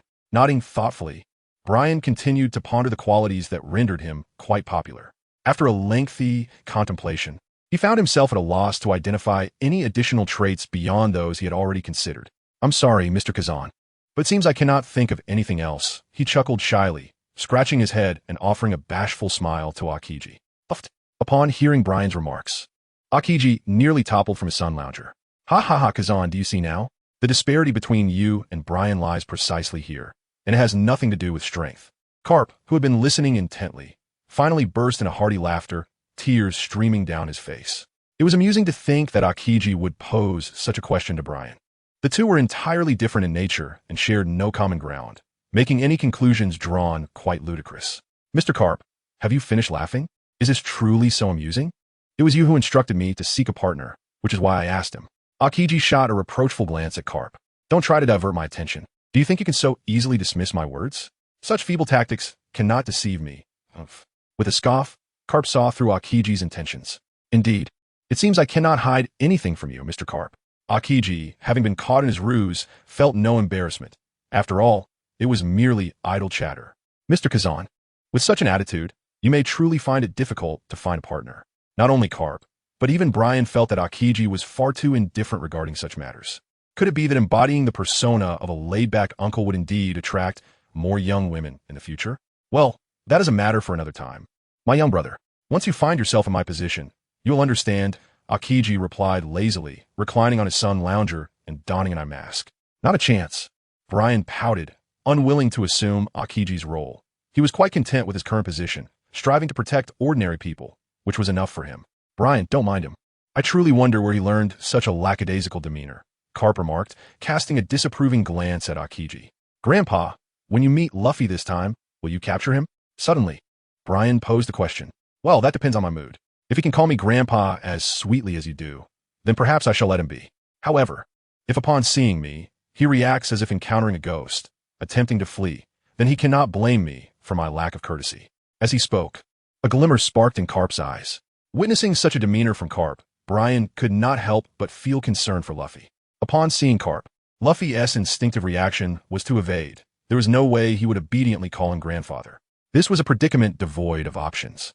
In other words, Luffy was inevitably destined to face the consequences of his actions. One could only hope that his grandfather would go easy on him. Brian murmured to himself, believing that as long as he could soothe Garp, everything would be manageable. Vice Admiral Garp, Colonel Brian. At that moment, Instructor Borshi arrived with Kobe and Bulumeb. The two promptly stood at attention and saluted. Now that everyone is here, we shall set sail. Seeing Borshi and the others arrive, Garp waved his hand, issuing orders to embark towards Water 7. Chapter 138. A directionally challenged individual 2 days later, Water 7 came into view for Brian and his companions. Several days had passed since the events involving the water god Akura Lagna, and the island had returned to its usual state, brimming with a joyful atmosphere. Soon, the warship docked. Brian, come, let's go see that troublesome boy. After the ship had anchored, Garp gestured grandly for Brian to accompany him onto the island. Vice Admiral Garp, may we join as well? Suddenly, Kobe and Balumeb approached, respectfully inquiring of Garp. They understood that Garp had come to Water 7 specifically to meet Luffy. And naturally, they wished to see this individual who had once been both a friend and an adversary. For Kobe, he was a friend. For Balumeb, a former foe who had once dealt him a blow. However, Balumeb no longer regarded Luffy as an enemy. He simply wished to witness how that straw-hatted fellow had changed and how his former adversary would react to seeing him now. This was the genuine sentiment residing in Balumeb's heart. Kobe, on the other hand, merely desired to reconnect with his old friend, devoid of any ulterior motives. Come along then. Casting a glance at the two, Garp strode forward, followed by a well-ordered contingent of Marines. Yes, thank you, Vice Admiral Garp. With his request granted, Kobe and Balumeb responded joyfully and trailed behind. Upon stepping onto Water 7, Brian observed the island citizens, noting that their smiles were even more pronounced compared to his previous visit. Grandfather, I wish to grab a bite to eat. I shall return shortly. Halting midway, Brian paused in his tracks. Go ahead, I shall proceed first. Nodding with a smile, Garp continued onward with Kobe and the others towards higher ground on the island, where it was likely Luffy awaited them. Indeed, nodding slightly, Brian turned and made his way to the place where he had previously enjoyed the delectable skewers of water meat. Although he had tasted it only once, the flavor lingered in his memory, making it impossible for him to resist indulging again during his visit to the city of Seven Waters. Following the recollections in his mind, he arrived at the shopping street. Boss, I would like 2 skewers of water meat, please. Certainly. Here you go. There'll be 80 berries. Thank you for your patronage. After handing the berries to the proprietor, Brian began to savor his meal while hastening to catch up with Garp and the others. As he approached a corner, a figure suddenly rushed towards him. With both hands occupied, Brian reacted swiftly, leaping into the air and using his toes to lightly tap the shoulder of the oncoming individual. Thud! Perhaps exerting a bit too much force, the person was promptly knocked down by Brian's unexpected maneuver. Who the hell was that? A voice of annoyance erupted as the individual lifted their face from the ground, addressing Brian without even glancing up. My apologies, I didn't mean to. Are you alright? Brian lowered his gaze at the person, offering a polite apology. Don't apologize while standing on someone else. Get off me, you fool. The individual's frustration was palpable, veins bulging in their forehead, seemingly on the verge of snapping. Oh, I'm so sorry. I truly didn't intend to. Realizing his mistake, Brian jumped down, looking quite sheepish. Once the person stood up and dusted off their clothes, they finally turned their attention to Brian, trying to ascertain who had just knocked them down. Are you a Navy officer? Upon recognizing Brian, a cold sweat broke out on the individual's brow, and they awkwardly inquired. Yes, I am. My apologies. But you were moving rather quickly, so I can't be blamed, Brian replied, nodding with an expression that implied it was indeed the other party's fault. He held 2 skewers of water meat in his hands, adding a touch of innocence to his demeanor. I'm sorry for my haste. I'm glad you're unhurt. I have matters to attend to, so I must take my leave. With that, the individual promptly turned and hurried away. Strange fellow. Brian stood there for a moment, a contemplative look crossing his face. It seemed that the person's demeanor had shifted to one of politeness upon realizing he was with the Navy. As he pondered this, another figure appeared before him, with green hair, a green belt, green trousers, and only a white shirt, along with 3 swords sheathed at his waist. It was none other than the individual from before. Did you return to speak with me? Brian inquired kindly, observing him. No, I was merely passing through. I have urgent matters to attend to, so I must leave. The individual, now sweating profusely, uttered these words before hastily departing once more. Could it be that I frightened him? Look at that man running faster than a rabbit, Brian murmured to himself. Perhaps he's a pirate. It is only natural to fear the Navy. With that thought, Brian took a bite of his savory meat and was about to depart when, unexpectedly, another figure appeared before him. To his astonishment, it was none other than the same individual from earlier, now gasping for breath and leaning against the wall. Upon seeing Brian, he looked as though he had encountered a ghost. Are you all right, swordsman? Brian inquired, noting the 3 blades sheathed at the man's waist, a detail that led him to believe that only a swordsman would carry such armament. Despite his labored breathing and the sweat pouring from his brow, the man replied, No, I'm merely passing through. Brian pondered whether he had traversed an extensive distance in such a brief span of time, for his weariness seemed rather unusual. You wouldn't happen to be directionally challenged, would you? He inquired cautiously, his gaze imbued with curiosity. The repeated appearances at the same spot rendered the explanation of merely passing through rather implausible, there could only be one conclusion. This individual was an unparalleled navigator of misfortune. The person fell silent, their face awash with embarrassment, a clear indication of having been unmasked. One could describe it as a blend of shame and indignation. What of it? Merely a lack of direction. It's no matter. I am a naval officer, and I can escort you from this place at no charge, mind you. So, where'd you like to go? With a gentle smile, Brian offered his assistance. The individual did not strike him as malicious, perhaps not a pirate, but rather a hunter of pirates. In such a case, guiding him would seem a trivial endeavor. On second thought, a friend is here to fetch me. Farewell.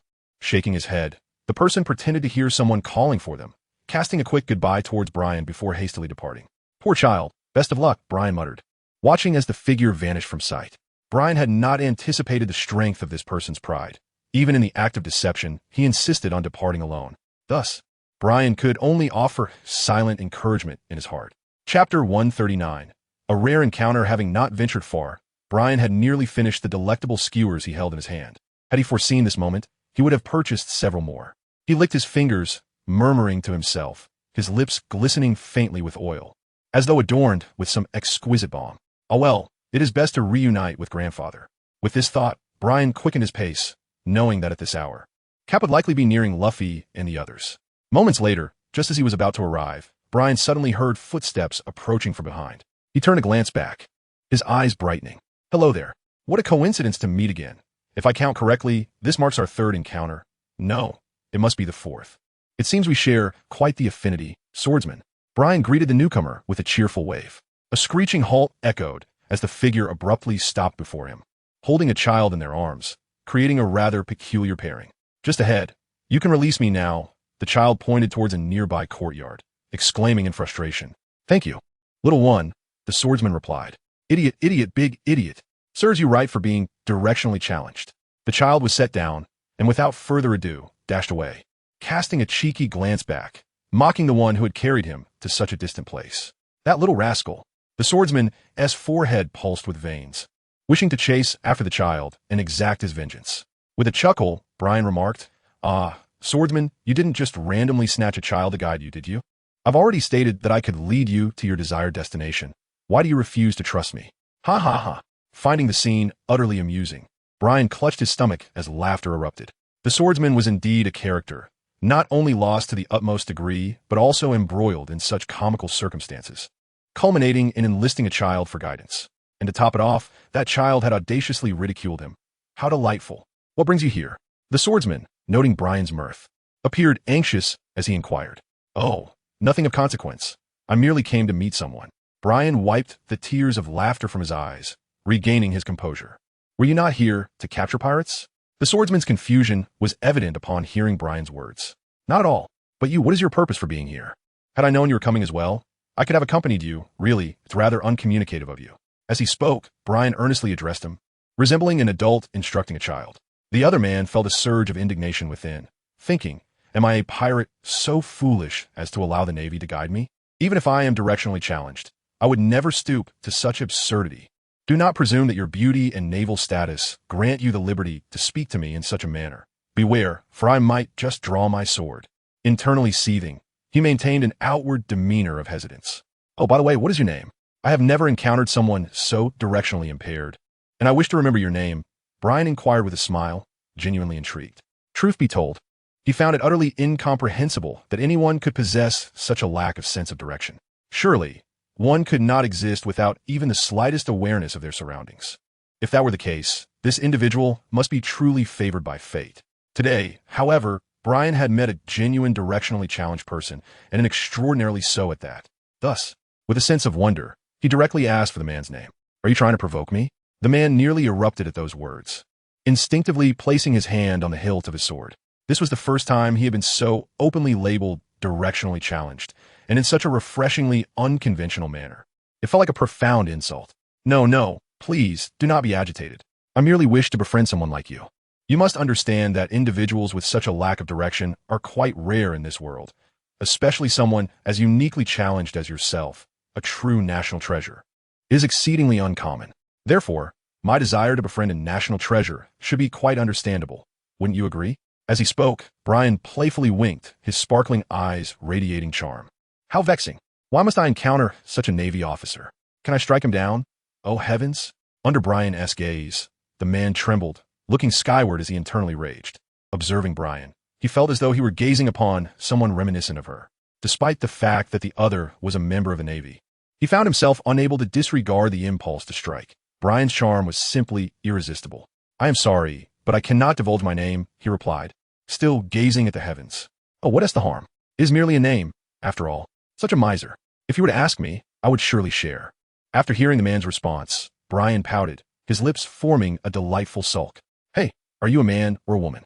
The man, lowering his gaze, posed the question. Must you be so rude? Who in their right mind asks someone's gender upon first meeting? A person might become shy. You rogue, you lecher. Upon hearing the other's inquiry, Brian's eyes sparkled with mischief, and he felt a sudden urge to jest. Adopting a bashful demeanor, he lowered his head, fiddling with his fingers, and then playfully chided the other person, appearing quite reminiscent of a young girl. Oh, I'm terribly sorry. I mistook you for a boy, he said, causing the other individual to feel quite embarrassed, hastily offering his apologies. What led you to believe I was male? Brian shyly inquired, lifting his gaze, though his eyes sparkled with barely contained laughter. The other person stammered, well, it's just that you seem rather flat. A flush crept onto his cheeks as he spoke, and he fell silent. Oh, how naughty of you to notice such things. How shameless, Brian exclaimed, crossing his arms defensively and stepping back as if to ward off a predator, his face a deep crimson.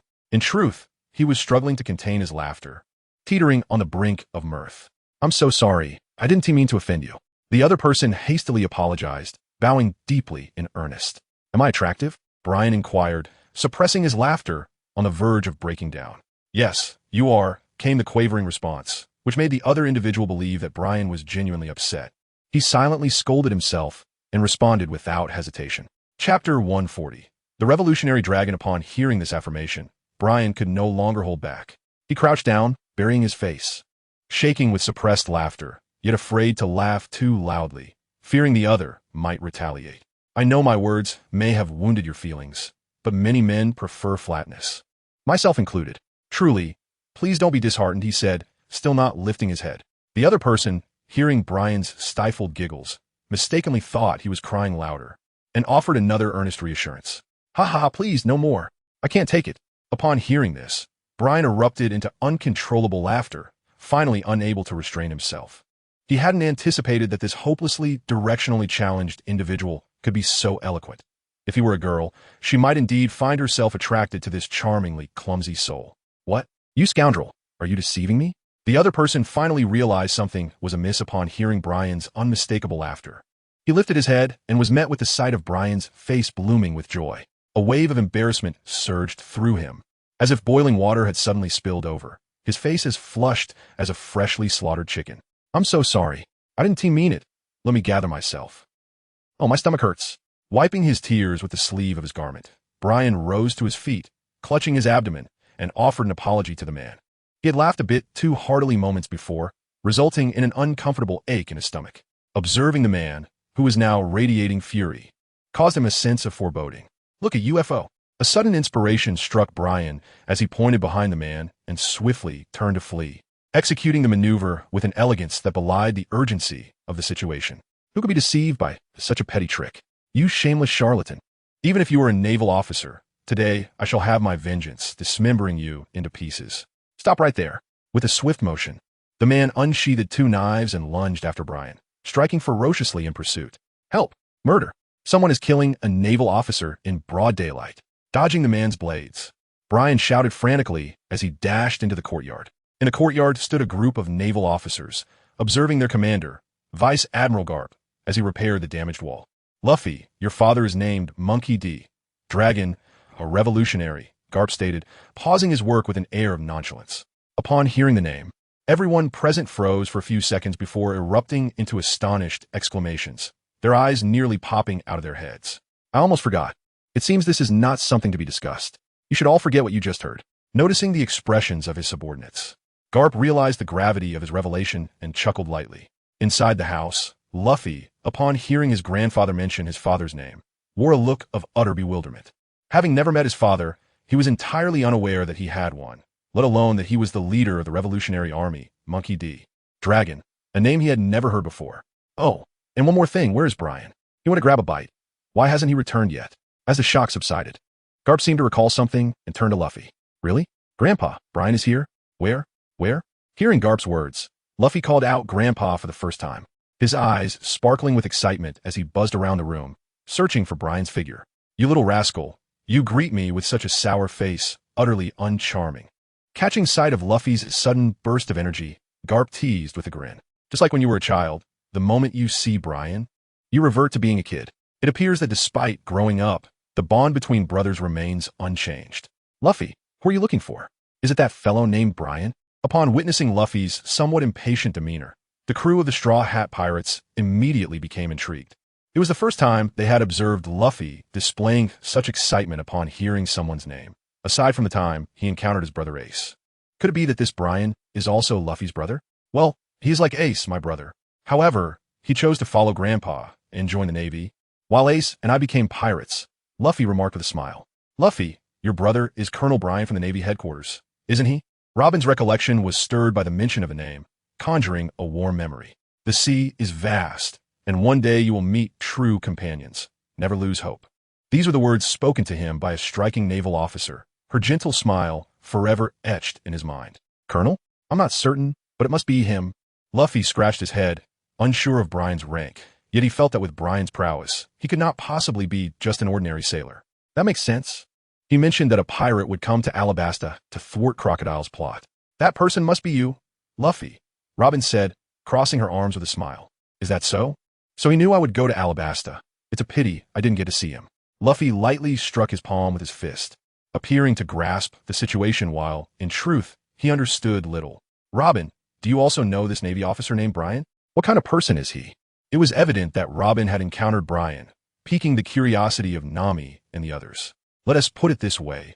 According to my information, Brian is a colonel of the Navy headquarters. He became a lieutenant at the age of 15 and subsequently stationed at Splendid Archipelago for nearly a year and a half. During his tenure, he captured numerous notorious pirates from the four seas, most of whom had bounties exceeding 100 million. And he has never suffered a defeat, meaning he has never failed. After a year and a half, he was reassigned from Splendid Archipelago to become a colonel at the Navy headquarters. In fact, there is something I forgot to mention. Before you arrived in Alabasta, Crocodile was defeated by him in a single blow. With that, Robin smiled at Nami and the others. Terrifying. After listening to Robin's account, Nami and Chopper spoke in unison. Even that Crocodile was defeated in a single blow, which speaks volumes about the strength of the Marine colonel named Brian. Not to mention that he has captured numerous notorious pirates with bounties exceeding 100 million. Chapter 141. The encounter upon hearing of Brian's exploits. Nami and Chopper instinctively began to worry. After all, they too were pirates, and regardless of their nature, the Marines would always be their adversaries, especially upon the vast seas where encounters could become deadly confrontations. Do not fret. Brian is a truly wonderful person, Luffy said with a cheerful grin, noticing the fearful expressions on Nami and Usopp's faces. Yet, one could not help but wonder if this brother of theirs would be as easy to get along with as Ace. After all, he was a Marine. Observing Luffy's nonchalant demeanor, Nami and Chopper exchanged glances of concern. Robin, is that Marine really that formidable? Sanji, dressed in a black checkered suit and puffing on a cigarette, inquired casually. I may not be entirely accurate, but Luffy's grandfather would surely have a clearer understanding, Robin replied, glancing toward Garp, who was hammering away nearby. Ha, well, you young lady certainly excel in gathering intelligence. Having investigated Brian to such an extent, Garp responded, a fleeting emotion crossing his eyes before he broke into laughter. As for that lad's strength, I would say describing him as a strong individual is quite fitting. After all, he is my beloved grandson. Ha ha ha. Surely you jest. If even a hero of the Marines speaks so highly of him, he must be extraordinarily powerful. Truly a monster. Nami and Chopper quivered in fear, clutching each other tightly as if Brian were about to come for them at any moment. Do not worry. Brian is a very gentle soul. Once you meet him, I am certain you will come to adore him. Luffy reassured them, his laughter echoing warmly. Indeed, he is a Marine who embodies both strength and kindness, chimed in Kokoro, the mermaid elder, as she held a bottle of sake with a smile. Speaking of which, where has that seaweed-haired fellow gone? Sanji exhaled a puff of smoke, scanning the surroundings, only to find the usual vibrant green was absent. Could he have gotten lost outside? Robin remarked, her expression bright. That fool. Can't he ever remedy his tendency to get lost? It has caused us so much trouble. I shall go look for him. Sanji declared, discarding his cigarette and extinguishing it with his foot before strolling toward the exit. Wait, I will join you. Perhaps I might encounter Brian as well, Robin giggled. Luffy raised his hand and followed Sanji. You stay here, don't come along. It would be quite the hassle to search for you both later. Sanji's expression was one of reluctance at Luffy's decision to follow. Zoro's infamous sense of direction was a notable characteristic of their pirate crew, much like Luffy's unpredictability. Both could vanish in an instant if not closely monitored. Boom! Luffy, your grandfather is right here. Where do you think you're going? Stay put. As Luffy attempted to step outside, Nami approached him fiercely, pulling him back and delivering a firm knock on his head, leaving a noticeable bump. No, I want to see Brian. I want to see Brian. Yet Luffy was resolute in his desire to venture out, unwilling to wait idly. With a few swift movements, Nami transformed into a fearsome figure, administering a thorough reprimand that left Luffy's hair resembling a honeycomb. I'm sorry, I want to go, he blinked innocently, offering an apology. If you'd said that earlier, we wouldn't have had this issue, Nami replied, hands on her hips, eyes closed. Having witnessed Luffy's chastisement, he finally settled down, and Sanji nodded before preparing to leave. Help! A directionally challenged swordsman is attacking the Navy. A cry for help echoed, followed by an enraged shout from another. Sanji, just about to step out, looked up and his eyes widened in surprise. How beautiful! His eyes sparkled with red hearts, as he instantly transformed into a lovesick state at the sight of beauty. What's going on? That sounds like Zoro, Nami remarked, hearing the familiar voice. She and Usopp walked to the entrance, peering into the courtyard, where a peculiar scene unfolded before them. A Navy officer with long blue hair was sprinting towards them, pursued by a furious figure wielding two swords. Hey Zoro, what are you doing? Nami and Usopp's initial reaction was fear. There was a Navy hero present, and Zoro was brazenly chasing an officer in his presence. This could endanger them all. Oh, this is quite the entertaining scene, Robin mused, resting her chin on her hand, clearly intrigued. What is happening with Zoro? Luffy approached the doorway, peeking out, and a smile spread across his face. Hey Brian, over here. I'm right here, he shouted excitedly, bouncing up and down and waving from behind Sanji and the others. Luffy, finally, I found you. As Brian observed the figure leaping amidst the crowd, he instantly recognized it as Luffy. Swiftly dodging the attack from behind, he propelled himself forward with a quick push off the ground. Hey. Noticing Brian charging straight towards him with a radiant smile, Sanji, believing the gesture was intended for him, eagerly opened his arms in a welcoming embrace. However, to his surprise, Sanji met Brian's foot with his face, allowing Brian to use the momentum to leap over him, heading directly towards Luffy. Ultimately, Brian enveloped Luffy in a warm embrace. Nanny, how could this be? Turning around to witness the stunning Navy officer throwing himself into Luffy's arms, Sanji stood in disbelief, transforming into a white statue. Not only Sanji, but Nami and their companions, along with the naval soldiers, were equally astonished. Nami and her friend were taken aback by the officer's striking appearance. Even though they hadn't seen him clearly, Brian's beauty was undeniable. Meanwhile, the soldiers were amazed that Colonel Brian would display such intimacy, a sight they had never witnessed before, stirring a twinge of jealousy within them. Inside the room, only a few individuals remained unfazed. One was Garp, and the other was Robin. Garp, having seen much throughout his life, found little cause for alarm, while Robin, already aware of Brian and Luffy's bond, accepted the scene without hesitation. Chapter 142. Blushing just as Brian and Luffy were locked in their embrace, Zoro's furious voice pierced the air. Damn Navy, where do you think you're going? Striding in with two swords in hand, Zoro fixated his fierce gaze upon Brian. Seaweed head, what do you intend to do with this lovely lady? At that moment, Sanji stepped in front of Zoro. Step aside, I'm after that Navy officer. The two collided, each unwilling to yield, their expressions reflecting mutual disdain. No way. Sanji refused to budge an inch. Then I'll slice you too. This was not the first time Zoro had uttered such a threat. Stop right there. Are you blind? Look at how many Navy officers are here, including a Navy Vice Admiral. Do you wish to perish? Nami, infuriated, delivered a solid punch to Zoro. Navy Vice Admiral? Where? A swelling appeared on Zoro's head, prompting him to gradually regain his composure. He cast a sweeping glance around the room, ultimately fixing his gaze upon Garp. Instantly, he assumed a demeanor akin to facing a formidable adversary, beads of cold sweat forming on his forehead. Although he was uncertain of the old Vice Admiral's true strength, he sensed a terrifying power lurking within him, one that exerted even greater pressure than that of an admiral. Brian, you have arrived. I have seen the individuals I needed to meet. The remaining time is yours to share with the youth, Garp remarked after mending the wall, rising to address Brian. Understood, Grandpa. Farewell, Grandpa, Brian replied, exchanging a knowing glance with Luffy as he nodded to Garp. Haha, you little rascal, you only behave when you are with Brian. Remember to return with him. Garp laughed heartily before departing with his soldiers. As he approached Koby and Belumeb, he offered them a parting remark. With that, Garp and his contingent of sailors departed without a backward glance. Yes, Vice Admiral Garp, Koby and Belumeb responded with resolute voices. Phew, that terrifying old man has finally left. Zoro sighed in relief once Garp was gone. You, with your seaweed hair, it's rare to see you so fearful of someone, especially an old man, Sanji remarked, lighting his cigarette. What do you know?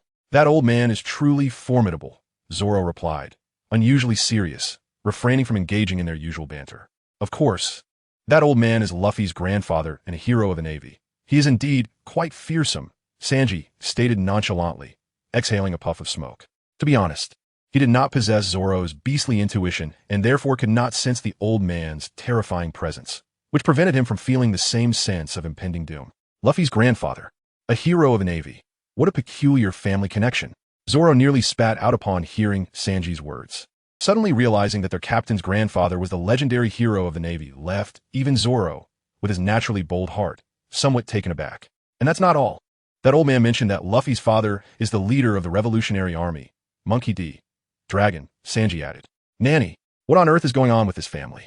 This is utterly confounding. Zoro felt an overwhelming impulse to refrain from speaking further as yet another shocking revelation struck him. I won't discuss this any longer. I must go prepare a delicious cake for that beautiful Navy lady. La la la, Sanji declared, his face lighting up with a goofy grin as he merrily headed to the kitchen. That lecherous cook, claiming there s a beautiful Navy lady. It's merely a male sailor. I shall see how he changes his tune soon. With a disdainful curl of his lip, Zoro found himself unable to tolerate the lecherous expression on the man's face. Only the culinary skills he possessed compelled Zoro to acknowledge him, for beyond that, he was nothing of significance. Well, Zoro-san, long time no see, Koby and Belumeb approached Zoro, greeting him with smiles. And you are? Zoro inquired with an expression of confusion, seemingly unfamiliar with these two Navy personnel. Almost forgot to introduce myself. I am Koby, and this is Belumeb. Don't you remember? Koby reminded Zoro. Ah, it's you too, Zoro exclaimed, astonished once more. It felt as if today was destined for extraordinary occurrences, with unexpected revelations cascading one after another. The transformations these two had undergone since their last meeting were nothing short of remarkable, rendering them almost unrecognizable. Meanwhile, Nami and Usopp regarded Brian with a mix of curiosity and apprehension. Even after Robin's explanations, they could not shake the trepidation that accompanied the presence of this enigmatic colonel from the Navy headquarters. However, as they beheld him in person, that fear dissipated almost instantaneously. After all, Brian's striking beauty starkly contrasted with the intimidating stature of most Navy personnel, making it impossible for anyone to harbor ill feelings towards him. Robin, it's been a while, Brian said, turning to smile at her. It has indeed, dear Brian, Robin replied playfully, her tone laced with teasing familiarity. Nanny? Brian, you're a girl? Why was I unaware of this? Luffy exclaimed, staring at Brian, his eyes darting around as if this were a revelation he had never encountered before. Come on, Luffy, she's joking. How can you take that so seriously? Witnessing Luffy's exaggerated reaction, Brian felt a tinge of embarrassment, her cheeks flushing slightly as she playfully scolded him. So cute. Brian, right? You're Luffy's brother and not a sister or younger sibling.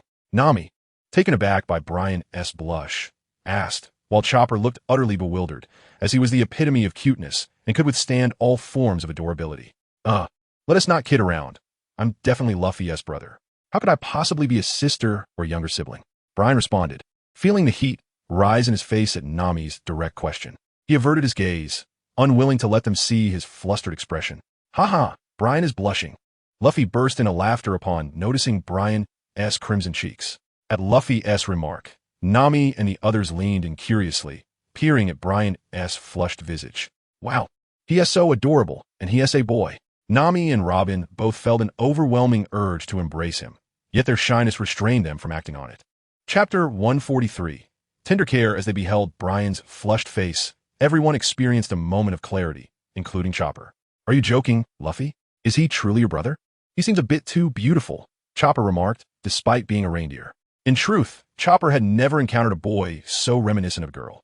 He had never imagined such a being could exist in reality, apart from the legendary transgender individuals of the fairy tale kingdoms. Indeed, everyone who meets Brian says the same.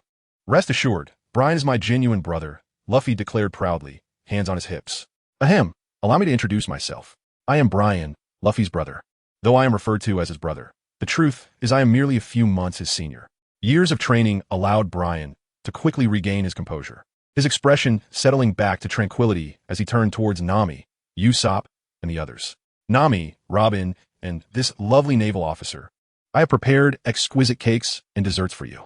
Please have a seat and enjoy, Brian offered graciously. Thank you, Sanji, Nami, and Robin smiled, which left Sanji looking immensely satisfied. Thank you, Sanji-kun. As Brian glanced at the desserts Sanji presented, he recognized their meticulous craftsmanship, revealing that despite his peculiar appearance, Sanji's culinary skills were undoubtedly impressive. No need to be so polite. Do taste my creations, Sanji insisted, his heart fluttering at Brian's smile. Sanji felt an extraordinary warmth emanating from Brian's expression, a gentle quality that captivated him. Delicious, Brian exclaimed as he sat down and took a spoonful, his eyes lighting up as he nodded appreciatively at Sanji. I am thrilled that it pleases your palate. Sanji, buoyed by Brian's approval, felt as if he could soar. Sanji, where are desserts?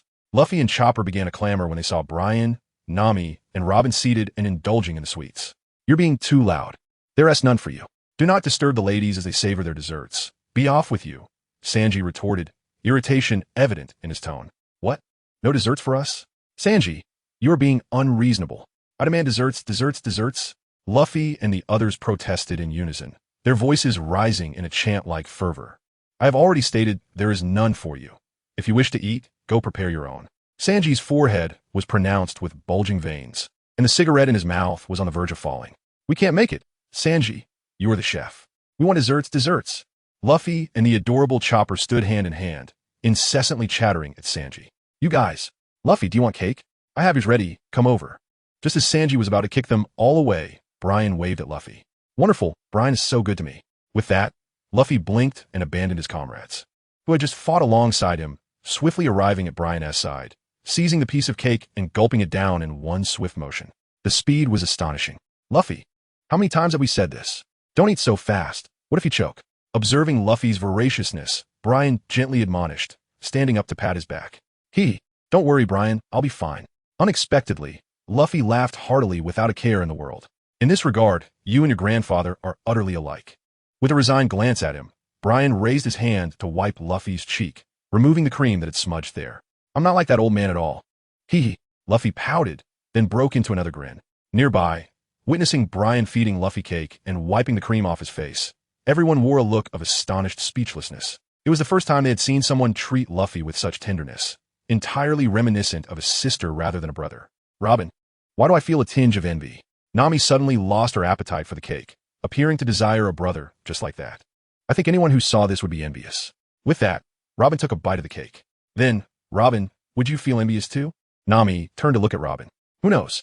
Robin replied with a mysterious smile, leaving Nami utterly perplexed about her meaning. Darn it, that guy Luffy makes me so envious. Nearby, Sanji bit down on his cigarette, glaring at Luffy as if he were his nemesis, wishing that person were himself. What a true perverted chef. Haha, remarked Granny Kokoro, observing Sanji's clenched teeth. Luffy, is the cake delicious? Brian inquired with a smile. Delicious. Sanji's cooking and desserts are the best. In response, Luffy spoke without hesitation. It can be said that the adventures they experienced along the way would have been significantly less enjoyable without Sanji preparing their meals. With Sanji aboard, they savored a delightful array of culinary masterpieces each day. Sanji, could you possibly whip up some more cake? Upon hearing Luffy's request, Brian turned to Sanji, flashing him a smile as he made his plea. Of course, no problem at all. I'll get right on it, Sanji replied, his demeanor transforming into that of an infatuated admirer as he eagerly dashed into the kitchen. Earlier, when Luffy and the others had persistently asked Sanji to cook, he had refused, but now, a single word from Brian had him scampering off with enthusiasm, leaving Chopper utterly bewildered. Clearly, for Sanji, the words of a lady held precedence, even if Brian was not a lady. Watching Sanji's cheerful retreat, Chopper remarked, but what would his reaction be if he discovered the truth? Haha. Would he perish upon learning the truth? Brian's grandmother, Kokoro, inquired curiously. Perhaps it would likely be more painful for him than death itself. Therefore, It's best to let him remain in his fantasies for now, Kokoro mused, taking a sip of her drink and affectionately patting her granddaughter's head.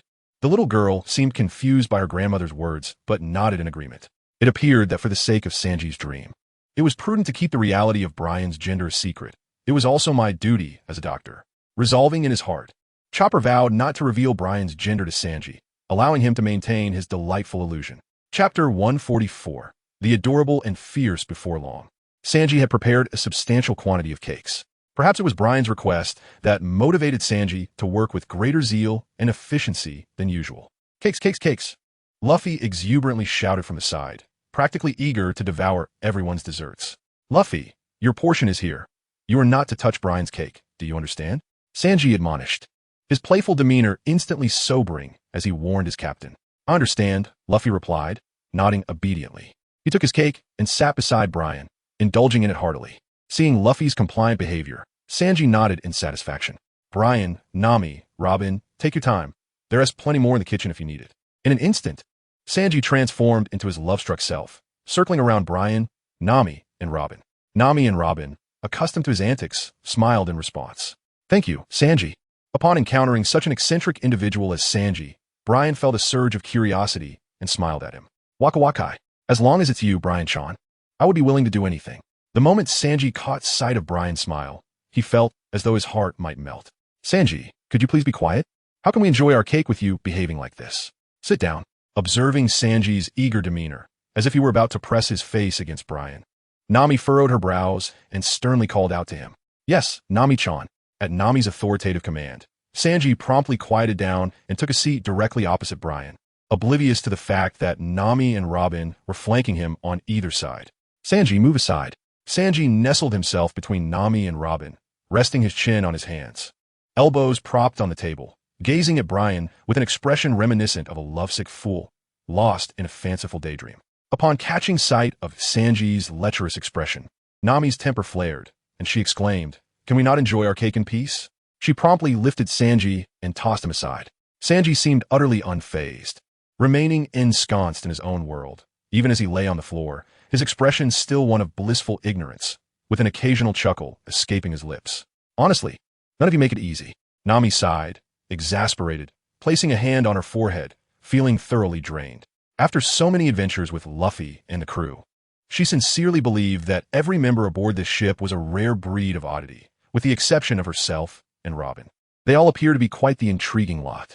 Brian chuckled softly, remarking on the peculiar assortment of characters aboard Luffy's ship, which indeed resonated with Luffy's distinctive style. For he himself was quite an eccentric fellow, not amusing in the slightest. Nami responded with a hint of exasperation. Is that so? I find everyone rather intriguing. Robin interjected with a subtle smile, aligning herself with Brian's perspective. Since joining the Straw Hat Pirates, Robin had experienced, for the first time, the warmth that companionship could bring her. Although her comrades were undeniably mischievous, they imbued her with a profound sense of security. It seems you have a fondness for them. Congratulations on discovering your companions, Brian remarked gently, his heart warmed by the genuine smile that graced Robin's face. I must also express my gratitude for your encouragement, dear Brian, Robin replied, her expression shifting to one of playful cunning. Now, please refrain from making such misleading comments. Despite my demeanor, I am indeed a man of considerable stature. Brian wore a serious expression and spoke earnestly. Suddenly, Nami burst into laughter, nearly spitting out her cake. Is that so? When I was in the Sabati archipelago, my subordinates said that I looked quite intimidating when I adopted such a serious demeanor. Do I really appear more feminine? Upon hearing Nami's remark, Brian furrowed his brow. He recalled that his subordinates had solemnly stated that he looked fierce whenever he wore that serious expression. They would fall silent in his presence. How could Nami suggest otherwise? Don't you realize?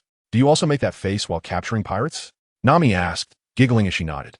Truth be told, she didn't see how Brian's expression could ever be associated with seriousness. Perhaps it was only when he was genuinely angry that he might exude an air of seriousness. Yet even then, it did not alter the fact that he resembled a girl. Angry or not, he still appeared feminine. Indeed, I often do. The pirates quickly become enraged and are swiftly subdued. Brian replied, nodding as he reminisced. When he led his subordinates on pirate hunting expeditions, every time he displayed that expression, the pirates would charge at him in a frenzy, only to be promptly defeated and sent to impel down. Brian believed that his fearsome expression must have terrified those pirates, prompting their reckless assaults, which he effortlessly countered. Nami could no longer contain herself and laughed heartily. I can't take it anymore. Brian, you're too amusing. She realized that each time Brian donned that serious facade, it was akin to an adorable puppy attempting to appear fierce. How could the fearsome pirates withstand such a mockery? It was no wonder they felt provoked upon seeing his expression, leading them to charge at him recklessly. Yet, they were blissfully unaware that Brian's strength was anything but puppy-like. Robin, too, stifled her laughter, her hand covering her mouth as she fought the urge to giggle. She suspected that Brian had been misled by his subordinates, who likely reveled in his adorable, fierce demeanor. Brian was intentionally putting on a facade. It was not a genuine display of emotion, hence the cute yet fierce impression. If he were truly angry, the feeling would undoubtedly differ, as genuine emotions exude an authentic aura. Is it really that amusing? Observing Nami, who was laughing so hard she was nearly doubled over, and Robin, who turned her head aside to suppress her giggles, Brian suddenly felt a sense of betrayal. Chapter 145, Adorably Clumsy.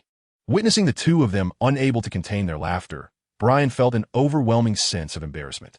It dawned on him that he had been the one kept in the dark all along, foolishly believing that his serious demeanor made him appear formidable, exuding an intimidating aura that sent shivers down the spines of those he encountered. The pirates he had encountered previously would charge at him, screaming in terror at his stern visage, leading him to believe it was genuine. However, now, with Nami and Robin laughing so heartily, Brian wished he could sink into the ground. His face flushed crimson like an apple as he lowered his gaze to the cake on the table before him, instantly losing his appetite. Those insufferable rascals dared to conspire against their superior. I shall demote them all. The more he thought about it, the angrier he became, muttering to himself in a low, fierce tone. Ahem, my apologies, Brian. Please don't take it to heart. In truth, you're quite adorable when you're serious, genuinely. I'm not deceiving you. After their laughter subsided, Nami wiped the tears of mirth from her eyes and spoke with a smile. You needn't comfort me. I am aware of my own deception. Those audacious subordinates dared to mislead their superior and have done so for over a year. How infuriating. The more he spoke, the more enraged Brian became as he picked up his knife and fork, treating the cake before him as if it were those detestable subordinates, stabbing it fiercely several times. Hearing Brian's soliloquy, Nami nearly burst into laughter again. Upon hearing that he had been deceived for over a year, a wave of amusement washed over her, although she still covered her mouth with her hand, managing to stifle her laughter this time. How adorably clumsy must one be to be duped by their subordinates for over a year? Nami found it hard to fathom. Yet if it were Brian, she could somewhat understand the sentiments of those subordinates. No matter what expression Brian wore, whether joyous, serious, contemplative, or quiet, he exuded an aura of healing. It was no wonder his former subordinates had banded together to deceive him for so long. Even Nami would endorse such antics.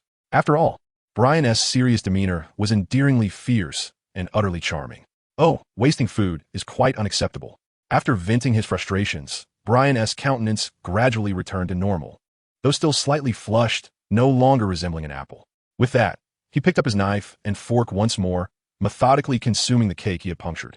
Witnessing Brian's childlike yet considered actions, both Nami and Robin couldn't help but smile. Soon, Brian had completely devoured the cake before him. Why are you both staring at me? As Brian lifted his gaze, he discovered Nami and Robin staring at him, seemingly perplexed. Both of their cakes remained untouched. Could it be that they were unable to eat? Otherwise, why would they leave their desserts aside and fixate on him? It struck him as rather odd. It's nothing really. I just find your manner of eating to be quite elegant, reminiscent of nobility, Nami expressed sincerely. She genuinely believed that Brian's dining demeanor resembled that of the aristocracy, starkly contrasting with her brother Luffy. Is that so? I merely eat in a rather ordinary fashion. I am certainly no noble, Brian replied, shaking his head. Brian, did you and Luffy grow up under the care of that hero, Garp? Nami inquired with curiosity. After all, they hailed from the same origins and shared a brotherly bond, yet their behaviors and manners were strikingly dissimilar. Not quite. It is Luffy who resembles him, Brian chuckled softly. I knew it. Luffy's demeanor clearly mirrors that of his grandfather, Nami remarked with an expression of understanding. Upon meeting Garp, she recognized that her captain's personality was a perfect reflection of his grandfather's, imbued with the same essence, one that could be described as chaotic. Brian, are you still engaged in that mission? Robin interjected. No, Blackbeard has already been imprisoned in the Grand Line. I am currently in a state of readiness. And I also took this opportunity to visit Luffy alongside my grandfather, Brian responded. Brian shook his head and then offered an explanation. Brian, you wouldn't be like that smoker, trying to catch us, would you? Nami remarked. Smoker? Are you referring to Captain Smoker? Upon hearing Smoker's name, Brian chuckled. Indeed, Brian. You know him. That Smoker has been tailing us since Logtown, relentlessly pursuing us. And he happens to be a Logia-type user, making him quite troublesome for us, Nami lamented. She was perplexed as to why this naval captain stationed in Logtown would abandon his post to chase after them. Did Luffy and his crew uncover some secret about the naval captain, or had he taken interest in them? In any case, Nami harbored a deep disdain for that Smoker. But you haven't even caught by him, right? Rest assured, you shouldn't become my targets for the time being. Unless you grow to the level of the 3 calamities, with a bounty exceeding 1 billion, I reckon, Brian mused, poking his cheek thoughtfully. 1 billion. Nami was taken aback by Brian's words. To her, a bounty exceeding 100 million was already the hallmark of a formidable pirate. Even though Luffy's bounty had surged to 300 million, she felt it could not compare to 1 billion. The difference was akin to that between heaven and earth. So you've become that powerful already, Robin remarked, her gaze reflecting a hint of astonishment as she observed Brian's contemplative demeanor. A bounty of 1 billion would signify a notable strength, even in the New World, suggesting one was nearly on par with the 4 emperors. Well, perhaps I'm overestimating myself. Let us pretend I never said that, Brian replied with a soft, bashful smile, pausing for effect, though his words seemed somewhat jesting. Nami and Robin did not perceive him as speaking lightly. Earlier, Garp had declared in their presence that Brian was indeed a powerful individual. Such a statement from a naval hero was not merely attributable to their familial ties, but rather a testament to Brian's genuine prowess meeting Garp standards. 1 billion. I feel it's beyond my reach in this lifetime, Nami sighed, resting her head on the table, feeling somewhat disheartened. She did not believe that a higher bounty was necessarily better. On the contrary, the greater the bounty, the more formidable the Navy forces that would be drawn to pursue them, potentially involving rear admirals, vice admirals, or even admirals themselves. Contemplating this, Nami was filled with trepidation. It was wiser to remain low-key. Chapter 146. Zoro. As Brian and Nami exchanged words, a pair of ears perked up nearby. What? A bounty of 1 billion? Who could it be? In truth, Luffy had caught only a few sensitive phrases, which piqued his curiosity. With a mouthful of cake, he suddenly stretched his neck forward, eager to listen in. We weren't discussing whose bounty reached 1 billion, merely engaging in casual conversation. Observing Luffy's reaction, Nami, exasperated, muttered her disinterest. Is that so? Nami, you appear quite lethargic. Have you not eaten enough? Noticing Nami's lackluster demeanor, Luffy expressed his concern. You fool, do you think I'm like you? Upon hearing Luffy's remark, Nami seemed to be instantly revitalized, glaring at him with a fierce expression. Oh, so it wasn't a matter of hunger. Then I can rest easy. Luffy replied with a calm smile, nodding. Brian, I still have some cake here. Would you like some?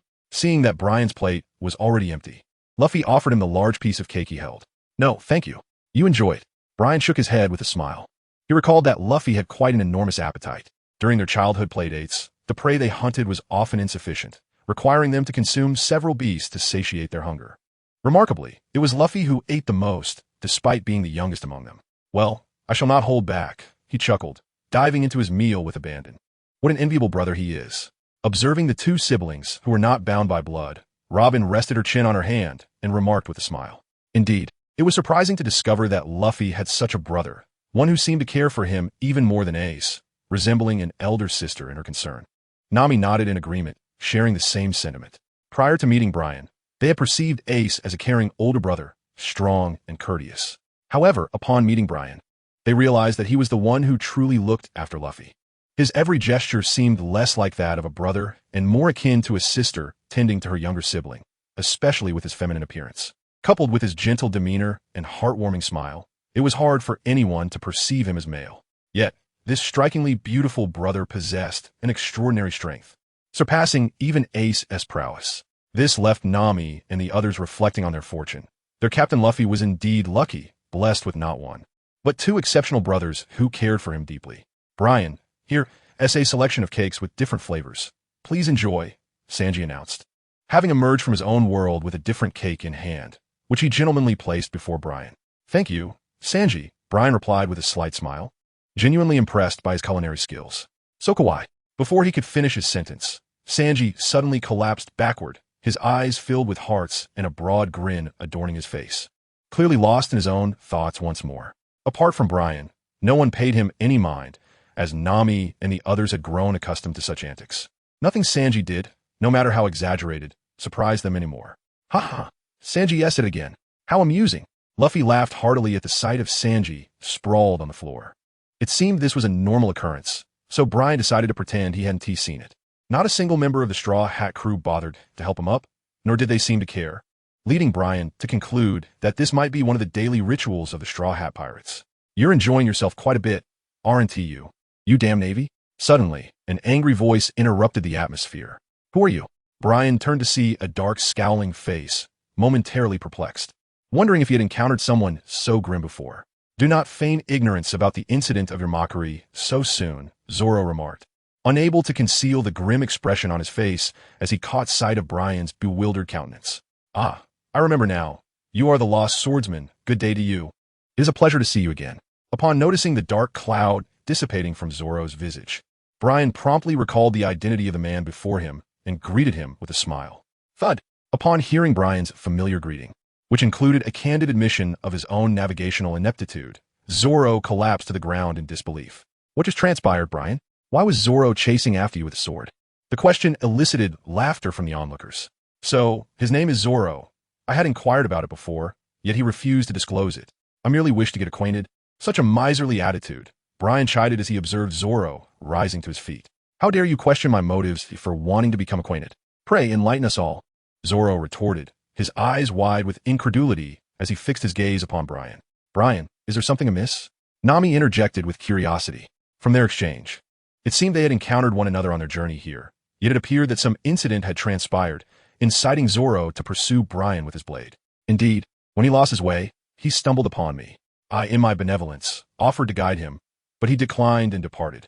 Subsequently, he returned to the same spot 3 times, insisting he was merely passing through. I am not foolish. He was clearly lost. Yet he attempted to deceive me into believing otherwise. Brian curled his lip, attributing the fault to Zoro. As soon as the words left his mouth, laughter erupted from everyone present. It was evident that Brian spoke the truth, given Zoro's notorious lack of direction. It was likely he was the sole individual capable of getting lost in one spot. Was it truly that amusing? You rascals! Listening to the chorus of laughter, Zoro's sun-kissed visage flushed crimson, a picture of indignation. And then, Brian, what transpired next? Nami inquired, her intuition suggesting that the tale was far from over. After he left by himself, I encountered him again on my way here. He had even enlisted a child to guide him, only for the child to scold him as a hopeless navigator upon their return. Brian chuckled, only to hastily cover his mouth. He noticed Zoro's expression had darkened even further, and he comprehended that a person's face could indeed turn darker with anger, the intensity of which was proportional to the depth of the shade. Chapter 147. The Flat Ones also liked it seeing Brian cover his mouth. Nami and the others glanced at Zoro, whose countenance was remarkably foreboding. Haha, Zoro, fret not. Even if you are directionally challenged, we hold no disdain for you. Luffy, unperturbed, laughed heartily, slapping his thigh in amusement. Ha ha ha. The moment Luffy spoke, the entire room erupted in laughter. Enough of this, you imbeciles. Zoro's forehead and neck were taut with veins, and had these individuals not been his comrades, he would have wielded his sword, Wado Ikamanji, to silence their laughter. Come now, Mr. Zoro, do not be vexed. Let us move over there, Kobe suggested, attempting to steer Zoro away from the crowd as he appeared on the verge of exploding with fury. And then, Brian dear, what happened next? Nami asked again, her curiosity piqued now that Zoro was out of earshot. Then he inquired whether I was male or female. I thought to tease him a little, pretending to be a girl. To my surprise, he actually believed me, Brian recounted, suddenly feeling shy, as if caught in an embarrassing moment. Observing Brian's bashful demeanor, everyone's eyes sparkled with intrigue, akin to sharks catching a whiff of blood. Do tell, what ensued next? Did Zoro transform into a lecherous fiend, seeking to assault you? Nami gazed at Brian with an expression brimming with curiosity, convinced that Zoro might very well unleash his primal instincts in Brian's presence. Nanny? Did Zoro truly engage in such behavior? Chopper, with an expression of disbelief, expressed a sense of disappointment. No way, Brian is exceptionally strong. Even Zoro cannot surpass him. Only Luffy, with a sense of objectivity, remarked briefly, yet the excitement in his eyes still conveyed his eagerness to discover what Zoro would do next. Could it be that Zoro mistakenly perceived Brian as a female and, transformed into a lecherous figure, lunged at him? No, he did not assault me. I merely inquired why he regarded me as male. He responded that I appeared rather flat. At this point, Brian couldn't help but chuckle, covering his face with his hands, feeling embarrassed to laugh openly. After all, he had indeed entertained the notion of teasing Zoro by pretending to be a girl, playing a prank on him. He never anticipated that Zoro would provide such a candid response. This was an answer Brian had never considered. He believed most people would refrain from such remarks, at least not vocalize them. Yet Zoro had the audacity to speak frankly, albeit in a more tactful manner. Ha ha! It turns out Zoro is also attentive to such matters. Upon hearing Brian's account, Nami burst into tears of laughter, pounding her fists on the table, unable to contain herself. Even Robin, covering her mouth with her hand, bowed her head, too shy to meet anyone's gaze. However, her trembling form betrayed her amusement as she stifled her laughter. What a sharp response, she remarked, chuckling. Even Granny Kokoro was amused, surprised that this invincible swordsman, known for his poor sense of direction, would utter such words. What? Luffy? What are they talking about? What does very flat mean? Beside them, the innocent Chopper looked bewildered, glancing at Luffy and asking, I don't understand either, Luffy replied, tilting his head slightly and furrowing his brow, unable to comprehend Brian's meaning. That green-haired fellow dared to make such an impudent remark towards Brian. Even I would not have the courage to say such a thing. How much harm could this cause to dear Brian? Sanji's eyes burned with intensity, his entire being ignited with passion. He cast a glance at Zoro in the distance before looking back at Brian with concern. In truth, he too felt that Brian's appearance was rather unremarkable. Yet, adhering to his own code of chivalry, Sanji would never utter such disrespectful words to any woman. So, Brian, what happened next? What else did Zoro say? After finally calming down from her laughter, Nami inquired, her cheeks flushed with mirth, fanning herself as if feeling overheated. I am embarrassed to say this involves Mr. Zoro's personal privacy. Let go of my hand, Brian said, his face flushed. In retrospect, he couldn't help but laugh. Yet he also felt a tinge of embarrassment. At that moment, perhaps Zoro truly had mistaken him for a girl. The memory of how hard he had laughed made him feel somewhat guilty towards Zoro. Is it true? Did Zoro confess to you? Upon hearing Brian's words, Nami's curiosity intensified. What? Zoro confessed, and the object of his affection is Brian? Luffy and Chopper were taken aback, for they knew that Brian was indeed male. Even if Zoro was directionally challenged, he wouldn't be confused about gender, right? Could it be that Zoro had a preference for men rather than women? The thought sent a chill down Luffy and Chopper's spines as they recalled the many nights spent cramped in the storage room with Zoro. That green-haired fellow was so enviable. Meanwhile, Sanji, biting a handkerchief, tugged at it with fervor, exuding an air of hostility towards Zoro. No, you guys are misunderstanding. Feeling the weight of everyone's gaze upon him, Brian suddenly felt uneasy and hastily interjected. So, Brian, what happened next? Did Zoro say anything? Nami leaned forward, her curiosity palpable, nearly pressing her face against his. For some reason, Brian found Nami in this state somewhat intimidating, her presence overpowering. He did say something. Nami's expression conveyed a singular message. Hurry up and tell me. Or else. It became clear to Brian why she could dominate everyone in the Straw Hat Pirates. She was far more complex than she appeared. Quickly, what did Zoro say? Nami prompted again, snapping Brian back to reality. He said that. The words lodged in his throat, and Brian found himself unable to articulate them. Overwhelmed by a sense of shame.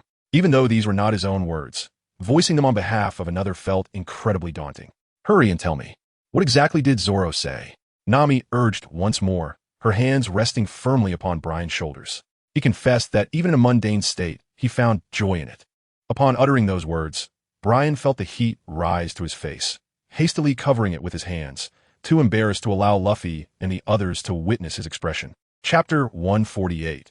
Misunderstanding. As Brian spoke, he felt utterly ashamed as a young man, unworthy to face the multitude of female compatriots upon the vast sea. Ha ha, so that's how it is. You've made me laugh to tears.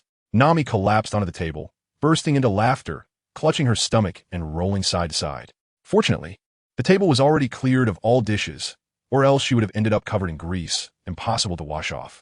Who would have thought our swordsman harbored such preferences? Robin couldn't contain her laughter, resting her head upon the table, her body shaking with mirth. That green-haired fellow has such peculiar tastes, truly incompatible with me. However, for someone as adorable as Brian, I suppose it is acceptable. With that, Sanji began to dance around, his eyes sparkling with hearts. Brian, what are you laughing about? Is it truly that amusing? Luffy and Chopper remained perplexed, unable to follow the conversation any longer. Nothing much. Luffy, may I borrow your embrace? With that, Brian let his hands drop and turned to wrap his arms around Luffy's waist, burying his face in the comforting embrace. Of course, Luffy beamed a sunny smile, noticing Brian clinging to him, seemingly struggling to contain his laughter. Oh, I am so envious. If only Brian were embracing me instead. Sanji shed tears of envy at the sight of Brian wrapped around Luffy. On the other side, Zoro, having been pulled away by Koby and Balumeb, suddenly shivered, sensing an ominous occurrence. Following his instincts, he glanced over to Nami and the others, the foreboding feeling intensifying within him, convinced it was somehow related to him. He could no longer remain seated. I must go and see. Koby and Balumeb exchanged glances. Koby, aren't you going to stop him?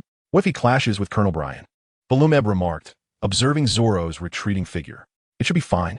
Zoro is no match for Colonel Brian, and besides, Colonel Brian is Luffy's brother. He wouldn't do anything excessively reckless. No need to worry, Koby reassured with a slight smile. That is a relief. Upon hearing Kirby's words, Balumeb felt indifferent.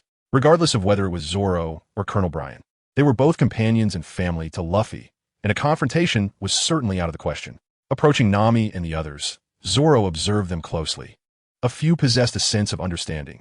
Two wore strained smiles that suggested they would not answer him, and another, perpetually clear-headed, regarded him with evident displeasure, indicating that any hope was futile. The remaining two appeared rather foolish, clearly oblivious to the unfolding events. As for the elderly fishman, Zoro dared not inquire. Ah, green algae head, I never expected you to harbor such peculiar preferences. Tell me, do you truly appreciate the beauty found there? Lighting a cigarette, Sanji regarded him with an inscrutable expression. What do you mean? What peculiar preferences do I have? You foul chef, refrain from uttering words I cannot comprehend. Upon hearing Sanji's remark, Zoro wore an expression of bewilderment before retorting with irritation. Have you already forgotten what you said? Sanji gazed at him as if he were a simpleton. What did I say? Clarify it for me, or I shall be compelled to cut you down, you wretched cook. Under Sanji's scrutinizing gaze, Zoro felt an intense surge of anger, a compelling urge to draw his sword. Today had been peculiar. He had encountered nothing but misfortune, particularly after being toyed with by that detestable Navy officer, which left him exceedingly irked. Were it not for his being Luffy's brother, Zoro was certain he would have been tempted to strike him down. Ah, it seems you're not merely directionally challenged, but also afflicted with a form of amnesia. Have you forgotten what you said to Brian? Slowly exhaling a plume of smoke, Sanji regarded Zoro with disdain. Sanji had a penchant for ladies, particularly those who were beautiful. Even if others labeled him a lecher, he accepted it, for he dared to confront his own desires. Yet, Zoro, the directionally challenged swordsman, had forgotten his own words so swiftly, especially those concerning a lady. To Sanji, Zoro was the epitome of a cad. The Navy? What did I say? Like I told you all about it? Zoro nearly exploded with frustration, but he suddenly paused, his eyes widening as he grasped the implications of Sanji's words. I'm glad you recalled it. Otherwise, I would have lost all respect for you.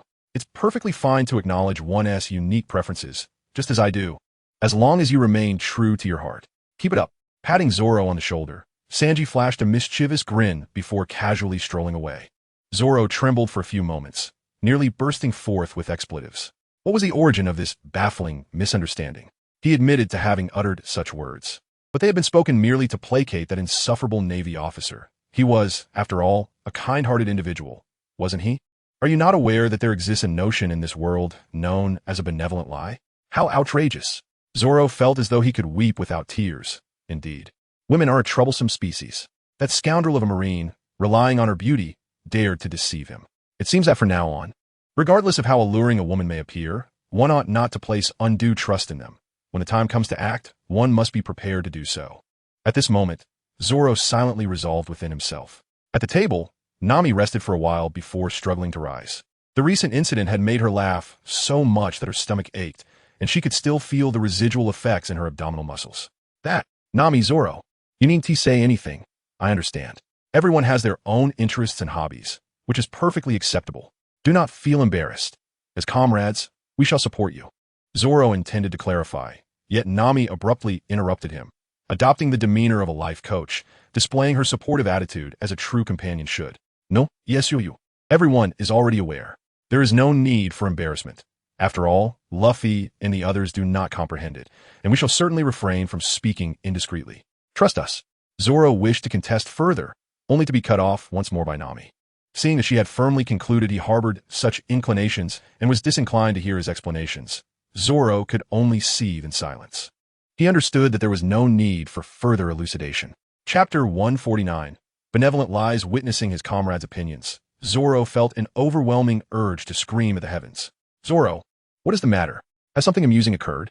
Luffy inquired, observing Zoro's expression that seemed to hold untold woes. Zoro thought it futile to share, concluding that there was no point in explaining to Luffy, who he believed had no interest in such matters. "Zoro, what is everyone laughing about?" Soon, the adorable Chopper asked. "It's nothing. Just ignore them." Facing Chopper's innocent gaze, Zoro felt his resolve wavering, yet he kept his silence. "Well, Zoro, if you have anything on your mind, you must confide in me. I am the ship's doctor, you know." Chopper nodded earnestly, expressing his concern. "Thank you, Chopper." With Chopper's comforting words, Zoro's spirits lifted considerably. After all, there was someone who cared for him, even if they did not understand the entirety of the situation. That alone was sufficient. "We are all comrades, Zoro. Do not hold Bryan-chan accountable." Having regained her composure, Robin rested her chin on her hand, a sly smile playing at the corners of her mouth as she addressed Zoro. "Indeed, Zoro, should you dare to lay a finger on Bryan, I shall not let you off lightly. Do you understand?" Nami shot Zoro a fierce glare, issuing her own warning. "Who exactly do you consider your allies? And you, surely you recognize the absurdity of this. Do clarify for me. This is simply outrageous." Upon hearing Nami's admonition, Zoro felt an explosion of frustration. He then turned to Robin, his teeth gritted in exasperation, convinced that she must know the truth, as her expression had betrayed her. "I know nothing of it.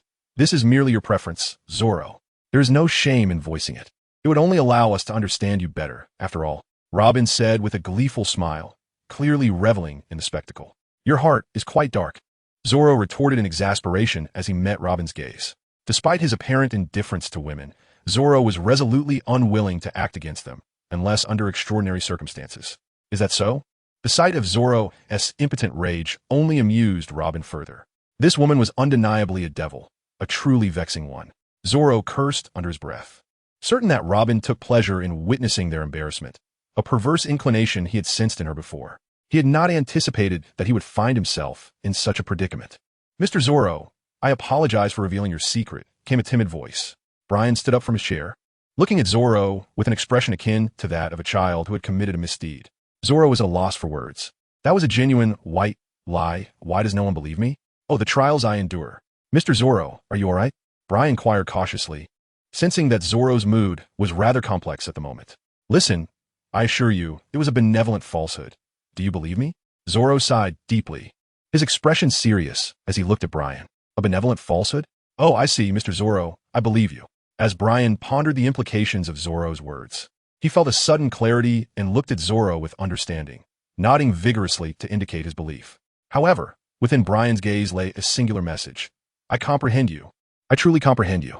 Indeed, Bryan surmised that Zoro was subtly urging him to fabricate a harmless untruth, one that would shroud his affection for the flatness and secrecy. Without hesitation, Bryan acquiesced and uttered a benevolent falsehood, his tone sincere and expression fitting, though his eyes betrayed a different story. Observing Bryan's demeanor, which was akin to a clumsy attempt at deception, Zoro could not suppress a roll of his eyes. Why did this fellow interpret his intentions in such a manner? What I meant to convey was that my earlier words were not factual, but rather a comforting fib spoken to console you. Do you grasp my meaning? Zoro patiently reiterated. Comfort you? Oh, I see now. I trust you completely. It doesn't matter whether you have feelings for the flatness or not, right? Seemingly catching on to Zoro's intent, Bryan quickly offered him a word of reassurance. Rather than fixating on the reality at hand, Bryan deemed it more prudent to enlighten Zoro through gentle deception. He believed that simply reiterating that Zoro did not care about flatness would suffice to divert others' attention. Suddenly, Bryan felt a surge of cleverness in his strategy. After hearing Bryan's response, Zoro appeared utterly bewildered. How had this question become even more perplexing? "Ha ha, Bryan, your understanding is quite amusing." Nami, who had been eavesdropping on their exchange, burst into laughter. She quickly discerned that Zoro's intention was to make Bryan realize that his previous statements were not genuine. Yet Bryan misinterpreted it as a request for concealment. Their dialogue was misaligned, with their thoughts diverging significantly, truly a case of mismatched communication, and quite humorous at that. Yet, Nami found Bryan's character endearingly naive, or perhaps adorably clueless. It was no wonder he had been duped by his subordinates for over a year. The thought was simply charming. "Really? Nami, Am I correct in my assessment? Upon hearing Nami's words, Brian felt a surge of joy, convinced he had grasped Zoro's meaning. Quite right indeed. Observing that Brian had completely missed her underlying implications, Nami felt an overwhelming urge to laugh. Pondering what sort of family this adorably oblivious child belonged to, and whether it was safe for him to roam freely, given the lurking dangers of the outside world. Mr. Zoro, might you find it in your heart to forgive me? With a blink of his eyes, Brian gazed at Zoro. Observing Brian in such a state, Zoro felt his heart, as unyielding as steel, begin to melt. He covered his face with his hand, unsure of how to confront Brian's demeanor. Let us put this matter to rest. As long as you refrain from speaking recklessly again, I shall forgive you. With a deep sigh, Zoro addressed Brian. It was evident to him that this extraordinarily handsome naval colonel, despite his charming appearance, possessed a rather naive personality. It left him pondering how such a character could ascend to the rank of a naval officer. Was he truly reliable? Chapter 150. Fragrant upon hearing Zoro's words of forgiveness, Brian beamed with joy. After all, he believed it was he who had inadvertently revealed a secret, and it was only natural for Zoro to feel aggrieved. Since Zoro had chosen to overlook the matter, it was undoubtedly a blessing. Thank you, Mr. Zoro, Brian said with a gentle smile. Oh, it's nothing. Just remember to keep your mouth shut, or I shall not let you off lightly, Zoro retorted, playfully threatening him. Rest assured, Mr. Zoro, I shall keep it secret, Brian replied, nodding and winking at Zoro, as if to convey that this was a secret shared between two comrades. Witnessing Brian misinterpret his intentions once more, Zoro found himself devoid of any anger. How could there exist such an adorably naive personality in the world, and moreover, a male one at that? Ha ha ha, Robin, look. Even Zoro seems utterly helpless. This is the second one, isn't it? The first was a naval officer too, if I recall correctly, named Dadaski or something like that. Nami found Zoro's exasperation highly amusing. He, our swordsman is quite kind-hearted, Robin observed with a slight smile, watching him with interest. By the way, since Brian is a colonel from HQ, he must possess a wealth of knowledge. We should invite him to stay for a meal and glean some information from him. Yes, I shall go ask Sanji to prepare something special. With that, Nami's eyes sparkled, and she hurried off to find Sanji. It seemed that this little Red Riding Hood would indeed be Brian. Casting a glance at Nami's retreating figure and then at Brian, Robin smiled. Before long, it was time for lunch.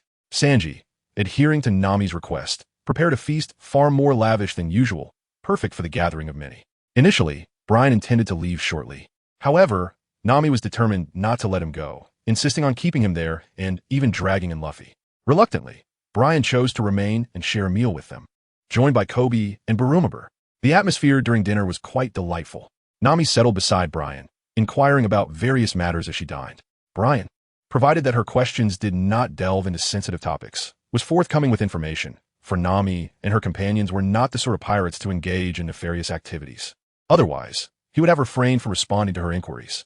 As the meal progressed, Luffy and the others leaned back in their chairs, while Nami, satisfied, tucked away her little notebook, which was mostly filled with nautical knowledge pertaining to the Navy. Brian had spent considerable time learning aboard Grandma Crane's vessel. Although he could not be deemed a professional navigator, his mind brimmed with ample knowledge. Meanwhile, Kobe and Helmeppo engaged in lively conversation with Luffy, Zoro, and the others. However, neither of them indulged in alcohol, as they were acutely aware of their duties as Navy officers. Returning to face Garp inebriated would undoubtedly lead to disastrous consequences. As the time to depart approached, Brian led Kobe and Helmeppo to the exit. Farewell, Luffy, Nami, Robin, Sanji, Chopper, Granny Kokoro, and Mr. Directionally Challenged, he said with a mischievous grin, not pausing for a response as he swiftly exited. That rascal, he must have intended it. Upon hearing the term Mr. Directionally Challenged, Zoro's face darkened, and he glared at Brian's retreating figure, feeling an overwhelming urge to chase after him with the intent to strike. Ha ha ha. Observing Zoro's scowl, the others erupted in laughter. Brian-chan, remember to visit us again, Sanji called out, waving at Brian from beside Zoro, clearly reluctant to see him go. Get lost, you culinary moron, Zoro retorted, his frustration boiling over. You want to test your luck, green algae head? I'll oblige. Sanji, incensed, squared off against Zoro, and a battle was on the verge of erupting. Enough, you two. Can you be quiet for once? Nami interjected forcefully, silencing them with her usual authority. Mr. Luffy, we should be on our way. Kobe nodded towards Luffy and the others. Then farewell, Kobe. Keep striving within the Navy. Luffy beamed widely. Afterward, Kobe and Helmeppo turned to leave, But just a short distance away, Kobe suddenly halted and looked back at Luffy. "Mr. Luffy, I promise I will become a vice admiral to impress you," he shouted unexpectedly, as if summoning all his courage. "Of course, to be my rival. You must be a vice admiral at the very least," Luffy replied, nodding emphatically, a broad smile illuminating his face. "Well then, goodbye, everyone." Buoyed by Luffy's approval and encouragement, Kobe joyfully pivoted and hurried after Brian, disappearing into the distance. Suddenly feeling a pang of reluctance, he hugged Brian tightly, discovering it was quite comforting, akin to a plush pillow, and pleasantly fragrant, so unlike these fellows, who reeked of sweat from dawn till dusk. As she spoke, Nami cast a disdainful glance at Zoro and the others. Without comparison, there's no harm. Feeling offended by Nami's gaze, Zoro erupted in silent fury, thinking to himself, "I have trained diligently to become stronger. Is this not for your protection as well? How can you look at me with such contempt? It's utterly unfair. Nami, if you feel that way, I shall make it a point to be impeccably clean every day, eagerly awaiting your embrace," Sanji declared, his irritation seemingly dissipated, instead wearing a look of eagerness to be fresh and appealing. "Go away," Nami retorted, shooting him a disdainful glance. For even if he were to cleanse himself thoroughly, he could never possess the subtle fragrance that Brian carried. Merely lacking body odor would be a feat. Even when disdainful, Nami is incredibly beautiful, Sanji mused, falling back into his usual infatuation. "Nami, do I have a strong body odor?" Chopper implored with pitiful eyes, as if he feared he too was included in her remarks. "Not at all, Chopper. I was referring to those fellows, so don't overthink it," Nami reassured him with a warm smile, naturally embracing him. "Phew, that's a relief. Though I am a reindeer, I pride myself on cleanliness," Chopper replied, rejuvenated by her words. Me too. I also find Brian's scent to be delightful," he added. At that moment, Luffy raised his hand, brimming with pride as he shared his thoughts. "Since childhood, I have always loved hugging Brian, not only because it's comfortable, but also due to the lovely fragrance he carries." Chapter 151. Speculation. Upon hearing this, everyone turned their gaze towards Luffy. "What's wrong? Don't you believe me? I'm telling the truth. I often hugged him to sleep when we were younger. I would never deceive you." Luffy, misinterpreting their looks as disbelief, wore a defiant expression. "Get him!" As they saw Luffy's smug demeanor, Nami and the others adopted a fierce glare, then pounced on him, pinning him to the ground in a playful scuffle. "No, please." Luffy's cries of despair echoed amidst the chaos, eliciting sympathy from onlookers. "Honestly, I cannot fathom what you all are doing," Zoro remarked, casting a disinterested glance at the ruckus before walking away. "It seems rather amusing," he thought. Meanwhile, Robin leaned against the door, arms crossed, observing the scene with a beautiful smile. Brian returned to the warship accompanied by Kobe and Barumab. Upon their arrival, he encountered a familiar figure, Kazan. There he was, in his usual demeanor, leisurely reclined on a sun lounger, wearing an eye mask, exuding the aura of a laid-back gentleman. "Mr. Kazan, did he not depart earlier? What brings you back?" Brian inquired with curiosity. He recalled that just a few days prior, when they embarked on their journey to the city of Seven Waters, less than a day into their voyage, Aokiji had expressed his disdain for the slow pace of the warship and had set off on his bicycle ahead of him. Indeed, observing Aokiji cycling back and forth over the sea, one could not deny that he was remarkably swift. Brian felt that Admiral Aokiji's ice fruit conferred a considerable advantage over this vast ocean, as it was replete with seawater. One could discern this from his unique method of traversing the waters. "Well, your words wound me," he remarked, shifting slightly. Aokiji lazily lifted his hand to remove his eye patch and replied, "Oh, my apologies, Mr. Kazan. I meant to inquire if you have completed your tasks." Brian smiled bashfully. "So, how does it feel to see your younger brother?" Aokiji inquired with a nod. "Mr. Kazan, did you already know?" Brian asserted, believing that he was privy to all matters. "Well, somewhat," Aokiji conceded. "After all, I have some knowledge about Mr. Garp's family. Your affairs are not exactly secrets." "Then, Mr. Kazan, might you share the purpose of your visit here? If it is inconvenient, there is no need to elaborate." Curiosity sparked within Brian as he inquired. It was not a matter of great significance. He had merely come to meet someone, a familiar face he had followed for many years. As he spoke, Aokiji seemed to drift into a reverie. "Is that person a woman?" Upon witnessing Aokiji's pensive demeanor, Brian's interest was piqued, leading him to speculate about the identity of the individual who had captivated Aokiji's attention for so long. Indeed, Aokiji nodded. With this affirmation, Brian's eyes gleamed with excitement, as if he were on the brink of uncovering a secret about the esteemed admiral. Could it be that Mr. Kazan has a romantic interest? he boldly exclaimed. An expression of unvarnished truth etched across his face. Startled by the sudden exclamation, Akiji tumbled from his sun lounger. The outburst drew the attention of numerous sailors aboard the ship, for the mention of Mr. Kazan and a beloved conjured images of romance, leading to the sensational notion that the Admiral had finally found someone special. Is it true? Admiral Akiji has someone he cares for. Kobe and Barumabur stood nearby, ears perked as they absorbed the conversation, their faces reflecting sheer astonishment. Hey, don't jump to conclusions. It's not what you think, Akiji replied, rising from the ground with an air of resignation. My apologies, Mr. Kazan. I misspoke, Brian said sheepishly, scratching his head in embarrassment. The sailors, disheartened, had initially believed that Admiral Akiji truly had a romantic interest. Well, just refrain from making wild guesses, Akiji remarked, not chastising Brian, but rather surprised by the unexpected direction of his thoughts. I understand now. Brian responded with a sound of acknowledgement. It seemed rather lively. He expressed a desire to hear what was being discussed. At that moment, Garp emerged from the cabin. Grandfather, it's nothing. I was just joking around with Mr. Kazan. Brian chuckled softly. Are you jesting? I seem to have heard that Kazan has taken a liking to someone. Casting a suspicious glance at Brian, Garp turned his attention back to Akiji, his curiosity piqued. Mr. Garp, I assure you this is merely a jest. Please do not take it to heart. I have already explained before that my work keeps me exceedingly busy, leaving no room for such matters, Akiji explained with a hint of exasperation. He genuinely feared that upon returning to the Navy headquarters, Garp might disseminate this unfounded rumor, leaving him unable to clear his name even if he plunged into the ocean. Well then, you need not share your affections with me. Even if I urged you to, do you truly have someone? Garp remarked, wrinkling his nose in disdain. Upon hearing Garp's words, Akiji found himself momentarily at a loss for how to respond. Ha ha! Nearby, Brian burst into laughter, appreciating his grandfather's sharp tongue. Not just Brian, but also the other sailors, including Kobe, found Garp's comment amusing, as they all knew that Admiral Akiji was indeed devoid of a romantic partner. Well, perhaps in the future there may be someone, Akiji replied, left with little else to say. He maintained that possessing the desire was the first step toward finding a partner. For now, it was merely a matter of his own reluctance. You need not share this with me. It is of no concern to me.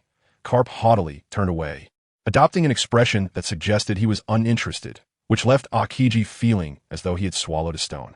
It was indeed Garp who had approached him with the inquiry. Yet now he feigned disinterest, leaving Akiji in a predicament of frustration.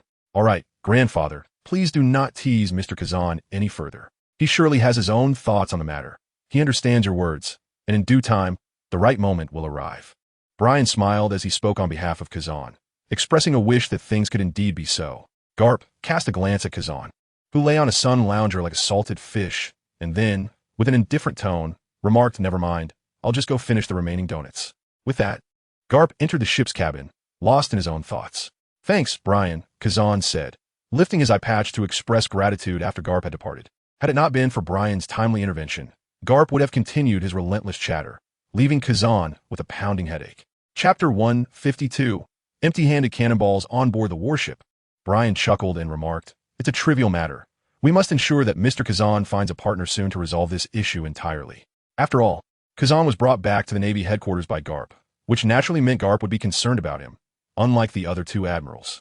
I understand, but at the moment, I have no such intentions. I find things quite satisfactory as they are. With that, Kazan covered his eye patch again, drifting into slumber. By the way, the person Mr. Kazan mentioned, could it be Robin? As Brian observed Kazan's figure, a thought struck him.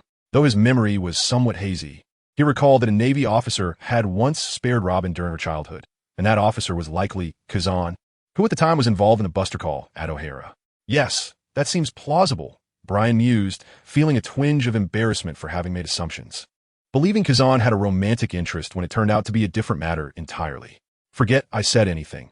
He shook his head and retreated into the ship's cabin.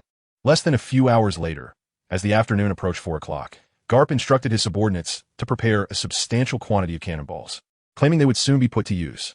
Grandpa, surely this isn't necessary, Brian said, eyeing the exaggeratedly large iron ball behind Garp.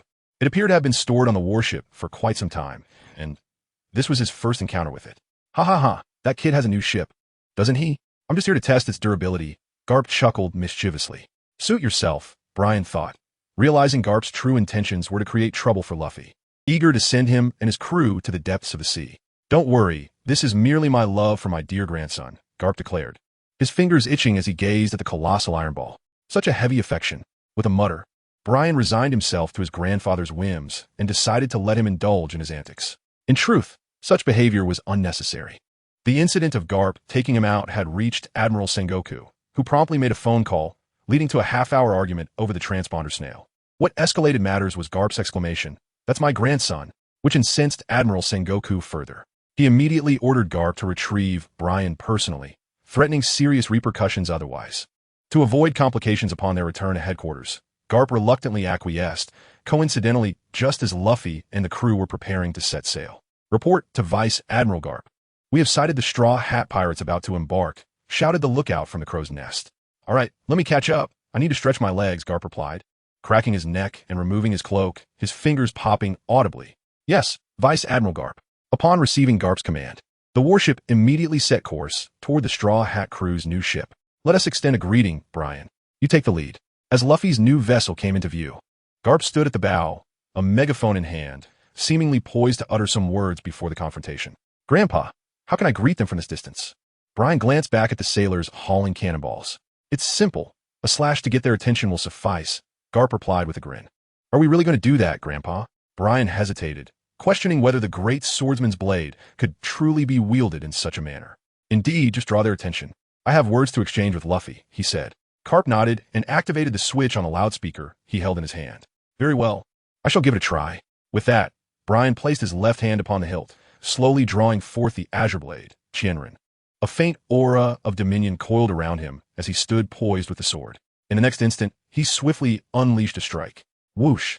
A blue-white slash erupted forth, extending 10 meters, tearing through the air above the ocean, aimed directly at the side of Luffy's new pirate ship. Boom! Waves surged skyward, reaching heights of 5 to 6 meters, while Luffy's vessel rocked precariously upon the tumultuous sea. "Grandfather, is this sufficient?" Brian sheathed his sword, turning to Garp. "Quite enough," Garp replied with a satisfied nod, gazing at the swaying figures aboard the opposing pirate ship as he gradually raised the loudspeaker. "Luffy, can you hear me? Is your grandfather your grandfather?" Soon, Garp began to shout into the loudspeaker. Upon hearing that familiar voice, Luffy's expression turned to one of shock as he glanced over, spotting his grandfather standing at the bow of the warship, calling out to him. "Grandfather, what are you doing? Did you not promise not to capture us here?" Luffy inquired, his face contorted with displeasure. "Well, a great many things had transpired, and I had no choice. My apologies, Luffy, but you should just sink to the bottom of the sea," Garp said nonchalantly, tapping his nose. "Huh?" Luffy's expression shifted dramatically at his grandfather's callous words. "It seems merely apologizing is insufficient. Allow me to be your adversary. Bring forth the cannonball." Garp instructed a nearby marine, who approached, cradling a cannonball, and placed it into Garp's palm. "Grandfather, you cannot possibly intend to sink Luffy and the others," Brian exclaimed, watching the cannonball, which seemed as light as a mere plaything in Garp's grasp, fearing that a moment's inattention might lead to the destruction of Luffy's ship. "Of course, I am a Navy man. I have no qualms about dealing with pirates, even if one of them happens to be my grandson," Garp replied with a smile, seemingly oblivious to Brian's concerns. "As you wish," Brian murmured, sensing Garp's resolve and choosing to step aside. On the opposing pirate ship, Luffy and his crew watched in bewilderment as Garp held the cannonball, unsure of his intentions. After all, was it not the act of firing that rendered a cannonball useful? Fist of the Meteor. Garp suddenly hurled the cannonball, which soared straight past Luffy's ship and landed nearby. Boom! The cannonball detonated with a thunderous explosion. Flames surged forth, and a powerful shockwave propelled Luffy and his crew's pirate ship several meters away. The audacity of throwing cannonballs with bare hands left Sanji and the others speechless. They had never encountered such formidable prowess, especially from a man in his advanced years. This monstrous display sent shivers down Nami and the others, prompting them to hastily prepare the ship for a hasty retreat. Chapter 153. A test of resolve as Luffy and his crew began to flee. Garp let out a hearty laugh. He was determined not to let them escape so easily. "Bring me 1,000 cannonballs," he commanded the marine soldiers behind him, clearly ready for some serious action. "Quickly, transport the cannonballs over." Following Garp's orders, the marines swiftly mobilized, hauling in cartloads of cannonballs and placing them beside Garp. Observing the endless stream of cannonballs, Brian couldn't help but feel a sense of dread for Luffy. If even a single cartload landed on the pirate ship, Not even a vessel forged from steel would withstand the onslaught. Moreover, there was a massive iron ball looming in the background, even larger than Luffy's ship. Well then, I shall not hold back, Garp declared.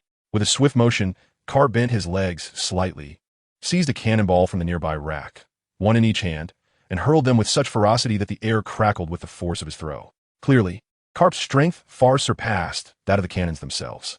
After all, he was a hero of the Navy, once chasing down Roger across the seas. His strength could only be described as unfathomable. In hindsight, it was quite reasonable for him to be capable of throwing cannonballs with such ease. Boom, boom, boom. The cannonballs hurtled towards Luffy's ship, some plunging into the sea, while others were intercepted by his crew. Luffy, give it your all. Brian silently prayed as he watched Garp revel in the chaos.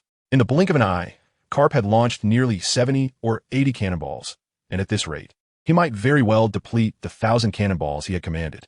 The naval ship and the pirate vessel engaged in a relentless game of pursuit, with the distance between them remaining unchanged. The cannonballs hurled by Garp created minor disturbances, yet they failed to slow Luffy's ship, showcasing its impressive capabilities. It appeared to be constructed from the world-renowned atom wood, a testament to Luffy's resourcefulness. With a faint smile, Brian acknowledged this fact. Suddenly, Garp's pace quickened, and his strength intensified as cannonballs rained down upon Luffy and his crew like a torrential downpour. This maneuver, known as Garp's fistbone, meteor shower, was a formidable attack, and should Luffy and his companions be struck by it, their ship would surely succumb to the depths of the sea. Upon witnessing Garp's maneuver, Kobe expressed his concerns. However, contrary to his apprehensions, no calamity befell them. Luffy and his crew diligently intercepted all the cannonballs, ensuring not a single one struck their ship. Observing the dynamic exchange between the grandfather and grandson, Brian stifled a yawn. At this rate, it seemed unlikely that the spectacle would conclude in less than 10 minutes. By the way, Brian, would you care to learn this technique of mine?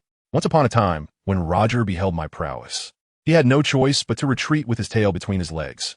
Garp remarked, his pride evident as he paused and glanced back at Brian. Me? I don't think so. I neither possess a warship nor the opportunity to employ such a move, Brian replied, scratching his head. What does that matter? Your strength is commendable. How about giving it a try? I assure you, you'll grow fond of this technique. Garp chuckled heartily, feeling it imperative for Brian to acquire some of his skills. After all, he wished for the world to recognize Brian as his beloved grandson. Given Brian's exceptional talent, both in appearance and capability, Garp felt compelled to boast about him as an elderly man does. Perhaps not, Brian said, gazing towards the opposing pirate ship, his tone suggesting reluctance. He did not doubt his ability. While he may not be as adept as his grandfather, his formidable strength was not merely for show. If he were to engage, Luffy and the others might find themselves in tears. Enough of that. Here, take this, Garp insisted, placing a cannonball into Brian's hands. Supporting the weight of the cannonball with his left hand, Brian realized its considerable heft. It was no wonder the other Marines had handled it with both hands, taking great care.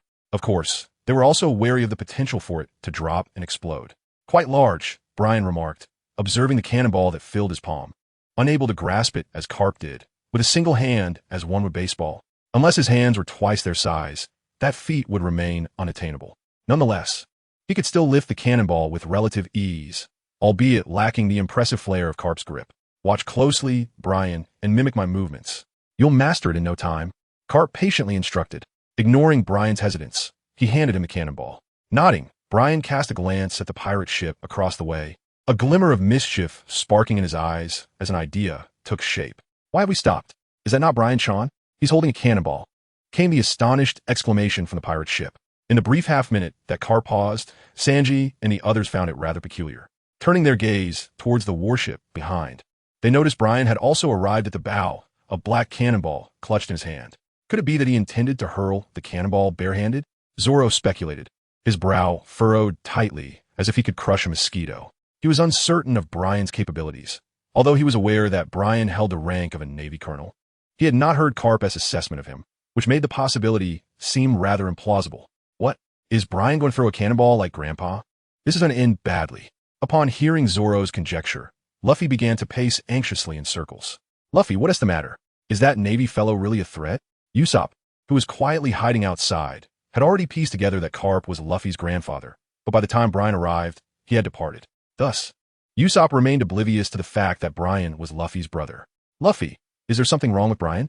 Nami inquired, observing Luffy's frantic demeanor. Just moments earlier, His grandfather had hurled numerous cannonballs without eliciting such a reaction from him. Now, the mere appearance of Brian had thrown him into disarray. What could be the cause of this? You don't understand. Brian possesses immense strength. I cannot ascertain how it compares to Grandpa S. But one thing is certain. Brian has an extraordinary power, and its explosive potential is terrifying. Luffy appeared to be sweating profusely as memories from his childhood resurfaced. It was during one of Garp's visits from the naval headquarters that he had taken the time to teach them the art of the Iron Fist, bringing the three boys, merely in their early teens, to strike a mountain. Chapter 154. A decisive battle. Recalling that childhood episode, Luffy's expression turned grave. Logically, no one would presume that three children barely past the age of 10 could demolish a 30-meter-tall peak. Yet, that was exactly what transpired. Luffy and Ace could hardly keep up, their fists swollen to the size of balls, only managing to create a pit about a meter deep.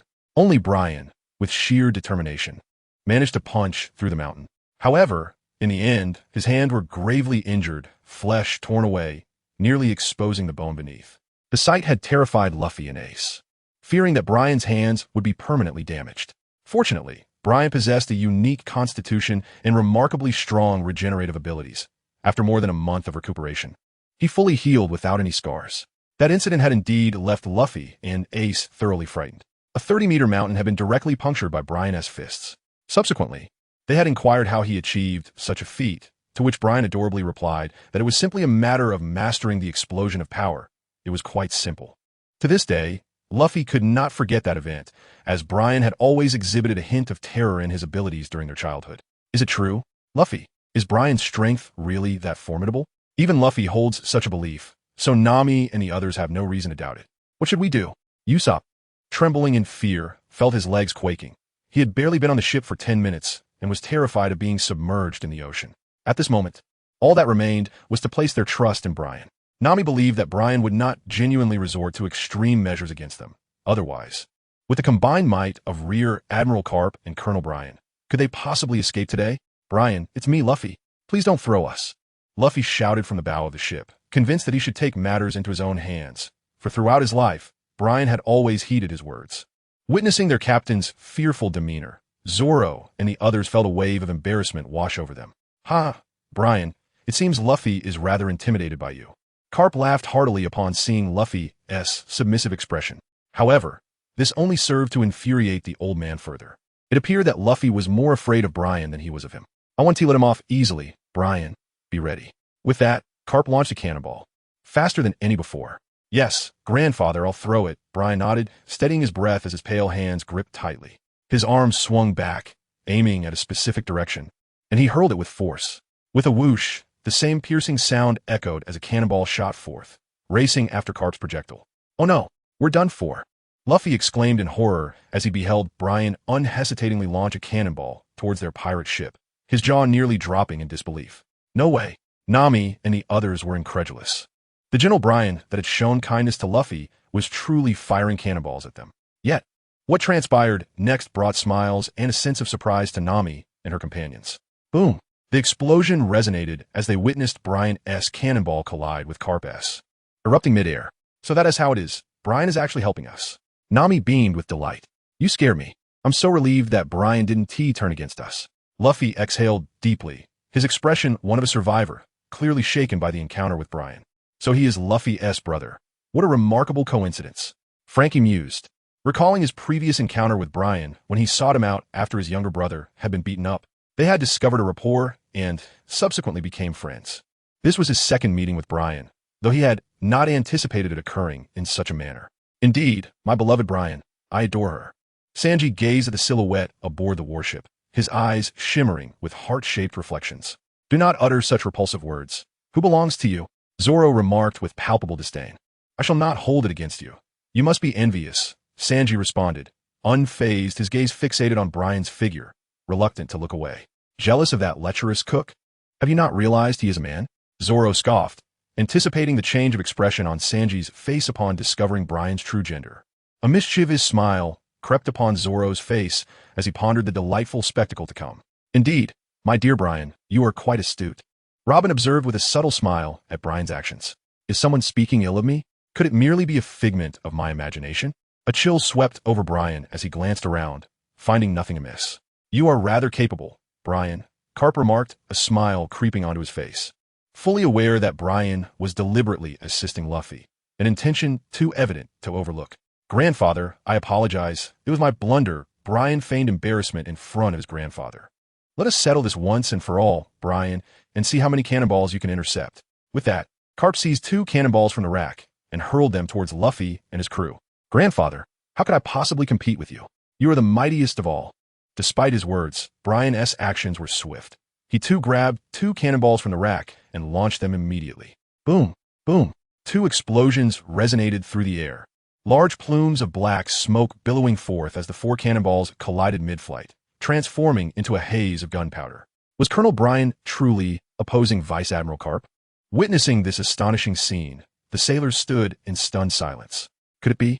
Kobe and Balumabur exchanged incredulous glances, struggling to reconcile the image of Colonel Brian, who typically acquiesced to Garp, boldly defying him. Not nearly enough. Let us go again. Garp chuckled, his delight evident as he continued his assault, grabbing 2 more cannonballs without a moment's hesitation. Grandfather, I'm still not quite adept at this. Please do not blame me for any mistakes. With a grin, Brian quickly followed suit, flinging 2 cannonballs to chase after Garp's projectiles. Boom, boom. Another pair of explosions echoed, the same smoke rising into the sky as all 4 cannonballs met their fate, not even reaching the pirate ship above Luffy and his crew. Chapter 155, Fistbone Meteor. Boom, boom. What followed was a fierce competition between Garp and Brian, as they engaged in a contest of tossing cannonballs.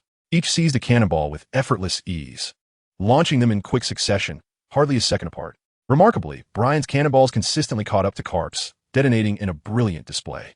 The sky resembled a spectacle of dark fireworks, with blossoms of explosions unfolding one after another. Whoosh, whoosh. Brian and Garp incessantly hurled cannonballs, their explosive sounds reverberating along the coast of Water 7. This spectacle left not only the naval officers behind them in awe, but also captivated the elderly Coco and all the residents of Water 7 who stood by the shore, observing with wide eyes. It seems everything is in order, Coco mused with a smile. Indeed, it is good that all is well. Beside Coco stood a handsome gentleman, his head bandaged, gazing at the pirate ship on the sea with an inscrutable expression.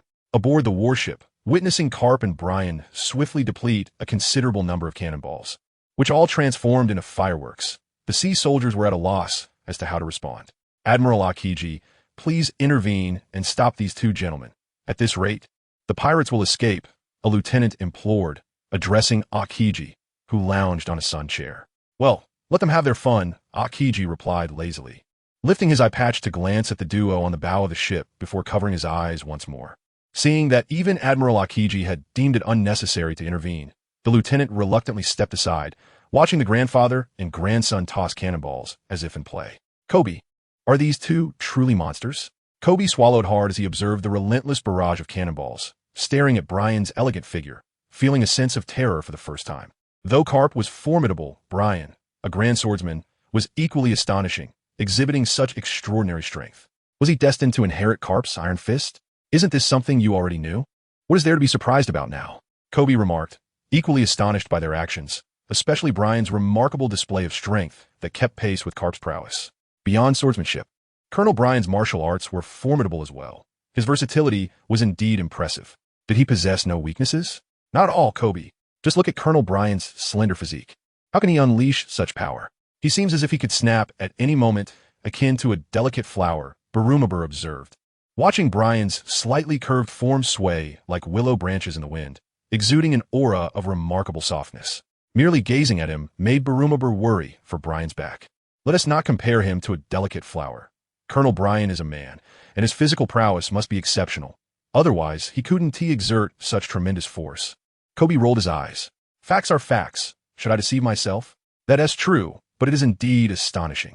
Such a slender physique can unleash such terrifying strength. The female sailors must be envious upon witnessing this, Barumabur commented, his tone filled with admiration. You make a valid point. Kebi concurs with Barumabur's assertion.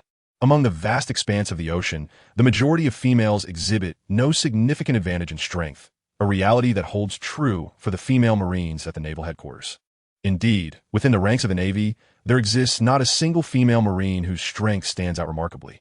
Even the women of the giant race are generally weaker than their male counterparts.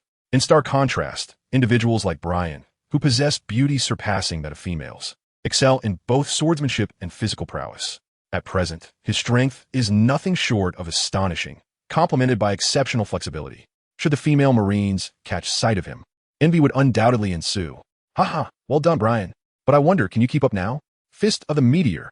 As he spoke, the muscles in Garp's arm bulged slightly, making it appear as though his arm had grown significantly, exuding an undeniable aura of strength.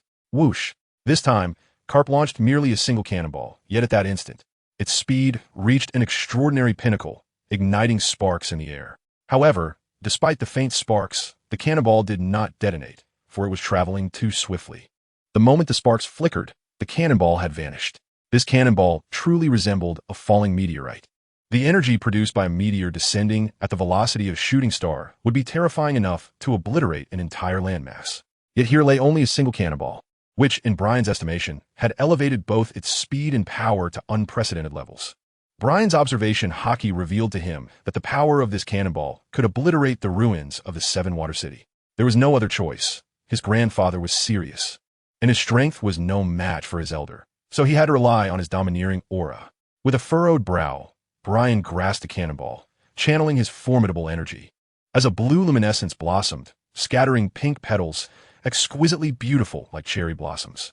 Fistball Meteor.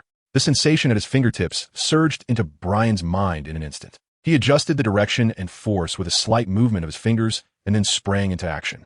Whoosh! A blue beam of light erupted from Brian's hand, accompanied by the fluttering petals, as the cannonball shimmered with blue radiance, darting forth like an arrow, trailing sparks as it sped toward Luffy and his crew. Just 50 meters, then 30, then 20 meters remained between them and the pirate ship. The two cannonballs sliced through the sea surface with unwavering precision, their trajectory unyielding, aimed directly at Luffy's vessel. Sizzle. The first cannonball sparked as it tore through the air, maintaining its forward momentum, while the second, aglow with a blue shimmer, also sparked, neither detonating. The latter cannonball surged ahead, closing in on the first.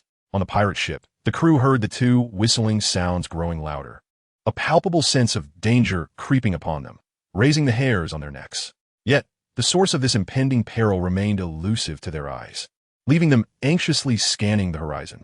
The speed of the cannonballs was too swift for the naked eye to discern. Not good.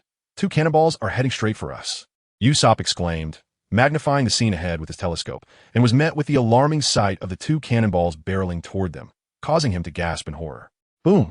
As his words fell, a violent explosion erupted, sending shockwaves through the ocean, causing waves to surge to heights exceeding 20 meters in an instant. Chapter 156. The ship took flight. The explosive force propelled Luffy and his crew's pirate ship more than 30 meters away, creating a significant distance between them and the warship. That scared me to death, Usopp gasped, collapsing onto the deck, drenched in cold sweat as he stared at the distant warship, feeling as though he had narrowly escaped death. Those 2 cannonballs had nearly struck their ship, missing by a mere 10 meters. Fortunate for them that they detonated prematurely. Had they not exploded, their ship would have been obliterated. Not just Usopp, but Luffy and Nami were equally shaken. The explosion had been alarmingly close, instilling in them a chilling illusion of their ship's destruction. Thanks to Brian, or we would have been doomed. Luffy now felt a lingering sense of trepidation. His grandfather was undoubtedly serious this time. Had it not been for Brian, they would surely have sunk beneath the weight of that cannonball. Luffy, we should make haste. Your grandfather is terrifying, Sanji advised, finally grasping the old man's formidable nature. Nami, everyone, we must flee at full speed. Nodding, Luffy turned to regard his companions. Meanwhile, aboard the warship, Garp roared with laughter. Ah, my grandson indeed carries my legacy. Upon witnessing his cannonball intercepted, he was not incensed, but instead, he expressed delight at Brian's performance. Just one glance was all it took for Brian to replicate the technique nearly perfectly, showcasing his remarkable aptitude for learning.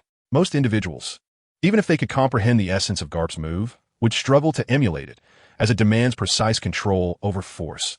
Too swift, and the cannonball might disintegrate midair. Too slow, and it would explode prematurely. Grandfather, please stop. If I lag behind, Luffy and the others will truly be sent to the depths of the sea, Brian pouted, casting a reproachful glance at Garp. He recognized Garp's intention to push him to take things seriously, while it could be seen as a well-meaning gesture. Luffy was still his beloved grandson. Oh, you have a point. I nearly forgot. Ha ha ha. Garp exclaimed, feigning realization, his laughter echoing. Sighing, Brian finally understood the emotion he was feeling, helplessness. Grandfather. At that moment, Luffy's voice rang out from the pirate ship ahead. Luffy, what are you scheming? Garp's smile faded as he observed Luffy and his crew had already begun to lower the sails. Grandfather, we must earnestly flee now. It's wonderful to see you, Brian. Kobe, and farewell for now. Luffy spread his arms wide, calling out to Garp and Brian. Hearing Luffy's words, Bellamy nearly erupted with frustration, feeling utterly forgotten. Just the son of my son, and yet he is so arrogant. It infuriates me. Garp, upon hearing Luffy's self-assured tone, felt a surge of irritation rise within him.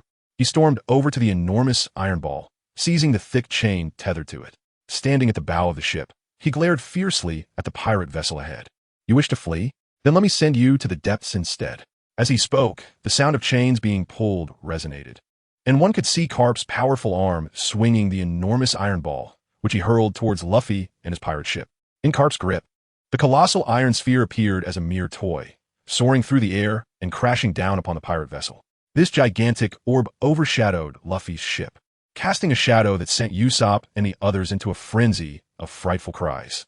With a thunderous boom, a surprising scene unfolded.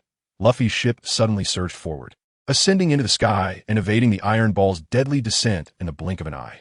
The soldiers aboard the warship were left in awe, astonished that a ship could fly. Akiji lifted his eye patch, gazing in disbelief at the retreating pirate vessel. This unexpected turn of events was beyond even his expectations as an admiral. Luffy, may you journey safely, Brian murmured, a faint smile gracing his lips as he watched the ship gradually vanish into the horizon. What shall we do now that they have escaped? Garp, observing the tranquil sea bereft of its target, spoke in a calm tone. Truly, my grandson is remarkable, ha ha ha. Suddenly, Garp erupted into hearty laughter, seemingly pleased with Luffy's audacious maneuver. Grandfather, have you prepared an explanation for Admiral Sengoku? Brian inquired curiously as he approached Garp. Should Sengoku learn the full story of their escape, he might very well reprimand Garp with hours of political indoctrination. Am I to fear him? Gulme, I shall return now and see what he can do to me. Garp retorted with a huff, brimming with bravado. Grandfather, perhaps I should speak to Admiral Sengoku on your behalf. That might spare you some trouble, Brian suggested, blinking innocently. Ha ha, fret not. This is hardly a grave matter. If you are concerned, accompany me. Perhaps Sengoku, out of respect for you, will not be overly verbose, Garp said, affectionately ruffling Brian's hair. Having encountered his mischievous grandson Luffy and witnessed such an amusing spectacle, Garp's spirits soared. Very well, I shall accompany you. Grandfather, Brian nodded in agreement. Excellent. Let us go together, Garp exclaimed joyfully, patting Brian's shoulder as they returned to the deck, setting sail for the Navy headquarters. Soon, Garp ordered their return. A few days later, Brian arrived back at the naval headquarters. Shortly after his arrival, both Garp and Brian were summoned to the office of the fleet admiral. In the office, Garp remained seated in his usual spot, casually awaiting Sengoku's admonishment, while Brian stood attentively behind him. Sengoku was engrossed in paperwork, and for a moment, the office was enveloped in silence. Sengoku, do you mind sharing some of those snacks? Not even tea has been prepared. How inconsiderate, Garp remarked, rising from his seat to saunter over to Sengoku's desk. Familiar with the surroundings, he opened a drawer and retrieved the snacks that should have been provided. After acquiring the treats, Garp tore open the bag, settled onto the sofa, and began munching away with audible crunches. Brian, would you like some snacks? These are quite delightful, he inquired. No, thank you, Brian replied, shaking his head.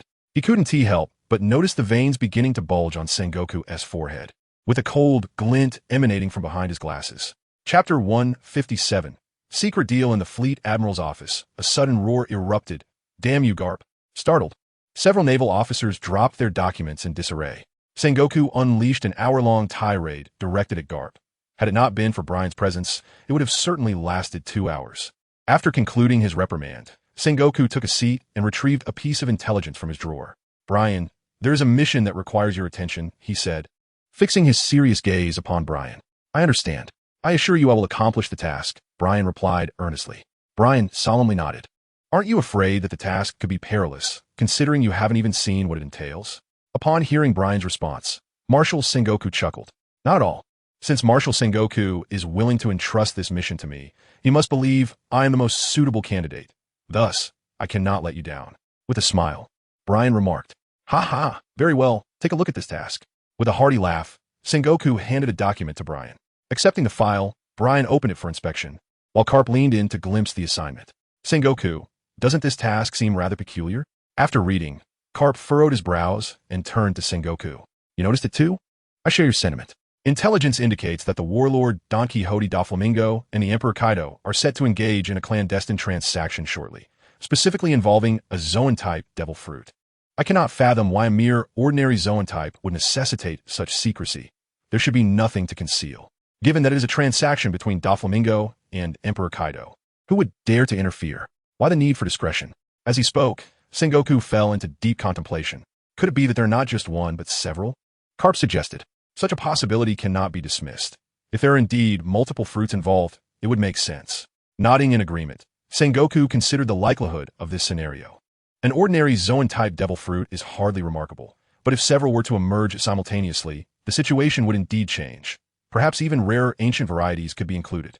As for the more precious mythical Zoan types, Sengoku held little hope, as they are even scarcer than Logia types and scarcely represented in the Devil Fruit Compendium.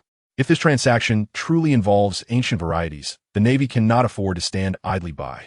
Although the Navy overtly cannot intervene in the affairs of the warlords behind the scenes, they are free to employ whatever means necessary against pirates. Marshal Sengoku, you wish for me to investigate this matter thoroughly, and if it proves true, to retrieve these devil fruits, correct? Brian inquired after reviewing the intelligence. Precisely. That is my intention. The Navy cannot act openly in this matter, but we can discreetly intercept the transaction. Thus, after careful consideration, I believe you are the ideal candidate. With your current capabilities, even if you were to fail the mission, you could still retreat safely. Sengoku expressed his thoughts. Marshal Sengoku, do you truly doubt my abilities? How could I possibly fail in completing this task? With a slight pout, Brian felt discontent at the hint of skepticism from Admiral Sengoku. You fool, my concern for your safety is genuine. Given the secrecy of this mission, I cannot offer you much support. At least the Navy will find it difficult to take action. Do you understand? Sengoku earnestly cautioned, hoping Brian would grasp the inherent dangers of this undertaking. I know, I'm quite clever, Brian replied, nodding earnestly, his little face puffing up adorably. Haha, as long as you're smart. Remember to take the intelligence with you and set off promptly. There are still 2 months until the transaction between Don Quixote Doflamingo and Kaido as subordinates. You must gather information beforehand before making your move. With a hearty laugh, Sengoku regarded the endearing Brian, his expression softening with a paternal warmth. He genuinely viewed Brian as a grandson, and he hoped fervently that Brian would not meet a fate like that of his adopted son, who had tragically perished in the outside world, causing him immense sorrow. However, Brian's prowess far surpassed that of his adopted son, and such unfortunate events were unlikely. This was merely an old man as heartfelt concern. Rest assured I will. Brian eagerly nodded, embodying the image of an obedient child, which brought Sengoku great comfort. Brian, the new world is a perilous place, yet I have faith in your abilities. Go forth unrestrained. With your grandfather backing you, no one shall dare to bully you. Garp declared with a resonant tone, his gaze sharpening momentarily, reminiscent of a lion awakening. The king of beasts. Don't worry, Grandpa. No one can bully me. It's only I who will bully others. Brian winked playfully, breaking into a mischievous grin. Ha ha, I believe in you. Garp laughed heartily, and Sengoku joined in his mirth. Upon exiting the Admiral's office, Brian returned to his quarters to prepare. The timeline for this mission was tight, and it was best to set off promptly to avoid delays and miss the transaction. After gathering his belongings, Brian donned ordinary civilian attire and made his way to the port with his pack. Facing the sea, Brian whistled. Soon, a familiar voice echoed from the waters, and Little White swiftly swam towards him, arriving before Brian. Little White, we're heading to the New World this time. With a smile, Brian climbed on a Little White's back. Glub glub. Little White nodded happily and swiftly departed the port with Brian. After a journey of 3 days from the naval headquarters, Brian arrived at the Shambadi archipelago. Upon setting foot on the island, he suddenly recalled a matter of great significance. He had been deceived by that group of subordinates for a year and a half. The thought ignited a flush of embarrassment across his face.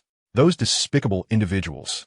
Were it not for the abundant generosity of Colonel Brian, they would undoubtedly face demotion and salary cuts. Let us see if they would dare to deceive their superior again. Humph. Muttering to himself, Brian nevertheless refrained from seeking retribution against those adorable subordinates. He was en route to a place he was reluctant to visit, yet felt compelled to go. Navigating with familiarity, he approached a tavern not far ahead. As he drew near, his advancing foot hesitated, as if confronted by some imminent peril. Alas, I truly do not wish to go there. Standing in place and hesitating for an extended period, Brian eventually succumbed to his apprehension and trudged toward the quaint tavern. Chapter 158, Anxia. Although it was merely 100 meters away, it took Brian nearly half an hour to arrive.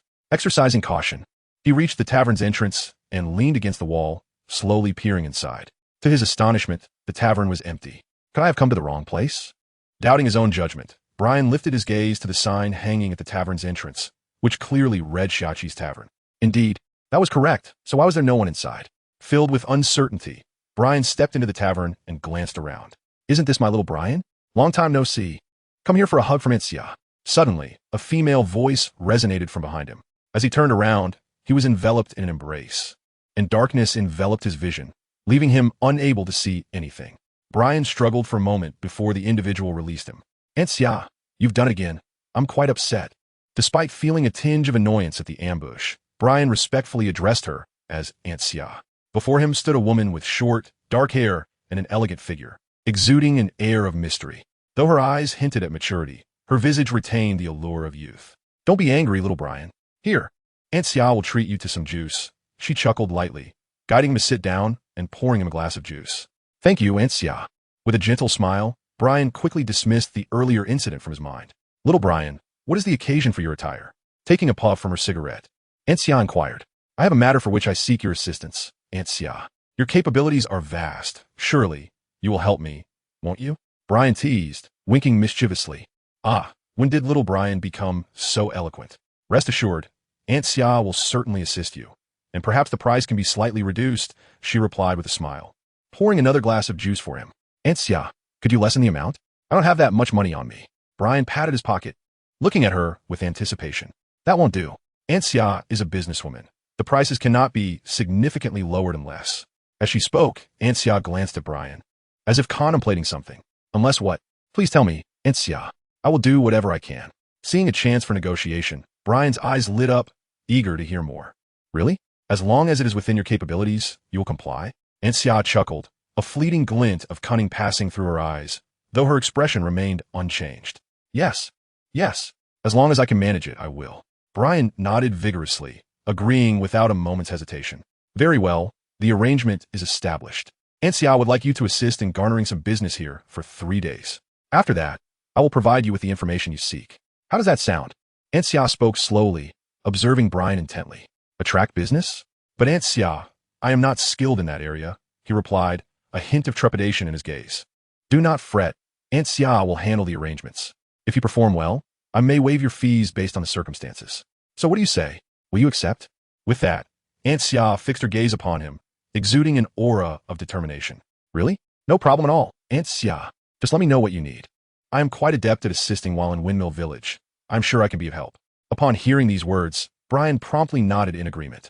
Having previously assisted Marquino in managing a tavern in Windmill Village, he was well-versed in serving drinks and dishes to patrons. When Shaki sought his assistance, Brian assumed she merely required him to lend a hand, a task in which he felt confident. Excellent, Shaki beamed at his response. By the way, do let me know if there's anything you need from Aunt Shaki. I can prepare the information you require. After a brief pause, Shaki inquired further. Consequently, Brian divulged the details of his current mission to her.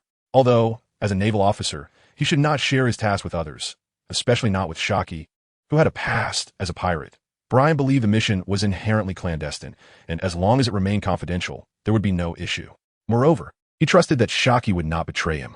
In fact, he felt that acquiring additional information about the mission from Shaki would be advantageous and would certainly assist him in his endeavors. The transaction between the warlord Doflamingo and the Yonko Kaido. Brian, I must emphasize that this mission is perilous, and it could easily attract the attention of both the warlords and the Yonko. Are you not concerned? Shaki asked, furrowing her brow as she regarded him with a serious expression. Rest assured, Aunt Shaki, I am quite formidable. Even if I become a target, I have nothing to fear. Grandfather is my support, Brian replied with a slight smile, recognizing Shaki's concern and offering her reassurance in return. Is that so? That old fellow Garp has not let me down. Very well, Brian, I shall assist you.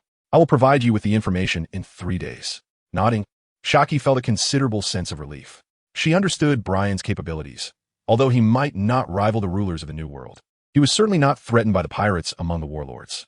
Shaki's only concern was whether Brian would attract Kaido's attention. As for Doflamingo, she felt no apprehension regarding his capacity to pose a danger to Brian. Thank you, Aunt Shaki. Upon receiving a response from Xia, Brian's face lit up with joy. His purpose for venturing here was to seek assistance from Aunt Xia in order to acquire clearer intelligence regarding the impending transaction.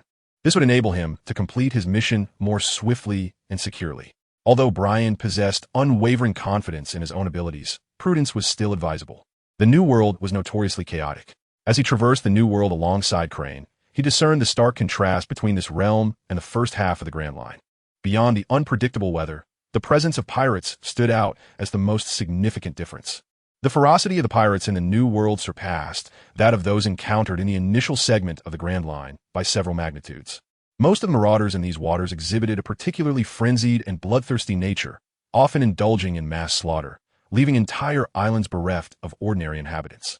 Consequently, for the sake of his own survival, Brian deemed it wise to exercise caution. Should he encounter only minor adversaries, he could then act with greater audacity. Chapter 159. The Barmaid Sabeti Archipelago. At Port 42, a modest tavern echoed with lively sounds. Little miss, bring me 20 or 30 bottles of Doran wine. Today, the brothers are drinking freely, and it's on me. A coarse voice resonated through the bar, filled to the brim with a diverse assembly of pirates. Amidst the tables, a slender figure darted between them, balancing 15 bottles of liquor on 2 plates, which were then placed upon the tables. This was Brian, who today donned the attire of a waitress, adorned with a pink tie and a white skirt that revealed a glimpse of his fair calves. His blue hair was tied into a playful ponytail that swayed behind him, exuding an aura of vivacity, while his ears remained wrapped in the scarf that Marquino had given him. At this moment, Brian resembled a youthful and spirited young lady, quite delightful in appearance. This was the method that Shaki had suggested to attract clientele. When Shaki presented him with this outfit, Brian was utterly taken aback. He had never anticipated such a turn of events.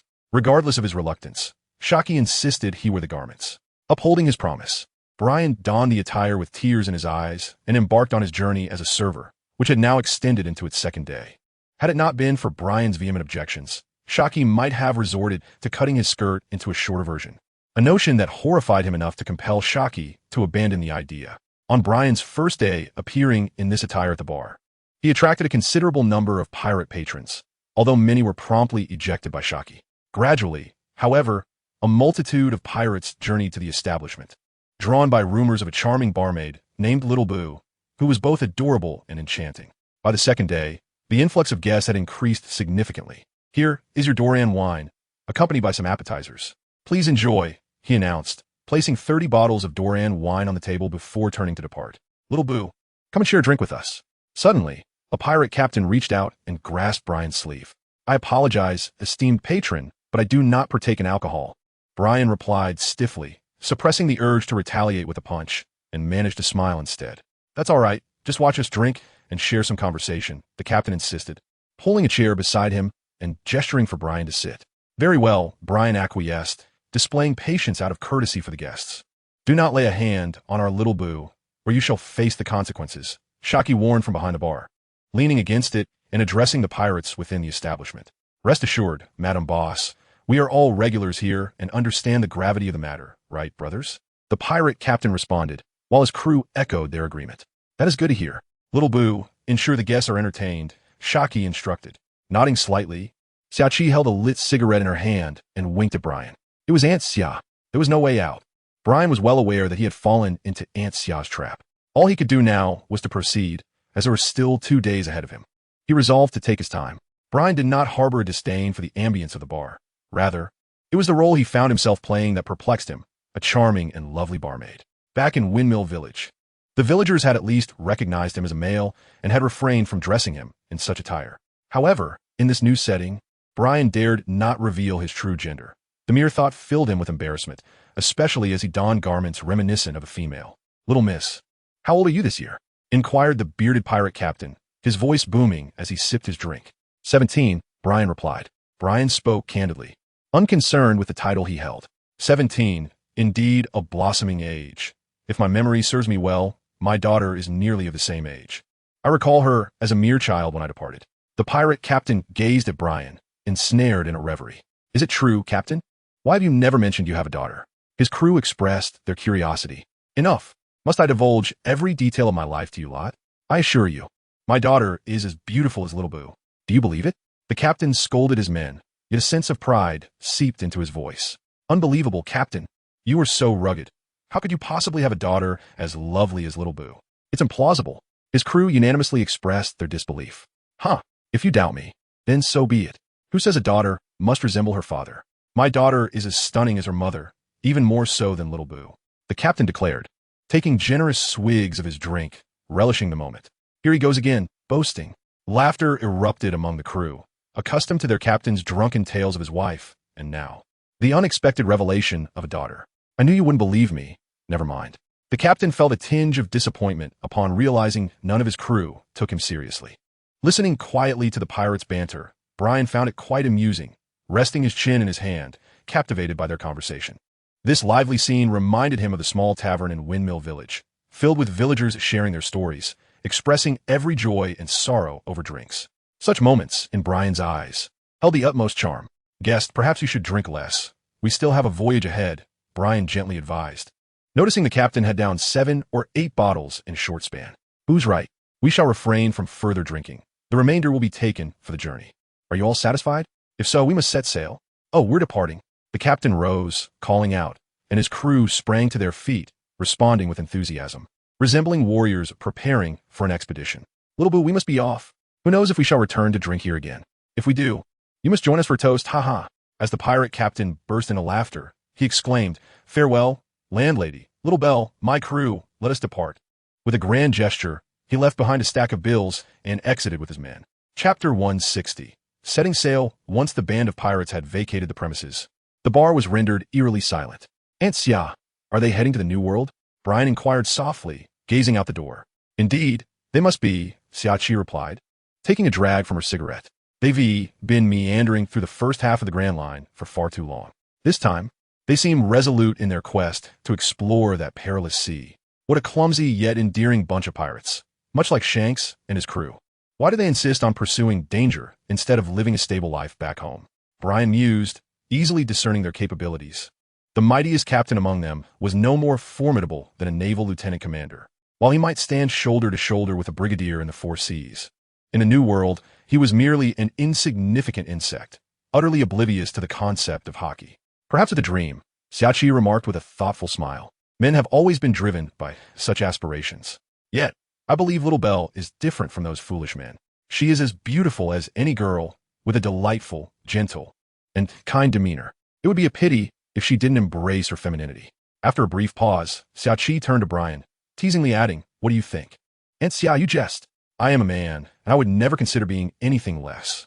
In fact, I am far superior to any girl, Brian declared, scrunching his nose and raising his tiny fist in a display of bravado. Is that so? All I can see is cuteness. Strength is not apparent at first glance. Xia Qi teased, giggling at Brian's antics.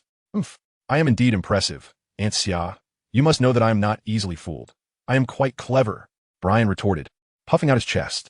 Little Belle is undoubtedly a smart child. By the way, have you heard of a certain incident involving a naval commander who was deceived by his subordinates for over a year without discovering the truth? Do you know who that person is, Little Belle? Xia Qi inquired, a glint of mischief in her eyes.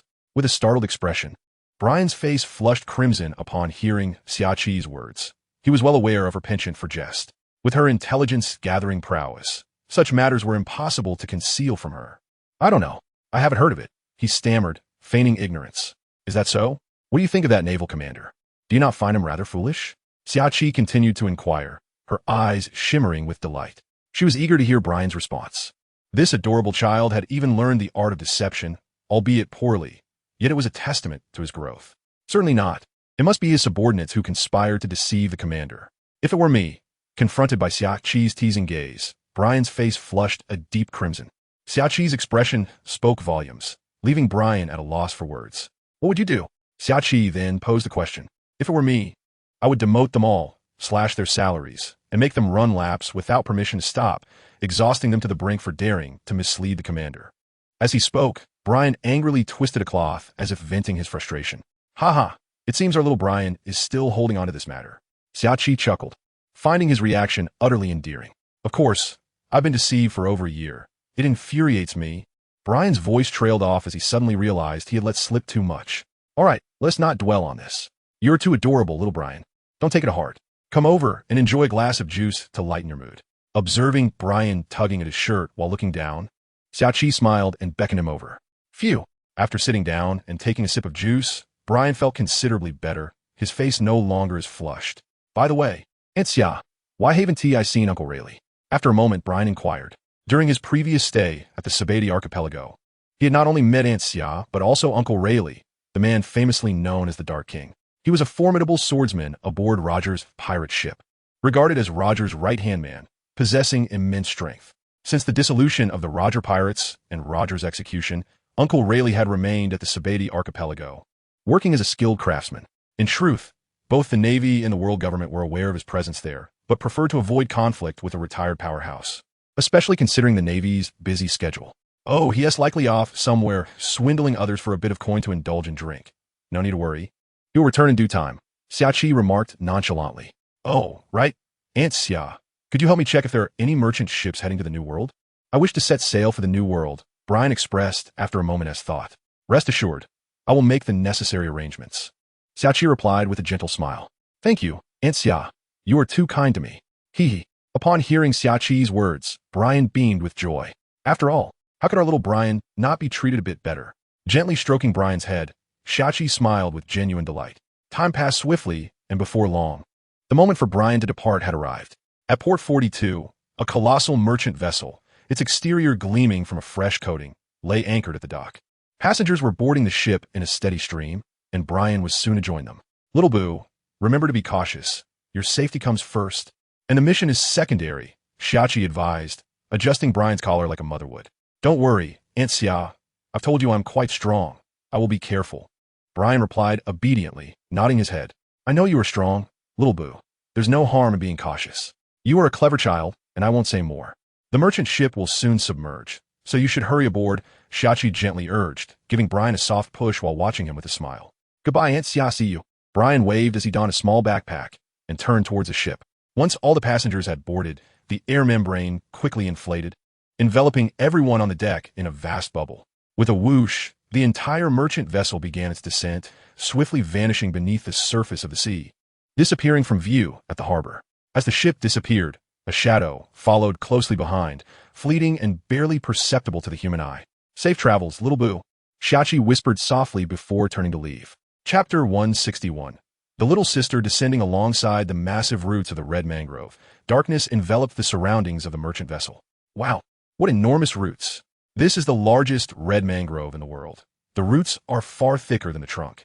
Brian marveled at the sight of the roots encircling the ship, feeling a profound sense of awe. It was his first encounter with the underwater world. Though visibility was limited and he could not glimpse the beautiful schools of fish, the experience remained wonderfully novel. Bubbles rose around him. A shadow swept by, accompanied by a familiar voice. Upon hearing it, Brian instantly recognized it as that of Little White. He had previously instructed Little White to follow the merchant vessel, allowing it to accompany him on his journey to the New World. Although there were alternative routes to the New World, one significantly more convenient than this. That passage was under the control of the world government and required traversing the Holy Land, Mariehua, where a group of celestial dragons resided. Pirate ships could never navigate through such a place, and even ordinary merchant vessels faced exorbitant fees for passage. Only naval warships could pass through with relative ease, albeit still requiring higher-level approvals. Brian's mission was to be conducted covertly, thus he could not embark on a naval vessel to enter the New World, as that would attract the attention of the pirates inhabiting it. After all, the New World was not a territory dominated by the Navy. The four emperors held sway, and the area was rife with spies. Therefore, Brian planned to take the route through Fishman Island, which would not only allow him to evade the watchful eyes of the New World pirates, but also provide him with the opportunity to experience the navigational methods of pirates while visiting this underwater realm. Previously, during his journey with Granny Tsuru to the New World, he had traversed the Mariehua route and had yet to set foot on Fishman Island, a nation lying 10,000 meters beneath the sea. This time, Brian intended to explore Fishman Island and witness the wonders of this aquatic kingdom. During his tenure stationed at Sabati Archipelago, he had encountered numerous fishmen of various kinds, including those who bore the identity of pirates and others who had been abducted and sold into slavery. Regardless, during Brian's command, he had managed the Sabati archipelago adequately, significantly cracking down on slave traders. For nearly a year, there had been no slave trade occurring in Sabati archipelago. In summary, any slave trader apprehended by Brian faced dire consequences, often ending up and impelled down to reflect on their life choices. Thanks to Brian's efforts, many fishmen were spared from such calamities. However, it must be noted that the fishmen were not particularly handsome. In fact, they were quite unattractive. Although it was said that mermaids were beautiful, whether this was true remained a mystery to him, as he had never encountered one. Leaning against the ship's railing, Brian murmured to himself. Indeed, during his time in the Shambati archipelago, he had encountered numerous fishmen, yet he had never laid eyes on a mermaid. In his imagination, perhaps mermaids were not much more aesthetically pleasing than fishmen. His memories of both fishmen and mermaids were exceedingly vague. Had he not seen a fishman in reality, he might have entirely forgotten about this race. He had heard that mermaids possessed fishtails, and instinctively, Brian began to envision a fishtail grafted onto a fishman. Upon further contemplation, he was suddenly beset by goosebumps on his arms. Such a sight would be far from attractive. What was the name of that fishman in the East Sea? Ah yes, Aaron, that was it. He recalled him looking somewhat like this, in this manner and another. His fingers traced patterns on the membrane, sketching a figure with a fish head and a human body. No, that was wrong. It should be a shark's head, and the length needed adjustment. Speaking to himself, Brian elongated the fish head considerably, sharpening its form. Yet it still felt incorrect. The mouth should protrude more, extend a bit further. No, that resembled an octopus. Oh dear, this is quite challenging. What did Aaron truly look like? I feel fishmen all bear a striking resemblance to one another, none of them particularly handsome. Despite having seen many fishmen, why can't I seem to render one accurately? Furrowing his brow, Brian continued his soliloquy. While Brian was lost in his thoughts, 3 men, who appeared to be sailors, took notice of him. Although they faced away from the passengers on deck, Brian's silhouette was still strikingly beautiful, accentuated by his long blue hair, leading these sailors to mistakenly assume he was a girl. Little sister, why are you all alone? Aren't you afraid in this darkness? Would you like to come to your brother's embrace? I shall protect you, one of the sailors said with a smirk as they approached Brian. Be quiet. I'm trying to think, Brian replied, curtly without turning around, as if swatting away flies. Ha ha, what an amusing little sister. What are you pondering? Perhaps your brother can assist you with your quandary. Another sailor chimed in, laughter spilling forth. Indeed, little sister, let us help you with your troubles, shall we? The 3 sailors chuckled in unison, finding the girl before them increasingly entertaining. Who are you calling little sister? I am not a little sister. I told you not to disturb me. Can't you see I'm busy? Brian shot a glance at them before swiftly averting his gaze once more. Oh my, what a lovely little sister. Truly, you possess a delightful sense of humor. If you're not a little sister, then who might be? Are we the little sisters, perhaps? The 3 individuals beheld Brian's profile, their eyes instantly alight with admiration. As sailors aboard this merchant vessel, they had encountered numerous passengers, ranging from noblemen of the realm to ordinary folk, yet they had never encountered anyone so strikingly beautiful, more alluring and graceful than even the aristocratic ladies. I've already told you, I'm not a little girl. I am male. Can you not discern this? I possess an Adam's apple. See, I'm not deceiving you. He continued, moreover, my voice hardly resembles that of female. I trust your hearing is intact. Turning slightly, Brian elevated his chin and touched his pronounced Adam's apple, a clear indicator of his masculinity. After this gesture, he regarded the trio with an expression akin to disbelief. Oh dear, this little girl certainly has a sense of humor, flaunting an Adam's apple as if no females possess one. As for the voice, perhaps you should inquire with the others present and see if they still perceive me as male after hearing my voice. The 3 were soon amused by Brian's retort. His assertion that females lacked an Adam's apple seemed absurd. Indeed, a woman's Adam's apple could also become visible when she tilted her head. Such observations, after all, held no substantial weight. On the deck, many other passengers were present. Pray tell, do you think my voice resembles that of a male or a female? No fibs allowed. Those who lie are not good children and might be devoured by monsters. As he spoke, Brian playfully waved his small hands, their cuteness undeniable. Oh dear, little girl, cease your jesting. Your voice is distinctly that of a girl. Indeed, how could it possibly resemble a male's? It is undoubtedly feminine. I would stake my life on it. The passengers on deck chimed in cheerfully. In truth, Brian's voice possessed a certain neutrality. It could be perceived as either masculine or feminine. However, due to his appearance, this androgynous voice was inevitably interpreted as feminine, an unavoidable consequence of human nature as sensory beings.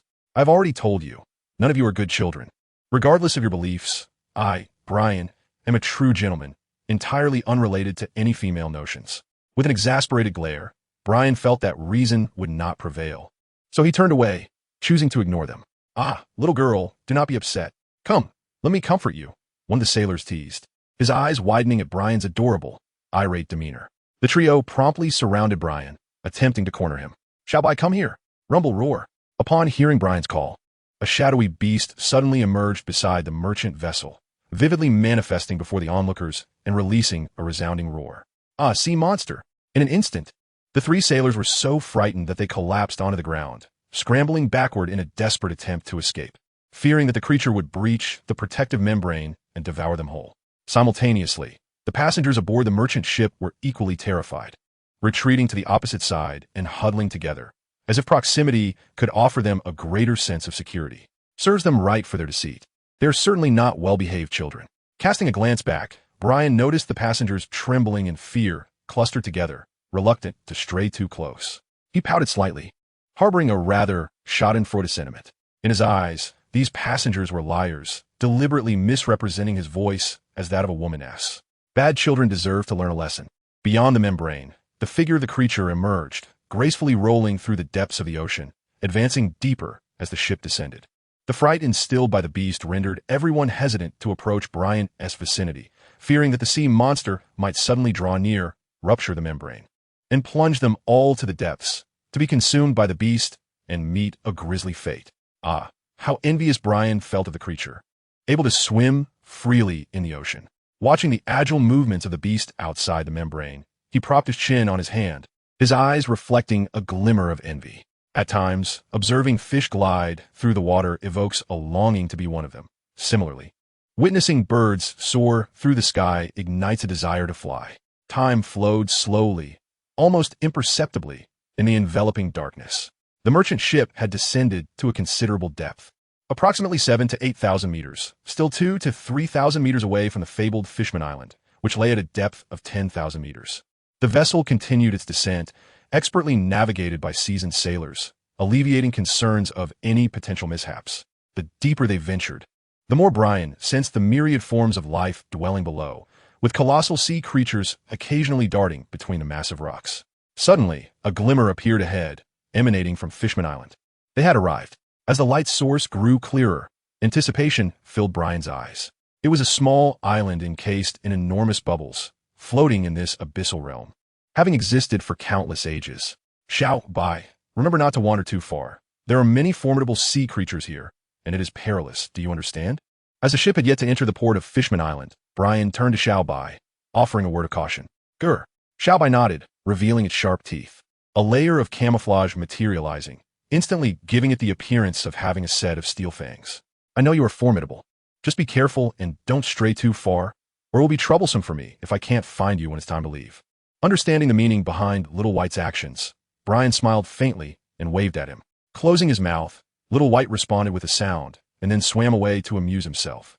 As Little White's figure vanished into the sea, Brian withdrew his gaze, well aware of Little White's intelligence and mastery of hockey, ensuring he had no fear of other sea creatures, even capable of contending with some sea kings. As long as he avoided the larger sea kings, Little White would remain safe.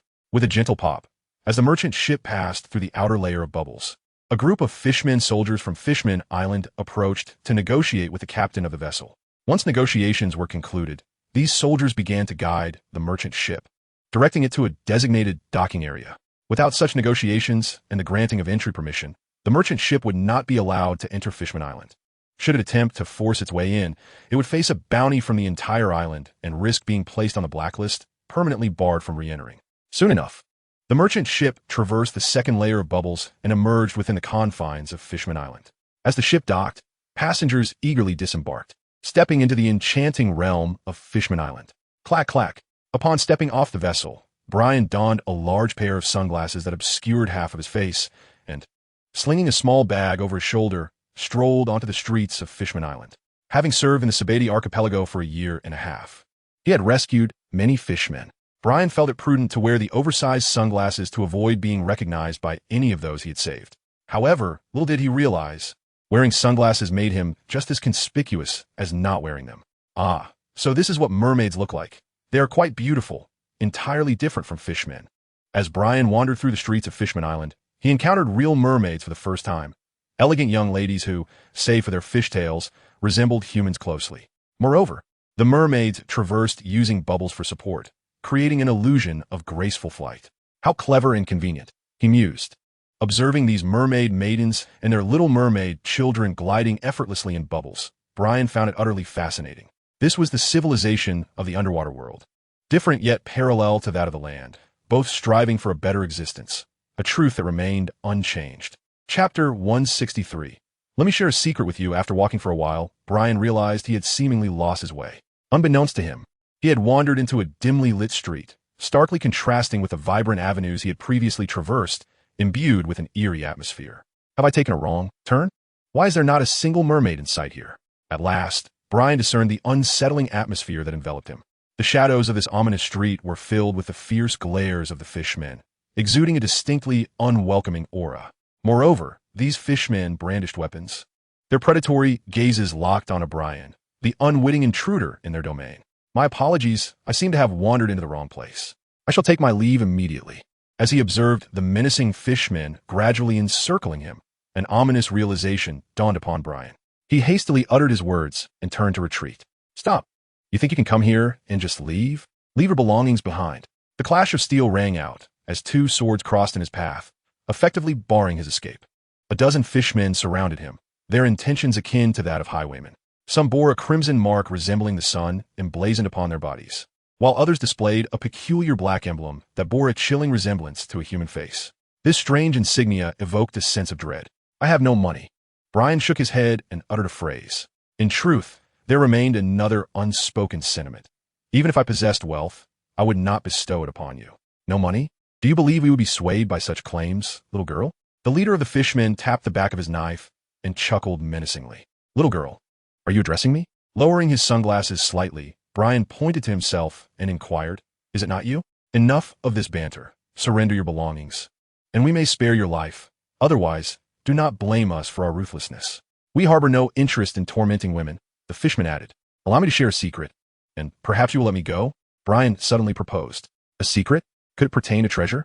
Upon hearing the word secret, all the fishmen exchanged glances, instinctively associating it with riches. Speak swiftly. If it proves true, your release may be granted.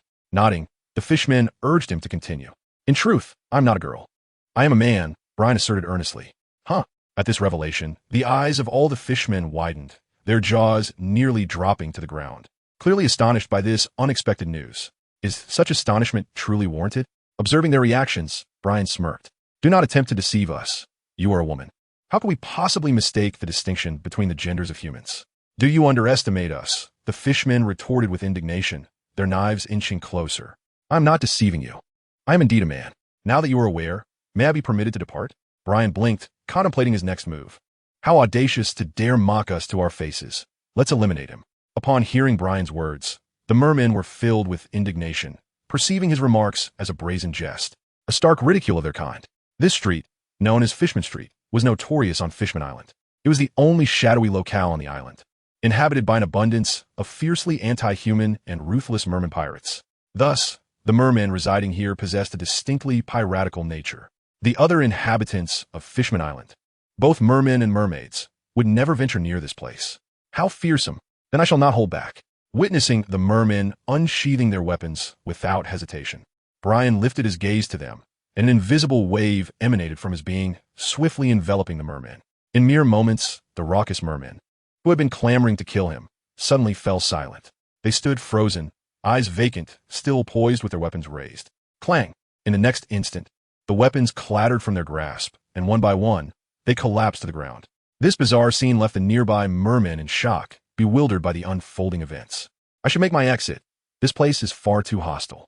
Noticing the dazed merman pirates nearby, Brian muttered to himself before retracing his steps, hastily departing from Fishman Street. Hey, did you see that?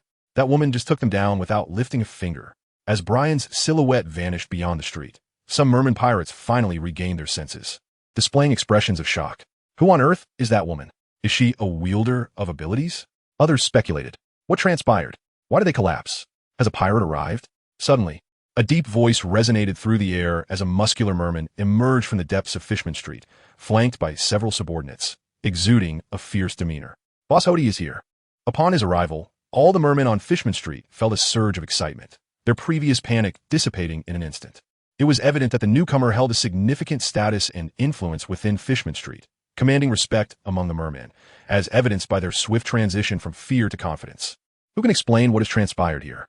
Approaching the motionless mermen strewn across the ground, He surveyed the surrounding mermen, inquiring about the situation. Boss He, a stunning woman appeared just now, and without doing anything, she took them down, a merman replied. You say this woman did nothing yet defeated them? Upon hearing the reply from the fishman, He furrowed his brow and crouched down to inspect the injuries of the fallen fishmen. To his surprise, he discovered that these prostrate beings were not dead, nor did they bear any visible wounds. Their eyes merely appeared glazed, as if struck by some force that had rendered them unconscious. There was no external trauma, merely a loss of consciousness. A wielder of a devil fruit's power, perhaps? An intriguing ability, indeed. Rising to his feet, He remarked with a smile, "Bring me that woman. Anyone who dares to harm my compatriots on Fishman Island must not be spared. Her blood must atone for the sins committed against our kin. Otherwise, those humans will only grow bolder in their belief that our Fishman race is easy prey, and that is something I cannot allow." He chuckled darkly, waving his hand with authority, commanding, "Yes, Boss He." Upon receiving He's orders, all the fishmen on Fishman Street sprang into action, beginning their search for Brian's whereabouts. Chapter 164. I am a ghost. Meanwhile, Brian, retracing his steps, remained blissfully unaware that he was being hunted. He ambled along the sunlit streets until he reached a restaurant. Pondering that he was somewhat hungry, he decided to enter. "Welcome. Please take a seat, dear guest. We have recently introduced a new dish, the Paradise Sea Beast Meat Set, which has received rave reviews and comes highly recommended." Once seated, Brian surveyed the restaurant before retracting his gaze. The establishment was staffed by several fishmen, and in addition to the residents of Fishman Island, there were also a few human travelers and a handful of pirates dining there. "I'll have one of those, then."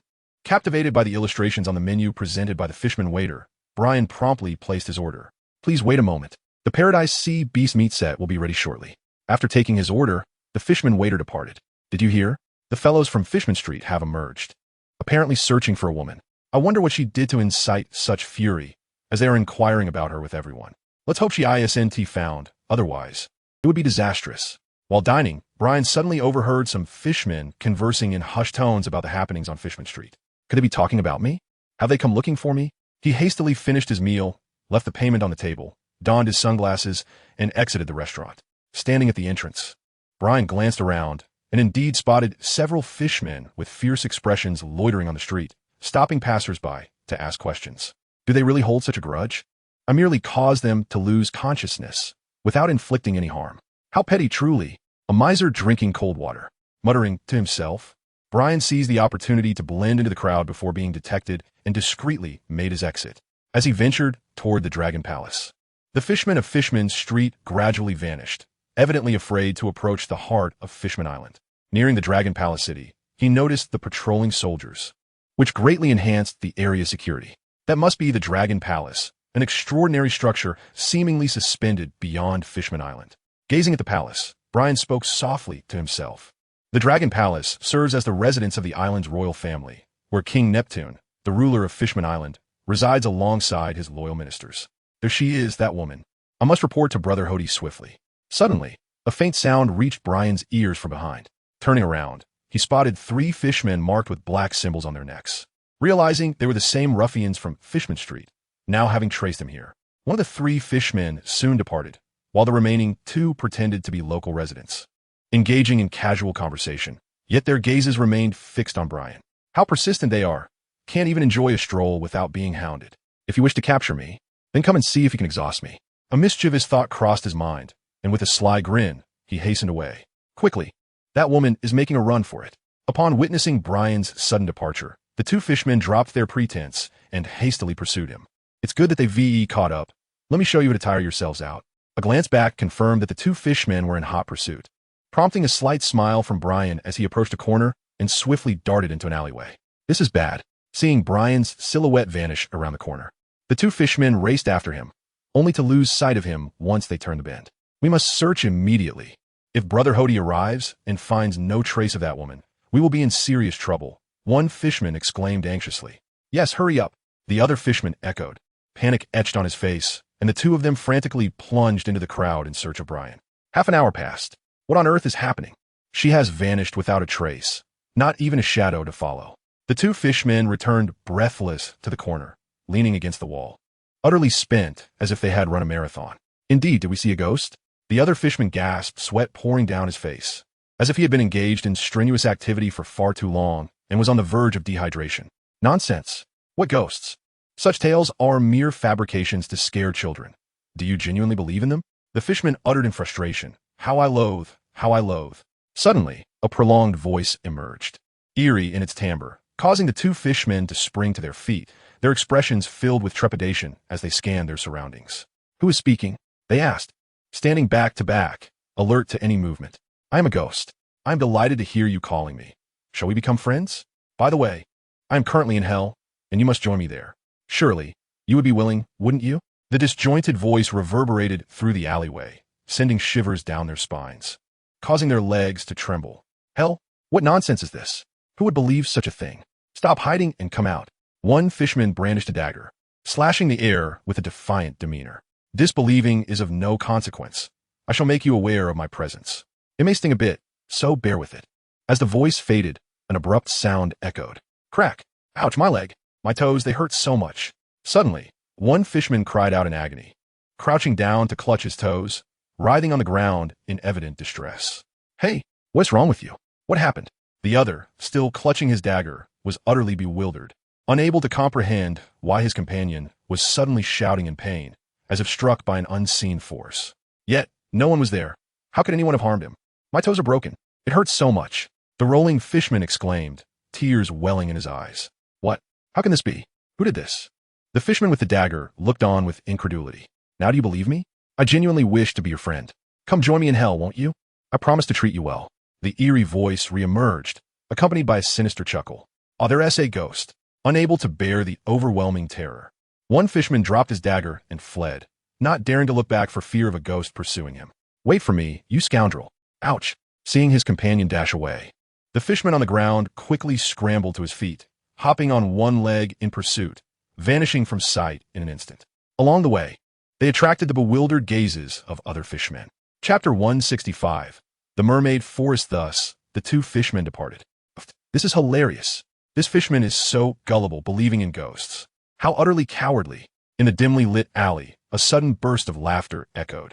Perched atop the rooftop, Brian sat, tears of mirth streaming down his face as he playfully indulged in the whims of the two fishermen, merely pretending to be a specter.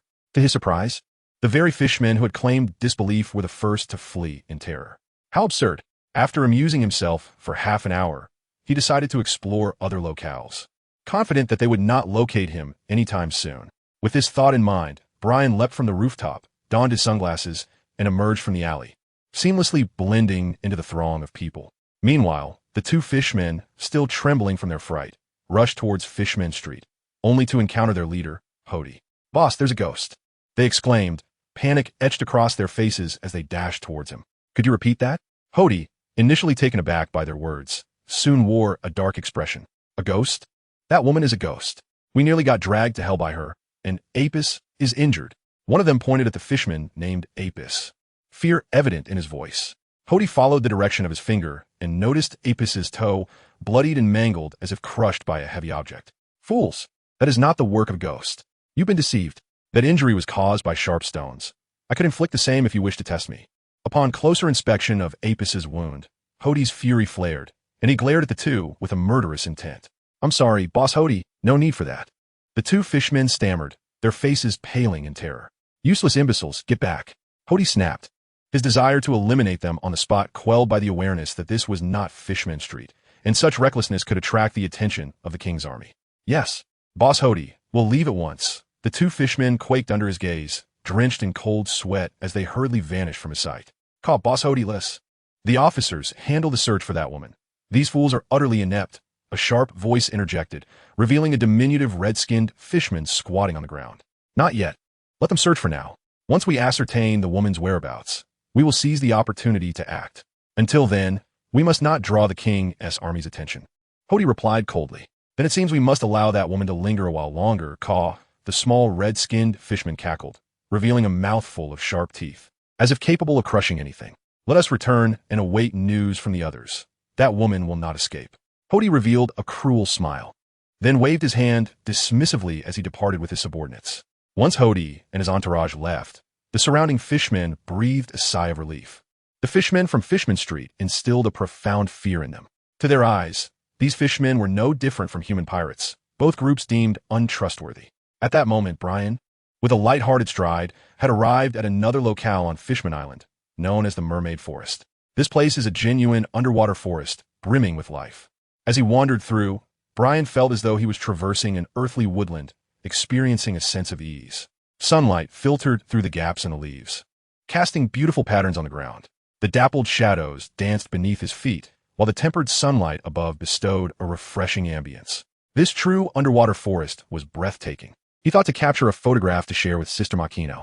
As he strolled through the grove, Brian felt his spirits lift, and he retrieved a camera snail from his pocket, clicking the shutter to capture the essence of Mermaid Forest. Click, click. The images materialized swiftly, and Brian mused that this camera snail was indeed one of the most convenient tools in existence. After a while, he ventured deeper into the forest. There, he discovered a white pavilion, and not far off, a gravestone bore a name etched in memory. This must be Princess Odoheim's tomb. Greetings, Princess Odoheim. I am Brian, visiting Fishman Island for the first time. I look forward to your guidance. He bowed before the gravestone and spoke softly. Regrettably, there was no response. Prior to his visit to Fishman Island, Brian had familiarized himself with its history, for the naval headquarters was replete with such records. The fishermen who left a deep impression on Brian were Fisher Tiger and Princess Odoheim. Fisher Tiger, an iconic figure known worldwide, was a hero who scaled the Red Earth continent with bare hands, liberating numerous slaves from the Holy Land, Mariawa. This act sent shockwaves across the globe and earned him a bounty. Subsequently, he sustained grave injuries in a naval operation and soon succumbed to his wounds. Brian held a certain admiration for Fisher Tiger's courage, though that was the extent of his feelings. He did not know the man well, nor the events that transpired, leaving little to discuss. In contrast, Princess Odoheim inexplicably resonated with Brian. After learning about the deeds of this remarkable woman, he felt a genuine respect blossoming within him. Her actions unequivocally displayed the grace of a national matriarch. For the future of Fishman Island, Princess Odoheim sacrificed her life, doing so without regret.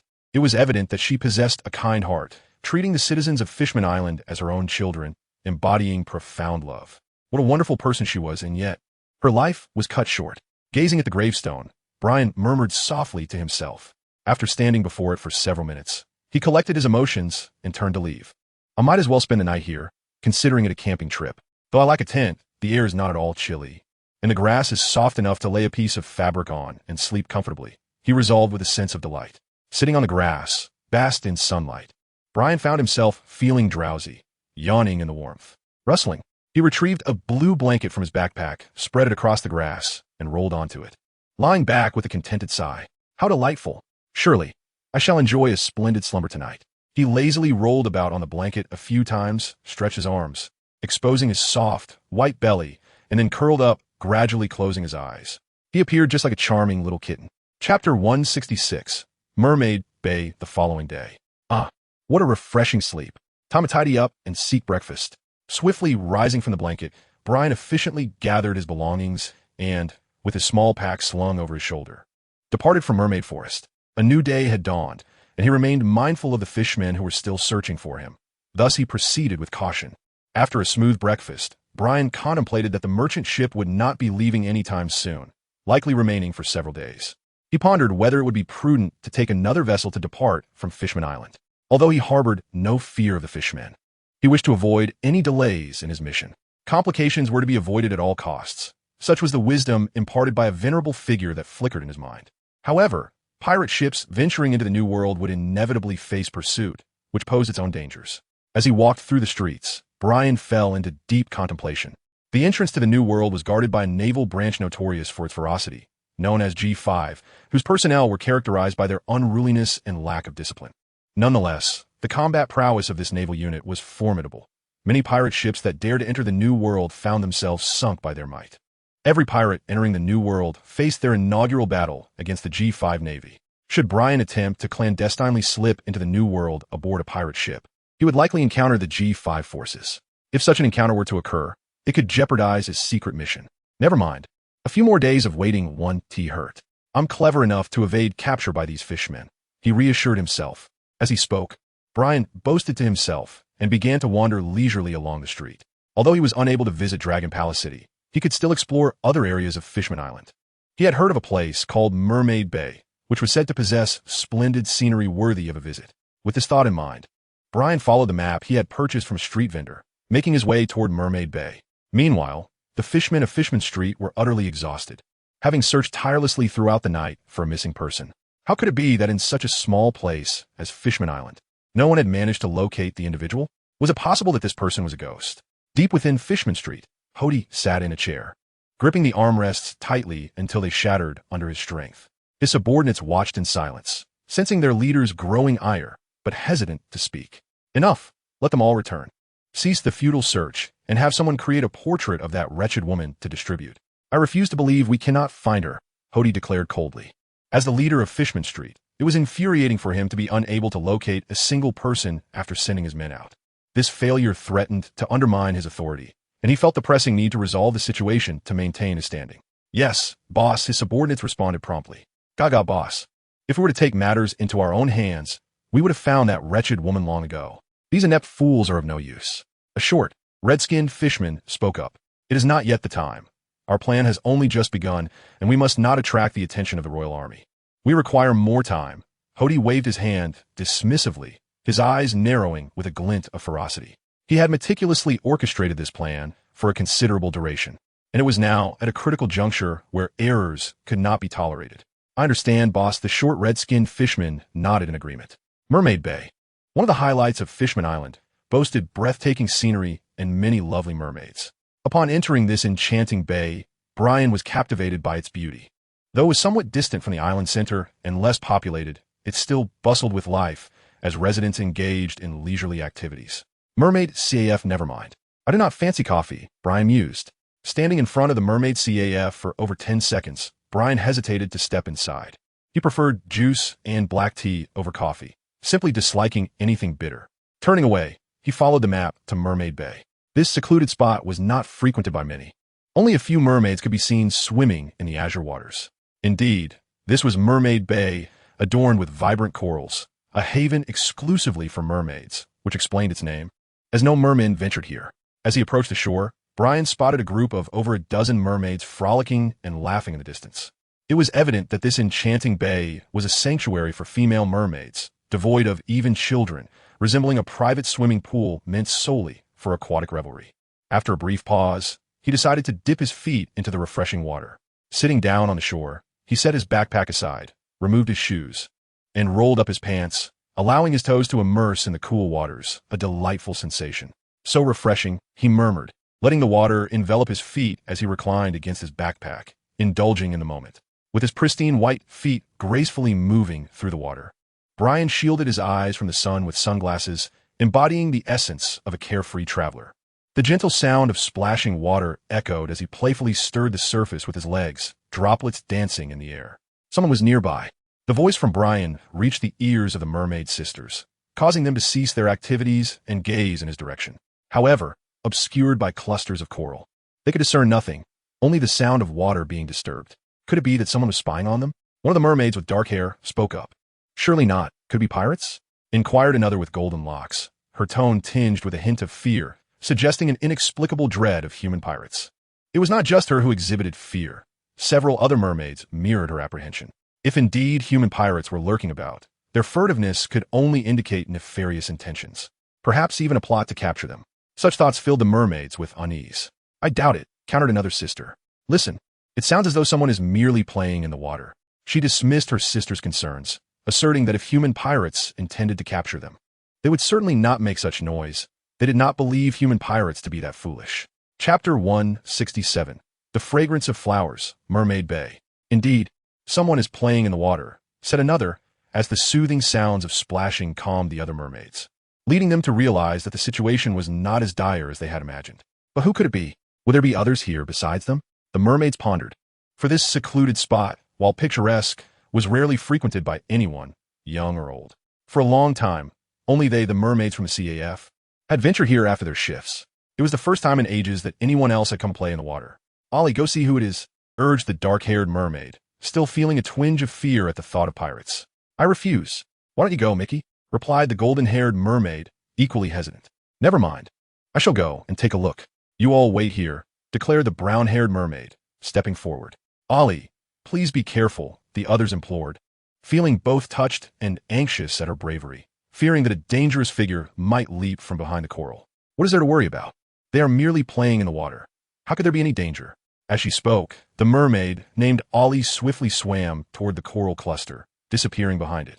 Upon seeing their sister venture forth, the other mermaids eagerly awaited, hoping that no danger lurked on the other side. Reaching the place where the sound of water resonated, Ollie discovered a young human girl with blue hair lounging on the rocks, playfully splashing her feet in the water.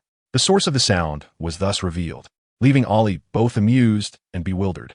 While her companions had been anxiously fretting, it turned out to be merely a little girl enjoying her time in the water. Much to their surprise, deciding it best to alleviate their worries, she quietly turned and swam back to the coral cluster. "Has someone arrived?" Brian mused, catching a whiff of a delightful fragrance. He adjusted his sunglasses and glanced around, but saw nothing. "It must be the scent emanating from me," he pondered, momentarily perplexed. "Could I possibly smell pleasant? Surely, it's just a figment of my imagination. It must be the aroma of flowers drifting by." Convincing himself with this rationale, Brian resumed his playful antics in the water. When Ollie returned, her presence brought great joy to the mermaid sisters. "Ollie, did you encounter someone over there?" they inquired, gathering around her with curiosity, eager to learn whether she had seen anyone on the other side of the coral, whether they were friend or foe. "I must tell you, there's indeed a little human girl over there, simply playing in the water. You all were quite startled for no reason. Next time, try not to be so jumpy." Ollie chuckled. "Is that so? A little human girl? We must go see her and have a proper chat. She frightened us all." The mermaids sighed in relief and swam toward the other side of the coral, ready to impart some wisdom to the unsuspecting girl. "Do you really think that's necessary? You frightened yourselves." Ollie felt a twinge of exasperation at her sister's antics and decided to follow them, just in case they went too far. The group of mermaids gathered together, eyeing the innocent cause of their fright. Splash! Splash! Two pristine little feet danced across the water's surface, sending droplets flying, while their owner reclined contentedly on the shore, basking in the sun's warmth. The fragrance seems to have intensified. Is there a flower field nearby? At that moment, Brian found himself surrounded by a dozen mermaid maidens, their enchanting fragrance wafting through the water, a testament to their ethereal beauty. As he spoke to himself, his musings elicited laughter from the mermaids, who had initially intended to teach this young girl a lesson. However, upon hearing his words, their resolve softened, and they found it difficult to act on their initial intentions. "What is the matter? Were we not supposed to have a serious talk?" Arya swam closer, only to find her sisters neither attacking nor speaking, their faces adorned with amused expressions, leaving her perplexed. As Arya's voice echoed through the water, the aquatic sounds abruptly ceased, and Brian clearly discerned that someone was speaking. Instinctively, he sat up, adjusting his sunglasses, and beheld a row of mermaid maidens gazing intently at him. What on earth was happening? Brian's initial reaction was encapsulated in that very moment. Although he was surrounded by a multitude of stunning mermaids, he nonetheless felt a twinge of apprehension. In a state of bewilderment, Brian swiftly withdrew his feet from the water, adjusted his trousers, picked up his nearby shoes and backpack, and bowed respectfully to the enchanting assembly of mermaids. "My apologies for the intrusion," he uttered before turning on his heel, intending to make his exit. Observing how the mermaids encircled him, Brian surmised that he had inadvertently entered a space that was not meant for casual visitors, prompting him to leave before any confrontation could arise. As Brian took his first steps, he was unexpectedly seized by his calves. "Little sister, why rush off? We won't bite." The mermaid maidens chuckled, noticing his hesitation. Initially startled, they now found amusement in his unease, a balance of fright between them. "Why are you all gathered around me?" Brian inquired, turning to face the cheerful mermaids, puzzled by their attention. Was it truly so rare for a human to appear here that they regarded him as an exotic creature? "Oh, it's nothing. We're merely curious about how a little sister like you came to be here alone. Hardly any humans visit us to converse," the mermaids replied, their smiles reassuring. As Brian sensed their warmth, his apprehension began to fade, prompting him to settle back down and set his belongings aside. Chapter 168. I recognize you." The sound of intermittent laughter echoed along the coral-laden shores. "Little Boo, what did you consume to grow so beautiful?" The myriad of mermaids encircled Brian, their eyes filled with curiosity. They had initially assumed he was a human girl, but after a few exchanges, they discovered he was, in fact, a boy. "Is it just you all who come here?" he asked, a hint of wonder in his tone. Brian removed his sunglasses, confronting the mermaid sisters face to face. Indeed, this was a venue exclusively frequented by the mermaids of RCAF. No other patrons would dare venture here. "Little Boo, are you familiar with the mermaid CAF?" he inquired, nodding as he responded, "Yes, I've passed by there." "Where have you been, Michi and Ollie?" At that moment, a girl approached, her voice distinctly feminine. "Ollie, what are you doing here?" She appeared human, yet her visage seemed oddly familiar, stirring a sense of recognition within him. As she drew closer, it became evident that she was indeed a mermaid. Upon seeing Brian, a spark of recollection ignited within her. "Kemi, you've arrived. Did the lady send you?"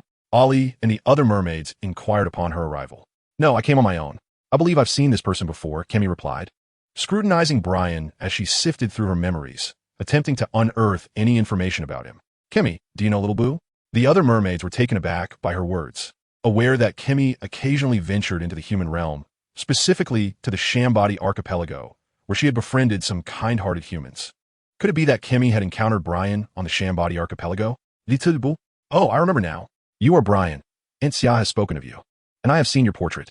How did you end up here?" Kemi exclaimed suddenly, pointing at Brian with wide eyes. "Who is Brian?" "I am not Brian. I am simply called Little Boo," he stammered, turning his head away, his gaze flickering uneasily. The other mermaids exchanged knowing glances, realizing that he was a child not adept at deceit, inadvertently revealing his true identity. "So, your name is Brian. Your attempts at lying are rather endearing," they chuckled, amused by his predicament. No, I am not Brian. I am indeed Little Boo. She has mistaken me," he insisted, his eyes darting around as he contradicted himself. "Impossible. You are undoubtedly Brian. I have seen your portrait on the Shambody archipelago. It is an exact likeness. Moreover, you were a lieutenant commander stationed there for quite some time, having saved many of our comrades. I recognize you," Kemi asserted with unwavering certainty, exposing Brian's true identity. "Sure, I implore you, please do not speak so loudly," Brian pleaded, realizing that his cover had been blown. He was, after all, on a secret mission. "Oh, I am terribly sorry. I didn't mean to reveal it." Realizing her mistake, Kemi hurriedly apologized to Brian. Observing her, Brian found himself at a loss for words. After all, it was too late to take back what had been said, and blaming her seemed futile. "Wow, so you're the naval lieutenant who saved numerous merfolk. We've all heard tales of your deeds. You are indeed a benefactor of our Fishman Island," the mermaid sisters exclaimed with excitement. They had not anticipated that the petite figure before them was the very naval officer they had longed to meet ever since learning about his noble actions in rescuing many of their kin from slavers. "Not at all. I merely did what I felt was right. By the way, please keep this to yourselves. I am merely passing through Fishman Island and cannot reveal my identity," Brian said earnestly, shaking his head as he gazed at the mermaids. "Not a problem. We will keep your secret, Little Boo," the mermaids chimed in cheerfully. "That's a relief," Brian sighed, feeling a weight lift from his shoulders, grateful that the situation was not as dire as it could have been. Are you no longer angry, Sir Brian?" Kemi asked cautiously, fearful that her words might provoke him, especially given that he had saved so many merfolk and was considered their benefactor. Now, she felt she had sullied his reputation. "I am not angry. Do I appear frightening to you? Why are you so apprehensive?" Brian replied, his expression one of confusion as he regarded her. No, of course not." Seeing that Brian showed no signs of anger eased Kemi's concern significantly. "And please, don't call me sir, just call me Little Boo. It will help me maintain my disguise." After a moment of thought, Brian added, "All right, Little Boo," Kemi complied, adjusting her address. "Huh, Little Boo, do you really believe that asking us to call you by that name will help you conceal your identity?" The other mermaids burst into laughter. "Is that not permissible?" Brian inquired, somewhat bewildered by their mirth. "Of course it is," they assured him, understanding now that Brian possessed a certain endearing innocence, which only added to his charm. "By the way, Little Boo, how long do you intend to stay here?" One of the mermaids inquired with a smile. "Perhaps 4 or 5 more days," Brian estimated. "Why do you ask?"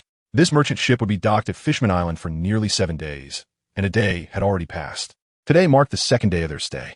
"Little Boo, have you found a place to stay?" "Not yet. I plan to spend the night in the mermaid forest. I slept there last night, and I brought my own blanket so I can rest anywhere." Brian spoke candidly. He felt that spending the night in the mermaid forest was rather pleasant. It was tranquil and evoked a sense of camping, which he found quite refreshing. However, the others expressed concern. This is not acceptable. Little Boo, it is far too dangerous for you to stay out here alone. You could easily encounter unsavory characters. How about this? You can stay in our dormitory, where we have available rooms. Upon hearing Brian's account of his night in the mermaid forest, the mermaids looked at him with concern and then spoke with resolute tones. It seemed that these mermaids were not merely suggesting, but rather making a decision on his behalf. Faced with their earnest gazes, Brian felt he could not refuse. It appeared that the mermaids would not allow him to leave this place today. Chapter 169. Long gone though, he sensed something amiss in the mermaid's words. He could not articulate what was wrong. Isn't it inconvenient? Isn't your dormitory exclusively for girls? As a male, I think it would be inappropriate. After some contemplation, Brian still felt uneasy and shook his head. If a man were to reside in a female dormitory, he would surely be perceived as a rogue. He did not wish to be chased away in disgrace, creating quite the spectacle. What nonsense is this? Little Boo, you are so beautiful. As long as we don't say anything, no one will mistake you for a boy, rest assured. The mermaids chuckled wittily at this. Hearing this, Brian felt an even stronger sense of unease, though he remained uncertain about the source of his discomfort. Do not worry, Little Boo. We will simply say you are our friend. There will be no issue. It's only for a few days, and you will leave soon anyway. The lady won't say anything, Ollie said with a smile. Not to mention that Brian was the one who had saved so many of their kin. He was also such an adorable young man. They could not possibly leave him alone out there. It was far too unsafe. In light of Brian's charm and cuteness, they conveniently overlooked his status as a formidable naval officer. However, I did attract the attention of some individuals from Fisherman Street when I got lost yesterday, and they're currently searching for me throughout the streets. If I stay with you, it could bring you trouble, Brian reiterated, shaking his head once more. Fisherman Street? The mermaids furrowed their brows. Indeed, the people from that street were not to be trifled with. However, not to worry. Even the people from Fisherman Street would not dare to cause trouble on the Lady's turf. Rest assured, Little Boo, it is just the right time for us to return. Come with us, Little Boo. The mermaids all rose from the water, donned their garments, and after they were ready, they looked at Brian, signaling him to follow. It's all right, Little Boo. Just settle in with us. Those from Fisherman Street will not dare to act against you. Kemi circled around Brian and addressed him. To her, Brian had always been a heroic figure, revered for being the first to guard the Shambadi archipelago and for saving countless mermen. Upon meeting him in person, her awe diminished slightly, replaced by a sense of familiarity, as she discovered that Brian was, in fact, a gentle soul. Come on, Little Boo, or the sisters might just take matters into their own hands, she said. The mermaid sisters floated in midair, encircling Brian, their demeanor clearly indicating that they would not allow him to leave so easily. Very well, I shall go, he conceded. Upon observing the gathering of mermaid maidens, Brian quickly discerned that their invitation was likely not as it seemed. Perhaps it entailed something akin to hoisting him aloft like a small pig. The thought sent a shiver down his spine. How utterly embarrassing that would be. It was far better to make his own way. With that, Brian donned his shoes, slung his bag over his shoulder, and donned his sunglasses, departing alongside Kaimi and the others. Shortly thereafter, within a building situated behind the mermaid CF, a dozen mermaid maidens entered, with Brian trailing closely behind them. Little Boo, this is our dormitory. Please wait a moment while we prepare a room for you, Kaimi remarked before joining two other maidens to tidy up the space. Little Boo, for the next few days, you shall reside here at ease. Starting tomorrow, we will be working as well. You may venture outside at your leisure. Just ensure you return in time for meals, which we will deliver to your room, Ollie advised Brian with a cheerful smile. Will this not impose upon you? It feels rather improper for me to partake without contributing. Shall I assist in some way? Brian inquired, scratching his head. Not all, Little Boo. You are our benefactor. This is but a minor matter and will not be a burden. Consider it akin to staying at a friend's home, Ollie chuckled. During your rest, do regale us with tales of the outside world. We are quite eager to hear. That shall be no trouble at all, Brian replied with a smile. Brian smiled, acknowledging that it is entirely natural for the merfolk to yearn for the world beyond, having lived in the depths of the ocean for 10,000 meters. Longing is a beautiful sentiment. However, the outside world is not yet suitable for the merfolk's existence. The biases held against their kind cannot be eradicated swiftly. Brian believes that, for these mermaid maidens, the safety of Merfolk Island remains paramount. When the time comes that the outside world can genuinely embrace the merfolk, their aspirations will not be shattered by the harshness of reality. In the blink of an eye, 3 days had elapsed. During this time, Brian made himself comfortable in the dormitory, venturing out during the day to explore and discreetly observe the activities of the denizens of Merfolk Street. In the evenings, He spent time conversing with Kimmy and the mermaid maidens, sharing tales of the world beyond. On the 5th day of Brian's arrival at Fishman Island, he found himself in Fishman Street. Suddenly, a sound of shattering glass echoed through the air, drawing a crowd of fishmen who were watching their leader in a fury. You still haven't located that woman? Don't tell me she doesn't exist, that we are merely seeing ghosts. Hody sat on the sofa, casting a cold gaze upon his subordinates, with shards of glass and spilled red wine scattered at his feet. Silence enveloped the room as the fishmen glanced at one another, uncertain of how to respond. Many of them had witnessed the woman in sunglasses when she first arrived on Fishman Street, and it seemed implausible that she was a mere figment of their imagination. Boss, perhaps the woman left Fishman Island out of fear, which is why we can't find her. One fisherman finally ventured to speak. The moment those words were uttered, the air grew tense, and the fishmen exchanged looks of understanding. It indeed seemed plausible that she had departed long ago, eluding their search. Damn it, why didn't you say that sooner? Hody's voice thundered in response. As he abruptly rose from his seat, his icy stare fixed on the one who spoke. I'm sorry, boss, I only just thought of it, the fishman stammered, collapsing to his knees in fright. At that moment, Hody felt an overwhelming sense of embarrassment. How could he have overlooked such a possibility? He had sent his men scouring the island for 3 days, even putting up wanted posters, only to find nothing. Well, it seems she must have been terrified of us fishmen and fled the island early. This time, she is fortunate. Gather the remaining men. We shall not waste any more time, Hody said, slowly resuming his seat and signaling to his subordinates. Understood, boss. I will go at once, the kneeling fishman replied, nodding vigorously before rising and dashing out, disappearing in the blink of an eye. Chapter 170. The Fishman Pirates. A profound silence settled over the room, as over 100 fishmen regarded Hody, their thoughts a mystery, although Hody maintained a facade of calm in the face of their scrutiny. Internally, he was grappling with a sense of disgrace, feeling that as their leader, he had failed to consider such a simple truth. The thought of his men having wasted 2 to 3 days on a fruitless pursuit diminished his standing among them. Enough of this matter. It ends here. You may all disperse, Hody commanded, his expression grave as he gestured for his subordinates to leave. Yes, boss, they replied in unison. The younger brothers departed in succession, fully aware that their leader's folly had precipitated this farcical situation due to his lack of foresight. However, as loyal subordinates, they understood the imperative of never ridiculing their leader, no matter the circumstances, unless they wished to endanger their own lives. That woman fled with remarkable speed, indicating that the matter of the ship's entry must also be reconsidered. After the younger brothers had left, Hody pondered for a considerable time before speaking. This incident, with the woman escaping, provided Hody with unexpected insights, prompting him to contemplate alternative strategies to gain greater control over Fishman Island. By the way, leader, I hear that Jinbei and his Fishman pirates have returned, interjected another member of Hody's cadre. Jinbei? For now, we shall disregard him. He is a traitor to the Fishman race, along with his crew. One day, I shall bring them all to justice, Hody replied coldly. Upon hearing Hody's words, the other officers remained silent, yet their eyes sparkled with a fierce eagerness. On the streets of Fishman Island, an abundance of peculiar images have been posted depicting creatures drawn in distorted lines of black ink, rendering any semblance of humanity utterly unrecognizable. It was apparent that these artworks were the handiwork of a so-called master of painting, whose talent could only be described as astonishingly dreadful. Anyone could be portrayed as something other than human. Undoubtedly, these images were the likenesses of Brian, crafted by Hody's subordinates. To seek someone based on such a portrayal was akin to chasing a delusion. This explained why so many had scoured the island in search of the individual depicted, only to find nothing. The absurdly vivid illustration led the Fishman subordinates to bang their heads in frustration, as they failed to identify the actual person, even when Brian passed right by them, with only a few having previously encountered him.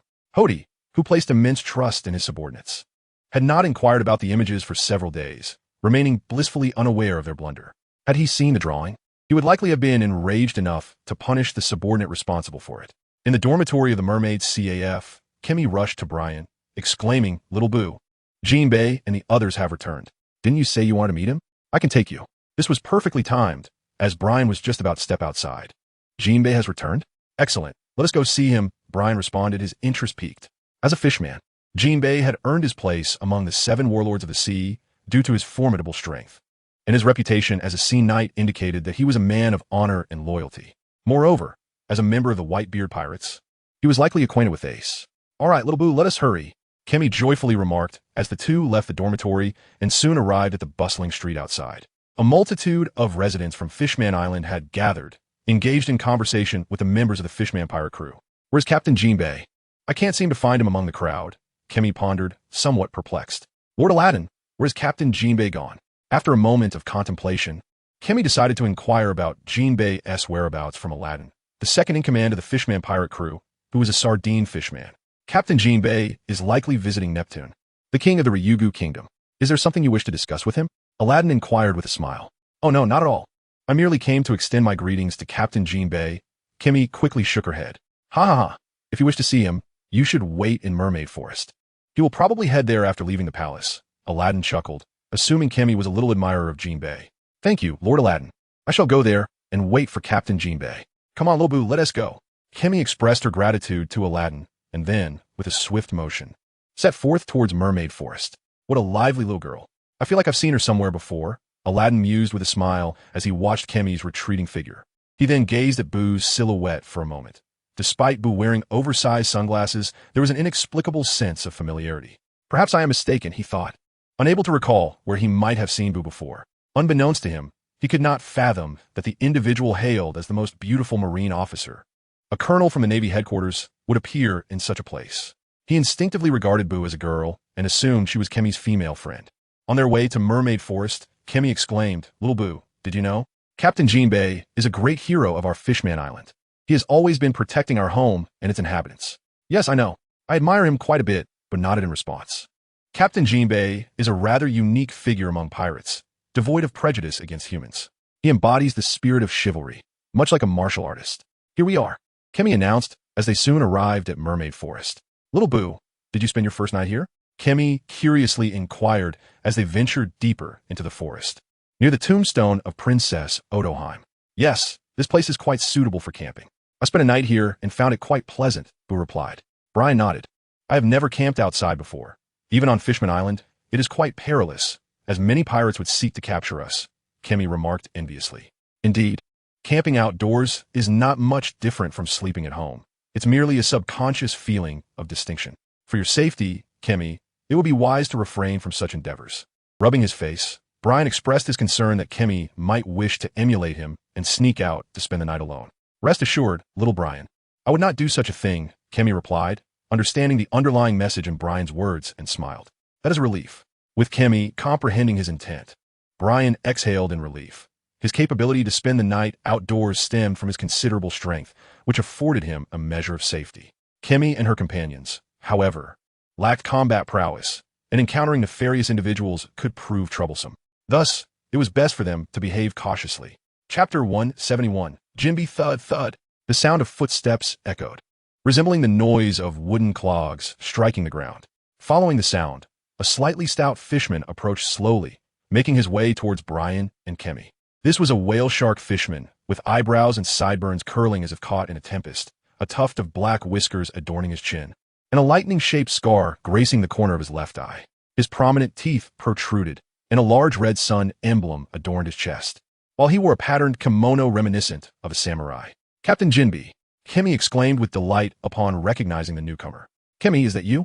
Who is she? Your friend? Jinbei inquired as he came to a halt before the two, showcasing a warm smile. Yes, Captain Jinbei, this is little Brian, my friend, Kemi responded cheerfully, nodding. Little Brian? No, you must be Colonel Brian, the grandson of Vice Admiral Garp, Jinbei stated, fixing his gaze on Brian. At first glance, he felt an uncanny familiarity, swiftly retrieving accurate information about Brian from his memory. Captain Jinbei, you recognize little Brian as well? Kemi remarked, astonished by Jinbei's immediate identification of Brian. Of course. I have seen his portrait and was quite impressed. Now that I see him in person, I can certainly recognize him. However, what brings you here? Gazing at Brian across the way, Jinbei spoke with an air of naturalness. For Jinbei, who was perpetually concerned about Fishman Island, he would not overlook any matters pertaining to it. Among these was Brian's stationing at the Sabeti archipelago. During his tenure there, Brian had rescued numerous fishmen and slaves, a fact of which Jinbei was well aware. Thus, he harbored a certain fondness for Brian.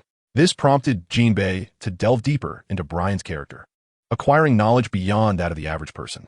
I merely passed by, Brian said, somewhat disheartened as he removed his sunglasses, smacking his lips. Ah, indeed? I have long wished to meet you. I must express my gratitude for your actions on Sabeti Archipelago, as you saved my fishermen brethren."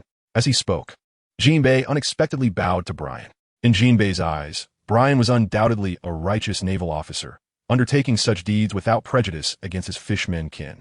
Such naval officers, in Jinbei's view, were exceedingly rare.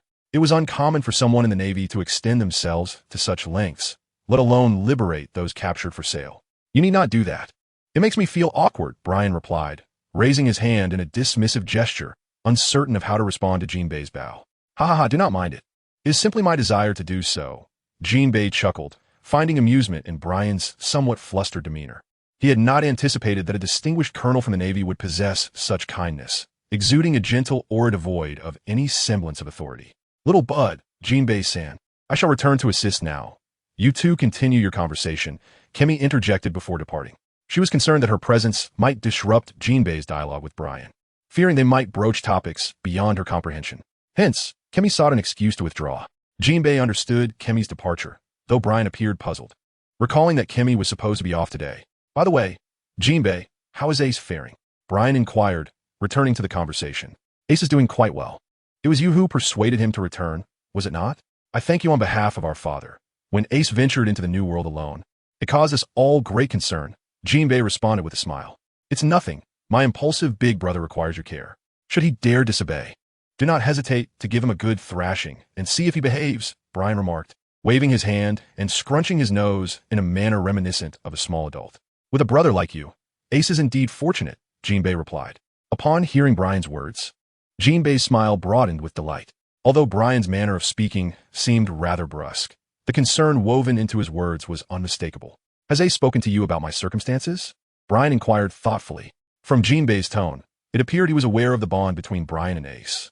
Could it be that he had discussed this matter with members of the Whitebeard Pirates? "Indeed, after returning last time, Ace shared your story with us all." Jinbei nodded affirmatively. It was perplexing. Upon rejoining the Whitebeard Pirates, Ace had voluntarily divulged details about Brian. Previously, Ace had been reticent about his family, refusing to discuss it even when questioned. Yet, after addressing the matter of Teach, he immediately brought up Brian's situation, speaking quite clearly, as if he wished for every member of the Whitebeard Pirates to know him. Consequently, the crew had learned about Ace's remarkably beautiful brother, who was also a Marine. What did Ace say? Did he emphasize my gender? Brian pondered, his eyes darting. "Haha, indeed. Ace even cut out your picture from a newspaper to show everyone." Mentioning it several times, Jinbei recalled, laughing heartily. He remembered how everyone had assumed Brian was a girl upon seeing the image, and it was only Ace's loud insistence that drew attention to the truth. "I knew he would do that." "Humph. Does he think it will thwart me?" "We'll see about that, Ace," Brian muttered defiantly. "May I call you Brother Brian?" Jinbei chuckled. "Sure. And how about I call you Jinbei?" Brian responded with a nod. "Of course, Brother Brian. If you ever find yourself in the New World, do visit us at the Whitebeard Pirates. It's also what Father and the crew wish." "They are quite intrigued by you," Jinbei said with a warm smile. Upon learning about Ace's stunning brother, the crew had erupted in excitement, as Brian's beauty was simply extraordinary. To this day, some even doubted Ace's honesty, suspecting he had misrepresented his sister as a brother. Even Father had taken an interest in meeting Ace's brother. Chapter 172. Becoming friends. Brian was somewhat astonished by Jinbei's words. Did they not know that he was a Marine? Brian gazed at him in confusion. Even though he was aware that he was Ace's brother, he remained a naval colonel. The Navy and pirates were worlds apart. Why would Whitebeard and his crew wish to meet him? "Ha ha, my dear Brian," Jinbei continued. "Though you bear the title of a naval officer, our father is indifferent to such matters. He wishes to meet you solely because you are the brother of Ace. The members of the Whitebeard Pirates hold great value in loyalty and camaraderie, unlike other pirates who shun all alliances and harbor animosity towards the Navy. They adhere to the principle of not offending others if they are not offended, and this extends even to the Navy. Is that so? It seems the members of the Whitebeard Pirates are quite admirable." Brian smiled faintly. It is no wonder that Ace chose to join the Whitebeard Pirates. This crew indeed possesses a distinctive charm, akin to that of Shanks and his comrades, embodying a spirit of grandeur that is absent in ordinary pirates. Naturally, we are the Whitebeard Pirates, after all. When speaking of the Whitebeard Pirates, Jinbei's tone brimmed with pride and satisfaction. It was evident that this renowned sea knight held a deep affection for the family that is the Whitebeard Pirates. "Absolutely, if the opportunity arises. I shall certainly visit your esteemed crew, albeit discreetly," Brian remarked, playfully winking. "Haha, you're always welcome." Jinbei laughed heartily upon witnessing Brian's playful demeanor. Through this conversation with Brian, Jinbei gained a considerable understanding of his character and developed a profound fondness for him. Both Jinbei and Brian, at their core, are kind-hearted individuals. One might say they are kindred spirits. Brian's gentle demeanor greatly impressed Jinbei, while Jinbei's magnanimity earned Brian's admiration. Unbeknownst to them, they had both begun to regard each other as friends. Indeed, I too am quite curious about the Whitebeard pirates, Brian remarked with a smile, nodding in agreement. Oh, Brian, are you passing through Fishman Island on your way to the New World? If this question is inconvenient, feel free to refrain from answering. Jinbei inquired with a hint of curiosity. Yes, it is nothing to conceal. I have some business to attend to in the New World, and the merchant ship will set sail in a couple of days. Brian briefly uttered a remark. He still refrained from disclosing the details of the mission, believing that the fewer people who knew about it, the better. He had already acquired sufficient intelligence from Aunt Xia, and now only needed to execute the task. If the information had been insufficient, he might have considered seeking assistance from Jinbei, but that was no longer necessary. Brian, if you're in a hurry, I can offer you a ride. Tomorrow, I shall be heading back to the New World with the Fishman pirates. Jinbei smiled. Is that truly possible? Upon hearing this news, Brian's eyes sparkled with enthusiasm. He had spent enough time on Fishman Island these past few days, and it seemed the fishmen from the streets had not sought him out. He was eager to leave Fishman Island ahead of schedule and venture into the New World. The dilemma was that no merchant vessels were scheduled to depart at this time. The ship he was set to board would not set sail for another 2 days, while pirate ships departed daily. But naturally, Brian could not embark on a pirate vessel. However, the Fishman pirates operated differently.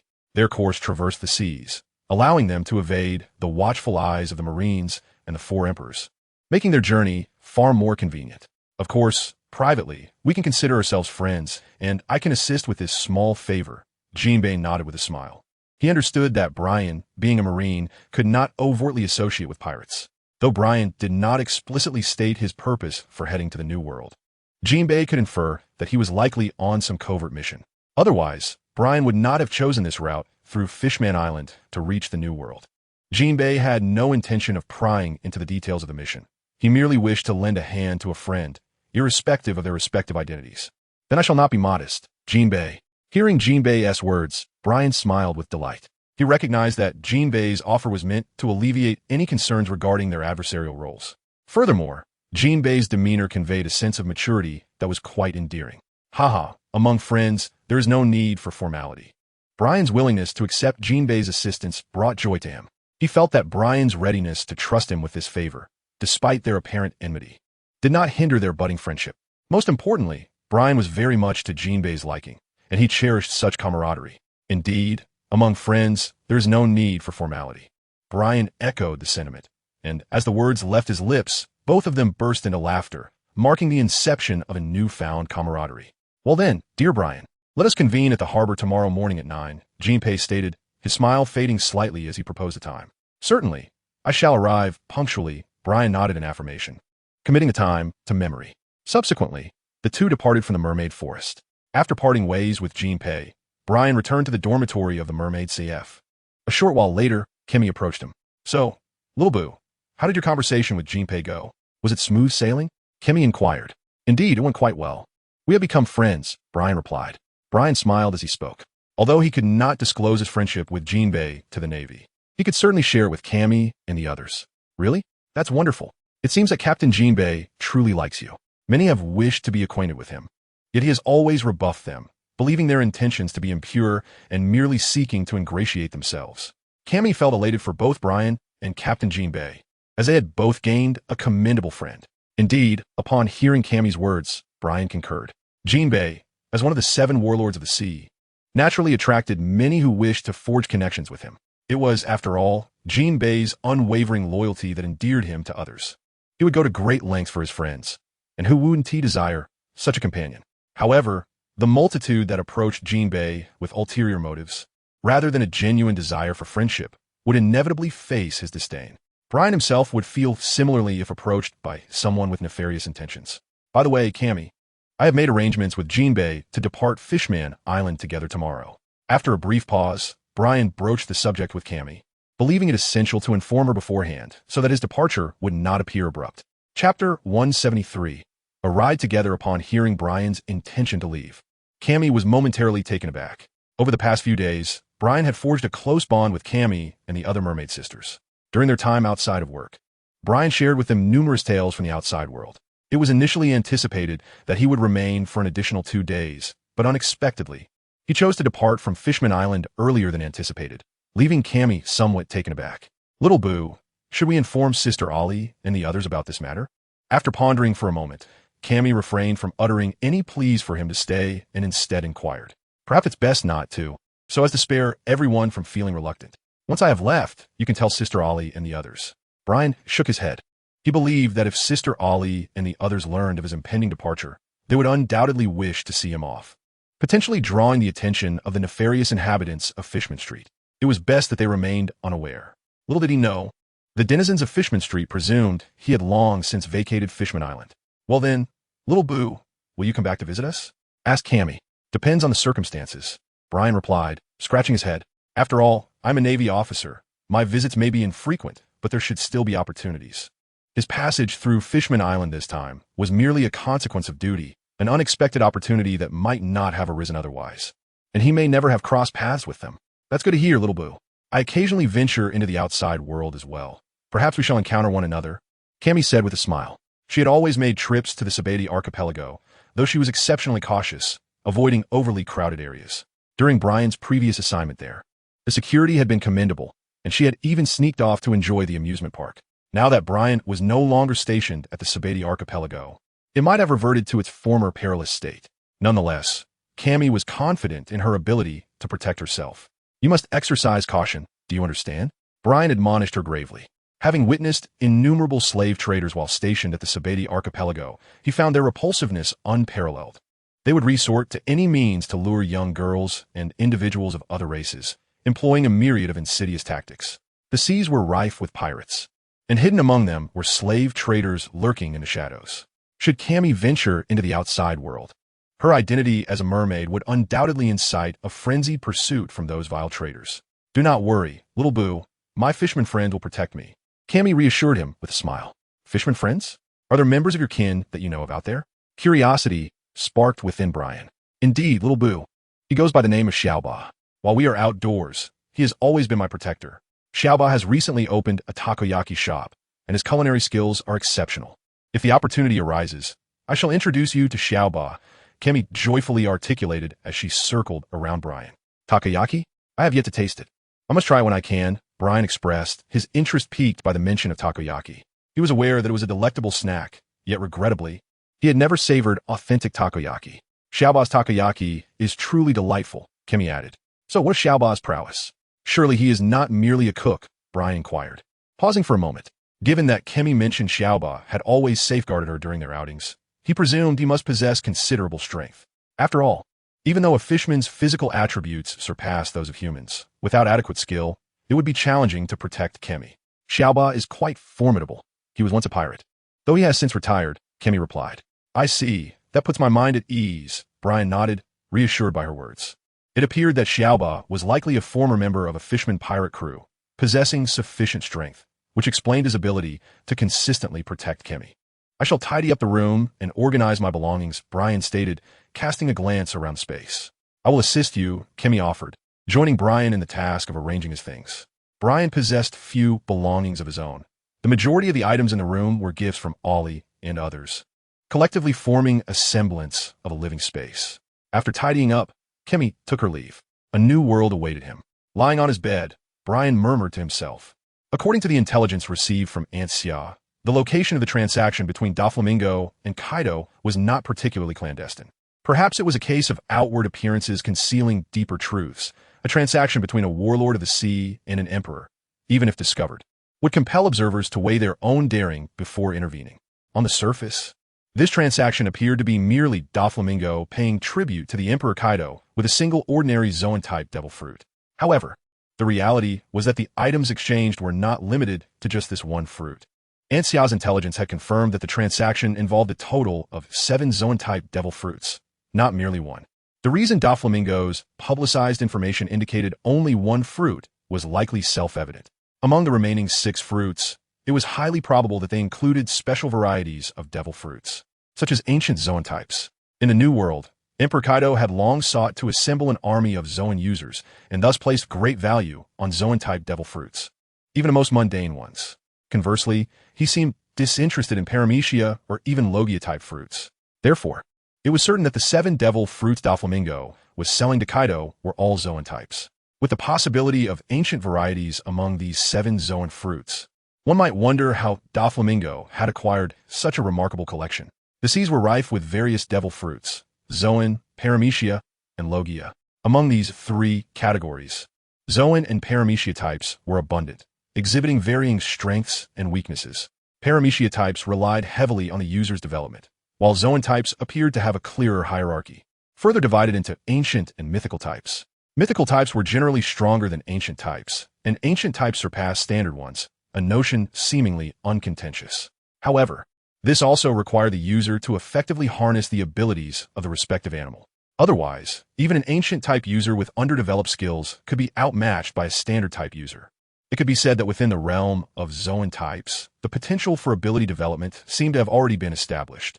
The fact that Doflamingo managed to acquire 7 Zoan-type devil fruits piqued Brian's curiosity regarding the methods he employed.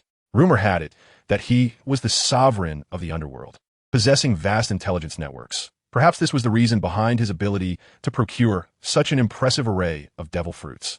Chapter 174. Departure from Fishman Island Port. Jinbei. I am coming.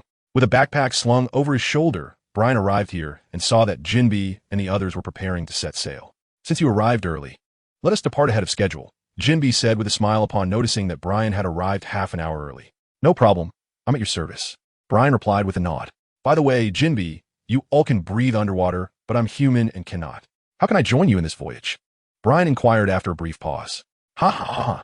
Jinbei burst into laughter upon hearing Brian's question, joined by the members of the Fishman pirates behind him, who also laughed heartily. Did I say something wrong? Jinbei, why is everyone laughing at me?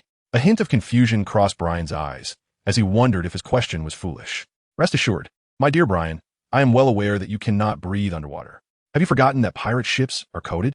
Without that coating, a ship cannot navigate the depths of the ocean. It would be crushed by the water pressure. Now do you understand, dear Brian? Jinbei smiled knowingly at him. Ah, I see now. It seems I posed quite a silly question, Brian admitted, feeling a bit embarrassed as he glanced at them, his cheeks slightly flushed. Given that Jinbei had offered to take him along, he certainly would have considered the fact that Brian was not a fishman and could not breathe underwater. It was indeed a rather naive question. Fortunately, Brian wore sunglasses. Otherwise, his blushing face would have been visible to them. Don't take it to heart. You were merely seeking clarification. We are all friends here, Jinbei said, stepping closer to Brian and playfully patting his shoulder. Let us go. It's time to set off. Brian nodded in agreement, and he followed Jinbei onto their pirate ship, which, as Jinbei had mentioned, was indeed coated. Soon after, the ship set sail. The vessel swiftly exited Fishman Island and ventured into the depths of the ocean. By the way, what about Shiro? Once they entered the deep sea, Brian remembered that Shiro was still near Fishman Island. He promptly whistled, the sound echoing into the abyss. What is the matter, Brian? Jinbei approached him, inquiring. I have a friend who accompanied me to Fishman Island, and now that I am leaving, I cannot forget about him, Brian replied with a smile. Gazing into the deep sea, suddenly, a shadow of a creature emerged, drawing closer. Is that the friend you mentioned? Following Brian's gaze, Jinbei spotted a sea lion swiftly swimming towards them, reaching the pirate ship in the blink of an eye. What's going on? What does the sea lion want? The fishmen of the Fishman pirates gazed curiously at the small creature named Xiaobai, who merely followed them without any intentions. Indeed, it is called Xiaobai, a dear friend of mine. Brian waved at Xiaobai with a smile. Gurgle. Xiaobai responded to Brian, as if attempting to convey something. You made many friends here. That is truly wonderful. Congratulations, Xiaobai. Brian stood at the edge of the ship, smiling as he spoke to Little White. Little White flapped its fins and rolled in the sea, resembling a playful child, radiating joy in that moment. My dear Brian, you astound me. Aside from our Fishman tribe, I have never encountered a human capable of communicating with sea beasts, Jinbei exclaimed, his eyes widening at the natural rapport between Brian and the sea creature. Not at all. I have simply known Little White for quite some time, and I have come to understand its meanings quite intuitively. Moreover, I can only comprehend what Little White expresses. I cannot communicate with other sea beasts. After all, how could a mere human grasp the language of sea creatures, right? Brian chuckled, shaking his head. Indeed, however, dear Brian, you are remarkable in your own right. It is the first time I have witnessed a sea beast willing to befriend a human. It is evident that it holds great affection for you, Jinbe remarked, gazing at Little White with a sense of admiration. I like it very much too, replied Brian with a gentle smile upon hearing Jinbe's words. The pirate ship crewed by Jinbe was drawn by 2 sea beasts, allowing for swift travel. Fishman Island quickly vanished from their sight. In contrast, the merchant vessel Brian had previously sailed was a mere third of that speed, truly slow. Throughout the journey, Little White followed Brian and occasionally teased smaller sea kings, returning each time with an air of triumph, as if seeking Brian's approval. Little White's peculiar antics greatly amused Jinbe and his companions. Dear Brian, did you teach it that formidable presence? Jinbe inquired with interest upon witnessing Little White harnessing the power of Haki. Even as a fisherman capable of communicating with marine life, Jinbe was taken aback. Sea beasts possess intelligence, yet encountering one as spirited as Little White was a first for him. He felt as if Little White were akin to a clever adolescent human child, exhibiting superior intellect and strength compared to ordinary sea beasts. Even the 2 sea creatures pulling their ship paled in comparison to Little White, the sea lion. No, it learned on its own. Initially, it was unrefined, but as it accompanied me, I gradually taught it how to cultivate Haki. Now, Little White's armament Haki is quite commendable. As for observation Haki, I'm uncertain if it has mastered that yet. Brian shook his head. When he passed through the waters near the Shambadi Islands, he sensed an overwhelming power emanating from Little White, which prompted him to intervene and save the creature. At that time, although Little White's Haki was still unrefined and quite feeble, it was indeed the awakening of its own latent abilities. Now, after Brian's guidance, Little White's mastery of Haki has improved significantly. It can be surmised that for some reason, it stimulated the potential within, leading to its awakening, which is truly remarkable. The intelligence of sea beasts is rather limited. They possess no innate awareness to hone their physical prowess, making the awakening of Haki an almost impossible feat. Little White perhaps stands as a singular exception. Jinbe remarked with a smile. If all sea creatures in the ocean could awaken Haki like Little White and grow stronger through training, we might witness the emergence of formidable beings in the sea. However, in reality, this is implausible, just like the sea kings who are born immensely powerful and reign as the rulers of the ocean, yet they too cannot cultivate their abilities. Otherwise, the entire world would undergo a transformation. Chapter 175. The New World Beneath the Surging Waves. A pirate ship sped through the depths, heading towards the territory of the 4 emperors. Brian, my brother, we can only take you as far as Bolong Island. Beyond that lies the domain of the Emperor Kaido. And as a member of the Whitebeard Pirates, it would be unwise for us to approach any further. From here on, you will have to rely on yourself, Jinbe stated, glancing up at the surface. That's perfectly fine. Thank you all, Jinbe, and everyone from the Fishman pirate crew, Brian replied with a smile, expressing his gratitude. Hey, Little White, we are friends, so there's no need for formality, right, Jinbe? Aladdin and the others chimed in cheerfully. Ha! It seems everyone has taken quite a liking to you, Brian. Jinbe chuckled, pleased to see his comrades welcoming Brian as one of their own. I like everyone too, Brian said, beaming warmly. During his time aboard the pirate ship, he had gotten to know the members of the Fishman pirate crew well, forging friendships along the way. We'll be waiting for you in the Whitebeard Pirates, Brian, Jinbe smiled. Absolutely, Jinbe, it's time for me to depart, Brian nodded, glancing up at the surface where he could already see the light breaking through. Go on, take care, Brian, Jinbe offered, saying little more. From the point where Brian would be disembarking, he had a sense of Brian's intentions, yet he chose to remain silent. Between friends, trust is all that is needed. All right, everyone, I'm off. Goodbye. Little White, come here. As he spoke, Brian leaped forth, carrying away a small portion of bubbles from the pirate ship, before landing atop the back of the White. Enveloped in the bubbles, Brian waved goodbye to Jinbe and the others, who watched him depart. All right, we must head to Father now. Let us go. With the figures of Brian and the White fading from view, Jinbe and his companions turned and set off in another direction. Splash! Near the shores of Boron Island, a sound erupted from the water as a sea beast emerged, a bubble appearing on its back. Pop! Soon, the bubble burst, revealing a figure, none other than Brian. Phew! I have finally arrived in the New World. Glancing at the distant isle, Brian surveyed the azure sky and fluffy clouds overhead. Fortunately, he had not encountered a tempest. Otherwise, it would have been quite uncomfortable. After all, the weather in the New World is perpetually unpredictable. One moment it may be serene and sunny, and the next it can transform into a cacophony of thunder and blizzards. Let's see, this is Boron Island. According to the intelligence provided by Aunt Xia, the location of Doflamingo's transaction of the devil fruits is on Porter Island, which is closer to Dressrosa. This makes sense. After all, The transaction involves the Yonko Kaido. Doflamingo would hardly be foolish enough to conduct the deal within Kaido's territory, lest he risk losing his wares to Kaido and find himself with no place to lament. Raising his hand, he observed the log pose. One needle pointed steadily in a single direction while the other two wavered. In the New World, such special needles guide one's path. As long as one needle remains stable, the direction becomes increasingly secure. This is a fundamental principle of the New World.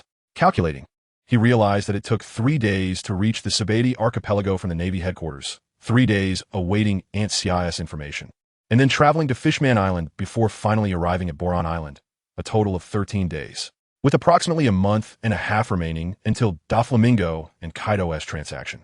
In estimating that reaching Porter Island would take another month from his current position at Boron Island, it felt like a lengthy endeavor. Well, I should still have ample time. Arriving early at Porter Island should suffice. With this thought, Brian felt less anxious. White, let us depart towards Porter Island. Subsequently, Brian pointed in a direction and instructed the White. Rumble. Following Brian's command, the White began its journey toward that destination. Porter Island, a small isle within the Garp Sea, teeming with pirates and exuding an air of chaos. On this day, Brian arrived here. So this is Porter Island. It does not appear to be a welcoming place, carrying an eerie atmosphere. Upon arriving on the island, Brian gazed at the rows of dimly lit buildings, momentarily believing he had entered a haunted plaza, as an eerie atmosphere permeated the air. As he strolled along the streets, numerous individuals turned their gaze towards him, and from the coldness reflected in their eyes, he discerned that these inhabitants were undoubtedly pirates. It was no wonder that Doflamingo chose to conduct his dealings in such a chaotic locale. It was precisely the kind of place that suited their piratical nature. Brian strolled around the streets, encountering a multitude of pirates that evoked memories of his time on Gaia Island. There, he had also encountered many pirates, including the likes of Bellamy, the hyena, who were but minor rogues. The pirates here, however, unmistakably bore the distinct aura characteristic of those from the New World, their gazes markedly colder. He contemplated the necessity of finding a place to settle down while awaiting the arrival of Doflamingo and Kaido's men. This would also provide an opportunity to gather intelligence and ascertain his course of action. After some reflection, Brian resolved to secure accommodations before devising further plans. As less than 10 days remained until the transaction. Clang! Brian entered a modest inn and approached the front desk. Are you here to check in, sir? Behind the counter stood a man with a small mustache, whose warm demeanor was prompted by Brian's tidy appearance, which hardly suggested he was a pirate. Yes, I would like to stay. The mustached man regarded him with a glimmer in his eye, akin to that of a merchant eyeing treasure. But Brian paid it little mind and nodded. Very well, sir. A night's stay here costs 1,100 berries, which includes dinner and breakfast. What do you think? The man rubbed his hands together, grinning amiably at Brian. 1,000 berries for a night, including dinner and breakfast? Surely, you're not serving anything distasteful at that price, are you? Brian regarded the offer with a hint of skepticism. Of course not. Please rest assured, sir. If you have any doubts, you may stay the night, and you can judge for yourself. If you find it unsatisfactory, you are free to leave without charge. However, if you are pleased, payment can be made afterward, the man assured him earnestly, his words sounding sincere. Is that so? I'm quite astute. So do not attempt to deceive me, or you shall face the consequences, Brian warned, raising his small fist as if to intimidate him. Certainly, sir. You may check in first. I assure you, I would never deceive you, the man replied, his laughter revealing no trace of malice, though Brian's gesture seemed harmless. Very well, I shall place my trust in you. Where is my room? Brian adjusted his sunglasses and gave him a scrutinizing glance, then nodded. Simon, please escort our young guest upstairs to the finest room we have, the mustache man called to the stairway. Shortly after, a tall, somewhat stooped man emerged. Brian detected a flicker of hostility in the man's eyes, quickly masked, but he sensed a hint of grayish malice emanating from him, albeit faint. Follow me. The stooped man instructed Brian before ascending the stairs. They arrived at a room marked with an old, worn sign bearing the number 44, presumably the esteemed room mentioned by the mustache man. Here we are. I shall take my leave now, the stooped man said as he turned to depart after guiding Brian to the door. Creaking open the door, Brian stepped inside to find a simple room featuring a bed and a table, the latter adorned with a solitary candle. A gray blanket lay neatly folded at the head of the bed, suggesting it had been untouched for an extended period. Is this truly the finest room? He mused. Sensing something amiss, there was undoubtedly something peculiar about it. Sitting beside the bed, Brian leaned over to glance out the window, noticing several individuals squatting in the corner of the street. occasionally casting furtive glances toward the room. Clearly, something was amiss. They had allowed me to stay, likely intending to take action against me during the night. After pondering for a moment, Brian's mind began to churn with thoughts. This exuded an air of peculiarity. Surely, it could not be a reputable establishment. Moreover, upon entering, he had only encountered two individuals, a man with a small mustache and a hunchback figure. The existence of merely these two souls in an inn was decidedly abnormal, especially considering there were watchers lurking outside. From this amalgamation of observations, one could draw a singular conclusion. This inn harbored secrets. Indeed, I am quite the genius, he chuckled to himself, feeling triumphant as if he had unveiled the truth of the matter. I shall lie in wait and deliver them a grand surprise, he mused with glee. As night fell, around 9 o'clock, Brian extinguished the candle, feigning the act of preparing for sleep, and awaited the arrival of the mustached man and his accomplices. Enveloped in the shroud of perception, the movements of the intruders were transparent to Brian. A total of 9 figures emerged within the inn, indicating a rather substantial gathering. In Brian's awareness, he sensed the presence of 9 living beings congregated within, including the mustached man and the hunchback. This signified that they were indeed a cohesive group. After half an hour, the time for action arrived. The 9 individuals commenced their advance, cautiously ascending the staircase, arriving outside the door of the room, leaning against the wall with utmost stealth, devoid of any sound. A faint creak echoed as the door was pushed open, and a silhouette stealthily slipped inside, crawling forward. Following the first, the second and third figures also infiltrated the room, taking a full 5 minutes for all 9 to enter, subsequently closing the door with great care. In the darkness, illuminated by the moonlight streaming through the window, the leader of the group brandished an object that glinted ominously in the dim light. It appeared to be a dagger. Go. Check if he is in a deep sleep. A whisper floated through the air as a figure slowly approached the bedside, observing the bulge beneath the covers, mistaking it for a sleeping person. He is sound asleep. We can make our move, the individual murmured. All right, take his belongings and that knife. It is clearly no ordinary weapon, perhaps a renowned blade, surely worth millions. The leader's voice was unmistakably that of the mustached man. Ah, daring to set their sights on me.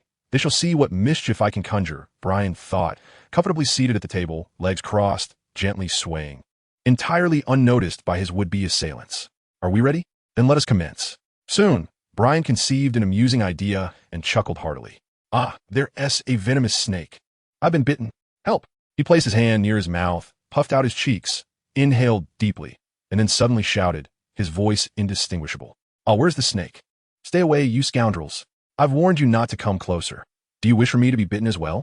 Bang. Thud. Clatter. Instantly, the room echoed with a cacophony of sounds, accompanied by incessant curses, plunging the scene into utter chaos. In the depths of darkness, any fear is magnified, especially that of a snake, an utterly terrifying creature when unseen. No one desires to be its victim. The tumultuous clamor persisted for several minutes before gradually subsiding. Phew!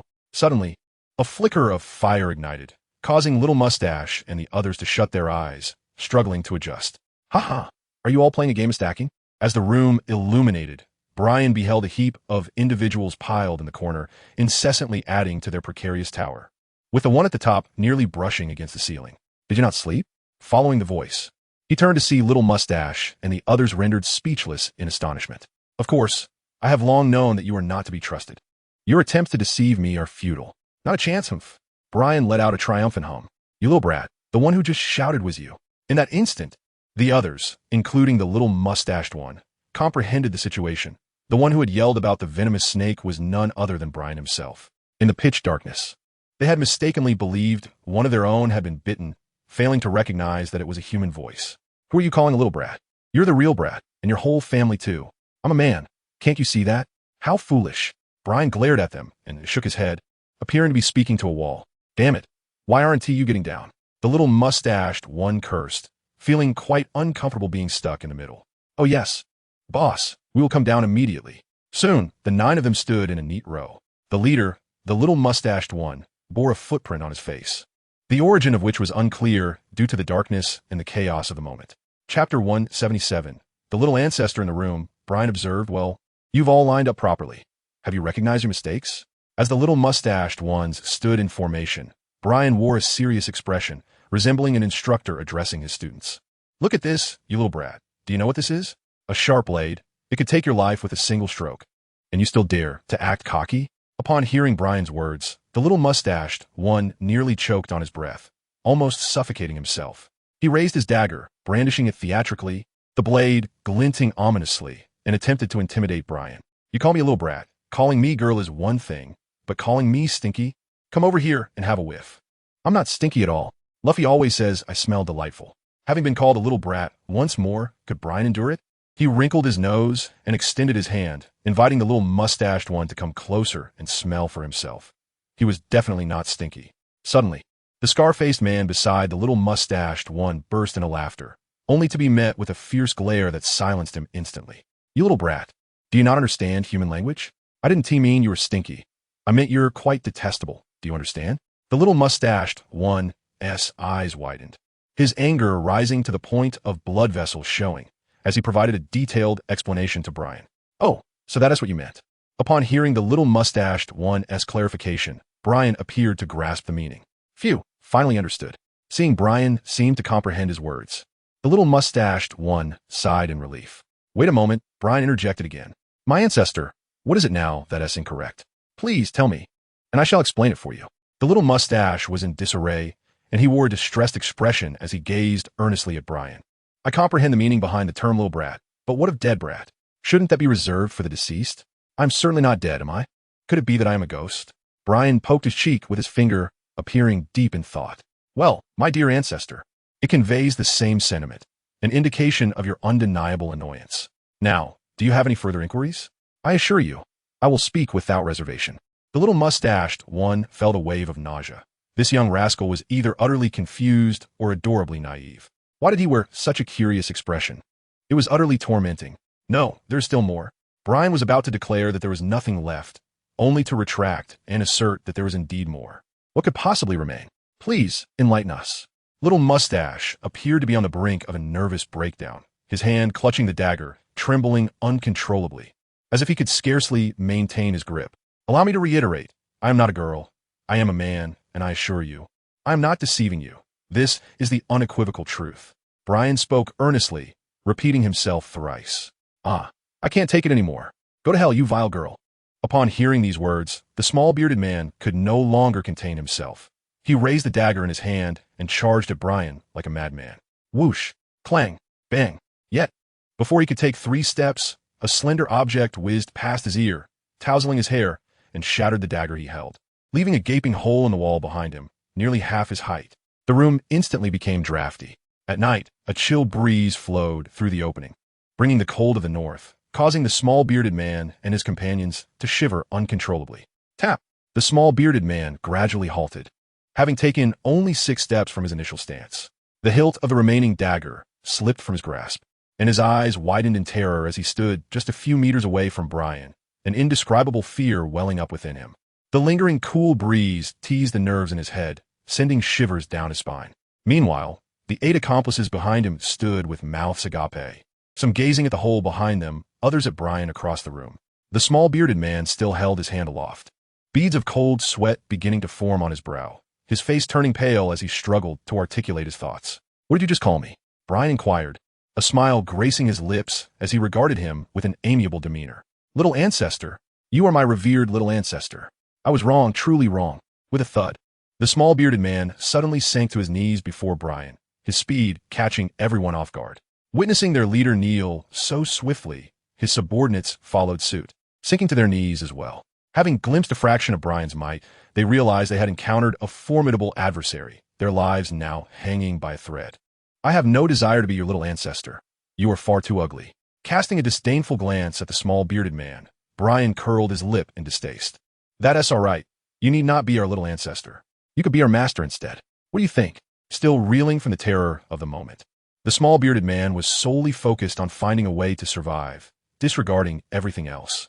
I'm not so twisted as to accept such a title. The very thought sends chills down my spine. Do not call me that. Brian issued a warning. The term of address used by this master resonated like that of a slave addressing their master, evoking memories of the abhorrent celestial dragons he had encountered in the Sabaody archipelago. What should I call you then? I assure you, I shall not object, he replied. The little man, with a simpering expression, continued, You are rather timid, are you not? Do you not harbor any doubts about me? What if I had done nothing just now? Witnessing the sycophantic demeanor of the little man, Brian found it exceedingly tedious. What are you saying? In this inn? Apart from us, there is only you, sir. How could it be otherwise? At that moment, the little man began to analyze the situation with surprising logic, presenting a rather compelling argument. You are quite astute, yet how is it that just moments ago I had you spinning in circles, appearing as if your intellect were in dire straits? Curiosity enveloped Brian. Just moments ago, he had merely posed a few inquiries, yet the small bearded man became flustered, his mind swirling in chaos, oblivious to the fact that he had been provoked into a frenzy. Now, this small bearded individual knelt before him, seemingly regaining his wits. What could account for this transformation? Surely, it was the imposing authority of the adult before him that rendered him speechless. The air of strength and superiority was palpable, utterly overwhelming for ordinary individuals like themselves. The small bearded man promptly began to flatter, his words flowing effortlessly. Alas, he did not even draft his praises beforehand.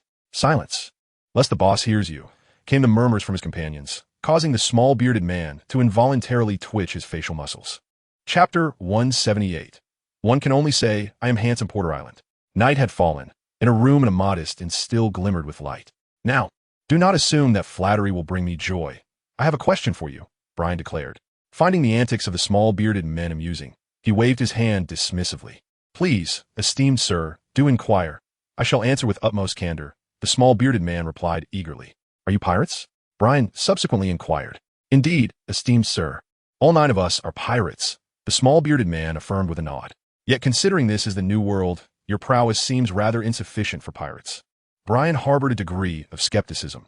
Beneath his observation hockey, the strength of these individuals was glaringly apparent, equivalent to that of a mere Navy petty officer, possessing around 20 points of combat power. In a new world, one could easily encounter a pirate whose combat prowess would not be less than 100. Thus, the claims of this small bearded man regarding their status as pirates were exceedingly dubious. Cough, sir. It is as follows. We are all local inhabitants of the New World who fled due to the invasion of pirates, and eventually settled here, becoming pirates ourselves. In truth, most of the people on this island are akin to us. Their strength is not particularly formidable, the small bearded man offered with a grin. Oh, I see, Brian mused, contemplating the implications of the small bearded man's words. It seemed that the presence of Doflamingo and his associates choosing this locale for their dealings was likely influenced by this very factor. Although numerous ragtag pirates inhabited the area, their overall strength was relatively low, devoid of unpredictable elements that might jeopardize their transaction. It appeared that this place held considerable advantages for me. Brian stroked his chin and murmured quietly. If Doflamingo and his associates believed this place to be secure, with no third party capable of disrupting their dealings or seizing their goods, then Brian's presence here was certainly not within their calculations. Rather, it was likely that any emerging third or even fourth party would have been anticipated by Doflamingo and his crew. It was reasonable to assume that both Doflamingo and Kaido would dispatch their formidable subordinates to ensure the smooth execution of this transaction. As for Doflamingo and Kaido themselves, they would not participate directly, a fact that Brian had confirmed through intelligence reports. These reports clearly stated that Doflamingo had sent 3 officers from the Don Quixote family to oversee the transaction. The specific identities of these 3 officials remained unknown, only to be revealed once Brian laid eyes upon them. Additionally, Kaido had also sent a notable commander, the infamous pirate known as Jack, one of the calamities who bore the moniker of Drought. This Drought Jack commanded a staggering bounty of 1 billion, categorizing him as a truly formidable pirate. Furthermore, he possessed the ancient Zoan-type devil fruit powers of the mammoth, endowing him with terrifying strength. With 3 officers from the Don Quixote family, coupled with the presence of the Calamity Jack, one could assert that this transaction was nearly assured, even if someone dared to interfere with their goods. Unless they were another of the 4 emperors, it would be tantamount to seeking death.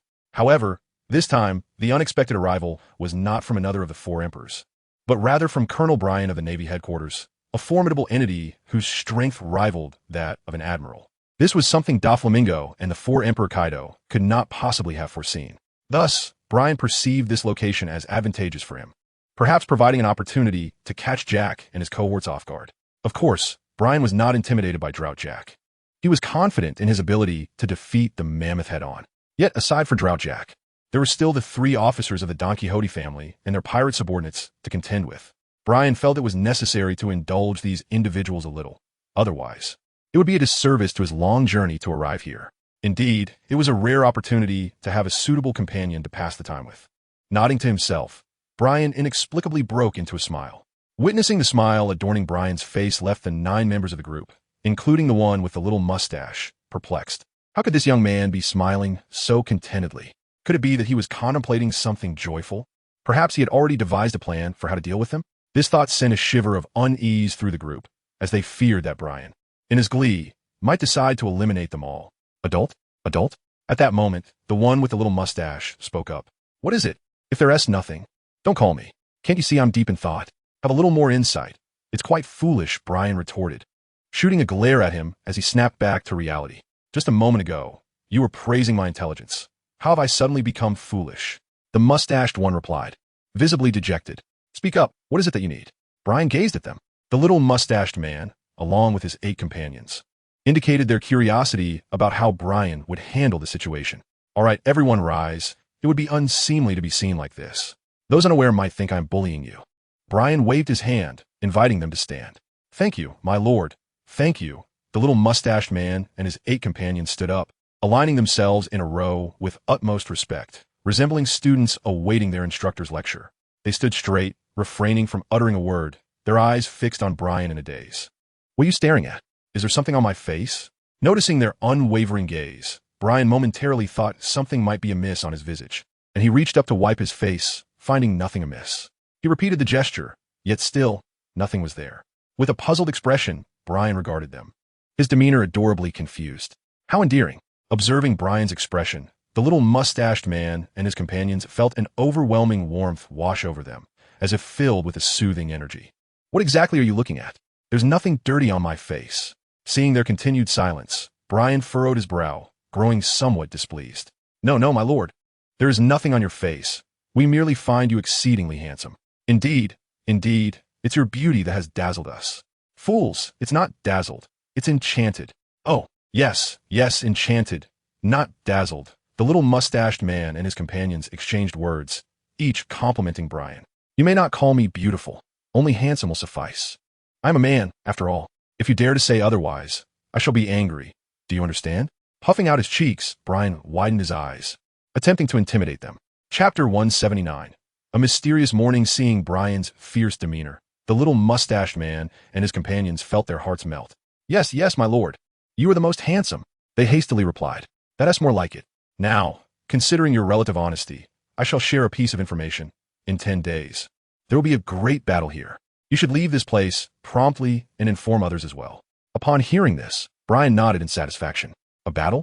My lord, is that the reason for your presence here? The mention of battle left the little mustached man and his companions momentarily stunned. Indeed, I intend to confront that group. It is perilous for you to remain here, so it would be wise for you to depart at once. Do you understand? Brian nodded patiently and reiterated once more. Fear not, good sir. We shall keep our distance and not interfere with your battle. However, the little mustached men failed to grasp Brian's intent, instead responding with laughter. Hey, I'm not trying to frighten you. I'm speaking the truth. Do you understand who you will be facing in battle? It is none other than Jack, the Drought, a subordinate of the 4 emperors, Kaido, with a bounty of 1 billion. The presence of the 4 emperors and Jack should be well known to you, as residents of the New World. Seeing that the little mustached men dismissed his words entirely, Brian reluctantly divulged a bit more about the enemy. What? The 4 emperors, Kaido, and his subordinate, Jack the Drought. Upon hearing the names Brian mentioned, the little mustached men were instantly struck with fear. Now you see, remember what I said. You must leave this place tomorrow. Should you wish to return, wait 10 days until I have concluded my battle with them. However, I cannot guarantee that this small island will still be here, as it is quite fragile and could easily be sunk. After a moment's contemplation, Brian remarked, Sunk? The little mustached men gasped at his words, astonished. Even if this island is small, it shouldn't be so easily sunk. Your words are truly alarming. Enough said. You should tidy up and leave as soon as possible. With that, Brian waved them out. Yes, sir. The little mustached men, still in shock, responded blankly and began to file out. Wait a moment, grab some wooden planks and seal that hole. Suddenly, Brian called out to them, pointing at the hole he had created. Understood, sir. We will take care of it immediately. Nodding, the little mustached men swiftly exited the room and returned with several wooden planks to seal the hole in the wall. All done. Thank you. I shall rest now, and you should do the same. Upon seeing the hole securely boarded up, Brian expressed his gratitude. Not all. It was our duty, sir. Please rest well. We shall not disturb you further. The little mustache man smiled and bowed to Brian, cheerfully closing the door behind them. At last he could sleep, hoping that by morning they would all be gone. Stretching his limbs, Brian patted the blankets on the bed and lay down, closing his eyes. The next day, knock, knock, knock. Sir, are you awake? The sound of knocking, accompanied by the voice of the little mustached man from outside, roused Brian from his slumber. Who is it? Why are you knocking so early? It's quite bothersome. Rising from his slumber, Brian rubbed his drowsy eyes, yawned, and donned his slippers, neglecting to properly dress himself as he ambled towards the door in his pajamas. Creak! Who could it be, disturbing his peace?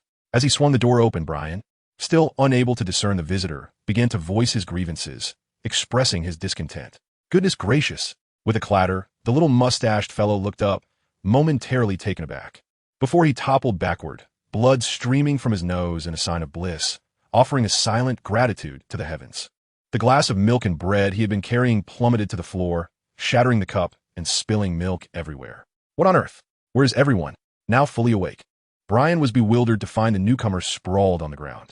He beheld a cascade of blue hair, tousled from a night's rest, framing a visage clad in loose-fitting white pajamas. Not only were his pale legs exposed, but also a charming little belly lay bare to the cool air. Upon witnessing this provocative scene, the little mustached man succumbed to the allure of Brian's pomegranate skirt. Goodness, you startled me. Why is someone lying at the doorstep? Is that you, little mustache? Are you hurt? Who did this to you? Finally acknowledging the little mustached man's presence, Brian was taken aback. Discovering someone lying at his door bleeding led him to believe a scuffle had occurred. Cough, cough. Good morning, sir. I'm fine, just a bit overheated. Please, dress yourself, and I shall prepare your breakfast immediately.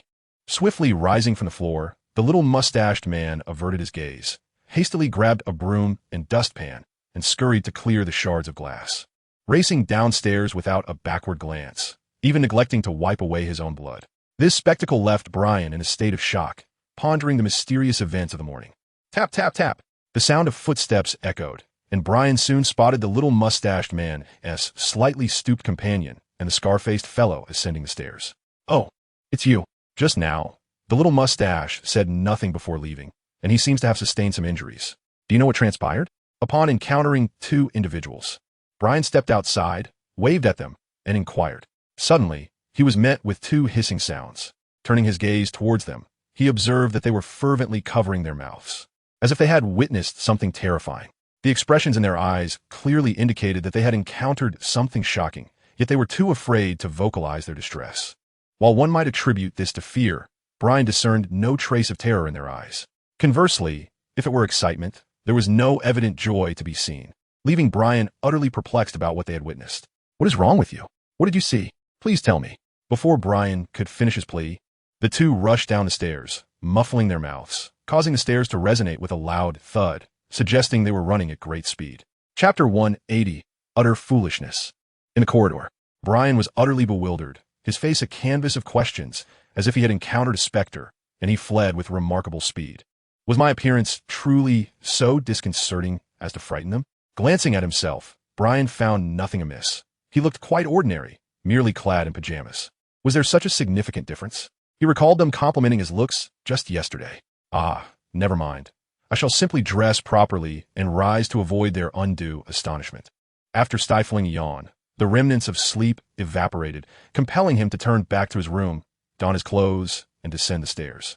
Upon reaching the lower level, he beheld the 9 members of the mustached crew, all seated in unison, every single one present. Before each of them lay a modest breakfast, a cup of milk accompanied by a slice of bread. It was not a lavish meal, yet it sufficed. Why are you still here? Were you not instructed to pack your belongings and depart? Brian approached them and inquired, My lord, did you not mention that there are still 10 days until Drowjack arrives? We have a vessel and can depart at any time. There is no need for haste. We can leave the day before. He continued, Moreover, if everyone on the island vacates, where will you dine, my lord? Thus, we have decided to remain and prepare your meals, and then we shall take our leave. What do you think? Little Mustache had 2 wads of paper stuffed in his nose to staunch a nosebleed. That does seem reasonable, Brian mused, acknowledging their logic. He had not considered that if all the islanders left, he would indeed have no place to eat, and preparing his own meals would be quite troublesome. So, do you agree, my lord? Little Mustache and the others looked slightly hopeful. Very well, Brian replied. In light of your earnestness, I shall reluctantly acquiesce. However, you must ensure that you leave this place when the time comes. Otherwise, you will truly be in peril. Nodding, Brian spoke earnestly. Of course, my lord. We shall depart in advance, they eagerly affirmed. My lord, here is your breakfast, Little Mustache announced, as he brought a plate of food from the kitchen and placed it before Brian. Aside from milk and bread, there was a piece of roasted steak, a more sumptuous meal than they typically had. Why is it that I alone have steak? What about you all? Brian asked as he seated himself. We do not particularly enjoy steak, my lord. You may have it all, Little Mustache replied, his eyes flickering before he offered grin. Do not deceive me. I see that you have intentionally left it for me. I am quite astute. You cannot fool me, Brian retorted, a smirk playing on his lips as he called out their ruse. Well, my lord, we are indeed experiencing a shortage of supplies. But it is nothing significant, merely a matter of a less lavish diet, Little Mustache explained. Oh, do you happen to know if there are any sea kings near this island? Brian pondered aloud. Sea kings? Why do you inquire about that, my lord? Little Mustache asked, somewhat puzzled. Foolishness. To eat, of course. Did you not say there's a scarcity of supplies? I cannot abide a meager diet. This is the new world, where one should not lack for sea kings. As they are quite delectable, Brian asserted with an air of certainty. My lord, are you truly confident in your ability to hunt sea kings? Little Mustache and the others were taken aback by Brian's declaration. Of course, we're sea kings compared to Drought Jack. He is far more formidable. Yet he cannot best me. You simply do not comprehend. You are utterly foolish. Brian cast a disdainful glance at them. You never mentioned that Drought Jack could not defeat you, he remarked, as Little Mustache and the others wore grim expressions, receiving yet another scolding for their foolishness. Well then, let us partake in breakfast. Thank you for the steak. I shall not be modest. In due time, I will treat you to the flesh of the sea kings.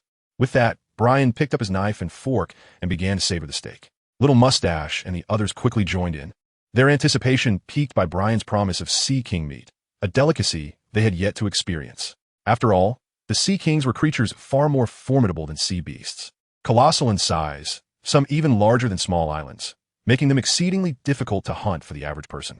In no time, Brian finished his steak and proceeded to consume the bread as well. He then lifted his cup and drained the milk in one swift motion. Having finished, he set the cup down and, extending his tongue, licked the remnants of milk from the corners of his mouth, ensuring he left no trace behind. A chorus of swallowing sounds echoed softly in the air. Brian turned towards the sound and discovered that the small mustache group was staring at him, their half-eaten bread forgotten in their hands. What are you looking at? Have you finished eating? He inquired, perplexed. Yes, we have, they instinctively replied. Finished eating? Wasting food is not acceptable. Didn't you mention that resources are scarce? Hurry and finish your meal. Don't leave anything behind. I will take a stroll on the island to see if there are any sea kings nearby. With that, Brian rose from his seat and exited the inn. Boss, it seems like your nose is about to bleed, suddenly remarked the scar-faced one to the small mustached leader. Laughter erupted among the group, but they were quickly silenced by a glare from the mustached leader. Laugh all you want, it won't kill you, he muttered under his breath as he bent down to grab some tissues to staunch his nose. Upon reaching the island, Brian walked along the street until he reached the shore. He then whistled towards the sea. Soon, the sea lion, Xiaobai, appeared before him.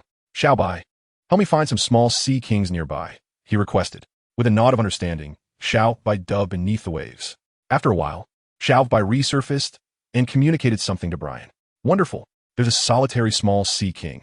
It should last us about 10 days, Brian smiled at the report. Xiaobai continued to relay information, causing Brian to pause. Are you saying you want to go? That works. It's easier for you in the water. I'll leave it to you, Xiaobai. Nodding in agreement, Brian accepted Xiaobai's suggestion. Seeing Brian's approval, Xiaobai dove back into the depths to locate the solitary small sea king. With his strength, Brian was confident that Xiaobai could easily handle it, even against larger sea kings, as Xiaobai was well-versed in armed hockey and had already defeated more than one small sea king. Chapter 181. The sea king emerges after 10 minutes. Bubbles began to rise from the shoreline, and Brian could see something surfacing from the depths. A dark shadow growing larger and clearer. Suddenly, a small sea king burst forth, crashing onto the shore and sending massive waves splashing into the air. Brian deftly evaded the encroaching seawater. The colossal sea creature lay motionless on the surface, its blood seeping from its body and staining the waters a deep crimson. Suddenly, a figure emerged from beside the creature, small and white, its pristine fur now tinged with blood. Shaking off the droplets of water, it cleansed itself of both seawater and the creature's blood. Thank you for your efforts, little one, Brian said with a smile, bending down to stroke its head. The creature affectionately nudged his palm in response. Well, if this isn't sufficient, I may trouble you again. Now off you go to play, he added, nodding at it. With a splash, the little creature dove back into the ocean, seeking its own amusement. Gazing at the sea creature, which bore the head of a crocodile, Brian couldn't help but find humor in the absurdity of the situation, reminiscent of a sand crocodile. He chuckled quietly to himself, grasping the creature's crocodilian head. He heaved it from the water-esque grasp and flung it onto the shore. The ground trembled beneath the weight of the beast as it landed, sprawled across the land, nearly the length of a street, and towering over nearby buildings. This should suffice. I'll take it back for the others to prepare, he remarked, moving toward the creature's tail and grasping it, dragging it toward the town as if it were a small mountain. Hey, have you noticed? It seems like there's an additional mountain over there, and it's moving, someone pointed out, directing attention toward the coast. Now that you mention it, it does appear that way. But how could a mountain possibly move? A confused onlooker responded, puzzled by the notion that an inanimate object could possess life. It's not a mountain. It's a sea creature. Half a minute later, the mountain drew closer to the town, revealing its true form, causing a wave of shock among the spectators. A sea creature. Why is it coming ashore? And why is it moving backward? Confusion spread as many began to notice the oddity of the situation, though from a distance. They failed to see the figure pulling the creature along, their attention captivated solely by the beast itself. Could this sea creature be here to attack? As it approached the town, its massive body gradually obscured the sky, inciting a palpable panic among the crowd. This is no joke. I have no desire to perish. Some are trembling, their faces pale, caught between laughter and tears. Are you all here to assist? It appears incongruous. There are no blades in hand. This is a sea king, not a mere carp. Even if it were a small carp, one would achieve little unarmed. As the massive form of the sea king loomed within mere meters of the village, a voice unexpectedly resonated from its direction. Who is speaking? Could it be the sea king itself? Some individuals, startled, began to utter nonsense. Fool, that is a person. Look closely, the speaker is over there. Soon, someone discerned Brian's silhouette. My heavens, this creature has been dragged here by a small girl. What immense strength! Were she not so diminutive? I might have thought a giant had arrived. A voice remarked, it seems this is as far as we can go. The village is too small to accommodate it. Observing the village, which was hardly larger than the Sea King itself, it was clear that Brian could not pull the creature inside without devastating the area. Could someone fetch Little Beard and his companions for me? They were nearby, at some inn, though the name escapes me. Noticing the throngs surging from the village streets, Brian called out to them. We have arrived, sir. In the next moment, Little Beard and his group emerged from the crowd, 9 individuals hastening towards him. You arrived just in time. I have brought back the Sea King. This will serve as our sustenance for the days ahead. Patting the colossal Sea King beside him, Brian informed them, Sir, you are truly remarkable. Gazing at the creature, which towered above the buildings, Little Beard and his companions were astounded. The Sea King was indeed a fearsome sight. Moreover, Brian had ventured out only briefly before successfully hunting such a creature. How impressive. What is so formidable about it? It is merely a small Sea King. With a dismissive huff, Brian seemed to hold the creature in disdain. Hearing his words, Little Beard and the others exchanged bemused glances. Was this what it meant to be powerful? Clearly, it was beyond their comprehension. Now that you have seen, this creature cannot be brought inside. We must dismantle it here. I trust you understand my meaning. With a blink, Brian addressed them. Sir, do you mean for us to disassemble the Sea King? Little Beard asked, looking somewhat troubled. What else could it be? I have made my intentions quite clear. Brian nodded affirmatively. However, my lord, we lack the capability to dissect this colossal sea creature. We cannot even fathom how long it would take. Little Beard chuckled wryly. Indeed, I nearly forgot. Your abilities are rather limited, and I doubt you could even pierce its hide. Very well, I shall take matters into my own hands. After a moment's reflection, Brian came to the realization that this immense sea creature was indeed beyond their capacity to dismantle.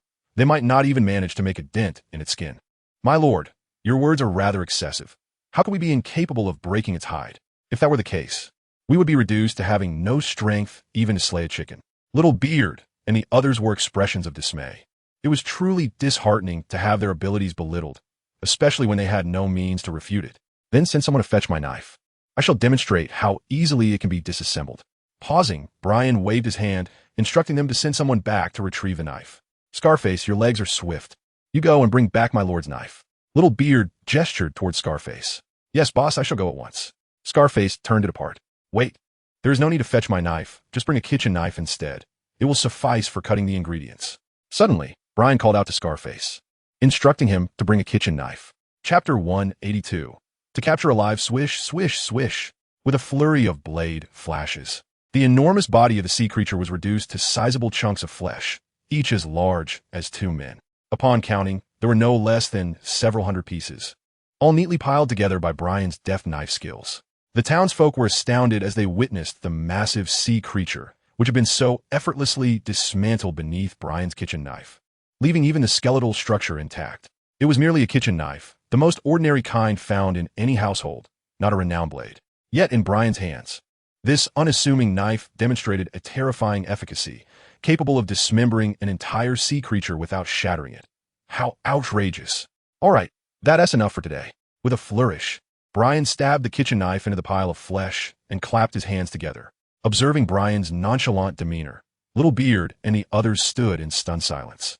They had never before witnessed such remarkable knife skills.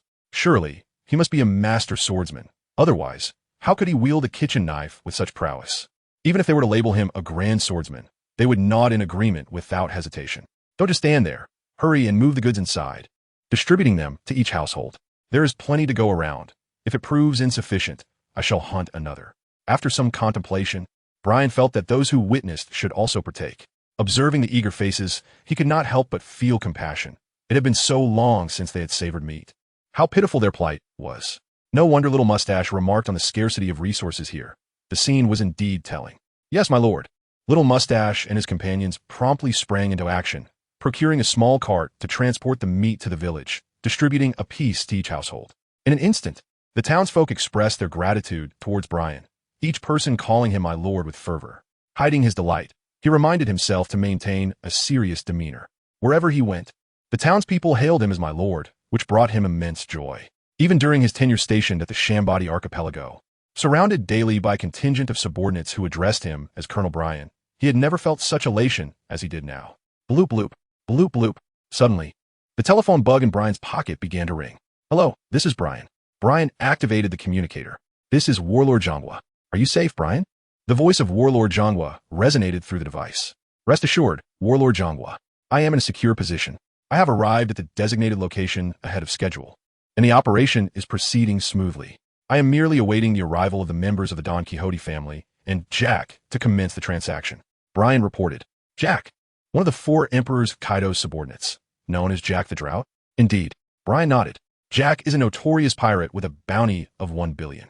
Do you have confidence in this, Brian? If you are uncertain, I can cancel the mission right now. The voice of Admiral Sengoku echoed with concern through the transponder snail.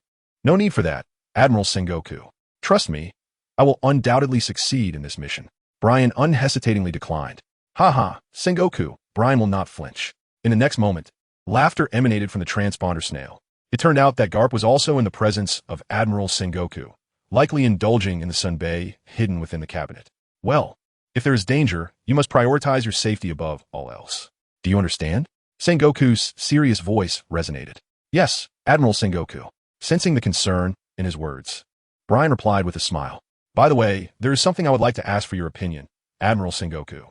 After a brief pause, Brian continued. Oh, what is it? Do tell. Admiral Sengoku inquired with curiosity. It is this. If I capture Jack, what should be done? Should I bring him back, eliminate him, or set him free? Brian spoke with unwavering confidence. Of course, we cannot let him go. In my opinion, it would be better not to bring him back at all. It would be simpler to eliminate him.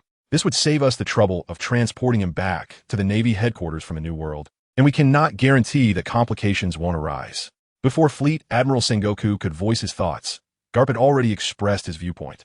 Fleet Admiral Sengoku, what is your stance on this matter? Brian inquired once more. Although Cap's words were not without merit, the risks of bringing him back were substantial. However, if feasible, I would still hope for your return with him. The Marshal Sengoku stated solemnly. Very well, I shall bring him back, though it is likely he may not be entirely unscathed. Brian chuckled, reminiscent of Blackbeard, who had been incapacitated by his overwhelming presence throughout their journey. Although such a method might not be beneficial for the latter's intellect, Brian had no alternative. The potential for rebellion or escape would pose significant complications. For an average individual, there was indeed a risk of becoming simple-minded. However, individuals like Blackbeard and Jack were likely to remain unaffected, retaining their faculties. As long as one continues to live, It matters little if they're missing an arm or a leg. As long as it suits your convenience, any measures may be taken. It is paramount that he does not perish, for I still have use for him." Upon hearing Brian's words, the Grand Admiral recalled the earlier encounter with Blackbeard and erupted into laughter. Yes, I understand. I will ensure Jack's return. The mission will be accomplished without fail." Brian assured. "Brian, I'm looking forward to your good news. Don't keep your grandfather waiting too long," Garp said through the communication device. "Rest assured, grandfather. I won't make you wait too long," Brian replied with a smile. "That is good to hear. You truly are my grandson. This time, even Drought Jack will fall to you. I can't wait to see the expression on Kaido's face." "Haha," Garp laughed heartily. "Now let's not linger too long. Although this device is secure, one can never be certain of their methods to eavesdrop on our conversation. Brian, take every precaution. Your safety is paramount." With this final admonition, Admiral Sengoku ended the call. Capturing Jack should eliminate the need to deal with the Don Quixote family as subordinates. After all, Don Quixote Doflamingo is one of the 7 warlords. Capturing him would only necessitate his release. It would be better to eliminate them altogether, as I am too lazy to apprehend so many individuals. Putting away the communication device, Brian contemplated. Furthermore, eradicating Don Quixote's subordinates would reduce future complications. During his time in the Sabedi archipelago, he had already offended Doflamingo, who is known for his vindictiveness. He surely has not forgotten Brian. Well, if there are too many lice, one shouldn't fear the bites. Brian resolved to offend them decisively. After all, he harbored no fear of this night demon. When the time comes, even if Doflamingo discovers his involvement, he would be left impotently furious. After all, he is a colonel in the Navy with powerful backing, and he is not one to be trifled with. Chapter 183. The plan as Brian contemplated. He could almost envision the scene of Doflamingo flipping a table, which struck him as quite amusing. Come on, all into my bowl." He hummed an unknown tune and turned back to the inn, for lunchtime was approaching. At the Navy headquarters, Marineford, in the Admiral's office. "Sengoku, did you ever consider the consequences of having Brian bring back Jack?" Garp asked, seated on the sofa, munching on rice crackers. "You mean Kaido, right? What of it?" Sengoku replied with a sidelong glance, his tone indifferent. "Haha, what are you plotting? Do you intend to provoke Kaido into a conflict?" Garp paused his actions, looking intently at him. As longtime partners, he found it hard to believe that Sengoku would casually have Brian capture Jack, one of the 3 calamities under the Emperor Kaido. Kaido would not idly watch as the Navy tossed Jack into a high-security prison. He is indispensable to him. This is an opportunity. If all goes well, we may significantly weaken one of the 4 Emperor's forces. Consequently, the dynamics of the new world will inevitably undergo a tremendous transformation. Whitebeard has aged, and his downfall has become inevitable. At this juncture, if we can seize the opportunity to weaken another of the 4 emperors, the Navy will be able to establish its foothold in the New World and suppress the other emperors. As he spoke, Sengoku's gaze sharpened. The eradication of pirates from the seas is the Navy's duty, yet Sengoku is acutely aware that the complete annihilation of pirates is an impossible task. Thus, as the Commander-in-Chief of the Navy, he must employ every conceivable strategy to diminish the numbers and strength of these marauders, enabling the Navy to dominate the seas and serve as the most formidable protector of the innocent. Are you truly prepared to do this?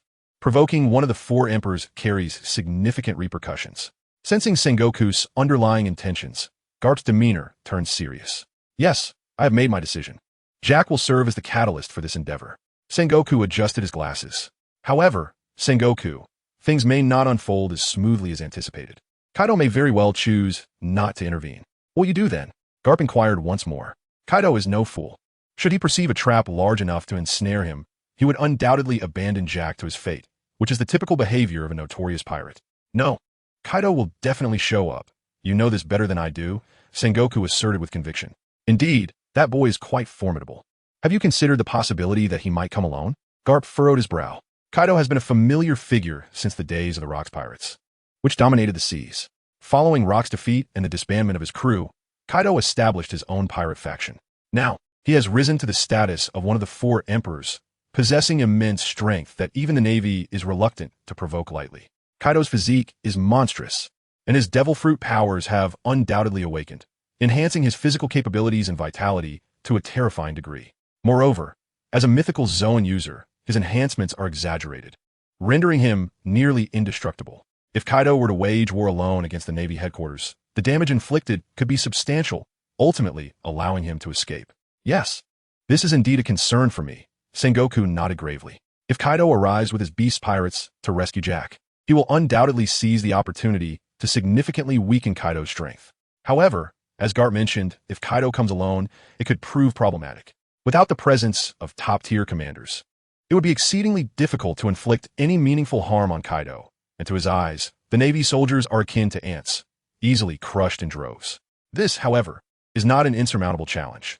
We can strategically lure Kaido to a deserted island, where we can surround and assault him, thereby mitigating concerns about collateral damage to our sailors.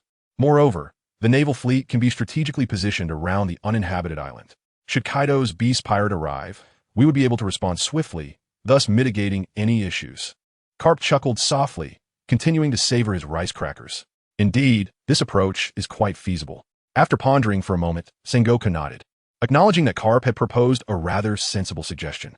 However, we must remain vigilant against Kaido's potential desperation, which might drive him to wreak havoc at the naval headquarters. With a hearty laugh, Garp remarked, having lived for so many years, even the most self-assured of pirates must employ their wits. Kaido is neither a naive youth nor a fool. This can also be resolved easily. We should avoid stationing too many personnel here. If Kaido truly disregards Jack's life, then the Navy would be a loss. If not, we shall strip him of his pride. Sengoku spoke coldly. Garp laughed heartily. It seems you are prepared to take a gamble. No problem, I support you. It's a fine opportunity to stretch one's muscles. When it comes to resilience, that lad Kaido is undoubtedly the best. Well, this time, our fate rests with Brian. Once we confirm that Jack has been captured, I can commence the preparations. I hope this plan succeeds, Sengoku mused. In the New World, the Navy lacks influence, having been thoroughly divided among the four emperors, leaving only a few obscure corners for themselves. Should this operation succeed, it would undoubtedly aid the Navy's future endeavors in the New World. Even a mere opportunity would suffice. The battlefield must be chosen wisely. Against a foe like Kaido, we cannot afford to hold back. Otherwise, we shall not strip him of his pride. Garp offered a reminder. I shall do so. Let us await news from Brian. Sengoku nodded in agreement. At that moment, on the vast seas of the New World, a pirate ship was making its way towards Porter Island. This vessel bore the figure of an elephant, with two tusks protruding upwards. The sails displayed the phonetic spelling of Jack. Undoubtedly, this was the ship of Kaido's subordinate, the Drought Jack, having departed from Kaido's stronghold and now approaching Porter Island. How long until we reach Porter Island? A burly man on the deck inquired, his face obscured by a mask-like covering, with ivory-like adornments pinned to either side of his head, dressed tightly as if harboring a secret. Lord Jack, we should arrive in about a week, responded the ship's navigator. Accelerate our pace. We cannot afford to delay the transaction. Jack narrowed his eyes and commanded. Understood, Lord Jack. The navigator responded and then began to accelerate forward. Chapter 184, Countdown. As Jack advanced towards Porter Island, another pirate ship was also making its way towards the island from the opposite direction. This pirate vessel bore the flag of one of the 7 warlords of the sea, Don Quixote da Flamingo. On the deck stood a tall, slender man, his face adorned with makeup, resembling a member of a circus troupe. My Lord Diamante, I can't shake the feeling that this transaction with the Emperor Kaido carries an ominous air, remarked an elderly man in battle attire, stepping out from behind the slender figure. Raoji, it is merely your imagination. Who would dare intervene in the dealings between our young master and Emperor Kaido? Even the Navy would not be foolish enough to provoke one of the emperors. Diamante replied with confident laughter. That may be so, but perhaps I'm simply getting old, contemplating matters more than usual, Raoji remarked, gazing out at the sea. Ha ha, Raoji, you are far from old. You are an indispensable force within our Don Quixote family, and our young master holds you in high regard, Diamante chuckled heartily. For the young master, I, Raoji, would give anything, even my life, Raoji asserted with unwavering conviction. Indeed, for the young master, we are all prepared to make sacrifices. Although he values us as family, we remain resolute in our determination. Diamante nodded in agreement. By the way, what is Mahabai's up to? Diamante inquired further. He is honing his fruit abilities, Raoji replied. Excellent.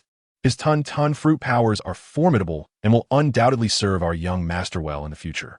Ensure that no one disturbs him. Diamante commanded with a wave of his hand. Rest assured, Lord Diamante, I have already taken care of that, Raoji assured him. Good. You have inspected the cargo, correct? Is there any issue? Diamante turned back to him. None at all, aside from the visible one. The other 6 are well concealed and will only be revealed at the trading location, ensuring a smooth transaction, Raoji confirmed with a nod. That is reassuring. Among this cargo are 2 rare items, which is why Kaido has agreed to increase the price by 30%. This transaction must not fail, Diamante said, narrowing his eyes as he spoke solemnly. Understood, Lao Ji solemnly responded. Meanwhile, on Porter Island, Brian had returned from a successful hunt, bringing back a majestic sea creature, allowing the townsfolk to indulge in a long-awaited, sumptuous feast. Furthermore, the meat that Brian had distributed to Little Mustache and the others was abundant, sufficient to satisfy everyone for several days. In the end, Little Mustache and his companions were thoroughly satiated, some even feeling overindulged. This extraordinary individual, Brian, continued to consume food at an astonishing rate, his intake exceeding that of all 9 of them combined, and yet he showed no signs of cessation. Moreover, despite the considerable amount of meat he had devoured, his belly remained perfectly flat, as if he possessed an insatiable abyss within him. This astonishing spectacle left Little Mustache and his companions in awe, while they understood that the appetite of the strong far surpassed that of ordinary individuals. Brian's capacity was likely unrivaled even among giants. Strangely, he bore the appearance of a young girl, devoid of visible muscle. Where could all that food possibly go? It was no wonder they felt weak, consuming so little, while he feasted so grandly, thus rendering him more formidable. Observing Little Mustache and his friends sprawled on their benches, Brian remarked, "You must inform others that a battle is imminent," urging them to depart swiftly and return only after the conflict has subsided. In fact, it may be best if you do not return at all. Should Doflamingo and Kaido personally come to ascertain the situation, those who remain here may face dire consequences. For your safety, once you leave, do not return. If you are truly reluctant to part with this place, waiting a year or so should suffice. By then, this matter will likely have resolved itself. As he continued to eat, Brian addressed Little Mustache and the others. Rest assured, my lord, Little Mustache replied. We have made our decision. Did you not mention yesterday that there are still 10 days remaining? With 9 days left, we shall prepare your meals for 7 more days before we depart. Is that so? Do as you wish. Although your culinary skills are not particularly remarkable, they are passable. Upon hearing the decision made by the group, led by Little Bearded, Brian offered no objections, allowing them to linger a few more days. It was quite pleasant to have someone prepare meals for him. However, upon hearing Brian's remark, Little Bearded and his companions felt disheartened, as they were not professional chefs, and their culinary skills had reached their utmost limit. 7 days later, by the shores of Porter Island, Brian stood gazing at several vessels on the horizon. Aboard these ships were Little Bearded and all the inhabitants of the island. Sir, we feel both honored and delighted to have prepared meals for you over the past few days, Little Bearded exclaimed, energetically waving from the ship's railing. But I'm not at all pleased. Your cooking lacks flavor, and you must practice more. Otherwise, aside from me, no one will wish to partake in your dishes. Brian chuckled lightly, jesting, We shall indeed, my dear sir. Do take care of yourself. We shall take our leave now. The barbecue we prepared is in the freezer, so kindly heat it up when the time comes. Little Mustache continued to shout. All right, you are quite the nag, repeating yourself for the 7th time.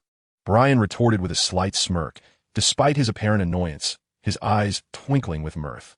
I've grown accustomed to it. Do take care of yourself, my lord, Little Mustache said, scratching his head awkwardly. Now, everyone, do remember, do not speak of what occurs here outside these shores. And certainly do not mention that you have seen me. Pretend you know nothing. Understood? Brian admonished, nodding to everyone aboard the ship. Yes, my lord. We shall remember your words, rest assured. Take care, my lord. Farewell, we shall miss you, the crew called out to Brian on the shore, waving enthusiastically, each addressing him as my lord, akin to devoted admirers. Chapter 185. The objective of landing on the island by the coast. As Brian watched Little Mustache and the others walk away, he could faintly see some still waving at him. What was Little Mustache's real name? I don't believe I ever inquired about it. Oh well, Brian scratched his head, watching as the silhouette of the ship rapidly vanished upon the sea surface. Let us return and prepare to welcome the members of the Don Quixote family, as well as Drought Jack. This mission entails not only procuring 7 devil fruits, but also capturing Jack alive. I hope they arrive here ahead of schedule, allowing me to complete my task swiftly. Turning on his heel, Brian muttered to himself as he strode towards the now desolate town. Perhaps it was a stroke of luck.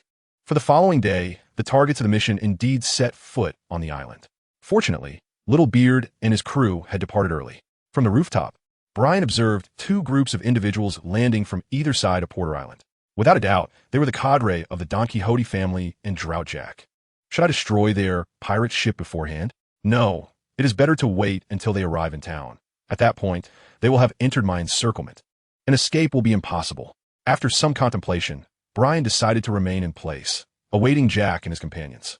Once they reached this location, Brian was resolute in ensuring they would not elude him, whether by running or flying.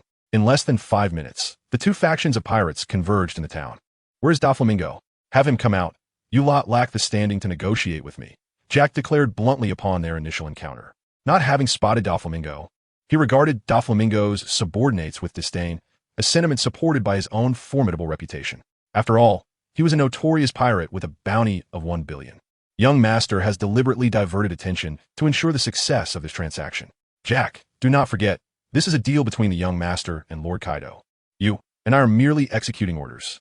You should be aware of the significance that Lord Kaido places upon this cargo," Diamante said, narrowing his eyes, unperturbed in the slightest. "Humph, you possess a modicum of courage. Have you brought the goods?" Jack retorted with a cold snort. Kaido had indeed instructed him to handle this matter with utmost care, warning him against any blunders that could lead to dire consequences, which kept him from overstepping. Of course. Nodding, Diamante clapped his hands, prompting two of his subordinates to bring forth a large chest and a smaller one. "I wish to inspect the cargo first," Jack stated gravely, eyeing the boxes before him. "No problem." Diamante nodded, unperturbed by the thought of Jack pilfering their treasures right under their noses. Their dealings with Kaido had always been conducted with integrity.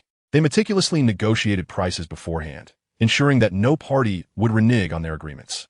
This mutual respect established a foundation of trust that upheld their ongoing transactions. Jack stepped forward and first opened the small box, revealing a singular devil fruit that materialized before him. Nodding in acknowledgement, he closed the box and proceeded to unveil the larger chest. This was a treasure chest intended for riches, yet this time, it contained not gold or jewels, but rather the coveted treasures of the sea, devil fruits. The moment the lid was lifted, Jack beheld 6 devil fruits, 2 positioned atop and 4 below, arranged with precision. Gasping, he felt his breath quicken at the sight of so many devil fruits. These were the most precious treasures of the ocean, each worth a staggering 100 million berries. If auctioned, they could easily fetch several hundred million, with some commanding astronomical prices, reaching into the billions. Take, for instance, the surgical fruit, valued at a whopping 50 billion. However, as of now, its whereabouts remained a mystery. After regaining his composure, Jack picked up the list from within the box, which detailed the names of the devil fruits. Undoubtedly, all 6 were the Zoan type. In total, with one additional fruit, there were 7 Zoan devil fruits constituting the entirety of this transaction. Focusing on the 2 fruits listed, Jack's eyes widened in astonishment. Remarkably, they were ancient varieties of the Zoan type, one named Triceratops and the other Force Fairy. While he had heard of the former, the latter intrigued him. Could it be a diminutive, flying fairy of sorts? At that moment, Brian appeared at Jack's side, on tiptoes to glimpse the list in his hands. "We're uncertain about the specifics," he remarked. "The name of this devil fruit was discovered by our young master from a comprehensive devil fruit encyclopedia. As to whether it resembles a fairy, we cannot confirm.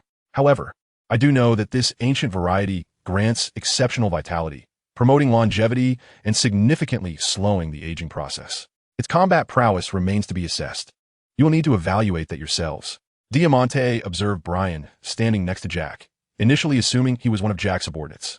The proximity to Jack further solidified Diamante's belief that Brian was a trusted confidant, prompting him to offer a brief explanation. However, as he uttered his final words, there was a hint of uncertainty in Diamante's tone, subtly suggesting that although this devil fruit bore the title of an ancient type, it was ill-suited for combat. This was clearly his implication, though he would not be foolish enough to articulate it outright.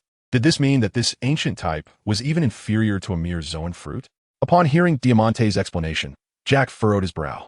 A Zoan-type devil fruit that lacked combat capabilities was even less valuable than a Paramecia type, making it unnecessary to develop further, regardless of its ancient designation.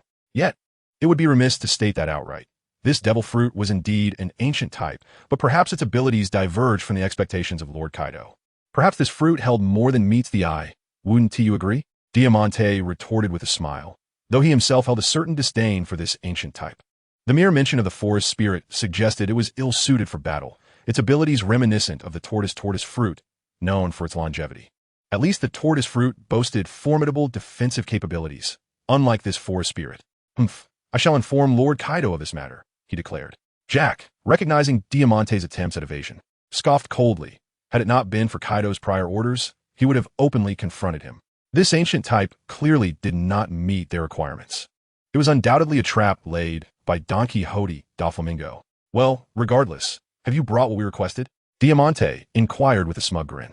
Chapter 186. Respect for the elderly and love for the young in the town. Members of the Don Quixote family, led by Diamante, were engaged in a transaction with Jack. The calamity under the four emperors, Kaido. Hand over the goods, Jack commanded, gesturing for his subordinates to pass the items to Diamante and his group. Although he was dissatisfied with this transaction, his leader Kaido had made it abundantly clear that this deal must not be compromised. Otherwise, Jack would not easily part with the items. What is the holdup? Hurry and give him the goods. Jack's brow furrowed in frustration as he noticed his men's inactivity. Boss, she's not one of us. His subordinates pointed at Brian, voicing their concerns. She's not one of us? Diamante, you can't even manage your own subordinates? Are you not concerned if this lovely young lady follows us when we leave? Jack remarked, fixing his gaze on Brian for a few moments before turning back to Diamante. What are you saying? She's not one of your people? Upon hearing Jack's words, Diamante wore a perplexed expression. He had always believed that the woman was one of Jack's subordinates. So why did Jack assert otherwise? Who then was she? If she was not one of their own, she must surely be an adversary.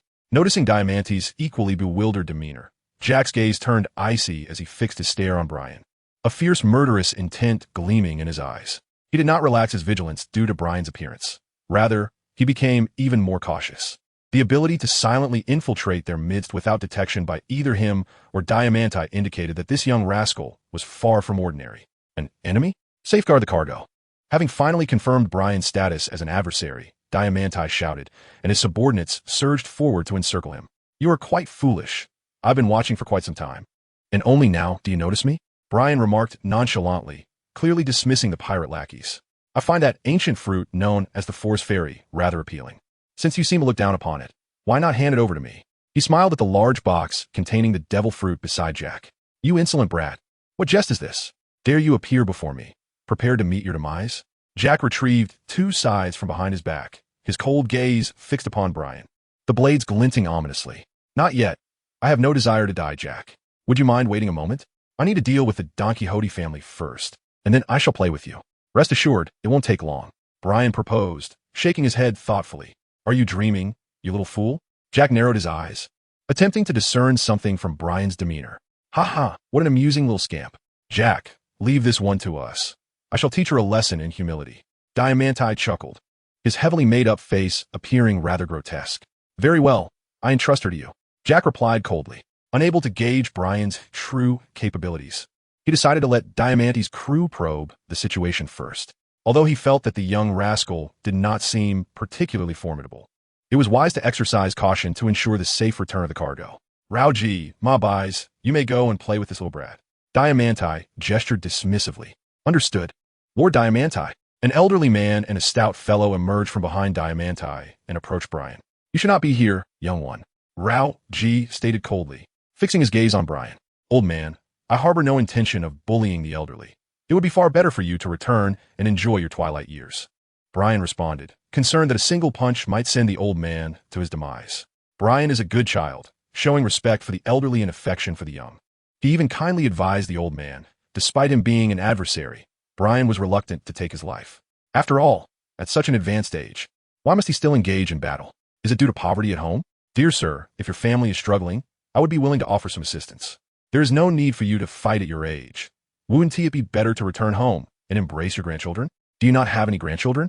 Does that mean you lack a son as well?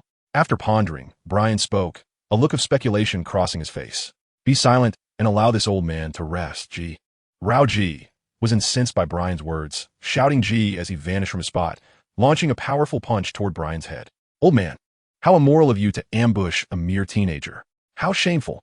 Brian scoffed at Rauji's attack. He slightly bent his legs, evading the punch effortlessly. My apologies, dear sir. Once you reach the other side, do not blame me for bullying the elderly. I shall burn a great deal of paper money for you, ensuring you live a life of comfort without the need to fight again. Noticing Rauji's open guard, full of flaws, Brian seized the opportunity to counterattack, his left fist striking against Rauji's chest. A sharp crack echoed as bones fractured. The speed at which Rauji attacked was matched by the speed at which he was sent hurtling backward, even faster.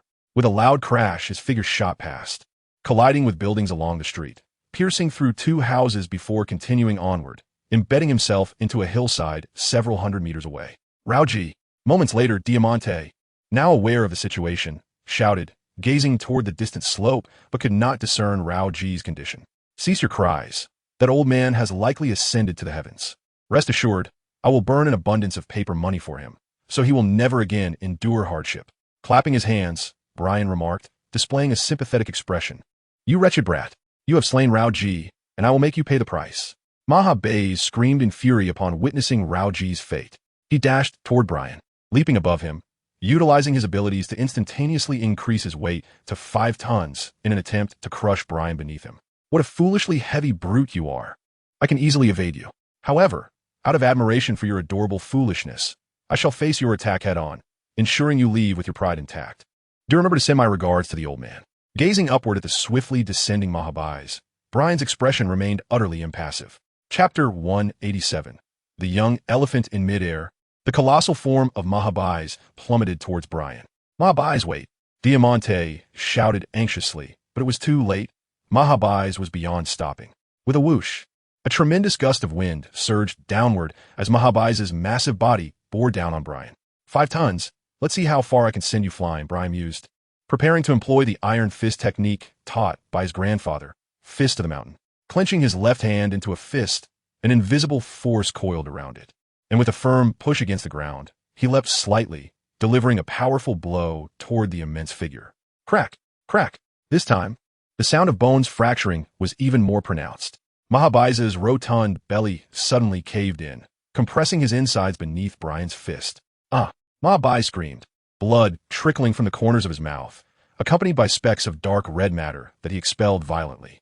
In that fleeting moment, he experienced the most excruciating pain of his life, feeling as though his very soul had been ejected from his body. Mahabaz's massive form shot up into the sky as if hurled like a stone. Boom! He reached an altitude of approximately 40 to 50 meters, acceptable enough. As Brian landed, he glanced upward, witnessing Mahabaz's body reach its apex before beginning its descent, crashing down onto the houses lining the street, demolishing rooftops in the process. Mahabaz. Upon witnessing this scene, Diamante's eyes reddened with fury. In less than a minute, 2 of his most capable subordinates had been slain, representing a significant loss for the Don Quixote family. Losing even one was a grave blow. Stop your wailing. This overweight fool has joined the old man. At least he won TB lonely, Brian remarked, covering his ears, unimpressed by Diamante's anguished cries. You brat, I will kill you. Diamante glared at Brian, his eyes bulging with rage as he drew his sword. Very well, let us engage. You, towering giant, how dare you ambush like that old man? Such disgrace. Boom. The ground erupted as Brian leaped away from the ambush initiated by Drought Jack. Brat, don't forget, we are pirates, Jack scoffed, pausing after his misstrike. All right, I understand. You little elephant are anything but endearing. By the way, aren't you a zone fruit user? Transform for me. I'd like to see an elephant, as I have yet to encounter one. Nodding slightly, Brian gazed at him with eager anticipation, curious to behold the elephants of this world, whether they were charming, visually appealing, or pleasant to the touch. You little rascal, do you have any idea who I am? I am a notorious pirate, Drought Jack. You underestimate my arrogance at your peril. Watch as I shatter it piece by piece. Jack roared, his eyes bloodshot with fury, evidently incensed by Brian's disdain. Are you not going to flee? I am quite formidable. And should you fall in battle, do not weep. Furthermore, these devil fruits will fall into my possession. Are you not afraid? Brian pointed at the demon fruit nestled within the large box. Enough of the chatter. Once I have slain you, there will be no more questions. Jack brandished his twin scythes and lunged fiercely at Brian.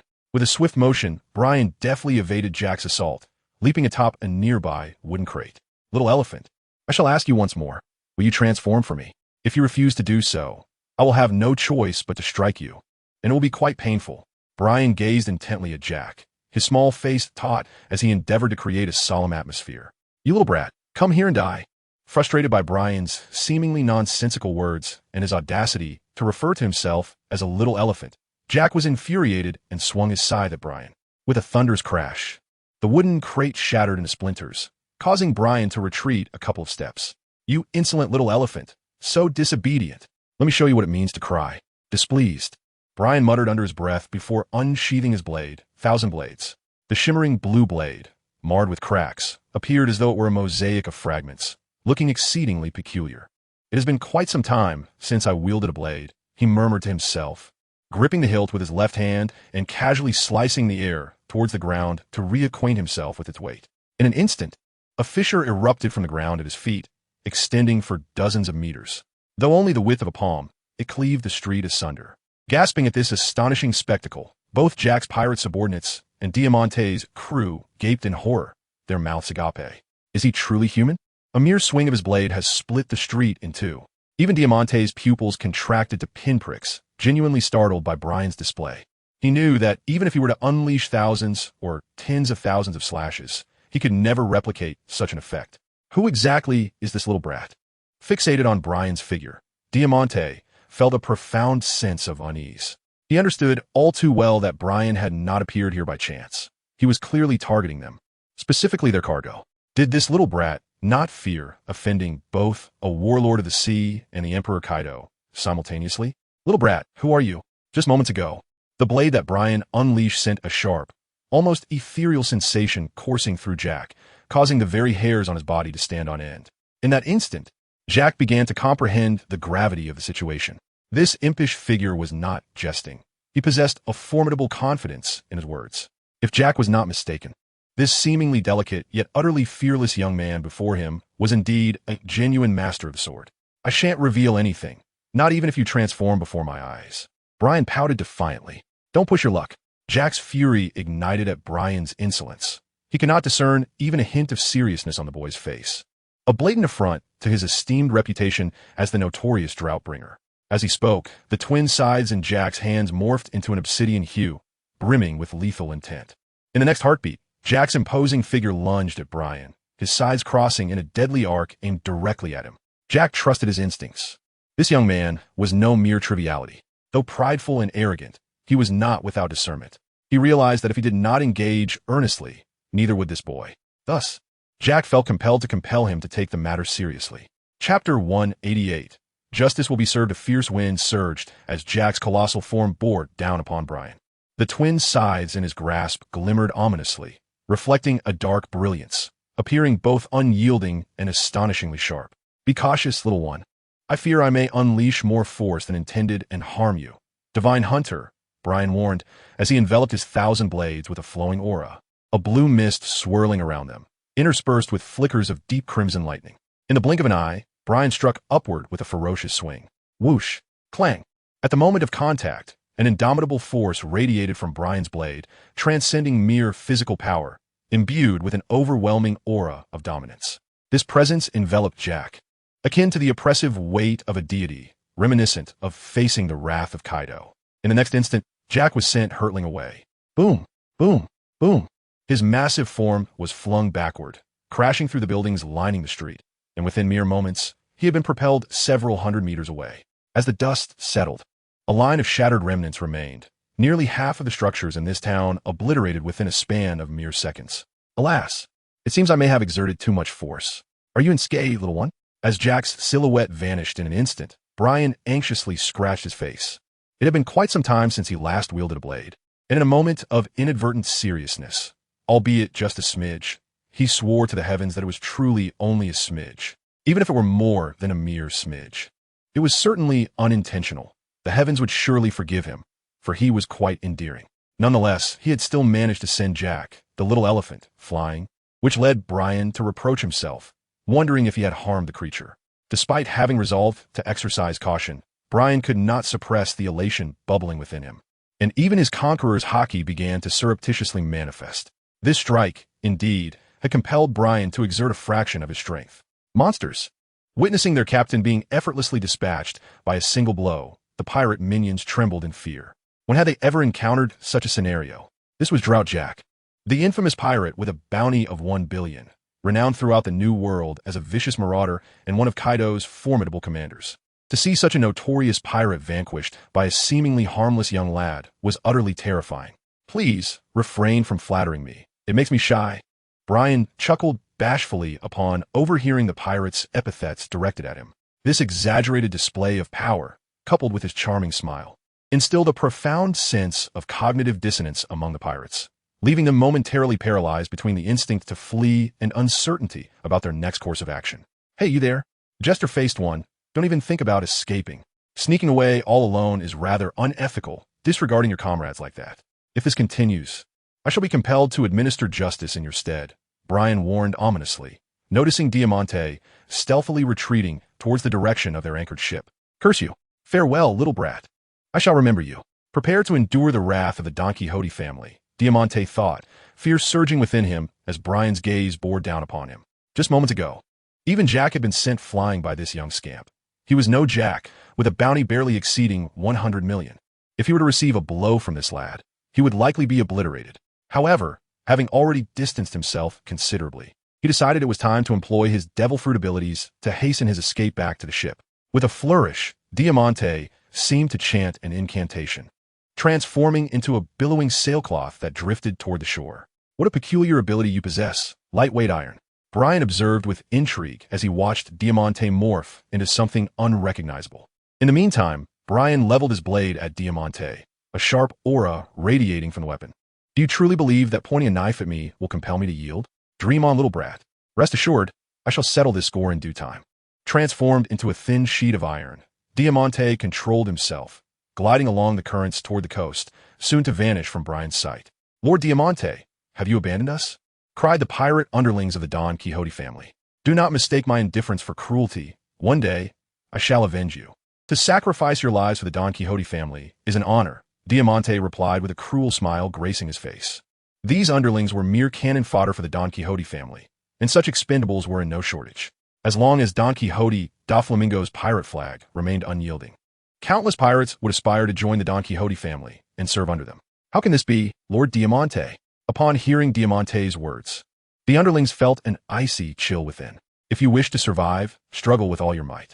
That little imp will not spare you. If you can delay him for me and buy some time, I may grant your families a bit more compensation. Floating in midair, Diamante continued to entice these pirate underlings. They exchanged glances, their determination solidifying.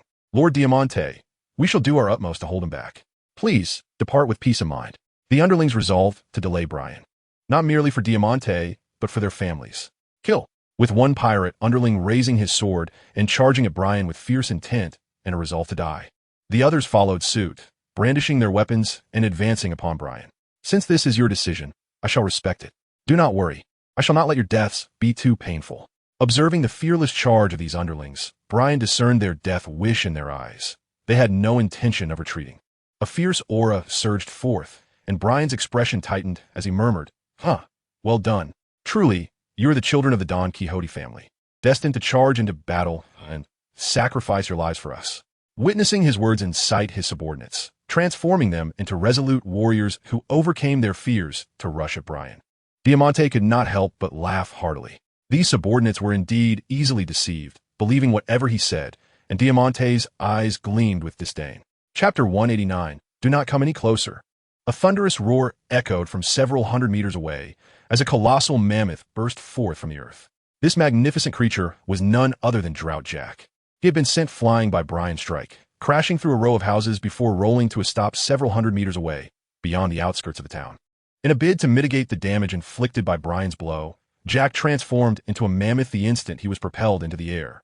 Nevertheless, he was not spared from significant injury. He felt two of his ribs snap, and had he not hastily morphed into the formidable mammoth, his internal organs would likely have been ruptured. With his eyes ablaze in crimson fury, he glared in the direction of the town, his tusks curving menacingly upward, and his powerful limbs firmly planted on the ground, emanating an aura of ferocity. You wretched fool, you shall pay for this, Jack bellowed, and then, with a mighty surge, he charged toward the town. Along the way, droplets of bright red blood fell from his mouth, revealing that he had not entirely withstood Brian's assault. Boom, boom, boom. The enormous mammoth thundered across the ground, leaving deep imprints in its wake, the earth trembling beneath its weight as dust and debris were sent flying, a testament to the sheer force of its charge. In the town, Brian declared, Clown-faced one, I promised to deliver justice, and now I shall. With that, he leapt into the air, his form soaring above the astonished gazes of the pirate minions, raising his blade toward Diamante. In an instant, the knife in Brian's hand elongated dramatically, reaching a distance of several dozen meters, sufficient to strike Diamante. It shimmered like a blue meteor shower, radiating a brilliant azure light. With shards reflecting a dazzling glow, reminiscent of the radiant hues of dawn, both blinding and beautiful. Thousand blades, blue aurora. In the next heartbeat, Brian swung his blade down, and that exquisite blue light descended like an unstoppable guillotine. What is this? Diamante, taken aback by the blade that suddenly loomed above him, could only utter instinctively. Swish!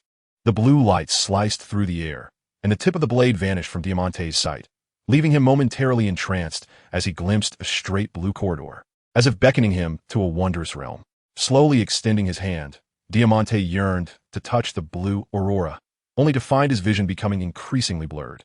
Moments later, his gaze fell into a profound silence, an aura of death enveloping him.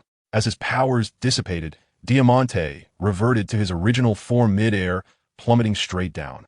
And upon nearing the ground, he split in two. Thud! Diamante was dead. My lord Diamante! The pirate minions, who had rushed within mere meters of Brian, halted in terror, their cries echoing. Next, it shall be your turn. Walk quietly into the abyss. As the pirate minions were engulfed in a state of panic, Brian's voice resonated through the air. A similar azure glow swept across the scene, and the same spectacle that had once appeared before Diamante now unfolded before the eyes of these pirates. The clang of swords and blades echoed as they fell to the ground, and one by one, those minions collapsed without warning, their eyes rapidly dulling. The Don Quixote family's faction was utterly annihilated. Next, it would be Jack's crew. The 1,000 blades were formed, and Brian turned to gaze at the pirate minions under Jack's command. Murmuring softly, "Do not approach me." In the face of Brian's expression, devoid of any murderous intent, Jack's subordinates instinctively took a step back, one of them shouting in alarm. To them, Brian appeared as a harbinger of death, his demeanor unperturbed even after dispatching an entire group. Why do I find this so amusing? Upon hearing the cry, Brian blinked and broke into laughter. At that moment, the ground trembled, resonating with the sound of hooves in the distance, the cacophony growing ever closer. "Brat!" Jack's voice boomed, laced with fury as the tremors intensified. "Wonderful! Lord Jack is unharmed." Jack's minions were filled with elation, knowing their leader was not so easily vanquished. Indeed, he had returned. "Little elephant, you have returned." Wow, it truly is a little elephant with fur. This must be what is known as a woolly mammoth. From 30 to 40 meters away, Brian beheld a cloud of dust rising skyward, heralding the charge of a massive creature. The sight of a living woolly mammoth, an ancient species of elephant, illuminated Brian's eyes with wonder. Though he recognized that this mammoth was Jack, he could not suppress his astonishment. "Brat, watch me crush you." In response to Brian's gleaming gaze, akin to that of a child observing animals in a zoo, Jack felt his dignity trampled beneath the weight of ridicule, his rage boiling over. With a roar, he charged past his minions, lifting his front legs high and preparing to stomp down with force. "Little elephant, you are misbehaving. My strength is formidable as well. If you doubt it, allow me to demonstrate." Speaking with an air of nonchalance, Brian raised his right hand to meet the descending foot of the mammoth on his left. Bang! A fair hand met the colossal foot of the elephant, and the collision of these two forces unleashed a formidable tempest that radiated outward. The surrounding pirates were swept away by this gust, tumbling like rolling gourds until they reached the corners of the room. The ground fractured beneath them, as Brian's palm and Jack's elephantine foot pressed against each other, sending tremors deep into the earth, causing fissures to unfurl from beneath their feet. "Hey, little elephant, your strength is still insufficient," Brian taunted. Despite Jack's relentless exertion, Brian remained unyielding, showing signs of rebounding instead. That impudent boy dared to compete in strength with Lord Jack. And yet he had not succumbed. The pirates huddled in the corner were left awestruck, their eyes nearly popping from their sockets at the sight of Brian effortlessly sending Jack flying with a single strike. They had recognized Brian's prowess in swordsmanship, but had not anticipated that he could rival Jack in sheer strength, appearing far from the archetypal brawny swordsman. This spectacle left the pirates questioning their very existence. "Silence, brat!" Jack seethed, incensed by Brian's words. As one of the three calamities under the formidable Kaido, possessing the ancient powers of the mammoth, he had always been the one to dominate others in strength. The ease with which Brian conducted himself provoked a profound challenge to his pride. He was determined to prove himself as the sovereign of strength. Drawing upon his might, he abruptly lifted his forelimbs once more. This time, both colossal feet were armed, resembling formidable iron appendages, as they descended upon Brian with even greater force. Chapter 190. I have come to seek you amidst the ruins of a town that have been shattered beyond recognition. Jack, transformed into a mammoth. aimed to crush Brian beneath his weight. Little elephant, how tempestuous you are. You appear quite adorable, yet your temperament warrants a deduction, Brian remarked leisurely, glancing up at the descending feet as if rating the cuteness of a small creature, almost as if he required paper and pen for his evaluation. With that, Brian gripped his blade, Shinrin, and executed a swift upward strike once again. God Hunter. The same technique was employed, but with Jack now a mammoth. Brian slightly enhanced his output, infusing his strike with greater force and majesty than before. Black and crimson lightning erupted from nowhere, an unparalleled aura emanating from Brian's blade, intermingled with an exquisite blue radiance, rendering his sword akin to an enchanted weapon, both alluring and perilous. Clang! The resounding noise reverberated, akin to two solid iron spheres colliding, causing the nearby pirates to flinch in discomfort. The next moment, a familiar scene unfolded, accompanied by a familiar scent and familiar phrases. Lord Jack, the pirate minions huddled in the corner cried out, witnessing the massive figure being sent flying. Boom! This time, Jack obliterated the structures on the opposite side of the street as well. The town had been transformed into complete ruins, with only 2 or 3 solitary houses remaining, rendering any semblance of its former glory unrecognizable. He, little elephant, I told you my strength surpasses yours. Were you misled by my appearance? Remember, never judge by looks alone. Brian chuckled, waving his sword. Regrettably, Jack had already been propelled over 100 meters away, rendering him unable to hear Brian's words. Only his pirate subordinates comprehended the message clearly. This monster. Fear spread among these pirate minions, as they witnessed their usually invincible Lord Jack being thoroughly overwhelmed for the first time. The one who had bested him was a diminutive figure, strikingly akin to a young girl, thereby reshaping their understanding of beauty. Surely, the little elephant is not contemplating escape. Otherwise, why has he not returned? Raising his hand to his forehead, Brian stood on tiptoe to gaze in the direction Jack had flown. In his perception, Jack's life force remained stationary, leading Brian to believe he was frightened and attempting to flee. However, the esteemed Jack would never retreat. In the next moment, Brian heard the voices of the pirate underlings. Turning his gaze toward them, he noticed that his mere glance sent the pirates into a state of terror, pressing themselves against the wall as if it would provide them with a semblance of safety. Is it true? As long as the little elephant does not run away, I must bring him back with me. Unexpectedly, Brian felt a sense of satisfaction in the pirates' trust in Jack, as long as Jack was not contemplating escape. He had matters to attend to, and Jack's absence would be detrimental. Furthermore, given Jack's considerable size, Brian was certain he would not allow him to flee. The members of the Don Quixote family have been utterly vanquished. Keeping you around serves no purpose. I shall send you down to reunite, for you are not virtuous souls. Upon your descent, may you sincerely repent and strive to be good in your next life. With that, Brian executed a swift slash with his left hand. The sound of air being shredded echoed, and in the eyes of the pirate underlings, a flash of lethal blade light filled their vision before they felt nothing at all. Having dispatched all the minor nuisances, Brian glanced at the large and small chests resting on the ground, where 7 devil fruits lay generously displayed. After contemplating, Brian decided it would be prudent to locate Jack first before addressing the 7 devil fruits. After all, they would not flee on their own, and he could retrieve them later. It is time to find the little elephant. Little elephant, where are you? I have come to find you. Humming an unknown tune, Brian took light-hearted steps toward Jack's location. Suddenly, a blood-stained elephant rose from a pit, situated 100 meters away. That wretched little brat. He possesses such overwhelming power. In the eyes of the elephant, a flicker of fear finally emerged. Jack, having just endured Brian's attack, felt an all-too-familiar force, Conqueror's Haki. Being in the presence of the 4 emperors, Kaido, Jack had experienced this power countless times at close range. Each encounter instilled in him a profound sense of submission to Kaido. To his astonishment, this young boy he met for the first time was also a possessor of Conqueror's Haki, and had even developed it to an exceptionally high level. The ability to integrate Conqueror's Haki into his attacks was one such manifestation.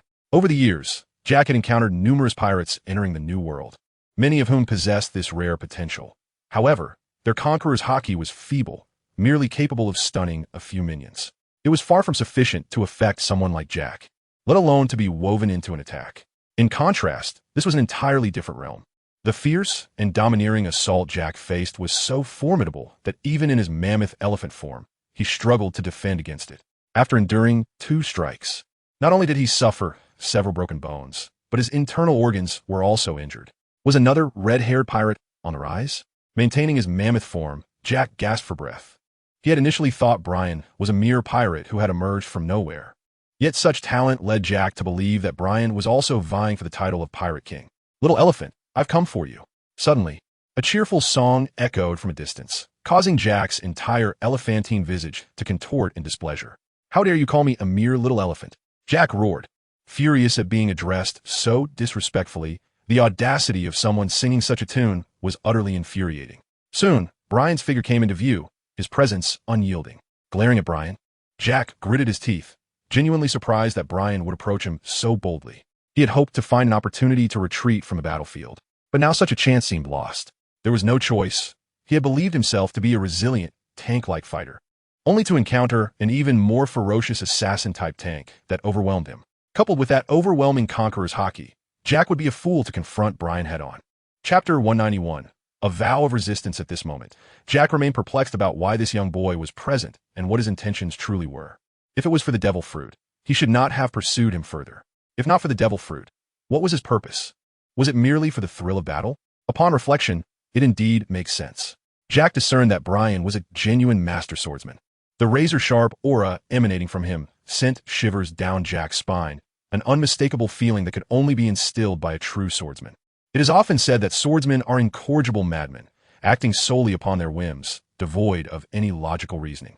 Among them, the world-renowned swordsman, Hawkeye, stands as the quintessential example. No wonder these swordsmen tend to be solitary. The notion of making friends with such individuals is akin to chasing a fleeting dream. Jack silently scoffed. "What is your objective, little one? Is it the devil fruit or the thrill of battle?" Jack inquired, his voice low as he regarded the approaching Brian.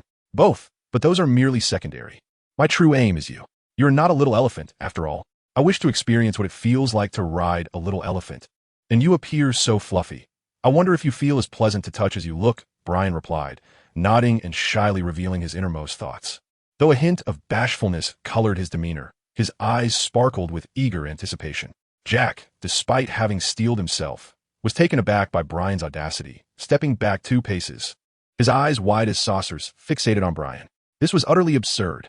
If Brian truly were to ride him, would the infamous Jack the Drought still have a place in the New World? A notorious pirate with a bounty of 1 billion, possessing the ancient mammoth powers of the Zozonomi. Being treated as an ordinary beast would surely astonish the seas more than Kaido squatting without toilet paper. Should this little rascal mount him, Jack felt that he would no longer be the formidable Drought Jack, but rather transform into the true embodiment of Little Elephant Jack. The mere thought of such an affront to his dignity sent chills down his spine. To make matters worse, the one uttering these words was an adorable young lad, seemingly harmless, utterly oblivious to the ramifications of such an act. "Enough of this. I, Jack the Drought, will resolutely not allow you to ride me." "You might as well abandon this notion," Jack firmly rejected, exuding an air of masculinity and determination. "You dare refuse me? Little elephant that I am. I must inform you that this will incite my ire. If you comply and allow me to ride you just once, I shall show you some gentleness. Otherwise, I shall take matters into my own hands, and you needn't shed tears when that time comes," Brian retorted, his cheeks puffed out in displeasure as he glared at Jack, his stubbornness evident. It seemed that Brian was resolute in his intent to ride this veritable little elephant, regardless of any resistance. Witnessing the change in Brian's expression, Jack instinctively retreated another 2 steps. He understood that Brian's words were not mere bluster. He genuinely intended to pursue this course of action, even if it meant coercing him into submission. "What will you do when I revert to my true form?" After some contemplation, Jack devised a clever solution. He would revert to his human form, thereby rendering Brian incapable of riding him. Pleased with his ingenuity, Jack transformed back from a mammoth to his original self, standing before Brian. Observing Brian, Jack felt a surge of joy within him, thinking, "You wish to ride me? There is nothing for you to mount. Little elephant, it seems you can think after all. Commendable. However, today I must ride you. So transform back into your elephant form at once. If you disobey, I shall resort to violence." Upon witnessing Jack's return to human form, Brian immediately discerned his intentions. Clenching his right hand into a fist, he issued a threat. "Today, Jack, even if it leads to my demise, I shall not employ my abilities. If you possess the courage, then strike me down." Jack was acutely aware of his inferiority to Brian, yet he resolutely refused to revert to a mammoth for the sake of being ridden. "I have no intention of killing you. I merely wish to ride you, little elephant. Since you are being disobedient, I shall have to resort to force." With that, Brian began to approach Jack slowly. "You little rascal, I shall not back down." As Brian drew nearer, an overwhelming fear surged within Jack, compelling him to act. He brandished his dual sickles, his eyes aflame with determination, charging at Brian with an aura of lethal intent enveloping his weapons. Rather than suffer humiliation beneath this impudent child, Jack preferred to fight valiantly, accepting death at the hands of his adversary with greater ease than enduring the indignity of being ridden like an animal. "Do not be upset, little elephant. I only wish to ride you briefly. If you remain obstinate, I shall have no choice but to be ruthless." Brian wielded his blade with unwavering resolve, delivering a strike that seemed unstoppable. Clang! This time, accompanied by the resounding clash of metal, both of Jack's sides shattered into halves, even with their thick layer of haki. The sheer ferocity of the blade's aura was palpable. Although Brian had restrained his strength, a crimson mark was still etched across Jack's chest. The force of the haki sent Jack hurtling through the air, performing a somersault before crashing to the ground, creating a crater riddled with fissures. Cursing under his breath, Jack lay in the pit, acutely aware of the searing pain in his chest, a sensation far more intense than that inflicted by ordinary blades. It felt as though his flesh had been torn asunder, akin to fragile parchment, effortlessly shredded by Brian's casual strike. This pain invoked memories of his captain, Kaido, whose indomitable body had never borne scars until a warrior in Wano left an indelible mark upon him. In that fleeting moment, a multitude of thoughts flooded Jack's mind. He had no doubt that Brian was well-versed in the same formidable technique that had wounded Kaido, combining swordsmanship with an unparalleled might that could rend anything asunder. "My dear little elephant, I must apologize for causing you pain. However, you mustn't blame me. It is your disobedience that has led us here. Had you simply complied and transformed into a small elephant for me to ride, we could have avoided this altogether. What do you say, little elephant? It is not too late to reconsider. I possess an abundance of tolerance." Brian approached Jack, deliberating on how to converse with him. "You must be dreaming." Enduring the pain in his chest, Jack rose to his feet, confronting Brian directly, and raised his fist, instantly readying himself for combat. Striking down toward Brian with all his might, it was evident that he poured every ounce of his fury and determination into that punch. "Then don't blame me for being heavy-handed, little elephant. I intend to make you obedient." Seeing that Jack showed no inclination to reconsider, Brian prepared to impart a lesson of tough love. Chapter 192. Do you yield? Bang! Jack's towering figure was sent flying, rolling across the ground for quite some distance. Despite the seemingly modest size of Brian's fists, he had absorbed some of the essence of the iron fist technique, rendering him a formidable opponent that Jack could not withstand. "Little elephant, do you yield? If you do, transform into a little elephant for me to ride, and I shall cease my assault." Withdrawing his blade, Brian closed the distance, unleashing a flurry of punches that forced Jack to raise his arms in a futile effort to defend against the onslaught. "I will not yield." Jack struggled to resist Brian's blows, shouting defiantly. Even if he could not match Brian's strength and could only endure the beating, he refused to concede to becoming a mammoth for Brian to ride. Jack believed he could still withstand the onslaught for the time being. "Still disobedient, are we, little elephant? Then I shall continue until you weep, and we shall see if you still defy me." Noticing Jack's relentless defiance, Brian's temper flared, determined to strike until Jack expressed his submission and transformed into a rideable creature. "Then let us fight to the bitter end." Jack, unable to accept this humiliation, summoned all his strength and launched his own assault on Brian, no longer concerned about conserving his energy. With his fists imbued with the power of armament haki, he unleashed a barrage of punches toward Brian. "Little elephant, you overestimate yourself. You are but a fish in my bowl, and there is no escape for you. He. With a grin, Brian declared, and as he spoke, he delivered a powerful punch that sent Jack soaring into the air. Brian then leaped up and struck him again, this time landing a blow squarely on his face, shattering his mask. "Little elephant, it seems you are not human after all. You are a merman. I have uncovered your secret." Upon seeing Jack's visage, with its row of sharp, dense teeth and thick lips, it became evident that he belonged to the merman race, which left Brian momentarily astonished. If a merman consumes a devil fruit, it appears they can no longer swim. Poor little elephant, despite being a merman. You cannot venture into the sea. How unfortunate. Brian looked at Jack in the pit with sympathy, letting out a sigh. "Be quiet, or I shall end you." Jack suddenly leaped out of the pit, his eyes bloodshot as he glared at Brian, his mouth agape as if he intended to devour him. It seemed that Brian had struck a nerve, for as a member of the Fishman tribe, Jack was loathed by the sea due to his powers derived from the devil fruit. For the Fishman, this was indeed a source of profound anguish. "I apologize, dear elephant." for touching upon your sore spot. However, fret not, for all shall be well." As Jack, now enraged, charged toward him, Brian uttered a brief apology. "Though I sympathize with you, dear elephant, I must still bring you to tears. Only then shall you concede." With that, Brian advanced, initiating his rigorous educational approach. Bang! Bang! The ensuing 15 minutes were interminable for Jack, marking the most excruciating period of his life, filled with regret. In the first 5 minutes, Jack managed to endure Brian's blows while seeking opportunities to retaliate. In the next 5 minutes, he could no longer counter Brian's assaults and was left to silently endure the onslaught, soon feeling as though he had gained weight. In the final 5 minutes, during the first 3, Jack finally cried out in pain, yet he refused to surrender, believing he could withstand more. In the last 2 minutes, his voice grew hoarse from his cries, while Brian became increasingly invigorated, deliberately avoiding any fatal strikes, instead inflicting utmost agony. "I seem to have discovered where it hurts most, dear elephant. Thanks to you, let us continue." After 15 minutes of relentless punishment, Brian paused for a minute to catch his breath, preparing to resume his assault on Jack, who still showed no signs of surrendering. Brian, with no intent to kill him, opted for this sustained confrontation to achieve his objective. "Please, no more. Yield, yield. Is that not enough?" For the first time, tears of regret streamed down Jack's face as he regarded Brian, as if he were a demon, the intense pain reminding him that he must never endure this again. It was more unbearable than death itself. "Oh yes, at last, you can see, dear elephant. I feared I would have to strike you for another 15 minutes, thus allowing me to continue my experiment on where it hurts the most." Brian expressed his regret with a hint of melancholy. Upon hearing his words, Jack trembled slightly, his portly frame quaking in fear. This was truly a little demon, so nonchalant about experimenting on others. It seemed that beyond his innate qualities, he possessed a deeply sinister nature. "Since you, little elephant, have acquiesced, I shall reluctantly accept this and refrain from striking you," Brian stated with a smile.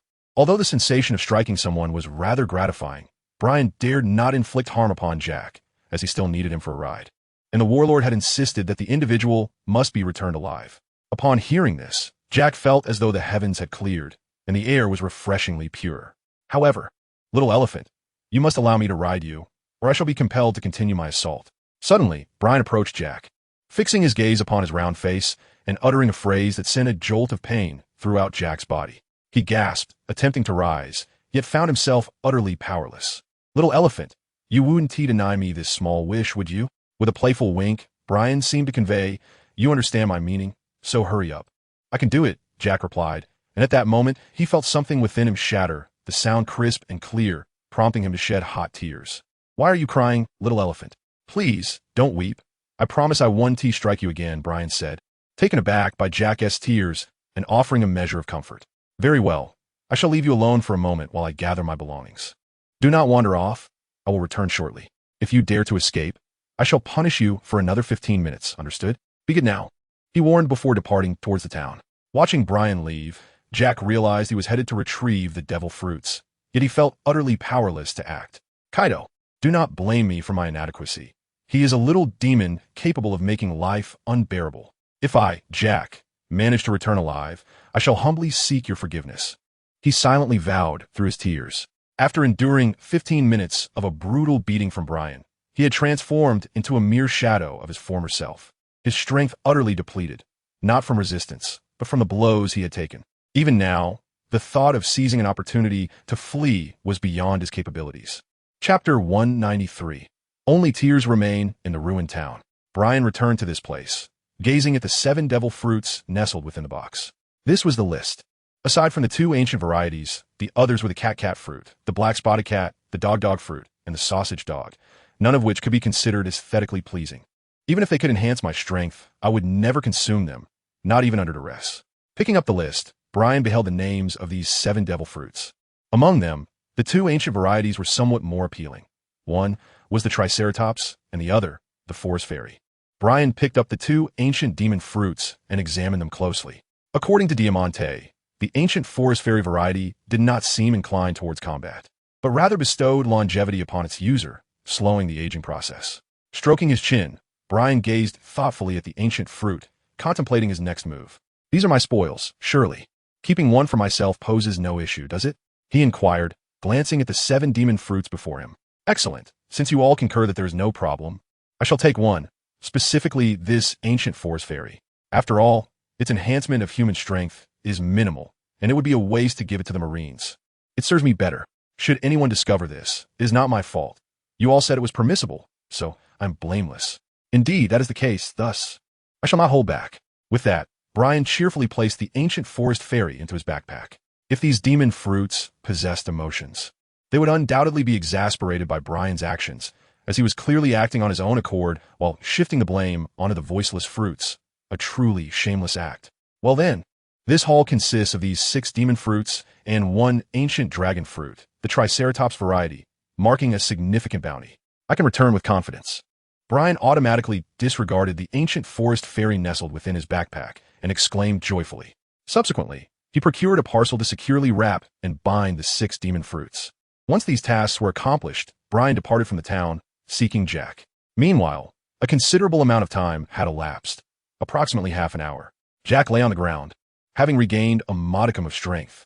He clumsily rose to his feet, taking a few unsteady steps, resembling a toddler taking its first steps. Should I flee? If that little imp returns, I might find myself unable to escape, and the thought of him riding me again is utterly terrifying. Noticing Brian's absence, Jack began to entertain dubious thoughts.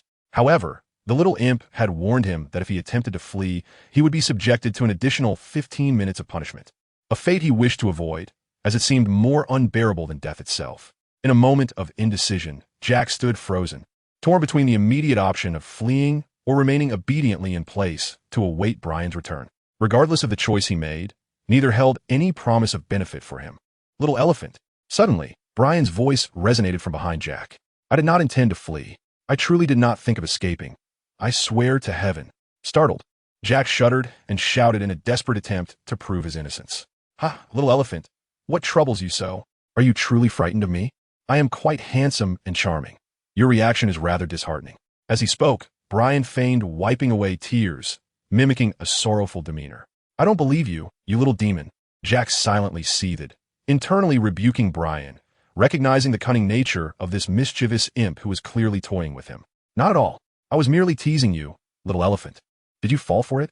With a grin, Brian withdrew his hand. I was fooled indeed. You are quite skilled, Jack responded, initially intending to deny being tricked, but swiftly altering his words, wary of Brian's potential retaliation.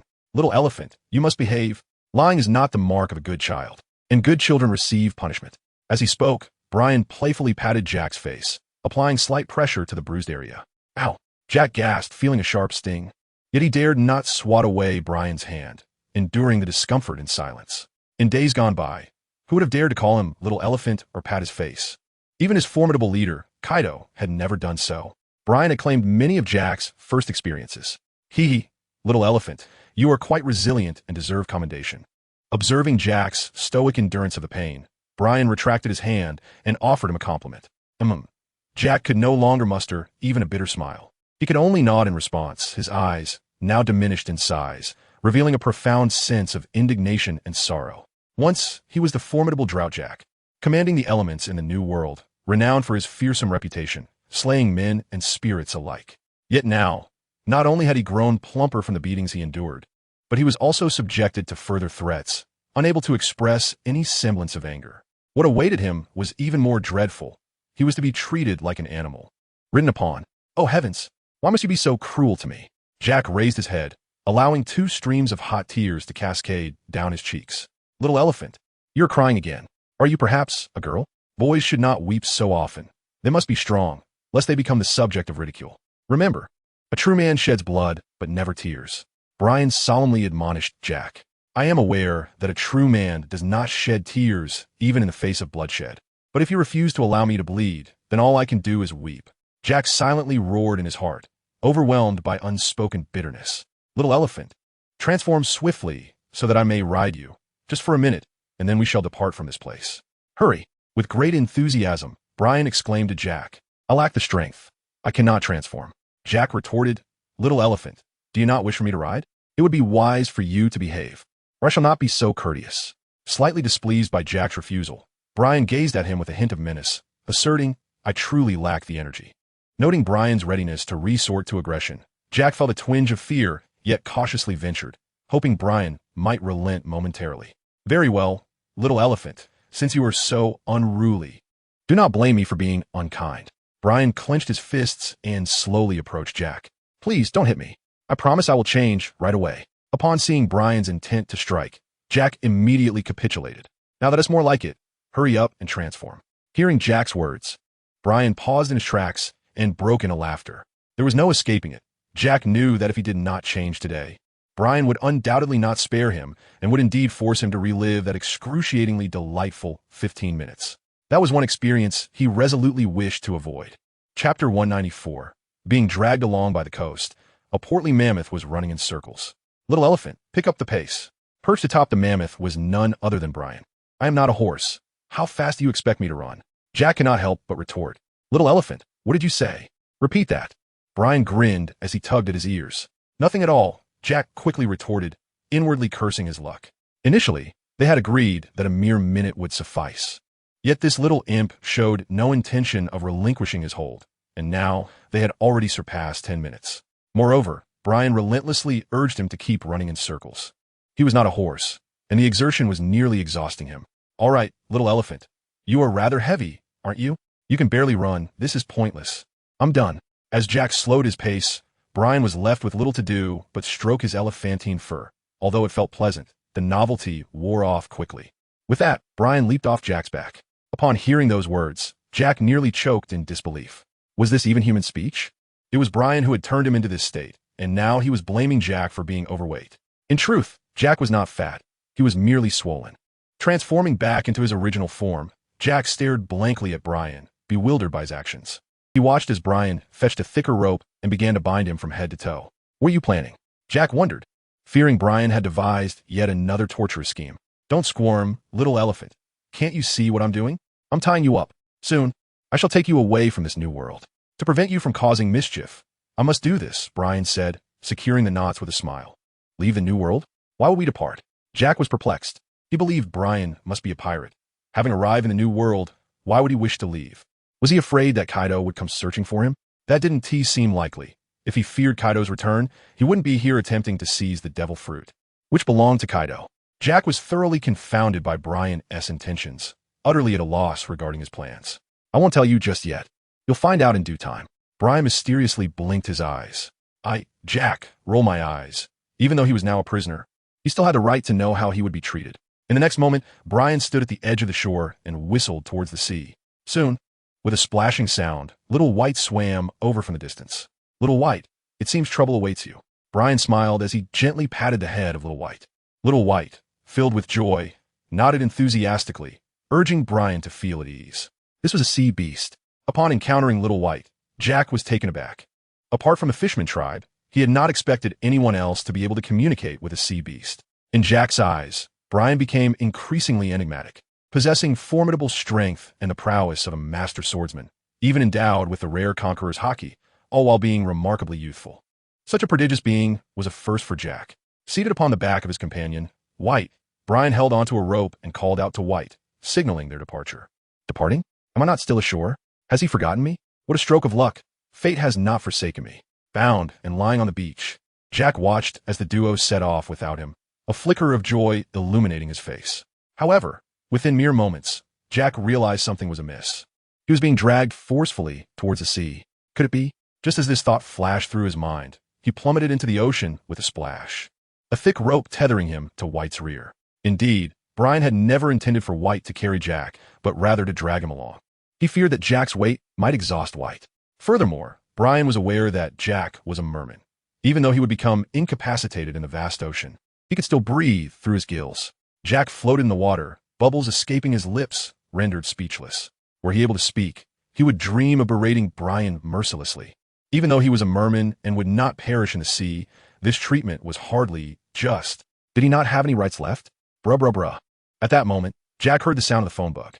Although he was unable to move or speak, his hearing, sight, and other senses remained intact. Hello, Warlord of the Warring States. It is I, Brian. Brian spoke to the phone bug. It is Brian. How are you? Is the mission proceeding smoothly? The voice of Marshal Zhanghua resonated. Reporting to Marshal Zhanghua, the mission has been successfully completed. I have acquired 6 animal-type devil fruits, among which is an ancient variety, the dragon fruit in the shape of a triceratops. Additionally, I have also captured Jack and am now preparing for my return. Brian reported casually, as if he had completely forgotten about the ancient fruit nestled within his backpack. Ha ha ha, splendid. Truly splendid.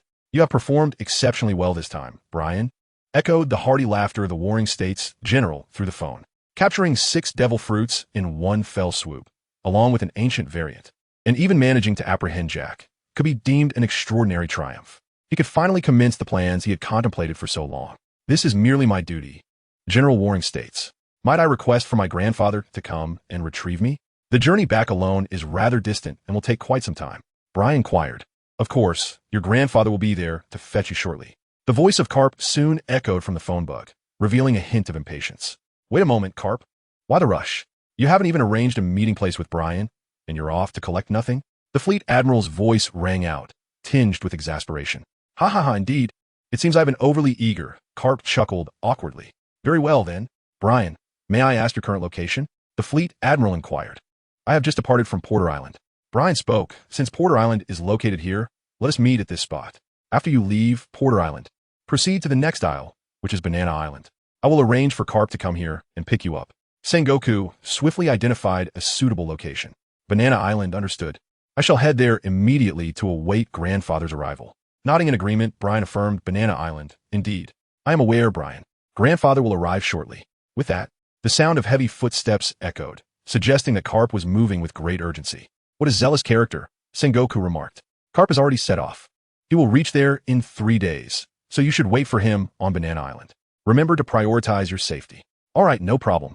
I will hang up now. Brian responded, concluding the call. Grandfather is coming for me. I shall head to Banana Island to await him. Hee. Brian chuckled, his spirits soaring. Chapter 195, Decapitation Beneath the Surface. Jack, having eavesdropped on the entire conversation, was utterly terrified. He could hardly fathom that Brian was a member of the Navy, directly connected to the Grand Admiral, and even referred to the Navy's hero as Grandpa. Although he had heard of the Navy's legendary hero, the Iron Fist Garp, and his cherished grandson, he never imagined that this little rascal would be the one. Jack had never paid much attention to the news within the Navy. Thus, he had never seen a portrait of Brian. Oh no, this little imp is a Navy officer. Surely, he will send me to the great prison. The notorious drought-bringer Jack, with a bounty of 1 billion, is finally destined to perish? Jack felt a wave of despair wash over him, unable to suppress his melancholy. 3 days later, on Banana Island. Brian, my beloved grandson, how have you been? As the warship docked, Garp eagerly leapt ashore, making his way to Brian. Grandpa. Brian greeted him with a gentle smile. Ha ha, you are indeed my grandson, having completed such a formidable task. This must be Jack. I see he's a fishman. Garp glanced at Jack, who was bound and gagged behind Brian, expressing mild astonishment. Indeed, the little elephant is a fishman, Brian affirmed with a smile. Little elephant? Ha ha, quite fitting. Garp bellowed with laughter at Brian's playful moniker for Jack. The esteemed drought-bringer Jack, with a bounty of 1 billion, was merely a little elephant in Brian's eyes. If this were to be known, it would surely enrage Kaido. Watching Garp's hearty laughter, Jack felt a shiver of fear. This was the legendary Iron Fist Garp. Now he understood why the little brat's fists were so formidable. It was due to such a grandfather. Since we have secured the individual, we shall return, Garp declared, waving his hand, summoning sailors to chain Jack with sea stone cuffs and escort him aboard the warship. Once on the ship, Brian recalled the devil fruits he had in his possession. Oh, Grandpa, I also have these devil fruits. Brian set down the large parcel and unwrapped it, revealing 6 devil fruits within. Bosi, fetch a box to contain these. Upon our return to headquarters, we shall present them to Admiral Sengoku. With such a substantial haul, including an ancient variety, Sengoku will undoubtedly be overjoyed. Garp called out to Bosi. Nodding in acknowledgement, Bosi swiftly instructed his subordinates to bring over a box, placing the 6 devil fruits inside, securing it, and then transporting it to the ship's cabin. Grandfather, Admiral Sengoku mentioned he wishes to take the little elephant back. Is he to be sent to impel down, or is there another plan? Brian gazed at Jack and inquired of Garp. Well, it depends on the situation. Perhaps he will be sent to the gallows. Garp was also uncertain how Sengoku would handle Jack. Although it seemed more likely that he would be executed, it might merely serve as bait for Kaido, and it did not necessarily mean that Jack would be killed. The gallows? Would that not mean the demise of the little elephant? How pitiful. Upon hearing Garp's response, Brian remarked in astonishment, turning his gaze towards Jack. His eyes filled with sympathy and reluctance. In truth, Despite being a pirate, Jack had always been quite docile in Brian's presence, resembling an ordinary little elephant. The thought of the elephant's potential death filled Brian with sorrow. Execution. You intend to execute me, Jack exclaimed in horror upon hearing those words. Previously, when he wished for death, Brian had refused to grant him that release, subjecting him to relentless torment. Now, just as he had finally decided against wanting to die, he was faced with the prospect of execution. How unfortunate he felt. Heavens, earth, oceans, save me, Jack internally cried out, genuinely not wishing for death at this moment. Haha, do not be so frightened. It does not necessarily mean you will be killed. It all hinges on Sengoku's decision. Noticing that Jack did not exhibit the ferocity rumored about him, but appeared rather meek, Garp chuckled heartily. He discerned that Jack had undoubtedly been subdued by Brian. Otherwise, based on what he knew of Jack, he was a wild beast, fearlessly mad to the extreme. The title of Calamity was not self-bestowed. Is that so? Jack felt less fearful upon hearing Garp's words. At least it was not a certainty of death, and there was still a chance for survival. Little elephant, do not worry. I shall intercede on your behalf. As long as you agree to the Navy's labor reform, you can be a good child and even join the Navy. How does that sound? Quite splendid, is it not? Brian smiled as he crouched down to speak to Jack. Jack rolled his eyes. Join the Navy? Are you jesting? Not only would I refuse, but even if I agreed, will my Captain Kaido consent? He would undoubtedly come to the Navy headquarters to settle the score. To have this little elephant join the Navy? Brian, only you would dare to entertain such a notion. I wonder what expression Sengoku would wear upon hearing this. Garp laughed heartily. It was unexpected that Brian would suggest Jack join the Navy. In the past, the Navy had indeed contemplated such a possibility, but Jack's brutal actions had obliterated those thoughts. The current Navy firmly believed that a vicious pirate like Jack should be imprisoned and impelled down, for there was no possibility of turning such a pirate to their side. The reason Brian harbors such thoughts is entirely due to the fact that he has subdued Jack. Before him, Jack dares not reveal his ferocious and brutal nature. Within Jack's heart, a seed of fear towards Brian has taken root.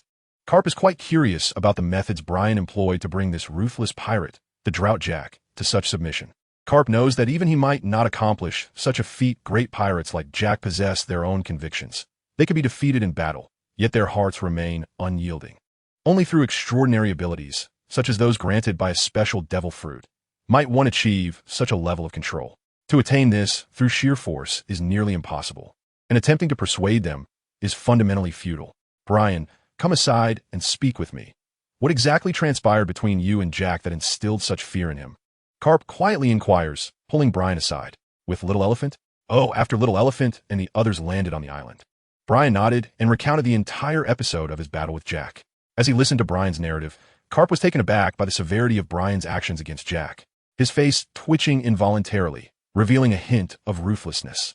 Chapter 196, Discovery. A few days later, Garp and Brian successfully returned to the Navy headquarters. Xiaobai, you may take a few days off for now. Go and enjoy yourself, Brian advised as they disembarked from the warship, gurgling with delight. Xiaobai nodded enthusiastically before diving into the depths of the sea to amuse himself. Garp had informed him that Admiral Sengoku intended to use Jack to lure out Kaido and his beast pirates, with the aim of delivering a devastating blow to them. After listening to the plan, Brian found it feasible. Yet he harbored concerns about Kaido's unpredictable nature, disregarding Jack's fate and refusing to be ensnared. Currently, Admiral Sengoku was still arranging the battlefield, granting them a few days of respite. Brian, the sea lion, seemed more convenient than a battleship, chuckled. Watching the silhouette of White disappear beneath the waves, Garp remarked with a smile. Sea creatures possess intelligence and a degree of empathy, although they are not sufficiently advanced. Beings like White are rather rare. Otherwise, both pirates and the Navy would have already set their sights on them. With White around, traveling becomes quite convenient. Nodding, Brian smiled as he spoke. Since leaving Sabeti Archipelago, he had been undertaking missions alongside White, making travel effortless, even traversing the calm belt. Though they occasionally encountered numerous sea kings, there was little to fear as long as they did not deliberately provoke the colossal ones. Let us head back to change clothes first, then go meet Sengoku, Garp said, patting Brian's shoulder with a grin. Subsequently, Garp instructed his subordinates to deliver a box of devil fruits to Sengoku before leading Brian back to their quarters. Upon returning to the dormitory, Brian quickly changed into his Navy uniform, looking quite spirited. Oh, I almost forgot about the devil fruit. I should put away first. Saying this, Brian took his backpack, unzipped it, and retrieved the devil fruit known as Force Fairy. Suddenly, the door burst open, startling Brian, causing him to lose grip of the fruit, which rolled towards the door. "Brian, have you changed? Come with me," Garp called out in his gruff voice, addressing the somewhat dazed Brian. However, before he could finish his sentence, Garp followed Brian's gaze and spotted the devil fruit at his feet, momentarily stunned. This must be a devil fruit. It certainly looks like one, judging by its patterns. During this mission, hadn't Brian confiscated 6 devil fruits? He should have handed them all over. How did another one appear here? Could it be that Brian secretly kept one for himself, originally having 7, but falsely claimed there were only 6? Hiss. In an instant, Garp's mind raced, piecing together the truth with reasonable accuracy. Perhaps Brian was merely curious about the devil fruits and wanted to keep one for personal amusement. After all, with his strength, he no longer required them. Yes, that must be it. Why else would Brian need to conceal a devil fruit? Garp convinced himself with this rationale. Oh, what is this peculiar fruit doing here? Is it yours, Brian? Quickly, put away. I'll be waiting for you outside. Garp, pretending not to recognize it, picked up the devil fruit and handed it to Brian, then left without a glance back, closing the door behind him. This was noticed by his grandfather. Brian's initial reaction was one of realization. He understood that Garp could not possibly fail to recognize it as a devil fruit, yet he feigned ignorance. After all, his grandfather would surely keep his secret. Contemplating further, Brian concluded that even if Garp were to discover the truth, he would undoubtedly remain silent. Having securely placed the devil fruit, Brian turned and exited the room. "Grandfather," he thought, "that was indeed a devil fruit that I secretly kept. Will you safeguard my secret?" Brian quietly confided in Garp. Cough, cough. "Garp, is there something peculiar about this devil fruit? Are you planning to keep it for yourself? That doesn't seem right. If you intended to consume it, you could have done so already without the need to bring it back." Garp gazed at Brian with curiosity, eager to uncover the reason behind Brian's clandestine decision to retain the devil fruit. "Grandfather, I assure you, I do not wish to keep it for myself. This particular devil fruit possesses unique abilities. It is not suited for combat, but can extend one's lifespan and delay aging." As he spoke, Brian lowered his head, fidgeting with his fingers, seemingly a bit bashful. "Ha ha ha, now I comprehend. What a clever boy, well done. I wholeheartedly support your decision. Fear not. I shall keep this a secret and will not disclose it to Sengoku. Moreover, even if Sengoku were to find out, do not be afraid of him. This is indeed your spoils of war, and you rightfully deserve to claim one as your reward. You have conducted yourself admirably in this matter. So cast aside any psychological burdens. Come, let us go see Sengoku." As if nothing has transpired, Garp bellowed with laughter while clapping Brian on the shoulder. He remarked that Brian had never shown interest in devil fruits, so it was surprising to learn that he had secretly set one aside, not for his own gain. Upon understanding the rationale behind Brian's actions, Garp wholeheartedly endorsed his approach. Being a Navy officer does not necessitate lofty ideals. Fulfilling one's duty to protect civilians suffices. Rules are rigid, yet humanity is fluid. It is only natural to consider oneself appropriately. He. I had initially intended to keep this from you as well, grandfather. But it seems my plan has been foiled. Brian beamed as he spoke. Huh, you did nothing wrong. It's best if only you know about this. I shall pretend to be oblivious. Garp did not invoke naval discipline to reprimand Brian, for he recognized that Brian was not the kind to disregard military conduct for personal gain. In fact, even if this matter were brought to light, Brian had done nothing amiss. He was entitled to a share of the spoils. Thank you, Grandpa. Upon hearing Garp's words, Brian smiled gently. Why be so formal with me? Whatever you do, I have faith in you. Let us proceed. Garp affectionately ruffled Brian's hair and burst into hearty laughter. In the Admiral's office, Sengoku gazed at the 6 devil fruits nestled within a nearby box, a satisfied smile gracing his face. I must make good use of these 6 devil fruits. I wonder if Brian has any desire to become a wielder of powers. Otherwise, this ancient variety could be bestowed upon him, Sengoku muttered to himself. Chapter 197, Battle Report Bang. As Sengoku pondered, the door swung open, and Garp entered with Brian in tow. Garp, could you be more gentle when opening the door? Do you have any idea how many times I've had to repair it because of you? Sengoku frowned, his tone somewhat harsh. That's merely a fault of your flimsy door. It's not my concern. After all, you are the fleet admiral, earning a hefty salary. Repairing a few doors is but a trifling matter, Garp replied nonchalantly, settling into his usual seat. You're hopeless, Garp. Just as well you are here, Brian. I wish to inquire whether you have any inclination to become a devil fruit user. Casting a sidelong glance at Garp, Sengoku turned his attention to Brian, reporting to Admiral Sengoku. I have no desire to become a wielder of powers. Turning into a landlubber is far from appealing. Brian shook his head and then replied, Haha, indeed, becoming a mere landlubber is far from ideal. Brian, even without relying on the powers of the devil fruit, had already established himself as a formidable force. He did not require such powers to enhance his prowess.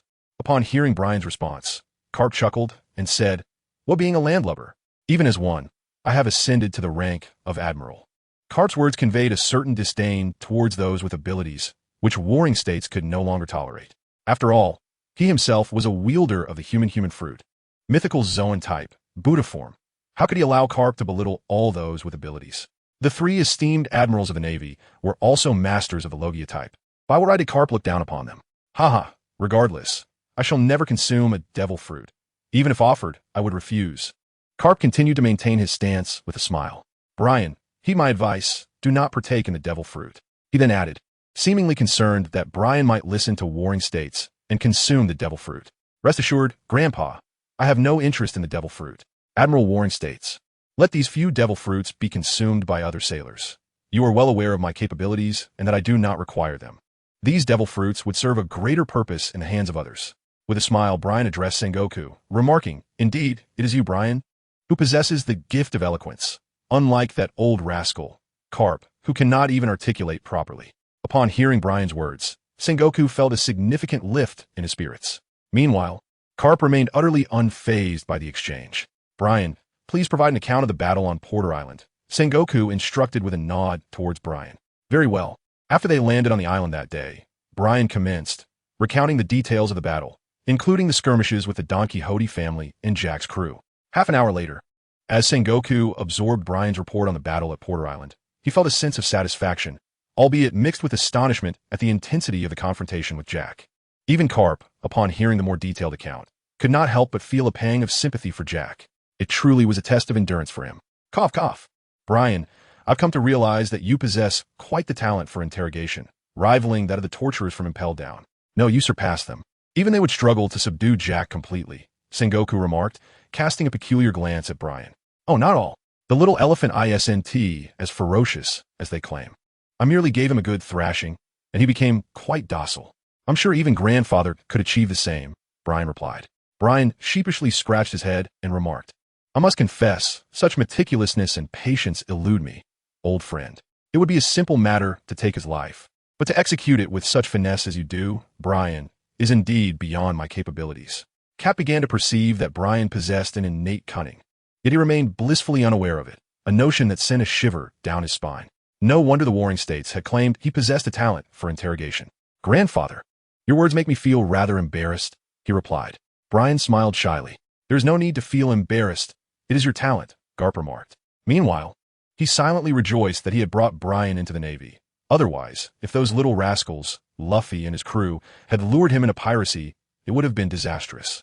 As he spoke, Garp glanced at Sengoku and noticed that Sengoku was regarding him with the same expression.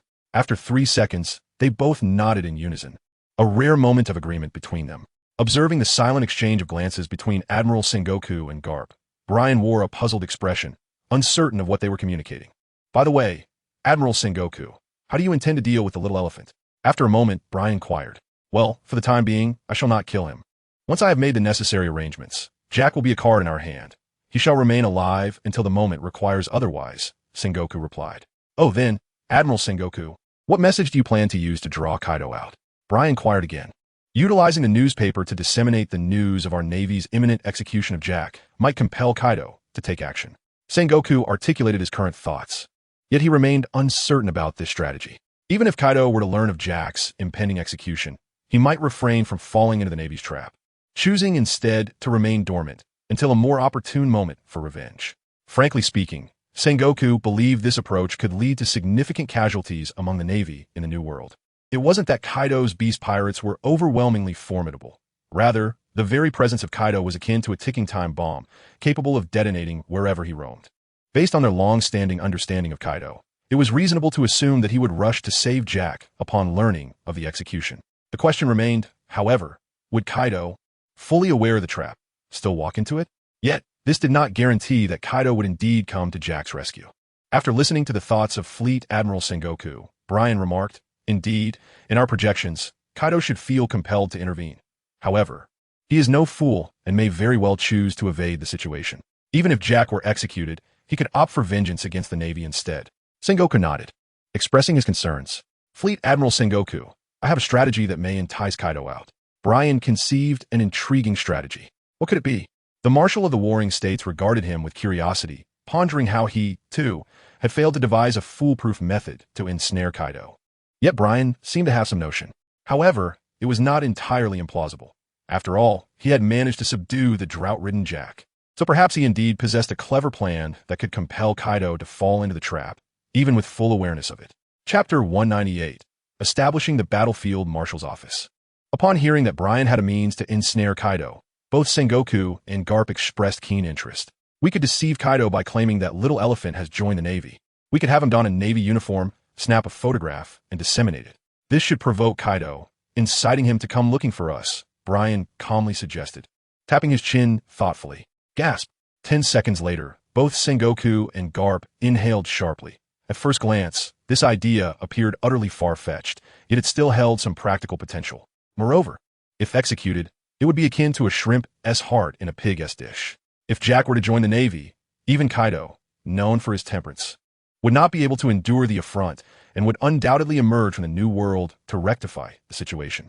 Otherwise, his reputation as one of the four emperors, Kaido of the Beasts, would be irrevocably tarnished. Ahem, Brian, how did you come up with this idea? Sengoku inquired, observing the seemingly innocuous Brian. For the first time, he realized that Brian was naturally cunning. Despite his charming demeanor, there lurked a calculating mind beneath. Of course, Brian was oblivious to this aspect of himself, and one could not fault him. Rather, he ought to be commended for his ingenuity. It just came to me. It wasn't particularly difficult. Brian scratched his head. Ha! You truly are my clever grandson, coming up with such an ingenious plan. Sengoku, it may be time for you to retire. Garp burst into hearty laughter. I cannot refute that. Such an excellent strategy is indeed beyond my imagination. Sengoku's expression twitched. Then, let us proceed according to Brian's suggestion. It would be best to entrust this matter to him. His presence could keep Jack in check. Garp ceased his laughter and proposed to Sengoku. Very well. This task shall be entrusted to you, Brian. However, there remains one matter I have yet to finalize, the location of the battlefield. Nodding, Sengoku remarked. Is it truly so difficult to find? Garp furrowed his brow. If the battlefield is not properly selected, our plan cannot advance. Jack has been captured by the Navy for several days now, and Kaido in the New World must already be searching for him. The news of Jack's capture cannot remain concealed for long. Should Kaido take action prematurely, we would find ourselves in a precarious situation. Indeed, identifying a location capable of withstanding the might of Yonko is no simple task, Sengoku lamented. He had scoured numerous sites, exhausting every island in the first half of the Grand Line, regardless of whether they were inhabited, and found them all unsuitable. Admiral Sengoku, I believe it is not necessary to establish the battlefield on a small island, as that would increase the likelihood of Kaido avoiding our trap. At that moment, Brian interjected. Oh, Brian, do you have a suggestion? Sengoku inquired, gazing at him. Since Kaido's target is Jack, he is not foolish and is unlikely to fall into the trap we set for him. Instead, we should avoid allowing Kaido to venture out from the New World to seek us. We can bring Jack into the New World ourselves. Let Kaido lead his pirate crew to attack us of his own accord. This would alleviate many of our burdens. Brian chuckled. Are you suggesting that we engage in naval warfare with Kaido in the New World? While that is certainly an option, our freedom of movement would be constrained at sea. Admiral Sengoku furrowed his brow. I understand that even on the ocean, we can still establish a battlefield. Have you forgotten Mr. Kuzan's abilities, Admiral Sengoku? Brian continued, Kuzan's ability. Ice, as the expression in Admiral Sengoku's eyes brightened at the mention of Kuzan's powers. Indeed, even upon the vast ocean, Kuzan's capabilities would allow him to freely carve out a battlefield, thereby circumventing naval confrontations and engaging directly in land battles with Kaido and his forces. This would enable all of us with abilities to unleash our full potential. Ha ha, what a splendid idea. By bringing Jack to the New World, we could save the time of establishing a battlefield.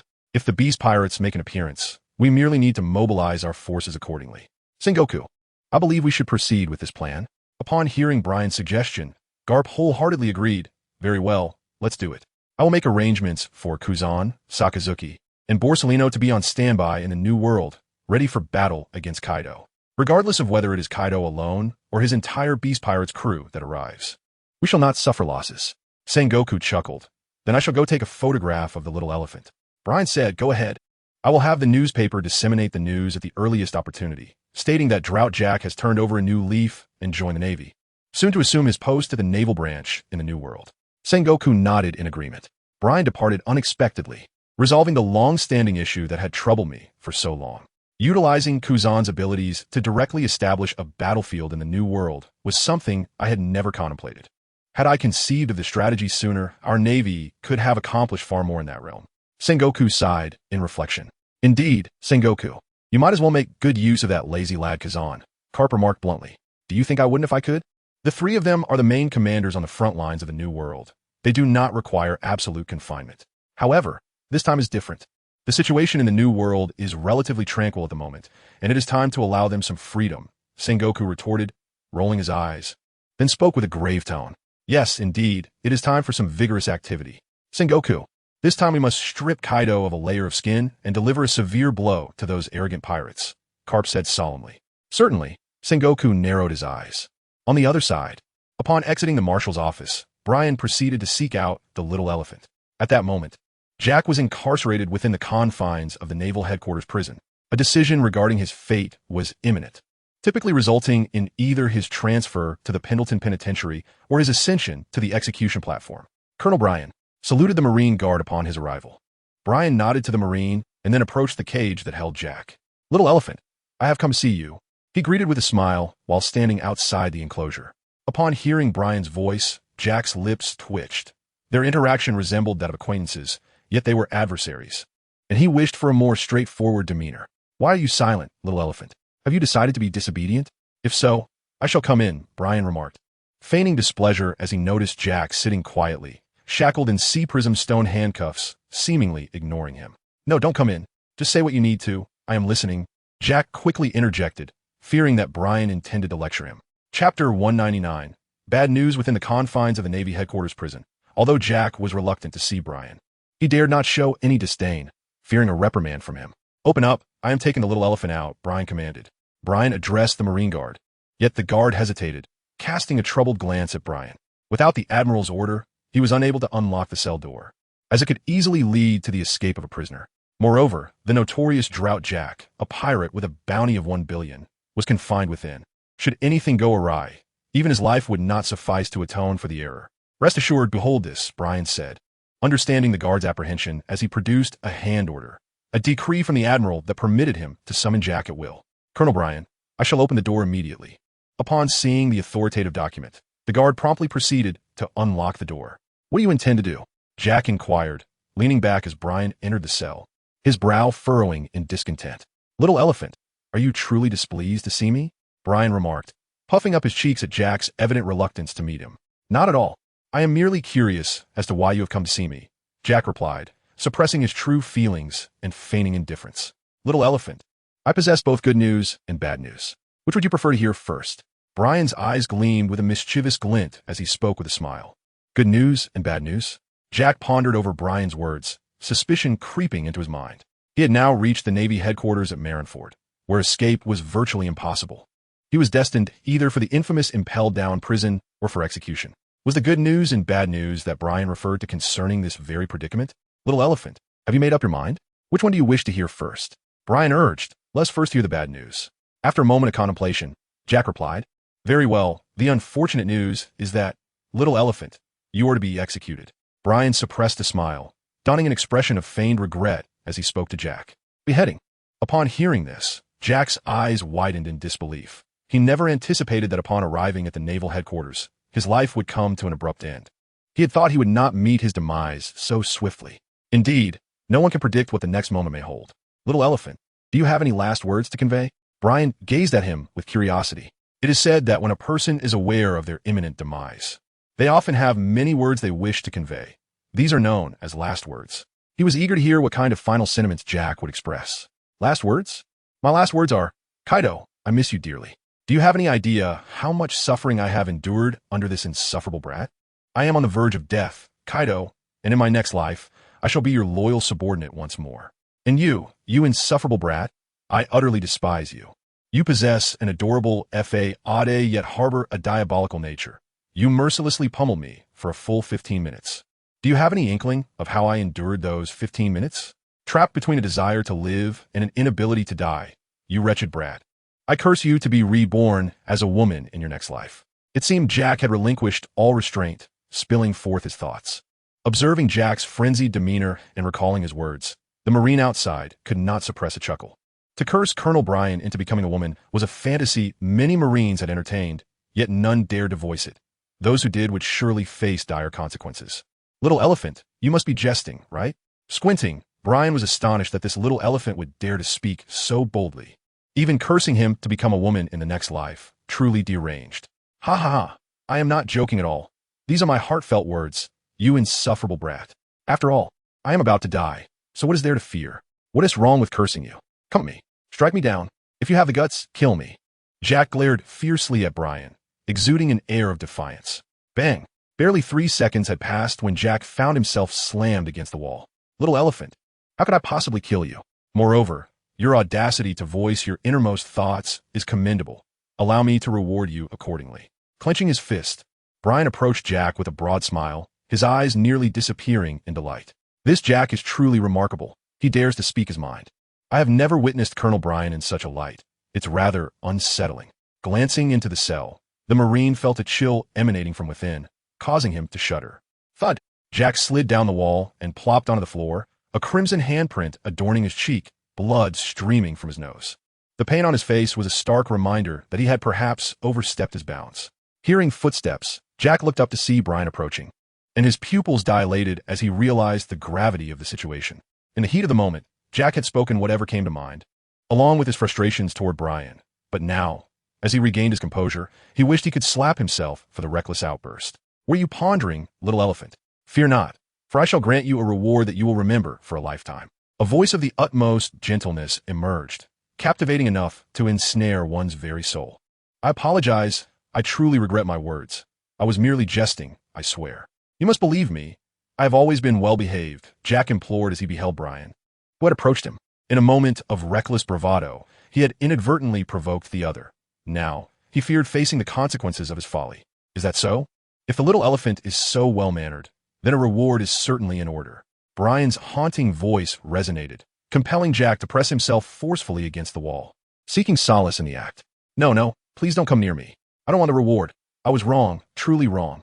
I beg you, do not approach. Jack shouted in desperation, realizing that this time the punishment might extend beyond the usual 15 minutes, potentially escalating to 30 or even 40. This was more torturous than death itself. Jack wished to avoid experiencing such a hellish ordeal once more before his demise. Suddenly, Bryan halted in his tracks and then turned around. A sigh of relief escaped Jack as he mistakenly believed that his frantic pleas had swayed Bryan, prompting a change of heart. Unlock the handcuffs on the little elephant. This way, I can reward him for a bit longer, Bryan instructed a nearby sailor. Yes, Colonel Bryan, the sailor replied, approaching to remove the handcuffs made of sea prism stone. His instincts told him that even without the cuffs, Jack would not escape without Colonel Bryan's consent. With a clatter, the sea prism handcuffs fell to the ground, liberating Jack. You may leave, but close the door behind you. Bryan gestured to the sailor after freeing Jack. Yes, Colonel Bryan. The sailor promptly exited, ensuring the door was secured.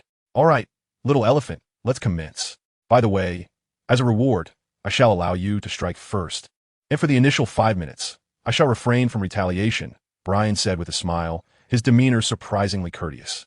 Really? Jack's eyes widened in astonishment. He had anticipated an imminent beating, not this unexpected concession from Bryan. 5 minutes without retaliation? After all, he was Drought Jack, the notorious pirate with a bounty of 1 billion. Surely, even Bryan, formidable as he was, would have to endure several of Jack's blows. This thought bolstered Jack's courage. Even if he could not prevail, it would suffice to land a few punches on Bryan. Indeed, little elephant, make haste. I'm already counting, Bryan coaxed with a grin. Take this, feel my fist. With Bryan's encouragement, Jack could no longer contain himself. He fortified his fists and launched an assault on Bryan. Aware that time was of the essence. He needed to seize every precious second. Otherwise, missing the chance to touch a single hair on Bryan would be a grave loss. His dark fist swiped past Bryan's cheek, the gust of wind ruffling Bryan's blue hair. Take another. Just as Jack prepared to follow up his initial strike, he felt a sharp pain in his abdomen, and his body was sent flying backward. Bang! Jack was slammed against the wall for the second time. Fortunately, the walls here were constructed of thick steel plates. Otherwise, a gaping hole would surely have been created. Aren't you supposed to refrain from retaliating? He cried out, clutching his stomach in anguish, as if accusing Bryan. Little elephant, I do refrain from striking back, but I never claimed I wouldn't use my feet. It seems you have misunderstood my intentions. Do not place the blame on me. Hurry up, time is fleeting, and 5 minutes will soon elapse. I can hardly contain my anticipation. Brian broke into a smile so enchanting that, in Jack's eyes, it resembled the grin of a devil, instilling in him a profound unease. I knew it couldn't be so simple, that wretched little imp. I shall confront you with all my might. Anticipating what would transpire in 5 minutes, Jack let out a furious roar, his form suddenly transforming into that of a colossal mammoth, charging towards Brian. Little elephant, while the space here may be limited, making it difficult for me to evade, you too will become cumbersome, and that shall cost you dearly. Brian chuckled softly before leaping into action, his feet poised for a powerful kick aimed squarely at Jack. The impact reverberated like thunder, sending tremors throughout the prison. Jack was sent sprawling to the ground, resembling a helpless puppy in his defeat. Little elephant, Brian remarked, your training is still lacking. After your transformation, you cannot even harness the power of hockey. Have you merely become a colossal meat shield, indistinguishable from a little pig? Brian stood atop Jack's head, crouching down to offer guidance. You are the fool. I'm the drought, Jack. Get off me. Jack bellowed, rising from the ground and shaking his massive frame, attempting to dislodge Brian. Yet, he could not succeed. No matter how he tried, he remained firmly in place. Come on, little elephant. Exert yourself. Brian, perched atop Jack, bounced playfully, refusing to budge while encouraging Jack to push harder. Jack was livid, his frustration mounting as he realized Brian seemed to have taken root atop his head, impervious to his efforts. The passage of time was unnoticed, and soon 5 minutes had elapsed. I will revert back and see how you fare. With that declaration, Jack transformed into his original form, clenching his fists and glaring fiercely at Brian. Apologies, little elephant, but the time has come. I must reward you properly. Heh. At this moment, Brian flexed his fingers, grinning in anticipation, embodying eagerness. Nanny, is it already time? Upon hearing Brian's words, Jack instinctively leaped back a few paces. The difference between an active Brian and a restrained one was stark. Jack could almost foresee the cruel events that were about to unfold. Little elephant, it's begun. As the words left his lips, Brian vanished from sight.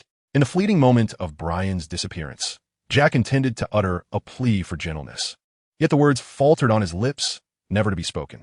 A cacophony of anguished cries erupted from within the prison. The sounds morphed from the outset to an unsettling crescendo. The Marine stationed outside the cell occasionally leaned in, casting furtive glances inside, only to retreat in fright. Who was the unfortunate soul enduring such torment? Was it Jack? No, it was a rotund creature, swollen like a gargantuan balloon. It seems Colonel Brian possessed a ferocious hand. Perhaps it was prudent to caution others against provoking his ire. Indeed, it appears that the more exquisite one's appearance, the more merciless their blows. The Marine muttered to himself. Nearly an hour elapsed before the creaking of the cell door heralded Brian's emergence, his demeanor markedly more sanguine. The color in his cheeks vibrant, as if he had engaged in a vigorous exercise, invigorating his very essence. Summon a few to carry the little elephant out. He has grown so corpulent that he can scarcely move. Brian greeted the Marine with a nod. Yes, Colonel Brian, I shall attend to it immediately. The Marine replied before hastily departing to summon assistance. After a brief interval, Brian instructed several Marines to carry Jack to the square right beneath the clock tower. At that moment, Jack had gained considerable weight, being transported by the Marines to the base of Big Ben. Very well, gently set the little elephant down. Please procure a naval uniform that fits him appropriately. I wish to capture a few photographs with the little elephant shortly. Brian inquired, military uniform? Colonel Brian, do you mean for Jack? Several Marines were taken aback and sought confirmation from Brian. Indeed, hurry along, Brian urged with a nod. Yes, Colonel Brian. One Marine dashed off to find an appropriate naval uniform for Jack. Given Jack's current physique, the standard attire worn by Marines would be inadequate. Only the uniforms of exceptionally tall Marines would fit him, albeit barely. Moreover, even if they managed to dress Jack in one, it would likely not be a pleasing sight. Chapter 201. Good news before long. The Marine returned with a notably large naval uniform in hand. Let's see how it fits the little elephant, he said. Brian addressed the Marine. Several Marines assisted in dressing Jack in the military uniform, which appeared to fit him perfectly. Fortunately, Brian had ensured that Jack had gained a bit of weight. Otherwise, the naval attire would have been too large. Splendid, it fits just right. Now we can take some photographs. Please capture a few moments of me and the little elephant. Brian handed the camera phone to the Marine and then approached Jack, smiling as he made a gesture. Little elephant, cease your pretense of slumber. If you continue this charade, I shall ensure you sleep to your heart's content. Do you believe me? Turning back, Brian remarked with a grin. What do you intend to do? Jack managed to lift his eyelids, gazing at Brian. His intuition warned him that Brian was about to inflict something unpleasant upon him. Nothing much. Oh, by the way, little elephant. Did I not mention a piece of good news and a piece of bad news earlier? You have heard the bad news. Would you care to hear the good news next? Brian chuckled, wearing an expression that seemed to beckon Jack to inquire further. No, Jack instinctively retorted. After all, he was destined to perish. What good news could there possibly be? It made no difference whether he listened or not. Little elephant, could you repeat that? Do you wish to hear? Noticing Jack's reluctance, Brian cast him a menacing glance. Think, I want to hear. Please do tell. Faced with Brian's unkind gaze, Jack promptly changed his tune. If he weren't so corpulent, resembling a balloon with a neck entirely obscured, he would have vigorously nodded in agreement. Now that's more like it. The good news, little elephant, is that the bad news I mentioned earlier was merely a fabrication. Surprised, aren't you? Brian then smiled as he delivered this revelation. Upon hearing this so-called good news, Jack nearly leapt from the ground. He was not merely surprised, but utterly astounded. It turned out that the previous bad news was nothing but a ruse concocted by Brian to deceive him. What, then, had been the purpose of the brutal beating he endured? Jack felt utterly wronged. Oh heavens, please take this little demon away. I am on the brink of being driven to madness. For the third time, Jack shed tears of anguish, feeling as if he were ensnared in the very depths of hell, with Brian as the malevolent spirit tormenting him, boiling and roasting his tender psyche. Little elephant, do you have many questions swirling in your mind? He, it's all right. Express your thoughts candidly. Releasing your inner turmoil is beneficial. It could add several years to your life. Brian said with a grin, you are nearly driving me to my demise. Rather than adding a few more years to my life, I feel as though I might actually lose a decade. What benefit is there in that? Jack seethed silently within, casting a resentful gaze at Brian. Little elephant, please do not look at me that way. I am acting in your best interest. Observe how strained you appear. I am merely alleviating your mental burdens, and you should be grateful to me for this indeed. Brian spoke to himself, while Jack gazed at him in silence.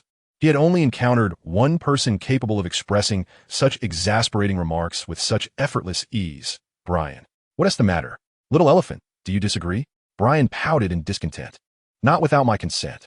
Jack's entire face twitched, resembling a pudding in a shop, remarkably elastic. Well, if even the little elephant says so, I know I am not mistaken. Upon hearing Jack utter the word agree, Brian nodded in satisfaction.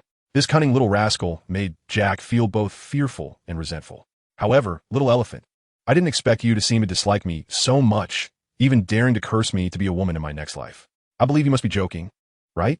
As he spoke, Brian grinned and playfully patted Jack's chubby face. Ouch, that hurt.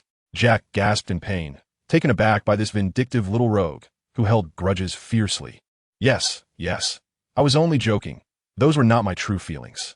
I don't dislike you at all. You are so adorable and handsome. Who could possibly dislike you? Jack uttered insincerely, compelled to compromise for the sake of his own well-being, even if it meant voicing words he did not genuinely mean. Ha, little elephant. Please don't say that. It makes me feel shy. Brian smiled shyly and patted Jack on the shoulder. Ouch. Let go. Jack exclaimed in pain. After uttering those words, he realized his mistake, and beads of cold sweat began to form on his forehead. Little elephant, what did you just say? I didn't quite catch that. Could you please repeat it? Brian playfully patted Jack's face and inquired with a smile. No, what I meant to say is that you are quite handsome, truly handsome. Jack, enduring the pain on his face, managed to produce a smile that was devoid of genuine joy. Oh dear, little elephant, what are you saying? I am well aware of my own handsomeness, but there is no need for such bluntness. It makes me feel rather bashful.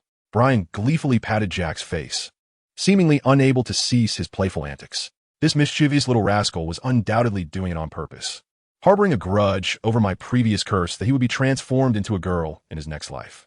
Why couldn't he let it go? Hadn't I already admitted my fault? Jack gazed at the smiling Brian, feeling an immense sense of frustration. How infuriating. I would never utter such words again, particularly in the presence of this little imp. Nearby, a few sailors watched the scene unfold, unable to suppress their laughter. It was genuinely amusing to witness the formidable drought demon Jack, a general under the fearsome Kaido, with a bounty of 1 billion, reduced to the demeanor of a docile cat before Colonel Brian. All right, little elephant, let us proceed with the photographs. Remember to smile just like I do, and be sure to strike a pose. Do you understand? Brian said with a grin as he withdrew his hand. Yes, of course. Even if he couldn't see, Jack could feel the distinct imprint of a handprint on his face, a vivid red contrasting sharply with the rest of his skin. Excellent, little elephant. You are being very obedient. Now let us begin taking our pictures. Satisfied with Jack's honest response, Brian nodded approvingly and turned to the sailor responsible for taking the photos. Come on, little elephant, join me. Say cheese. Click, click. The shutter clicked repeatedly, capturing numerous snapshots of Brian and Jack together. Colonel Brian, we're done, the sailor announced after taking a series of over a dozen photos, handing the camera and prints to Brian. Let me see which one is the best. As he perused the collection, Brian noticed that Jack's expressions varied in each photo, appearing quite complex. This one will do. The little elephant is smiling. Ultimately, Brian selected a particular image where, despite Jack's rather neutral expression, it seemed almost as though he was smiling, complementing his plump visage perfectly. Chapter 202. Great news. Having chosen the finest photograph, Brian instructed a sailor to deliver it to Admiral Sengoku. Please take care of these photos. Discarding them is also acceptable, he said, handing over the remaining prints to several sailors. Thank you, Colonel Brian, the sailors replied as they accepted the photographs, leaving Brian somewhat puzzled. Why express gratitude for merely asking them to dispose of the images? He looked at them with a quizzical expression, wondering if this was some new form of etiquette. Then, Brian observed as they removed Jack's image from the collection of photographs, leaving him isolated within the frame. In the picture, Brian was smiling, his hand forming a peace sign, reminiscent of a portrait. Brian comprehended the reason behind their gratitude. It was revealed in this manner. Meanwhile, Jack, reclining nearby, was incensed by the soldier's actions, his nostrils flaring in indignation. Was he truly so unworthy of recognition? To have his likeness excised from the photograph was profoundly hurtful. Little elephant, he chided, do not succumb to anger. After all, who can blame you for not possessing my charm? Our appearances are predetermined by nature, beyond our control. Nevertheless, we are men, and such trivialities should not concern us. Brian earnestly addressed Jack. I can't believe you. You cunning little rascal. How wicked you are. Jack held no trust in Brian's words. The platitudes, uttered by such a striking imp, were so toxic they could suffocate the senses. What purpose do you have for these photographs? Jack inquired, taking a moment to compose himself. He doubted that Brian sought him out merely for amusement. In his eyes, the Navy was fond of scheming, and this could very well be another of their ploys.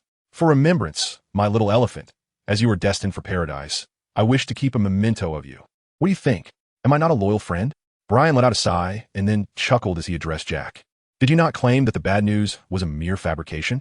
Have you deceived me once more? Jack widened his eyes, glaring at Brian. Ha ha, little elephant. I was just pulling your leg. Look at you, why so riled up? Brian chuckled, realizing that Jack was becoming increasingly gullible. In that moment, Jack felt a profound sense of despair, reflecting on how he, the illustrious Drought Jack, the formidable pirate of the New World, had fallen to such a lamentable state. Not only had he become a captive of the Navy, but he also endured daily mockery at the hands of this Navy brat. It was truly unbearable. All right, little elephant, you should return and rest well. In a few days, I shall take you home, Brian said with a smile, instructing the sailors to escort Jack back to his cell. Before departing, he uttered a phrase that left Jack utterly perplexed. Home? What does that mean? Jack was bewilderedly carried away. Recently, a significant event transpired upon the vast sea. One of the formidable generals under the New World's Emperor Kaido, the Calamity known as Jack, a notorious pirate with a bounty of 1 billion, has shockingly defected to the Navy and is set to take a position at their branch in the New World. This news has been the focal point of newspapers for the past few days. Initially, many who encountered this information were in fits of laughter, utterly disbelieving such an outrageous tale, dismissing it as excessive sensationalism. Even if Jack were captured by the Navy, the notion of him joining their ranks seemed utterly preposterous. Setting aside his role as a key figure under Emperor Kaido, Jack is undeniably a fearsome pirate in the New World, with a bounty that reaches the billion mark. How could such a pirate ever align himself with the Navy? Furthermore, considering the blood of countless innocents that stains his hands, the Navy's response should undoubtedly be execution or imprisonment in the infamous Impel Down, rather than an invitation to join their forces.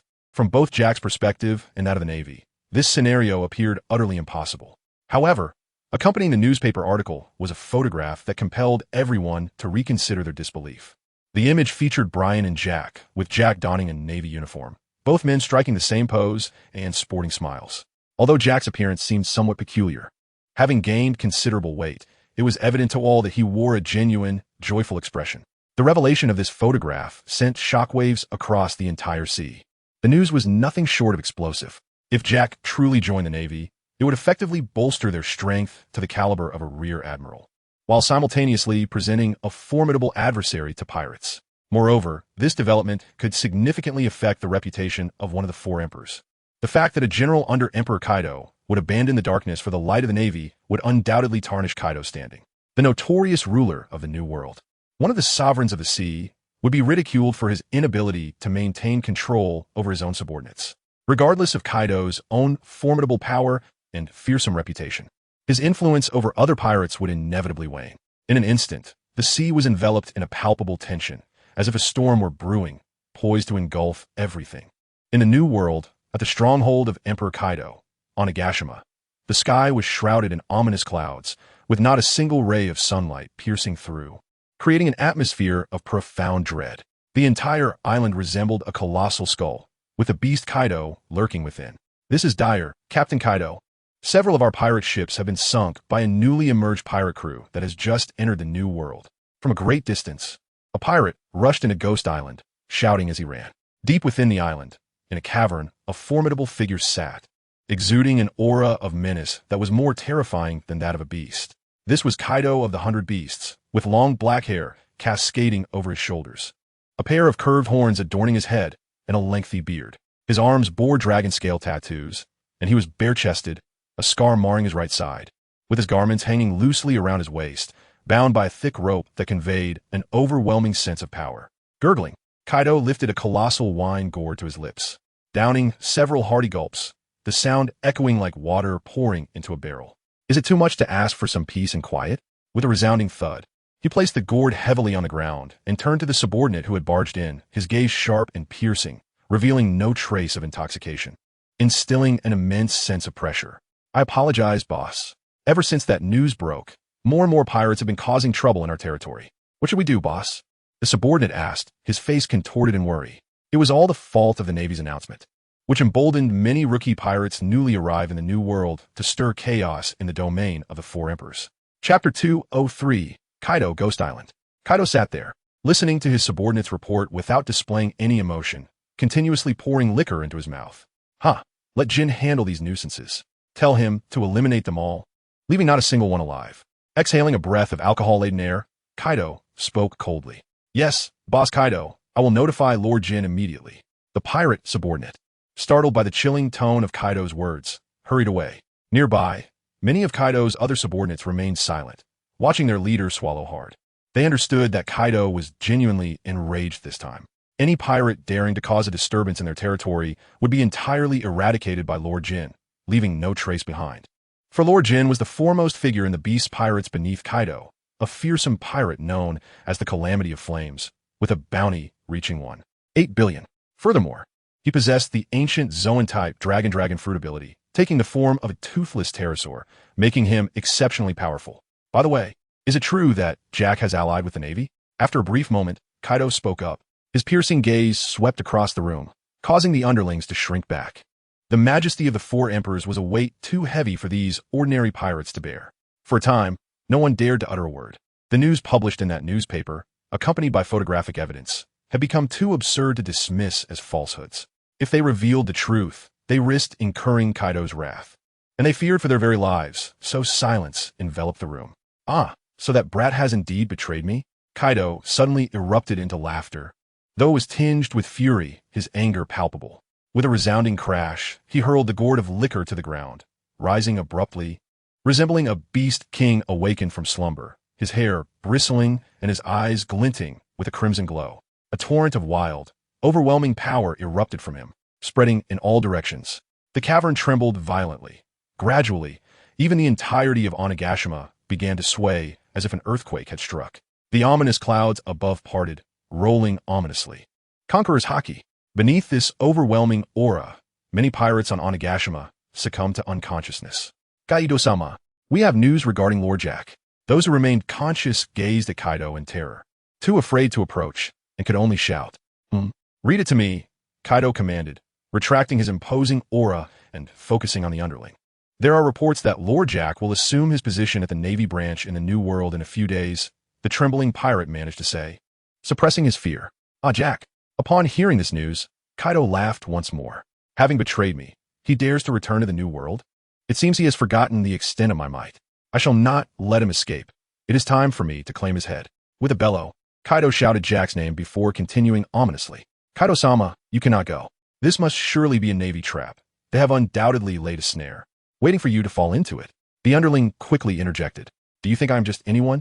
I am Kaido of the 100 Beasts. Even if it is a trap, what can it do to me? That brat's head must be mine to turn into a drinking vessel. Kaido laughed, his eyes turning red, glimmering with the light of slaughter.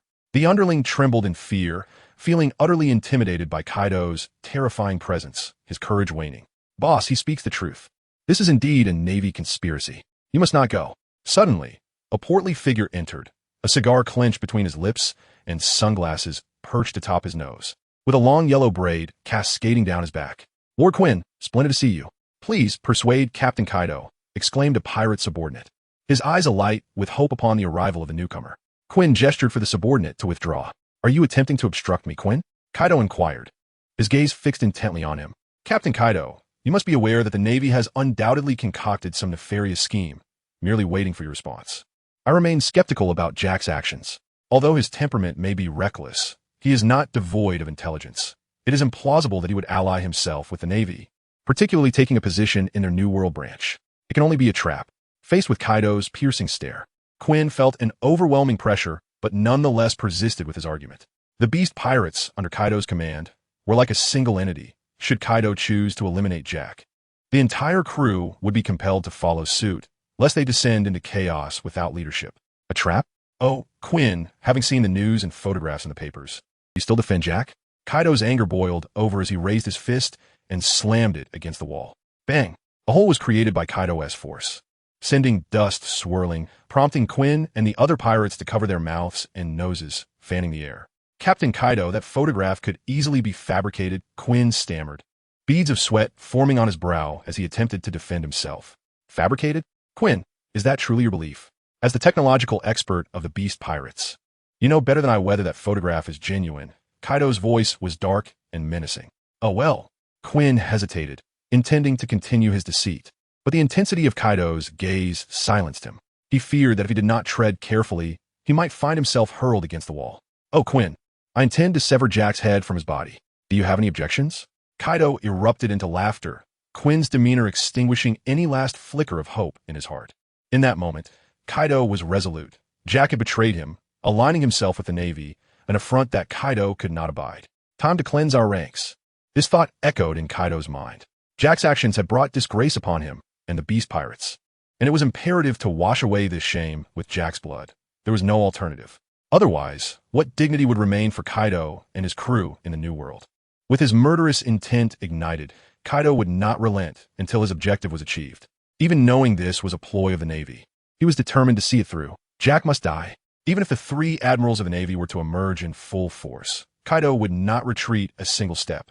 Observing Kaido's demeanor, Quinn understood that further persuasion was futile. He could only shake his head in resignation, contemplating instead how to deal with the Navy's insidious schemes.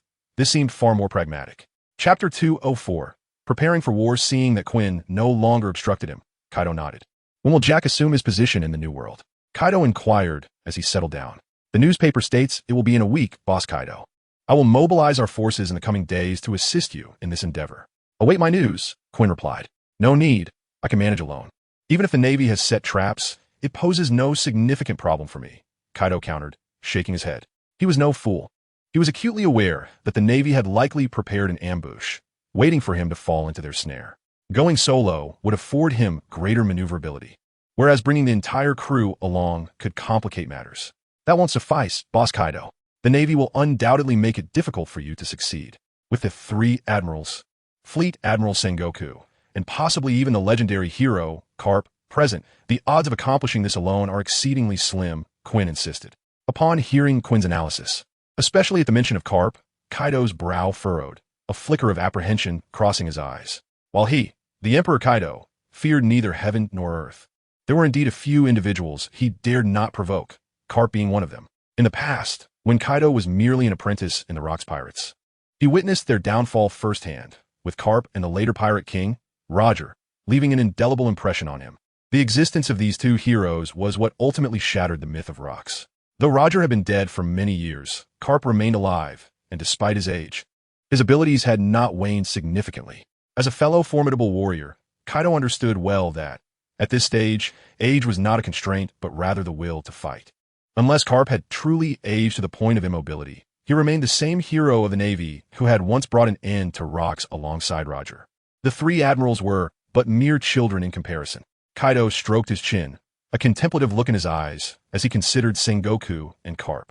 Boss Kaido, if you truly intend to eliminate Jack immediately, you will require the assistance of the Beast Pirates. Otherwise, success will be elusive. You might as well wait for a later opportunity or abandon this notion altogether, Quinn asserted with conviction. Are you jesting? When have I, Kaido, ever failed to deliver on my word? Kaido shot him a glare. Then it is imperative that we have the support of the Beast Pirates. While I do not endorse your plan to kill Jack, I will not stand in your way, Quinn replied. What I wish to convey is that, for Kaido to successfully accomplish this task, he must enlist the assistance of the Beast Pirates. As the saying goes, unless you, Kaido, reconsider your current stance. Queen continued, very well, I shall heed your words. Make the necessary arrangements. We are going to war with the Navy. This time, not only will I eliminate that traitor Jack, but I shall also obliterate their naval base. Kaido spoke coldly, his gaze unwavering, with a murderous intent that permeated the air. This time, Kaido was genuinely incensed, angered not only by Jack's betrayal, but also by the Navy's actions against him. It was evident that the Navy had ensnared Jack with some form of enchantment, prompting his defection. In the New World, Kaido's reputation had begun to wane. Even newly emerged pirates dared to encroach upon his territory, while none would dare to challenge the domains of the other three emperors. Was this not a clear indication that they deemed Kaido to be merely a figurehead? An emperor whose own commander had defected. How formidable could he truly be? This was a matter that Kaido could not overlook. He had never tasted defeat and was determined to reclaim what was rightfully his. No problem, Kaido. Leave it to me. I shall commence the preparations, Queen stated before departing. Once Queen had left, Kaido fell into a contemplative silence, pondering the impending battle. Even with unwavering confidence in his strength and the ability to escape even from Garp, he understood the necessity of caution. He had witnessed many a downfall due to overconfidence. Reflecting on the three admirals, Sengoku, Garp, Kaido leaned against the stone table, propping his head up with one hand, his eyes narrowing. Although the forthcoming battle had been instigated by the Navy, he too was eager for a confrontation, hoping to restore his fallen prestige. In the New World, the four emperors kept one another in check, refraining from making any significant moves. However, with the Navy taking the initiative this time, Kaido was disinclined to hold back. It was time to shuffle the cards on the table. Chaos would breed opportunity. This encapsulated Kaido's mindset. Just as the Navy schemed against him, he too was plotting against them. At this moment, the New World was stirred by the events surrounding Jack. At the red-haired pirate's hideout, Shanks laughed heartily. Has Jack truly been captured by the Navy? Kaido's expression must be quite grim. Has that clumsy elephant finally been locked away? Ben Beckman remarked, puffing on a cigarette. Boss, look at this. Locky exclaimed, gnawing on a chicken leg, as he revealed the other side of the newspaper to Shanks, which featured a photo of Brian alongside Jack. Oh, is that not Brian? It has been quite some time since I last saw him in the newspapers, yet his smile remains as charming as ever. Shanks turned over the newspaper to discover Brian's image. There was Jack. It seemed the food in the naval prison was quite sumptuous, as he had noticeably gained weight. Should we also seek an opportunity to taste it? How astounding. Shanks observed Jack beside Brian, intrigued by Jack's considerable girth. Come on, boss, don't jest. You eat my cooking every day and haven't gained a single pound, laughed Ricky Lu. Fool, look closely, Jack isn't merely gaining weight. He's been beaten into it. It appears that little Brian is responsible for this. Ben Beckman jested, not believing for a moment that his captain could have missed that obvious detail. Ah, what a clever lad. Growing up so swiftly in the Navy. Could he have consumed some miraculous elixir? Luffy should still be adventuring in the first half of the Grand Line. Who knows when he will reach the New World? Shanks remarked with a tinge of envy. He diligently monitored the changes in bounty notices solely to witness Luffy's growth. Although Luffy was not lagging behind and had accomplished many remarkable feats in comparison to Brian, he seemed to pale significantly. This disparity left Shanks, who harbored immense expectations for Luffy, feeling somewhat envious. Chapter 205. The red-haired pirates, seeing their captain's jealousy, Ricky Lu and the others burst into laughter. Had you deceived him into joining our ship back then, he would have blossomed among us. And you wouldn't need to feel envy here, Ben Beckman teased. Don't jest. He was so young back then. How could I have the audacity to trick him into joining us? Moreover, would Machino have consented? She would have chased us all away with a broom. Shanks rolled his eyes. Yet I see you could easily deceive Luffy. After all, his grandfather is Garp. And you never seemed intimidated, Ben Beckman retorted. That's entirely different. His grandfather was not present at the time, and Luffy is undoubtedly a born pirate. Unlike that well-behaved and polite lad Brian, who is simply not cut out for piracy, Shanks countered, attempting to justify himself. You might as well be reciting that to yourself. I'll see if I believe you. Ben Beckman shot him a sidelong glance, exhaling smoke. All right, fine. It's not just Luffy, Brian too. The moment I laid eyes on them, I knew they would inevitably grace our stage. Luffy is a natural-born pirate, while Brian, despite becoming a Navy officer, will always remain Luffy's brother, Shanks said, his gaze clear and contemplative. May I interject? Ben Beckman soy dun this book. What is it? Shanks asked, slightly taken aback. Your heart is truly dark. Ben Beckman unexpectedly interjected statement, causing Shanks' face to twitch in response. What a preposterous notion. How could his heart possibly be dark? This was a display of grand ambition, and it was utterly impossible to communicate with such a dim-witted subordinate. However, given the matter concerning Jack, Kaido would undoubtedly become restless, and it was likely that conflict would ensue between the two factions. Ben Beckman remarked nonchalantly. This was inevitable. The Navy had long been awaiting an opportunity, and Kaido was by no means a pushover. A fierce battle between the two sides was unavoidable. Shanks replied earnestly. Upon reading the news in the newspaper, a strong premonition surged within Shanks, signaling the imminent eruption of a cataclysmic confrontation. The last time he experienced such a feeling was when he learned of Ace pursuing Blackbeard. Consequently, he made a visit to the Whitebeard pirates, only to return empty-handed. During that period, ominous thoughts plagued Shanks' mind, robbing him of restful nights. Thankfully, Ace eventually returned safely to the Whitebeard pirates, and Blackbeard was rumored to have been imprisoned and impelled down, which alleviated Shanks' foreboding. This time, however, Shanks felt a strong premonition again, yet it differed from before, lacking the ominous aura. Kaido was indeed a formidable adversary, and the Navy might not fare well this time. Ben Beckman discarded his cigarette, but, extinguishing it with his foot, the Navy was certainly not foolish. They understood that Kaido was not easily defeated. Their true objective was undoubtedly the Beast Pirates. If they could merely hold Kaido at bay, it would be deemed a victory for the Navy. Shanks chuckled lightly. Yet, there was something the Navy might not foresee. Pausing momentarily, Shanks added with a smile, You mean Big Mom Pirates, Charlotte Linlin. Ben Beckman instantly grasped Shanks' thoughts. Indeed, Kaido and Big Mom shared a long-standing relationship. Despite their outward disdain for one another, their bond ran deep. If Kaido were to employ some wisdom, he would likely seek assistance from Big Mom. Kaido was also a meticulous individual, willing to employ any means to achieve his ends. Shanks remarked solemnly. So, you intend to insert yourself into this affair? Ben Beckman glanced at him, responding coolly. Ah, you've caught me. Shanks scratched his head, bursting into hearty laughter. Boss, do you truly wish to intervene? Wouldn't it be better for the Navy and Kaido, Big Mom, to exhaust one another? This way, the Navy's constraints on us will be lessened, so why meddle? Luffy looked at his captain, puzzled. Because of balance, Shanks replied. The Navy aims to weaken Kaido's influence. If Kaido were to turn the tables, it would not only inflict severe damage upon the Navy, but it would also significantly enhance Kaido and Big Mom's influence in the New World, potentially placing us at a disadvantage. Ben Beckman articulated his thoughts on behalf of Shanks.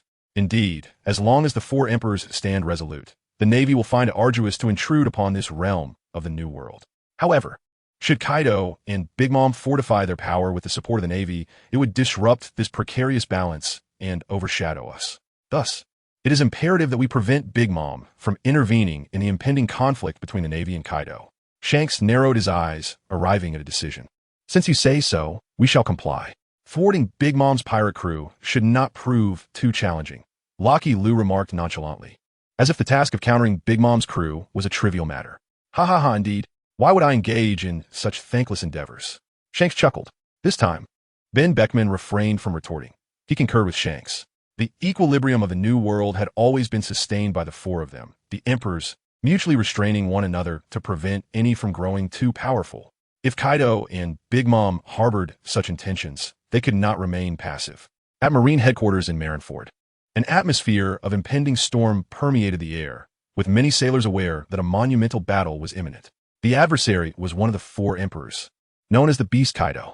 According to the news in the newspapers, in a few days, Jack, who had allied with the Navy, would assume his post at the Navy branch in the New World, and it was certain that Kaido's Beast Pirates would take action. Moreover, Admiral Sengoku had completed the mobilization of the Navy forces over the past few days, with a fleet several times larger than that of the demon-slaying order poised in the harbor. The three admirals stationed at the front lines in the New World had also received orders to converge and collectively brace for the impending assault by Kaido. Among them, one admiral, known as Kizaru, had returned to Marine headquarters with unparalleled speed. Mr. Sengoku, are we truly going to engage Kaido in battle? The capabilities of the mythical Zoan user are quite formidable, Kizaru remarked, reclining his chair while casually trimming his nails. This confrontation is unavoidable, Borsellino. You are among the main forces for this operation. Do not entertain thoughts of idleness, Sengoku replied sternly, devoid of any jest. Yes, I understand, Mr. Sengoku. Faced with a monster like Kaido, there is no opportunity for leisure. I do not wish to meet my demise just yet, Kizaru replied languidly. His tone so leisurely it seemed as though he had not taken Sengoku's words to heart. Chapter 206, The Crucial Moment. Knock knock. Reporting to Admiral Sengoku, Brian has arrived. Came the sound of a knock. Come in, Sengoku responded. I greet you, Admiral Kizaru. Upon entering, Brian beheld the seated Kizaru and saluted him respectfully. It turned out to be Brother Brian, still as striking as ever. Kizaru chuckled amiably and remarked, You jest, Admiral Kizaru. I am handsome, not beautiful. Brian earnestly countered, Cough. Cough, all right, Brian. Are you and Garp ready? If so, we can set off with Jack. The naval fleet will depart shortly thereafter. Upon hearing Brian's remark, Sengoku nearly burst into laughter, yet he managed to suppress it and replied with utmost seriousness. Report, Admiral Sengoku. We are fully prepared and can depart at any moment. Brian nodded. Then let us proceed. Kazan and Sakazuki should have already set off and will likely arrive ahead of us, the fleet admiral commanded. Yes, I shall depart immediately. Brian acknowledged with a nod and turned away. How terrifying it is that someone so young possesses such formidable strength. I have heard that Jack was also captured by him. Perhaps next time he could even apprehend Kaido.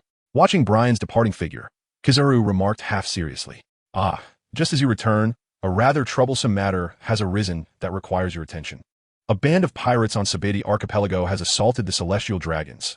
You must apprehend them, Sengoku said, furrowing his brow, clearly exasperated. At such a critical juncture, this incident was a significant burden for the fleet admiral. What on earth compelled those pampered celestial dragons to wander into the Sabedi Archipelago?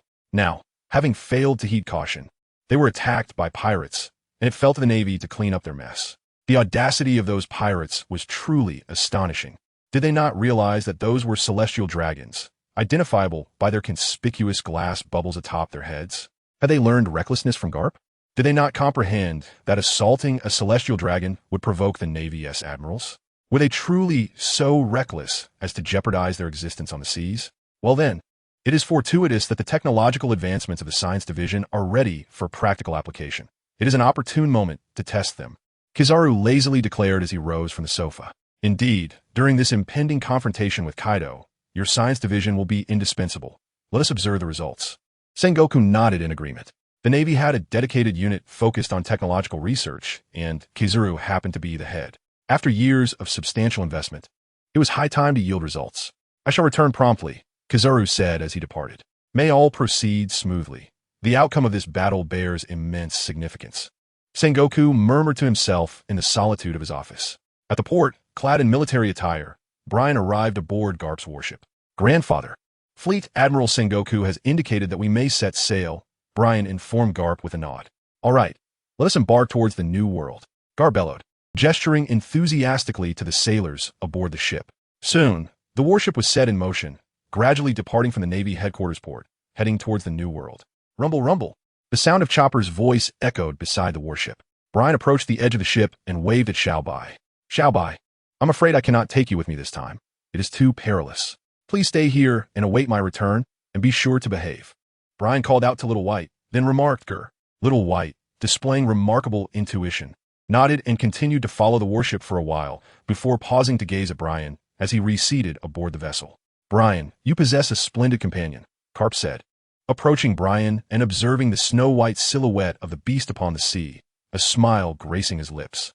Indeed, Little White is well-behaved and obedient. There is no need for concern. Brian nodded with a smile. Though he understood that Xiaobai must have wished to accompany him, this occasion was different. It was a war. A battle between the Navy and the formidable Kaido, destined to turn the world upside down. Should Xiaobai follow him into the fray, he could be caught in the crossfire. perhaps even lose his life. Hence, before embarking, Brian had made arrangements with Xiao Bai to wait patiently for his return at Navy headquarters. Xiao Bai comprehended Brian's intentions and agreed to await his return. Haha, that's splendid. By the way, Jack is still unaware that we are on the verge of engaging Kaido in battle. Please inform him to cooperate, Garp said to Brian. Certainly. Leave the matter of the little elephant to me. With a smile, Brian turned and entered the ship's cabin. He hoped that this time, no unforeseen circumstances would arise. It would be best if he did not have to intervene. Perhaps there existed a superior strategy to confront Kaido. As Garp spoke, a glimmer of inspiration appeared in his eyes. Inside the cabin, Jack was shackled with sea-stone handcuffs, bound to a wooden post by iron chains. He wore a military uniform that Brian had procured for him, a new outfit that fit him well, considering he had regained his original form. Thud, thud. The sound of footsteps resonated, and Jack lifted his head to see the person he wished to avoid. Ah, little elephant. You seem to be in good spirits. How are the Navy's rations? Would you consider staying with us? You could enjoy a steady supply of food. It would be quite advantageous. Brian remarked with a smile as he sat down before Jack. Enough with the jesting. I will never join the Navy, so give up on that notion. Jack replied without hesitation. He was a man of Kaido, living or dying by his allegiance to him. The prospect of betraying Kaido for food was utterly out of the question. He had long sworn an oath to follow his captain to the end, never to betray him. Oh dear, little elephant, why must you be so obstinate? Have I not treated you well? Brian blinked his eyes playfully. Of course not. Jack nearly revealed his true thoughts. Yet at the critical moment, he refrained and instead asked, why are you still unwilling to join us, little elephant? Brian cast a dissatisfied glance at him, his pouting lips resembling a vessel ready to hang an oil jug. It's disgraceful to act cute, but I have sworn an oath to follow only one man in this lifetime, and that is Captain Kaido.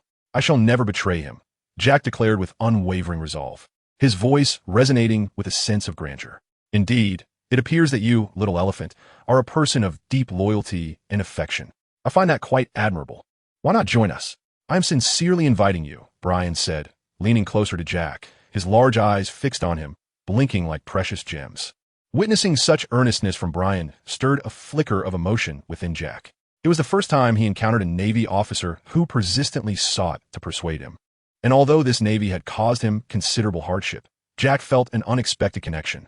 However, regardless of Brian's entreaties, Jack remained resolute in his decision not to join the Navy. He firmly believed that Captain Kaido would never abandon him and would undoubtedly come to his rescue. Yet at that moment, Jack was unaware that Kaido had already deemed him a traitor, spurred on by his own brother, who had pushed him from behind. If I had encountered you first, perhaps I would have considered joining the Navy, but reality is as it is. No matter how you plead, I will not betray Captain Kaido, Jack reiterated to Brian. Little elephant, you remain unaware that we are on the brink of war with Kaido. Brian settled down and continued. I knew that Master Kaido would not give up on me. Upon hearing this revelation from Brian, Jack felt a surge of excitement, convinced that Kaido must be coming to his rescue. Little elephant, he said, the situation is not as you imagine. Do you truly believe Kaido is here to save you? Brian interrupted Jack's thoughts with a voice filled with gravity. Of course, Kaido would never abandon me. Unless you kill me, Jack asserted with fervent conviction. His feelings for Kaido transcended mere fear. They were imbued with an inexplicable fervor and admiration. Alas, little elephant, you may be sorely disappointed. Kaido has chosen to wage war against the Navy, and indeed, it is for you, but not to rescue you. Rather, it is to eliminate you. Kaido has declared that he intends to sever your head and use it as a drinking vessel. Presently, every pirate in the Beast Pirates has deemed you their primary target. Little elephant, this news is unequivocally true. The entirety of the New World is aware of it. With a resigned sigh, Brian spoke slowly. This cannot be. You are deceiving me. How could Kaido wish to kill me? He must be coming to rescue me. This is surely a ruse concocted by you and the Navy. Jack vehemently denied Brian's claims, his anger palpable. I swear I'm not deceiving you, little elephant. I speak with utmost seriousness. I jest not this time. If you doubt my words, you shall see for yourself whether Kaido comes to save you or to slay you, Brian replied earnestly, refraining from intimidation. I refuse to believe it. I absolutely refuse to accept that Kaido intends to harm me. Jack's eyes reddened, fists clenched so tightly that the chains rattled. Though he vocally expressed disbelief, he could not entirely dismiss the hint of truth laced within Brian's tone. Little elephant, doubt not. When you meet Kaido, you shall discern the reality. Rest assured, I will protect you. I shall not allow Kaido to end your life. Now, calm yourself, little elephant. I must take my leave. With that, Brian exited, leaving Jack alone in the cabin. Why? Why would Kaido wish to kill me?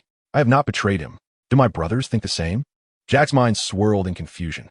He believed that regardless of circumstances, Kaido, along with his elder brother, Ember, and his second brother, Plague, would trust him.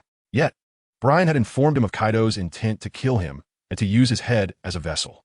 This revelation left Jack bewildered, questioning why Kaido would arrive at such a decision, and why his brothers remained silent. Do they truly no longer trust me? Is this not excessive? How long have we been part of the Beast Pirates? Can the bond of brotherhood be severed so easily, or have they never regarded me as a brother? Jack incessantly interrogated himself, as well as Kaido and his brothers, yet no answers emerged. I shall ascertain the truth for myself. If they truly wish to end my life, then so be it. Let our ties be irrevocably severed. After a while, Jack raised his head, his eyes ablaze with crimson intensity, uttering a single remark. He understood all too well that during such moments, no amount of questioning would yield any significance. He was acutely aware that if Kaido truly intended to take his life, he would no longer belong to the Beast Pirates. Upon exiting the cabin, Brian approached Garp. Grandfather, I informed the little elephant that Kaido intends to kill him, and it seems the little elephant was quite frightened. Brian sheepishly scratched his head. Had he known that his words would frighten Jack, he would have refrained from sharing such news. What if the little elephant were truly left in a state of shock? Haha, no matter. Kaido has already declared his intention to kill Jack. You are not mistaken. This should not terrify him, Garp said with a chuckle. He understood that Jack was not so much frightened as he was incredulous. His own boss, suddenly proclaiming a death sentence upon him, was a difficult reality for anyone to accept. However, Garp was somewhat taken aback by Kaido's decisiveness. He had not anticipated that Kaido would so swiftly label Jack as a traitor. Garp had assumed that Kaido would not be so unyielding in his judgment of Jack, considering that Jack had been one of Kaido's loyal subordinates for many years, engaging in countless battles together, which should have fostered a solid foundation of trust. Yet, Kaido's actions completely contradicted Garp's expectations, as he openly declared his intent to eliminate Jack with ruthless resolve. Oh, since Kaido wishes to eliminate the little elephant, we shall thwart his plans. Perhaps we can facilitate Jack's enlistment in the Navy, much to Kaido's chagrin. With that, Brian puffed out his cheeks. Indeed, Brian, your idea has merit. Perhaps Kaido could indeed assist us in this endeavor. In that case, Jack might become the first pirate to join the Navy. Upon hearing Brian's words, Garp broke into a smile. A warrior of Jack's caliber would be an asset anywhere, and despite his past misdeeds, the potential for redemption is a rare and valuable trait. The Navy would have no reason to refuse him. Thus, we must prevent Kaido from killing the little elephant. Grandpa, I have heard rumors that Kaido is not invincible. Is there any truth to this? Brian inquired with curiosity. Ha ha. What cannot kill you merely signifies that the usual means ineffective against ordinary individuals falter before him. If one truly wished to extinguish his life, countless methods abound. Nonetheless, Kaido's physique is indeed remarkably robust, exceedingly resilient to blows. As a Zoan-type devil fruit user, he has awakened his powers, exhibiting an indomitable vitality. Particularly noteworthy is the lad's defensive capability. Blades and swords struggle to inflict harm upon him. Yet even so, they cannot withstand the might of my fists, though I find it challenging to deliver a fatal blow. Brian, are you aware? A warrior from Wano has left 2 indelible scars upon Kaido. Garp turned his gaze toward Brian, an enigmatic glimmer manifesting in his eyes. Was that warrior also a swordsman? Brian was filled with curiosity. Indeed, the warrior was a dual-wielding swordsman, the very one who had etched 2 scars upon Kaido's form. Cap sighed, for he comprehended the true identity of the warrior from Wano. It was precisely because of this knowledge that he felt a pang of sorrow. That remarkable individual was no longer present. Chapter 208. Overflow. Upon hearing Cap's words, Brian's curiosity intensified. The fact that the warrior from Wano could leave such marks on Kaido suggested that his mastery of the sword was extraordinary. Grandfather, is it not possible for you to inflict such wounds upon Kaido? Brian inquired. No, although my fists are formidable, even if I could shatter Kaido's bones, I would still be unable to penetrate his body directly. His physical defenses are truly monstrous. Garp shook his head. Grandfather, do you mean that swordsmanship could suffice? Brian comprehended Garp's meaning. Indeed, the swordsman's assault, in terms of penetrative power, undoubtedly reigns supreme upon the vast ocean. Coupled with profound haki, it can be asserted that no defense is insurmountable. Moreover, that warrior employed a particular haki technique, leaving a scar upon Kaido. This technique, known as flowing cherry blossom, is one you too possess. Garp remarked with a smile. Flowing cherry blossom. as it appears, is indeed a technique that enables attacks to inflict damage from within an object, without the necessity of direct contact. When augmented with swordsmanship, it manifests a terrifying penetrative force. Brian raised his palm, the flowing aura converging within his grasp, manifesting as a shimmering blue light, with an emanation of the aura taking the form of cherry blossoms that scattered in all directions. The term flowing cherry blossoms aptly originated from the land of Wano. It is precisely due to the existence of such a technique that a warrior from Wano was able to inflict 2 scars upon Kaido, who had never borne any before. Kapu chuckled softly. "Grandfather, do you think I can inflict such wounds upon Kaido?" Withdrawing the aura from his palm, Brian inquired with keen interest. Though he did not possess the profound swordsmanship of Mihawk, he could certainly be considered a formidable swordsman in his own right. Coupled with his adept mastery of the flowing cherry blossoms technique, he might indeed replicate the feats of that warrior from Wano. Ha! Even I cannot ascertain whether you can or cannot. You must test it for yourself. I hope you will not be disappointed. Kapu laughed heartily, equally curious about the answer to this question. He was aware of Brian's considerable strength, but whether he could truly wound Kaido remained to be seen. Logically, Brian possessed the capability, yet when faced with Kaido, his sword would provide a definitive answer to all. "I believe I can do it, grandfather. Do you have faith in me?" With unwavering confidence, Brian declared, "Of course. How could I not believe in my beloved grandson?" Grandfather eagerly anticipated the moment when Brian would leave a few scars on Kaido, laughing heartily. Garp affectionately ruffled Brian's hair, his laughter resonating with joy. Regardless of whether Brian could achieve this feat at present, Garp firmly believed that he would inevitably succeed. "Indeed, this time I shall surely inflict a few wounds on Kaido, ensuring that he never dares to be so arrogant again, relying on his tough hide to act with impunity." Brian nodded earnestly, raising his fist. He believed that Kaido was undoubtedly relying on his tough skin, formidable resilience, and tenacious vitality to act so brazenly. If he were to endure relentless attacks and continuously bleed, he would surely become more compliant. In that moment, Brian felt he had discovered Kaido's weakness. It was to draw his blood. As long as he kept inflicting wounds on Kaido, regardless of his exceptional healing abilities, the strain would undoubtedly be immense. And soon he would no longer dare to be so arrogant. Tough skin and muscle. Indeed, he was robust, and this thought amused Garp. "Grandfather, how effective would it be to infuse Conqueror's Haki into an attack against Kaido? Have you ever tried such an approach?" Brian inquired further.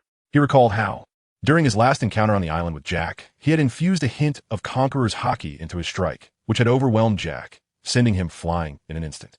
Thus, Brian understood that integrating Conqueror's Haki into his attacks significantly amplified their power.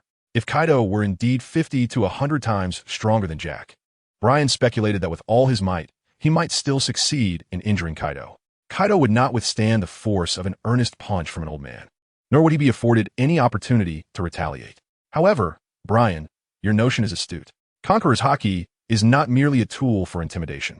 Infusing it into one's attacks can indeed greatly enhance their potency. How did you come up with such an idea? It is not something that just anyone could conceive, Garp said, observing Brian with curiosity. Even he had taken a considerable time to grasp such a technique in his youth. The augmentation provided by Conqueror's Haki in attacks far exceeds that of ordinary armament Haki. However, seamlessly integrating Conqueror's Haki into an assault is undoubtedly more challenging. If one's mastery of Haki is insufficient, achieving such control over Conqueror's Haki is impossible. Actually, I wasn't aware of it at first. During my last encounter with the young elephant, it seemed as though my Conqueror's Haki activated on its own, merging into my attack, which is how I discovered this method of combat, Brian admitted shyly, scratching his head and smiling. Had he attempted to figure it out on his own, he might have taken much longer to uncover the usage of Conqueror's Haki. It was indeed a serendipitous revelation. What? It activated autonomously? Has your Conqueror's Haki developed so rapidly? Upon hearing Brian's words, Cap was momentarily taken aback, his eyes brimming with astonishment. Typically, Conqueror's Haki is ignited by external stimuli. If it were to manifest autonomously, it would indicate that Brian's Conqueror's Haki has undergone significant advancement and breakthrough, beginning to overflow. This particular power cannot be cultivated through conventional means. Rather, it intensifies in tandem with the growth of the host's inherent spirit, a protracted journey. Aside from select few individuals with extraordinary talent in the realm of Conqueror's Haki, scarcely anyone can expedite its development significantly. Although Brian possesses Conqueror's Haki, Cap believed it to be a reflection of his innate abilities, a gift from birth. Moreover, considering Brian's gentle disposition, it was rare to witness him displaying any form of dominance. his anger was seldom seen, and his speech was soft and measured, qualities far removed from tyranny. Consequently, Cap assumed that Brian would not excel in the domain of Conqueror's Haki, merely managing to scrape by. Yet, the fact that Brian's Conqueror's Haki had begun to overflow was perplexing. How could such a gentle soul cultivate this power so rapidly? Had Cap misjudged him? If Jack were privy to Cap's thoughts, he would undoubtedly scoff. Brian was far from lacking in dominance. He was, in fact, exceedingly tyrannical, as evidenced by the torment he inflicted upon Jack. This was the nature of a cunning tyranny, you see. Chapter 209, Whitebeard observing Cap's astonished expression. Brian found himself at a loss for words. I truly do not know, Grandpa. It simply happened naturally. Brian shrugged his shoulders, wearing an expression that conveyed his own bewilderment. Perhaps I had misjudged the situation. You must possess a certain domineering quality in some respects that I have yet to perceive. Noticing Brian's own look of confusion, Garp felt compelled to offer a rationale to clarify the matter. Oh, I share that sentiment. I must certainly exhibit a formidable presence in certain areas. Otherwise, my Conqueror's Haki would not have developed so rapidly and overflowed. Brian nodded thoughtfully. Perhaps, he mused. However, there is one thing you must remember, Brian, when confronting Kaido. Strive to unleash the full potential of your Conqueror's Haki.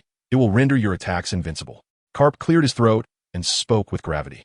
Rest assured, Grandpa, I shall do just that.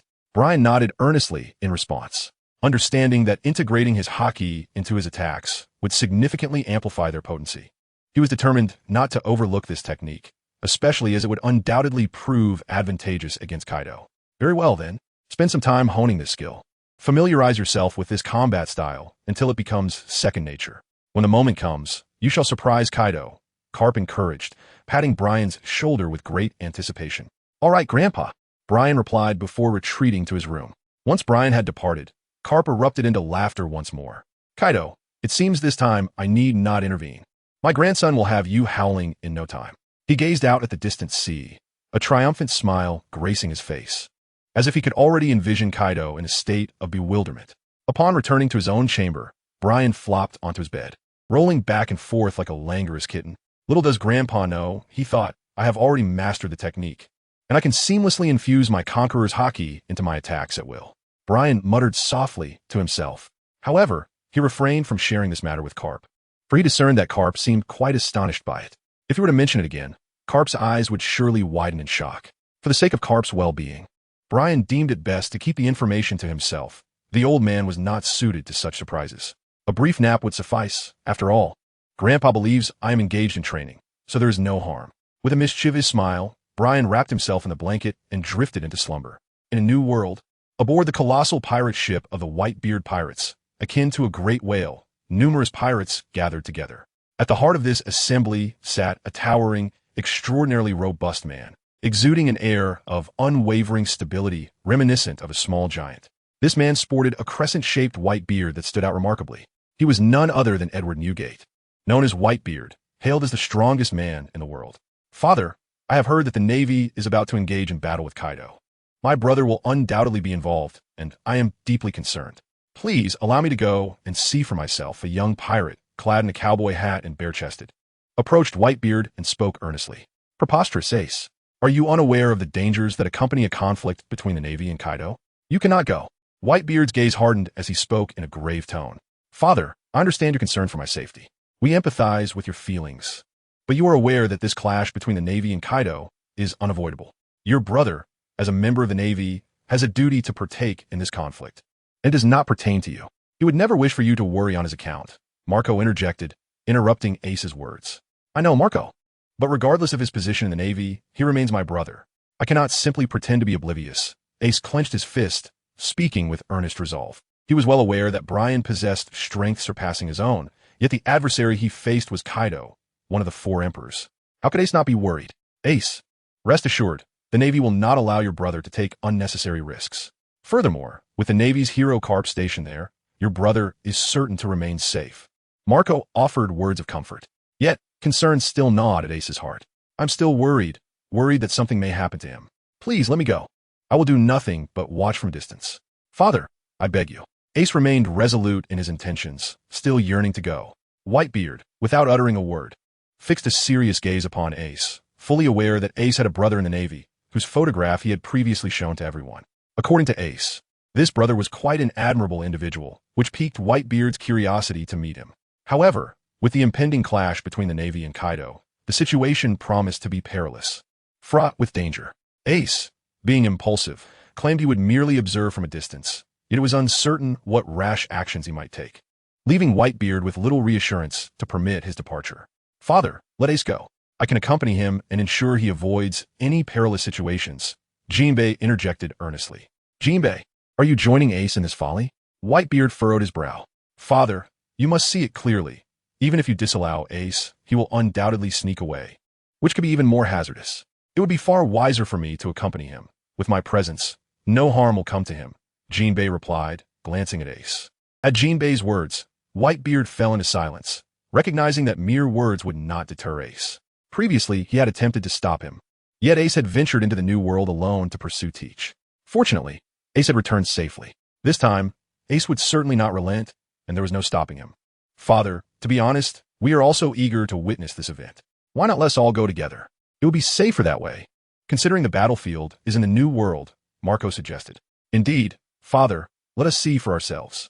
"Please, allow us to accompany you," echoed the other captains, all expressing their desire to witness the imminent battle.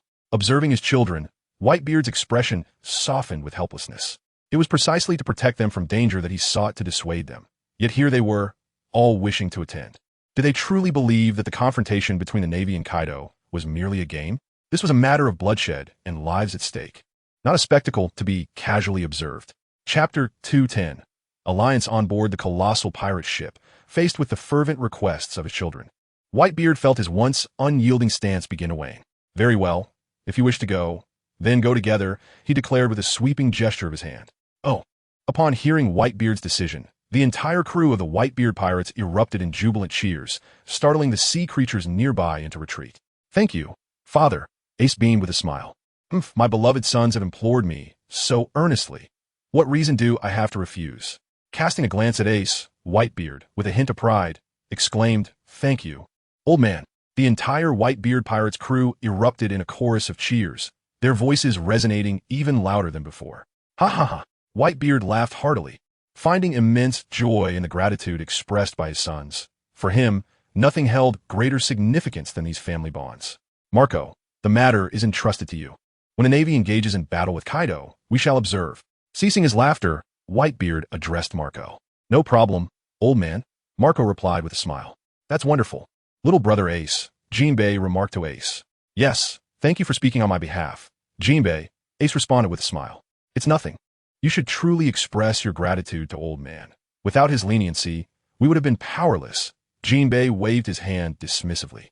"Old man, once this battle concludes, I will secretly bring Brian to meet everyone. You are sure to take a liking to that lad," Ace said to Whitebeard. "Ha ha ha ha. Why must it be a secret? Why not bring him openly? Would Sengoku dare disrespect my reputation?" "Ha ha." Whitebeard laughed heartily. "Indeed, Ace, is it such a shameful matter for your brother to visit us?" Diamond Joza teased as he approached. "That is not what I meant," Ace replied, scratching his head awkwardly. "Boldly bring him to us. If the Navy treats your brother poorly for this reason, let him come here, and we shall treat him as our own. This way, you brothers can be together." "Which is even better," Vista declared, stroking his beard with conviction. "Precisely. If the Navy dares to mistreat him, let him come to us. We will take good care of him," others chimed in agreement. "Thank you all." Ace felt deeply touched by their warm words. "Ace, do not forget, we are all family. Your brother is also our brother, regardless of whether he is a Navy officer or a pirate," Whitebeard assured Ace. "Yes, old man," Ace replied, his smile radiating happiness. At the very moment Whitebeard decided to observe the battle, the last of the 4 emperors in the New World, the sole female emperor known as Big Mom, Charlotte Linlin, received a call from Kaido. This expanse of ocean, known as Tado Land, fell under the dominion of one of the 4 emperors, Big Mom, whose pirate crew's headquarters resided on Whole Cake Island. "Oh my, how rare it is for you to take the initiative to contact me, Kaido," Big Mom said with a beaming smile as she picked up a Den mushi in her castle. "Linlin, you must be aware of my intentions," Kaido replied. The voice of Kaido emanated from the transponder snail. "Ha ha ha. Kaido, there is no such thing as a free lunch in this world. What gives you the right to ask that old hag for help? You still owe her a favor, have you forgotten?" Big Mom chuckled, her somewhat terrifying makeup only adding to the sense of dread. "I'm well aware, Lingling. You understand the benefits of assisting me in this matter. don't you? The matter of favors aside, if you lend me your support this time, I, Kaido, shall owe you yet another favor. What do you say? Kaido stated his terms directly. Ha ha ha. Kaido, you're the one making the proposition. It's a deal. But let me remind you, if you dare to go back on your word, I will not let you off lightly, understand? Big Mom threatened. Oh, don't worry, Lingling. Kaido, always keep my word. But you mustn't forget your promise to me this time, or else. Kaido's threatening tone echoed through the transponder snail. Rest assured, I will fulfill my part without your reminders. Just make sure you don't get turned into a sieve by the Marines, or else. Big Mom chuckled ominously. Oomph. I don't need you to worry about me. With that, Kaido ended the call, asking me for help while being so arrogant. You truly have some nerve, Kaido. Big Mom scoffed.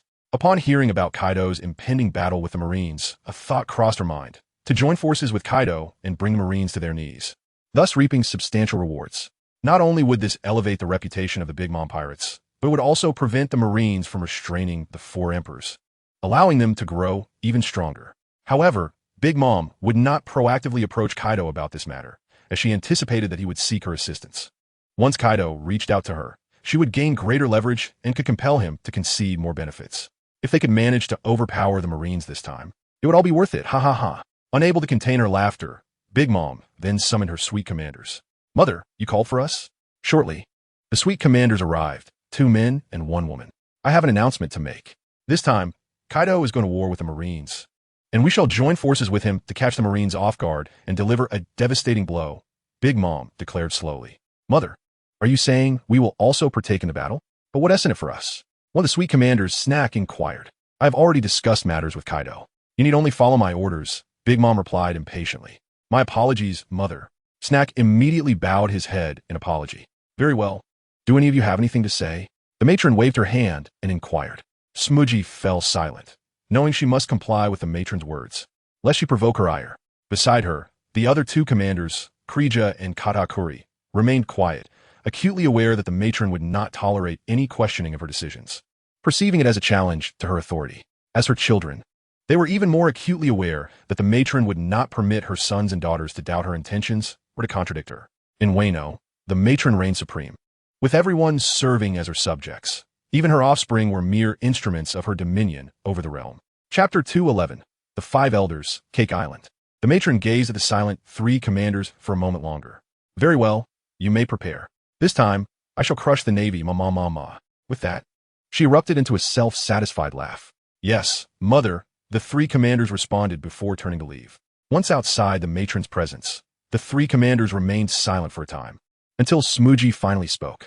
Brother Katakuri, does Mother truly intend to ally with Kaido? Smudgy furrowed her brow.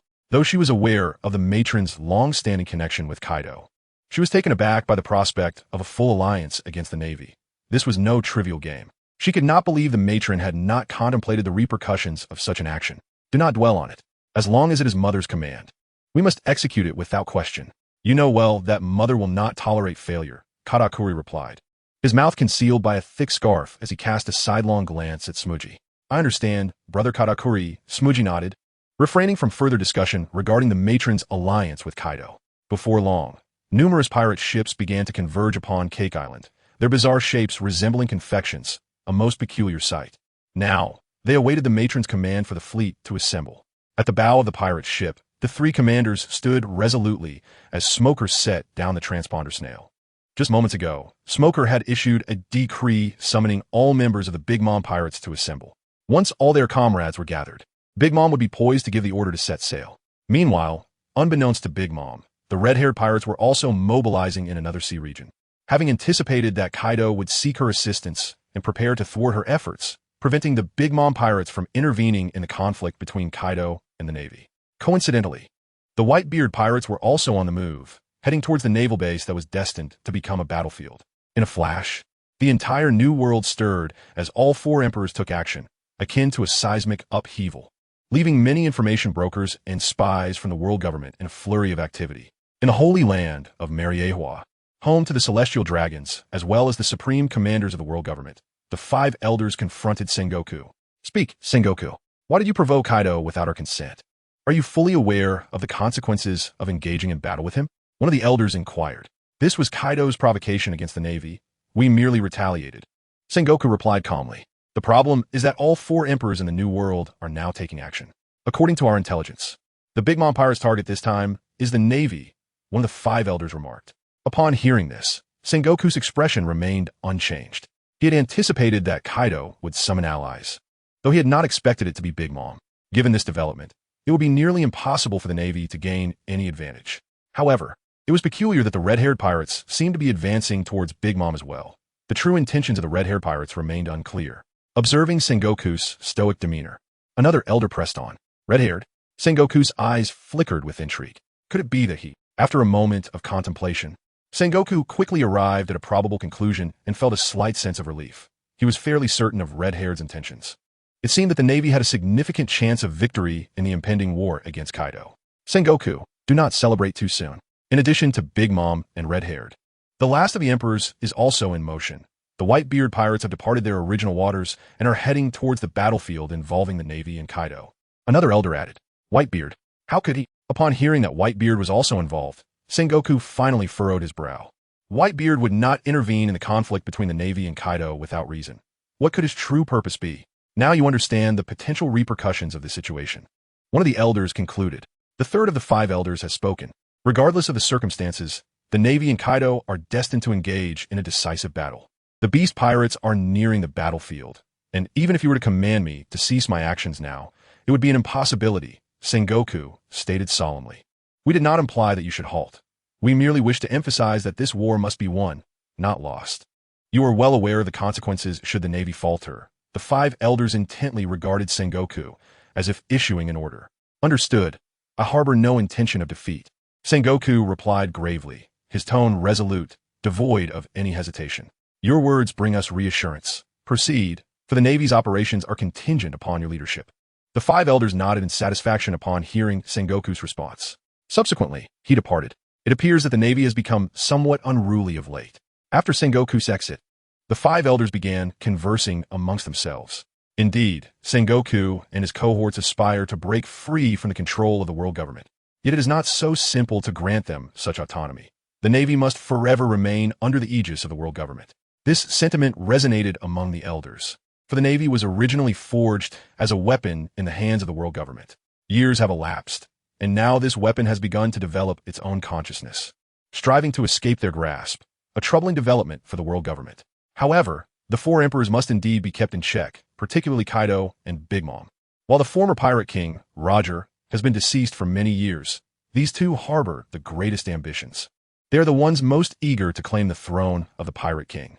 This upcoming conflict between the Navy and Kaido presents an opportune moment to diminish the strength of both factions. The elders calculated among themselves, acknowledging that while the Navy continues to grow, gradually exhibiting signs of breaking free from their control, it has not yet achieved complete independence from the world government. The impending clash between the Navy and Kaido will undoubtedly weaken both sides significantly. In this light, the Navy's efforts to extricate themselves from the world government's control will diminish, and Kaido will find it challenging to wreak havoc in the short term. From every perspective, this confrontation between the Navy and Kaido holds immense benefits for the world government. Now, the outcome of the battle between the Navy and Kaido awaits, filled with anticipation.